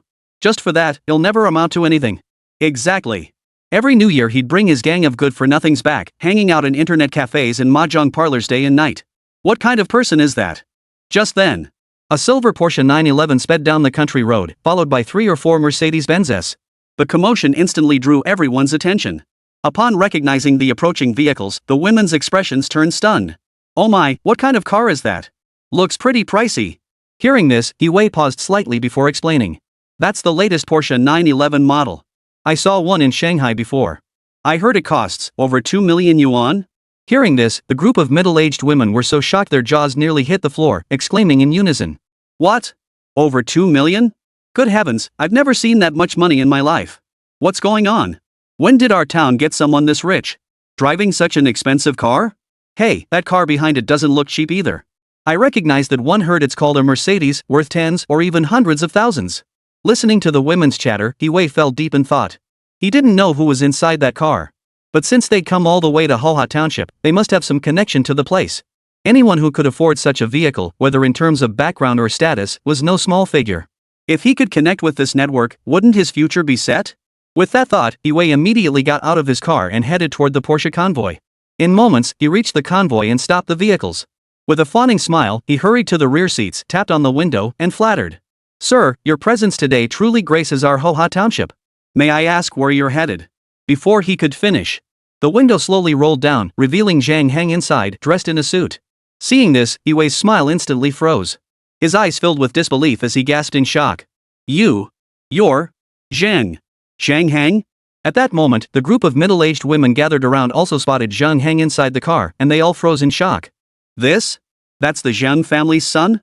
How could he be driving a car like this? Isn't that kid just some good-for-nothing troublemaker? How could he be this rich? Just as everyone stood stunned, Zhang Heng looked at He Wei's face, feeling no warmth toward him. This guy, a few years older than him, was nothing but a sycophantic little man. Zhang Heng looked down on people like him. He had no real skills, just a knack for sucking up to make money. He might have made a little money initially, but such petty behavior was bound to be short-lived. Long ago, teacher Chen had taught them that to achieve success, one must possess genuine talent and ability. Money earned through underhanded means would inevitably run out someday. Moreover, this Wei, besides being a complete scoundrel, had been at odds with me since childhood, constantly making life difficult for my family. With that thought, Zhang Hang spoke calmly. What's up? At this, Wei froze in place, momentarily at a loss for words. Seeing this, Zhang Hang gave a cold laugh and instructed the driver. Drive. With that, he rolled up the window and paid Wei no further attention. Soon, the Porsche convoy entered the village and gradually disappeared from view. Only then did the group of women snap back to reality. Staring in the direction the convoy had departed, they began whispering among themselves. Chapter 123. Did you rob a bank? At the entrance of Ho Hot village. Watching the convoy's retreating silhouette, the women chattered excitedly. Goodness! Did I see that right? Wasn't that old Zhang's son? How could he be driving back in a car like that? Exactly. Isn't old Zhang's kid just a good-for-nothing punk? How could he be driving that kind of car? And wearing a suit, looking like some big boss? I bet he's been up to something shady out there. How else could he have gotten so rich? As they chatted, they quickly reached a conclusion. Zhang Hang must have been up to some shady business. Otherwise, how could the village's most uneducated, good-for-nothing troublemaker have made so much money? While the group of women gossiped, Wei, ignored by Zhang Hang, was now utterly dumbfounded. That Zhang Hang he had once looked down on the most. Now he was driving a Porsche 911? That good-for-nothing loser from the village, how could he possibly be this rich? No. Absolutely impossible. He must have gotten involved in some illegal shady business. As this thought took hold, Wei's eyes hardened with resolve as he muttered to himself. Right. He must have done something shady. Otherwise, he couldn't have made that much money. As he spoke, he recalled how Zhang Hang had ignored him earlier, and a surge of anger welled up inside him. Oomph. He actually dared to look down on me? Just you wait, you bastard. Meanwhile, the Porsche convoy drove southward through the township. Ho Hot Township wasn't huge, but it wasn't particularly small either. The township was divided into northern and southern sections. The entrance road lay in the north, while Zhang Hang's home was in the south. The car came to a stop in front of a somewhat dilapidated bungalow. This old bungalow was Zhang Hang's home. At that moment, Zhang Hang's parents were in the courtyard gathering sun-dried vegetables. Father Zhang looked up and saw a shiny sports car parked at his doorstep, instantly puzzled. What was going on? That car, it doesn't look cheap. Why is it parked right outside our door? Could it be a guest from someone's house? Who could be that wealthy? Just as he was pondering this, the rear door opened and a figure in a suit emerged. Seeing this, Father Zhang narrowed his eyes to get a better look. The moment he recognized the figure as his son, his expression changed instantly. This? His own son inside that car? How could that be? How could he possibly be riding home in a car like this? Beside him, Zhang's mother froze in shock upon recognizing the figure. Manhwa? How did he come back? And wearing a suit, riding in a car like this? Thinking this, she quickly set down the dried vegetables she was holding and rushed forward to ask. Manhwa? Why did you come back? Isn't today Wednesday? Don't you have class? Watching her movements, Zhang's father snapped out of his daze and stepped forward. What's going on here? Why are you dressed like this? And you came back by car? Before Zhang Hang could respond, the two elders exchanged a knowing glance, suddenly realizing something. Today wasn't a holiday, nor was it summer or winter break. It wasn't even the weekend. Their son appearing here meant only one thing. That this kid had skipped school again. The realization sent a surge of anger coursing through them. Zhang's mother snatched a broom from the wall and charged toward him. You good-for-nothing brat. Did you skip school again? We work ourselves to the bone to pay for your education, and this is how you study. I'll beat you to a pulp. Zhang Hang jumped up in fright, dodging his mother's broom with lightning reflexes, and said with a mix of laughter and tears. Mom! Listen to me. I didn't skip school. Really? If you didn't skip school, how did you come home looking like this? Do you think your mother is blind? Zhang's mother chased after him with the broom, waving it angrily as she scolded him with disappointment. Seeing this, Zhang's father also blew his top, his beard bristling with fury as he demanded. These clothes? And that bike? Where did you get them? You didn't steal them, did you? Damn it, you good for nothing. We may not be rich, but we don't resort to stealing. With that, Zhang's father rolled up his sleeves, ready to join the fray. That suit clearly wasn't cheap. How could his son, just a vocational school student, possibly afford it? And that car? A vocational school student driving a car? No way. In his eyes, compared to Zhang Hang buying the suit and sports car himself, it was far more believable that the guy had stolen them. As he watched them grab weapons to attack him, Zhang Hang shuddered and shouted. Stop. Hold on. Mom and Dad, I really didn't skip class, I took a leave of absence. Took leave? The two parents paused, eyeing him suspiciously. What for? Seeing them pause, Zhang Heng finally breathed a sigh of relief and said, I came back to honor you both. Take care of us? The two elders exchanged glances and exclaimed in astonishment. Zhang's mother raised her broom, pointing at him. With your attitude? We'd be grateful if you just stopped asking for money. Filial piety? What exactly are you offering? The money you saved by skipping meals? Hearing this, Zhang Heng sighed helplessly before explaining. I have money now, Mom. I'm making big bucks out there. Earn? How exactly? Delivering takeout on a ghost bike? Zhang's father snorted derisively at his words. How could they not know their son's ways? This kid claimed to be studying at school every day, but in reality, he was just goofing off. They'd caught him hanging out at internet cafes more times than they could count. Making money? You really think your old man is that gullible? What kind of big bucks could a vocational school student possibly make? Seeing their disbelief, Zhang Heng shouted to the group of vehicles. Everyone, get out. The moment the words left his mouth, a group of employees in suits immediately poured out of the vehicles and ran in formation to Zhang Heng's front. Good day, Chairman Zhang. Seeing this, the two elders looked utterly bewildered. What's going on? Who are these people? Noticing their expressions, Zhang Heng continued his explanation. These are employees from my company. Mom and Dad, I really am making money. Hearing his words, the two elders still looked skeptical, staring at him without speaking. Seeing their expressions, Zhang Heng understood they still didn't believe him. Seeing that further explanation wouldn't suffice, Zhang Heng sighed. He then opened his mobile banking app, pulled up his account balance page, and shoved the screen right in front of his parents. Mom and Dad, look. At first, the two elders glanced at it with anger and disdain. Then, their eyes seemed glued to the screen. The elderly couple leaned closer, their fingers trembling as they tapped the astonishing number. Units, tens, hundreds, thousands, 10,000. A total of over 20 million? Staring at the number longer than a phone number, Mrs. Zhang's legs gave way, nearly collapsing to the floor. Father Zhang trembled all over, his face turning deathly pale before flushing crimson. Over 10 million? How could that be? How could their son possibly have that much money? That's tens of millions. They'd never seen that much money in their entire lives. Both elders were dumbfounded. That string of numbers exploded like a nuclear bomb in their impoverished minds. After a long moment, Father Zhang snapped back to reality. He stepped forward, gripped his son's arm tightly, and stammered. This. Manhwa, did you rob a bank? Or sell a kidney? This money. Where the hell did it come from? Chapter 124, you'd better follow Teacher Chen's lead from now on. Hang. Tell your mother the truth. Did you do something shameful? Robbery? Or sold something you shouldn't have? Zhang's mother was so terrified she dropped the broom, staring at Zhang Heng in disbelief. They had lived in the countryside for generations. Where would they ever see so much money? That was tens of millions. It was something you rarely even saw on TV. And now, this money was actually coming from their own son. This is nothing short of a fairy tale. Wasn't their son Zhang Heng just some good-for-nothing troublemaker before? Not just his parents, but the whole neighborhood knew this kid spent his days either surfing the web or getting into fights, constantly causing trouble for his family. The school was constantly calling them in. And now, out of nowhere, they're being told this good-for-nothing son of theirs made tens of millions? What kind of joke is this? If anyone else were in their shoes, they'd probably suspect that 10 million was ill-gotten gains, right? Hearing his parents' words, Zhang Heng felt a pang of bitterness mixed with amusement. Their first reaction upon seeing him make money was that he must have gotten into something shady. It seemed he had indeed left them with far too many negative impressions in the past. With that thought, Zhang Heng dismissed the employees standing sullenly at the gate, quietly closed the courtyard door, then pulled over a small bamboo chair. Sitting before his parents, he spoke calmly. Dad, Mom, this money is completely clean. It's all earned through the technology we developed bit by bit, under Teacher Chen's guidance, working alongside my classmates. Teacher Chen? Hearing his words, his mother froze slightly, her brows furrowing. Yes, it's Teacher Chen.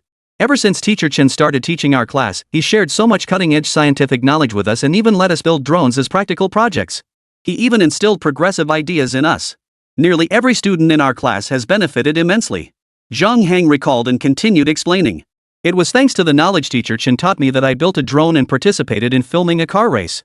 That's how I got orders from many companies and started making money. Listening to Zhang Heng's explanation, before his mother could react, his father, sitting beside them, suddenly slapped his thigh as if struck by a thought, his eyes lighting up instantly. You mean that Teacher Chen from the news link you sent us last time? Yes. That's the very same Teacher Chen. Zhang Heng nodded vigorously in affirmation.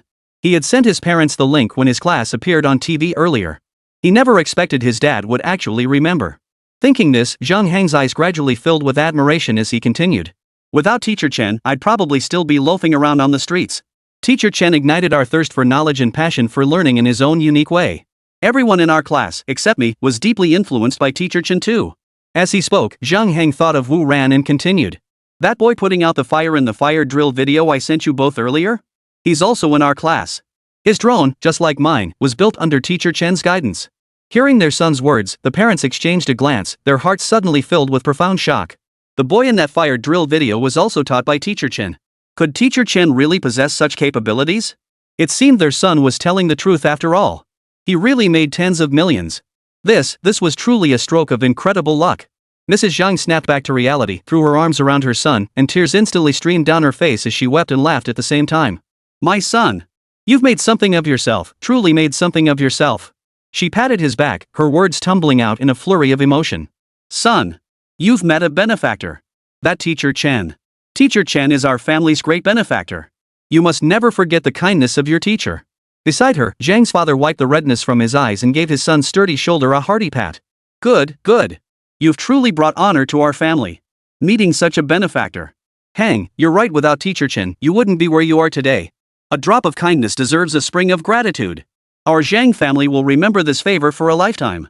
From now on, you must respect the teacher even more than you respect me and your mother. Whenever there's good news, you must share it with the teacher. Do you understand? Dad, Mom, I know. Don't worry. Zhang Heng stared earnestly into his parents' eyes as he spoke. When the company was first established, I wanted to give Teacher Chen shares, but he firmly refused. But how could I not give them? Whether Teacher Chen wanted them was one thing, whether I gave them was another. So I privately instructed the finance department to transfer 20% of the company's quarterly profits into a separate account. That account belongs to Teacher Chen. His kindness is as profound as a second life. In my heart, Teacher Chen is as dear to me as you two are. Listening to his words, the two elders nodded repeatedly, their faces radiant with satisfaction.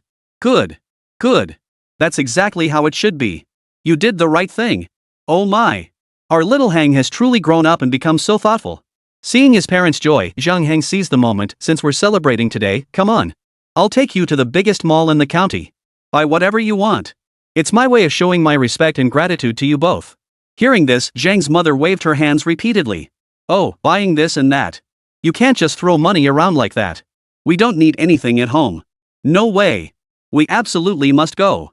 Zhang Heng was unusually firm this time, practically dragging them along. Your son has made a fortune. This trip back is all about showing you how much I care. You two must give me this chance. Come on. Let's go buy new clothes. With that, Zhang Heng hurriedly called out to the convoy. Come on. Get my parents in the car. No sooner had he spoken. The employees rushed forward, helping Zhang's parents into the vehicles. Seeing this, the elderly couple still hesitated, saying, Oh dear. We old folks don't need to spend much money as long as we get by, that's fine. Hang, you work hard for your money, don't waste it. Hearing this, Zhang Heng responded sternly. How can this be called wasteful? Money spent on honoring one's parents is never wasted. After he spoke, the employees and secretary chimed in. Exactly, uncle and aunt. This is Chairman Zhang's heartfelt gesture, please don't refuse it. Exactly. Mr. Zhang is a big boss now, he can certainly afford this. With that, they half pushed, half pulled the reluctant parents into the back seat of the Porsche. Watching their son's resolute expression and the familiar scenery rushing past the window, feeling the plush comfort of the luxury car seats beneath them, the elderly couple exchanged a glance, their eyes brimming with happiness and pride. Yet, their lips still murmured habitually. Just buy a little less. We don't need anything too expensive. That's right, Hang. Just don't waste money. Chapter 125, skipping class again? The Porsche 911 carrying the Zhang family headed toward the county town near Osmanthus Fragrance. At the largest mall in town, Zhang Heng led his parents on a shopping spree. At first, Mr. and Mrs. Zhang looked quite uncomfortable amid the array of expensive clothes and jewelry. Hang, this is too expensive. It's enough for half a year's household expenses. Mrs. Zhang pointed at a cashmere sweater priced over 1,000 yuan, her tongue clicking in disbelief. Father squatted before a pair of sneakers, fingering the price tag with a furrowed brow. Exactly. Why would farmers wear such fancy stuff? It's a waste of money. Seeing his parents' expressions, Zhang Heng felt his resolve to make it up to them grow even stronger.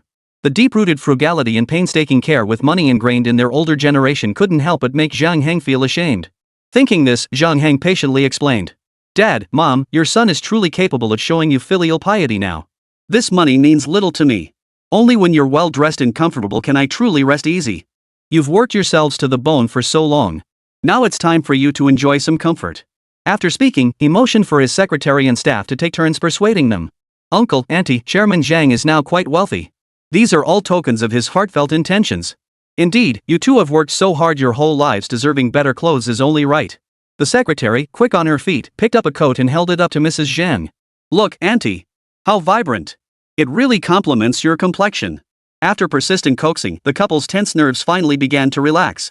Seeing their son's hopeful yet determined gaze, and feeling the admiring stares from the shop staff and employees around them, they no longer felt constrained. Well, I suppose we'll take your advice. Mrs. Zhang sighed, yet her hand honestly caressed the soft fabric. Mr. Zhang finally set down the shoes and muttered under his breath, a pair of shoes costs as much as 10 bags of fertilizer. Fine, we'll listen to our son. Once their minds were made up, the rest flowed smoothly.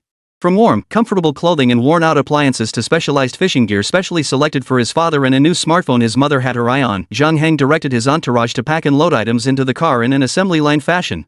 What they thought would take little time turned into a sunset-drenched shopping spree. By the time the entourage emerged from the mall, arms laden with bags and boxes, the trunks of the Porsche and several Mercedes were nearly stuffed to capacity. Though Mr. and Mrs. Zhang occasionally muttered that things were too expensive, the unmistakable delight and pride in their son quietly blossomed between their brows. The convoy slowly entered the southern part of the village.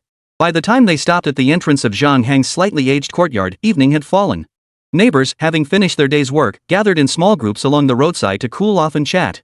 When this luxury sports car, the kind only seen on television, entered this simple, even somewhat dilapidated neighborhood, it instantly captured everyone's attention. The engine cut off. Zhang Heng, dressed in a sharp suit and looking radiant, stepped out of the driver's seat first, then carefully helped his parents out of the car. This scene left Aunt Lu, who was sorting vegetables at her doorstep, oldly engrossed in a chess game, and Aunt Wang, just returning from a mahjong game, utterly dumbfounded. Having little contact with the village women, they hadn't heard about Zhang Heng's return. Old Zhang? Mrs. Zhang? Aunt Wang was the first to speak, her eyes glued to the Porsche and the new clothes on the Zhang family trio, her voice thick with disbelief. Where did you strike it rich? Buying all this stuff? Whose car is that? Hearing the calls, Zhang's parents froze. Though unfamiliar with luxury car brands, they knew their son's vehicle wasn't cheap. Being surrounded by neighbors like this made them feel somewhat embarrassed. They followed the voices and saw Aunt Wang and the others. Their faces finally softened into smiles. Compared to others in the village, Aunt Lu, Aunt Wang, and the others were quite kind to their family. They often lent a helping hand and frequently brought over fruits and vegetables. Therefore, the couple felt no need for caution around them. Father Zhang rubbed his hands together, his face glowing with unmistakable joy as he boomed out. Ahem, where's the fortune come from?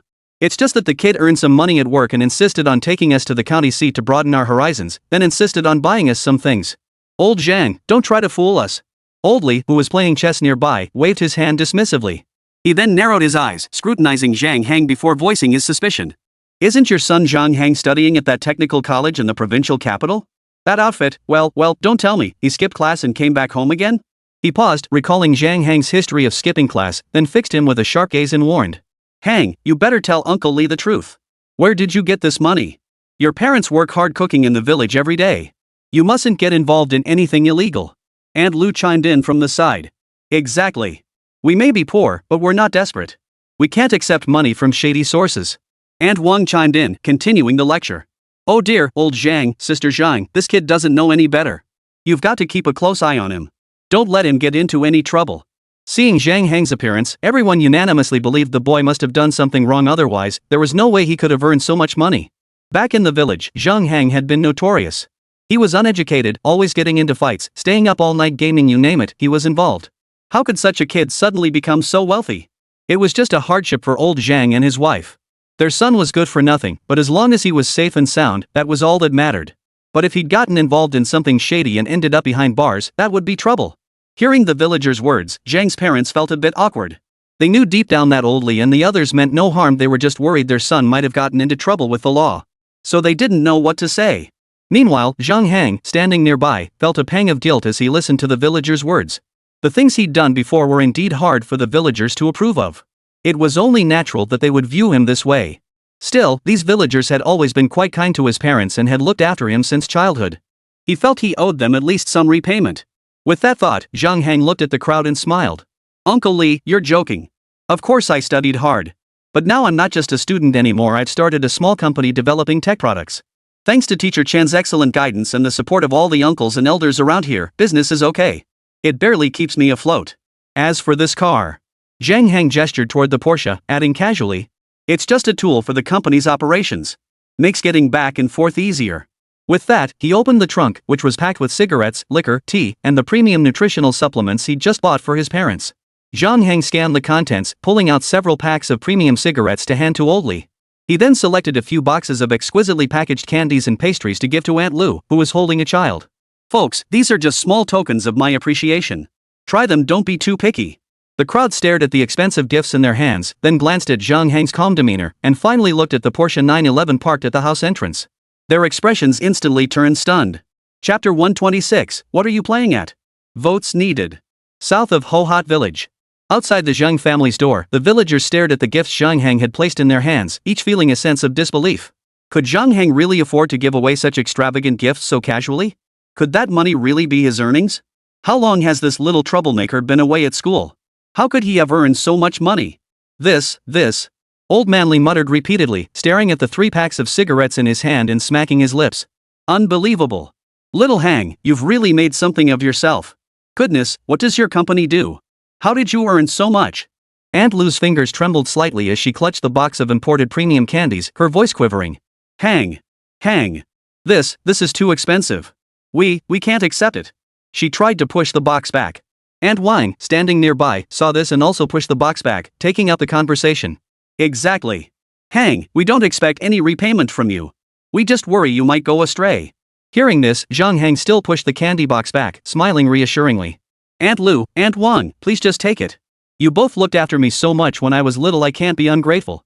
Seeing this, Aunt Lu and Aunt Wang exchanged glances. Realizing they couldn't persuade Zhang Hang otherwise, they accepted the box. After receiving the candy box, Aunt Wang turned her gaze to Zhang's parents, who stood beside him in equally new clothes, their expressions a mix of pride and nervousness. The genuine joy on the elderly couple's faces was undeniable. This sudden wealth still made her feel uneasy deep down. Thinking this, Aunt Wang leaned close to Mr. and Mrs. Zhang's ears and whispered. His parents, you really need to ask them clearly about this money. Ask clearly? Ask what? I say we should call the authorities to ask clearly.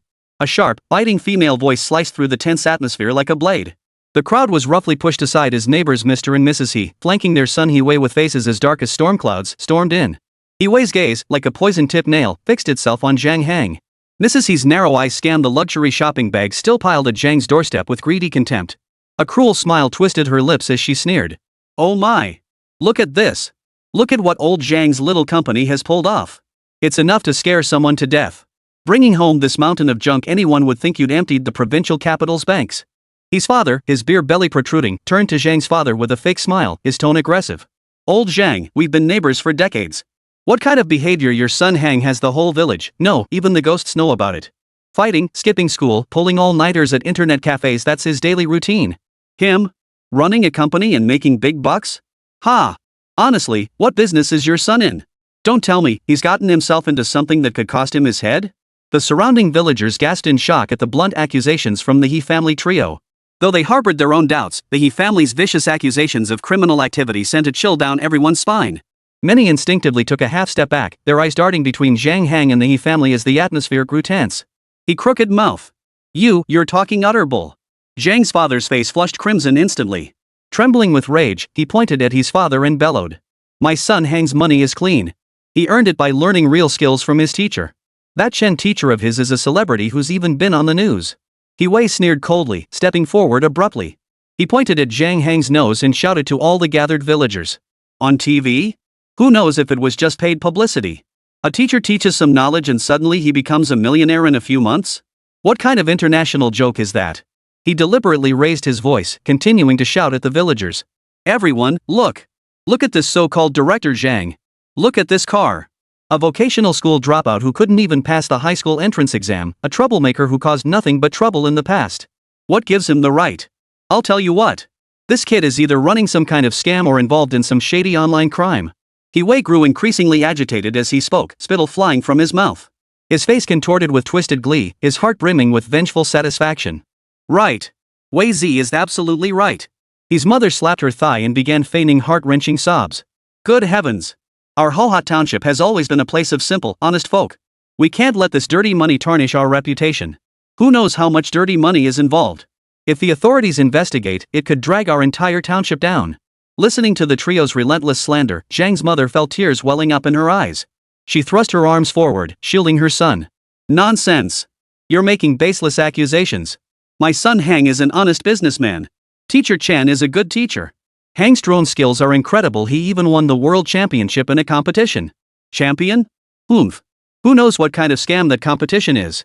Probably just another fraud. He Wei, seeing Zhang's mother's desperate protection of her son, poured fuel on the fire. He abruptly pulled his phone from his pocket, tapped the screen forcefully, and shouted at the top of his lungs. Call the police. We must call the police. Let the authorities get to the bottom of this.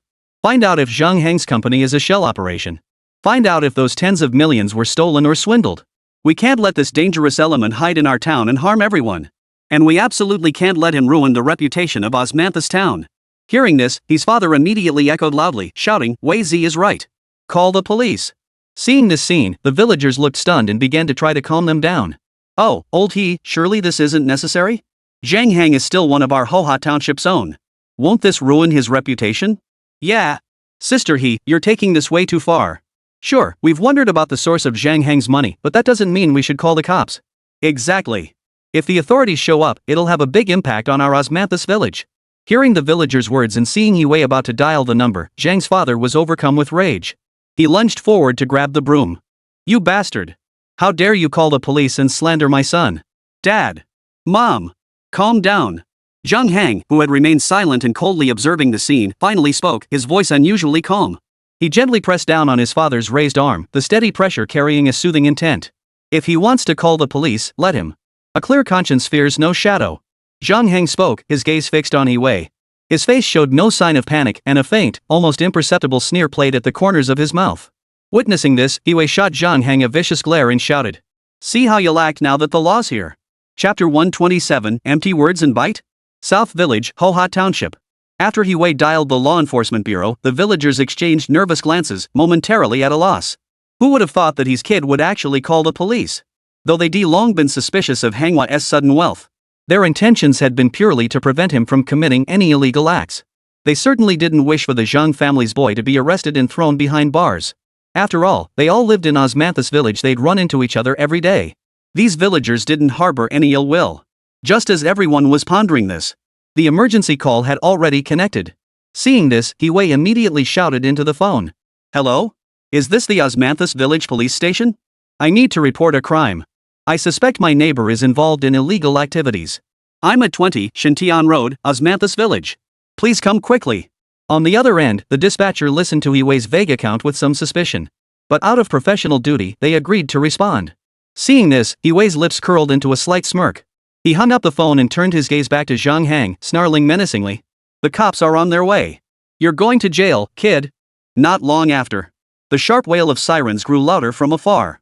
A blue and white patrol car pulled up smoothly outside Zhang Heng's courtyard gate.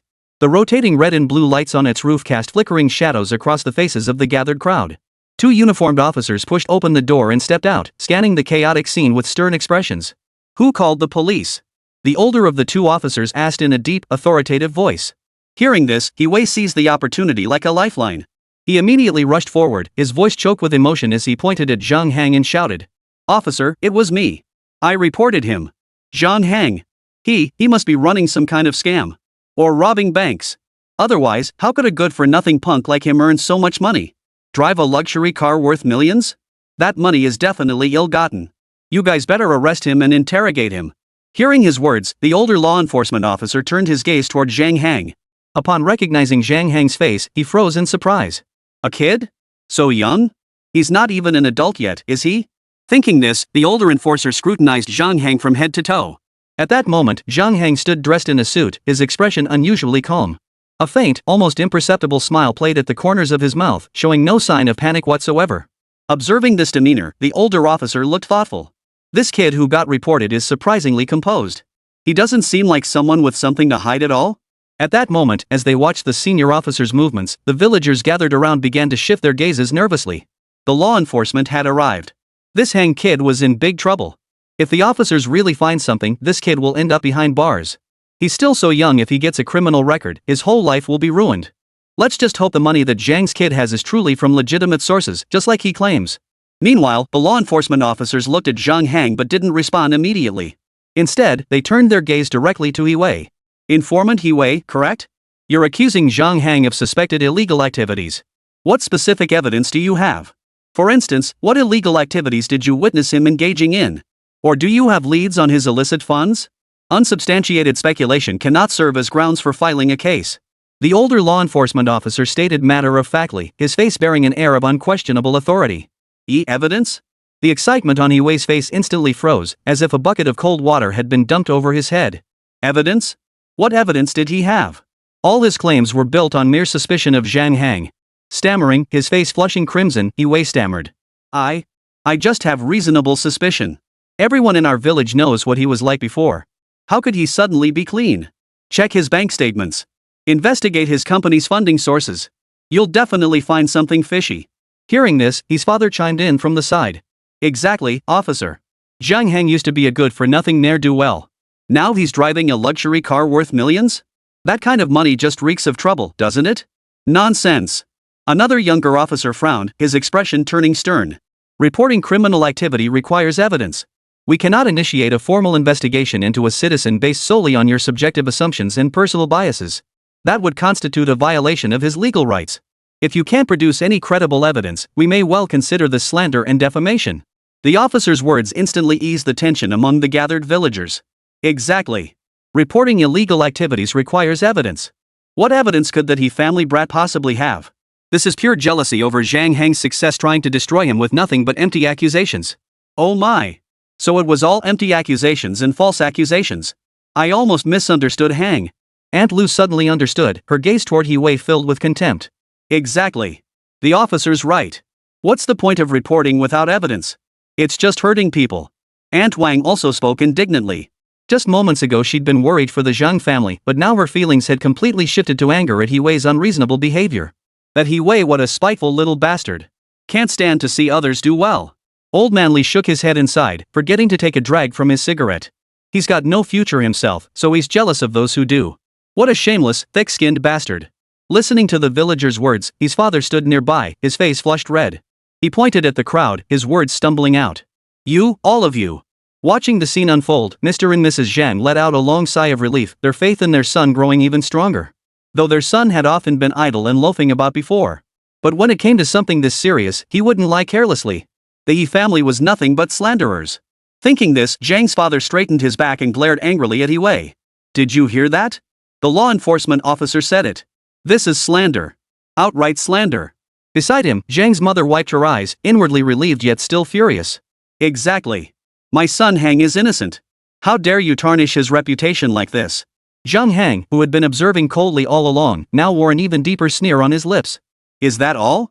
Talk about shooting yourself in the foot. No evidence whatsoever, yet they still tried to report him. Ridiculous. Now you're out of tricks, aren't you? At that moment, listening to the law enforcement officer's words, Wei was utterly dumbfounded. His face turned from red to pale, and cold sweat poured down his forehead. He had thought calling the police would intimidate the situation and humiliate Zhang Hang, but instead, he ended up looking like a fool. Being publicly reprimanded by the law enforcement officer in front of everyone. Facing the disdainful stares of the villagers and the furious shouts of Zhang's parents, he felt an unprecedented sense of panic and humiliation. At that very moment, his mother, who had been glaring at Zhang Hang with venom, flashed a look of crazed ferocity in her narrowed eyes. Seeing her son at a disadvantage, she suddenly slapped her thigh and shrieked. Wait! Officer! I have evidence. I saw it with my own eyes, I'll testify. Chapter 128, Perjury? Outside the Zhang family courtyard in Hoha Township. Hearing Mrs. He's words, everyone's gaze instantly focused on her. Pointing at Zhang Hang, Mrs. He spoke animatedly, spittle flying from her mouth. Right there, in the provincial capital. Just last month. I saw Zhang Hang with my own eyes, making a deal with a bunch of shady characters at an internet cafe. He was carrying a huge bundle wrapped in a black plastic bag, bulging and obviously not good stuff. The people he was dealing with, every single one had tattoos and looked like dangerous thugs. After the transaction, Zhang Hang drove off in that luxury car he has now. That money must have come from drug dealing. Or from robbery. Yeah. It must be. Her words flowed more smoothly with each sentence, until she began to believe her own story, as if she had witnessed it all firsthand. You're full of. This is slander. Listening to her words, Zhang's father trembled with rage, his finger shaking as he pointed at his mother and roared. My son Hang's company, his orders, even the news reports on TV, it's all out in the open. How dare you fabricate such lies? Beside him, Zhang's mother was nearly overcome with fury, her voice breaking as she cried, "You heartless woman! To harm my son, you'd spew such blasphemous lies? We've been neighbors for decades, how could you be so vicious?" By now, the surrounding villagers were utterly stunned. They knew this Manhwa. Sure, he was lazy, always loafing around and wasting his family's money. His heart wasn't truly evil. How could he possibly do such a thing? As they thought this, the villagers glanced at his mother, their expressions growing increasingly complex. They had suspected the money wasn't obtained legitimately. But they never imagined it could be from such a source. Could Sister He really have witnessed Zhang Hang making that deal with those people? How could that boy Zhang do such a thing? Had he fallen in with the wrong crowd and been tricked? At this thought, the villagers' group chat erupted into a cacophony of voices. Sister He, did you really see that boy doing such a thing? How could that be? He's not that kind of person. Exactly, Sister He. This is too awful. Even if he's done some bad things before, it can't be that heinous, right? Don't you dare spread lies. If that kid really did it, we wouldn't cover for him. But if he didn't, we wouldn't do anything to him either. Even some villagers who had been watching the commotion silently now stared at his mother in utter shock. If the truth was exactly as she claimed, then there was nothing more to say. But if his wife was lying through her teeth, then this was a blatant case of perjury. It would be outright framing and slander. The entire Hoha township would look down on them. At this moment, Mrs. He listened to their words and retorted with biting sarcasm. Am I lying through my teeth? That good-for-nothing Zhang? Does he even deserve it? After what he did, what's wrong with me reporting him? I'm ridding the village of a menace. He Wei, standing nearby, flushed with excitement at his mother's words. He pointed at the villagers and shouted. What's all this racket? Are you trying to shield Zhang Hang? Keep barking like dogs, and I'll have the authorities arrest you all too. Father He watched the scene unfold, feeling thoroughly satisfied. He despised the Zhang family's son since childhood. How could that good-for-nothing, uneducated waste compare to his own son? His son had gone to the metropolis and returned driving a car worth over 100,000 yuan. How could this Zhang family brat possibly be wealthier than his own son? The money must have come from shady sources. This time, the authorities won't let them off the hook. Let's see if the Zhang family dares to act so arrogant now. Thinking this, Father He chimed in with his son's words, shouting to the gathered villagers. Exactly. And you're defending them? I'd wager Zhang Hang's ill-gotten gains have something to do with you lot too. We'll make sure the police investigate you too. Hearing the He family's words, the villagers turned crimson with rage. You all. At that moment, upon hearing Mrs. He's words and observing the heated argument, the expressions of the two law enforcement officers darkened instantly. Enough! The younger law enforcement officer barked. The scene instantly fell silent, all eyes turning toward the enforcers. The two officers exchanged a knowing glance, deep in thought. If that black plastic bag truly contained drugs, as the old woman from the He family claimed, that would be a serious crime. Even if Zhang Hang was a minor, according to the regulations, dealing in such substances would still warrant criminal prosecution. As these thoughts crossed their minds, the expressions of the two officers grew increasingly grave. This kid, he doesn't look like the type to commit a crime. What on earth is going on? Could it be he really did that? The older officer shook his head at the thought, dismissing it. His gaze then sharpened like a blade as he fixed it on his mother. Madam He, you claim to have witnessed this yourself. Which internet cafe in the provincial capital? The exact time? The suspect's description? License plate number? Can you provide these details? Pressured by the officer's icy stare and stern tone, Mrs. He's frenzied energy instantly dissipated, replaced by sheer terror. Her eyes darted nervously as she stammered. Well, it was near that bus station, the time. I might not remember clearly, those people, they were so fierce. You don't remember? The young officer took a step forward, his tone growing harsher. You were describing it in such vivid detail just now. You even saw the transaction details clearly. Now you say you can't remember? Perjury and false accusation carry legal consequences. Think carefully. Hearing the officer's words, Mrs. He shuddered violently, her face contorting with terror. Yet she forced herself to suppress her panic and replied stiffly. Officer, I truly don't remember. Just investigate this matter yourselves. Hearing this, the young officer looked at her suspiciously, remaining silent. He had already formed a preliminary judgment. As an eyewitness at the scene, no matter how inattentive she might have been, she couldn't possibly be unable to provide even a single piece of information. This Mrs. He was probably not as straightforward as they assumed. With that thought, the young officer immediately turned to Zhang Hang and stated in a businesslike tone. Mr. Zhang, please wait a moment. We need to conduct a preliminary verification of the situation. Hearing this, Zhang Hang nodded slightly, indicating his consent. Two officers then walked to the patrol car, picked up the in-vehicle communication device, and contacted their provincial city colleagues. They swiftly checked relevant police incident records and surveillance footage from internet cafes in key security areas. Simultaneously, they briefly verified the company business license Zhang Hang had provided and the information from his previous local news coverage. A few minutes later, the communication ended. The expressions on both officers' faces turned completely cold. Chapter 129, His Money is Legitimate? Osmanthus Village, in front of the Zhang family courtyard. The two officers' expressions darkened as they approached his mother, trembling like a sieve, Yi Wei, and his father, his face ashen. He Wangshi. The senior law enforcement officer's voice was icy as he barked the command. After preliminary verification, the time and location you claim to have witnessed Zhang Hang conducting illegal transactions at the internet cafe in the provincial capital show no corresponding incident reports in the provincial capital's law enforcement system. Reviewing surveillance footage from relevant public areas also failed to uncover any suspicious activity matching your description. Your testimony is riddled with contradictions and lacks coherence, rendering it severely lacking in credibility. As he spoke, he cast a stern glance at the three members of the He family. We have preliminarily determined that He Wei is suspected of false accusation and defamation, while Mrs. He is suspected of perjury and false accusation against Mr. Zhang Hang. The circumstances are egregious and have caused adverse public repercussions. As a family member, Mr. He failed to stop this farce and must also report to the law enforcement agency to explain the situation. All three of you are required to accompany us to the Law Enforcement Bureau immediately for further investigation. Hearing this, his mother's face instantly fell. Staring at the officers in disbelief, she exclaimed, "Officer, how could this be? That kid Zhang Hang couldn't possibly have found anything. Investigate again. His money must be ill-gotten." Hearing this, the young law enforcement officer retorted angrily, "Absurd! Do you think we law enforcement officers just make things up? We've investigated. Zhang Hang's money is legitimate, its company income, and taxes have been paid." Hearing this, his mother was stunned. Zhang Hang's money was actually legitimate? This? How could that be possible? That good-for-nothing Zhang Hang, how could they not find anything on him? Beside them, Zhang Hang and He Wei collapsed to the ground, their faces instantly turning pale. Zhang Hang's money is legitimate? No way. He's just a petty thug. How could he have made so much money? It's over. This is truly the end.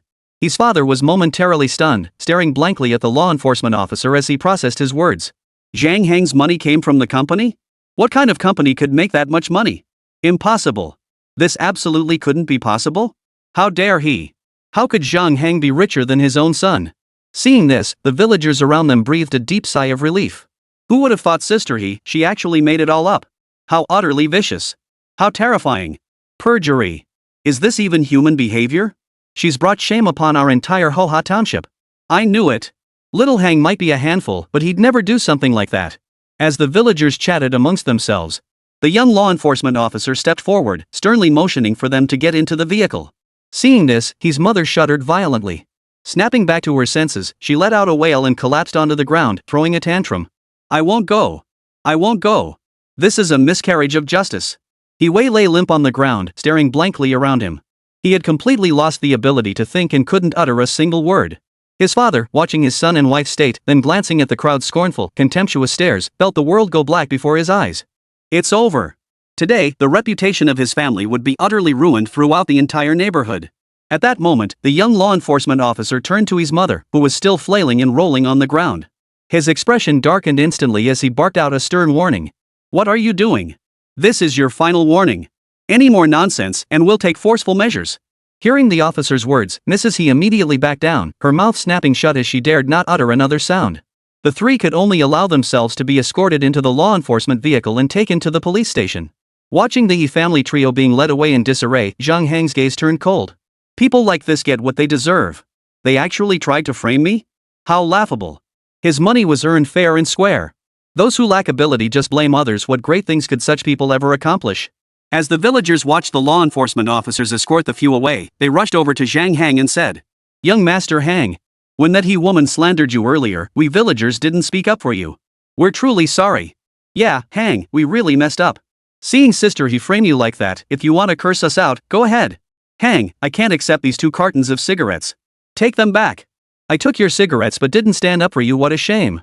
Watching his fellow villagers' gestures and listening to their words, Zhang Hang smiled faintly. He pushed back the gifts they were returning and said, Fellow villagers, I don't blame you.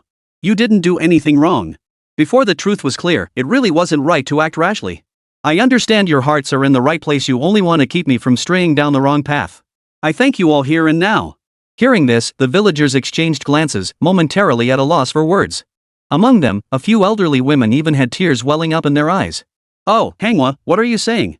We're all from Osmanthus village, there's no need for thanks or anything like that. Exactly, hang. You're making this old man feel embarrassed. If you ever need help, just let us know anytime. Exactly. The villagers will definitely stand by you. Whatever you need help with, just say the word. We'll do everything we can to support you. Hearing everyone's words, Zhang Heng paused for a moment, then smiled. Well, actually, I do have something I need help with. He turned, took his parents' hands, and continued. I might be continuing my studies with teacher Chen for a while and won't be back for a long time. So, I hope you all will take good care of my parents for me. At his words, the villagers burst into laughter, each one brimming with warmth. Oh, hang, what are you saying? Old Zhang and his family have been our neighbors for so many years, how could we not look after them? That's right. Old Zhang, Mrs. Zhang, whatever matters to you or matters to us. If you ever need help, just let us know. I may not have much, but I'm strong as an ox. Hang, you've really made something of yourself. Now you're off to make big money. If you ever get tired out there, come back anytime. All of us folks in Osmanthus village will be waiting for you. Listening to everyone's words, Zhang Heng smiled faintly. The heavy weight on his heart finally lifted. He said, then I'll thank you all in advance, fellow villagers. You folks are all busy, so we won't keep you. We'll be on our way. With that, Zhang Heng waved goodbye to the villagers. He then turned his gaze to his parents beside him, their faces etched with wrinkles. Taking their rough yet strong hands in his, he spoke earnestly. Dad, Mom, it's all right now. Come on, let's go home. Chapter 130, Using Drones for Transport? Vote Request. Hoha Township, Zhang Family Home. Zhang Heng led his parents back to their old house, closing the door to shut out the lingering clamor outside. He sat across from them, personally pouring hot tea for both elders. With a soft sigh and a determined gaze, he said, Dad, Mom, you saw what happened today. What kind of people are the he's? They're just a bunch of snobs who can't stand seeing others do well, always trying to climb over others to get ahead. Hearing his words, Father Shang's anger still simmered. He spat out bitterly. Those heartless bastards. They dare make such baseless accusations. After all these years as neighbors, I never imagined this family could be so cruel. Watching her husband's outburst, Mrs. Zhang turned to her son with concern. Hang, are you all right? Thank goodness the officers were reasonable, and thank goodness you're truly innocent. I'm fine, Mom. Zhang Heng patted his mother's hand reassuringly, then shifted his tone and said solemnly. But Dad, Mom, today's incident also proves a point. For people like He Wei, and all those others in the village who look down on us from the bottom of their hearts and just wait to see us fail. Next time you run into them, don't hesitate, just show them what you're made of. Hearing his words, Father Zhang paused, then asked doubtfully. But hang, didn't you say your teacher Chen always teaches you to keep a low profile? To stay calm and focus on your studies? Hearing this, Zhang Heng froze, then couldn't help but burst into laughter. Haha, Dad, you're absolutely right. Teacher Chen does emphasize staying humble and practical, not letting vanity cloud our judgment. His laughter faded as he adopted a serious tone. But that advice was meant for me. The teacher worries that students like us, immersed in research, might get carried away by success or chase superficial glory, which could end up distracting us from our real work. But you two are different. You're my parents. Professor Chen's principle of modesty is about academic integrity and business ethics. It's not a shield for our family to take undeserved insults. Remember what our family used to be like? It was precisely because we seemed hopeless and easy to push around that the family dared to act so brazenly. From now on, show the world the backbone you deserve. Once we prove ourselves capable, let those who still think we're easy targets see what we're made of. Hearing this, Mr. and Mrs. Zhang pondered their son's words. Indeed. Hadn't their family been pushed around by the East precisely because they were too honest and powerless? Now, their son had made something of himself. He'd made a fortune out there. They no longer needed to live in constant fear and hesitation. With that thought, Zhang's father slammed his teacup down on the table and declared in a resolute, deep voice. Son. I understand. From now on, if anyone insults our family again, I won't let it slide. Beside him, Zhang's mother nodded vigorously, her face beaming with delight as she declared in a clear voice. Right. I get it now. We need to stand tall from now on. For those bullies who pick on the weak, we'll show them what we're made of. Let them know the Zhang family isn't what it used to be. But don't worry, Hang. We know exactly what we should and shouldn't say. Everything we have today is thanks to Teacher Chen and your abilities. We must protect that foundation.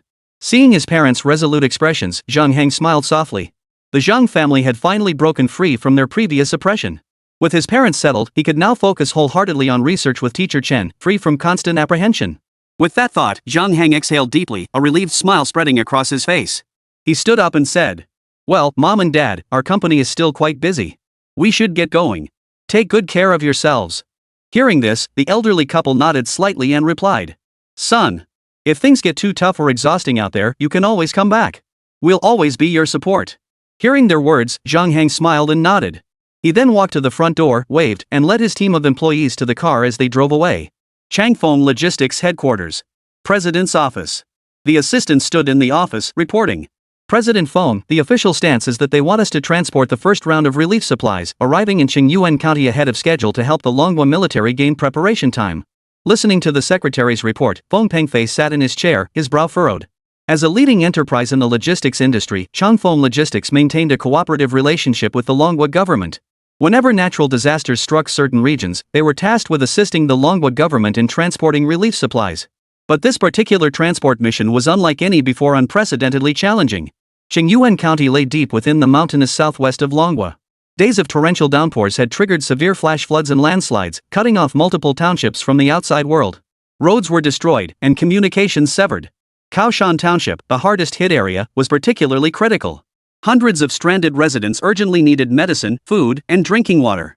Among them were several critically ill patients requiring special cold chain medications, making the situation extremely urgent. However, Qingyuan County is situated in a remote area with uneven terrain, potholes, and a complex network of roads. Townships are connected by cliffside sky ladder walkways. Above, towering peaks block out the sky below, turbulent waves surge through winding channels. This terrain was completely impassable for transport vehicles. Just last night, the Longguo government sent word requesting their assistance in completing this disaster relief supply transport mission. For a moment, Feng Pengfei felt a headache coming on. Sighing, he turned to his assistant and asked, "How long would it take for our transport trucks to detour through Qian province?" Hearing this, the assistant pulled out the documents he was holding, flipped through them briefly, then located several figures and replied, "At least 7 days." What? Hearing the secretary's words, Feng Pengfei sat bolt upright, incredulous. 7 days? Why so long? In 7 days, people will die from illness or starvation. How can we possibly get supplies there in time? Hearing Feng Pengfei's outburst, the assistant lowered his head and explained nervously. The recent flash floods and landslides have caused multiple main roads to collapse, so... Enough! Feng Pengfei impatiently waved his hand, cutting off the assistant. Seeing his expression, the assistant immediately fell silent. Taking a deep breath, Feng Pengfei picked up a stack of documents from the desk, skimmed through them, and murmured, "Given the current situation, there's probably only one solution left." Hearing this, the assistant looked puzzled and glanced at the documents in his hand. Upon recognizing the words printed on the page, a look of shock washed over his face. "Mr. Feng, you mean, to use Zhang Hang's drones for transportation?" Feng Pengfei remained silent as he listened to his secretary's words, his gaze fixed thoughtfully on the acquisition contract in his hands. After signing the contract with Zhang Hang, their collaboration with Airspeed Technologies swiftly materialized. Now, the 20 million yuan equipment purchase had been exchanged for 20 arrow-shaped drones, gleaming with metallic sheen and radiating futuristic design. These drones now lay quietly arranged in Changfeng Logistics' specialized transport warehouse on the outskirts of the provincial capital. His thoughts drifted to his assistant, and he spoke with a heavy heart. "Go gather the company's core team immediately. We need to discuss this matter together." Chapter 131, A Few Toys, and you think you can deliver life-saving goods? After Feng Pengfei issued the order to assemble the company members, his assistant quickly gathered the core team.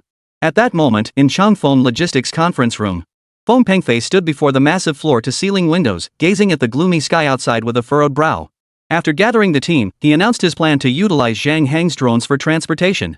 The company's vice president, technical director, warehouse manager, and others seated around the conference table immediately voiced fierce opposition upon hearing the news. "Mr. Feng, think twice. This is a disaster zone." The vice president slammed his fist on the table, spittle nearly flying onto Feng Pengfei's face. "With those toys made by Zhang Hang, a vocational school graduate? You think a few drones can deliver life-saving supplies? What kind of international joke is this? Who takes responsibility if something goes wrong? That vocational school kid? Or our Changfeng Logistics?" The technical director pushed his glasses up and spoke earnestly. "Mr. Feng, I've reviewed the data. That drone's claimed maximum speed, payload capacity, stability, and anti-interference capabilities, every single specification far exceeds the technical benchmarks of current top-tier industrial drones worldwide. That defies the laws of physics. How could a startup, a student team, possibly achieve that? I seriously doubt the authenticity of their data. Deploying such equipment in high-risk disaster relief environments without thorough validation is irresponsible toward human lives. I strongly recommend activating the conventional backup plan and coordinating with the military to deploy transport helicopters." No sooner had he finished speaking than the warehouse manager chimed in. "Exactly, Mr. Feng. We paid a fortune for this equipment. If it fails and the disaster zone crashes or gets wrecked, not only would the money be wasted, but it could cost lives. How complex is the situation in the mountains right now?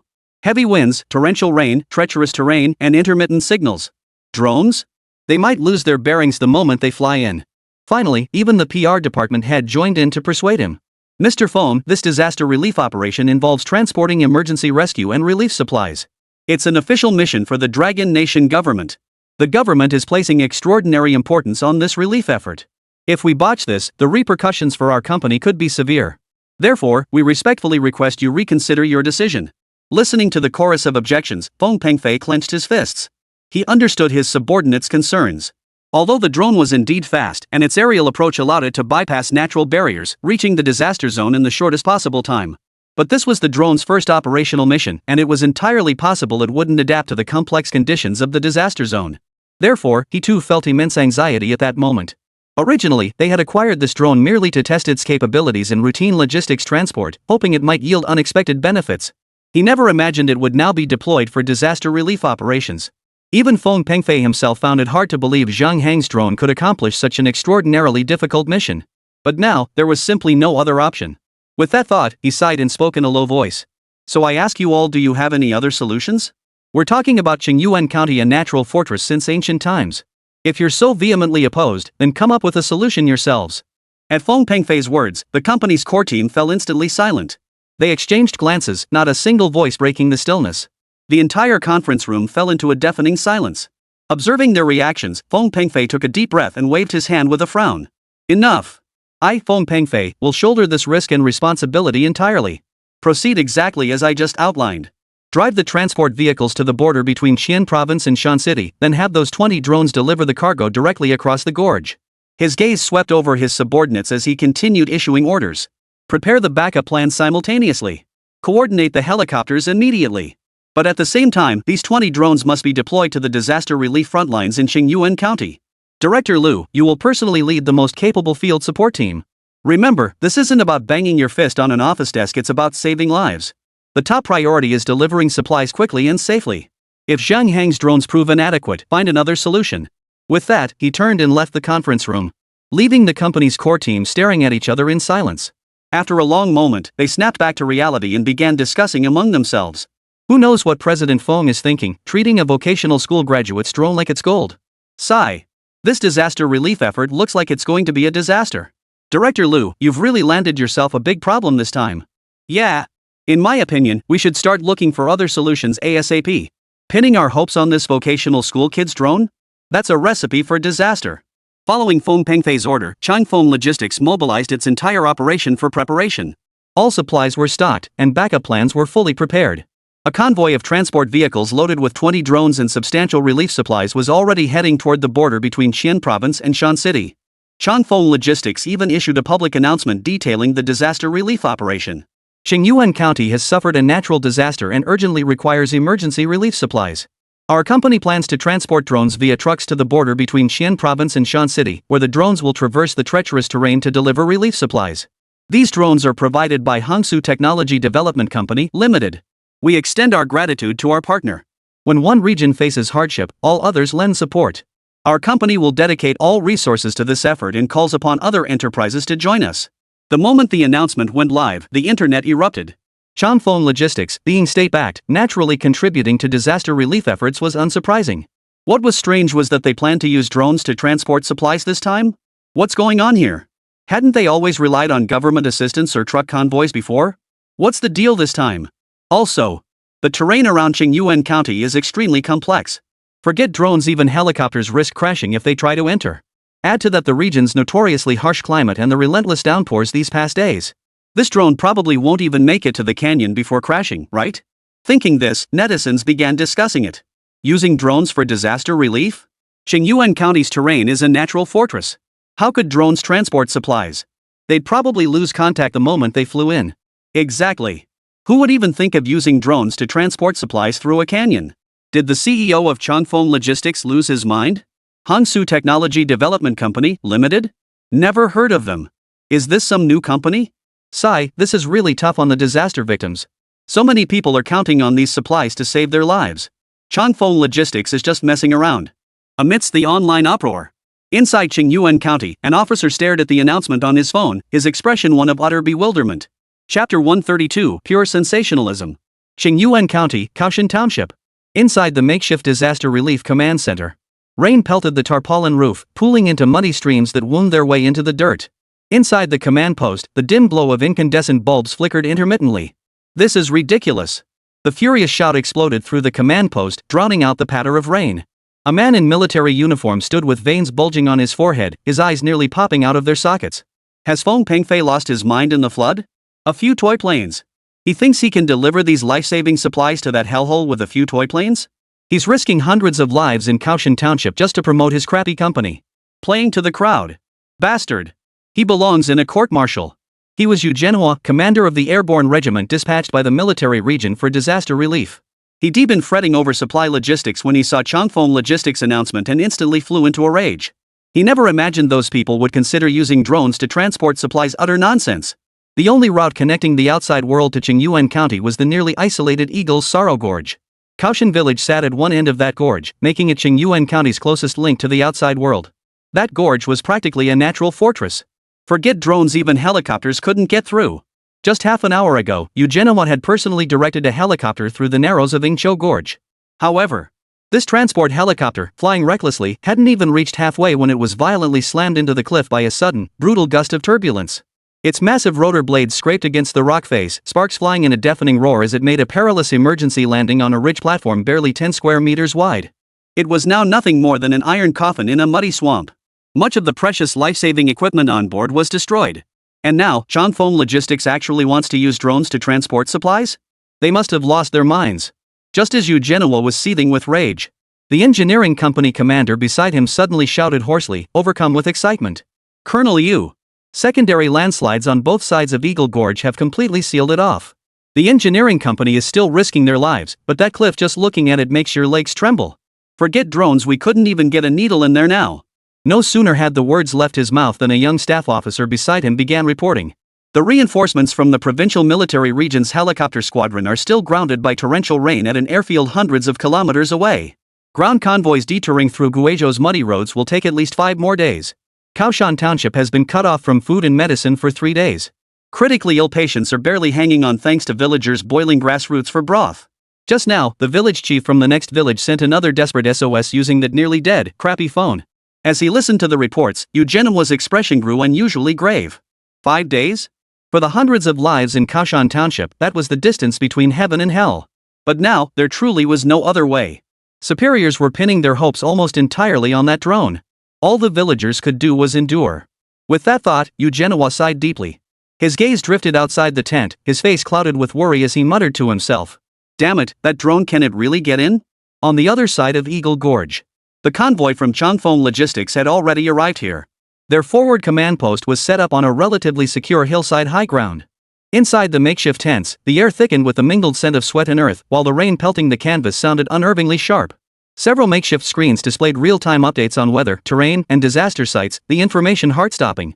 Emergency communication devices beeped incessantly, a cacophony of rescue requests, urgent dispatches, and situation updates. At that moment, Feng Pengfei, clad in a raincoat with mud splattered on his trouser legs, was frantically taking a call from the Provincial Emergency Command Center. His voice was weary yet resolute. "Yes, our drone fleet is ready. I understand the risks. But this is currently the most viable plan to quickly establish a lifeline. Helicopter operations are prohibited under current weather conditions. Forcing entry would be even riskier." After the call ended, the voice on the other end offered a few earnest words of advice. Feng Pengfei's face immediately lit up with delight as he replied. "Thank you for your support, Commander. We will handle this safely." No sooner had he finished speaking than he hung up. The moment the call ended, a figure burst into the tent. "Mr. Feng. Mr. Feng. Where's the medicine? Old Li's daughter in our village is waiting for that special medicine to save her life. We can't delay any longer. Helicopters can't get in. And that thing you mentioned, the drone chicken? Is that thing even reliable? Hey, are you treating us like lab rats? This is a matter of life and death." A wrinkled old man in his 70s wailed, his face contorted with grief. He was Chao Fengtian, the village chief of Kaohsiung Village. As soon as the disaster struck, he had rushed out by car to seek help. However, after driving for so long, they had barely made it around to the other side of the canyon. Now, soaked to the bone and trembling, his face etched with despair and fury, he waved his hands frantically. No sooner had he finished speaking than several other township officials rushed out from behind Chao Fengtian, saying, Exactly. With this wind and non-stop rain, how could that thing stay stable in the air? This terrain is all twists and turns. Even walkie-talkie signals are unclear. How could a drone possibly navigate this? Didn't the canyon collapse again? If your drone goes in, it'll probably get smashed by falling rocks. Mr. Feng, we understand your urgency to help, but this sounds too far-fetched. Let's wait for the military to figure something out. Hearing their reactions, Feng Pengfei paused, then patiently began explaining. Village officials, please trust Changfeng Logistics. We will get these supplies through. The words had barely left his mouth when he felt a pang of doubt. He couldn't be certain whether Zhang Heng's drone could actually traverse that gorge. Eagle Grief Gorge was no small canyon. The span was too vast, compounded by secondary collapses and harsh weather conditions. Even someone like him, unfamiliar with the technical details, sensed the drone wouldn't make it. Even a slight gust of wind could wreck the thing. Hearing this, Chao Fengtian clutched Feng Pengfei's hand as if grasping a lifeline, his eyes burning with urgency. Mr. Feng, you absolutely must get supplies across. The lives of our entire village rest in your hands. Observing his urgency, Feng Pengfei responded with patient reassurance. Rest assured, Village Chief Chao. We'll do everything in our power. His gaze shifted to his assistant beside him. Taking a deep breath to suppress all the turmoil within, he gave the order. Proceed with the original plan. Drop the urgently needed medicine and a small amount of high-energy food first. Launch immediately. Chapter 133, The Helicopter Crashed? Votes needed. Changfeng Logistics Frontline Command Center. Following Feng Pengfei's command, the rear cargo door of the transport vehicle abruptly opened, revealing 20 arrow-shaped drones inside. Upon seeing the drone's appearance, Village Chief Chao and the other village officials were instantly stunned. This is what they call drone chickens? How can they look like this? Can these things even fly? Village Chief Chao stared at the 20 drones, his voice laced with skepticism. Though he had never seen a drone before. But as an old farmer who'd lived in the countryside for years, he still possessed some common sense. These metal contraptions resembling bamboo poles. How could it possibly fly? They couldn't even stay balanced, could they? Let alone when loaded down with all that cargo. The village official beside him stared intently at the drone, nodding in agreement. Why does this drone look like this? It's nothing like the ones I've seen on TV. Where are the propellers? It doesn't even have propellers. How is it supposed to fly? Exactly. I majored in mechanical engineering in college, and this thing doesn't even follow basic mechanical principles. Mr. Feng, you must be mistaken. How could this thing possibly fly? Hearing the village official's reactions, Village Chief Chao rushed forward, grabbing Feng Pengfei's arm and pleading. Mr. Feng, you can't just do this recklessly. This is a matter of life and death. How can you expect this piece of junk to fly? It's impossible. Hearing Village Chief Chao's words, Feng Pengfei looked at the crowd and reassured them. Village Chief Chao, fellow village officials, rest assured. This drone will definitely take flight. Though he wasn't entirely certain the drone could actually fly across Eagle Gorge. He knew for certain that this drone could take off with its payload. After all, Zhang Heng had demonstrated its operation right before his eyes. Hearing Feng Pengfei's words, Village Chief Chao finally felt slightly reassured and stopped pressing Feng Pengfei on the matter. Seeing this, Feng Pengfei called out to the company staff. Load the cargo, prepare for launch. The moment the words left his mouth, the employees immediately sprang into action, swiftly and securely attaching large quantities of supplies to the 20 drones. Watching this scene, Village Chief Chao felt a sudden twinge of doubt. It actually worked? Can these lumpy iron contraptions even carry anything? Can they even fly with this weight? The village cadres nearby were also secretly alarmed. While the payload on these drones wasn't excessive, it was still within the typical carrying capacity for such unmanned aircraft. But that shape. Can it really take flight with these things attached? Just as everyone was doubting. Launch! Feng Pengfei gave the command in a deep voice. In an instant, 20 drones laden with supplies shot forth like arrows released from a bow. They blasted into the sky, slicing through the heavens. Plunging headlong into the churning rain curtain, they dove toward the gaping mouth of the canyon that seemed to swallow everything. They're flying out? Watching the drones speeding out, Village Chief Chao was instantly stunned. What the hell? They can actually fly? And it's way too fast, right? Before he could even get a good look, the thing had already flown a considerable distance. At this speed, it might actually fly over Eagle Gorge. The village official watching beside him couldn't help but gasp in astonishment. It actually took off? Is this even a drone? What I saw on TV wasn't like this at all. Exactly. Normal drones aren't this fast. I swear it's faster than my uncle's car. I've never seen this kind of speed on TV. Maybe it really can make it across.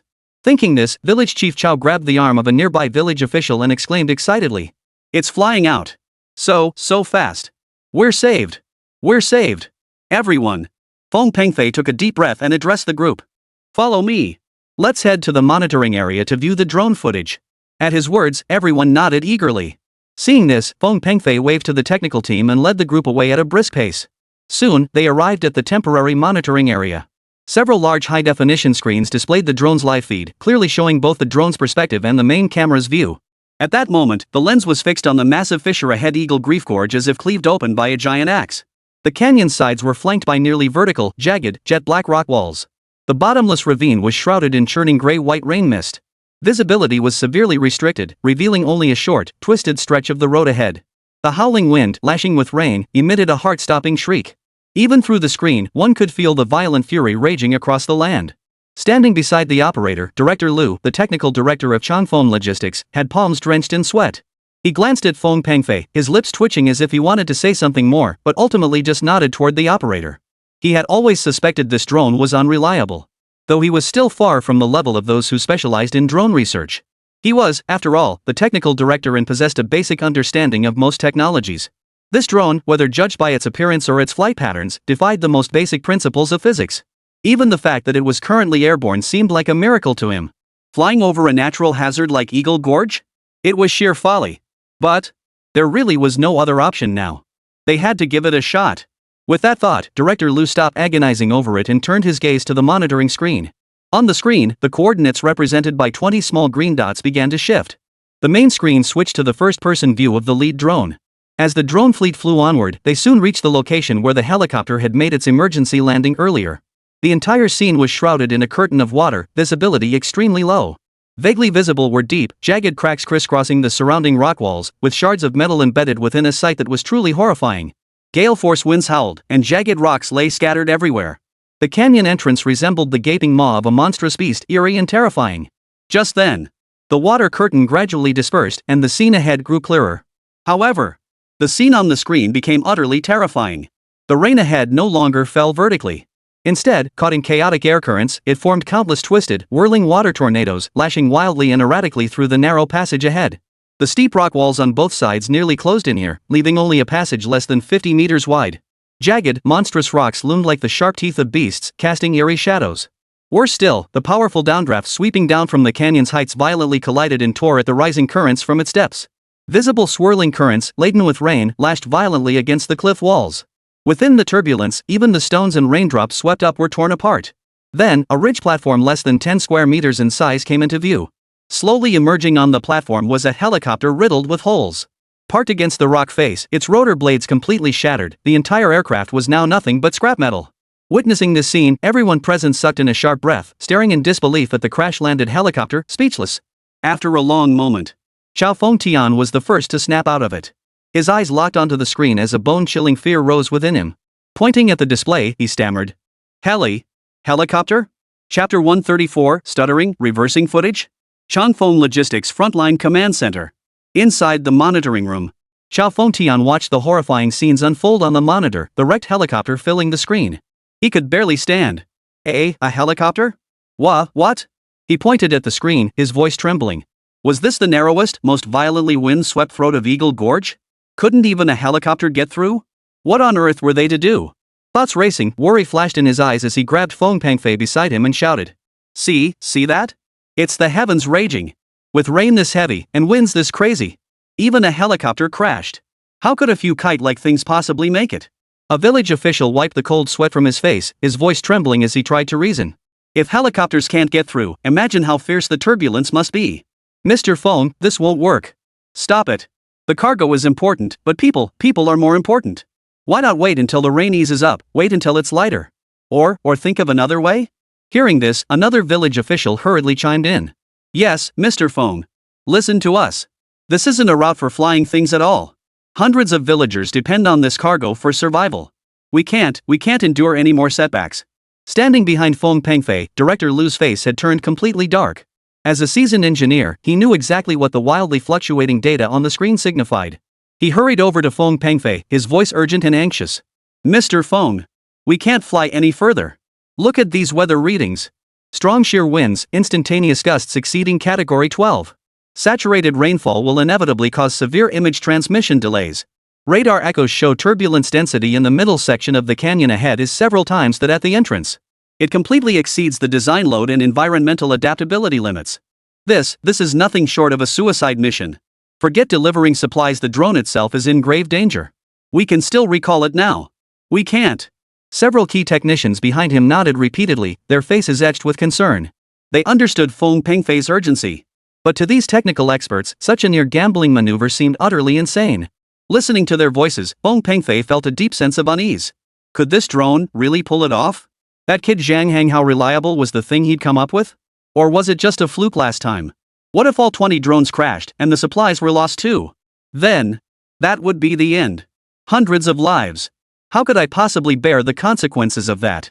The trust of the authorities, the company's reputation, and those critically ill villagers. Beads of sweat the size of beans mingled with rainwater trickled down his temples. No. At that DTM competition, Zhang Hang's drone had demonstrated capabilities far beyond this. That terrifying speed, he'd witnessed it with his own eyes. This drone absolutely had the capability to make it across. And besides, once the arrow is released, there's no turning back. The drone is already halfway there. Instead of agonizing over it here, just accelerate and charge through. There might still be hope. The thought crossed his mind, but he shook his head violently. A look of desperate resolve flashed in his eyes as he barked at the operator. Fly. Max out the speed. Charge through. Everyone watch closely. If it really crashes, I, Feng Pengfei, will pay for it with everything I own. If we don't make it, I'll shoulder all the responsibility alone. Keep flying. Target, the temporary relocation site in Kaoshan Township. Hearing this, Chao Feng Tian and the other village officials felt their hearts leap into their throats. Gazing at the raging whirlwind that seemed to devour everything, they were all trembling with fear. How could this bamboo pole-thin drone possibly pierce through this turbulent vortex? I bet the moment I step inside, I'll be torn to shreds? What a tragedy. That's life-saving medicine. How dare Feng Pengfei do this? The operators and technical team were also intimidated by Feng Pengfei's imposing presence, falling silent for a moment as they glanced toward Director Lu standing nearby. Director Lu opened his mouth, then closed it dejectedly, letting out a heavy sigh. He realized now that even he couldn't persuade Mr. Feng. This was bound to cause major problems. Even if this drone manages to fly through the turbulence ahead, what then? The distance through Eagle Gorge was no short stretch. Only more turbulent, more terrifying, more violent air currents lay ahead. Even if it manages to cross this short stretch, it's destined to crash afterward. But this Feng, he's possessed.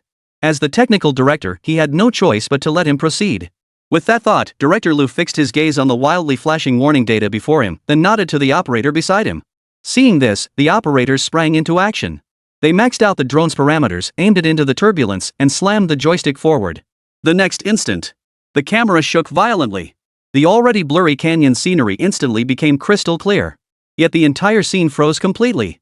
Even the entire landscape began to stutter and rewind. No sound of wind or water remained, only a piercing, crackling electrical hum filled the air. Seeing this, everyone let out a collective gasp. We're done for. We've fallen. Chao Fengtian's legs buckled and he collapsed to the ground, staring at the monitor screen and muttering. What a disaster.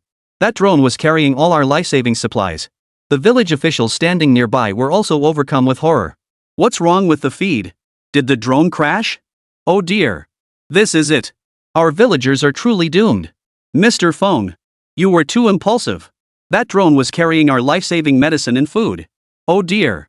The operators and technicians stared at the screen in confusion, murmuring among themselves. What's going on? Why is the feed rewinding? That's not right. If it crashed, shouldn't the feed just cut out? Yeah. What's going on? Is the feed glitching? Could it be a signal issue? But no, a bad signal would just turn the screen to static, right? This is way too weird. I've never seen anything like this before. What the heck is going on? Director Lu, standing nearby, listened to the murmurs while propping his chin up, equally perplexed. It was exactly as they described. The footage didn't look like a crash at all. The image was crystal clear, yet it was stuttering, and the surrounding reflections were rolling backward. As a seasoned engineer, he had never encountered such a phenomenon. Even at the forefront of theoretical research, no one had ever discovered or studied this phenomenon. There's something seriously off about this drone. Watching the stuttering, reversing footage, only Feng Pengfei's face lit up with surprise and delight, his lips curling upward uncontrollably. This familiar scene instantly reminded him of the footage from the DTM drone bidding competition. Back then, Zhang Hang had demonstrated this exact phenomenon during the DTM drone tender competition. It was clearly caused by the drone moving too fast. The entire feed was stuttering and rewinding. So it seemed the drone wasn't crashing, it was actually accelerating non-stop. Chapter 135, What's this about elephants and mirrors? I don't get it. Changfeng Logistics Frontline Command Center. While Feng Pengfei was overjoyed, Director Lu beside him noticed his expression and his face immediately twisted into a strange look. What's gotten into Director Feng? Has he been scared out of his wits? How could he still be smiling? Thinking this, he glanced at the operator beside him and sighed. Shut it down. With wind shear and gravel turbulence density at this level, no aircraft could possibly fly through it stably. Those drones must have crashed. Hearing this, before the operator beside him could respond, Feng Pengfei immediately shouted. Don't shut it down. Keep flying at this speed. Hearing his words, the technicians were stunned once more. What? Keep flying? But the drone had already lost contact, hadn't it? What's the point of flying this thing? It can't be operated anymore, right? What's the point of maintaining speed? Seeing the technicians exchange bewildered glances, Feng Pengfei's expression darkened. Didn't you hear me? I ordered you to keep flying. Don't stop. Hearing this, the technicians flinched and immediately resumed their operations.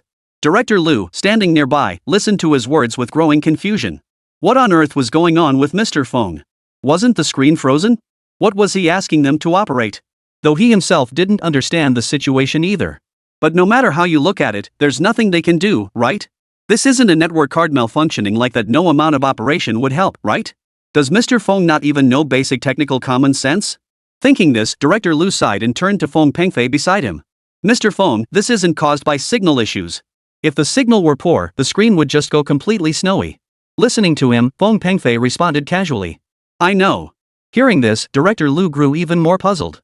He knows? If he knew, why did he need them to handle it? What was going on? Could it be that President Feng knew why the image had turned out this way? Just as Director Lu was pondering this, a startled cry suddenly rang out.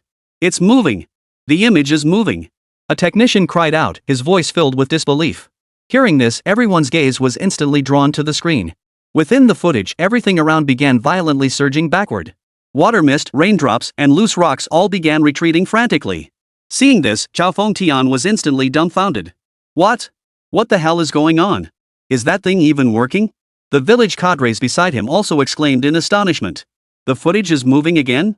How is that possible? What's going on? Could the drone not have crashed? Then what was that earlier footage? Why was it rolling backward before, but now it's normal? So fast. Ugh. This is making me sick. How can it be moving this fast? The village cadres stood dumbfounded. The operator and the technical team were also dumbfounded. What's going on with this drone's gimbal? At such high speeds, how can the footage remain so crystal clear? The data link is still active? It hasn't crashed? What exactly happened just now? A simple frame drop? That's impossible. Exactly. That kind of footage? In all my years of experiments, I've never seen anything like it. What the hell is going on?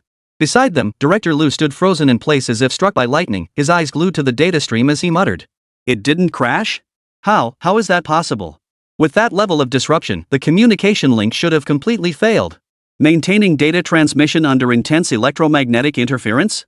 The stability of this algorithm, this redundancy design, it doesn't even feel like human technology. He rushed to the nearby instruments and began frantically manipulating them. Seeing this, the technicians gathered around him, watching intently as they asked. Director Lu, what's going on here? Why didn't the drone crash? Yeah. And that earlier footage, what was that all about? Director Lu ignored the crowd, frantically manipulating the instruments before him. Moments later, he stopped his movements, collapsed onto the floor, and muttered to himself. It's relative stability. Too fast. That drone was moving far too fast. The camera gimbal couldn't keep up, causing the footage to rewind. Hearing this, the technicians erupted in shock, shouting questions in unison. What? Relative stillness? Director Lu, you must be mistaken. That's a drone. How could it possibly be that fast? Exactly, Director Lu. Don't joke around. That relative stationary speed, not even a high-speed train could match it, let alone a drone. How is that even possible? The drone's internal structure couldn't withstand the pressure at that speed. Amidst the technicians' heated discussion, Director Lu gradually came to his senses, his expression complex as he spoke. Exactly. My graduate advisor studied this phenomenon before. This is absolutely relative stasis. Did you notice it just now? That stutter in the footage, didn't it blend seamlessly with the surrounding environment? That wasn't stuttering at all. It's the frame rate failing to capture such rapid motion. Hearing his explanation, the technicians recalled the scene and were instantly dumbfounded, their eyes filled with disbelief. Right. Back then, we could clearly see the surrounding elements were the ones stuttering. It really was relative stillness? How is that even possible? That shape at first glance, I thought it couldn't even fly, yet now. What's going on with the core systems in these drones? How did Longguo's drones reach this level? Amidst the stunned silence, Director Lu turned to Feng Pengfei beside him and asked. Mr. Feng, did you know this footage was due to relative stability? Feng Pengfei didn't speak, merely nodding silently. At that moment, Chao Fengtian and the other villagers listening to the conversation were completely baffled. Village Chief Chao stepped forward first, glancing between Feng Pengfei and Director Lu before asking. Mr. Feng, what exactly is going on here? What do you mean, like looking into a mirror? What on earth is that supposed to mean? As soon as he finished speaking, the surrounding village cadres chimed in with their own questions. Yeah. What is that thing? We've never even heard of it. How does that thing relate to these drones? What do you mean by relatively stationary? We only saw the previous footage frozen, and now it's moving again. We can't make heads or tails of what you're saying. Mr. Feng, is that drone still flying? Didn't it crash earlier? Please explain this to us. Hearing the villagers' questions, Feng Pengfei shot a glance at Director Lu beside him. Director Lu immediately understood and stepped forward to address the villagers. Chapter 136, it can even avoid obstacles automatically? Changfeng Logistics Frontline Command Center. Director Lu patiently explained to Chao Fengtian and the others before him. Simply put, the drone was moving too fast for the camera to keep up, resulting in footage like that. So, the drone didn't crash at all earlier, it was simply moving too fast for the camera to capture. Hearing this, Chao Fengtian's face instantly turned stunned. So that drone was flying that fast? How fast could it possibly be? The village officials standing nearby chimed in agreement. Director Lu, you're not mistaken, are you? Sure, folks in our village aren't highly educated, but we know a thing or two about drones. How could a normal drone possibly be that fast? Exactly. Could it be the camera's fault? How could a drone possibly be so fast that it can't even be filmed? Mr. Feng, where on earth did you get this drone? I've never even seen anything like it on TV before. Before Director Lu and the others could respond, the surrounding voices suddenly erupted from the surveillance feed. Woo woo! The screen's audio system clearly transmitted the terrifying, piercing screech of wind tearing through the air and ripping past rock crevices. Amplified through the loudspeakers at the temporary command post, the sound sent chills down everyone's spine and made their hearts skip a beat. The scene on the screen changed abruptly. The jagged rock wall completely collapsed in that instant. The already narrow passageway compressed further. The gap between the two towering peaks narrowed relentlessly, shrinking by nearly a meter every minute. Gale-force winds whipped up torrential rain and debris, forming visible, high-speed, whirling, gray-black lashes that violently lashed and collided within the confined space. Giant boulders, whipped into a frenzy by the gale, flashed past the edges of the frame in terrifying glimpses. Their speed and force were so immense that there was no doubt colliding with any one of them would shatter the drone to pieces. Watching this scene, Village Chief Chao and the villagers sucked in their breaths, their hearts sinking with dread. This? What's going on? What's happening? Just as everyone stood in stunned disbelief, Director Lu was the first to exclaim in shock. 3 landslides? How is that possible? The technicians were stunned by the devastating momentum, their lips moving but unable to utter a word for a long while. Seeing this, Director Lu quickly regained his composure and turned to Feng Pengfei with a solemn expression. Mr. Feng, we absolutely cannot fly any further. The previous helicopter crash was caused by the second landslide. Under these conditions, continuing the flight guarantees no drones will survive. All 20 will be swept into the canyon below. At that moment, Village Chief Chao and the other village officials also snapped back to reality. Good heavens, this isn't wind, it's a bone-shattering steel blade. Chao Fengtian, witnessing this hellish scene, completely broke down. Tears streamed down his aged face as he clutched the arm of a nearby village cadre, his body shaking violently like a sieve. He wailed, his voice shaking the heavens. Stop. Boss Feng. I beg you. Stop now. There's no way they can fly through this. This is the ghost gate of Yama's palace. Hearing his words, the village cadre whose arm he clutched echoed his plea, his face betraying unmasked terror. Yes. The medicine is gone, but don't lose such a powerful drone too. There will be other chances. A slightly bolder village official, his face ashen, cried out to Feng Pengfei. Mr. Feng. We can't do this. We really can't. This is at least 10 times worse than the entrance we just came through. Let's turn back. Better safe than sorry. Listening to their pleas, Feng Pengfei's back was soaked through with cold sweat. Staring at the apocalyptic scene on the screen, the immense pressure nearly suffocated him. Blood seemed to rush to his head, and a buzzing ringing filled his ears. He could even feel his hands trembling uncontrollably on the command desk. After a moment, he slowly snapped back to reality and sighed deeply.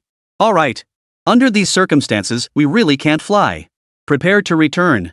However, before he could finish, a sudden howl of wind erupted from the screen. Whoosh!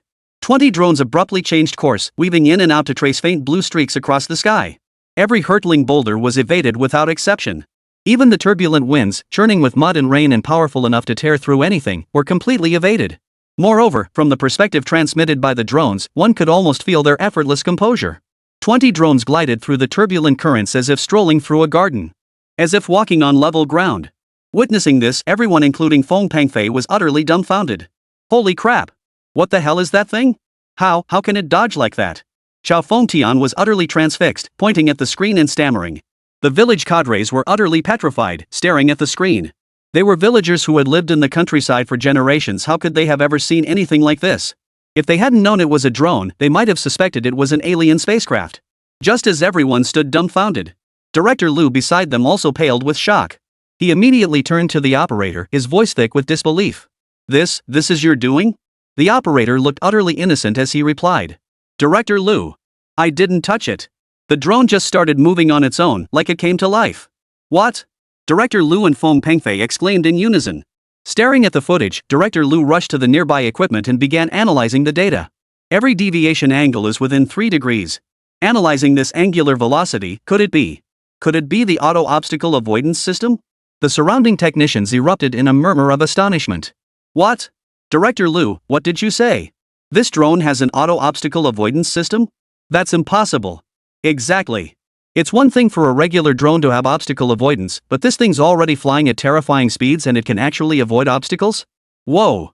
How advanced must the internal structure of this drone be? This isn't your ordinary obstacle avoidance system. The adjustment angles are precise to within 0.1 degrees. Feng Pengfei was also visibly shaken by the scene. This is Zhang Hang's drone? It can even avoid obstacles automatically? Why hadn't Zhang Hang mentioned this to him before? How the hell was this drone even built? Not only does it boast world-leading drone speed, but it also features such a complex system as automatic obstacle avoidance? Is this even human technology? If it were just about speed, that could be explained as Zhang Hang's own research. But now, operating at such terrifying speeds, it also possesses such a sophisticated obstacle avoidance system. This is far beyond what an ordinary vocational school student could possibly learn. Where on earth did Zhang Hang learn all this? Meanwhile, Director Liu crouched before the analysis equipment, his mind churning with shock. As a seasoned engineer, his perspective differed entirely from others. The moment he witnessed the drone's autonomous obstacle avoidance system in action, a terrifying realization began to form in Director Liu's mind. Many drones pursuing extreme speed today achieve it by sacrificing other performance aspects. According to the law of conservation of energy, energy conversion inevitably results in loss. Yet this drone, after sacrificing other capabilities and incurring massive energy losses, still achieved such astonishing speed. That could only mean one thing. The core system of this drone, its total energy capacity, must be beyond imagination. Its earliest iteration likely already outperformed every drone in the world today. Otherwise, it would be impossible to achieve such performance while sacrificing so much capability and incurring such immense energy loss. Who on earth created this drone? As he pondered this, the fleet of 20 drones had already surged through the collapsing turbulence, vanishing into the rocky chaos as they headed straight for the mountain village at the far end of Eagle's Grief Gorge. Chapter 137, Helicopter? No, it's a drone. Votes needed. Kaoshan Township temporary shelter. Torrential rain poured down. The makeshift army green tents were constantly being tugged by the fierce wind, emitting muffled groans. The air was thick with dampness, mold, medicinal herbs, and an indescribable stench. Displaced residents huddled in small groups in slightly drier corners, staring blankly at the raging storm outside. The faint, helpless whimpers of children drifted through the air. Inside the command tent at that moment. What? 3 collapses? Hearing the scout's report, Eugenio slammed his fist on the table, leaping to his feet in alarm. What about Chanfeng logistics drones? Did they evade the disaster? Hearing this, the scout hurriedly reported. Reporting, Commander. I was piloting a small reconnaissance helicopter and clearly observed from the outskirts of Eagle's Grief Gorge that the drone squadron vanished immediately after forcing its way into the turbulent airflow created by the 3 collapses. Hearing the scout's report, Eugenio's temper flared. Chanfeng Logistics, knowing full well that the extreme weather had triggered 3 collapses, still dared to force their way through Eagle's Grief Gorge? This was sheer recklessness. Now the drones were completely out of contact. How could they possibly still be operational? It must have been smashed to bits long ago. At this thought, Eugenio slammed his fist hard onto the crude wooden table, sending the water glass clattering. His eyes red with rage, he roared. That damn Feng Pengfei.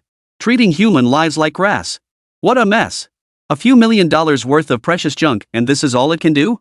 I fell for his bull. I should sue his crappy company into bankruptcy.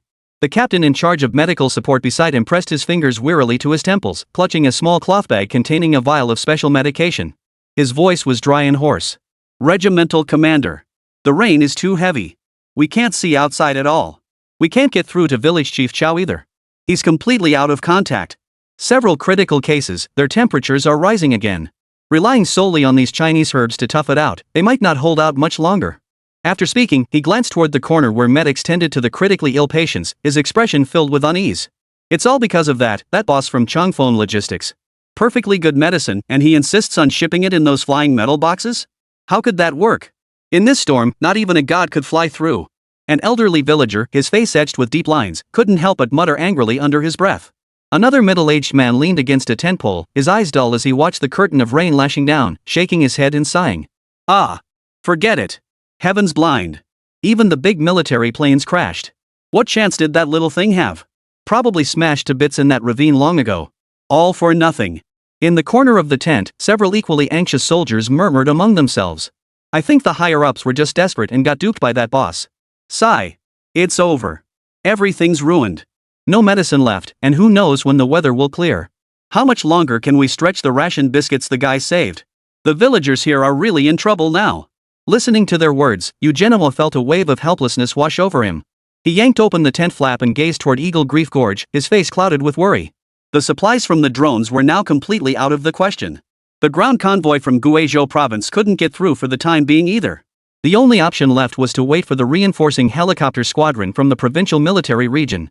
As for that Feng Pengfei, he'd deal with him properly once this was all over. With that thought, Eugenio sighed. Just as he was about to lower the curtain. Buzz! A peculiar, steady whistling sound cut through the air, growing louder as it approached. It pierced the cacophony of the torrential downpour, reaching his ears with startling clarity. This sound was definitely not the natural wind and rain. It was continuous, mechanical, carrying a steady rhythm and high-frequency vibration. Hearing this sound, Eugenio's entire body convulsed violently. He snapped his head up, his eyes blazing with terrifying intensity, and roared in shock. What is that sound? Within the command tent and the rain shelters, every soldier and villager who heard that peculiar sound instinctively lifted their heads, gazing blankly toward its source. Deep within the sky, where dark clouds churned and a chaotic curtain of rain hung heavy, faint red flashes flickered intermittently, clearly indicating numerous flying objects concealed behind the storm. Seeing this, Eugenio's face lit up with delight as he bellowed. The helicopter squadron's here? Good. Damn, they're competent. Way more useful than that good-for-nothing Feng Pengfei. Hearing this, the soldiers on the scene grew excited and echoed his words. We're saved. Those helicopters must be bringing supplies. Yeah. Who'd have thought they'd get here so fast? The sick folks back in the village are saved. They flew right through the downpour, no wonder they're built by our military engineers. Hearing the soldiers' words, the villagers on the scene also grew excited. Helicopters. Military helicopters. We're saved. We're saved. Colonel Yu. You're truly our savior. Without you, we probably wouldn't have made it through today. That's right. Thanks to you. Compared to that Feng Pengfei drone, you're the real deal. Hearing their words, Eugenio laughed heartily and said, You're all too kind, folks. This is simply our duty. However, at that very moment, the young staff officer beside him remained silent, his gaze fixed blankly ahead. His fingers trembled as he pointed toward the horizon, his voice shaking. No, it's not a helicopter. It's a drone. What? Hearing this, Eugenio stumbled backward, nearly falling to the ground, and cried out in shock. Everyone around him froze in shock, their eyes following the officer's pointing finger. The clouds at the horizon gradually parted slightly, revealing the flying objects within. 1, 2, 10. A full 20 compact drones, each emitting a faint red positioning light. These drones were agile, stable, and fierce as they tore through the thick curtain of rain, forming a standard flight formation. With agility and speed unimaginable for ordinary aircraft, they precisely circled toward the designated landing zone. Beneath the belly of each one hung a rescue package, carrying the survival hopes of hundreds of people. Drones? Damn drones? How is this possible? Eugenio stared at the drones in utter disbelief. The scene instantly fell silent. Everyone stared unbelievingly at the drones on the horizon, not a single voice breaking the stillness. After a brief, heavy silence, the soldiers were the first to break the oppressive atmosphere. A drone? What's going on? Didn't they say that drone squadron crashed? How did it get here? Yeah. What's going on? The turbulence from the triple collapse was so intense, how could this drone possibly make it through? Are you kidding me? What the hell is going on? Chapter 138, Military Use? Not nearly enough. Kaoshan Township Temporary Shelter. Listening to the soldier's words, Eugenio was momentarily at a loss for what to say. How on earth did a mere drone withstand the turbulence caused by 3 consecutive collapses? And not only that. Not only did it endure, but it flew here so quickly? The news that the drone had gone missing had only just reached him. And now it's already here? It's utterly unbelievable. The scout was exploring that area in a small helicopter. In fact, they hadn't even entered Eagle Gorge, they merely observed the periphery before immediately returning in the helicopter. That short distance shouldn't even take half an hour. Could this drone possibly fly faster than a helicopter? Amidst the stunned silence, the villagers watched the drones weaving in and out, their faces turning red with embarrassment. Just moments ago, they had been cursing this very drone. Who would have thought that now, the very thing saving their lives was this drone? As this thought dawned on them, the villagers felt a pang of guilt and murmured. Who would have thought? It wasn't a military helicopter, it was the drone from Changphone Logistics. We were just talking about the Changphone Logistics boss like that earlier. Really, sigh. At that moment, Eugenio finally snapped back to reality. It seemed he had truly underestimated Feng Pengfei all along. Who would have thought this drone was so powerful? It could even navigate through turbulence that had caused 3 consecutive collapses. Now, the villagers of Back Mountain Village might actually be saved. The thought made him whip around, his burly frame trembling slightly with excitement. He barked a command at the communications soldier beside him. Quick! Quick! Wire the military district headquarters. Tell them we've received the supplies. Also, immediately, right now, contact Feng Pengfei of Changphone Logistics on the emergency channel. I'll personally thank his ancestors for 8 generations. No! Thank his entire family. Hurry! After giving these orders, Eugenio turned to the assembled soldiers and instructed them. And order all units to prepare for receiving airdrop supplies. Protect the equipment, not a single antenna is to be damaged. That's our most precious treasure. No sooner had he finished speaking, the soldiers sprang into action, heading to the reception points to begin receiving supplies from the drones. The villagers, too, snapped back to reality. Seeing the supplies arriving by drone, they grew visibly excited. Supplies at last. We're saved. We're finally saved. The boss of Changphone Logistics is amazing. He even built these iron contraptions. Now we finally have food and medicine. So much aid. This is fantastic. We won't go hungry anymore. Amidst the crowd's excitement, the soldiers had already steadily unloaded all the supplies. Seeing this, 20 drones abruptly ascended and swiftly changed course. In the blink of an eye, they charged straight toward Eagle Grief Gorge. Their speed was so great that one could even see the afterimages of these 20 drones. Witnessing the drones' movements, the crowd on site was instantly stunned. That fast? This is terrifying. They couldn't even see the drones clearly before they flew back? Thinking this, the villagers couldn't help but marvel. No wonder it's built by the boss of Changphone Logistics. That thing flies faster than my pet bird. So impressive. Exactly. That place near Eagle Gorge, even military helicopters crash there. Who'd have thought this Iron Hawk could actually fly over it? Oh my. Is that drone heading back to pick up the next shipment? Can't wait. Meanwhile, the soldiers watching the drone were also in an uproar. That fast? Is this even a drone? Our military drones aren't this quick. Exactly. With that kind of speed, no wonder they deliver supplies so fast. I heard Changphone Logistics just arrived at Eagle Gorge yesterday, and they've already delivered today. This drone? I think our military could use it. This kind of speed is unheard of. Listening to the soldiers' comments, Eugenio fell deep in thought. This drone was indeed far more capable than he had imagined. Such speed would easily rank among the top in the civilian drone sector. However, if it's for military use, that seems a bit overkill.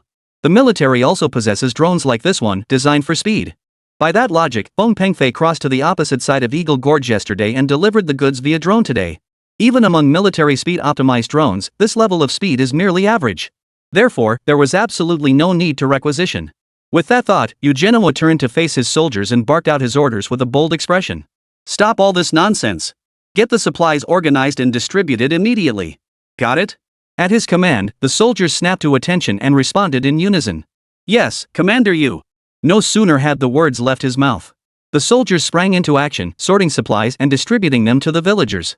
Seeing this, the young staff officer approached Eugenio and said, Commander you, based on the current situation, the next supply shipment is expected to arrive tomorrow.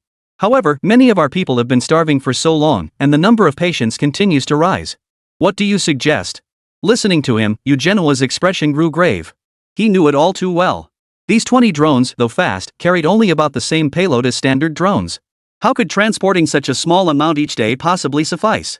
Just the mountain village alone had over 100 people, let alone the entire Qingyuan county. Compared to the entire disaster zone, this was nothing more than a drop in the bucket. While it might temporarily alleviate the shortage of supplies, long-term, it simply won't work. Thinking this, Eugenio turned to the young staff officer beside him and said in a low voice, "Has the provincial military region's helicopter taken off yet? What's the status of the ground convoy?" Hearing this, the young staff officer's eyes immediately darted away. Noticing this, Eugenio felt a vague sense of foreboding and grew increasingly tense. He barked out a command. "Newt? I'm asking you a question." Hearing his words, the young staff officer flinched before stammering out a reply.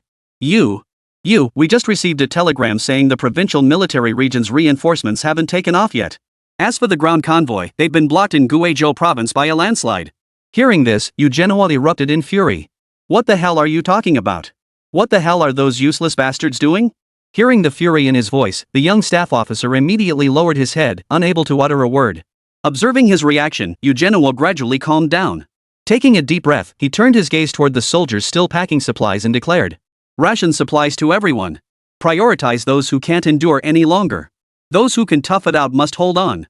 Hearing this, the young staff officer immediately acknowledged the order. After a moment's hesitation, he added, "Colonel Yu, about that drone. Could it be arriving sooner than we anticipated?" Hearing this, Eugenio sighed and replied, "Faster? So what if it's faster? Do you have any idea how many people we're talking about? Unless it can make a trip every 5 minutes, otherwise." Before he could finish, at the Eagle Grief Pass, a familiar whistling sound suddenly pierced the air, cutting him off mid-sentence. Chapter 139, Every 5 minutes? Kaoshan Township Temporary Shelter. That familiar whistling sound instantly captured the attention of everyone present. Soldiers halted their sorting and distribution of supplies, while villagers' hands holding goods froze mid-air. Eugenio and the young staff officer were utterly stunned. What was that noise? How could it be coming from the direction of Eagle Gorge? Could it be a military helicopter? As they pondered, everyone turned toward the sound.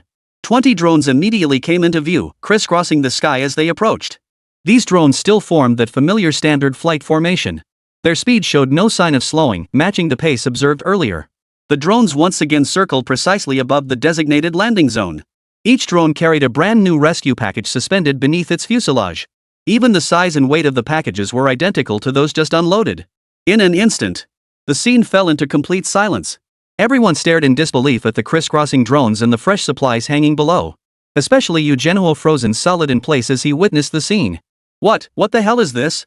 Were these the same 20 drones from earlier? How could they fly this fast? From the time they unloaded the supplies until now, it's been barely 5 minutes, right? This? No. Impossible. These can't possibly be the same 20 drones from 5 minutes ago. No drone could possibly be this fast. It must be Changfeng Logistics or some other drones. Realizing this, Eugenio immediately turned to the young staff officer beside him, who was still in a daze, and demanded roughly, "What the hell? Changfeng Logistics has other drones? Didn't the intel say there were only 20? The sudden outburst snapped the staff officer back to his senses. He stared at the swarm of drones with a complex expression, stammering, the Changfeng Logistics, they really only have 20 drones." "What?" Eugenio exclaimed, his eyes fixed on the aide beside him as he cursed. "Damn it! Are you with me? This damn Eagle Gorge is dozens of kilometers wide, and you tell me it flew over in 5 minutes? You think this is a bullet train?" Hearing Eugenio's tirade, the young staff officer now wore a grave expression as he handed over the binoculars and stated earnestly, "Colonel Yu, I'm not lying. Look, the ropes used to load and unload the drone had scratches, and you can still see them now." Hearing this, Eugenio felt a surge of doubt and unease. He took the binoculars and glanced in the direction indicated. The next moment, his expression instantly turned grave. "It's really there. Could these really be the 20 drones from earlier? How could that be? Are those even civilian drones?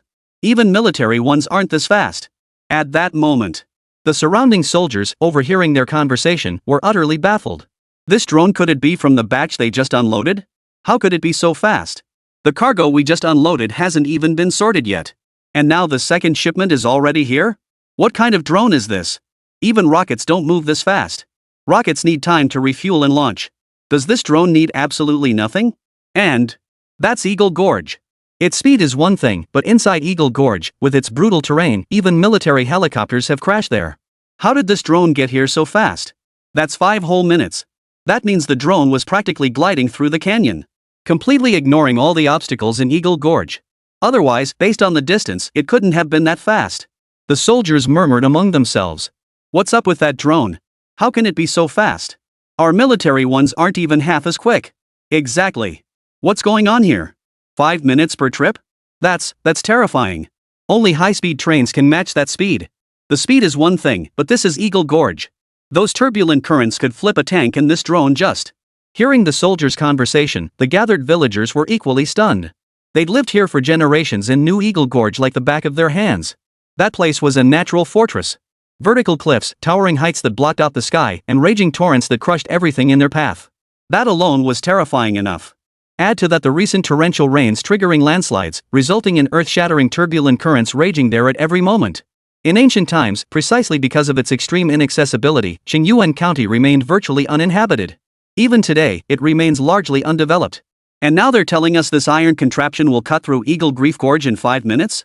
Are you kidding? The villagers began chattering excitedly among themselves. What the heck is this iron contraption? How can it be so fast? We haven't even finished collecting our last shipment yet, and now it's already flying over. That cursed place, even birds and planes break their wings trying to escape. Could this iron contraption really be that formidable? Could it be some divine being descended from heaven? Crossing Eagle Grief Gorge in 5 minutes? I've lived over 30 years and never heard of such a thing. At that moment, Eugenio also snapped back to reality, his expression turning grim. The technological prowess of this drone far exceeded his imagination. In all his years in the military, Eugenio had never seen a drone this fast. Even military drones couldn't match half its speed. And they actually claimed this drone was for civilian use? Using a drone of this technological caliber for civilian purposes was nothing short of a waste of its potential. If this drone truly possessed such speed, he would do whatever it took to incorporate it into military use. It could potentially revolutionize the military's current drone capabilities. It could even indirectly impact the entire Dragon Nation's equipment situation. It seems that once the disaster relief operations conclude, I must immediately report this matter to higher authorities. With that thought, Eugenio turned to the young staff officer beside him and ordered in a solemn tone. Once this operation concludes, you are to immediately investigate the origin of this drone. Find out who manufactured it and what technology it employs. Hearing this, the young staff officer promptly acknowledged the order. Seeing this, Eugenio turned his gaze to the assembled soldiers and bellowed his orders. Everyone, split into 3 teams. 2 teams will take turns unloading cargo on rotation. 1 team will handle distribution. Wake the hell up, everyone! If we pull this off, there'll be big rewards from the higher-ups.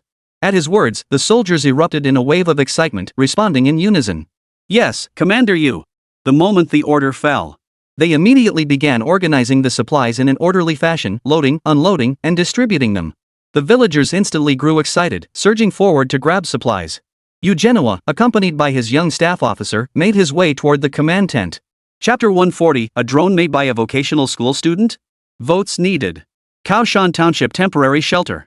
After Eugenio made his arrangements, the soldiers took turns on duty, loading, unloading, and distributing supplies. The 20 drones, excluding charging time, made a supply run roughly every 5 minutes. With this massive supply support, Qingyuan County gradually recovered from the disaster. The incident was also covered by news reports. Overnight, Changfeng Logistics surged to the top of trending topics and received official commendation.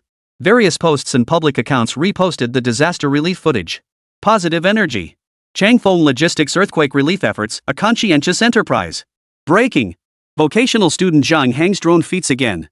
Crossing the millennia-old natural barrier of Eagle's Sorrow Gorge. As netizens scrolled through these posts, discussions began to flourish. Changfeng Logistics is truly a conscientious company. They say business people chase profits, but Feng Pengfei actually spent money on disaster relief.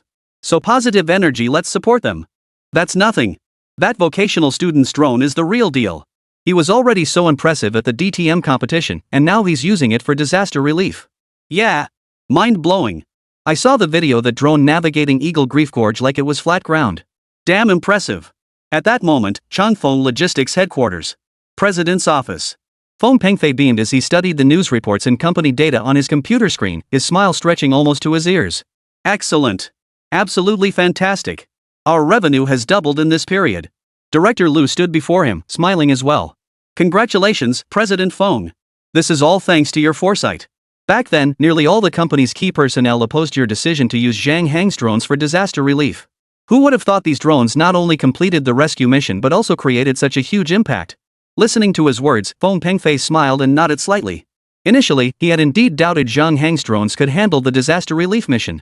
But he never imagined they would prove this powerful. With that thought, Feng Pengfei turned to Director Liu and instructed. From now on, Changfeng Logistics must maintain our partnership with Hangsu Technology. No one is to interfere with Hangsu Technology or neglect Zhanghang. Furthermore, all future orders related to drones will be assigned to them. Delivery deadlines are not an issue. Understood? Hearing this, Director Lu nodded in agreement. Understood, Director Feng. Hearing this response, Feng Pengfei continued his instructions. Now, the disaster relief efforts are nearly wrapped up. Those drones we had earlier should be ready for logistics transport now. You oversee the entire process, remember, not a single one can be damaged. Got it? Hearing this, Director Lu continued to respond. Understood, Mr. Feng. Meanwhile, at a camp in Jiang Province. Colonel Yu, we've confirmed it. Changfeng Logistics drones weren't developed in-house, they were supplied by a company called Hangsu Technology. The young staff officer handed the documents to Yu Genoa and reported. Yu Genoa took the documents, glanced over them, and asked in confusion. Hangsu Technology? Never heard of it. Which major drone manufacturer does it belong to? DJI? Or Hankai? Hearing this, the staff officer hesitated for a moment, then replied. Neither. This company was just established. What? Newly established? Yu Genoa sat bolt upright, exclaiming in shock. You're telling me a brand new company has this kind of drone? Are you ing with me? Hearing his words, the staff officer lowered his head and replied timidly. Colonel Yu, this company really is brand new, and... He cautiously glanced at Yu Genoa before continuing. The owner is a vocational school student named Zhang Hang, currently enrolled at Zhejiang Vocational and Technical College. Hearing this, Yu Genoa froze, his eyes filled with utter astonishment. A vocational school graduate? A newly established company launching a drone is one thing.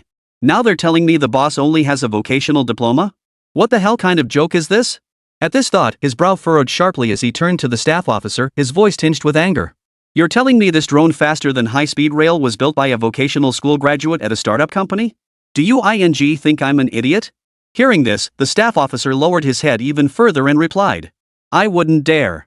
He then pulled another stack of documents from his breast pocket, handed them to Yu Genoa, and cautiously reported. Colonel Yu, please take a look at these documents. Hearing this, Yu Genoa paused, then took the documents with a puzzled look and began reading. Seeing this, the young staff officer continued his explanation. According to my investigation, this vocational student named Zhang Hang brought that drone to film during the DTM Masters race held in Chengdu recently. The result? Even the race cars couldn't outrun his drone. From the footage, it practically danced around the racers like performing acrobatics. Then, he became an overnight sensation at that competition, made a fortune, and started that company after returning to school. As Yu Genoa studied the documents in his hands and listened to the staff officer's words, a wave of astonishment and doubt washed over him. Outrun by a drone? Is this even a normal drone? According to the documents, the DTM was clearly an international competition. The drivers were professional racers from various countries. Damn it, can't even beat a drone? Yu Genoa set down the documents, his gaze returning to the staff officer as he asked. What about the drone's technology? Have you figured that out yet? How was that drone even built? Hearing this, the staff officer continued his report. The drone's technology remains undetermined for now. The equipment department says they need to examine its internal structure to make a judgment. As for the drone itself, investigations indicate its link to the math teacher on Zhang's flight. Apparently, during class, that teacher taught some advanced physics and higher-level mathematics. Recent news reports have even confirmed the validity of his teachings, so... Listening to his words, Yu Genoa was suddenly stunned. A teacher? A teacher in a vocational high school class that's just a vocational teacher, right? How the hell could a vocational school teacher possess that level of expertise? Are you kidding me? Is this even a vocational school? A teacher capable of building that kind of drone, even the National Defense Military University probably doesn't have one. If he really had that kind of skill, how could this school still be a vocational school? Absolutely ridiculous. Pausing at this thought, Yu Genoa spoke up. How could a vocational school teacher possess that level of expertise? In my opinion, it's more likely that Zhang Hang has a relative who's an old professor and taught him a lot. Hearing this, the young staff officer nodded in agreement. Indeed, it made more sense to attribute Zhang Hang's abilities to an elderly professor in his family than to some vocational school teacher. Chapter 141, Extinguishing 100 Fires? Ridiculous. Jiang Province Fire Department. Training Grounds. A golden triangular drone carrying a massive water tank circled overhead during firefighting drills. Shihongyi and Su Shuyi stood on a distant elevated platform, observing the drone's training. Director Shi, this drone is seriously impressive. You really made the right call designating it as our department's dedicated firefighting drone. With this, we've got tomorrow's Jiang Province Fire Drone Competition in the bag. Our bureau used to finish dead last every year. Now we can finally get some payback. Hearing this, Shihongyi smiled and said. Indeed. It's just a shame. Wu Ran refuses to give us the second-generation drone. Otherwise, our firefighting efficiency would likely reach an entirely new level. Su Shuyi nodded in agreement as he listened, his gaze returning to the drone hovering overhead. Tomorrow marked the annual Jiang Province firefighting drone competition. In previous years, they'd either forfeit or get crushed, inevitably ending up dead last. Unexpectedly. This year, they unexpectedly acquired Wu Ran's drone. The performance of this drone. Compared to other existing firefighting drones, it's like a whole different league. I can't wait to see the looks on those other fire department guys' faces tomorrow. The next day. In the suburbs of Jiang Province, a row of red fire trucks stood parked in front of an abandoned factory. In the center of the site, an older firefighter in uniform surveyed the surroundings. At this moment, in front of one fire truck, Su Shuyi held his drone in hand, watching the senior firefighter as he whispered to Shi Hongi beside him. Chief Shi, is that Director Hu from the Dragon Country Fire Department? He's got real presence. You can tell he's a veteran firefighter. Hearing this, Shi Hongi nodded in agreement. He knew this Chief Hu well. Much of the current firefighting system and equipment had been developed under his leadership. Sun Zhe, who had been transferred earlier, was also under his command, responsible for manufacturing most of the firefighting drones. It could be said that Chief Hu had made tremendous contributions to Longguo's firefighting efforts. Therefore, he had served as the judge for the Jiang Province firefighting drone competition for the past several years. Just as he was deep in thought, Director Hu cleared his throat, looked around at the assembled crowd, and spoke. Everyone, are we all here? Then let's get started. Welcome to the Jiang Province firefighting drone competition. On behalf of the Longguo Fire Department, I salute all of you brave warriors who enter the fireground. As soon as he finished speaking, the venue erupted in enthusiastic applause. After a moment, Director Hu pressed his palms together slightly, and the applause gradually subsided. Seeing this, he continued. Ladies and gentlemen, the rules for this year's firefighting drone competition are straightforward. Allow me to outline them for you. The abandoned factory before us serves as the primary competition site. Inside the factory, there are 100 simulated fire points. The only water source is a lake 1 kilometer to the south. All participants will take turns. You must pilot your drones to the water source, collect water, and return to the factory to extinguish the fires. The competition is timed for 1 hour. Victory will go to the team whose drones extinguish the most simulated fire points within that hour. At this point, Director Hu surveyed the crowd once more and announced in a clear voice. Got it, everyone? At his words, the crowd responded in unison. Got it. Seeing this, Director Hu smiled and said. Good. If you have any questions, now is the time to ask. Hearing his words, Su Shuyi glanced at Shi Hongi beside him, signaling his intention to speak. Noticing Su Shuyi's gesture, Shi Hongi gave a slight nod. Seeing this, Su Shuyi turned his gaze back to Director Hu, raised his hand, and spoke up. Director Hu. I have a question. Hearing his words, all eyes in the room instantly focused on him. Director Hu smiled back at him and inquired. Young comrade, what is your question? Hearing this, Su Shuyi answered loudly. Suppose 2 fire departments extinguish all the fire points. How would that be counted? Would it be a tie? The moment these words left his mouth, a wave of laughter erupted throughout the room. Ha ha ha ha, which fire department is this guy from? Doesn't he have any common sense? 100 fire points, do you even know what that means? Exactly. And putting out all of them? That's laughable. That'd mean extinguishing 1 to 2 fires every minute. Looks like it's the provincial capital fire department again. You guys have been at the bottom for years, and now you've got the nerve to brag here. Hearing Su Shuyi's words, Chief Hu looked at him with a complex expression. Earlier, Sun Zhe had already briefed him. He mentioned that within the Jiang Province Fire Department, they had discovered a drone capable of revolutionizing the entire firefighting drone system. Before arriving, he had been filled with curiosity, eager to see the drone Sun Zhe had described. But now it seemed. The Jiang Province Fire Department was simply running amok. They even claimed it could extinguish all fire points? What a joke! Forget the Jiang Province firefighting drone competition, even in the entire Dragon Nation's firefighting drone competition. No single drone has ever managed to extinguish every single fire source. The all-time record stands at extinguishing 1 fire source per minute, a total of 60 sources. That alone is terrifying enough. That's precisely why the total fire points were set at 100. Because no drone can possibly extinguish 100 fire sources. So the outcome is naturally decided. With this in mind, Director Hu spoke earnestly. Young comrade, 100 fire points, that's beyond what any drone can handle. The historical record for drone fire suppression is only 60 locations. That's precisely why we designed the rules this way. This way, we only need to see who extinguishes the most fires to determine the winner. At that moment, listening to the crowd and Director Hu's words, Su Shuyi felt a surge of indignation. Did these people really think his drones couldn't handle it? A mere 100 fire points? For Wu Ran's drone, extinguishing them would be a piece of cake.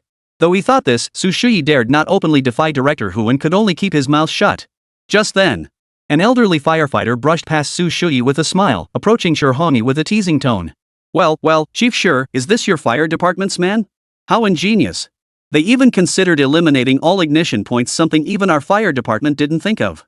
But, do your fire department's drones really have that capability? Hearing the teasing remark, Shihongi's expression darkened as he replied. Whether our department has that capability is none of your concern, Director Chen. I hope you'll be smiling just as happily during the competition later. Chapter 142. Can this drone really fight fires? Votes needed. Abandoned factory in the suburbs of Jiang Province. Hearing Shihongi's words, Director Chen's smile grew even broader as he replied. I certainly won't disappoint you, Director Sure. I'm just naturally a happy-go-lucky sort of guy, ha. With that, he turned and strode toward his own fire truck. Watching his retreating figure, Shihongi's expression darkened considerably. This man named Chen was the fire chief of Jiang Province's sub-provincial capital. In previous years' firefighting drone competitions, his team had claimed the championship every single time. This was one of the reasons for his pride. His provincial capital fire department had consistently outperformed them in every other aspect, yet they remained notably weak in the field of firefighting drones. So whenever he got the chance, Chen would inevitably come over to tease him. He had long since grown accustomed to it. But this year, they wanted to win, but it wouldn't be that simple. As he pondered this, Director Hu cleared his throat and said sternly, All right. Quiet. The moment he spoke, the noise in the room instantly subsided, and all eyes turned to Director Hu. Seeing this, he continued. Everyone, please take your positions in your respective pit areas. The race is about to begin. With that, Director Hu walked toward the referee's booth. Soon, everyone was ready. Shihongi and Su Shuyi stood in their own maintenance area, fine-tuning their drones. Seeing this, the firefighters present all noticed the shape of their drones and were momentarily stunned. What kind of drone is that? Why does it look like that? A triangular prism? Is that really a drone? Exactly. Never seen one like this before. No propellers? How's this thing supposed to fly? My guess is they ran out of budget and scavenged some college student's project from a junkyard. No drone looks like that. Not far away, Chief Chen overheard the conversation. Following their gaze, he immediately spotted the golden triangular prism drone. Looking at the unassuming drone, Commissioner Chen couldn't help but smile. Is the provincial fire department just throwing in the towel? Putting out a drone like this, are they trying to break the mold? It doesn't even have propellers, will it even fly? And they expect it to carry a water tank? They expect to win the competition with this bizarre contraption? But then, Director Chen felt a twinge of doubt. When did the provincial fire department's drones become like this? Weren't they all standard drones just a few years ago? Sure, their performance wasn't great, but at least they were drones. But this year, they suddenly switched. What were they up to? Just as he pondered this, at the center of the field, Director Hu also spotted the drones operated by Shihongi and Su Shuyi.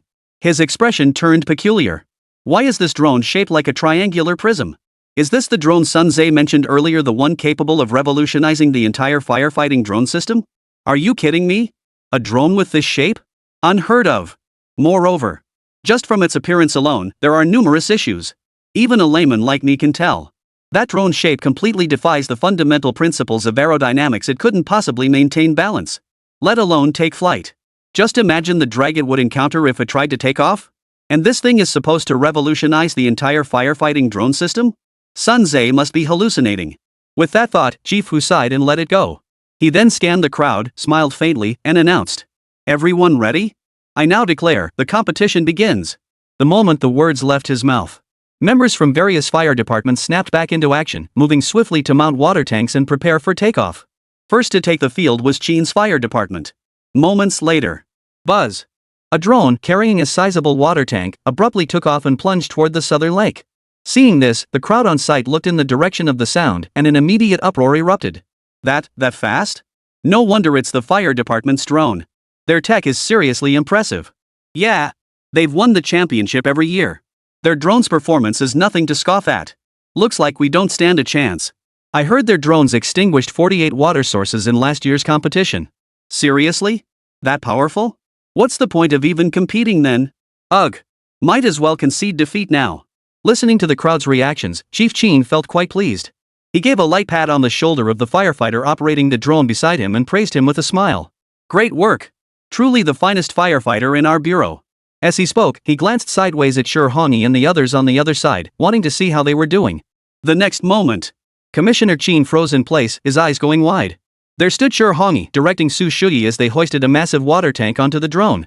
The tank looked unremarkable and battered, covered in grime. It resembled nothing so much as a trash bin. Yet its sheer size was terrifying. At first glance, its size suggested it could easily hold 100 kilograms of water. For a moment, Chen was utterly dumbfounded. What on earth was the provincial capital's fire department up to? Why hang such a massive water tank? Are they out of their minds? Using that contraption to hold water? Can the drone even handle that much weight? Just as he stood there stunned, the crowd at the scene also noticed Director Chen's expression. Following his gaze, they immediately spotted the trash can-like iron box, and murmurs instantly filled the air. What the hell is that? A trash can? They're not seriously planning to put out a fire with that thing? How could there be such a huge trash can? If it's filled with water, could the drone really lift it? You've got to be kidding. Carry it? No way. I bet the box won't even be full before the drone sinks into the lake. What were the provincial fire department thinking? Just admit defeat. Why fight a losing battle? Great, now that drone's probably toast. The murmurs of conversation soon reached Director Hu. He followed the sound and saw the water tanks mounted on Hongi and Su Shuyi's drones. For a moment, Director Hu was utterly stunned. Mounting such large water tanks? What the hell is the provincial fire department up to? It's questionable whether the drone can even take off, and now they dare to mount such a massive water tank? Never mind whether it could even be mounted. Even if it could, how much water could this thing hold? A tank this size? Even the firefighting drones currently used by the Dragon Country Fire Department probably wouldn't dare fill it completely. That's gotta be over 100 kilograms, right? What drone could possibly carry that much water? At this thought, Chief Hu's face grew even more disappointed. He shook his head and muttered to himself. I was actually curious about their drone, but now it seems I was overthinking it. Chapter 143, How many fires can it extinguish flying that slowly? Abandoned factory in the suburbs of Jiang Province. Ignoring the others' chatter, Hongi and Su Shuyi remained focused, continuing to mount water tanks. Soon, Director Chen's drone vanished from sight, approaching the southern lake. Seeing this, Director Hu turned to his assistant and said, "Open the drone's image feed." At his command, the assistant immediately sprang into action, fetching a large computer and setting it up beside Director Hu. Moments later, the computer booted up and the screen switched to the drone's live feed. Watching the scene, Director Hu nodded silently, his gaze fixed on the computer screen. On the screen, the drone carrying a sizable water tank had now reached the lakeshore and commenced filling its tank. Within 2 minutes, the tank was filled to capacity. Without hesitation, the drone immediately began its return flight. Watching this, Director Hu nodded with satisfaction and acknowledged. No wonder it's old Chen's drone. It filled up in just 3 minutes. No wonder it's been winning championships year after year. Hearing his words, the crowd on site nodded in agreement. Whoa, filling up in just 3 minutes? What's the point of competing? Our drones take at least 7 or 8 minutes. Yeah. Losing to such a powerful drone, we're totally convinced. I'm dying to see how many hotspots they can extinguish this time. If they surpass last year's 48, we might as well throw in the towel. Amidst the chatter, the drone had already returned from the lake. It soared over the crowd, its water-filled tank strapped to its frame, and plunged straight into the abandoned factory. Whoosh! SSSSSS. The drone weaved through the steel and concrete structures, swiftly extinguishing fires wherever it went. Before long, the drone had extinguished all 5 simulated fire points. Before the crowd could gasp, it plunged toward the lake once more. 1 trip. 2 trips. Soon, an hour passed and time ran out. The drone had extinguished a total of 50 fire points, approaching the all-time record. The crowd stared at the record displayed on the computer screen, gasping in astonishment. 50? That's more than last year. What's the point of even competing anymore? Exactly. The record is only 60 and Chen Bureau's drone just extinguished 50? Is this even a drone? Whoa. A drone putting out 50 simulated fire points? Even military drones can't match that. Listening to the crowd's reactions, Director Hu's face broke into a broad smile. He looked at Bureau Chief Chen with satisfaction and announced in a clear voice. Announcing the results, Yangqing Fire Department, extinguishing a total of 50 simulated fire points. Outstanding performance. The moment the words fell, the venue erupted in waves of applause as the crowd exclaimed in admiration. Impressive. Director Chen, when will you share your drone technology with us? Exactly. How did you build such powerful drones? If used for firefighting, wouldn't it double our efficiency? Hearing the crowd's reactions, Director Chen couldn't help but smile as he replied. You're too kind. If you're interested after the competition, feel free to reach out anytime. I'll gladly share everything I know about drone technology. Hearing this, the crowd responded with beaming smiles. Commissioner Chen has such a broad perspective. Truly dedicated to the firefighting cause. We admire you. As expected of Director Chen. Most would hoard such drone technology, yet you're willing to share it with us. Such magnanimity, I'm truly impressed. Watching the chatting group, Director Who smiled and waved his hand. Alright, everyone. Save the chit-chat for after the competition. We still have other contestants to take the stage. At his words, the noise instantly subsided. Everyone fell into line, returning to their respective repair zones without further comment. Soon, the other competitors took the stage one after another. However, their scores were almost universally low, with most extinguishing only around 20 simulated fire points. A few more capable ones managed just over 30 extinguishes. Watching this scene, Director Who sighed deeply, his eyes filled with disappointment. I never imagined this year's results would be so poor. In previous years, there were still a few drones capable of extinguishing the 30 simulated fire points. But this year, only a handful managed to do so. Fortunately, the drones from Old Chin's Yangcheng Fire Department surpassed last year's record of 48 sites, reaching 50. At least that saved face for the firefighting drones. As it pondered this, the competition reached its final contestant. Snapping back to attention, he announced to the crowd. The final contestant, Provincial Capital Fire Department. Please come forward. No sooner had the words left his mouth. Su Shuyi began operating the drone under Shi Hongyi's command. The golden triangular drone slowly lifted off, heading toward the southern lake. The crowd immediately erupted in murmurs of disbelief. What's wrong with that drone? It's flying so slow. By the time it reaches the lake, it'll probably be 7 or 8 minutes. With such a huge water tank attached, what speed did you expect? I'm amazed it even got airborne. Yeah. I have no idea what they were thinking. Bigger water tanks aren't necessarily better. Sure, a larger tank can hold more water for a single application, but it seriously slows down the refilling speed. Listening to the crowd's comments, Director Who said nothing, only staring silently at the drone, deep in thought. The competition only lasted an hour. At their current pace, they'd only manage 3 or 4 trips. What was the point of competing? Even with their largest water tanks, they couldn't possibly fill them completely? That weight was simply beyond what a drone could handle. Moreover, even if they fill those tanks halfway, 3 or 4 trips won't put out many hotspots. Looks like the provincial capital's fire department is going to finish dead last again this year. At this moment, Shi Hongyi and Su Shuyi remained unmoved by the crowd's murmurs, continuing to operate the drone. Soon, the drone vanished from everyone's sight. Seeing this, Chief Hu immediately signaled his assistant to pull up the drone's flight footage. The computer screen instantly switched. The golden triangular drone had now slowly flown to the lakeside. Under everyone's gaze, it began filling the water tank. The tank's exterior was completely opaque, and only the water level at the top was visible inside, allowing only a rough estimate of the filling volume. 1/10, 1/6, 1/4. The water level in the tank steadily rose, approaching the halfway mark. Seeing this, the crowd gasped in astonishment once more.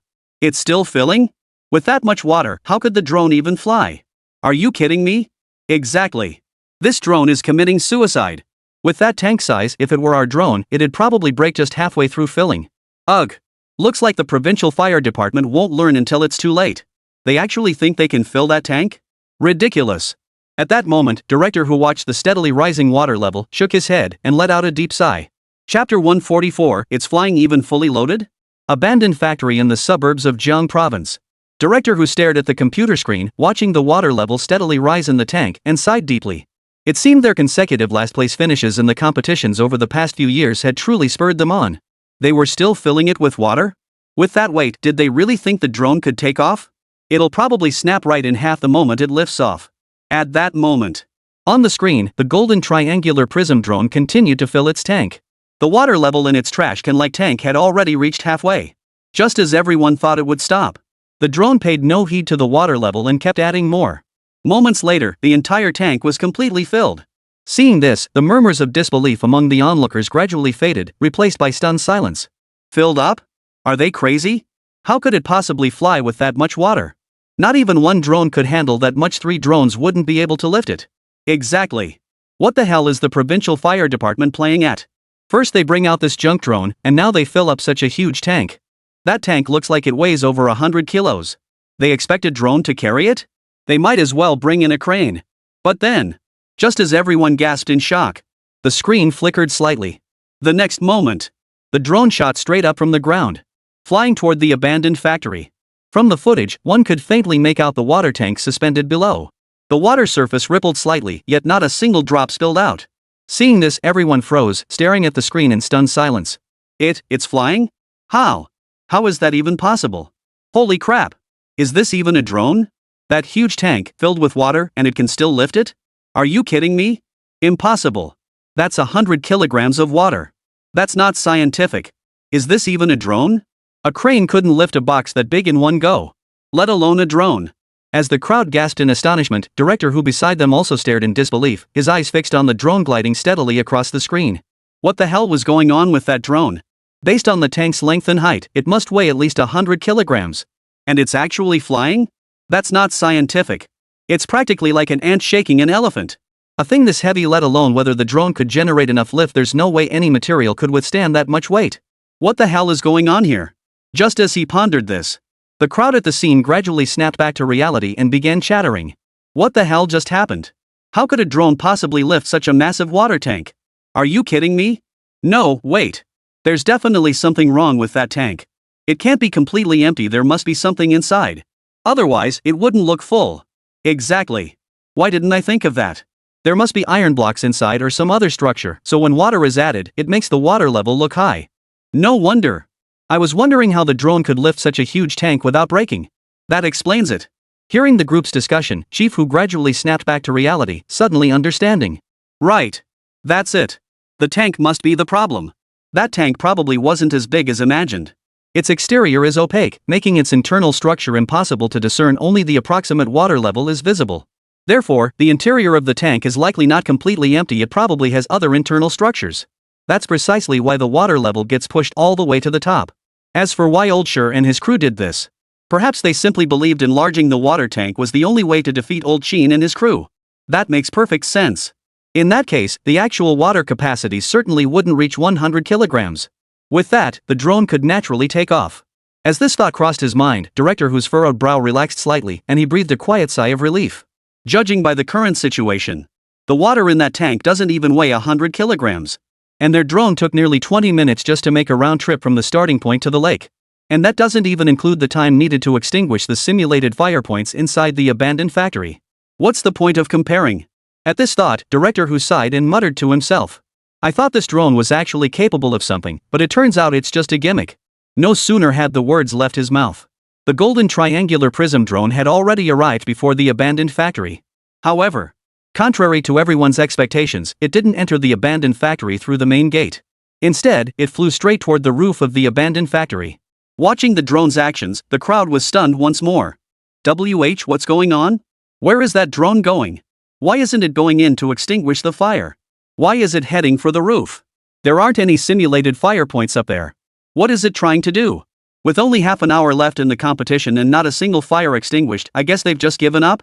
At that moment, listening to the crowd's murmurs, Chief Who glanced at Sher Hongi's side, then turned his gaze toward the drone soaring toward the roof. His expression was deeply complex. What the hell are they playing at? First, they spent half an hour going to the lake to fill up with water? Then, upon returning, instead of tackling the blaze, they immediately headed for the roof? What were they trying to accomplish? Even if they went to put out the fire now, they probably wouldn't be able to extinguish many of the blazes. And they're not even the least bit worried? As these thoughts crossed his mind, Director Who recalled Sun Tse's words, and his resolve wavered slightly. Perhaps the drone was more capable than he'd imagined? How much water was actually in that tank? 50 kilograms? Or more? No, impossible. Shaking his head at the thought, he wiped the sweat from his palms. 50 kilograms was already the absolute limit. In all his years in the business, he'd never seen a drone capable of carrying a 50-kilogram water tank, much less anything heavier. Just then, the triangular drone had already flown to the top of the abandoned factory. Under everyone's gaze, the drone abruptly opened its mounted water tank. In an instant, put, put, put, a torrent of water poured down, obscuring the sky. The sky seemed to split open. That overwhelming deluge, carrying a momentum to engulf everything, surged toward the abandoned factory, threatening to drown it. It crashed against the factory walls, completely engulfing it. At this sight, everyone was stunned. However, before they could even react, water began gushing from every staircase, window, and doorframe within the abandoned factory. Even the walls began seeping water. Then, water mist shot skyward. Water splashed everywhere. Everyone present, even those wearing firefighting gear, was drenched halfway. Director Who's assistant hurriedly shielded the computer screen. Only when the mist and spray gradually dissipated did he slowly release his grip. The crowd snapped back to attention and turned their gaze toward the computer screen. Displayed on the screen was the recorded number of simulated fire points extinguished. A full 100 locations. Chapter 145. This drone is in the hands of a vocational school student? Jiang Province Suburb, Abandoned Factory. Everyone present stared at the data displayed on the computer screen, collectively gasping in shock. 100? That drone extinguished every single fire? This? How is that possible? How could the water flow have been so intense just now? How much water was in there? Could it be? It was actually full? This? 100 locations? Staring at the numbers displayed on the computer screen, Chief Hu's face was frozen in utter disbelief. He stared intently at the screen, muttering incredulously. The drone had extinguished 100 simulated fire points? How is that even possible? Those fire points were scattered throughout every corner of the abandoned factory. And the drone had extinguished them all in one go? Just now, how much water? Could it really have been 100 kilograms? Impossible. How could it possibly fly with 100 kilograms of water on board? What the hell is going on with this drone? Just as he stood there stunned, the crowd gradually snapped back to reality, erupting in gasps of astonishment. Holy crap! 100 points? This just set a new record.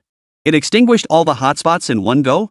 Was there really 100 kilograms in that tank? That's insane. So 10 of these drones could carry as much water as a fire truck? Hearing the crowd's reactions, Bureau Chief Chen, standing at the front, was dumbfounded. Just moments ago, he'd been mocking Old Sure, and now the man had just shattered a record? Was this even possible? Their Yangcheng Fire Department drones had been developed with input from numerous experts. Each of those experts was highly accomplished in the field of drones. And yet, even with all that, they still can't match Old Sure's drone? That's 100 locations. A full 100 simulated fire points. How could any drone possibly extinguish them all? Even fire trucks would take time to respond. But these drones? Just dump a bucket of water and they're all extinguished. Add in transport time and it's only half an hour. It's not even the competition time yet. What kind of drone is this? It's practically a mobile fire truck. No way. We must seek their guidance immediately. If this drone could be used in our own fire department, wouldn't our firefighting efficiency skyrocket? Even if there aren't many, one would be great. With that thought, Director Chen hurried over to Shi Hongi and the others nearby, forcing a smile as he said, "Oh my. Old Shi. I was just joking with you guys earlier who knew your drones were this impressive. Alright.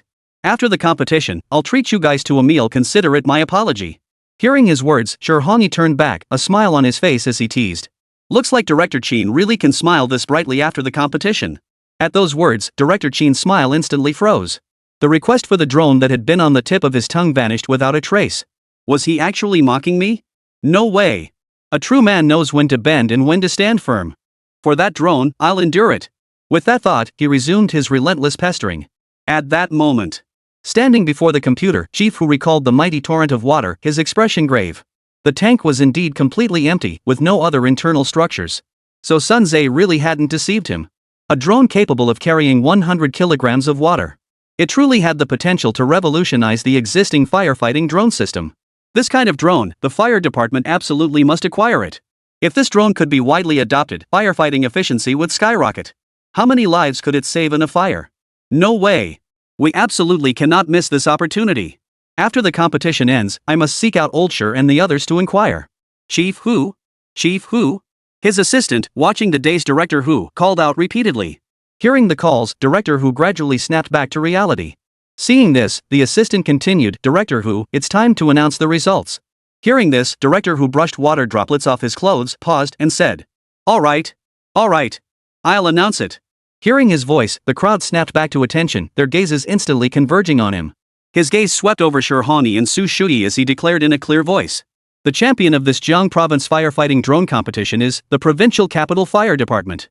The moment the words left his mouth, a wave of enthusiastic applause erupted throughout the venue. All eyes turned toward the two men as people exclaimed, "Well deserved. Today has truly opened our eyes who knew there were drones capable of carrying 100 kilograms of water. That drone is truly unprecedented. It extinguished 100 simulated fire points in just half an hour, and it hasn't even reached its full potential yet." Exactly. We were blind before. Though its appearance is ordinary, its actual performance far surpasses any drone in our fire department's fleet. Amidst the group's discussion, Chief Hu hurriedly approached Shi Hongi and Su Shuyi with his assistant. Meanwhile, Director Chen was still persistently pestering Shi Hongi, saying, "Oh my.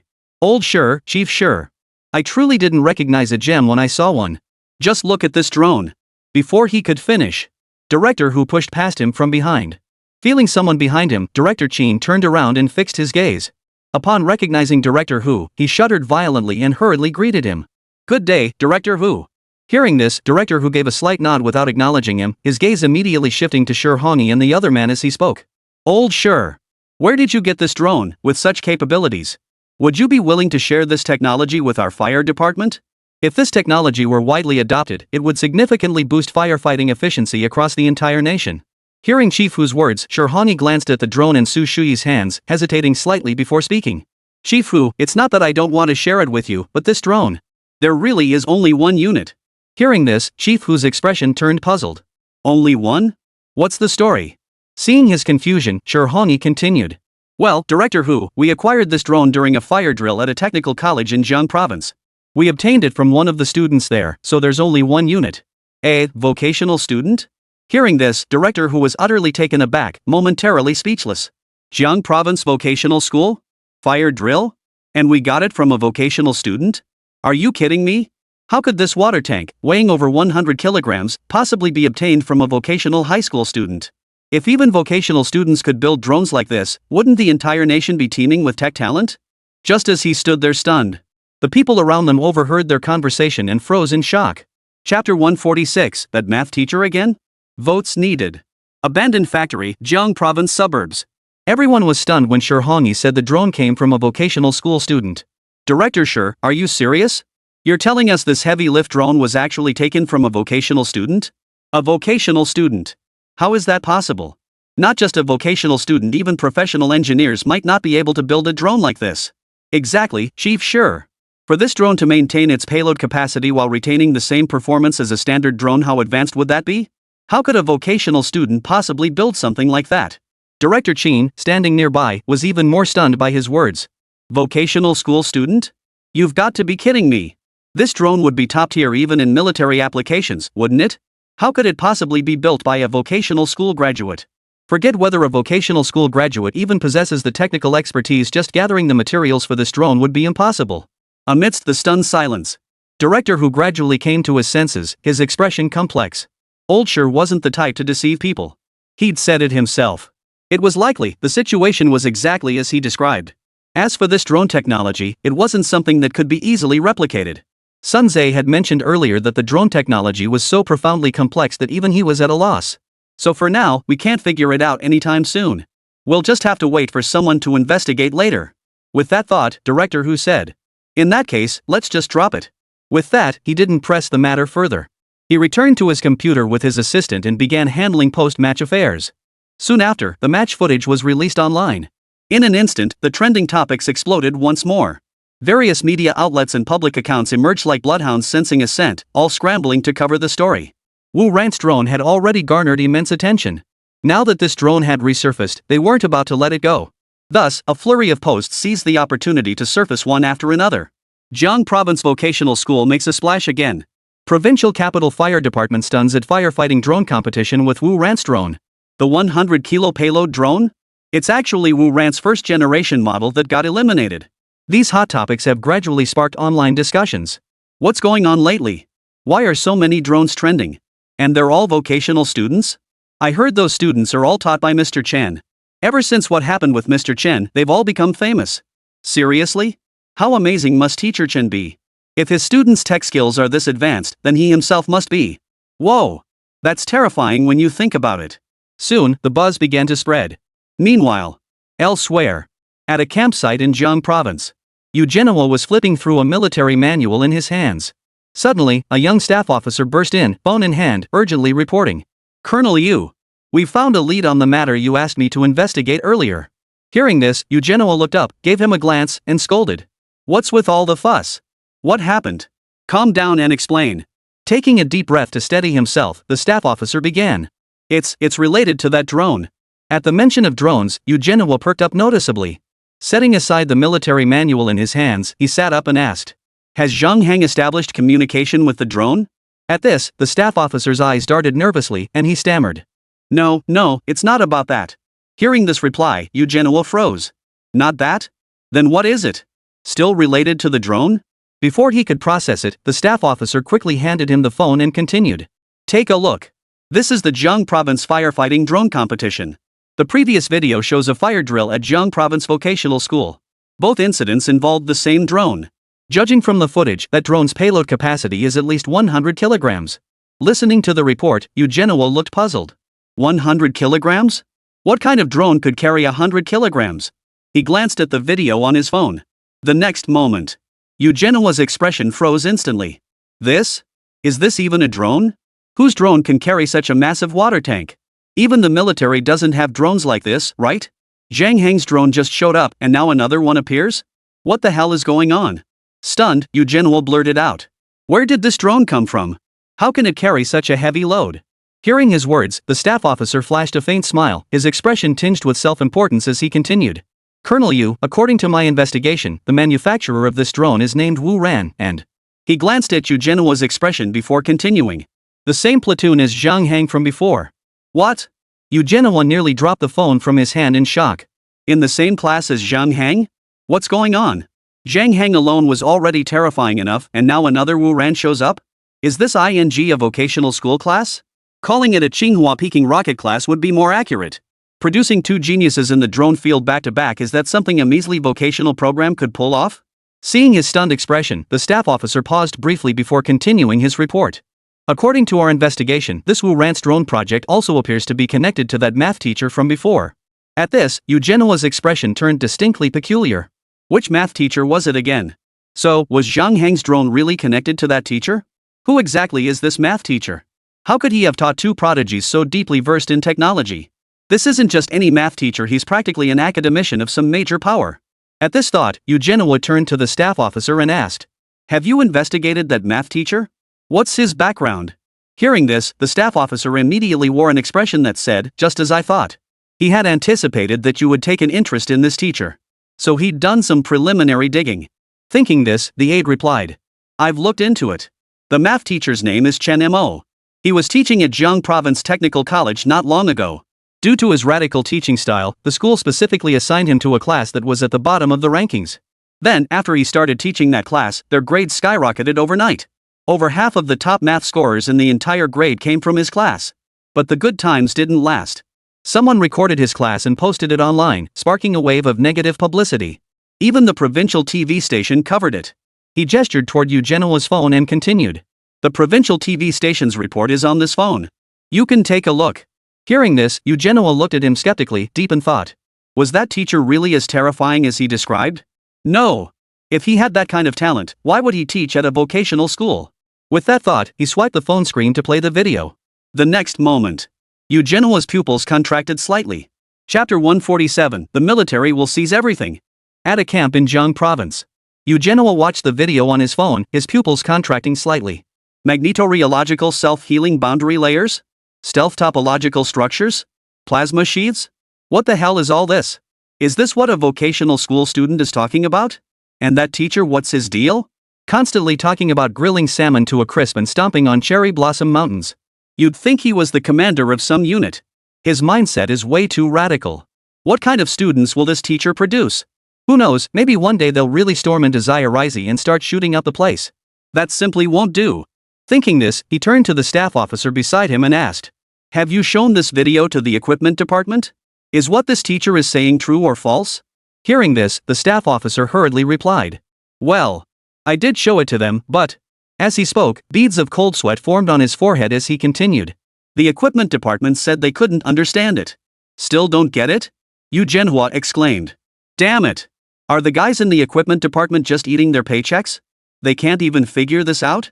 Hearing his words, the staff officer quickly lowered his head and said, The equipment department says the knowledge this professor and his students are discussing belongs to cutting-edge physics and mathematics. It's incredibly profound. Perhaps only specialized scholars could possibly understand it. Hearing this, Eugenio took a deep breath and waved his hand impatiently. Forget it. That teacher probably just stumbled upon some specialized knowledge by accident. That's beside the point. The urgent priority is to immediately requisition those two drones. He pulled a stack of documents from a nearby drawer, handed them to his aide, and continued. These are the approval documents for the requisition. Take them to Zhang Heng and Wu Ran and tell them the military needs to requisition their drones. Remember, this is a request for the military, not a forced seizure. Don't cause any trouble for me, got it? Hearing this, the staff officer solemnly accepted the documents and replied. Understood, Colonel Yu. Seeing this, Eugenio paused again before continuing. Get this arranged immediately. Then you're coming with me to the provincial capital's fire department in Jiang province. We need to see exactly what that drone of theirs is. Yes, sir. The staff officer immediately acknowledged the order, turned, and departed to begin making arrangements. The next day. Jiang Province Fire Department. Training ground. The golden triangular drone repeatedly filled with water at one end of the training ground and transported it to the other, practicing this task over and over. Carrying 100 kilograms of water, it glided effortlessly through the air, seemingly at leisure. The gurgling sounds of water filling and the hissing sounds of water being released echoed continuously across the training ground. Su Shuyi casually operated the remote control in his hand as he addressed Shi Hongyi beside him. Director Shi, we've really gotten some payback this time. Did you see that look in Director Qin's eyes when he saw our drone? He was practically drooling. Ha ha ha. Shi Hongyi nodded in agreement. After mocking us day in and day out, they've finally gotten a taste of their own medicine. Hearing this, Su Shuyi smiled broadly and continued. Yeah. Too bad Director who wants our drones, but we really can't spare any. Listening to him, Shi Hongyi chuckled and said. There's no need to feel sorry about it. Our capabilities are limited, and we only have one drone. It's already doing a great job boosting our firefighting efficiency. As the two chatted. In the distance, Eugenio had just arrived at the entrance of the training ground when he spotted the drone flying back and forth overhead. The drone carried a massive water tank, resembling a giant trash can, circling repeatedly overhead. Periodically, it would release a torrent of water that poured down like a deluge. Then it would dash to the other end to refill. In an instant, Eugenio's expression froze completely, leaving him speechless. The staff officer beside him was equally stunned, pointing at the circling drone and stammering. That's a drone? Commander am I seeing things? That drone seems to be carrying a car around in the sky? And that car seems to be leaking oil. Hearing this, Eugenio snapped back to his senses and cursed. What the hell kind of car is that? That's a water tank. Hearing Eugenio's words, the staff officer's face grew even more stunned. Before he could say more, Eugenio took off toward the scene, shouting as he ran. Hurry up! Let's go check it out. At these words, the staff officer snapped to attention and hurried to keep pace with Eugenio. Moments later, the two men approached Shi Hongyi and Su Shuyi. Seeing the two men rushing over, Shi Hongyi looked puzzled. Who might you be? Hearing this, the young staff officer beside him promptly introduced them. This is Colonel Eugenio from the Jiang Provincial Military District. Hearing the introduction, Shi Hongyi and Su Shuyi exchanged glances, both catching a flicker of disbelief in each other's eyes. Jiang Province Military District? Colonel. You? That's a big shot. How did someone of his stature end up at their fire department? And without so much as a word. What's he up to? Could it be some secret mission? Pondering this, Shi Hongyi stepped forward with a forced smile. Commander what brings you here? Hearing this, Eugenio pointed a finger toward the drone in the sky and declared. I'm here today specifically for that drone. Hearing this, both Shi Hongyi and Su Shuyi were secretly startled. For the drone? Had the drone's influence grown to such an extent? It even drew the attention of the military? What's going on? Is this drone really that powerful? Could it be that even the military wants this drone? As he pondered this, Shi Hongyi quickly shot Su Shuyi a meaningful glance. Su Shuyi immediately understood. Commissioner Shi clearly wanted to keep this under wraps. This was the fire department's prized asset. If the military were to take it, wouldn't that be a huge loss? This was something that could make a huge contribution to firefighting. With that thought, Shi Hongyi's face clouded with reluctance as he said. Oh dear, Colonel this drone belongs to our bureau's firefighting fleet. It's intended for firefighting operations. We're afraid we can't hand it over to you. Hearing this, Eugenio instantly looked skeptical. Firefighting drone? I don't recall your fire department's drones looking like this. Hearing this, Shi Hongyi broke out in a cold sweat and stammered. This is a modified version. Right. Modified.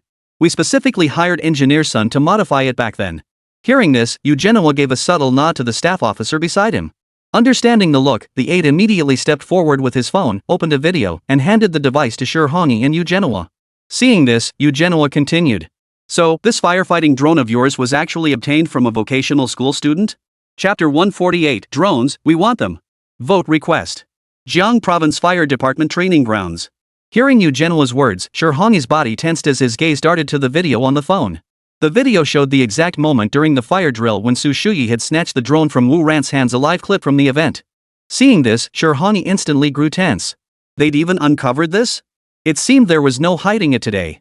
Well, Commander since you already know, I won't hide it from you. Shi Hongyi sighed softly before continuing.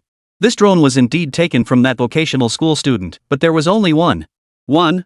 Eugenio frowned in confusion. What do you mean? Upon hearing this, Shi Hongyi continued his explanation. This drone was entirely custom-made. The second-generation model from the fire drill was still being updated for Wu Ran's use, so they gave us the first-generation version. Hearing this, Eugenio's expression turned stunned once more. A second generation? Wasn't the drone used in the Jiang Province Vocational School fire drill mentioned by the staff officer earlier the same one used in the Jiang Province firefighting competition just days ago? Amidst his astonishment, the staff officer also wore a look of bewilderment. Not the same one? How could that be? Such a powerful drone, and it's only the first generation? The thought made him blurt out the question. So you're saying the drone Wu Ran used in the fire drill wasn't the same one as this one? But according to my investigation, both drones carried water tanks weighing nearly 100 kilograms during these two events. This first-generation drone can carry 100 kilograms? Hearing his words, Shi Hongyi and Su Shuyi exchanged glances, their minds filled with confusion. Did they think it was the same one? Thinking this, Shi Hongyi stepped forward to explain. That's correct. The first-generation drones indeed had a payload capacity of around 100 kilograms.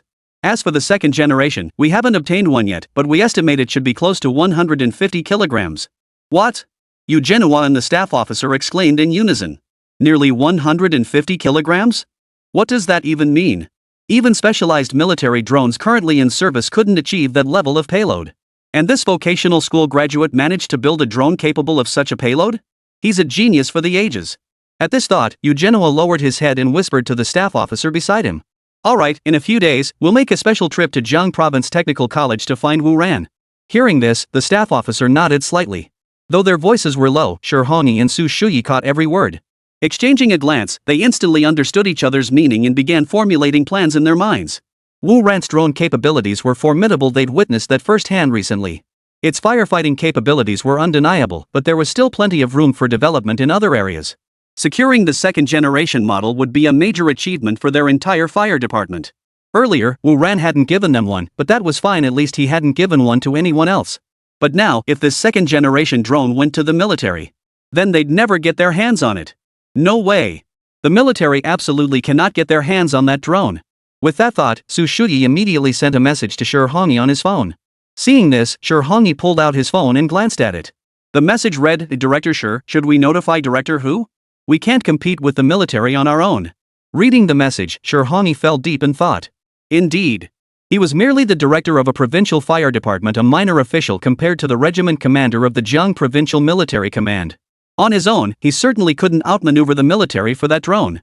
Rather than letting the military take the drone, it would be better to have Director Hu come directly and negotiate with them. Judging by Director Hu's previous reaction, he should be interested in this second-generation drone. With that thought, Shi Hongyi tucked away his phone, a smile returning to his face. He looked at Eugenio and said, Then let me extend my congratulations in advance to Colonel Yu on acquiring the second-generation drone. Please be sure to let us know the time when you're ready, Colonel Yu. We'd love to see Wu Ran's second-generation drone in action ourselves. Upon hearing these words, Eugenio looked at his beaming expression and suddenly grew suspicious. What was this guy up to? See the second-generation drone? Hadn't he already seen it? Pondering this, Eugenio didn't dwell on it too much and gave a perfunctory reply. Alright, I'll be sure to notify you when the time comes. With that, he called out to the staff officer beside him. Let's go. With that, the two men headed toward the exit of the training grounds. Once their figures had faded into the distance, Shi Hongyi and Su Shuyi exchanged a glance before immediately pulling out their phones and dialing Director Hu's number. Meanwhile, Changfeng Logistics Headquarters. What? The military wants Zhang Heng's drone? Feng Pengfei leapt to his feet, exclaiming in shock. Director Lu, standing before him, nodded and reported. That's right. Mr. Feng, according to unofficial sources, the military sent some people to Zhang Heng, saying they wanted to purchase a large quantity of his drones. I hear Heng said he'd think about it and sent them away, but I doubt the military will give up that easily. Listening to him, Feng Pengfei sat back down with a grave expression, murmuring to himself. The military won't just walk away that easily. Zhang Heng currently only has 50 production lines. Aside from a few small orders from other companies, ours still accounts for the lion's share. But if the military steps in, things will likely change. Not only will our orders be scaled back, but for security reasons, the military might even suspend the operational use of this drone model altogether. Hearing this, Director Lu grasped the gravity of the situation and asked, What should we do next? Feng Pengfei drummed his fingers on the desk for a moment before standing up and declaring, Head to Jiang Province Vocational School immediately and find Zhang Heng. Right now? Director Lu asked in confusion. Mr. Feng, isn't this a bit too rushed? Shouldn't we prepare beforehand? Hearing this, Feng Pengfei sighed in exasperation. Prepare? Prepare what? Just get the money ready. Since you've already gotten wind of this, other companies must know about it too. By then, they'll all be rushing to Zhang Heng's side. If we don't act fast, are we just going to let the drones get snatched up? Hearing this, Director Lu shuddered. It seemed like that was exactly the case. We really must act fast. Ever since their company landed that major order from Zhang Heng's firm, the other companies had been eyeing them like predators. Given the current situation, they certainly wouldn't let this slip away. If the military and other companies all come scrambling for it, that'll be trouble. Who knows how many drones we might lose? At that thought, Director Lu immediately agreed. All right. Then, Mr. Foam, let's arrange the itinerary immediately and head straight to Jiang Province Vocational School. Chapter 149, Endurance? It's already useless. Early morning, disputed waters in the Southern Sea. A secret command center of the Coconut Nation Navy. The command center wasn't the high-tech bridge one might imagine, but rather resembled a bustling tactical operations room. Giant electronic charts covered the walls, densely marked with red dots indicating the real-time positions and cruising routes of the ghost ships. The air was thick with the bitter scent of coffee and the tang of sweat. Several officers of the Coconut Nation Navy, dressed in crisp but slightly wrinkled uniforms, sat around the central console. Their expressions carried a hunter's calm and a hint of mockery. Excellent. Well done. That's the spirit. Let's see if those useless Dragon Nation scum dare challenge us again. A commander praised, eyes fixed on the display screen. The large screen displayed real-time footage from the first-person perspective of a newly modified ghost ship. Though its exterior remained as dilapidated as any ordinary fishing vessel, the interior control room was packed with monitors and consoles. In the distance, a tiny black dot resembling a sailboat appeared. A discrete circular device on the ghost ship subtly adjusted its angle. In the next instant, an invisible shockwave erupted. The black dot representing the target on the screen jolted violently before the signal vanished completely.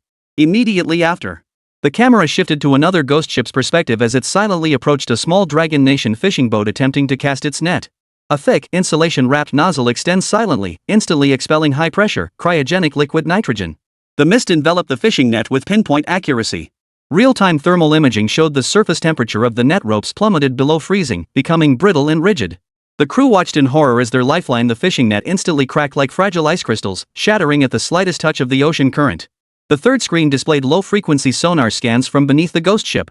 Wherever the sound waves reached, dense clusters of fish represented as colored blocks scattered like startled birds, fleeing toward the waters of Coconut Nation.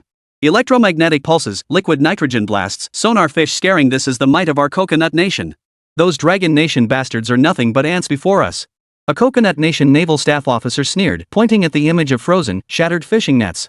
Look at the expressions on those Dragon Nation fishermen: despair, fear. This feels absolutely exhilarating. They'll soon learn that resistance is futile in these waters. Our liquid nitrogen system won't even let them salvage their own broken nets. Hearing this, a technical officer beside him beamed with satisfaction. Sir, the EMP interference module is proving highly effective. They still think they can handle us with a few patrol boats? Toys. 2 shots and they're scrap metal.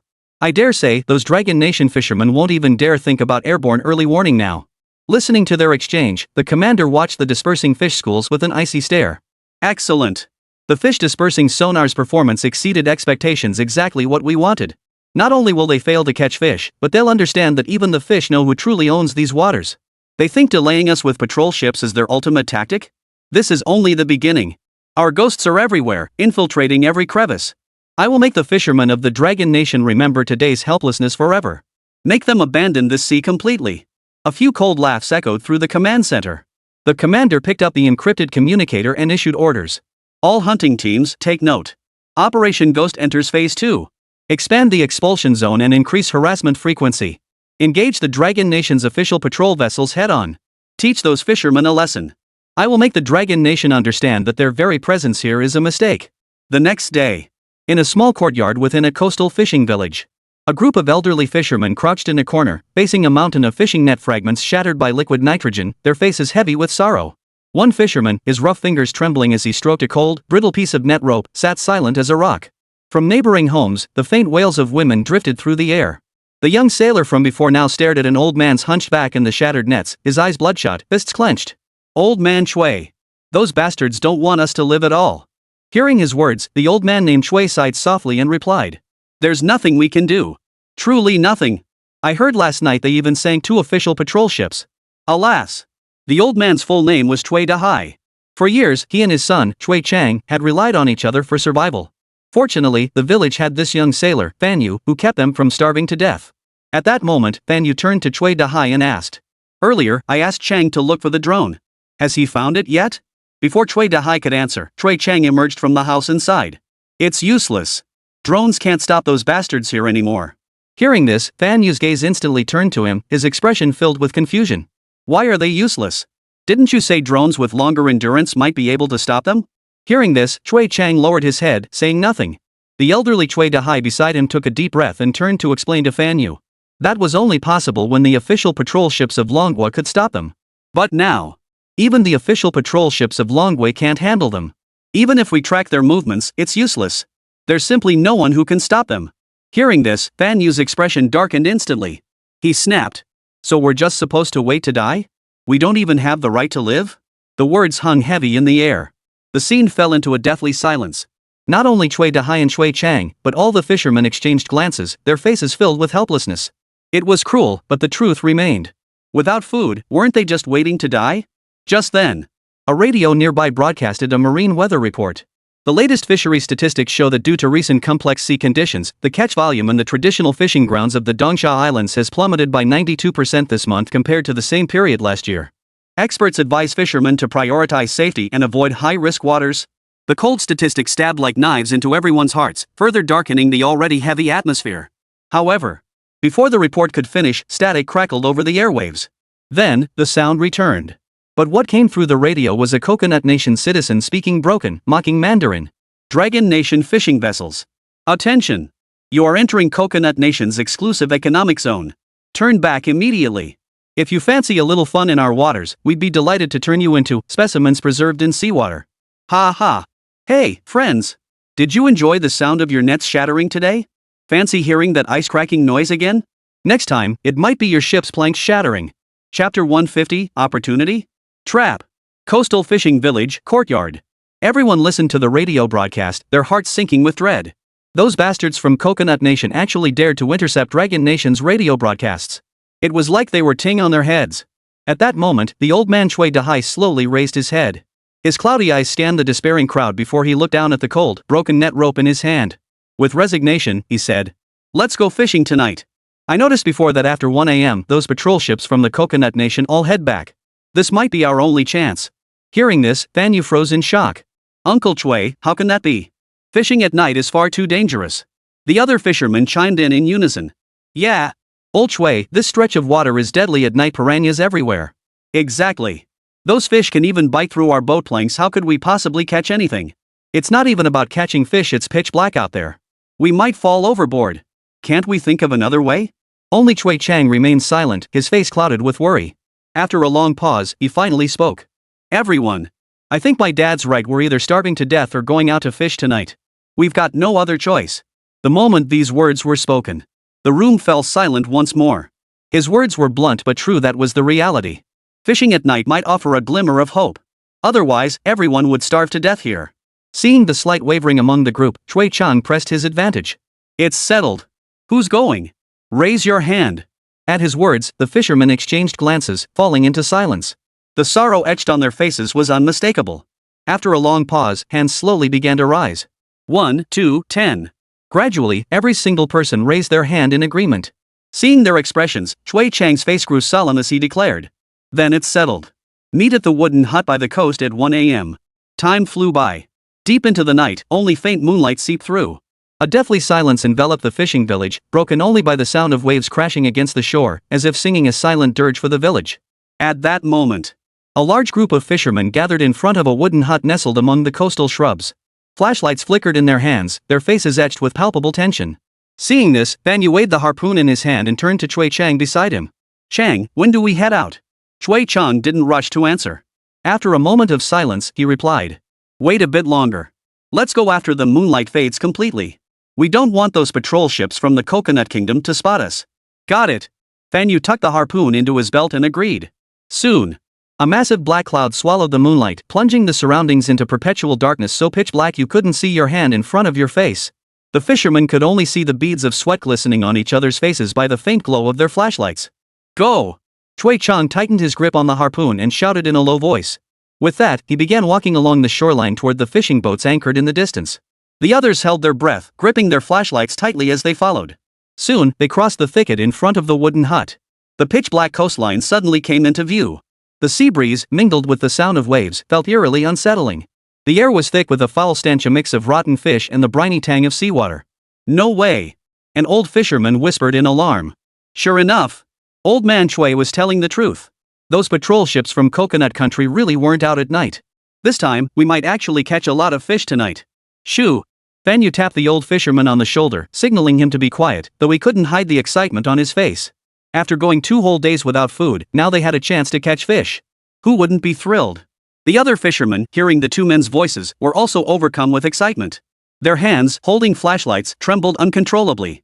The faint white light flickered and trembled. Almost everyone in the entire village had gone hungry for over 2 days. Catching fish now would be a huge blessing for them. Watching the trembling lights, Chui Chang quickly lowered his head and addressed the crowd. "Turn off your flashlights. Don't let those guys see us." At his command, everyone swiftly turned off their flashlights. Seeing this, Chui Chang continued. "Follow me." With that, he tiptoed toward the shoreline. Before long, they all arrived at the fishing boats moored along the shore. Seeing this, the fishermen on site were instantly overjoyed. They boarded the boats, began raising the anchors, and hoisted the sails. Watching this scene, Fan Yu couldn't hide his astonishment. He turned to Chui Chang and exclaimed, "It really works. We're saved now."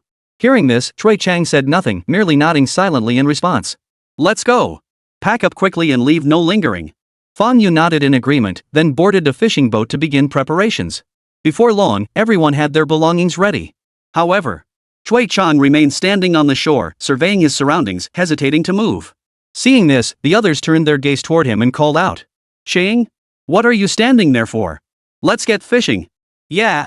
Opportunities like this don't come often. Let's get going before those guys from Coconut Country return." "Chui, what are you looking at? It's pitch black around here, can you even see anything?" Listening to their words, Chui Chang's expression grew grave as he spoke in a low voice. "Don't you think things have been a bit too smooth for us so far?" At his words, the others looked at each other in surprise, chattering away. "Chui, what do you mean? Smooth sailing is a good thing, right?" "Exactly. Doesn't this mean we can fish more? What's there to hesitate about?" "Chang, you're just being too sensitive. There's nothing around here, right? That patrol ship from the Coconut Kingdom left ages ago." Listening to their words, Chui Chang still frowned deeply and replied, "Something's not right. It doesn't add up. Think about it, why would the Coconut Nation patrol ship head back at night? Even if they were changing shifts, wouldn't they send a new patrol ship? But we haven't seen a single one along the way. Not even a single boat. This is way too suspicious." His gaze shifted to Fan Yu, who stood on the fishing boat holding a harpoon. "Where exactly did my father learn about the Coconut Nation patrol ship?" At that question, Fan Yu was instantly at a loss for words. Where did he find out? Didn't Old Man Chui mention that? Just as Fan Yu was about to speak, at that very moment, a series of surging waves suddenly erupted. Whoosh! Sizzle! The whistling wind mingled with crackling fire, piercing the night with piercing clarity. In the distance, countless patrol ships began racing toward the group. Flying high on the patrol ships were the unmistakable flags of the Coconut Kingdom. Chapter 151, Friendly Fire? Bull! Vote for me! Deep into the night, along the coast, countless Coconut Nation patrol boats sped toward the group. In the blink of an eye, they completely surrounded the fishing boats. Seeing this, the fishermen's faces instantly filled with terror, freezing them in place. At that moment, a Coconut Nation naval commander stepped onto the deck of the lead patrol boat, sneering at the crowd as he mockingly shouted, "Ha ha ha! Who'd have thought there'd be a smart one in this village? To have guessed we'd be ambushing here, what a surprise!" He waved the pistol in his hand, his mockery growing even more pronounced. "But, so what if you figured it out?" Hearing this, Chui Chang followed the voice and immediately spotted the Coconut Nation military uniform, the manhwa. His expression darkened instantly. Coconut Nation? When did they arrive? How could they be here so quickly? The realization made Chui Chang's expression grow grim. He tightened his grip on the harpoon, took a deep breath, and turned to face the commander. "What do you think you're doing? This is Dragon Nation territory. If you kill us, Dragon Nation won't let you off the hook." Hearing his words, the others snapped back to their senses and plucked up their courage to speak. "That's right. We're Dragon Nation citizens. Do you want to start a war?" "Exactly. I advise you to let us go immediately. If you cause trouble on Dragon Nation soil, we'll report you." The commander's smile only deepened at their words. "Kill you? Ha ha ha ha. That we certainly wouldn't dare, but as for causing trouble within the Dragon Nation? As if we haven't done that enough." With that, he wasted no more words. Scanning the crowd, he bellowed. Brothers, smash their fishing boats. Don't leave a single one intact. If anyone gets hit by accident, well, that's just bad luck. Coconut Kingdom isn't responsible. Right, brothers? Yes. The soldiers of Coconut Nation on the patrol boats shouted in unison. The words had barely left their mouths. The soldiers of the Coconut Kingdom grinned wickedly, drew their guns, and aimed them at the fishing boats. The water cannons on the patrol boats also locked onto their targets. The next moment. Bang! Bang! Bang! Boom! The night sky was pierced by the deafening roar of machine gun fire, interwoven with the thunderous blasts of water cannons. Seeing this, the fishermen's pupils suddenly contracted as they frantically leaped off the fishing boat. But their reactions were a split second too slow. As bullets and water cannons struck the fishing boat, waves surged skyward. Sand and stones flew everywhere. Shattered planks and metal fragments shot toward the direction they were jumping. Many were struck by shrapnel on the spot, suffering severe injuries. Among them, Fan Yu had shrapnel embedded deep in his entire arm, leaving it a bloody mess. Seeing this, Chui Chang's pupils suddenly contracted. His eyes filled with disbelief as he raised his harpoon, pointing it at them. You? Before he could finish, Fan Yu's still intact arm grabbed him. Through his muddy mouth, he struggled to utter a few words. Run! Hearing this, Chui Chang immediately looked at him, his face twisted in bitter resignation. Run? If we leave now? What about them? Seeing Chui Chang's expression, Fan Yu quickly grasped his meaning. He forced down a swallow and managed to say, It's okay, Chang. The people of Coconut Country wouldn't dare kill us. As long as you leave, someone will be able to send word. Hearing this, Chui Chang took a deep breath and didn't hesitate any longer. The current situation. There was no room for hesitation. Only by escaping and preserving his strength could he make those Coconut Kingdom bastards pay. With that thought, he gave Fan Yu's shoulder a light pat. Then, turning resolutely, he fled toward the village. Watching him scramble away in a panic, the Coconut Country soldiers burst into raucous laughter. Man, these Dragon Country people are useless. 2 shots and they're running. Heh, such weaklings. They dared confront us here, but they're nothing but a bunch of cowards. In my opinion, these Dragon Country people shouldn't even be called Dragon Country people, they should be called Rat Country people. Ha. Soon, the news of Coconut Nation's attack on Dragon Nation villagers in Dragon Nation waters went viral overnight. It shot straight to the top of the trending charts, with related topics reaching terrifying levels of popularity. Posts and tweets flooded in. The Dragon Nation's official news outlets also covered the incident. The recent attack by Coconut Nation patrol vessels on Dragon Nation fishermen has sparked heated online debate. It is reported that 47 Dragon Nation fishermen were affected, with 32 sustaining serious injuries and 14 minor injuries. The Coconut Nation responded that its patrol boats were conducting military exercises in international waters when Dragon Nation fishermen forcibly entered the exercise zone, resulting in accidental injuries. Dragon Nation is intensifying its investigation into the specific details. The complexity of this incident far exceeded the Dragon Nation's diplomatic expectations. This isn't the first time Coconut Nation has stirred trouble near Long Nation's borders. Yet despite repeated incursions, Long Nation has barely gathered any evidence. This was all due to Coconut Nation's notorious ghost ship program.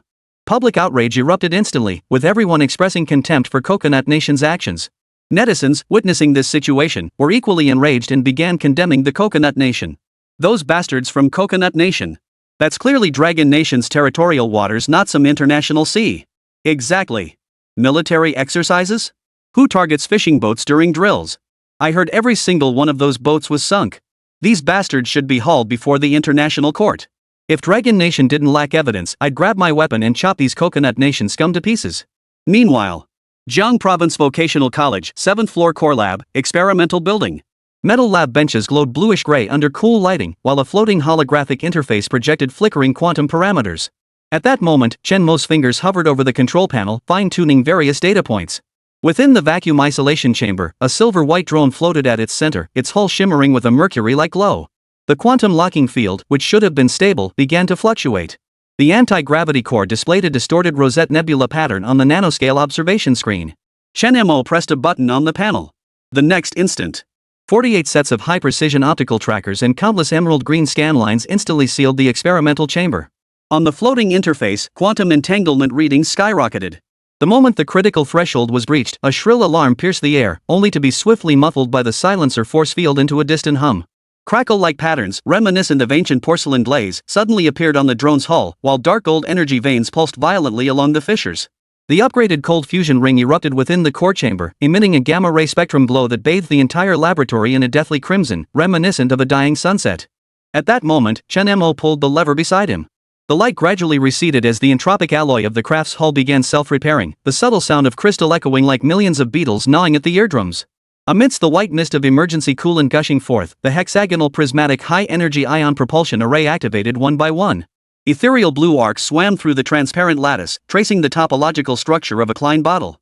Chen Mo stared at the control panel until the chaotic equations on the monitor collapsed into a perfect double helix. Only then did he exhale a long breath. Under Chen Mo's control, the vacuum isolation chamber slowly pressurized and opened. Within the cold mist, a miniature starship, resembling a work of art, slowly unfolded. Chapter 152, Time to Make Them Sweat. Jiang Province Vocational School, 7th Floor Core Laboratory, Experimental Building. Within the vacuum isolation chamber, the encircling cold mist gradually dispersed, revealing the full form of the drone. The drone's overall shape was streamlined, resembling a water droplet. The original exhaust ports had been completely sealed, and the outer shell was now utterly smooth. Its color, once silver-white, now bore a faint, shimmering layer of dark mercury. Hovering motionless in the air, not even a flicker of vibration, it seemed to have swallowed the surrounding space, creating an uncanny sense of dissonance. The entire drone emitted no scent whatsoever, not even the faintest metallic odor. Its materials seemed impervious to decay. Gazing at this creation that resembled a work of art, Chen Mo smiled faintly and murmured, "Not bad." After this period of refinement, the drone had undergone a complete transformation. Not only did its overall shape differ entirely from before, but its functionality had also been perfected to the utmost. Its speed, endurance, payload capacity, flight altitude, water resistance, and pressure tolerance had nearly reached the limits of what was currently achievable. Though its exterior was perfectly smooth, it still featured image transmission, enabling real-time remote monitoring with precision so exact it defied detection even when measured against atomic clock timekeeping. Additionally, its audio reception capabilities were enhanced, and a new audio transmission function was added. This allowed the drone to directly broadcast sound externally with minimal error. It also introduced a novel attack capability inspired by the Apocalypse mecha's armaments. It was a genuine laser weapon. As for its lethality, Chen Mo hadn't tested that yet. Just as he pondered this, a mechanical voice abruptly sounded. Ding! Congratulations, host, for perfecting the advanced civilian drone. Achievement unlocked. You have earned 10 legacy points. Ding! Your student's technological creation has completed 3 practical applications, fulfilling the freshman's first steps achievement. You have earned 5 legacy points. Hearing the system's voice, Chen Mo was secretly startled. Advanced civilian drone development perfected? There's an achievement for that? So, does this mean the technological level of this drone has reached its absolute limit? No. On the tech tree, there were so many technological projects. Every time he unlocked one, the knowledge he gained was truly vast. Moreover, even more advanced and cutting-edge technologies lie ahead. If that technological knowledge were applied to this drone, wouldn't it elevate it to an entirely new level? So where's the limit? Lost in thought, Chen Mo's hand gently caressed the teardrop-shaped drone. The system mentioned the technological advancements of advanced civilian drones. From this perspective, it likely referred to pushing the boundaries of all existing knowledge concerning advanced civilian drone technology to its absolute limit. And this time, perhaps precisely because he had just applied the Apocalypse mecha technology, it had allowed the drone to break through the threshold of its original technology. With that realization, Chen Mo stopped dwelling on it. He casually tossed the drone aside, letting it hover nearby, then slumped back into his chair and pulled out his phone to scroll through his feed. However, the moment he lit up the screen, a deluge of news headlines flooded his display. Shocking! Coconut Nation brutally attacks Dragon Nation fisherman, claims it was merely military drills? Outrage! Coconut Nation's tentacles dare to reach into Dragon Nation waters. Fisherman humiliated. Defying heaven. Coconut Nation patrol ship sinks Dragon Nation fishing vessel, shamelessly claims accidental damage? Staring at the lock screen filled with these headlines, Chen Mo froze for a moment. What's going on? All about Coconut Nation? What has this coconut country been up to lately? How did it cause such a huge impact? Thinking this, Chen Mo swiped his phone and began scrolling through the headlines. 1 article, 2 articles. Half an hour later, Chen Mo had finally pieced together the entire story. The incident was straightforward. Coconut Nation had committed an outrageous act in the southern waters of Dragon Nation. It's about time those bastards from Coconut Nation got a taste of their own medicine. Chen Mo muttered to himself. He didn't just pay lip service when he preached daily about wiping out the little bastards. As a Dragon Nation citizen, he could never stand by and let another country bully his homeland. Now that Coconut Nation had committed such acts, they deserved divine retribution. Perfect. Let these guys test his drone. With that thought, Chen Mo pulled out his phone and sent by Shochi a private message. Class leader, I'll be away for a while. Keep a close eye on the class during this time and make sure they don't cause any trouble. Contact me only if there's an emergency. A moment later, a reply appeared in the chat window. Got it, Teacher Chen. Seeing this, Chen Mo switched screens on his phone, opened the flight app, booked a ticket to Chongqing, then turned off the screen and began packing his luggage. Early morning, disputed waters in the South China Sea. A secret command center of the Coconut Nation's Navy. The massive electronic nautical chart on the wall was densely covered with markings. On the central display, the real-time location and patrol route of the ghost ship had doubled compared to earlier readings. Watching this unfold, the commander's grin stretched almost to his ears. Ha ha ha ha. Those useless fools from Dragon Nation. Their fishermen got beaten up and still won't speak up. They even retreated from the disputed waters. What a bunch of cowards. The staff officer beside him grinned wickedly and flattered. Sir, you're brilliant. Those little bastards from Dragon Nation won't even lift their heads under your pressure. The commander basked in the praise, his satisfaction evident in his delighted chuckle. Seeing this, the staff officer immediately pressed his advantage. Sir, what should we do next? Should we just eliminate those Dragon Nation fishermen? Then divide up their waters? The commander didn't bat an eye at the suggestion, laughing. Fine. Let's do it. Not even those ants dare oppose us. After a brief pause, the commander added another order. Send the video we made earlier to the Eagle Nation. I'm sure they'll be very interested. Have the media follow up and stir the pot, questioning Longguo's maritime management capabilities. I'll make sure the Dragon Nation can't stand its ground in international public opinion. A grin spread across his face as he spoke, then he waved his hand. Next, split into 2 teams. One team will raid the village the day after tomorrow night. Remember, leave no survivors. The other team will accompany me the day after tomorrow to attack the Dragon Nation's official patrol ships. Divide and conquer the Dragon Nation's maritime territories. Yes, sir. The officers in the command center shouted in unison. Seeing this, the commander turned to the technical officer beside him and asked, "What's the status on that new stealth ship we've been developing? Get it out for a test run." Upon hearing this, the technical officer immediately reported. "Reporting, sir. The new ghost ship has been fully developed. Ready for deployment at any time." "Good." The commander slammed his fist on the table. "Deploy all new ghost ships immediately and assign them to the teams just formed." Scanning the room, he bellowed. "This time, we will bring the seas of the Dragon Nation to their doom." At these words, the crowd roared in unison. Bring about their doom. Chapter 153, Utterly Arrogant. 2 days later. An edited video titled Dragon Nation Fishermen Intrude into Coconut Nation Military Exercise Zone was released across major platforms. Through malicious editing, the footage appeared to show Dragon Country fishermen blatantly provoking and stealing military secrets from Coconut Country. The video immediately sent shockwaves across the entire internet. Coconut Nation seized the opportunity to issue a statement. The Dragon Nation has slandered our Coconut Nation patrol vessels. Those fishermen were clearly spies plotting to steal Coconut Nation's military secrets. Fortunately, our prompt investigation foiled Dragon Nation's devious plot. We demand that Dragon Nation immediately issue a formal apology, compensate Coconut Nation, and hand over the spy fishermen. Alongside Eagle Nation Media, John Bull Media, Sausage Nation Media, and others, nations collectively began hyping the incident and issuing statements. The Dragon Nation dares to bully weaker nations by leveraging its formidable military might. As the world's policeman, Eagle Nation has a duty to warn the Dragon Nation. Should they persist in their obstinacy, we shall launch a just war. As a major power, Dragon Nation has resorted to smearing the small nation of Coconut Nation through propaganda attacks. Such conduct is utterly unbecoming of a great nation. The recent maritime dispute between Dragon Nation and Coconut Nation has sparked widespread controversy.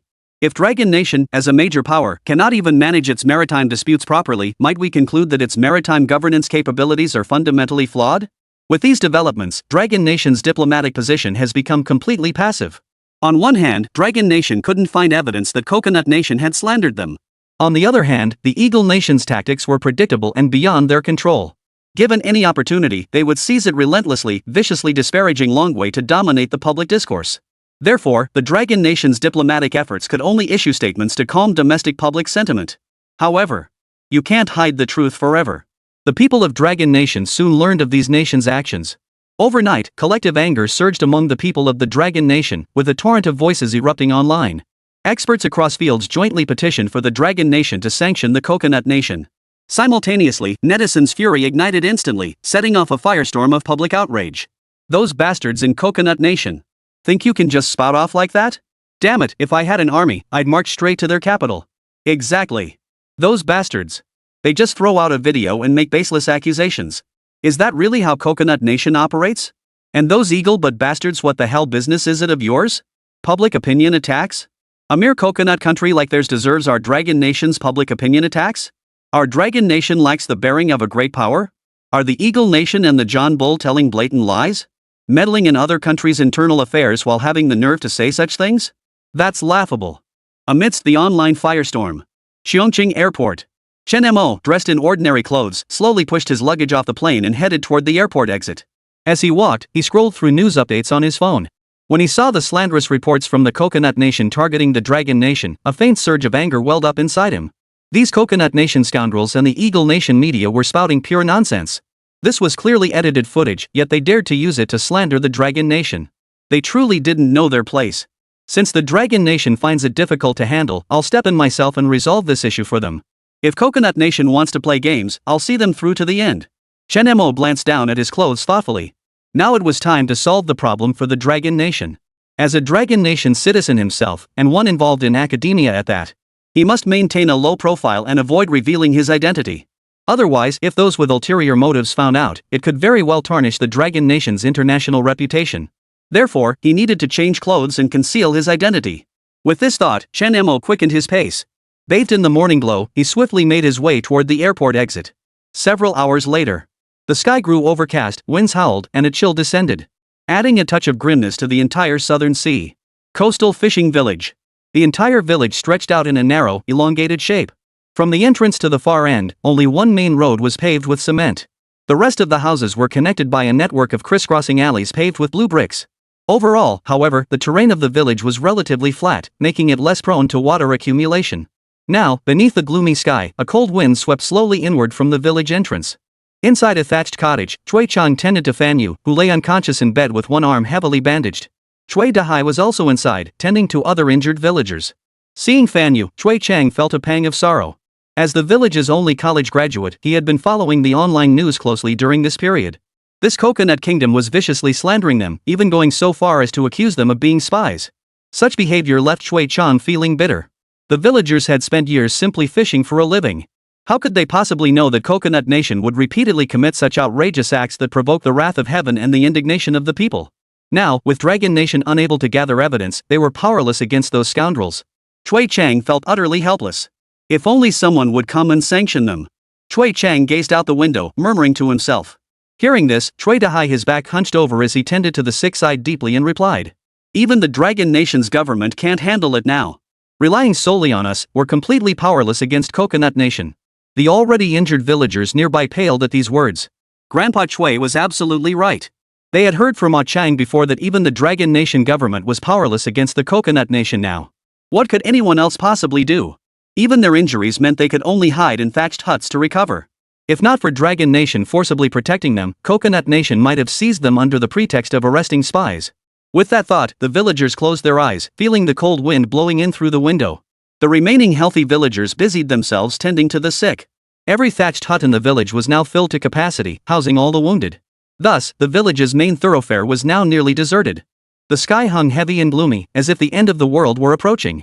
A chill swept through the village like the forewarning of an impending storm, the air thick with the mingled scent of earth and sea salt.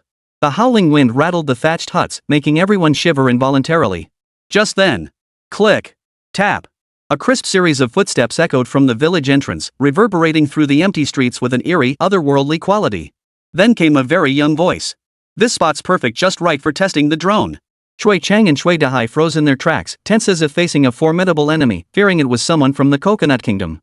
Chui Chang practically ran, grabbing the fishing gear beside him and stepping out of his house with a tense expression. Before him stood a very young man, his back turned, seemingly fiddling with something. He slowly approached, peering over the man's shoulder to see what lay before him. Chui Chang's footsteps halted abruptly, his face frozen in horror. He sucked in a sharp breath. What the hell is that? Chapter 154, Ancient swords open their edges today, drones open their appetites. At the front door. Chui Chang had completely forgotten why he'd stepped outside, utterly captivated by the object before the stranger. It was a teardrop-shaped flying object, currently hovering above his head. Its rounded top faced upward, its pointed end downward. A fierce wind howled along the coast, yet it maintained steady flight, utterly unaffected by the gale. It radiated an air of unshakable composure, as if to say, "Bring on the storm, I stand firm." Chui Chang's gasp didn't startle Chen Mo, who was testing the drone, but it drew the attention of everyone else in the room. Seeing the teardrop-shaped object floating in the air, they were utterly bewildered. What is that thing? Why is it hovering in midair? Chui Chang was particularly stunned. He had a college education, yet even to him, this flying object was something he'd never heard of. The entire craft had a smooth surface, shaped like a water droplet, with no propellers. It moved silently through the air, maintaining its posture without any apparent means of propulsion. Its movement was purely translational. When did Dragon Nation develop this kind of technology? What on earth was that thing? Chui Chang felt like his world was collapsing. Its flight path, appearance, and everything else completely defied the physics he understood. Just as he pondered this, the villagers gradually came to their senses and began chattering away. What was that thing flying in the sky? A glass bead? How could it fly like that? No idea. I've lived over 30 years and never seen anything like it. Who are those people under the shed? What are they doing in our village? Meanwhile, Chui Dahai, hunched over with a stooped back, listened to the chatter with a complex expression. As the oldest man in the village, he had seen more than most. Yet even he had no clue what that thing was. At this critical juncture, what exactly was that person aiming to achieve by bringing this thing into the village? If there was no ill intent, that would be one thing. But if there was, how could the village's elderly, infirm, and disabled possibly defend themselves? Just then, Chen Mo also noticed he was being watched. Realizing he'd be conducting tests here for the next few days, he stepped forward. Good day, everyone. I'm a teacher from Jiang Province Vocational College. I apologize for the intrusion, but I'd like to borrow this location to test the drone I've been developing. Would that be possible? As he spoke, he produced several documents to verify his credentials. Chui Dahai and his group remained vigilant. These were unusual times. Who could say if this man wasn't a dangerous agent sent by the Coconut Nation? If they got tricked, they'd be in big trouble. Chui Dahai took the documents from Chen Mo and examined them meticulously, scrutinizing every single piece of identification. After a long moment, the tension in their chests gradually eased. So you're a teacher from our Dragon Nation. We're sorry to have caused you any trouble. It's mainly because of the situation in our village lately. Chen Mo took the documents back from him, nodding in understanding. I understand. It's only natural for you all to be cautious. Though he didn't know the full details of what had transpired in the fishing village recently, he had picked up some fragments of information. Or rather, his visit here served two purposes: testing the drone and leveraging the monkey's audacity for a real-world trial run. After learning the man's identity, Chui Chang tossed aside the rusted tetanus blade he'd been holding and asked, Professor Chen, did you design and develop this drone? His words drew the villagers' attention to the drone hovering above Chen Mo's head. Though most of the fishermen present had little formal education, they had heard of and seen drones before. However, a drone like the one hovering above Chen Mo's head was something they had never seen before. Is this a drone? How could it be so completely different from any drone they'd ever seen? Chen Mo hesitated for a moment before nodding slightly. You could say that. Although the system provided some blueprints and technology, he had built it entirely through his own hard work and ingenuity.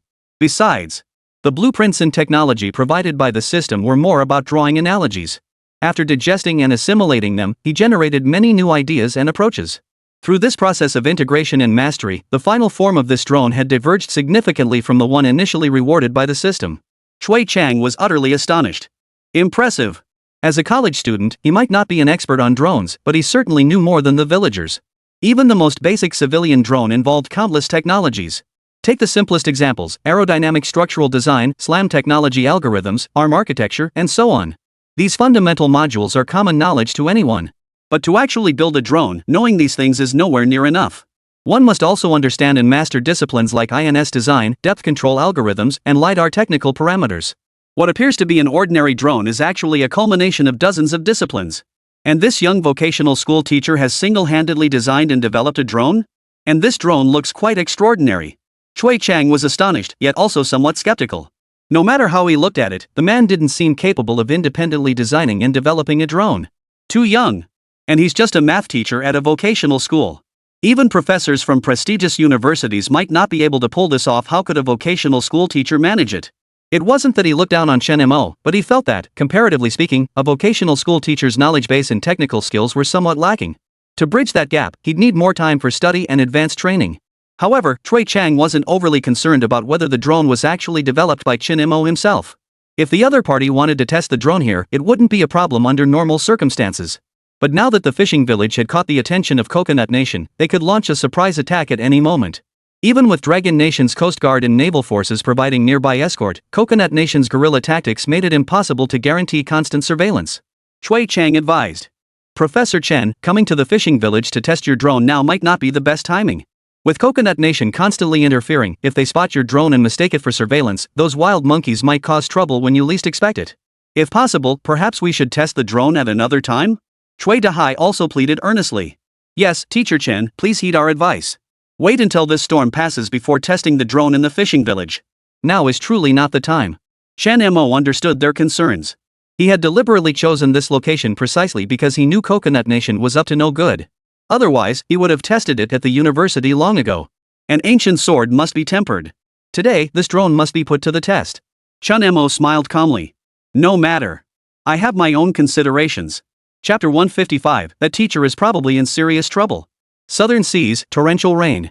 The coastline stretched sinuously into the distance. The sky was gloomy, and torrential rain poured down. Raindrops fell onto the sea surface, creating ripples. The air mingled the stench of dead fish with the earthy scent of soil. The temperature had dropped below freezing at some point, forming patches of ice on the sand. Pooled water spread across the ground, reflecting the sky like a scene from the apocalypse. Halfway up a hillside near the shore, a small cave gaped open. Inside, Chen Mo was setting up and calibrating equipment. The beeps of various devices and the crackle of electricity echoed through the vast cavern, sounding bone-chillingly cold. In mere moments, everything was ready. Now seated in a portable recliner, Chen Mo faced three large screens arranged in an arc below them. A massive mechanical control console encircled him. The console was covered in a dense array of intricate buttons, while Chen Mo's surroundings were piled high with various pieces of equipment. Fortunately, his position deep within the cave kept rainwater completely out. There was no need to worry about water damage to the equipment. Seeing this, Chen Mo pressed a button, activating the three screens before him. In an instant, the three screens lit up abruptly, illuminating the entire cave. Below them, a row of buttons flashed with indicator lights one after another. Drops of condensation dripping from the cave's ceiling splashed onto the metal edges of the control console, refracting into a faint blue glow. The three curved giant screens sliced through the damp darkness, casting patterns of light and shadow from their cool white light sources.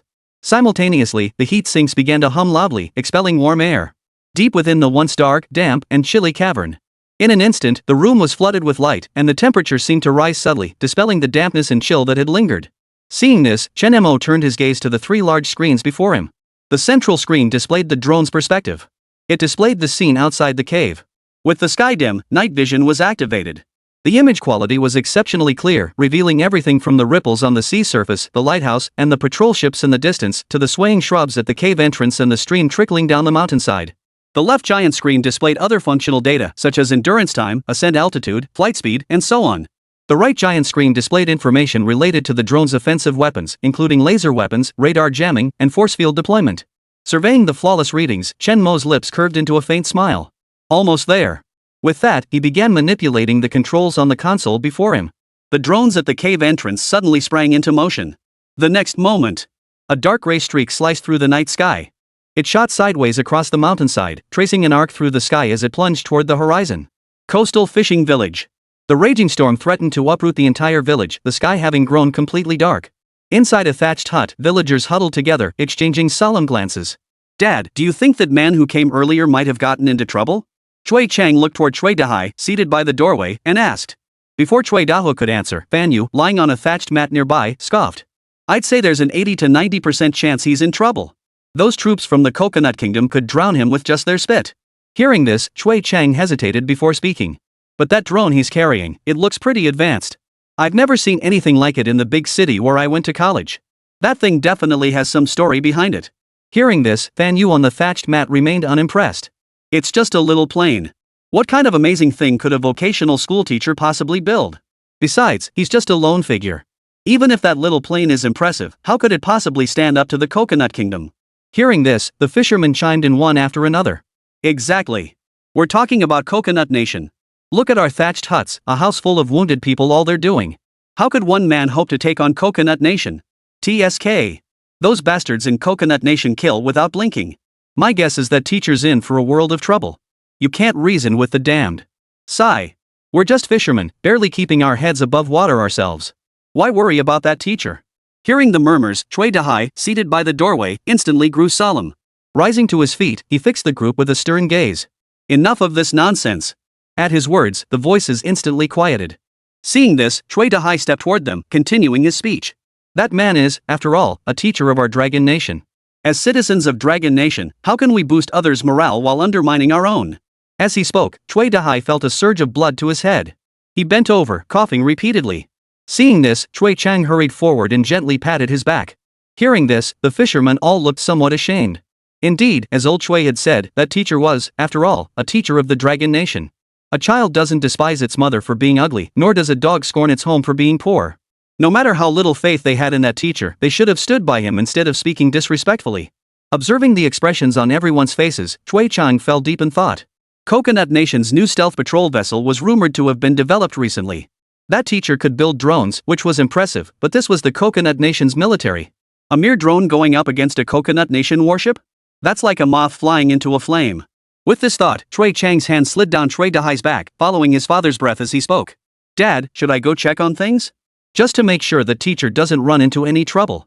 Hearing this, Chui Dahai froze, momentarily at a loss for words. While that teacher was indeed a respected educator from the Dragon Nation, worthy of their admiration for teaching and guiding students, but the person before him was his own son. If something happened to him, he would regret it for the rest of his life. Chui Chang seemed to sense his father's worry and reassured him. Dad, I'm just going to check on him. If possible, I'll give him a heads up. You don't need to worry about me. I've lived in this fishing village for decades. I know every corner of it. If those people from Coconut Country really come looking for trouble, I can get that teacher out of here immediately. Seeing his son like this, Chui Dahai couldn't bring himself to stop him. Besides, he had just emphasized that personal matters shouldn't interfere with public duty. Stopping his son now would be hypocritical.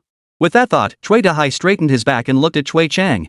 Then go and see for yourself. Remember, your safety comes first. Try to warn that teacher if you can. If you can't, don't try to be a hero. Seeing his father's consent, Chui Chang nodded slightly. He then picked up the fishing gear beside him, donned a straw hat, and stepped out of the thatched hut. Chapter 156, Radar Malfunction? Vote Request. Lead gray clouds rolled relentlessly over the sea surface. 7 or 8 steel-hulled vessels, their outlines indistinct, sliced through the thick fog, heading toward the coastline of Dragon Nation. Flags bearing the Coconut Nation's naval insignia flew high at the bows. Vertical launch systems were covered in uneven titanium steel plates, while bright fluorescent light gathered within the ship's searchlight housings. The phased-array radar antenna on the lee patrol boat mechanically swept left and right, while beneath its keel, a faintly shimmering vortex formed in the downpour. The salty sea breeze carried the rumble from the engine room. On the deck of that vessel, a 25mm autocannon slowly rotated automatically. Its black barrel lifted and shifted from side to side, grinding out sparks and metal powder within its rotating gear assembly. Inside the cabin, a radar screen dominated the center, flanked by a massive, brand-new electronic chart displaying the real-time position of the new ghost ship.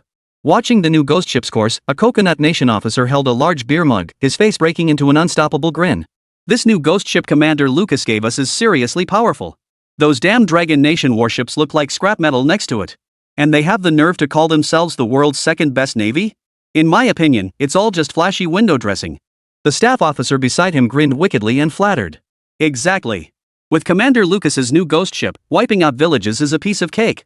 Those Dragon Nation bastards won't even have time to run. The technical officer sitting nearby, fingering the barrel of his machine gun, chimed in with praise. Oomph. That caliber. Those scrap heaps from Longguo won't even be enough to fill its ammo belt. Listening to the others, the leading officer downed a mouthful of liquor and shouted to the group. Sharpen your focus, everyone. Commander Lucas said if we do a good job wiping out the village this time, we'll be handsomely rewarded when we return. Remember, leave nothing behind in the village. Take every single woman with us. Woohoo! Inside the ship's hold, the men's faces lit up with excitement at the words, erupting in a chorus of cheers. At that very moment. Beep, beep, beep, beep, beep, beep. A shrill alarm suddenly blared from the radar screen in the ship's cabin. Seeing this, the crowd, who had been cheering moments ago, instantly froze in shock. What's happening? Where the hell is that damn alarm coming from? Radar. It's the radar. There seems to be something on the radar? At these words, everyone including the leading officer instantly focused their gaze on the radar screen. However, when they saw what appeared on the radar, the scene erupted in an uproar. The screen was now densely packed with red dots. With each new scan, the positions of these dots instantly scrambled and rearranged themselves. All other ghost ship positions previously visible on the radar screen vanished, completely overlaid by this dense swarm of red dots. A rough estimate suggested there were at least dozens of them. Seeing this, everyone was completely dumbfounded. What's going on? Why are there suddenly so many red dots? Why so many? What did the ship's radar pick up ahead? Why is it constantly switching positions? My radar shows the same thing. Where are the other ghost ships? Where did they go? Why is this area completely like this? Hearing the chaos, the lead officer slammed his glass down, shattering it. Damn it! The radar's malfunctioning. Where's the tech officer? Get your ass out here, damn it! The technical officer, who had been sitting nearby stroking the machine gun, jumped at the shout and sprang to his feet. Sir, I'm right here. Seeing this, the officer delivered a hard kick to his stomach and barked. The radar's malfunctioning. Can't you see? Fix it, damn it. The technician, clutching his stomach, scrambled over to the radar screen and began troubleshooting. Seeing this, the eyes of everyone present turned toward him. After a long while, there was still no response. The persistent beep beep beep of the radar alarm sounded like a death knell, sending chills down everyone's spine. Sweat beaded on the technician's forehead, his hands trembling slightly as he fumbled with the screwdriver beside him. Seeing this, the officer's face instantly darkened with fury. What are you doing? Why isn't it fixed yet? Are you asking for a bullet? Hearing this, the technician trembled even more violently. Wiping the sweat from his forehead, he stood up and said, Sir, this radar isn't broken at all. The officer exploded in rage. What the hell are you talking about? Not broken? So you're saying the radar's detecting something real? At this, the technician stammered, unable to speak. Seeing this, the officer drew the pistol from his waistband, its cold muzzle instantly pressed against the technician's forehead. There are dozens of red dots on the radar scan, and every single one of them is surrounding our ship. You're telling me this isn't a malfunction? So you're saying these red dots are all enemy vessels? I'm giving you one chance to rephrase that. Feeling the icy barrel, the technical officer broke out in a cold sweat and immediately begged for mercy. Sir, please, don't kill me. I wasn't lying. The radar truly isn't malfunctioning. Watching the technician tremble in terror and hearing his words, the staff officer beside him snorted derisively. And you call yourself a technical officer? You don't even know basic technical principles? With so many red dots, how loud would the disturbance have to be? How could we not hear it inside the cabin? At this remark, the surrounding crew members nodded in agreement. So that's it. I thought there were actually that many things up there. Who knew it was just equipment failure? Seems the radar on this new ghost ship isn't up to par. I'll be sure to report this to Commander Lucas. I'm counting on my share of the credit. What a fuss over nothing earlier. Just a radar glitch had us running around in circles. How embarrassing. Hearing the staff officer's analysis and the others' chatter, the technical officer looked utterly innocent. He wanted to explain it with technical jargon, but feared they wouldn't understand. As a professional technician, he knew a simple check would confirm whether the radar was faulty or not. But the real problem now was how to convince the other party? It was like a scholar meeting a soldier. No matter how right you were, you couldn't make yourself understood. The technician felt his head spinning. After some thought, he steeled himself to make a suggestion. Sir, why don't you try rebooting it? Most glitches can be fixed with a simple reboot. I'm sure you know that. Hearing this, the officer's face immediately clouded with skepticism. Restart it? If it reboots, that means the radar is still operable. Then it probably wasn't a malfunction. Just as he pondered this, the staff officer beside him sneered with disdain. That's laughable. You're telling me a radar with this kind of malfunction can be restarted? Do you really think we're idiots? Turning to the officer standing ahead, he suggested. Sir, why don't you try rebooting it yourself? Just to prove this guy wrong. Hearing this, the officer looked equally puzzled. He walked to the radar screen and pressed the restart button, half believing, half doubting. Chapter 157, Nothing Out There? Inside the hull of Coconut Nation's new Ghost Patrol ship. The officer pressed the restart button with a mix of skepticism and doubt. The radar screen abruptly went dark, then displayed a reboot icon. Before long, the radar restarted. The red dots had vanished, and the radar was scanning the surroundings anew. Seeing this, the officer was about to breathe a sigh of relief. The next moment. Beep, beep, beep, beep, beep, beep. The shrill alarm sounded once more. A dense cluster of red dots reappeared on the radar screen, displaying an identical scan pattern to moments before. All other Ghost Patrol ships vanished from the surroundings, replaced by a sea of red dots completely surrounding their vessel. Seeing this, the officer froze in shock. What is happening? The radar really wasn't malfunctioning? Then why is this happening? Could it be they were truly surrounded? The staff officer who had been mocking the technician moments ago now looked utterly bewildered. It's still like this after rebooting? The radar isn't broken? No. Impossible. What are those dense clusters of red dots on the radar screen? Could they be Dragon Nation warships? Impossible. How could there be so many Dragon Nation warships? Several red dots on the radar screen are even overlapping. There can't possibly be dozens of Dragon Nation warships in the same location? Just as the two were stunned. The surrounding crew, watching the display, were all stunned into silence, pointing at the radar screen in shock. They're still there after rebooting? We're really surrounded? Are those Dragon Nation warships? Oh no, this is bad. So many red dots. We're done for. The Dragon Nation is coming to kill us. We're all going to die. Hearing the chaos, the officer's rage boiled over. He bellowed at the top of his lungs. What's all this noise? A mere radar has you all scared like this? Useless. The moment these words left his mouth, the scene instantly quieted. No one dared speak, heads bowed, though terror remained etched on their faces. Seeing this, the officer felt a twinge of unease himself, but steeled his nerves and barked an order. Move. Follow me out to investigate. Upon receiving the order, the soldiers all froze in place, exchanging uneasy glances. Not a single one moved. Several had even wet themselves in fear. Seeing these cowardly soldiers, the officer flew into a rage. What are you doing?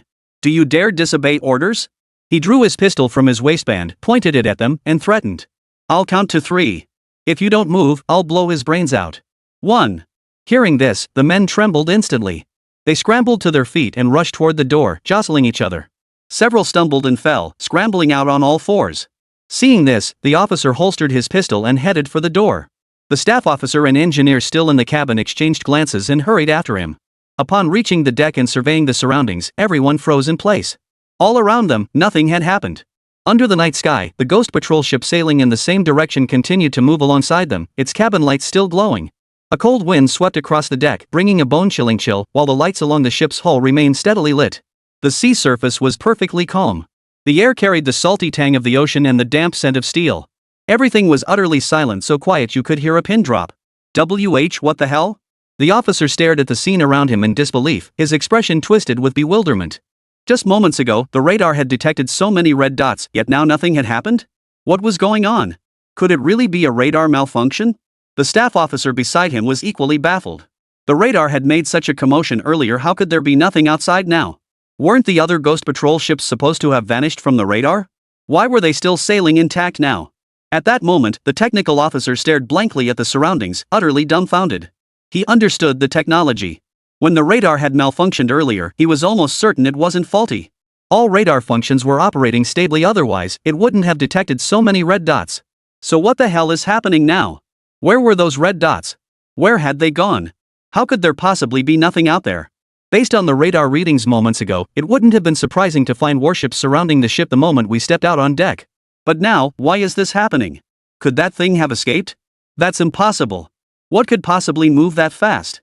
Or could it be that some powerful signal jammer is misleading the radar? Just as he pondered this, the soldiers, witnessing the scene, collectively let out a sigh of relief, their faces lighting up with joy. Nothing there? Great. It wasn't a Dragon Nation warship. What's going on? Nothing happened outside, so why did the radar act up like that? My guess is it was just a radar glitch. The fact it restarted earlier was pure coincidence. Ah, that explains it. No wonder that happened. What a false alarm. Hearing everyone's comments, the officer secretly breathed a sigh of relief. Probably that useless tech guy couldn't figure out the radar malfunction, so this happened. No wonder there were so many red dots.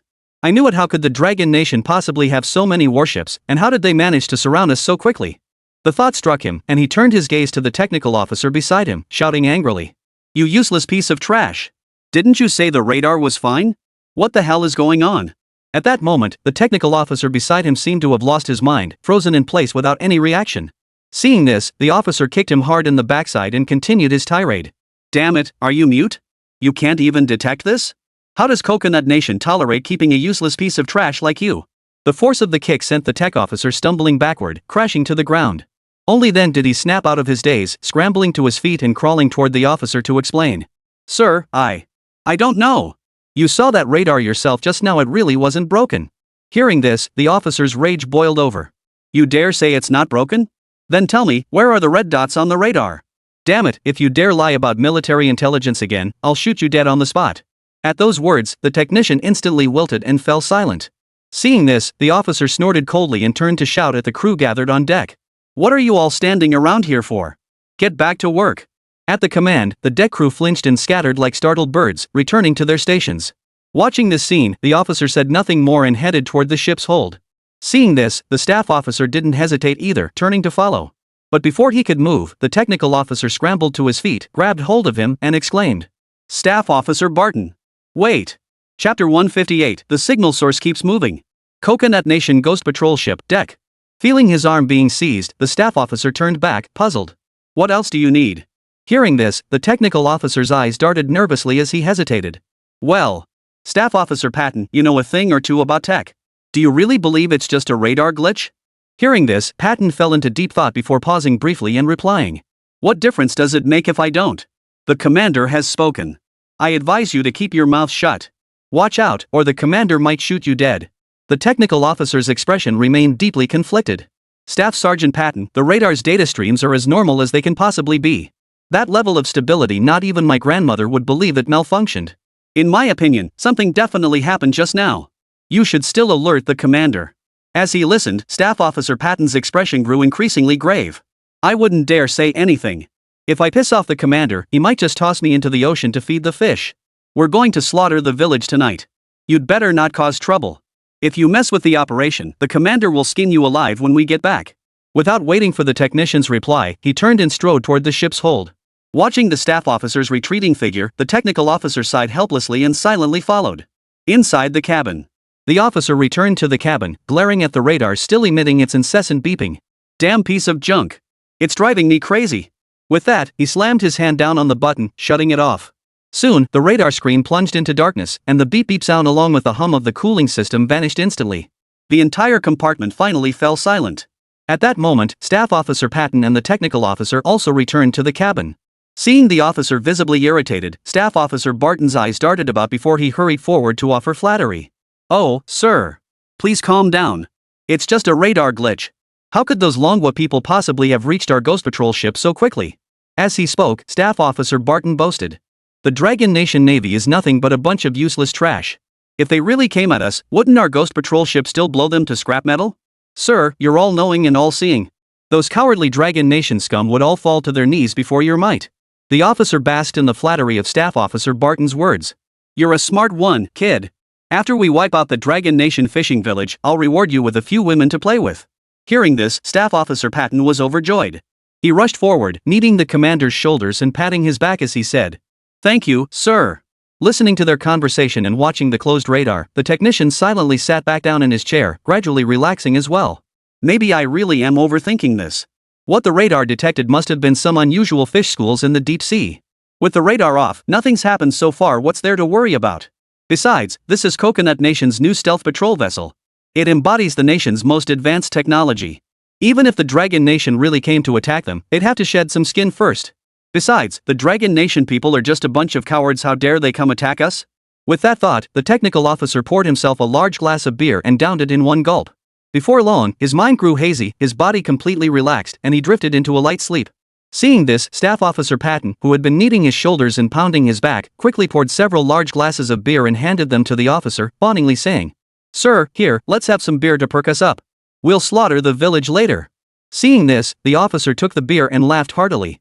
Hell yeah! Let's get drunk first. Those Dragon Nation bastards wouldn't dare mess with us.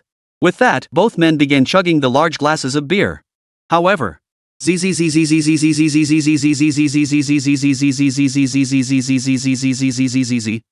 the beer could reach their stomachs, a piercing, high-pitched electrical hum erupted from the radio beside them. The sound sent a shockwave through the cabin. The officer and staff sergeant spat out the beer they'd just swallowed, while the technical officer, who had been dozing nearby, jumped straight up from his chair in fright. "What the hell?" the officer exclaimed, scrambling to his feet and scanning the cabin. His gaze immediately landed on the crackling radio. Seeing this, he cursed, "Who the hell turned on the radio?" Hearing this, Staff Officer Patton looked utterly bewildered beside him and replied, "I don't know, sir. Wasn't that radio broken? I thought it had been out of commission for 3 or 4 months now." "What?" the officer exclaimed. At that very moment, the static crackling from the radio suddenly transformed, switching to a melody, singing in dragon tongue. "Hear the call of a new journey sounding. The call to strengthen our military lies ahead." Hearing the song, everyone froze in shock. "What the hell is that noise? Where's this dragon tongue coming from?" the officer exclaimed, turning to confront Patton beside him. "Didn't you say the radio was broken? Why is it still playing?" Hearing this, Staff Officer Patton was equally stunned. How was he supposed to know? The radio clearly didn't even have batteries. Moreover, the speaker had stopped working months ago. So how the hell was this sound coming out now? Seeing Patton remain silent for so long, the officer's face darkened with anger. He glared at the still-dazed technician and barked, "Useless! What are you standing there for? Get your ass over here and fix it." "Yes, yes." Hearing the officer's bark, the technician shuddered, snapped out of his daze, and hurried to the radio. He crouched down, grabbed the tools nearby, and began tinkering. Seeing this, both the officer and Staff Sergeant Patton fixed their gaze on him, holding their breath as they watched intently. 5 minutes, 10 minutes, 20 minutes. 40 whole minutes passed. That Dragon Country song had looped 7 or 8 times already. The technician remained crouched before the radio, cold sweat soaking his back as he panted heavily. Seeing this, the officer grew impatient and snapped. Have you figured out what the hell is going on yet? Why is this taking so long? Hearing this, the Coconut Country technician broke down. Sir, this thing is faulty. The signal source keeps moving its hopping frequencies over 100,000 times per second. We have absolutely no idea where this signal is coming from. What? The officer and Staff Sergeant Patton exclaimed in unison. Staff Officer Barton rushed forward, grabbed the technician by the collar, and barked. Do you even know what you're talking about? There isn't a single island within tens of kilometers. Tell me where the signal source is coming from. Watching their actions, the officer's patience snapped completely. Raging with fury, he shouted. This is utter nonsense. Damn it, stop fixing it. I'm sick of listening to that dragon tongue. Right now. Pull the plug on this radio immediately. Chapter 159, What the hell is that stupid bear? Inside the cabin of the Coconut Country Ghost Patrol ship. Receiving the officer's order, the technician stopped hesitating and reached out to yank the power plug. The next moment, the radio's indicator lights instantly went dark. The Dragon Nation songs echoing through the cabin vanished completely, plunging the entire space back into silence. Seeing this, the three of them breathed a simultaneous sigh of relief. The technician wiped sweat from his forehead as his breathing gradually steadied. Checking the radio earlier had scared the hell out of him. Finding a constantly moving signal source out on the vast ocean felt like encountering a ghost to him. After testing for ages, he still hadn't figured out what the signal source even was. Let alone pinpoint its exact location in such a short time. He might have spent all night detecting it and still not found it. Fortunately, the radio was still subject to the laws of physics. Once unplugged, it fell silent. Otherwise, he truly wouldn't have known how to handle it. The staff officer beside him also exhaled deeply, his taut nerves finally relaxing a bit. He understood a bit of the technology himself, and when he heard the technical officer mention the signal hopping 100,000 times per second, he was genuinely alarmed. That practically meant some unknown entity near their ship was constantly jamming the radio signal. And since it was in the Dragon Nation's language, he'd almost thought a Dragon Nation warship was attacking. Fortunately, unplugging the device resolved the issue. Judging by this, the earlier sounds were likely signals emitted by some strange deep-sea creatures. It was the dead of night, and many mysterious deep-sea creatures might be surfacing into shallower waters. If there were creatures capable of interfering with signals, it wouldn't be surprising. Combined with the earlier radar glitches, this explanation was almost certainly the cause. The officer beside him finally relaxed his furrowed brow upon hearing the irritating dragon language fade away. Though he still didn't know what the hell was going on. At least it's out of sight and out of mind. No more of that damn Dragon Nation anthem blaring in my ears. Just as everyone relaxed, the Dragon Nation anthem suddenly blared once more. The hibernation holiday has just ended. I'm still a bit groggy. Hearing this song echoing through the ship's cabin, everyone jolted awake and immediately looked toward the source. On the massive electronic chart, the screen no longer displayed the dense cluster of new Ghost Patrol ship markers. Instead, it had switched to an animated scene. Seeing this, the three of them were completely dumbfounded. This? What the hell is this? The officer snapped out of it and bellowed. What the hell is this stupid bear? Why is it spouting Dragonese? His piercing gaze instantly darted toward the technical officer standing nearby. Before he could speak, the tech officer immediately understood, scrambling over to the electronic chart display. He pulled out the equipment and began the inspection.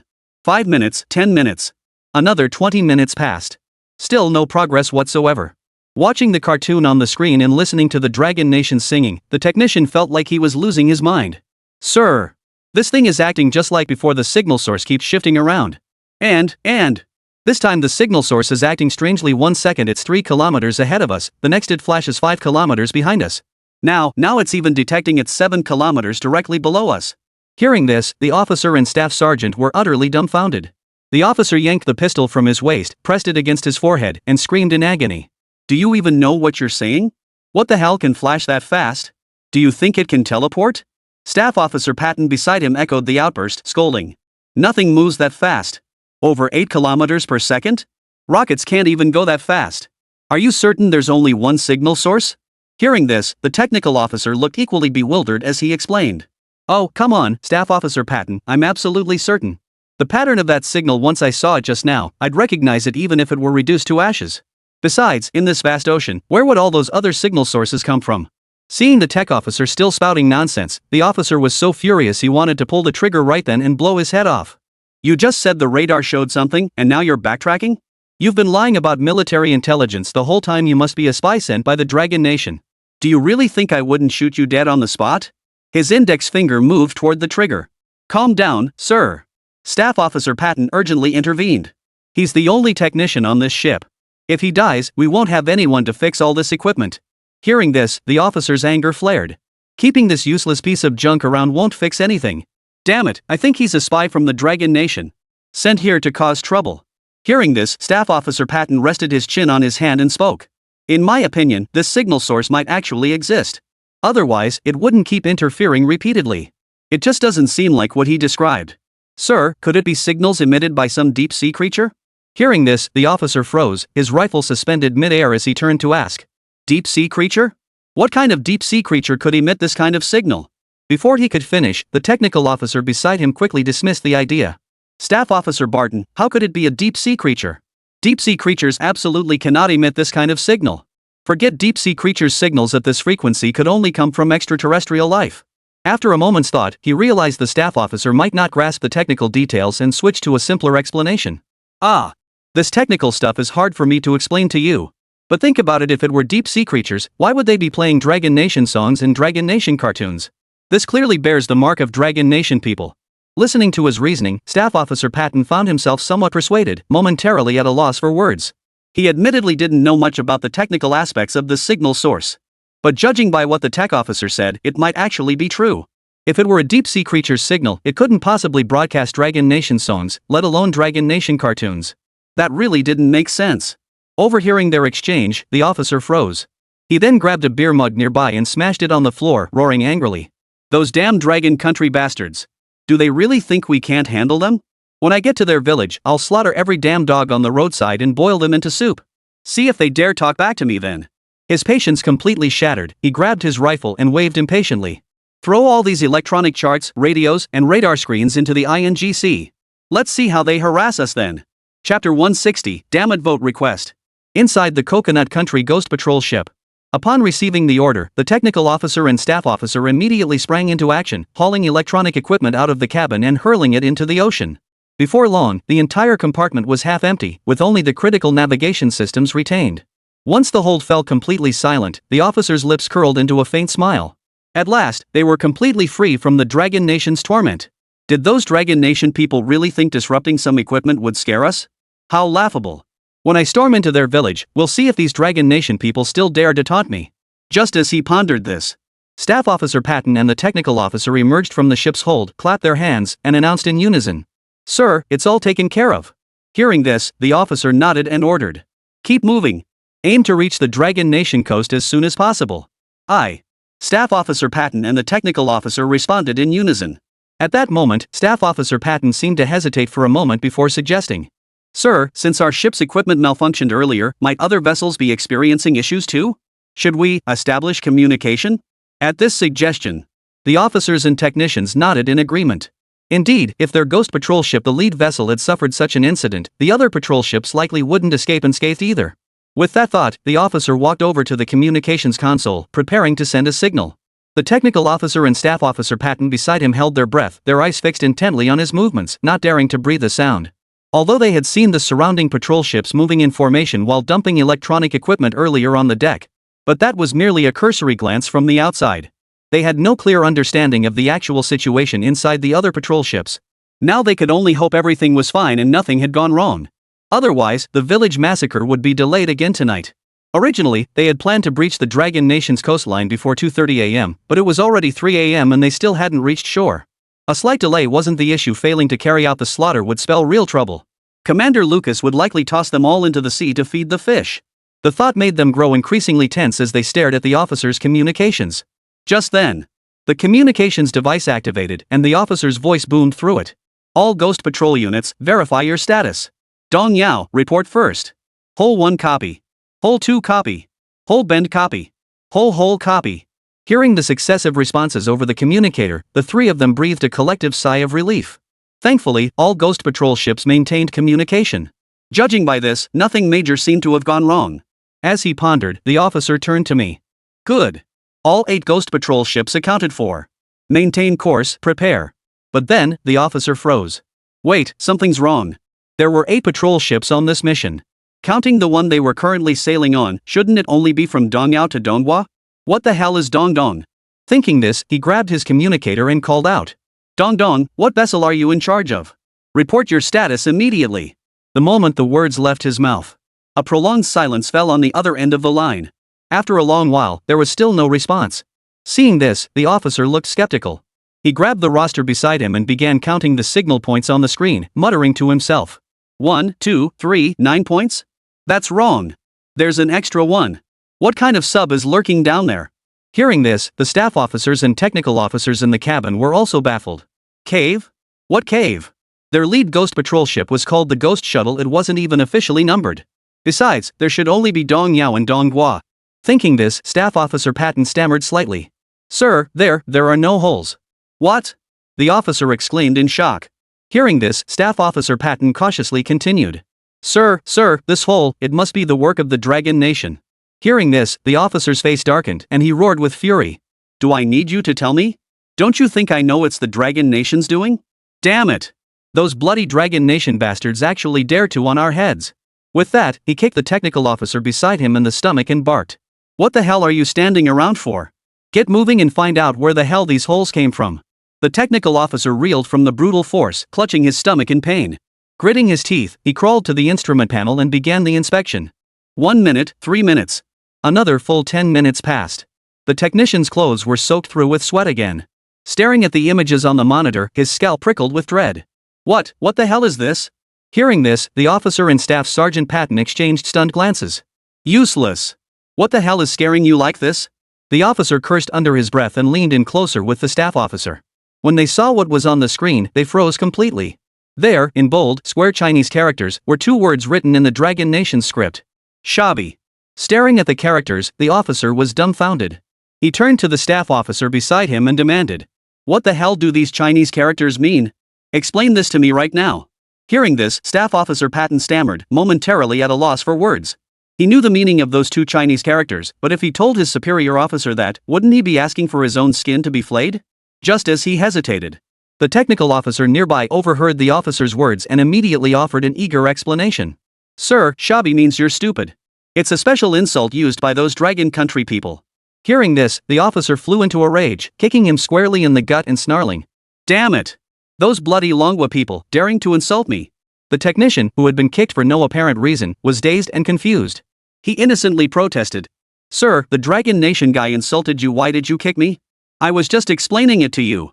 Hearing this, the officer's rage intensified. You worthless piece of trash, you have the nerve to talk? I told you to trace the source of the hole, and you let the damn Dragon Country people hack into the equipment. I'm being generous not to blow your brains out. Hearing this, the tech officer immediately wilted, daring not to utter another word. Meanwhile, Staff Officer Patton's expression grew grim. First the radar, then the radios, the nautical charts, and now the equipment had been compromised. How the hell did those Dragon Nation bastards pull this off? Signal monitoring showed absolutely nothing within 10 kilometers. Not a single Dragon Nation warship, not even a bird. What kind of advanced technology could possibly achieve this? Their stealth patrol vessels may not be the strongest globally, but they represent the pinnacle of Coconut Nation's technological prowess. Yet these Dragon Nation people managed to keep them running in circles without even showing their faces? Just as he pondered this, boom! A deafening roar erupted beyond the deck, as if the heavens themselves were splitting open, shaking the very foundations of this world. Chapter 161, what is that? Inside the cabin of the Coconut Nation's Ghost Patrol ship. Hearing that earth-shattering roar, all 3 shuddered involuntarily, a wave of dread surging from the depths of their souls. What was that? How could it be so loud? The officer clapped his hands over his ears, exclaiming in alarm.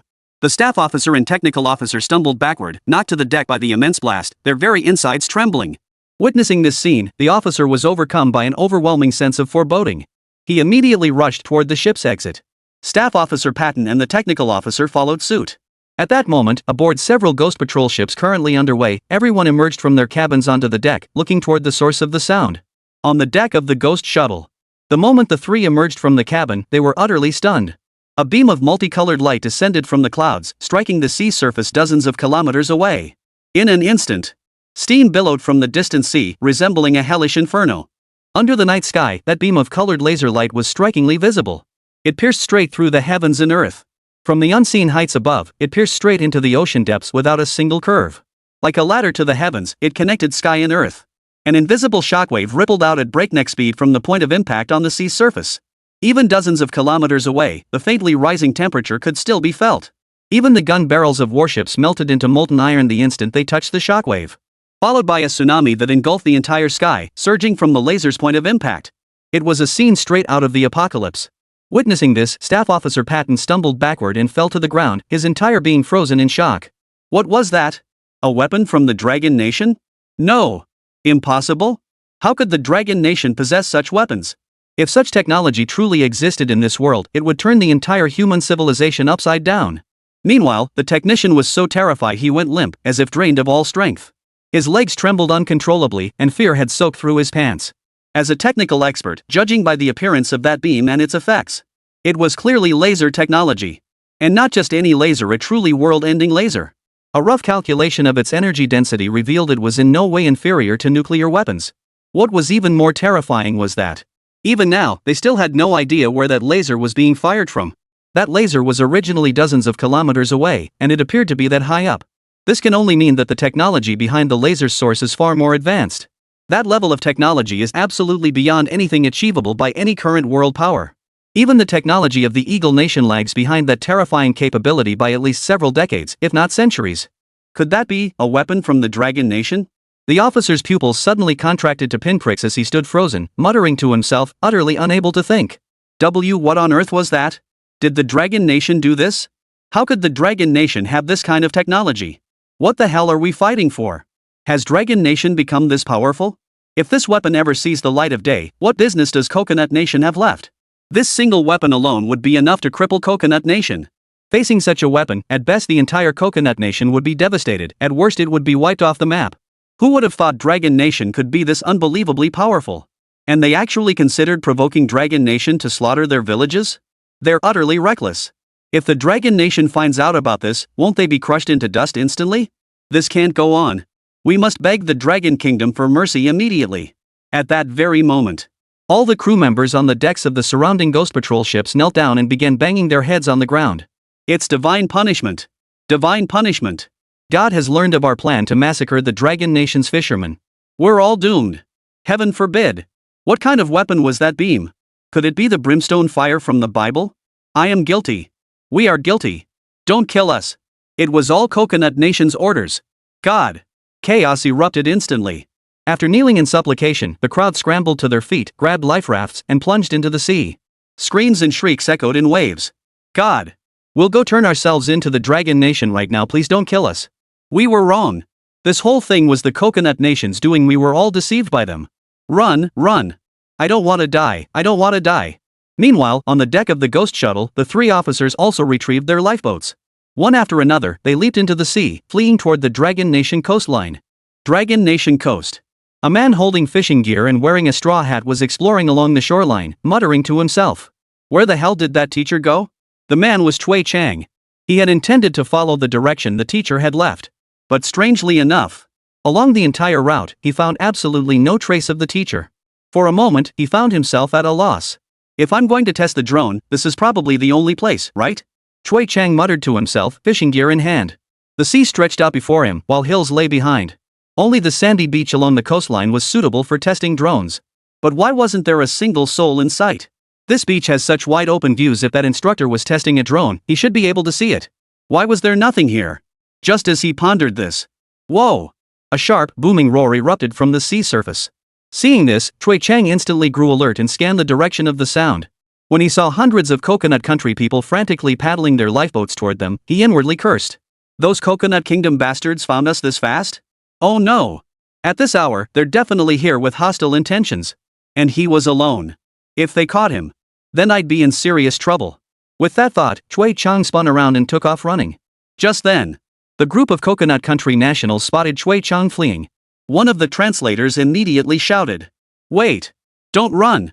Hearing this, Chui Chang kept running toward the shore, ignoring the call. Not run? Why stay here? To wait for you to kill me? Seeing this, the lifeboats of the Coconut Nation soldiers pulled ashore one after another. The leading officer signaled the interpreter to call him back. The interpreter quickly stepped forward and shouted at Chui Chang. Stop! Don't run! Chui Chang paid no heed. Seeing this, the officer grew visibly irritated. After a moment's thought, he drew a pistol from his waistband and fired a warning shot into the air. Bang! The gunshot echoed through the air. Chui Chang, who had been fleeing, halted in his tracks, frozen in place, unable to take another step. Seeing this, the officer immediately ordered his soldiers to surround him. Chui Chang gazed at the coconut country officer before him, a wave of desolation washing over him. Never in his wildest dreams did he imagine he'd meet his end here today. Truly, fate plays cruel tricks. Just as he was lost in thought, the lead officer and the interpreter beside him exchanged a few quiet words, then turned to face him with solemn expressions. The next moment, over 100 men knelt in unison as the commanding officer spoke in broken Longguo. Please take us to surrender. Chapter 162, Fusion Technology. Southern Sea, Coastal Line. Hearing the words of the Coconut Nation officer before him, Chui Chang was utterly dumbfounded. What the hell? Weren't they here to kill him? Why are they all kneeling and begging him to lead them to turn themselves in? Was this even possible? I've lived over 20 years and never seen anything like this. Those wild monkeys from the Coconut Kingdom were all so arrogant before. How did they end up like this? Something fishy must be going on here. With that thought, Chui Chang cautiously asked, "Are you truly here to turn yourselves in?" Hearing this, the Coconut Nation interpreter promptly relayed the question to the group. The faces of the Coconut Nation soldiers twisted into strange expressions. They hastily discarded their weapons and began kowtowing repeatedly. The leading officer spoke in broken Dragon Nation language. Dragon Nation's technology is too powerful. We are no match for the Dragon Nation people. Please take us to surrender immediately. I have vital intelligence about Coconut Nation. Chui Chang looked skeptical. Dragon Nation technology? Had they been sanctioned by the Dragon Nation? But out here on the open sea, what else could there be besides patrol ships? Aren't they afraid of patrol ships? Could it be that teacher's drone? No. Impossible. Surely a mere drone couldn't have beaten the Coconut Nation people into such a state? Chui Chang shook his head, dismissing the thought. He turned his gaze to the Coconut Country people bowing incessantly before him, lost in thought. Now that these guys had dropped their weapons, they were completely defenseless. He still had his harpoon, so he naturally didn't worry about them stabbing him in the back. Besides, they claimed to have vital information he couldn't afford to delay. The immediate priority was to get these people to the Coast Guard immediately. With that thought, Chui Chang waved his hand at the group. Follow me. With that, he began walking along the shoreline. Seeing this, the interpreter promptly translated his words to the group. Hearing this, the group of Coconut Country soldiers instantly became ecstatic. They frantically bowed their heads, then scrambled to follow him. Meanwhile, deep within the cavern, Chen Mo stared at the beam piercing the heavens and earth on the central screen, murmuring to himself. This laser's power is still a bit lacking. Perhaps the drone platform itself can't handle that level of energy density. Looks like we need to prioritize mech development. Turning his gaze to the right-hand screen, he continued. Still, the other tested performance metrics are decent. At the very least, it should be usable in the civilian drone sector. With that, he began guiding the drone back to base. At that moment, a mechanical voice echoed in his mind. Ding! Congratulations, host, on completing the advanced civilian drone test. Test rating, SS class. You have earned 20 legacy points. Ding! Congratulations, host, on your first successful integration and practical testing of different technological products, completing the achievement and gaining fusion technology knowledge. The moment the system announcement ended, a flood of complex technological knowledge surged into Chen Mo's mind like a burst dam. After a moment, once he had fully processed all this knowledge, he exhaled a long breath and smiled faintly. He hadn't expected that not only could imparting knowledge earn him heritage points, but testing his own technology could as well.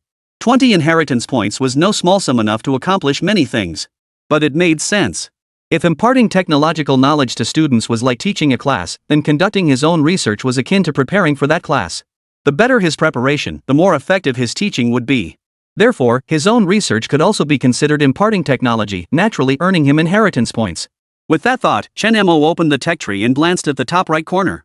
Current inheritance points, 36.7. Seeing this number, Chen Mo smiled with satisfaction. He had only unlocked the mecha blueprint not long ago, yet he had already accumulated a significant number of inheritance points. It seemed he could try unlocking other technologies later. Shaking his head at the thought, Chen Mo shifted his focus away from the inheritance points and began contemplating the fusion technology knowledge he had just acquired. He hadn't expected that merely experimenting with integrating the Apocalypse Mecha's laser technology into the drone would yield such unexpected results. This newly acquired fusion technology knowledge was truly remarkable. Now, Chen Mo had a general understanding of how various technologies could be fused. Including, is a given technology compatible with another? To what degree? How well do different technologies interact? These previously overlooked nuances now formed a systematic framework within his mind. With this foundation, once more technologies were unlocked later, he could begin experimenting with their fusion. With that thought, Chen Mo cleared his mind and brought his focus back to the present. The current test functions were mostly sorted out. Next, he'd try testing other features tomorrow night, and then he could probably head out. With that thought, Chen Mo focused entirely on the 3 screens before him, setting aside further musings. The next day. Southern Sea, Coastal Enforcement Bureau. Coastal enforcement officers in uniform bustled back and forth, swamped with work, the steady clatter of keyboards echoing throughout the space. At that moment, Chui Chang arrived at the main gate with over 100 citizens of Coconut Nation. Creak! The sound of the door opening drew the attention of the officers on duty. A man dressed as a fisherman entered, accompanied by 4 individuals in Coconut Nation military uniforms. Seeing this, the officers looked puzzled. Coconut Nation citizens? And wearing Coconut Nation uniforms? Amidst their confusion, they simultaneously noticed a large group of Coconut Nation soldiers blocking the doorway behind the men, instantly heightening their alertness. So many Coconut Nation soldiers? What's going on? How did these people end up here? As they pondered, an enforcer stepped forward and addressed Chui Chang. Hello? What brings you here? I'm bringing these people to turn themselves in, Chui Chang replied. Turn themselves in? The law enforcement officer looked puzzled, gesturing toward the crowd blocking the doorway. All of them are turning themselves in? That's correct. Chui Chang confirmed. The moment the words left his mouth, the law enforcement officer grew suspicious, staring at the group of Coconut Country nationals with a thoughtful look. So many people turning themselves in? And all from the Coconut Nation Navy? Hadn't the Coconut Nation Navy always been at odds with them? Why would they all come running to turn themselves in? Seeing the enforcer remain silent, the Coconut Nation officer who had followed them grew impatient. He hurried forward and spoke urgently in broken dragon tongue. We truly came to surrender. Please arrest us. I have vital intelligence about Coconut Nation. I can share it all with you. Hearing this, the enforcer froze in shock. What is this? Who surrenders like this? He looked as though he'd seen something terrifying. His expression grew increasingly complex as he looked at the 4 Coconut Kingdom citizens and said, "All right, those outside can wait a moment. You 3 come with me." Hearing this, the 4 Coconut Country nationals exchanged glances. Their faces lit up with delight, and they hurriedly followed him. Chapter 163, All Signals Cut Off? Votes Needed. Contested Waters of the Southern Sea. A secret command center of the Coconut Nation Navy. What? All signals are down? A man in Coconut Nation military uniform slammed his fist on the table, leaping to his feet in alarm. Yes, that's correct, Commander Lucas. A staff officer beside him reported solemnly. At exactly 3:27 a.m. last night, all Ghost Patrol ships dispatched to the village massacre lost contact. This morning, we tried sending a few more ships out, but we couldn't even find any wreckage. Hearing this, the officer named Lucas flew into a rage, knocking over everything on the table as he cursed. Useless. A bunch of useless fools. They can't even handle a village massacre. What's the point of keeping them around? Hearing this, the staff officer beside him immediately lowered his head, not daring to speak. After a long moment, once the officer had calmed down, the staff officer cautiously inquired. Commander Lucas, do you think they might have defected to the enemy? How could mere fishermen possibly stand a chance against them? And even if patrol ships from the Dragon Nation show up, they're operating our new Ghost Patrol vessels, they could slip away unscathed. How could they not even find the person? As he spoke, the staff officer's expression grew increasingly troubled, his voice tinged with worry. If they've defected to the Dragon Nation, then our attack on their patrol ship, wouldn't that mean our operation has been exposed? Hearing this, Lucas sank back into his chair, resting his chin in his hand as he pondered. After a moment, he rose and spoke slowly. No, it shouldn't. After all the harassment we've inflicted on the Dragon Nation, they won't let us off easily. Switching sides to the Dragon Nation is a dead end, they must know that. The way I see it, those bastards are scared lest they've deserted. Hearing his words, the staff officer also fell deep in thought. That was indeed the case. Siding with the Dragon Nation is a dead end. They must surely understand such a simple truth. Given that, the most reasonable conclusion is that they fled. Just as he pondered this, Lucas stopped dwelling on it, scanned the command center, and continued. Get your gear ready. Tonight's night raid on the Dragon Nation patrol ship must go flawlessly. Got it? Got it. The group shouted in unison. Meanwhile, over 100 fully armed Dragon Nation patrol ships lay in ambush at the edge of the disputed maritime zone. On the lead vessel, a Dragon Nation officer peered through binoculars, scanning the distant sea. Commander, do you think that intelligence is reliable? Those Coconut Islanders wouldn't deceive us, would they? A staff officer beside him voiced his concern. Hearing this, the officer kept his eyes on the binoculars and replied calmly. Unlikely. They have no reason to deceive us. Besides, we're currently in Dragon Nation's waters. If they dare attack us here, it would mean direct confrontation with Dragon Nation. We'd have every right to retaliate. Listening to his words, the staff officer beside him nodded repeatedly. That was indeed the case. The Dragon Nation hadn't engaged them before precisely because there was no evidence. But if these scoundrels actually dared to launch a nighttime assault on Dragon Nation patrol vessels, it would mean they'd completely sever ties with Dragon Nation. In that case, Longguo's retaliation would be entirely justified. With that thought, the staff officer fell silent, his gaze drifting toward the distant horizon.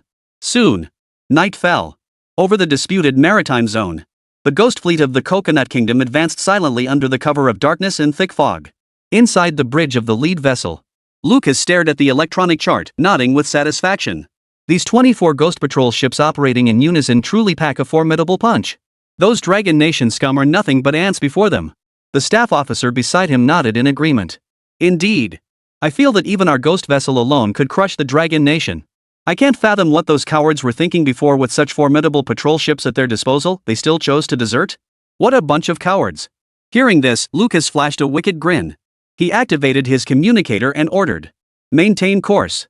All ships on maximum alert. Engage any Dragon Nation patrol ships immediately upon sighting. No need to wait for my order." Aye. Dozens of responses echoed simultaneously from the other end of the communicator. As night deepened, the sea fog grew thicker. The ghost fleet ventured ever deeper. Moonlight diffused through the thick fog, visibility plummeting. Only static crackled over the radio, an eerie silence hanging heavy. Inside the cabin, Lucas and the others grew restless from waiting. They stretched out on the nearby sofas, relaxing comfortably. Suddenly, zzzzzzz. A deep, rumbling hum erupted from the ocean floor without warning. It seemed to traverse the void of eternity, piercing through the steel hull, exploding directly within the heart of every person. It instantly made every Coconut Nation soldier's hair stand on end. What was that? Lucas exclaimed in shock. Radar. Check the radar. The technical officer beside him cried out, his trembling finger pointing toward the radar screen. At that moment, on the command console's radar screen, a massive, unidentifiable blurred shadow appeared without warning against the previously calm sea background. The shadow occupied most of the radar screen, its outline slowly writhing as if a colossal, dormant creature were awakening. The signal strength was absurdly high yet chaotic beyond belief, like the signal of a genuine living entity. What the hell is that? Lucas lunged forward, eyes bulging, screaming, "Location! Lock onto its position now!" Hearing this, the technical officer sprang into action, frantically manipulating the controls, but to no avail. It's too big. It seems to be spreading across the entire ocean floor. The signal is moving too fast, we can't pinpoint the source. What did you say? Lucas grabbed the tech officer by the collar, his voice trembling with shock. What the hell could cover the entire ocean floor? The grip tech officer looked tense, beads of sweat rolling down his forehead as he stammered, unable to speak. Seeing this, the staff officer nearby stepped forward and said, "Commander Lucas, could it be some kind of deep-sea creature? Should we go up to the deck and take a look?" Hearing this, Lucas immediately agreed. "Let's go up there now. See what's really going on." No sooner had the words left his mouth than the group rushed to the deck. The moment they stepped onto the deck, they were utterly stunned. Directly ahead of the fleet, deep within the thick fog, about 10 meters below the surface, a deep blue stream of water suddenly surged upward. The massive current reflected the moonlight like the luminous scales of a creature, forming an irregular band of bright blue light. And the shape outlined by this light was unmistakably a massive, serpentine, luminous entity resembling a colossal dragon. Its massive body slowly writhed against the backdrop of the azure glow, as if poised to devour the heavens and earth, its form appearing and disappearing within the thick fog. Its long tail vanished into deeper waters, while 2 points of light, like massive searchlights, flickered at its head, coldly surveying the entire Coconut Nation fleet. At that moment, the deck fell deathly silent. Gazing upon that colossal form, everyone felt a suffocating sense of oppression. Moments later, a voice finally broke the silence. "A dragon! It's a dragon!" Chapter 164, they seem to be coming under a white flag. Contested waters of the southern sea, ghostly vessel. The cry of alarm ignited the entire Coconut Nation fleet like a fuse, snapping everyone back to reality. "It's the Dragon God! We've angered the Dragon God! Run! Run for your lives! Help! There's a dragon! A dragon! Don't kill us! We'll leave right now! Please don't kill us!" On the deck, soldiers collapsed to the ground, kneeling and wailing as they desperately bowed their heads toward the shadowy blue form of the sea dragon. Reason shattered completely in that moment, all training and orders replaced by primal, instinctive terror. Seeing this, Lucas snapped back to his senses and instantly flew into a rage. "Useless fools! What are you panicking for? This is clearly a trick by the Dragon Nation." He swung his arm toward the deck operators and bellowed, "Fire the cannons now! Aim at that dragon shadow!" At his command, the operator sprang into action, scrambling across the deck toward the command pod. Trembling, he activated the cannon's targeting lockout sequence.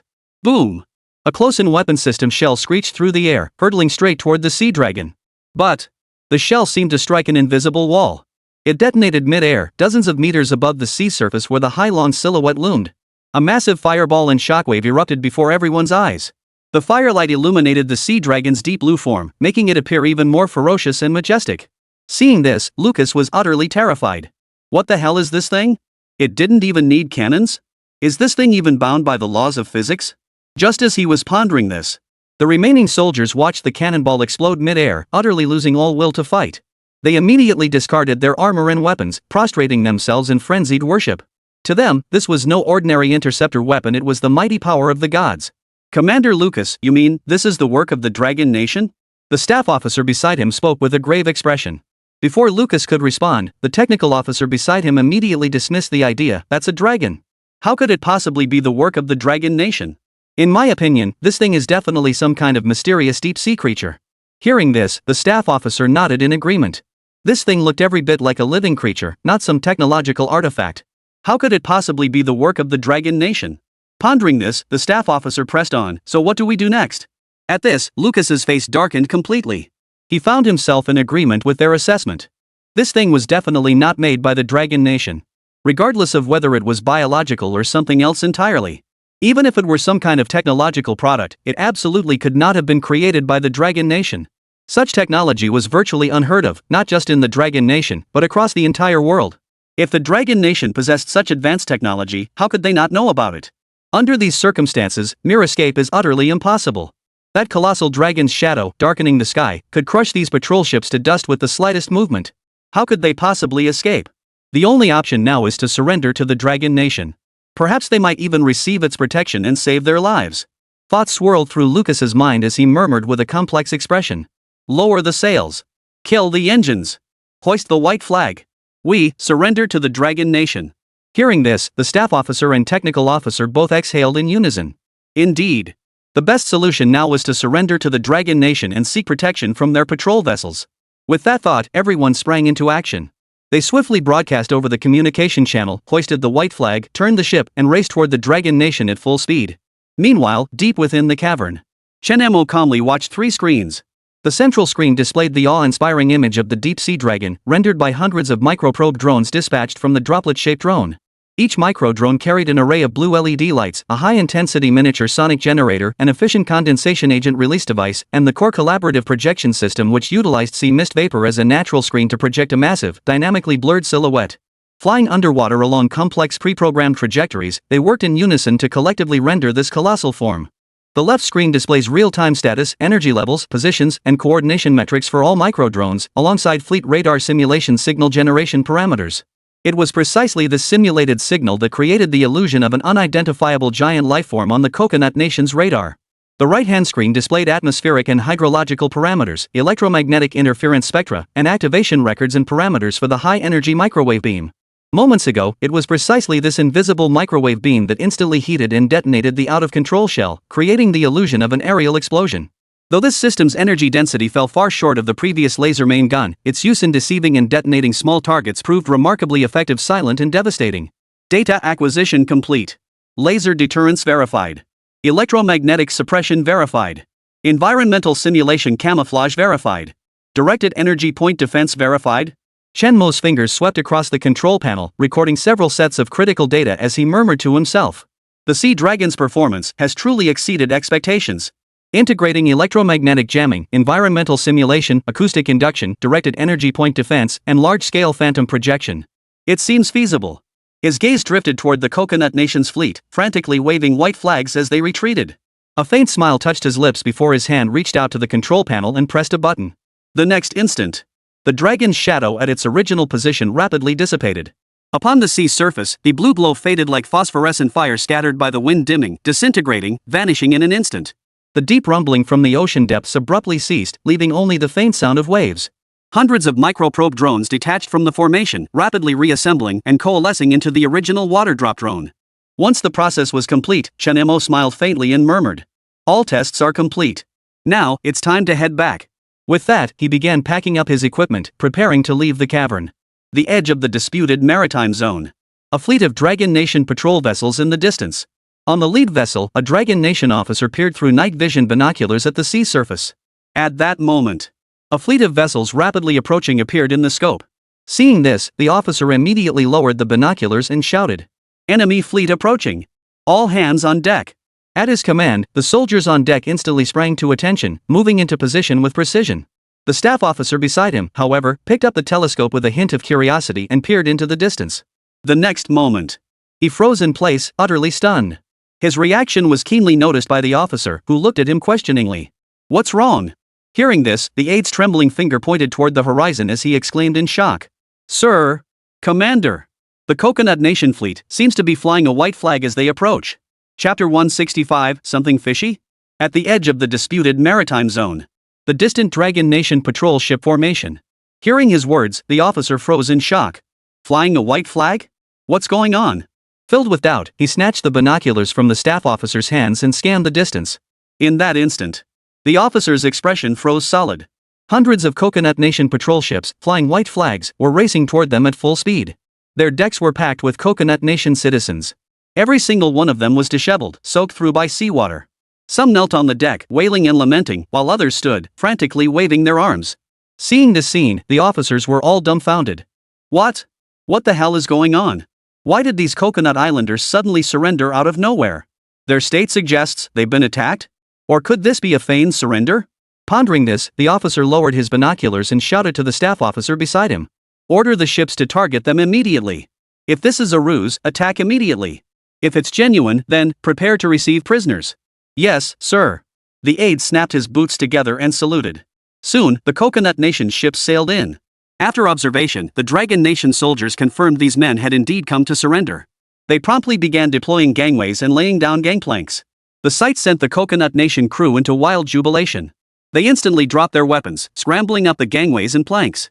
They practically crawled toward the Dragon Nation soldiers, grabbing handcuffs and clamping them onto their own wrists. Seeing this, the Dragon Nation soldiers were utterly bewildered. What was going on with these people? Why were they handcuffing themselves? Was becoming prisoners really that joyful? Before long, all the Coconut Nation soldiers were rounded up and taken prisoner. Seeing this, the officer on the lead vessel watched the scene unfold with a distinctly peculiar expression. What on earth is going on with these people? From their patrol ships, it was clear they'd come prepared to attack. Why are they all surrendering now? And they all look so excited? Just as he was pondering this, reporting to the commander, a soldier hurried along the gunwale from the stern, approaching the officer to report. All Coconut Nation prisoners have been secured. Preliminary interrogations indicate they appear to have been utterly terrified by something. They claim an unknown giant object and abnormal light and sound phenomena briefly appeared in the target area before vanishing. Upon hearing this, the officer nodded and said, "Understood. You may return now." Receiving the order, the soldier saluted and departed immediately. Seeing this, the staff officer beside him stepped forward and asked with confusion, "Sir, what exactly do these Coconut Country people mean? In the dead of night, out in the vast ocean, what kind of unknown giant creature could possibly appear? Judging by their reaction, whatever they encountered must be no ordinary thing. But if there were creatures in these waters powerful enough to intimidate dozens of patrol ships at once, how could we not know about them?" Hearing his questions, the officer fell deep in thought. Indeed. Judging solely by the extent of damage to the vessels and the condition of the crew, this creature was definitely no ordinary being. If such a creature existed in the disputed waters, it wouldn't bode well for either the Dragon Nation or the fishermen. It seemed this matter needed to be reported to higher authorities. As for these Coconut Country nationals, hand them over to the Coast Guard for processing. With that thought, the officer ordered, "I'll proceed to report the situation to higher command. You take these Coconut Country prisoners and hand them over to the Coast Guard." "Yes, sir." The staff officer immediately acknowledged the order and turned to begin processing the prisoners. The next day, all the Coconut Nation nationals were transported to the Southern Maritime Enforcement Bureau. Inside the Coastal Enforcement Bureau at that moment, the clatter of keyboards mingled with the hum of conversation, the air thick with the mingled scent of sweat and sea salt. Law enforcement officers bustled about, overwhelmed and frazzled. Having recently received over 100 criminals from Coconut Nation, they were now overwhelmed with processing all the paperwork. However, at that very moment, tap tap tap tap, a crisp, rhythmic footfall echoed outside the Law Enforcement Bureau, immediately followed by the clanging of metal shackles. Clang, clang, clang, clang. These successive sounds quickly drew everyone's attention. Inside the Enforcement Bureau, the officers turned to look in the direction of the noise. At a glance, they saw a large contingent of Dragon Nation soldiers escorting a group of Coconut Nation prisoners toward the main gate. A dense crowd pressed shoulder to shoulder, a sea of heads stretching into the distance, nearly filling the road at the entrance. Witnessing this scene, the law enforcement officers were dumbfounded. What was going on? Why are there more people from Coconut Kingdom? We just received over 100 before, and now so many more? The prison here is already bursting at the seams. At that moment, the naval officer from earlier pushed open the gate and stepped inside. Seeing this, 3 or 4 enforcers immediately stepped forward. Commander, what is this? One of the officers pointed toward the entrance and asked. The staff officer looked at him and replied, "These are all prisoners from Coconut Nation. Please handle them." Prisoners from Coconut Nation, the law enforcement officers exclaimed in surprise. So many? Seeing his expression, the staff officer didn't know where to begin explaining. He could only say, "Ask them for the details. We'll transfer the evidence to the authorities shortly." Also, the one at the door named Lucas is a Coconut Nation naval officer and their leader. He kept shouting about having important news to report, but we determined he's mentally unstable. According to protocol, he should be handed over to you for interrogation. So, we'd appreciate it if you could handle him. Upon hearing the staff officer's explanation, the law enforcement officers immediately understood and replied. "Understood, sir. We guarantee we'll complete the mission." No sooner had the words left his mouth than he signaled his men to begin taking custody of the prisoner. Seeing no further issues, the staff officer departed with his soldiers. Meanwhile, Lucas, still standing by the doorway, kept calling out, "Believe me, I really have an urgent matter." Hearing his pleas, an enforcer abruptly pressed down on his hand and snapped. "Behave yourself. You're about to go to jail, and you still won't behave." At this, Lucas thrashed wildly like a fish out of water, writhing frantically. For a moment, the officer didn't know how to handle the situation. Seeing there was no other option, the officer who had initially received the staff officer stepped forward and said, "You have important information?" Hearing this, Lucas instantly became agitated, nodding frantically, "Yes. I have extremely important information. Please arrange for someone to interrogate me." Hearing this, the law enforcement officer wore a peculiar expression. Earlier, there had been a military officer from Coconut Nation acting completely unhinged. But that fellow had actually revealed quite a bit of crucial information back then. Could this guy also have something important to share? With a resigned sigh, he said, "All right, follow me." Hearing this, Lucas instantly became excited, overjoyed, and quickly followed. Chapter 166, Don't Steal It, Highest Bidder Wins. Vote Request. Southern Sea, Coastal Enforcement Bureau. An office. An officer saw Lucas brought in and found a seat. Inside the office, 2 officers who had been processing documents immediately turned their gaze toward the pair. The officer escorting Lucas leaned close to the 2 and whispered a few words before leaving the office.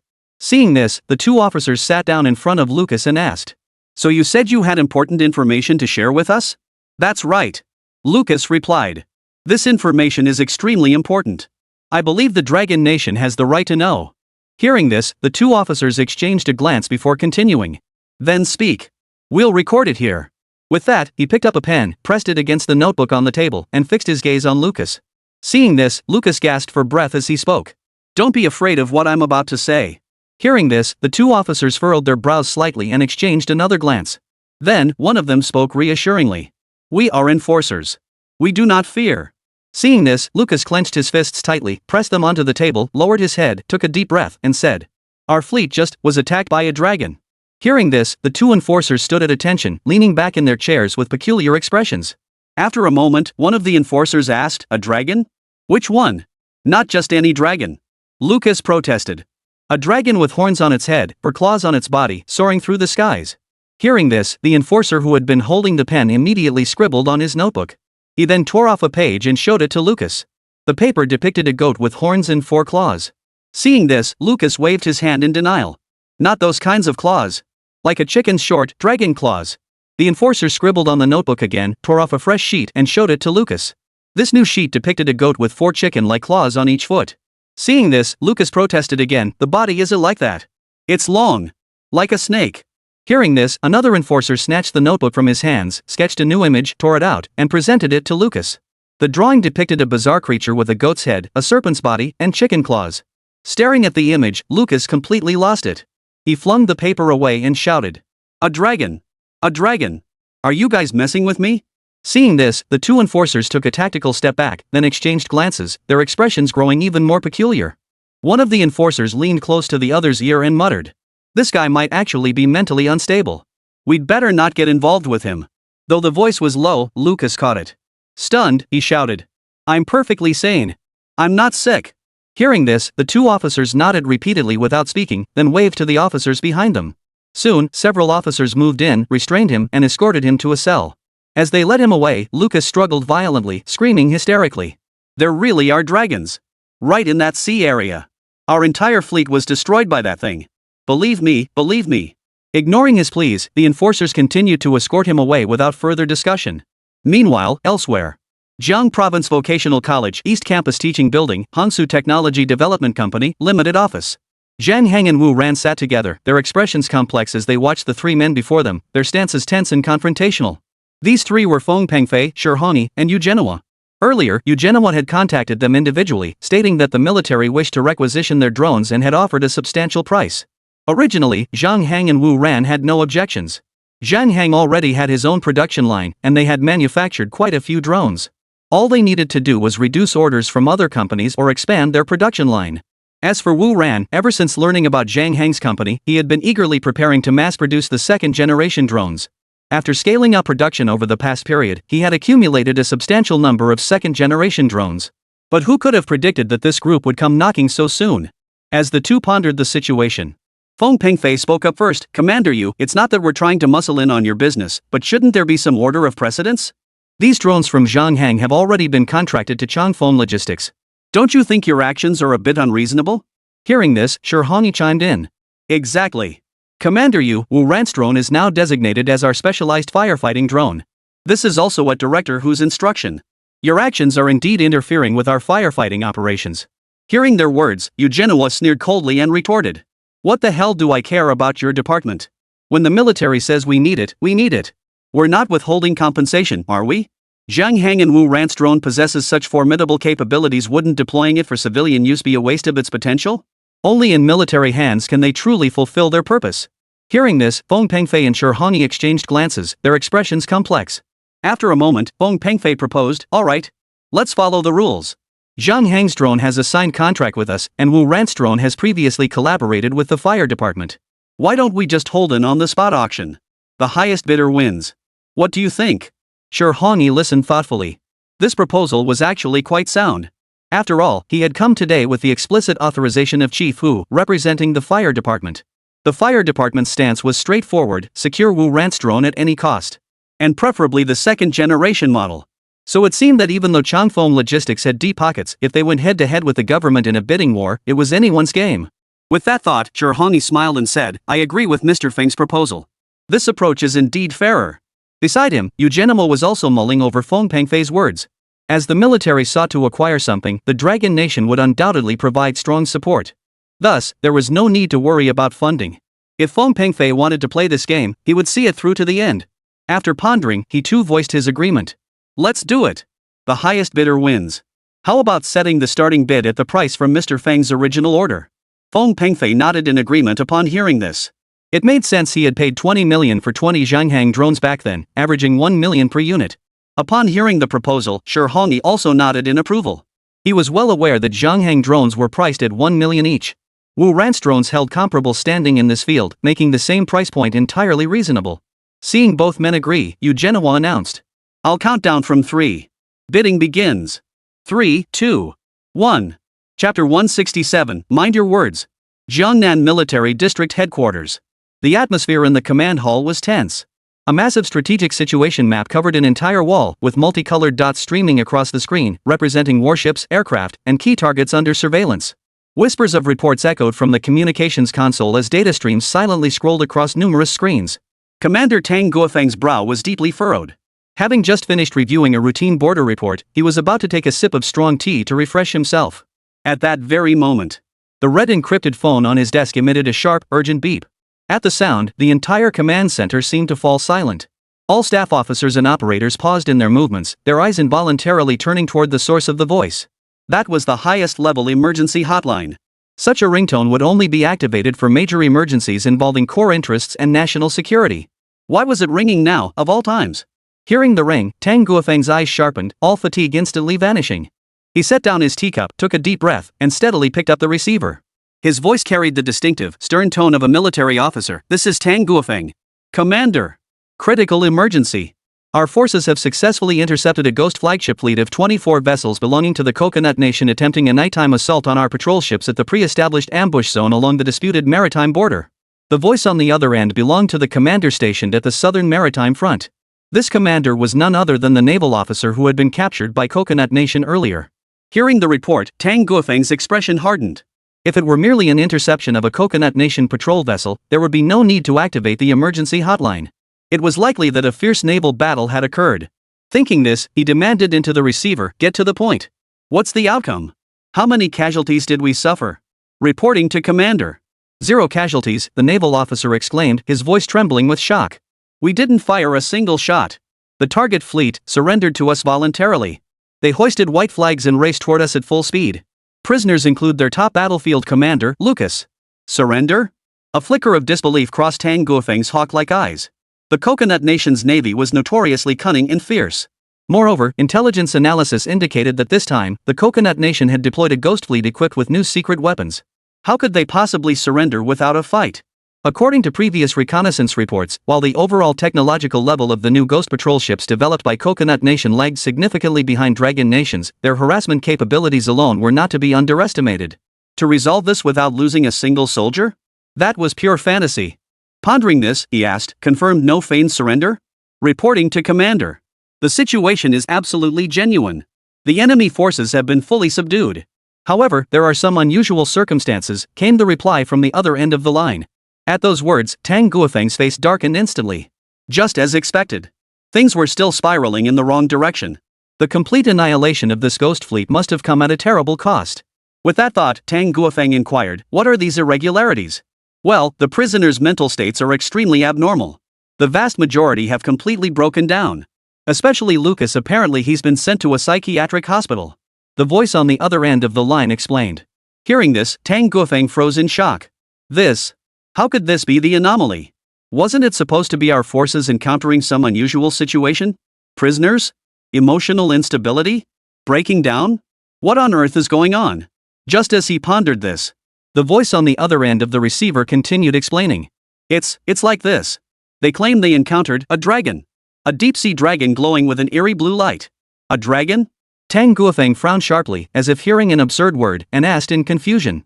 Inside the command center, the staff officers exchanged glances upon hearing the word, their expressions shifting toward amusement. A dragon? While Dragon Nation's legends spoke of dragons, they were still just legends. How could dragons possibly exist in the real world? As the others chuckled, Tang Guofeng snapped back to attention and addressed the voice on the other end of the line sternly. "Watch your language. This is a battlefield report. Not a folk tale." Hearing this, the naval officer urgently explained. "Sir, I know this is hard to believe. But all the prisoners' statements are consistent. We also found a massive, unidentifiable living shadow on their fleet's radar with signal strength off the charts. Even more astonishing, we recovered a video reel from their vessel. It captured footage of their close-in weapon system firing, only to be detonated mid-air by an invisible force mere tens of meters before impact." Taking a deep breath, he emphasized. "More crucially, our fleet's high-sensitivity integrated reconnaissance system utilizing passive sonar arrays, electronic spectrum monitoring, and high-altitude silent drones deployed around the perimeter simultaneously detected anomalies in the target sea area. Though extremely brief, multiple, patterned, and unconventional signal sources were detected, their nature unknown, yet far exceeding the capabilities of conventional detection equipment. The timing perfectly aligns with the captive's account of the encounter. We also have some blurred hyperspectral imagery here. I'll send you the encrypted files shortly." At these words, the entire room fell silent. There really is something? A dragon? Or is it something else entirely? Amidst the stunned silence, Tang Guofeng's expression grew grave as he spoke in a low voice. "Have you verified the intelligence is reliable?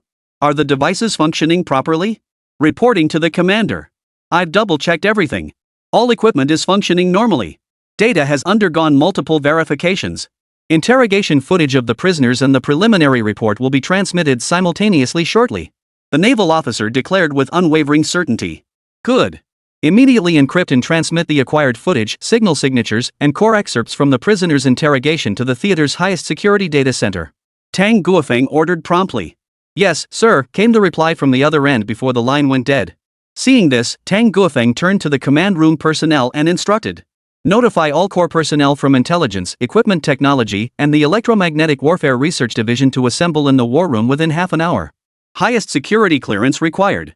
Simultaneously, ensure all naval personnel privy to this information remain strictly silent. Absolutely no mention of the dragon is permitted outside these walls. Violators will face court-martial." "Yes, sir." The staff officers immediately acknowledged the order. Half an hour later, Top secret war room. The heavy magnetic shielded door remained tightly sealed, with only essential personnel remaining inside. A massive screen displayed transmitted video footage and signal spectrum diagrams.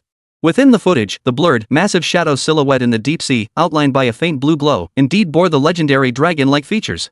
Signal analysis revealed hundreds of extremely mobile, highly coordinated low-power signal sources appearing in the target area within a short time frame. They formed an invisible network, converging into a powerful electromagnetic signal signature before vanishing instantly. Another report indicated that the debris and explosion characteristics of the shell detonated mid-air over Coconut Nation pointed to a non-traditional physical attack. It more closely resembled an instantaneous detonation by an extremely efficient, precise, and invisible directed energy weapon. Chapter 168, Keep His People in Check. Vote request. Jiangnan Military District Headquarters. Top Secret War Strategy Conference Room. At that moment, the technical lead for military equipment and technology pushed his glasses up and spoke in a trembling voice. Commander Tang, everyone, this is unlike any weapon system we know. The massive coordinated networking capability of these micro-devices can project illusions powerful enough to intimidate an entire fleet, while simultaneously executing high-precision directed energy point defense. The underlying intelligent coordination algorithms, micro-efficient power supply systems, environmental simulation camouflage technology, and that directed energy device capable of instantly obliterating artillery shells each surpasses our current military capabilities by leaps and bounds. It might even be revolutionary. Compared to this, the Coconut Nation's forces look like primitive tribesmen brandishing sticks at a deity. The intelligence chief beside him added urgently, cross-referencing the keywords repeatedly mentioned by the captured Lucas in his breakdown, terms like blue light, scales in water, invisible force fields, and voices echoing from eternity perfectly align with the signal and visual signatures we've captured. This essentially confirms the existence of a third party possessing technological capabilities beyond our comprehension. They deliberately disguise themselves as dragons, relying solely on intimidation and a single defensive strike to dismantle the Coconut Nation's elite fleet without shedding a drop of blood. As for their purpose, that remains unknown. The intelligence chief's hypothesis sent a collective gasp of shock rippling through the room.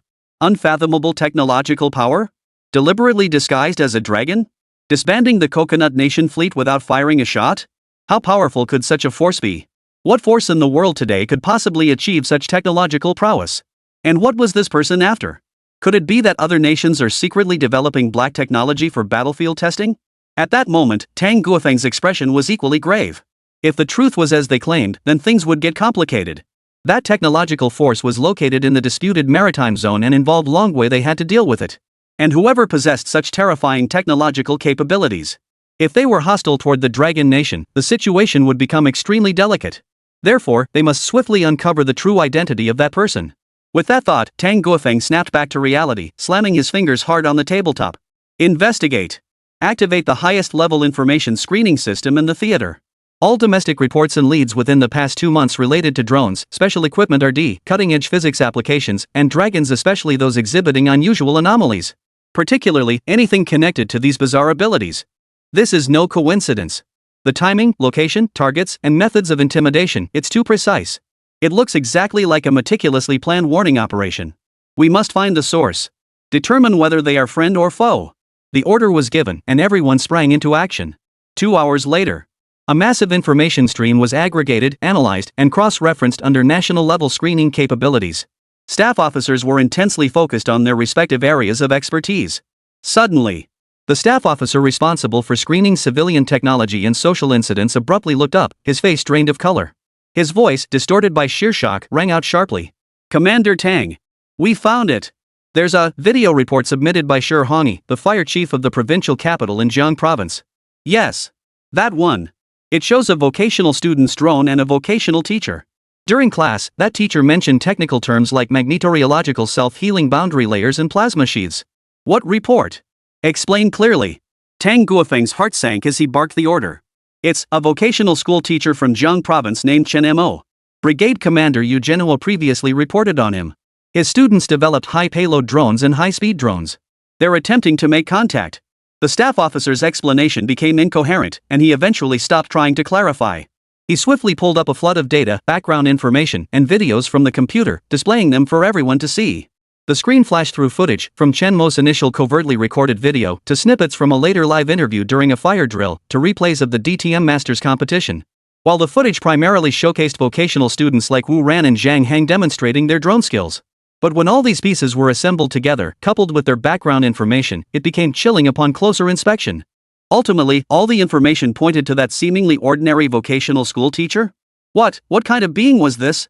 At that moment, the equipment and technology lead staggered back as he stared at the images, his voice cracking.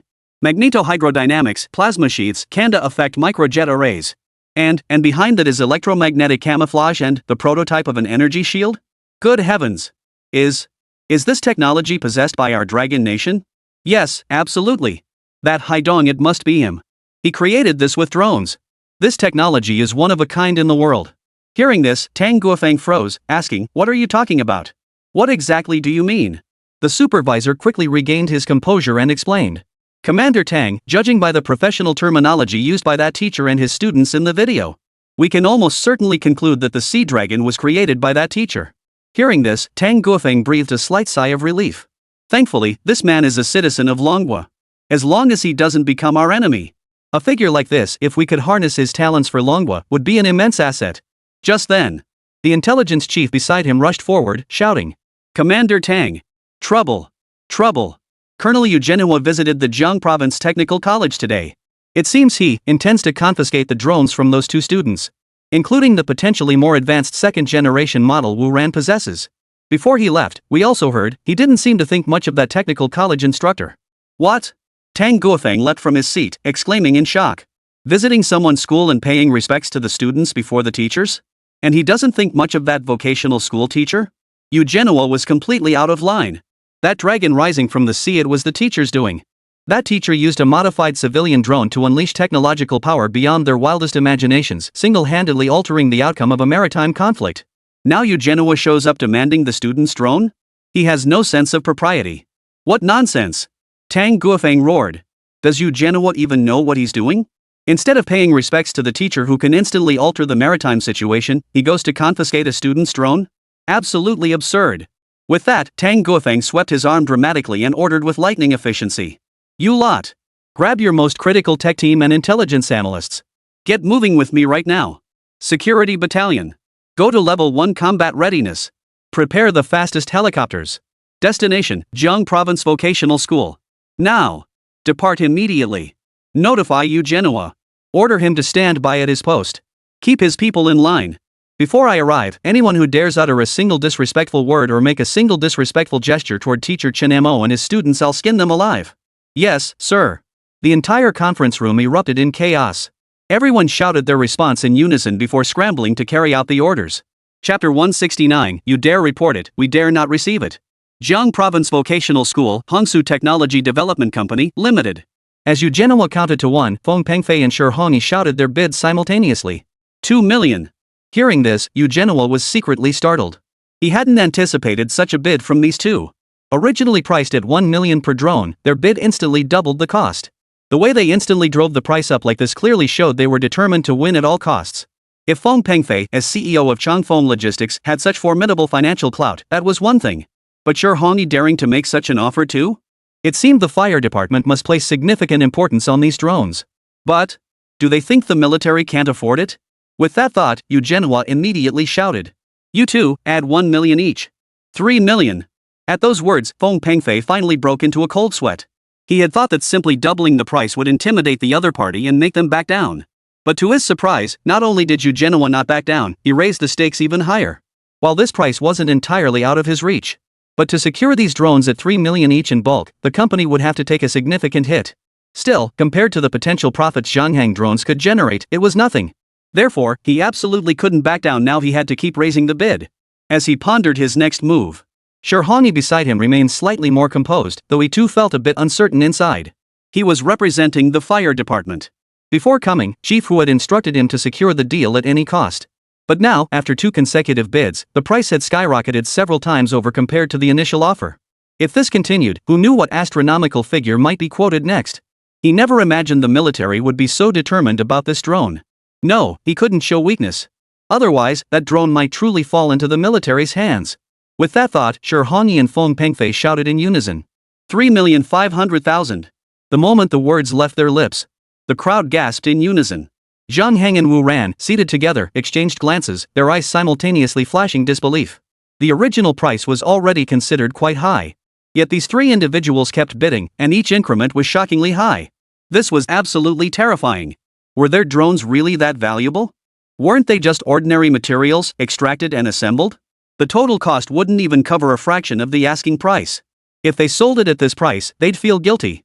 With that thought, the two men spoke up, trying to persuade the trio before them. Mr. Fong, Director Sher, and Commander Yu, if you want our drones, why not split them evenly? After all, we all have production lines, and we have more than just one unit, right? Exactly. No need to fight tooth and nail over them. Wouldn't it be better if we each took a few back? Hearing this, the trio snapped in unison, "Shut up!" The words barely left their mouths before the trio locked eyes again, sparks practically flying from their gazes.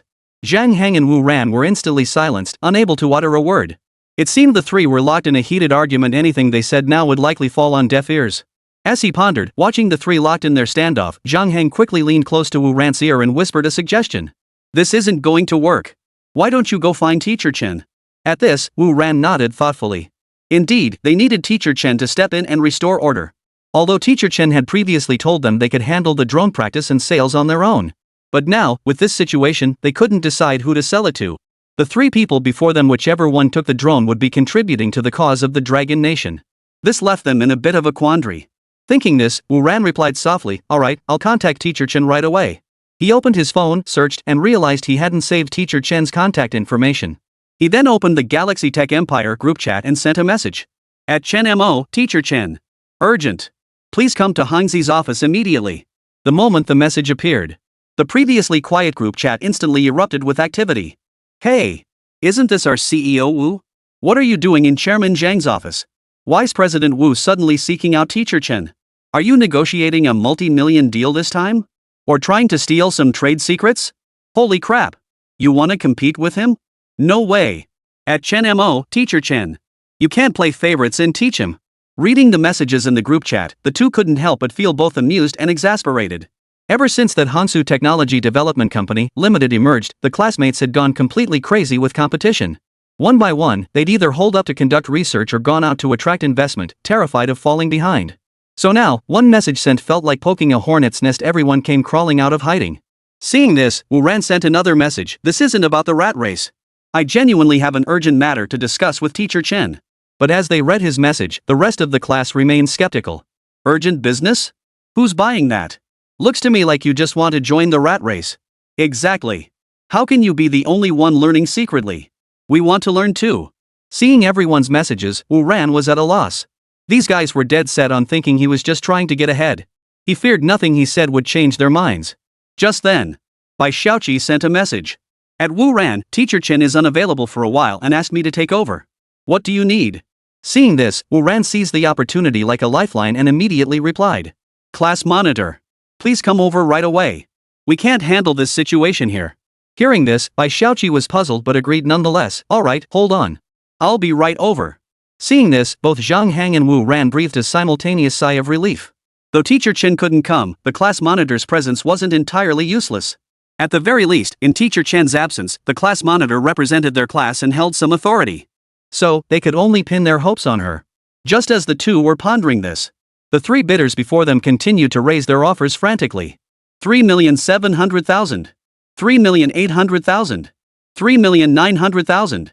Hearing these staggering figures, the two felt their heads spin. At such exorbitant prices, they dared to bid, but they wouldn't dare accept them.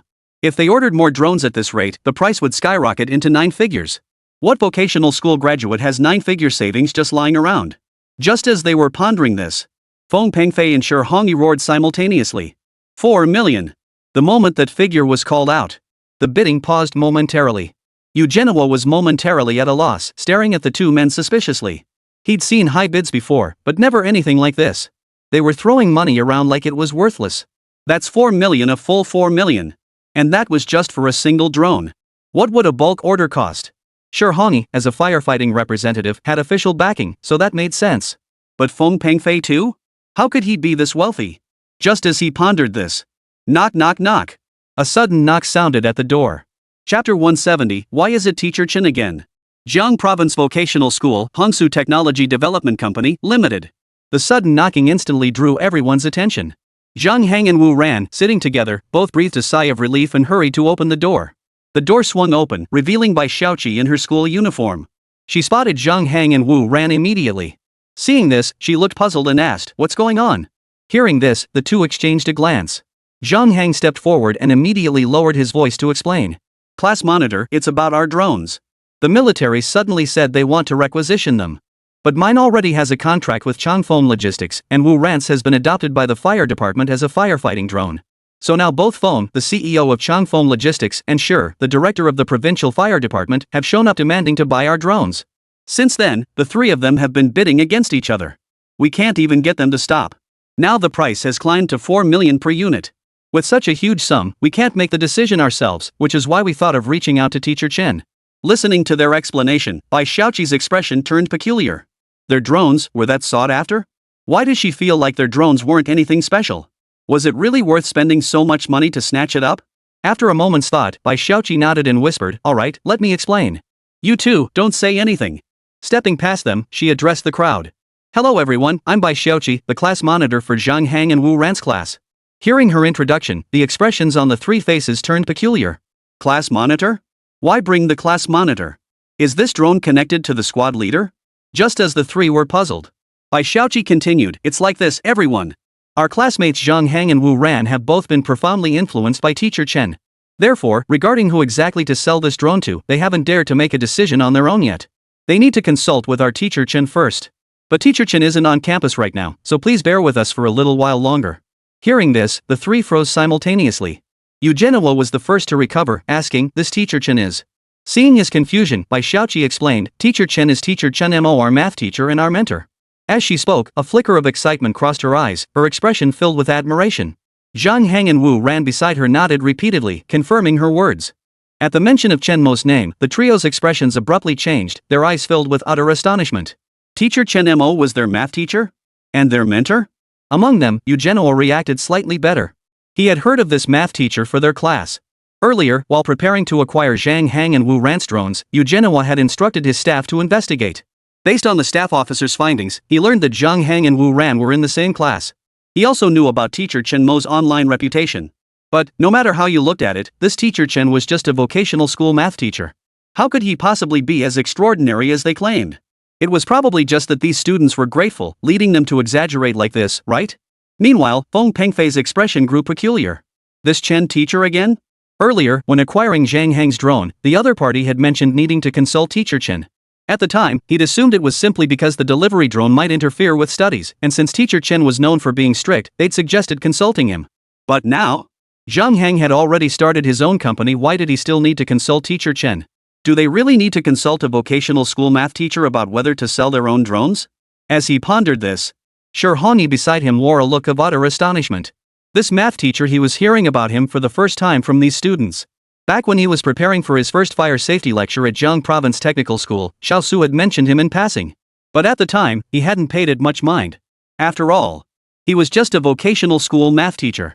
Even if the internet hyped him up to the skies, without any tangible results, it was all just hot air. But now, seeing these two even consulting Teacher Chen about selling a drone, Shirhani felt a twinge of unease. Could this teacher really be as extraordinary as they claimed? At that moment, watching the three of them freeze in place, no longer arguing, Bai Xiaoqi was genuinely baffled. These people, why did they stop so quickly? Was Teacher Chen's reputation really that formidable? These bigwigs spanning business, government, and military circles, just mentioning his name was enough to intimidate them? Teacher Chen truly lives up to his reputation. As she thought this, the look of admiration on her face deepened. Seeing this, the three exchanged glances, instantly understanding each other's thoughts. Eugenio stepped forward and asked, "So, student Bai, when is your Teacher Chen coming back?" No sooner had the words left his mouth than Feng Pengfei and Shirhani chimed in unison. "That's right, Bai. All our transportation operations at Changfeng Logistics are waiting for Zhang Hang's drones." "Exactly. And our provincial fire department Wu Ran's drone is our lifeline. Every second delayed could impact our response efficiency." Hearing this, Bai Xiaoqi snapped back to reality, deep in thought. They had a point. Simply waiting wasn't a solution. And it had been several days since Teacher Chen left, hadn't it? Logically speaking, he should be returning soon. Better go ask first. With that thought, Bai Xiaoqi looked at the three of them, pulled her phone from her pocket, and tapped it as she said, "Please hold on, everyone. I'll go check with Teacher Chen first." Hearing this, the three nodded silently, watching her movements without further comment. Zhang Hang and Wu Ran nearby also grew a bit curious. They hadn't known about Teacher Chen going out during this time. What was Teacher Chen doing out? Could it be related to the new research? As the two pondered this, Bai Xiaoqi tapped her screen, swiped to the chat with Chen Mo, and sent a message. Teacher Chen, when will you be back? There's an issue with Zhang Hang and Wu Ran's drones that needs your attention. The message was sent. It vanished into thin air, leaving only dead silence. No reply came from the other end of the chat. However, the people present weren't in a hurry. They patiently waited for a response from the other side of the chat window. Meanwhile, at Jiang Province Airport, pushing his luggage cart, Chen Mo descended the stairs from the plane and headed toward the airport exit. As he walked, he turned on his phone. I wonder how my classmates have been doing during this time. Chen Mo murmured to himself as he stared at the phone's startup screen. His trip had taken nearly a week. Though it was a long time, at least the class monitor was in charge of the class. Nothing serious should have happened, right? However, just as he was pondering this, the phone powered on and 7 or 8 messages instantly popped up on the lock screen. Chapter 171, Class Monitor, Give Me Some Face. Jiang Province Airport. Staring at the long string of messages on the screen, Chen Mo froze in shock. What was going on? Why so many messages? What trouble have those kids gotten into now? As he pondered, Chen Mo scanned the screen. The messages were divided into 2 main groups. One batch came from the class group chat, showing that someone had tagged him.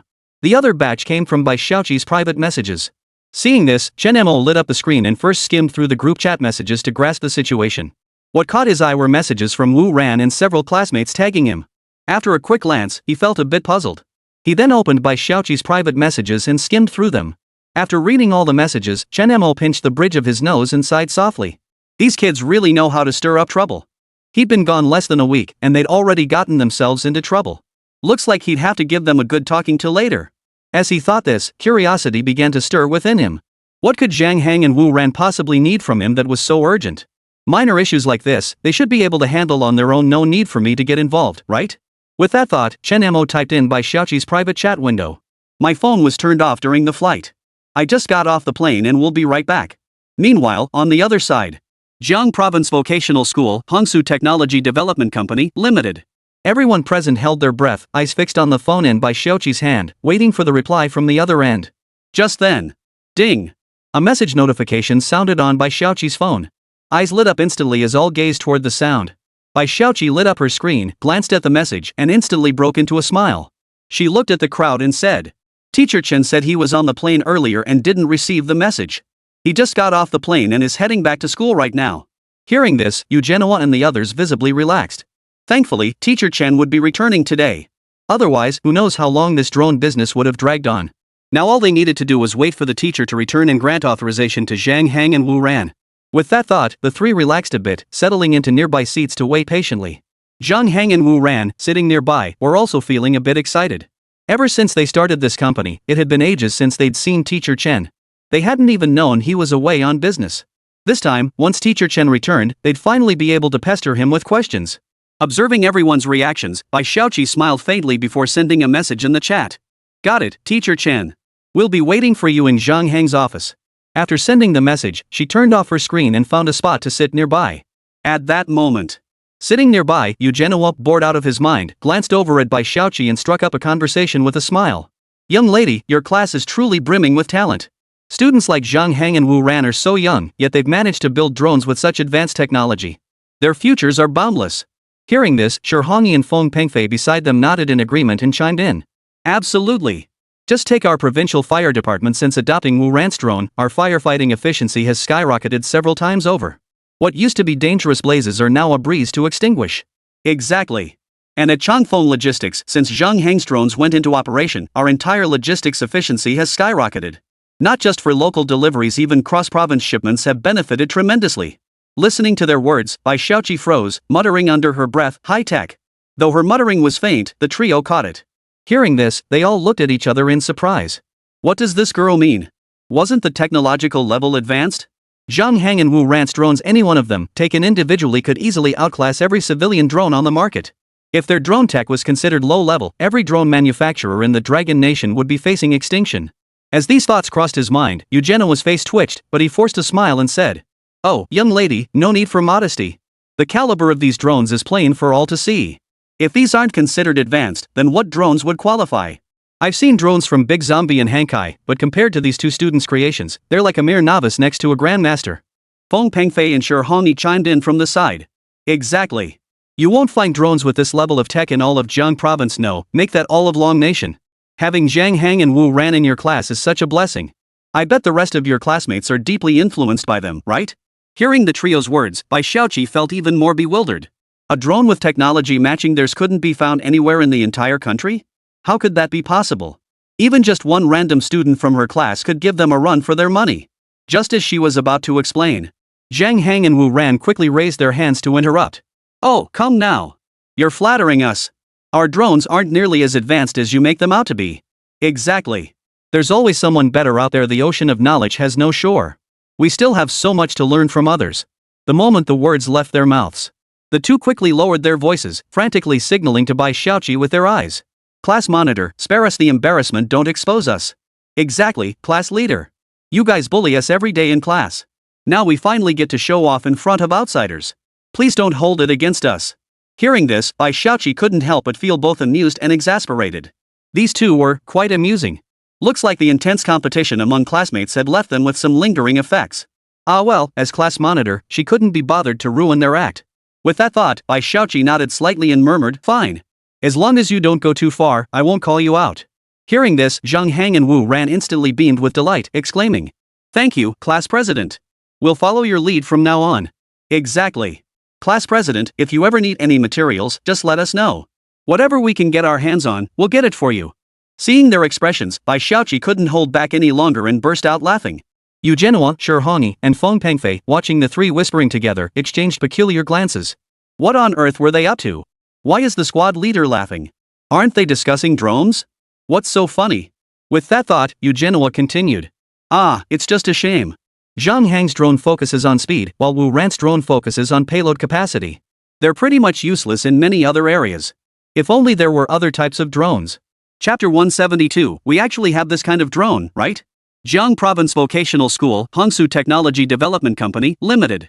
Hearing Yu Zhenhua's words, the smiles on Zhang Hang and Wu Ran's faces, which had been beaming with excitement just moments ago, froze instantly. Wait.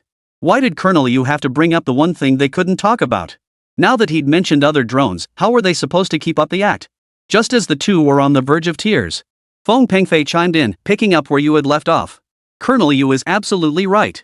While our logistics industry can use Zhang Hang's drones, many other sectors require drones with significantly different capabilities. Hearing this, Shi Hongyi nodded in agreement. Exactly. Take our Jiang Province Nature Conservation Bureau, for instance. They've approached me multiple times about needing drones with long endurance to track endangered species migration routes. And the Mining Bureau has also approached me, requesting drones capable of withstanding high temperatures and various collapses. Unfortunately, while Zhang Hang and Wu Ran's drones are impressive, they're still ill-equipped for such demanding missions. Hearing their words, Zhang Hang and Wu Ran finally gave up all resistance. The way they phrased it was so pointed they might as well have recited the serial numbers of their class's drones. Given the class monitor's personality, he'd definitely help them out. TSK. They were about to be exposed. Just as the two were pondering this. Sure enough, Bai Xiaoqi overheard their conversation. She looked thoughtful for a moment before asking. What if there were drones like you described with exceptional endurance, impact resistance, or other specialized strengths? Would you actually need one? Seeing her question, the three exchanged glances, their faces clouding over with bitterness. After a moment of silence, Yu Zhenhua spoke up. Of course we would. But where in the world would you find such a drone? We're already perfectly satisfied with Zhang Hang and Wu Ran's models. If such a drone truly existed, no matter the cost, our military would buy it. Upon hearing his words, Feng Pengfei beside him nodded in agreement and said, it's exactly as Commander Yu said.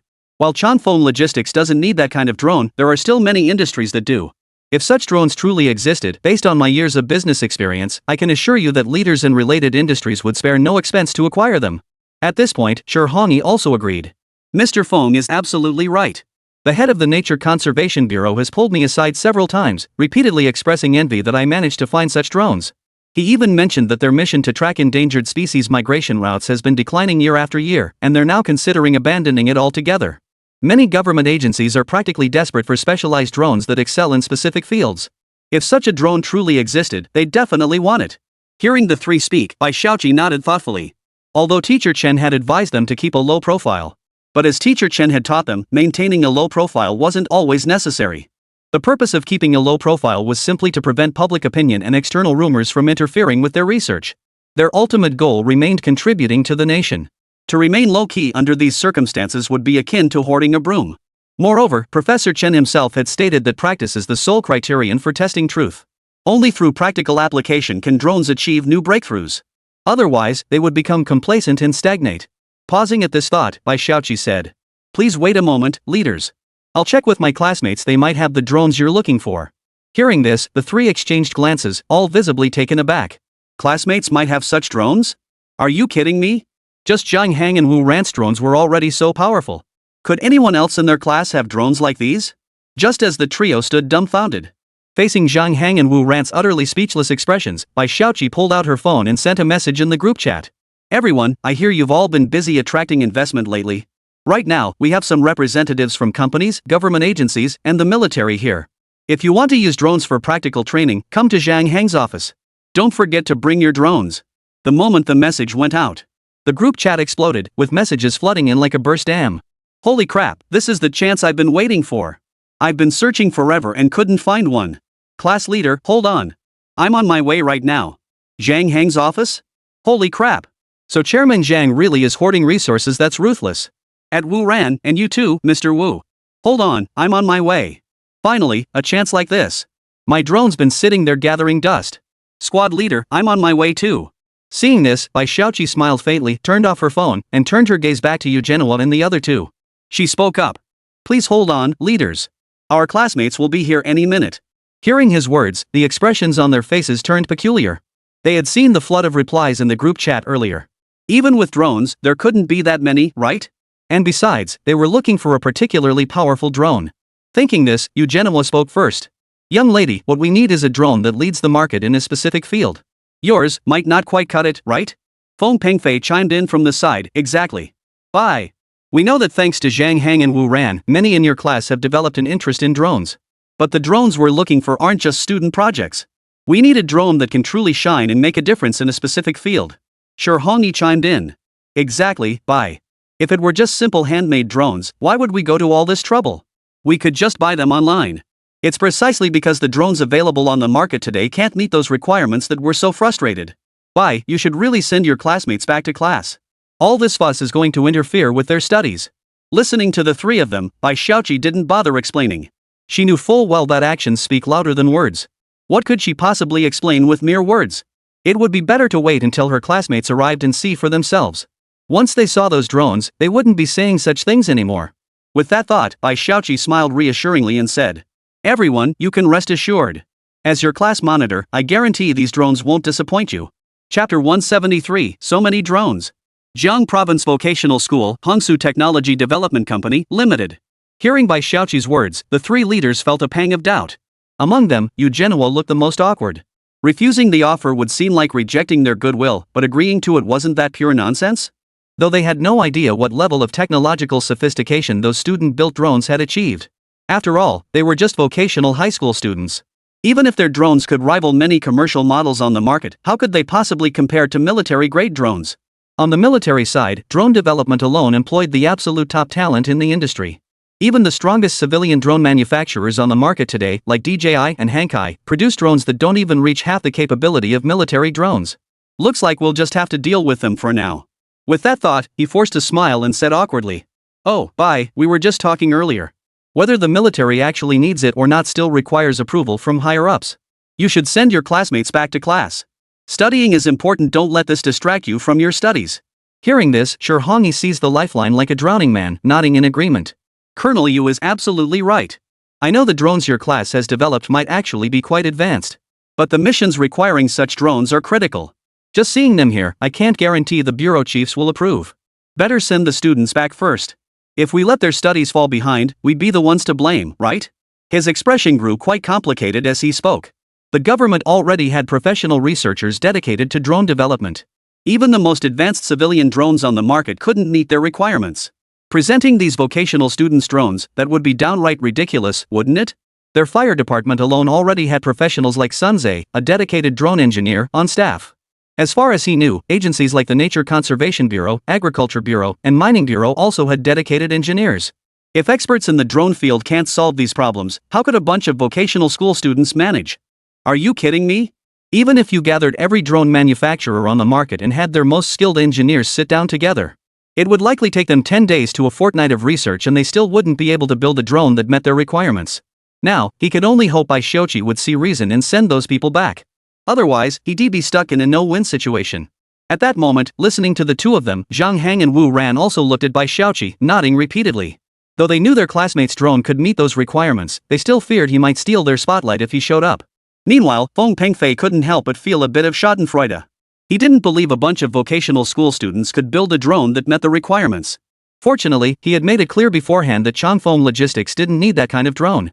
Otherwise, if Bai Xiaoqi had brought in a group of students, he truly wouldn't have known what to do.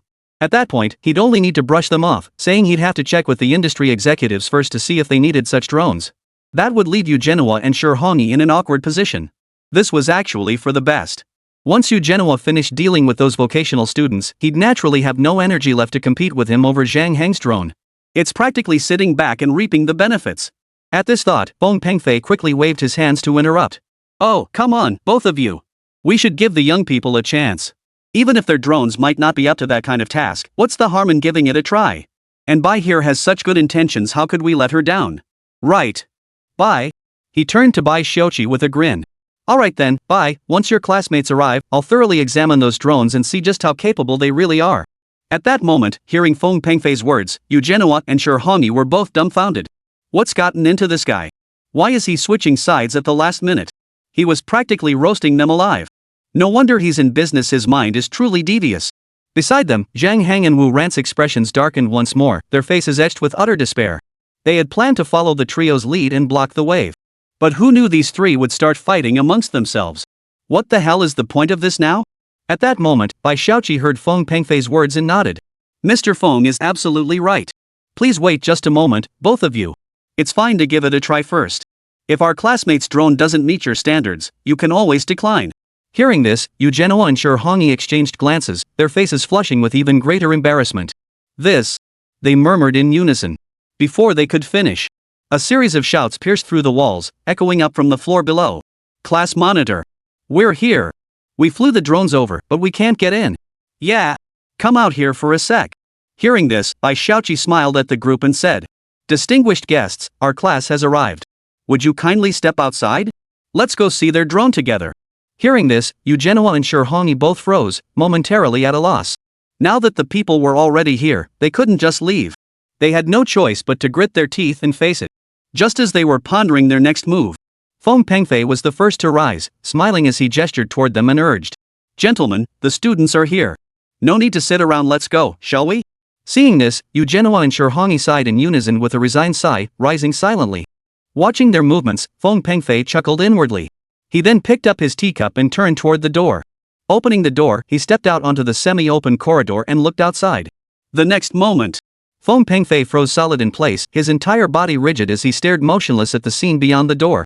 At that moment, Zhang Hang and Wu Ran, who had been sitting nearby, also walked out, looking dazed and disoriented. Seeing this, Bai Xiaoqi smiled and raised her hand, gesturing for the two to come outside. Yu Genoa and Shi Hongyi, still standing in place, watched Feng Pengfei's actions with growing suspicion. What's wrong with that guy? Why does he look like he's seen something terrifying? What's going on? With that thought, the two hurried toward the door. They reached the corridor and looked out at the scene beyond. The next moment, their movements mirrored Feng Pengfei's exactly. Their advancing steps abruptly halted, freezing them completely in place. Their pupils suddenly contracted as they stared in stunned disbelief at the scene outside, speechless for a long moment. Before them, a swarm of drones blanketed half the sky, densely packed like a sea of insects. Chapter 174, No way, you actually have them. Outside the corridor. The moment Yu Genoa and the others stepped out the door, their gaze was instantly riveted to the sky above, now dominated by a swirling expanse of alien light. The sky seemed to ignite in an instant. Dozens of uniquely shaped, extraordinary aircraft intertwined, soaring through the heavens. Each one radiated an indescribable sense of pressure. A deep crimson teardrop-shaped drone hovered over a furnace mouth with temperatures exceeding 1,000 degrees, conducting scans. A matte black delta-wing drone pierced through thunderclouds, measuring signal attenuation. A fluorescent blue saucer-shaped drone activated its dual-mode water-air engine, splashing water from the lake far beyond the school grounds. Chrome-silver hexacopters equipped with ultra-high-frequency vibration modules shook off debris from their hulls. Rock-gray cube drones, clad in heavy lead alloy armor, performed damage-free free falls from academic buildings. Orange-yellow streamlined shuttles emitted directional sonic pulses, dispersing flocks of birds kilometers away. Emerald green spherical drones, equipped with microbial membrane filters, directly purified cafeteria wastewater into distilled water. Snow mist spiral drones encircled liquid nitrogen spray rings, forming sub-zero cold zones around their bodies. Iridescent foil sheet drone swarms deployed thousands of micro-unit clusters, assembling into arbitrary text formations mid-air. The entire sky is now completely dominated by drones. It was a visual feast woven with technology. Crimson droplets pierce through heat waves, matte black triangles slice through thunderclouds, fluorescent blue disks plunge into lake centers. These drones blossomed in diversity, spanning every field and achieving peak performance across all capabilities. Heat resistance, anti-interference, amphibious operation, optical camouflage, self-cleaning, impact resistance, sonic dispersal, radiative charging, magnetic levitation transport, water purification, cryogenic cooling, cluster display. Dozens of specialized drones form a metallic nebula enveloping the campus, like an otherworldly legion awaiting inspection, hovering in perfect formation within the vast exhibition hall formed by buildings and sky. Each one etched its mark upon this realm with unparalleled capability. Witnessing this spectacle, the three men were utterly dumbfounded. Feng Pengfei dropped his teacup, shattering it on the floor, completely unaware as he cried out, What is this?" His mind went blank as he stared fixedly at the drones soaring through the sky. These weren't drones at all. If he hadn't been certain he was on Earth, he would have believed he was on some alien planet. How could such advanced technology exist in this world? This was nothing like the drones he knew. While these drones were only marginally superior to civilian models in other aspects, each possesses unique capabilities, pushing those specific functions to the absolute extreme, far surpassing military standards. Each of these multi-domain drones, taken individually, could single-handedly establish an entirely new industry standard or even rewrite the rules of their respective professional fields. At that moment, Eugenio's breath caught in his throat, his eyes filled with utter disbelief. What the hell are these things up there? These are drones? What kind of drones look like this? One moment deploying cooling fields, the next firing sonic waves and displaying in swarms. Does such technologically advanced drone even exist in this world? No. That's impossible. What the hell is going on? A vocational school class, an entire class capable of building drones of this caliber?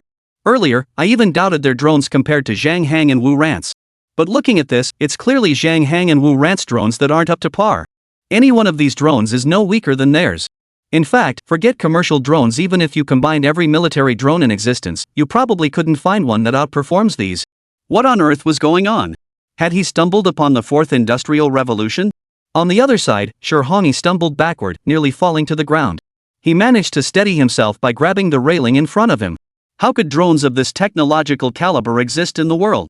Even without his positions as head of the Conservation Bureau and Mining Authority, he knew these drones would revolutionize natural resource tracking, surveying, and exploration in extreme environments. Mining tracking, nature observation, hazardous area reconnaissance. Each one far surpassed his previous vague notions about long endurance and impact resistance. Having witnessed these drones firsthand, Shi Hongyi even doubted whether it was all an illusion. When did the world develop drones with this level of technology? And they all came from a vocational school. Tell someone, and they wouldn't believe it. Just as the three stood in stunned silence, Bai Shaoqi smiled and asked, "Leaders, are you satisfied with these drones?" At these words, the three of them gradually snapped back to reality, their expressions turning complex. Eugenio took a deep breath and asked, Bai, are all these drones from your class?" Hearing this, Bai Shaoqi nodded. "That's right, Captain Yu. These drones were all built by my classmates." Hearing this, the three of them sucked in a sharp breath. So these really were their class's drones? What on earth was going on in their class?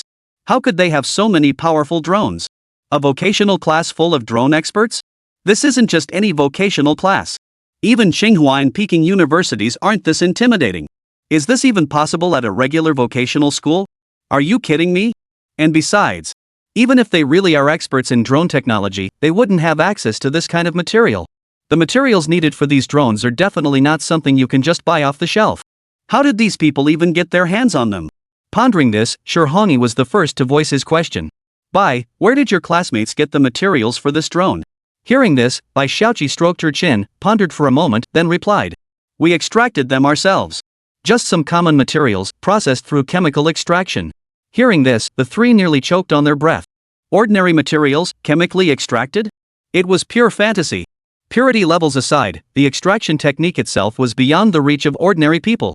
Even Dragon Nation's specialists dedicated to this field would struggle immensely to extract such materials. And here we have a bunch of vocational school students claiming to have extracted it? They claim it was extracted? What on earth is going on? At that moment, Feng Pengfei, standing nearby, seemed to have an epiphany. He cautiously inquired. Mr. Bai, since your entire class possesses such expertise in drones and excels in a particular performance aspect, then surely you have a drone of your own? What makes your drone unique? Could you bring it out for us to see? Chapter 175, You Call This a Drone? Vote Request. Jiang Province Vocational School, East Campus Corridor. Hearing Feng Pengfei's words, Bai Xiaoqi stared at him suspiciously, hesitating. Her drone was specialized for attack already somewhat against the rules. Plus, Teacher Chen had warned her to tone down its power. If she showed it to them now, wouldn't she just get scolded? But, these people in front of her probably wouldn't blame her, right? Pondering this, Bai Xiaoqi turned to Yu Zhenhua and tentatively asked. Commander Yu, my drone is rather unique. Though it currently lacks dangerous weaponry, it was designed from the outset for attack purposes and carries significant risks. What do you think? Hearing Bai Xiaoqi's words, Yu Zhenhua fell deep in thought. Designed for attack? How much offensive capability could a single drone possibly have? After a moment, Yu Zhenhua spoke up. Student Bai, it's fine. Go ahead and show us what you've got. Seeing his approval, Bai Xiaoqi finally produced a remote control and began operating it. The next moment, from the experimental building north of the school, a dark red, claw-shaped drone emerged and flew straight toward the group. Seeing this, the three exchanged glances, all slightly taken aback. Why did this drone look so strange? Was this even a proper drone? Unlike the drones made by others in their class, which at least hinted at their purpose from their appearance. But Bai Xiaoqi's drone. Just as the trio pondered this, the dark red, claw-shaped drone had already flown right before their eyes. Seeing this, Yu Zhenhua examined its external structure and asked, Bai, what exactly is this drone for? Would you mind demonstrating it for us? Upon hearing this, Bai Xiaoqi nodded and said, Everyone, please step back a bit. I'll demonstrate right now. Hearing this, the expressions of the three people grew strangely peculiar. Why would they need to step back for a drone demonstration? Without dwelling on it, they all stepped back a few paces, leaning against the wall. Seeing this, Bai Xiaoqi smiled faintly before maneuvering the drone to a massive boulder below the building. After confirming the area was clear, she pressed a button on the remote control. The next instant, a high-pressure water jet erupted from the barrel suspended beneath the claw-shaped drone. The instant the jet struck the boulder, boom! A deafening explosion echoed. The boulder imploded from within, shattered into dust. In an instant, water sprayed everywhere and fragments of rock flew in all directions. The immense force sent a chill down the spine of every witness. Before the echoes faded, the claw-shaped drone had already dissolved into thin air, vanishing completely from sight. Witnessing this scene, Yu Zhenhua's face instantly froze in shock. What the hell was that? Water? Water could possess such destructive force? Even bullets couldn't possibly pack that kind of punch, could they? And then, why did that drone vanish immediately after firing the water jet? Is that some kind of stealth coating? That's impossible. Most existing stealth coatings primarily interfere with electromagnetic waves to evade radar detection. How could there possibly be such an advanced optical stealth coating? Just as he was stunned, Feng Pengfei and Shi Hongyi beside him also wore stunned expressions. That huge rock just blew apart? With water? Even the fire department's high-pressure water cannons couldn't achieve this level of destruction, right? Moreover, this drone had pushed both capabilities to their absolute limits. Not only did it possess formidable firepower, but it also boasted such advanced stealth capabilities. What's more, when it flew over just now, it was completely silent, not a sound at all. At that moment, Yu Zhenhua gradually came to his senses, his expression deeply complex. What on earth was going on with his class? Each drone they'd built possessed such advanced technological capabilities. Moreover, the class monitor, Bai Xiaoqi, was downright terrifying. A single drone could push both aspects of its performance to the absolute limit. Is this the limit of what human technology can achieve? Could it be? Is it because of that teacher? No. Impossible. He's just a vocational school teacher. How could he possibly produce students like this? Forget that vocational school teacher. Even if you brought in an academician from Longguo, guiding a group of vocational students to this level would be as difficult as climbing to the heavens. Yu Zhenhua's mind raced, trying to unravel the mystery. Perhaps it was because of Zhang Hang and Wu Ran? Yes. Exactly. It must be because Zhang Hang and Wu Ran's drone research inspired the rest of the class. Everyone's interest in drones was ignited because of them, leading to this situation. Otherwise, even if that teacher talked himself hoarse, he probably wouldn't have been able to teach a bunch of vocational students. As he thought this, his gaze drifted to Feng Pengfei and Shi Hongyi beside him, noticing they were lost in thought just like him. Just then, they caught Yu Zhenhua's gaze and turned to meet it. In an instant, the three silently understood the meaning behind each other's eyes. Commander Yu, you suspect that teacher too? Shi Hongyi leaned close and whispered. Seeing this, Yu Zhenhua nodded and then spoke in a low voice. I did suspect it earlier, but now it seems unlikely. We've been thinking the same, Feng Pengfei nodded solemnly. It's highly unlikely it's that teacher. Even if that teacher is exceptionally knowledgeable, teaching a group of students like this isn't something simple. Shi Hongyi chimed in from the side. Exactly. Getting so many students to build such advanced drones requires far more than just knowledge. As the saying goes, those who know it are not as good as those who love it, and those who love it are not as good as those who enjoy it. It's not enough for the teacher to be brilliant, the students must genuinely be interested in this stuff. And the most likely catalyst for that is the influence of Zhang Hang and Wu Ran. The three exchanged glances and nodded in unison. Meanwhile, Bai Xiaoqi, standing nearby, watched the trio whispering and looked puzzled. Leaders, are you satisfied with the drones our class has built? Hearing this, the three snapped back to reality. The immediate priority wasn't to investigate where these students had obtained their drones. The immediate priority was to seize the drones before someone else did.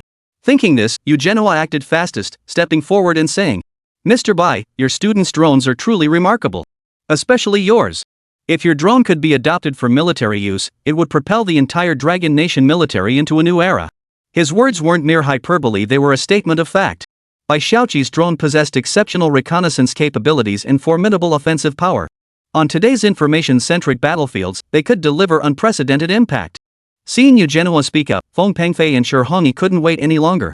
They immediately stepped forward, ready to claim the class's drones. Chapter 176, Others Want to Question Teacher Chen too? Jiang Province Vocational School, East Campus Corridor. Bai. Feng Pengfei beat everyone to it, rushing up to Bai Xiaoqi and speaking urgently. That one, the deep red teardrop-shaped drone resistant to high-temperature scanning. Mr. Wang from Jiang Province Steel Mining Group has been raving about this kind of equipment for ages. Name your price. Just tell me the figure. Chanfeng Logistics can cover the funds immediately for resale, or we can directly take over their sales rights. His eyes burned with intensity, almost piercing through Bai Xiaoqi to fix on the drone's operator. Seeing this, Shi Hongyi wasn't about to be outdone. He immediately chimed in. Bai. That matte black delta wing drone that can fly through thunderstorms, it's the ultimate solution for meteorological detection. I guarantee the Provincial Meteorological Bureau will want it.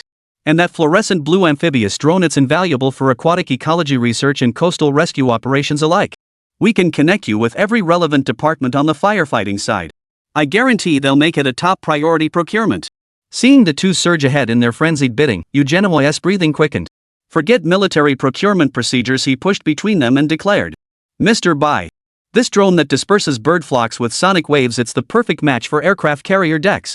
And that iridescent foil cluster. The ideal carrier for battlefield dynamic camouflage and real-time information transmission. And Mr. Bai, that thing. His excitement made him stutter slightly as he pointed toward the direction where the red claw-shaped drone had just vanished. He continued. That drone's risk factor is too high, the military must take control. Its technology classification needs to be elevated to the highest level immediately. Mr. Bai, I'm here to make a commitment on behalf of the military. We will prioritize purchasing all their drone technology, and our offer will definitely exceed any other bidders. Other terms are also negotiable. Buzz, buzz, buzz. Just then, the military-grade encrypted phone in Yu Zhenhua's pocket emitted a muffled vibration. Who is it? So inconsiderate? Irritated, Yu Zhenhua muttered under his breath, too annoyed to even glance at the caller ID. He yanked the phone out, pressed the power button firmly, and shut it off without a second thought. He then casually shoved the black-screened phone back into his pocket. Meanwhile, the students had all climbed the stairs and gathered around Bai Xiaoqi. Noticing this, Yu Zhenhua lifted his head. His gaze swept over the drone in the sky before refocusing on Bai Xiaoqi and the students gathering around her. Everyone, Yu Zhenhua, stand by my word. Your drone holds immense strategic significance for the nation. Hearing this, Feng Pengfei immediately stepped forward and interrupted. Commander Yu, these drones hold immense commercial value too. The market decides the highest bidder wins is only fair. Watching the two argue, Shi Hongyi countered. Public safety and social service needs are equally urgent. Official coordination is more efficient. These drones can only achieve their maximum potential in our hands. The three representatives' bidding war intensified, the tension in the room escalating once more as they huddled outside the office, their voices rising in heated debate. Just then, a clear, resonant voice cut through the chaos, instantly silencing the scene. Leaders! Bai Xiaoqi waved her hand to interrupt. We truly appreciate your kindness, but since this involves all the students in our class, we still need to obtain teacher Chen Mo's approval regarding the destination and purpose of these drones. Hearing this, Yu Zhenhua felt as if a bucket of cold water had been dumped on him, his inner anxiety gradually rising. Shi Hongyi and Feng Pengfei also furrowed their brows. Teacher Chen Mo again? It was one thing that Zhang Hang and Wu Ran's drones needed teacher Chen's approval. But the drones of the other students in the class need teacher Chen's involvement too? Are all the students in this class so devoted to respecting their teachers? Respect for teachers is one thing, but what does a vocational math teacher know about high-tech drones? This matter should be handled by professionals on our side. That's the reliable approach. With that thought, Eugenio rubbed his face, suppressing his impatience as he said, Mr. Bai, and everyone else, we deeply appreciate your traditional virtue of respecting teachers. Mr. Chen is your homeroom teacher and has guided you, consulting him as courteous, and I, Eugenio, admire that. However, he paused, gathering his thoughts before continuing. These drones represent cutting-edge technology. Their practical effectiveness is at stake, even considerations at the national strategic level.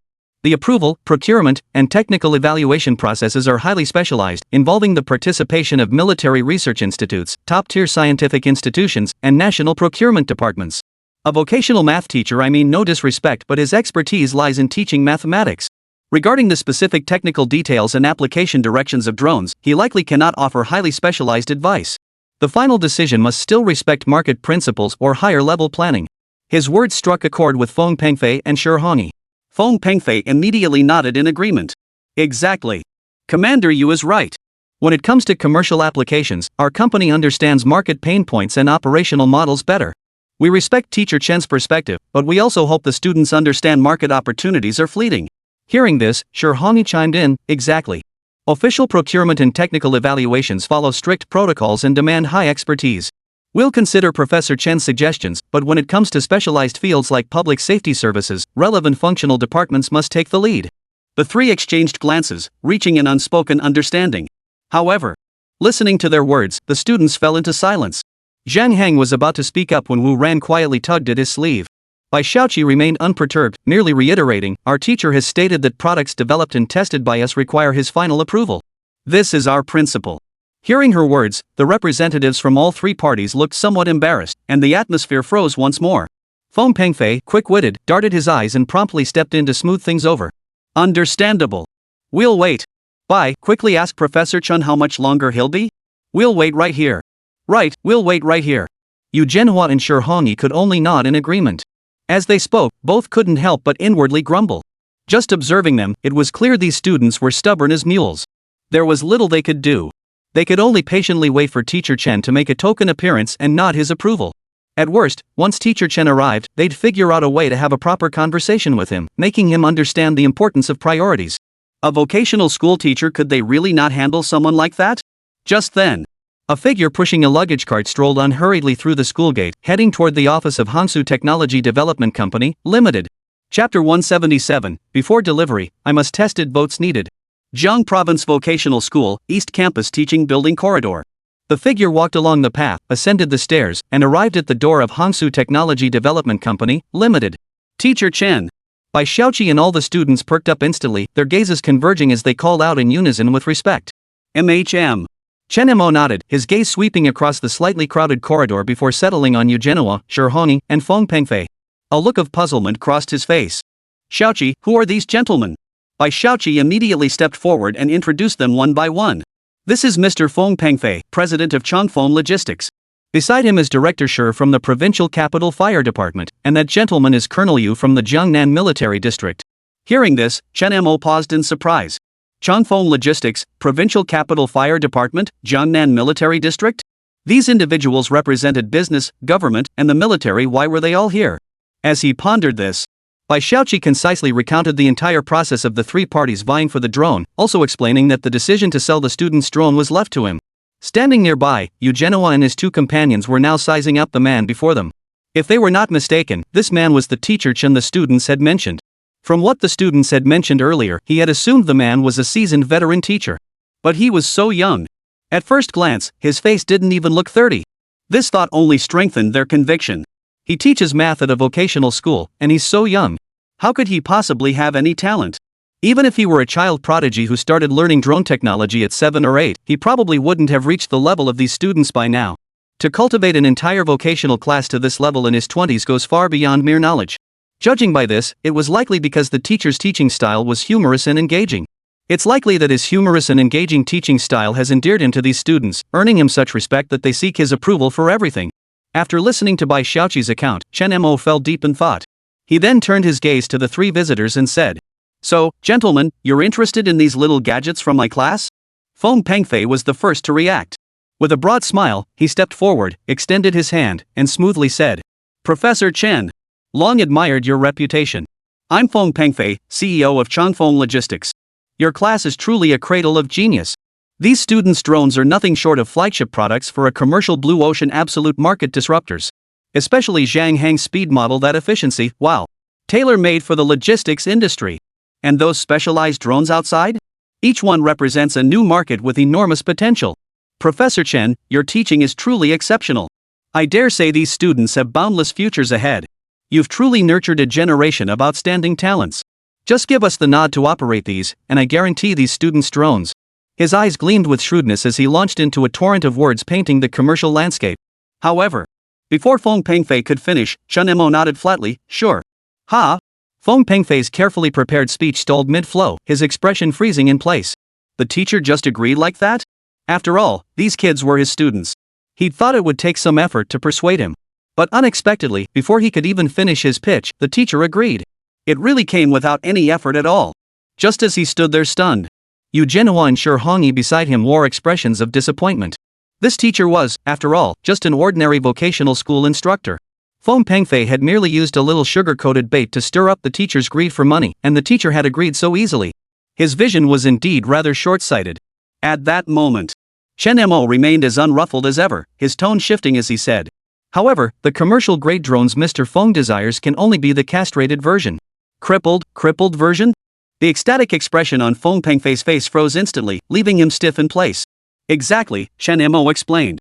The performance of most drones developed by my students already exceeds civilian drone specifications. If these were to enter the market, they could pose certain safety risks. Therefore, the drones these students showcase externally cannot be delivered in their original prototype form. The words had barely left his mouth. Yu Zhenhua and Shi Hongyi, standing nearby, froze in surprise. Teacher Chen wasn't planning to give Feng Pengfei the prototype? Originally, if this teacher truly intended to allow so many non-compliant drones to enter the market, they were prepared to intervene. But judging by this, Teacher Chen does seem to have some sense of consideration after all.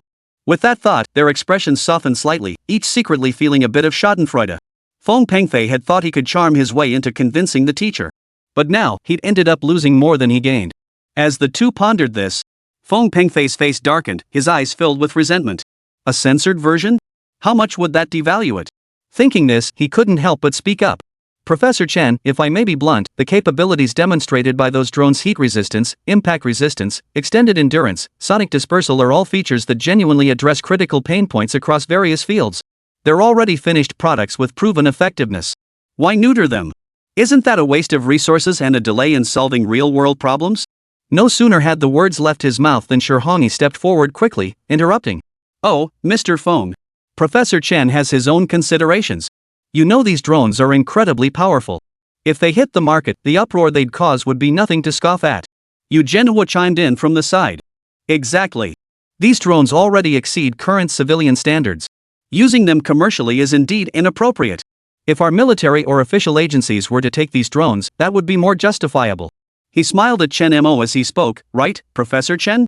Chen Mo smiled in response, then turned his gaze to Shi Hongyi and Yu Zhenhua, stating, Director Shi mentioned applications in public services like firefighting, meteorology, and environmental protection, while Colonel Yu emphasized defense needs.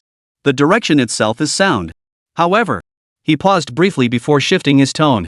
Whether it's the commercially stripped-down version sold to Mr. Feng or the versions provided to your military and government agencies, these drones all require my personal debugging before final delivery. With that statement, the atmosphere in the office grew tense. All three frowned sharply, their expressions darkening instantly. Do I need to debug it? Debug what? A vocational school math teacher actually presumes to debug a drone of this technological sophistication? Are you kidding me? Chapter 178, Commander Tang. Jiang Province Vocational School, East Campus Corridor. Debugging? Yu Zhenhua nearly laughed in anger. His temper flared up instantly. He stepped forward and said in a deep voice. Teacher Chen. I, Yu Zhenhua, respect you as these students' instructor, but national defense security is no trivial matter. The technical specifications of those drones, especially the one with attack capabilities that belongs to the class monitor, hold immense strategic value. Teacher Chen, I acknowledge you've taught a group of excellent students, but debugging? Every single one of these drones embodies cutting-edge technology. What formula creates coatings that withstand temperatures over 1,000 degrees? What core algorithm powers kinetic water jets capable of cutting through boulders? How is the electromagnetic interference shielding layer engineered to perfectly counter thunderstorms? These require the collaborative expertise of the most elite specialists in fluid dynamics, materials science, electromagnetics, and intelligent algorithms, and even then, replication might not be possible. You debug? With what? The Pythagorean theorem from your vocational math textbook? This isn't something a mere vocational school teacher should decide on a whim.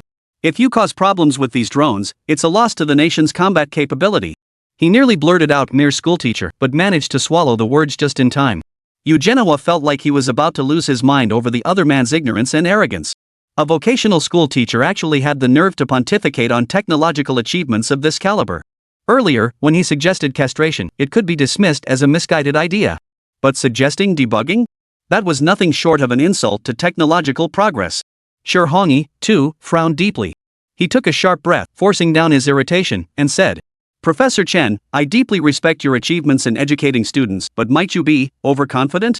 The practical value of these drones is undeniable. They solve real-world problems. What is the basis for your so-called debugging? Safety concerns? Or some other unproven worries? Could this be seen as obstructing technological application? We need a more professional justification." At that moment, Feng Pengfei, who had regained his composure, quickly chimed in. "Exactly, Teacher Chen. The market can't wait. We can manage with the stripped-down commercial drones, but debugging all these student drones individually? How long would that take? And, debugging, what if debugging causes problems?" He stared at Chen Mo's young, composed face, finding it hard to believe the man possessed the skills to master these cutting-edge drones. Deep down, he even began to wonder if these students were blindly idolizing this Chen teacher. The atmosphere instantly grew heavy. All eyes fixed on Chen Mo.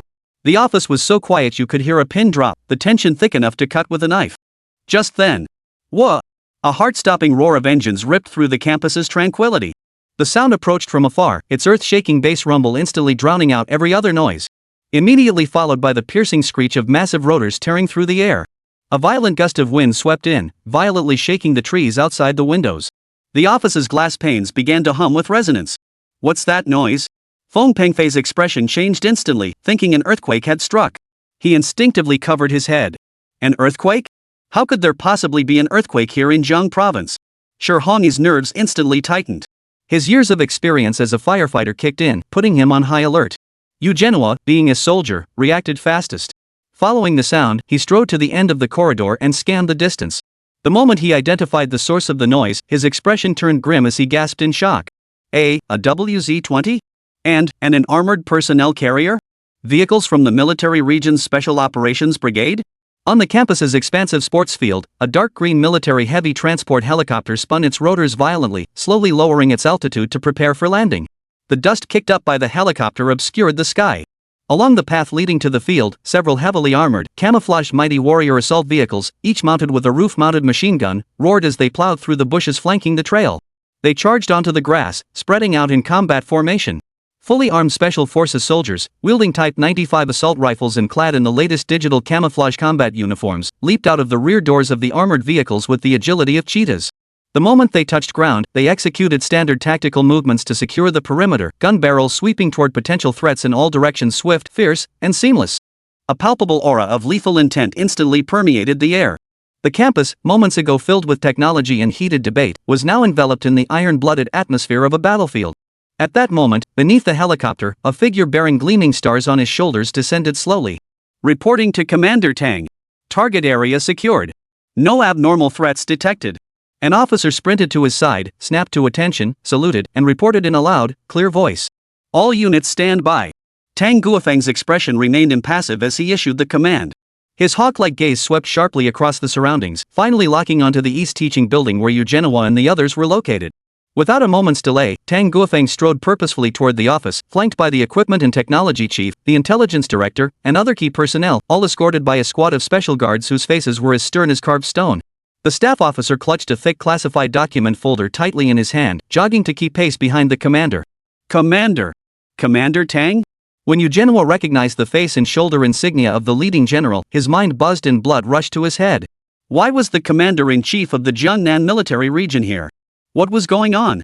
His thoughts raced as he fumbled for the silent military encrypted phone, his trembling fingers pressing the power button. Buzz, buzz, buzz, buzz. The startup screen flickered briefly.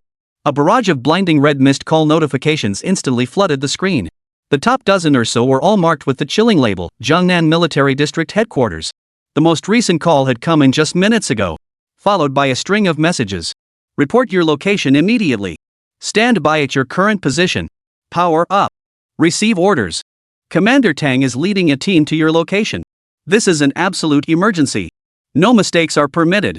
Disobedience will be punished by military law. Reading these messages, each pulsing with urgency and menace, Eugenua felt his heart clench. What on earth is going on? Why was Commander Tang suddenly heading this way? As he pondered, he snapped his head up. Gazing out the window at the menacing column advancing straight toward them, and at Tang Guofeng's stone-cold expression, even after years as a regiment commander, panic surged within him. At that very moment. Attention! The guard at the door bellowed like thunder. Everyone in the office instinctively flinched at the sound. Below the East Zone teaching building, soldiers stood in two perfectly aligned rows facing each other, forming a clear path between them. Tang Guofeng strode decisively along this path, moving inward with lightning speed. Tap tap tap. The sound of military boots striking the stone steps echoed continuously from the staircase. Moments later, Tang Guofeng arrived at the office door of Hansu Technology Development Company, Limited. He paid no attention to the commotion at the door, nor did he glance at Eugenua, who stood drenched in sweat, his face ashen. His gaze swept across the room, briefly taking in everyone present before locking firmly onto Chen Mo, who was dressed casually. The next instant, the flicker of excitement and solemnity in Tang Guofeng's eyes was unmistakable. Without hesitation, he snapped his legs together and stood rigidly at attention before everyone. The next instant, with a movement so precise it cut through the air, Tang Guofeng rendered a military salute to Chen Mo so solemn, so profoundly respectful, it carried the weight of the highest honor. Chapter 179, Did he wipe out the Coconut Nation's fleet? Jiang Province Vocational School, East Campus Corridor. Witnessing Tang Guofeng's actions, the entire crowd froze in stunned silence. Especially Eugenua, who was now completely frozen in place. That was Commander Tang of the Jiangnan Military District. A man of immense influence. And he'd actually come to Jiang Province Vocational School? And the very first thing they did upon arriving was salute that vocational school teacher? What on earth was going on?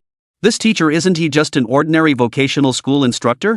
Why was he being treated with such reverence? At that moment, Shi Hongyi beside him also wore a look of astonishment. As the head of the provincial capital's fire department, he was, after all, an official figure and had naturally heard of Tang Guofeng. That man represented the Jiangnan Military District. He commanded the military forces across numerous provinces in the entire Jiangnan region. His usual contacts were individuals of lofty status and standing within the nation. Yet this very man was saluting a vocational school teacher who hadn't even reached 30? If word got out, it would absolutely send shockwaves throughout the entire Jiangnan region. What on earth was going on? How could this vocational school teacher possibly wield such immense influence? That a military district commander would honor him with the highest courtesy. Could it be that he had some hidden, powerful connections? As he pondered this, Feng Pengfei nearby was equally stunned. Though merely an entrepreneur, he had navigated the business world for years and seen it all. Even if he hadn't met Tang Guofeng before, he recognized the stars on his shoulders. Such insignia signified someone of absolute importance. Yet, such a figure, whose mere presence was as elusive as climbing to the heavens for ordinary folk. Yet here he was, standing before this teacher, saluting with such solemn reverence? What kind of fairy tale is this? Who exactly is this teacher Chen? A person capable of causing such a sensation across the entire Dragon Nation, there are few who could match him. Meanwhile, the surrounding students showed no surprise, merely gazing silently at Chen Mo with eyes brimming with admiration and reverence. In their eyes, teacher Chen fully deserved such treatment.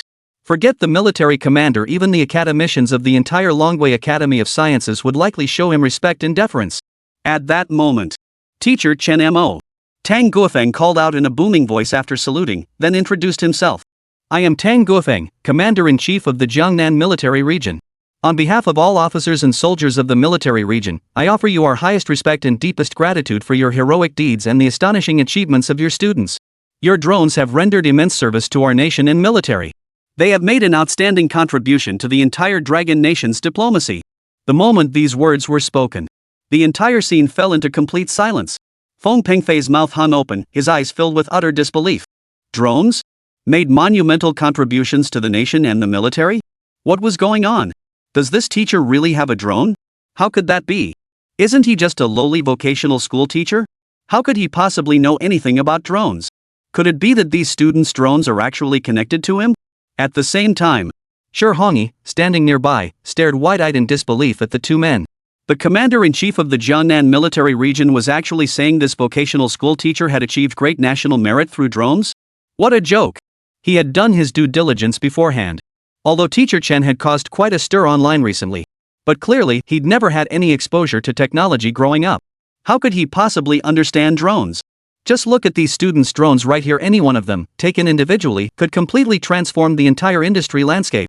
So you're saying all these student drones came from him? How could that be possible? Setting aside whether a vocational school teacher could even grasp such technology, just imparting that knowledge to so many students and ensuring each one mastered it would be no small feat. And besides, even if he truly understood drones, he's just a young man in his 20s. How broad could his knowledge be at such a young age? Forget classified military or government-controlled knowledge, even publicly available information would be impossible for him to master completely. How could he possibly master it to an expert level and still have the capacity to teach students? As he pondered this, Eugenua's face grew even paler beside him. This vocational school teacher actually knows about drones? How could that be? Knowing about them was one thing, but Commander Tang had actually said he'd performed great service to the nation using drones? What possible great service could a vocational school teacher have rendered? The thought made Eugenua tremble as he cautiously asked, Commander Tang, what great service did this teacher Chen render to the nation? Hearing this, Tang Guofeng whipped his head around. His icy gaze instantly locked onto Eugenua's deathly pale face, his eyes burning with unmasked fury. Eugenua! How dare you show such audacity? Tang Guofeng's voice was bone-chillingly cold, showing no mercy. I ordered you to stand by. You dare turn off your phone? Then you go to Teacher Chen's place and start banging on the table and glaring at one of our nation's most important talents? And now you have the nerve to question Teacher Chen's achievements? It seems your time as battalion commander has gone to your head. Let me tell you. Teacher Chen, in the southern waters of Longguo, single-handedly drove the Coconut Nation's ghost fleet into total mental collapse with just one drone. They surrendered and turned themselves in, completely shattering the Coconut Nation's plot to ambush Longguo's naval vessels. Got that? Hearing this, Eugenua felt as if a bolt of thunder from the heavens had struck his crown, leaving him momentarily dazed. Southern Seas, Coconut Nation's ghost fleet. These were recent military intelligence matters, and as a battalion commander, he was naturally aware of them. But the Southern Seas report stated that the one who destroyed that elusive, new-type ghost fleet of the Coconut Nation, the one that appeared and vanished without a trace, was actually this Teacher Chen standing before him? And all with just a single drone? This couldn't be possible. Those ghost fleets were the Coconut Kingdom's latest technological marvels, having plagued the Dragon Nation's southern naval forces for ages. Though they avoided direct confrontation with Dragon Nation vessels, these ghost fleets moved with blinding speed. After each ambush on Dragon Nation ships, they vanished in a flash, impossible to pursue. This had become a major headache for the naval forces patrolling the Dragon Nation's border waters. But, these ghost fleets, so notoriously difficult to deal with, were actually annihilated by a single drone? How could that be possible? No matter how powerful a single drone might be, it couldn't possibly achieve such feats. Could these students' drones truly be the work of their teacher? Then just how terrifying must this Teacher Chen be? Just moments ago, I was pointing my finger at him and yelling that he was useless. This? Commander Tang is going to skin me alive. As he pondered this, Feng Pengfei and Shi Hongyi beside him had also heard Eugenua's words, their expressions turning stunned. Chapter 180. This is the demeanor of a true master. Jiang Province Vocational School, East Campus Corridor. Shi Hongyi froze in place, his shock no less palpable than Eugenua's. This Teacher Chen, he shattered the Coconut Nation fleet's plot with just a drone? His professional instincts as a fire chief instantly grasped the gravity of the situation. A deterrent capable of inducing collective mental collapse and prompting an entire fleet to surrender, this transcended mere drone prowess. It was strategic-level deterrence. Could it be that these students' drones were truly created by that teacher? He had initially thought these student-built drones were masterpieces of genius, representing a breakthrough in industry technology. Little did he expect that this Chen teacher they mentioned had achieved such an astonishing level of accomplishment, one capable of upending the regional landscape. The students' drones alone were sufficient to transform the entire landscape of Longguo's existing drone technology. Hadn't this Teacher Chen's drone already reached a level that surpassed the world's best? Seeing Tang Guofeng's heartfelt reverence for Chen Mo, Shi Hongyi felt a chill run down his spine. If the truth matched Commander Tang's account, then Teacher Chen Mo would undoubtedly be a national treasure-level scientist for Longguo. To have doubted the capabilities of someone who could profoundly influence the entire nation's technological progress. If the higher-ups found out, his tenure as fire chief would likely come to an abrupt end. At that moment, Feng Pengfei's expression was the most complex, his mind racing. Defeating the Coconut Nation's fleet? A monumental achievement? A single drone? Just from the words of this commander of the Jiangnan military region alone, he could grasp the essence. This teacher Chen before him far exceeded his wildest expectations. Even the advanced drones he'd seen earlier from these students couldn't possibly achieve that level of capability. And if this teacher Chen truly possessed such capabilities, then even the stripped-down versions of his students' drones would be worth 1,000 times more than he had previously estimated their commercial value. What truly mattered wasn't the drone's performance, but the opportunity to connect with this teacher. With such a figure, even a simple collaboration with his students would pave the way for boundless opportunities. His earlier claims about the market can't wait and delaying efficiency now seemed incredibly short-sighted. As Feng Pengfei contemplated this, his gaze toward Chen Mo gradually filled with an indescribable reverence and an unprecedented yearning. Fortunately, he had only harbored doubts privately, never voicing them openly. Otherwise, if he had angered the man, forget about getting the drones, his entire Changfeng logistics would be shut down. Amidst the stunned silence, the students gathered behind Chen Mo were overcome with indescribable pride and excitement. They knew teacher Chen was formidable. But to the extent that the military commander would salute him like this? To achieve such a glorious military feat for the nation with just a single drone? That was far beyond their wildest imaginations. Bai Xiaoqi, Zhang Heng, Wu Ran.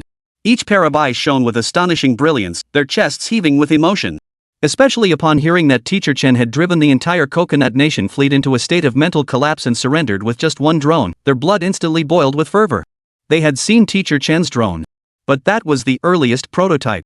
Their own drones had undergone so many iterations and upgrades since then. Teacher Chen's drone must have been enhanced through countless generations as well.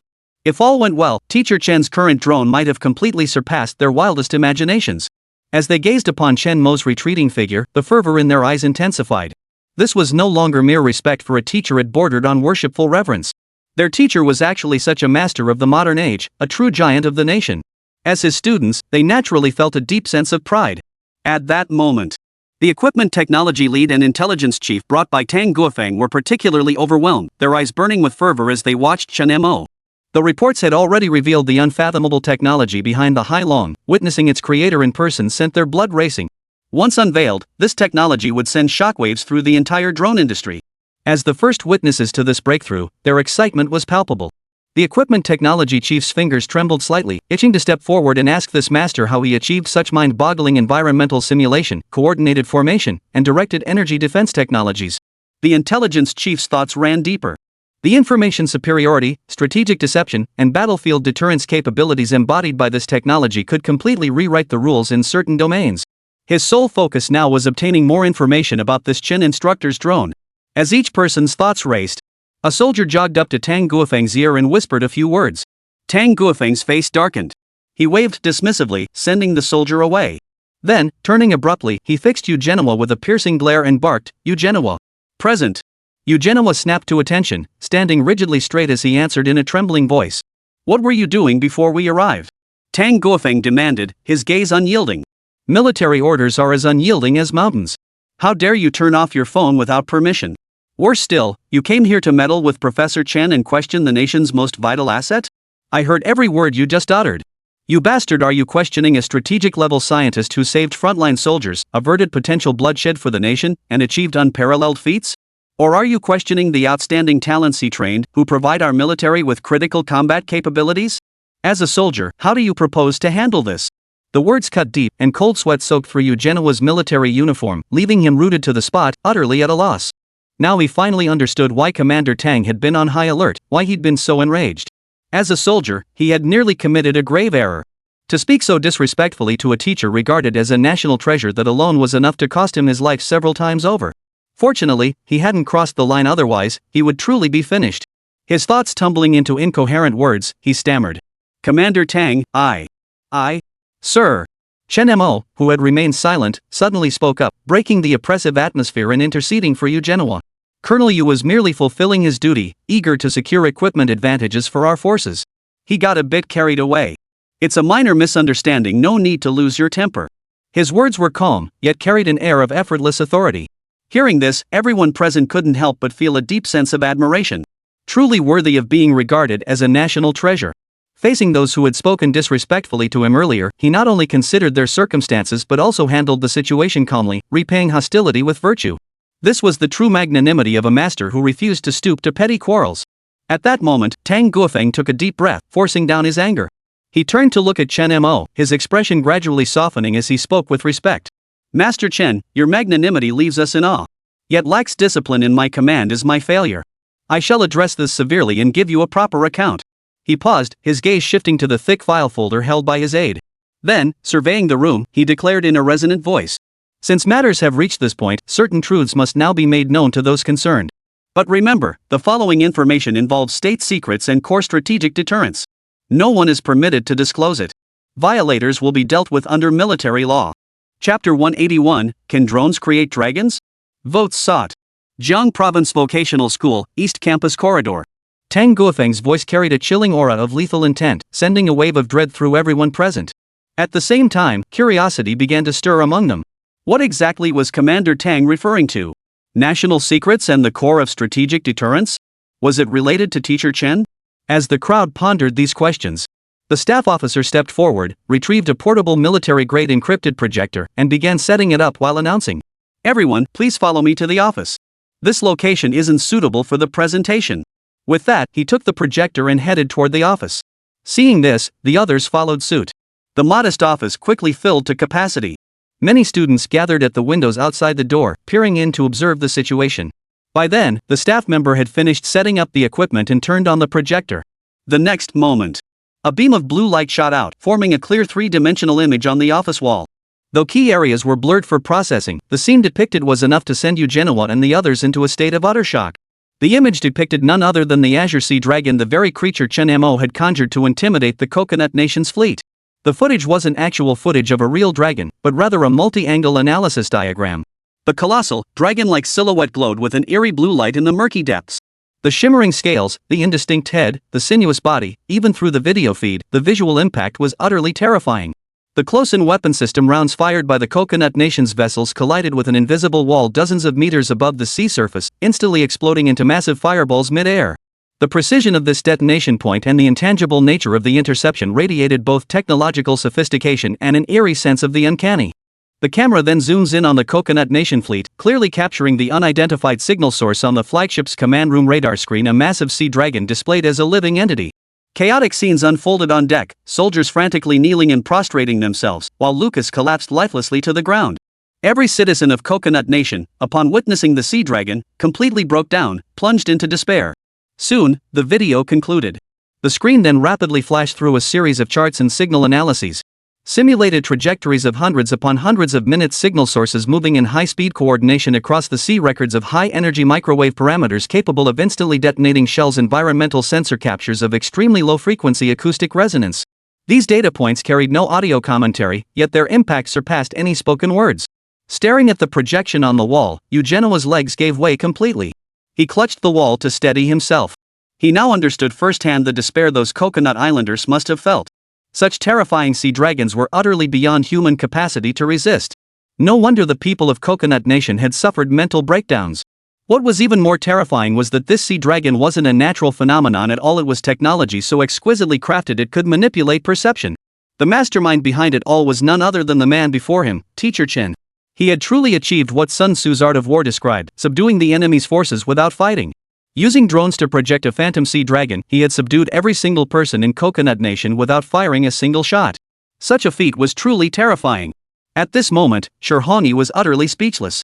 This combination of environmental manipulation, colossal beast simulation, and precision defense demonstrated a technical depth far surpassing his understanding of advanced drones. This was clearly the pinnacle of a technological pyramid. If applied to counter-terrorism, territorial defense, or even special operations, the impact would be nothing short of revolutionary. Meanwhile, Feng Pengfei watched the breathtaking footage, his heart pounding wildly, his face etched with terror. He felt his entire business mindset being shattered and completely rebuilt. This wasn't a drone. This was nothing short of a mythical artifact. He now fully grasped just how essential the castrated version Chen Mo had mentioned truly was. If Chen Mo's drone could reach this level, even simulating the existence of a dragon. As his student, the drone itself must be far more complex than it appears on the surface. Such power should never and must never be released into the civilian market. But even the neutered version's underlying technology was enough to let him build an entirely new commercial empire. Feng Pengfei now harbored nothing but absolute reverence and obedience toward Chen Mo. Meanwhile, the students gathered around the besieged city were overcome with excitement, their blood boiling with unbridled enthusiasm. Teacher Chen's drone had reached heights beyond their wildest imaginations. They felt as if they were witnessing the ultimate embodiment of their research field. Bai Xiaoqi watched the intricate coordinated trajectories and camouflage imaging, her eyes sparkling with dazzling brilliance. Xiang Hang stared at the high-speed coordination data, his fingers unconsciously mimicking control motions. Lu Xiao and Wu Ran were stunned by the efficient power supply and energy field defense data. Just from this single video, every student gained valuable insights. A sense of pride welled up in every student's heart. To be taught by Professor Chen was a blessing earned over 8 lifetimes. They would continue learning from Teacher Chen, delving ever deeper into the mysteries. Perhaps one day, they too could reach their teacher's level. At this moment, Tang Guofeng observed the reactions of those present and silently nodded. Among those present, some were students of Teacher Chen, while others represented corporations, government agencies, and the military. The decision to show them this drone was precisely to instill in their hearts a sense of reverence for technology. In various industries, more advanced technology isn't necessarily better. Technology that's too advanced can actually raise ethical and legal issues. These individuals, who might one day popularize such drones across various fields, must possess this awareness. Moreover, the video only displayed basic data. The core technology remained firmly in Professor Chen's hands, so there was no need to worry about leaks. With that thought, he reached out to shut off the projection. His gaze locked onto Chen Mo once more as he declared with utmost solemnity. Professor Chen Mo, through your individual efforts, you have reshaped the strategic landscape of that maritime region. You have spared our nation potential casualties and diplomatic predicaments. Your research achievements and educational contributions are national treasures, the pride of our nation.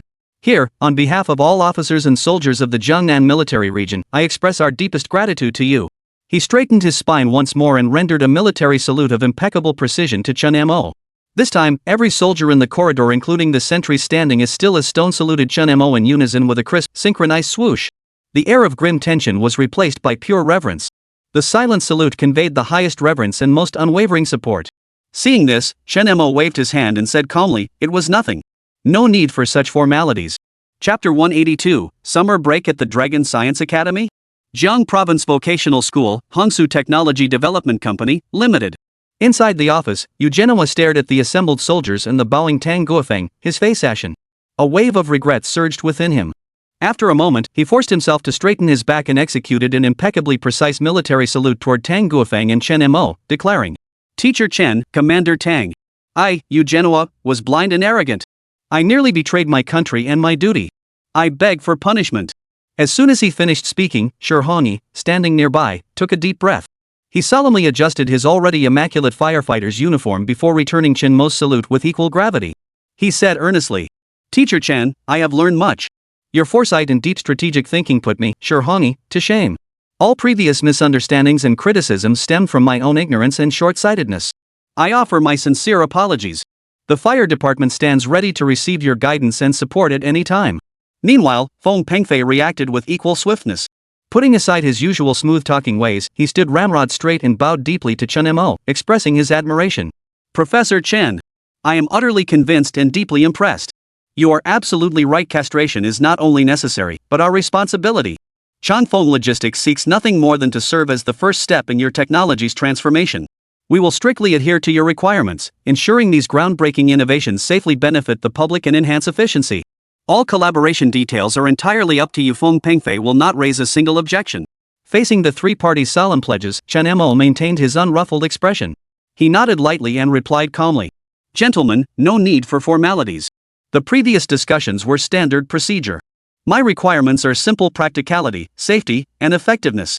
His gaze then shifted to Tang Guofeng as he continued. "Commander Tang, the prototypes designed with my students' participation, including the one I personally developed along with their complete technical documentation and original carriers, which involve core mechanisms and parameters, must be received, safeguarded, and researched by the highest-level military institution. Their potential value and strategic significance are already evident. Scattering them externally or conducting insufficiently deep research could lead to uncontrollable risks. As for the students' drone bodies, they can be handled separately based on their functional characteristics and technical maturity." He glanced at Shihongyi and continued. "Official sectors like firefighting, meteorology, emergency rescue, and environmental monitoring urgently require efficient auxiliary equipment. After removing overly sensitive defense and attack modules, these drones can be evaluated and transferred to designated official agencies for application, enhancing public service efficiency and response times. However, relevant data interfaces and usage protocols must be strictly restricted." Hearing this, Shihongyi snapped to attention, gripping his hand excitedly and declaring, Understood. Rest assured, Professor Chen.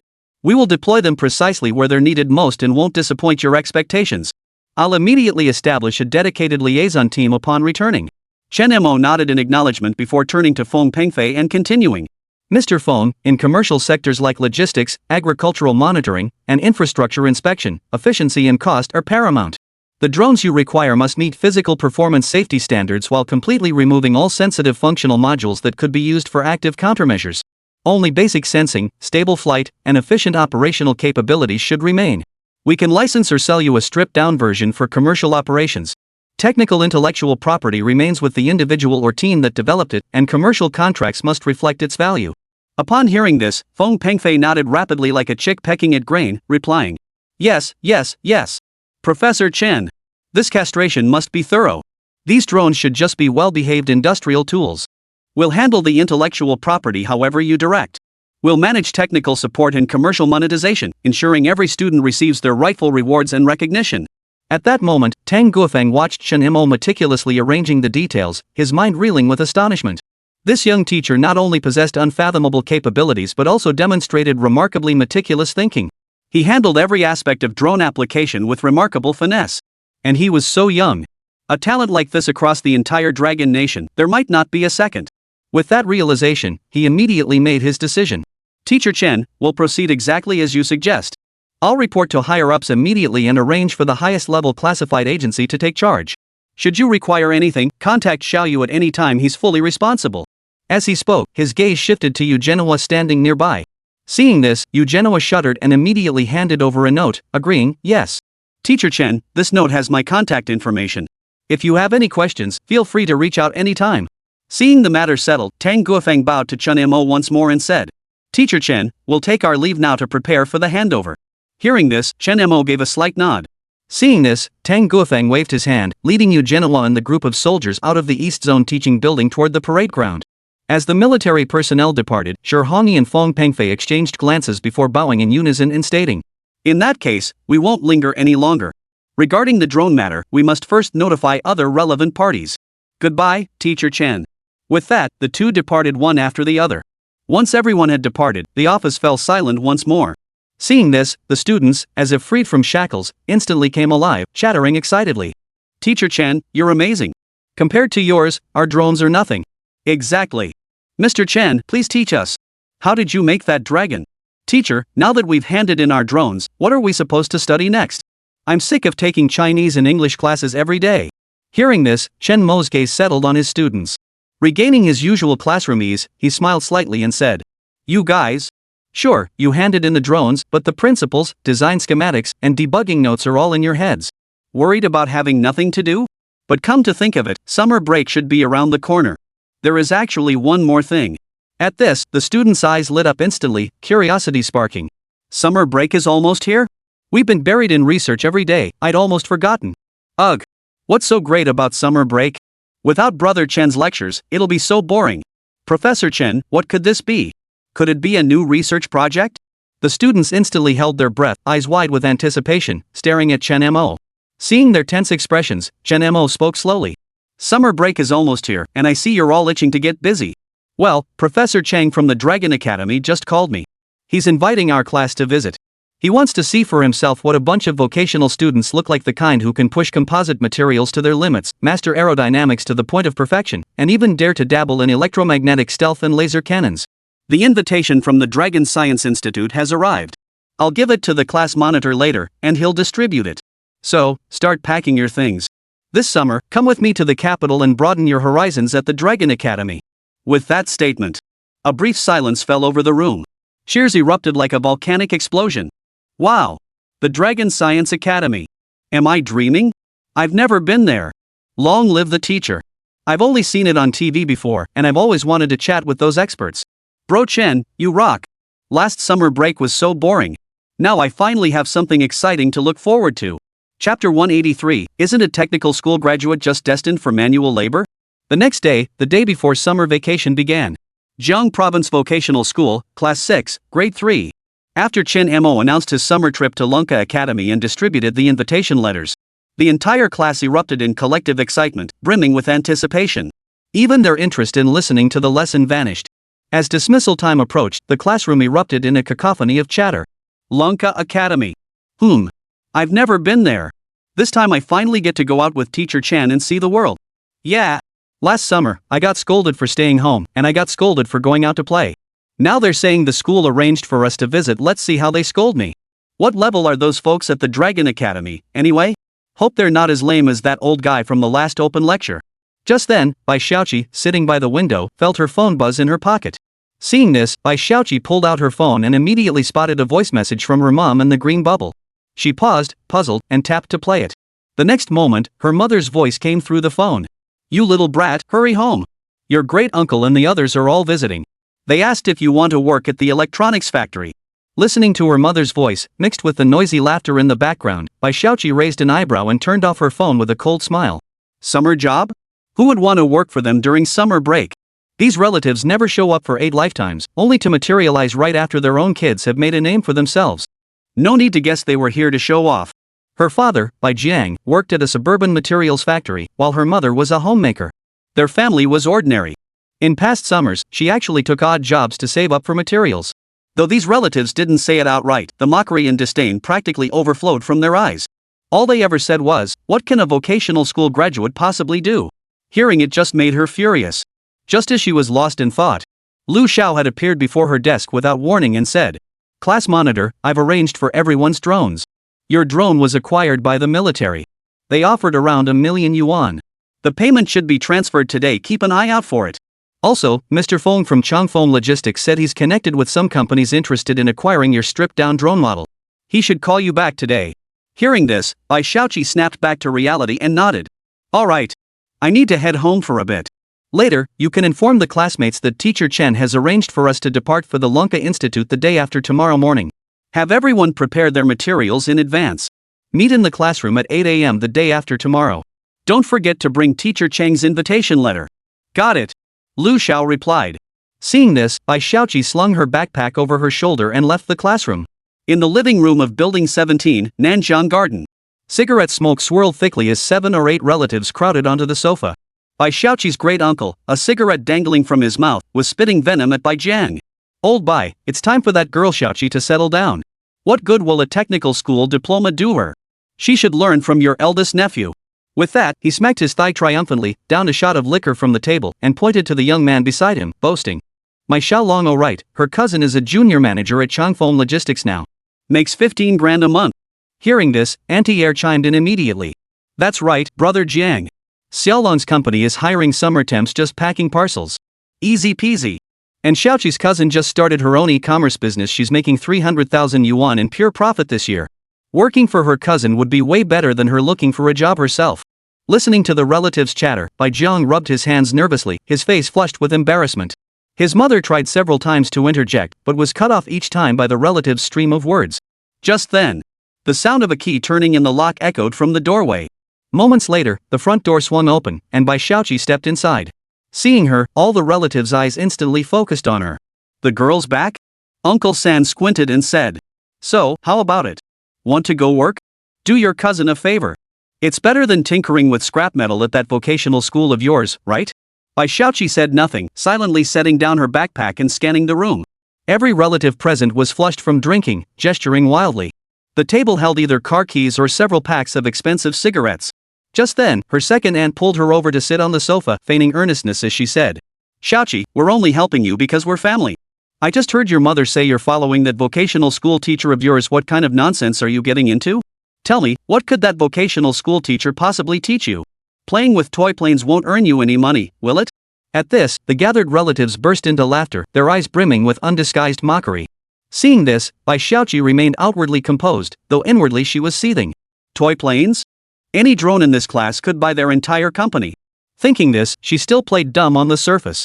My cousin's company is really impressive. Seeing her nod in agreement, her third uncle grew even more enthusiastic. Of course. They'll feed you 100 times better than your dad's crappy factory. Taking a drag on his cigarette, third uncle slapped Bai Zheng's shoulder, spittle flying. Old Bai. No offense, but what can you expect from Xiaoqi? She's just a vocational school graduate. Summer break is precious. Don't let her waste her time tinkering with scrap metal. Exactly. Auntie Air chimed in with her shrill voice, pointing to the young woman beside her. Look at my daughter. She's only a few years older than her, a college graduate, and she's already helping someone start a business. She's making a pretty penny this year. Bai Xiaoqi's cousin beside her flicked her hair demurely and said with feigned modesty. Oh, Mom, stop bringing me up. I'm just starting a small company with Mr. Wang. We barely made 300,000 in net profit this year, maybe 700,000 or 800,000 next year. Xiaoqi, what you're studying in school, can that actually make money? Her tone shifted as she swept by Xiaoqi with an unmistakable look of superiority, continuing. How about coming to my company for the summer to do odd jobs? Since we're family, I'll pay you an intern's wage. $80 a day isn't bad. Hearing this, Bai Xiaoqi's parents looked visibly uncomfortable. They knew about their daughter's previous TV appearance. But that was merely a title, it didn't actually bring in any money. The children of these relatives, on the other hand, were actually earning solid income. Compared to them, their family simply couldn't hold a candle. Thinking this, Bai Jiang rubbed his hands together, forcing a smile onto his face. Children have their own paths. His mother, Li Mei, tugged at Bai Xiaoqi's sleeve and whispered gently. Xiaoqi, don't be stubborn. Listen to your third uncle and second aunt, they mean well. Working away from home, it's good experience too. Before she could finish, Uncle San snorted derisively, cutting her off. What kind of training? Isn't graduating from vocational school just a ticket to factory work? Wouldn't it be better to work at your cousin's factory? The assembly line might be monotonous, but they provide room and board. And it's a big company like Changfeng Logistics, surely better than whatever wave function her school's teacher is teaching? Can that stuff put food on the table? Can it fill your stomach? Little Chi, listen to your great uncle, stay grounded. Look at your dad, spent half his life stuck at that crappy factory and got nowhere. What future is there in that? Just then, Bai Xiaoqi's phone suddenly rang in his pocket. Chapter 184, an invitation from the Dragon Academy? Fake, right? In the living room of Building 17, Nanjiang Garden. Bai Xiaoqi swiped open the call with a blank expression, deliberately tapping the speakerphone button. Hello? Is this Bai Xiaoqi? This is Feng Pengfei from Changfeng Logistics. The voice on the other end was so excited it was barely coherent.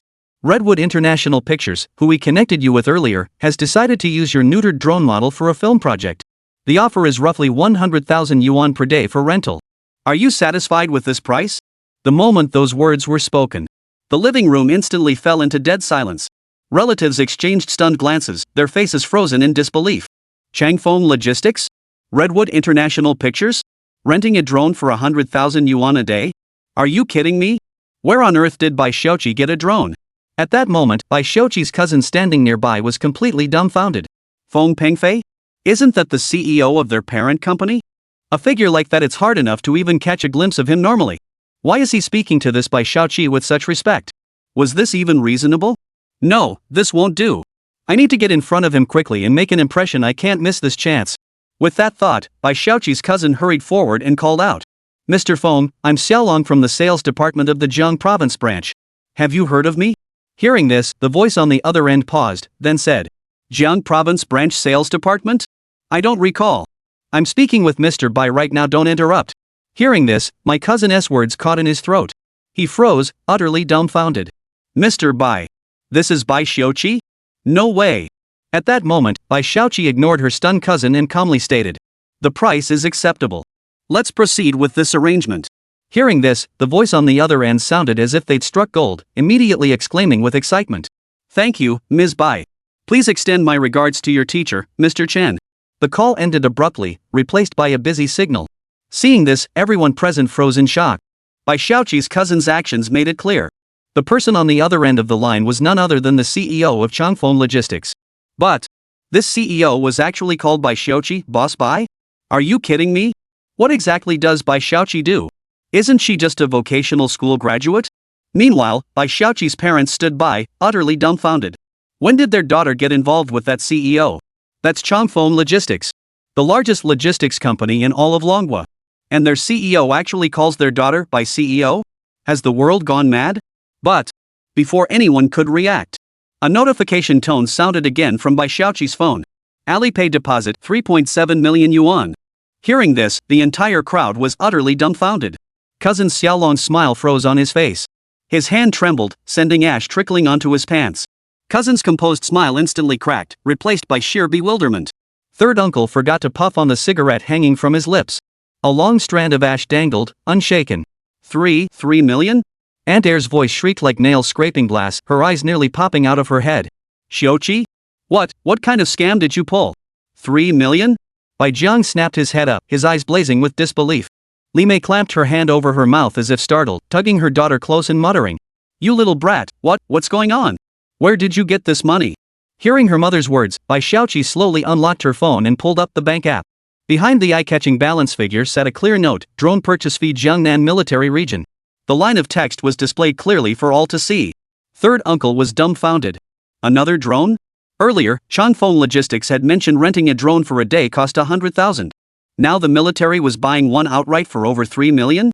They'd never seen that much money in their entire lives. At that moment, second aunt was even more stunned. Just moments ago, they were urging her to come work for their daughter's company. Now, they're cashing in over 3 million yuan at a time. Why even go to work? With over 3 million yuan, I could buy my daughter's company outright. Xiaolong, his cousin standing nearby, watched as his face gradually darkened. This was a huge embarrassment. He'd been hoping to impress Mr. Feng earlier. Now look at this, Mr. Feng just called his cousin Ms. Bai. And this cousin casually brings in over 3 million yuan. Even though he was now the manager of Changfeng Logistics Jiang Province branch, earning that kind of money wouldn't happen overnight. Just as everyone stood in stunned silence, Bai Jiang patted his daughter on the shoulder and said, "You've really made something of yourself, daughter. I never imagined you could earn this much in less than half a year." Beside him, her mother Li Mei wiped away a bead of sweat and asked, "Sweetie, tell mom, when did you get that drone? Was it because of that Mr. Chen you mentioned before?" Bai Xiaoqi smiled faintly, nodded, and said nothing. Seeing this, Li Mei's eyes brimmed with pride as she said, "Just like your father said before, this teacher Chen is truly a benefactor to our family. You must always show him respect." Beside her, Bai Jiang added earnestly, "Exactly. Anyone who can help you earn so much money in such a short time is someone you absolutely can't underestimate. Our Bai family must have ancestors burning incense in heaven." The gathered relatives listened to the trio's conversation, their faces flushing with embarrassment. Just moments ago, they'd been saying there was no future in following that teacher. Now he was raking in hundreds of thousands. Compared to them, their own futures seemed bleak indeed. Just then, Bai Xiaoqi's backpack fell to the floor, its contents scattering everywhere. Among them, the gold-embossed invitation from the Dragon Nation Academy of Sciences landed with a thud. The laser-engraved anti-counterfeiting emblem gleamed with a cold, sharp light, shimmering brilliantly under the lamps. Seeing this, the crowd's expressions instantly froze in shock. What the hell? That's an invitation? Pondering, Auntie Air hurried forward and picked up the invitation from the floor. Specially invited visiting scholar, location, Dragon Nation Academy of Sciences in the Imperial Capital, duration, entire summer vacation, expenses covered by the military, academician Cheng Qi? This is an invitation from the Dragon Academy? What? Great Uncle San abruptly leapt to his feet, exclaiming in shock. The cigarette in his hand fell onto his pants, burning a hole through the fabric. He hurried forward to examine it closely. This must be fake. Xiaoqi is just a vocational school student. Where would she get an invitation from the Dragon Academy? His gaze immediately shifted to Bai Xiaoqi as he continued. Xiaoqi, your third great uncle has a few words for you. Not having the skills is one thing, but lying like this is a moral issue. Tell your third uncle the truth. Which convenience store did you buy this invitation from? Just as he spoke, Bai Xiaoqi's cousins rushed forward one after another, glancing at the invitation. The next moment, their expressions froze solid. If the older generation didn't know, that could be forgiven. But they had actually heard that name before.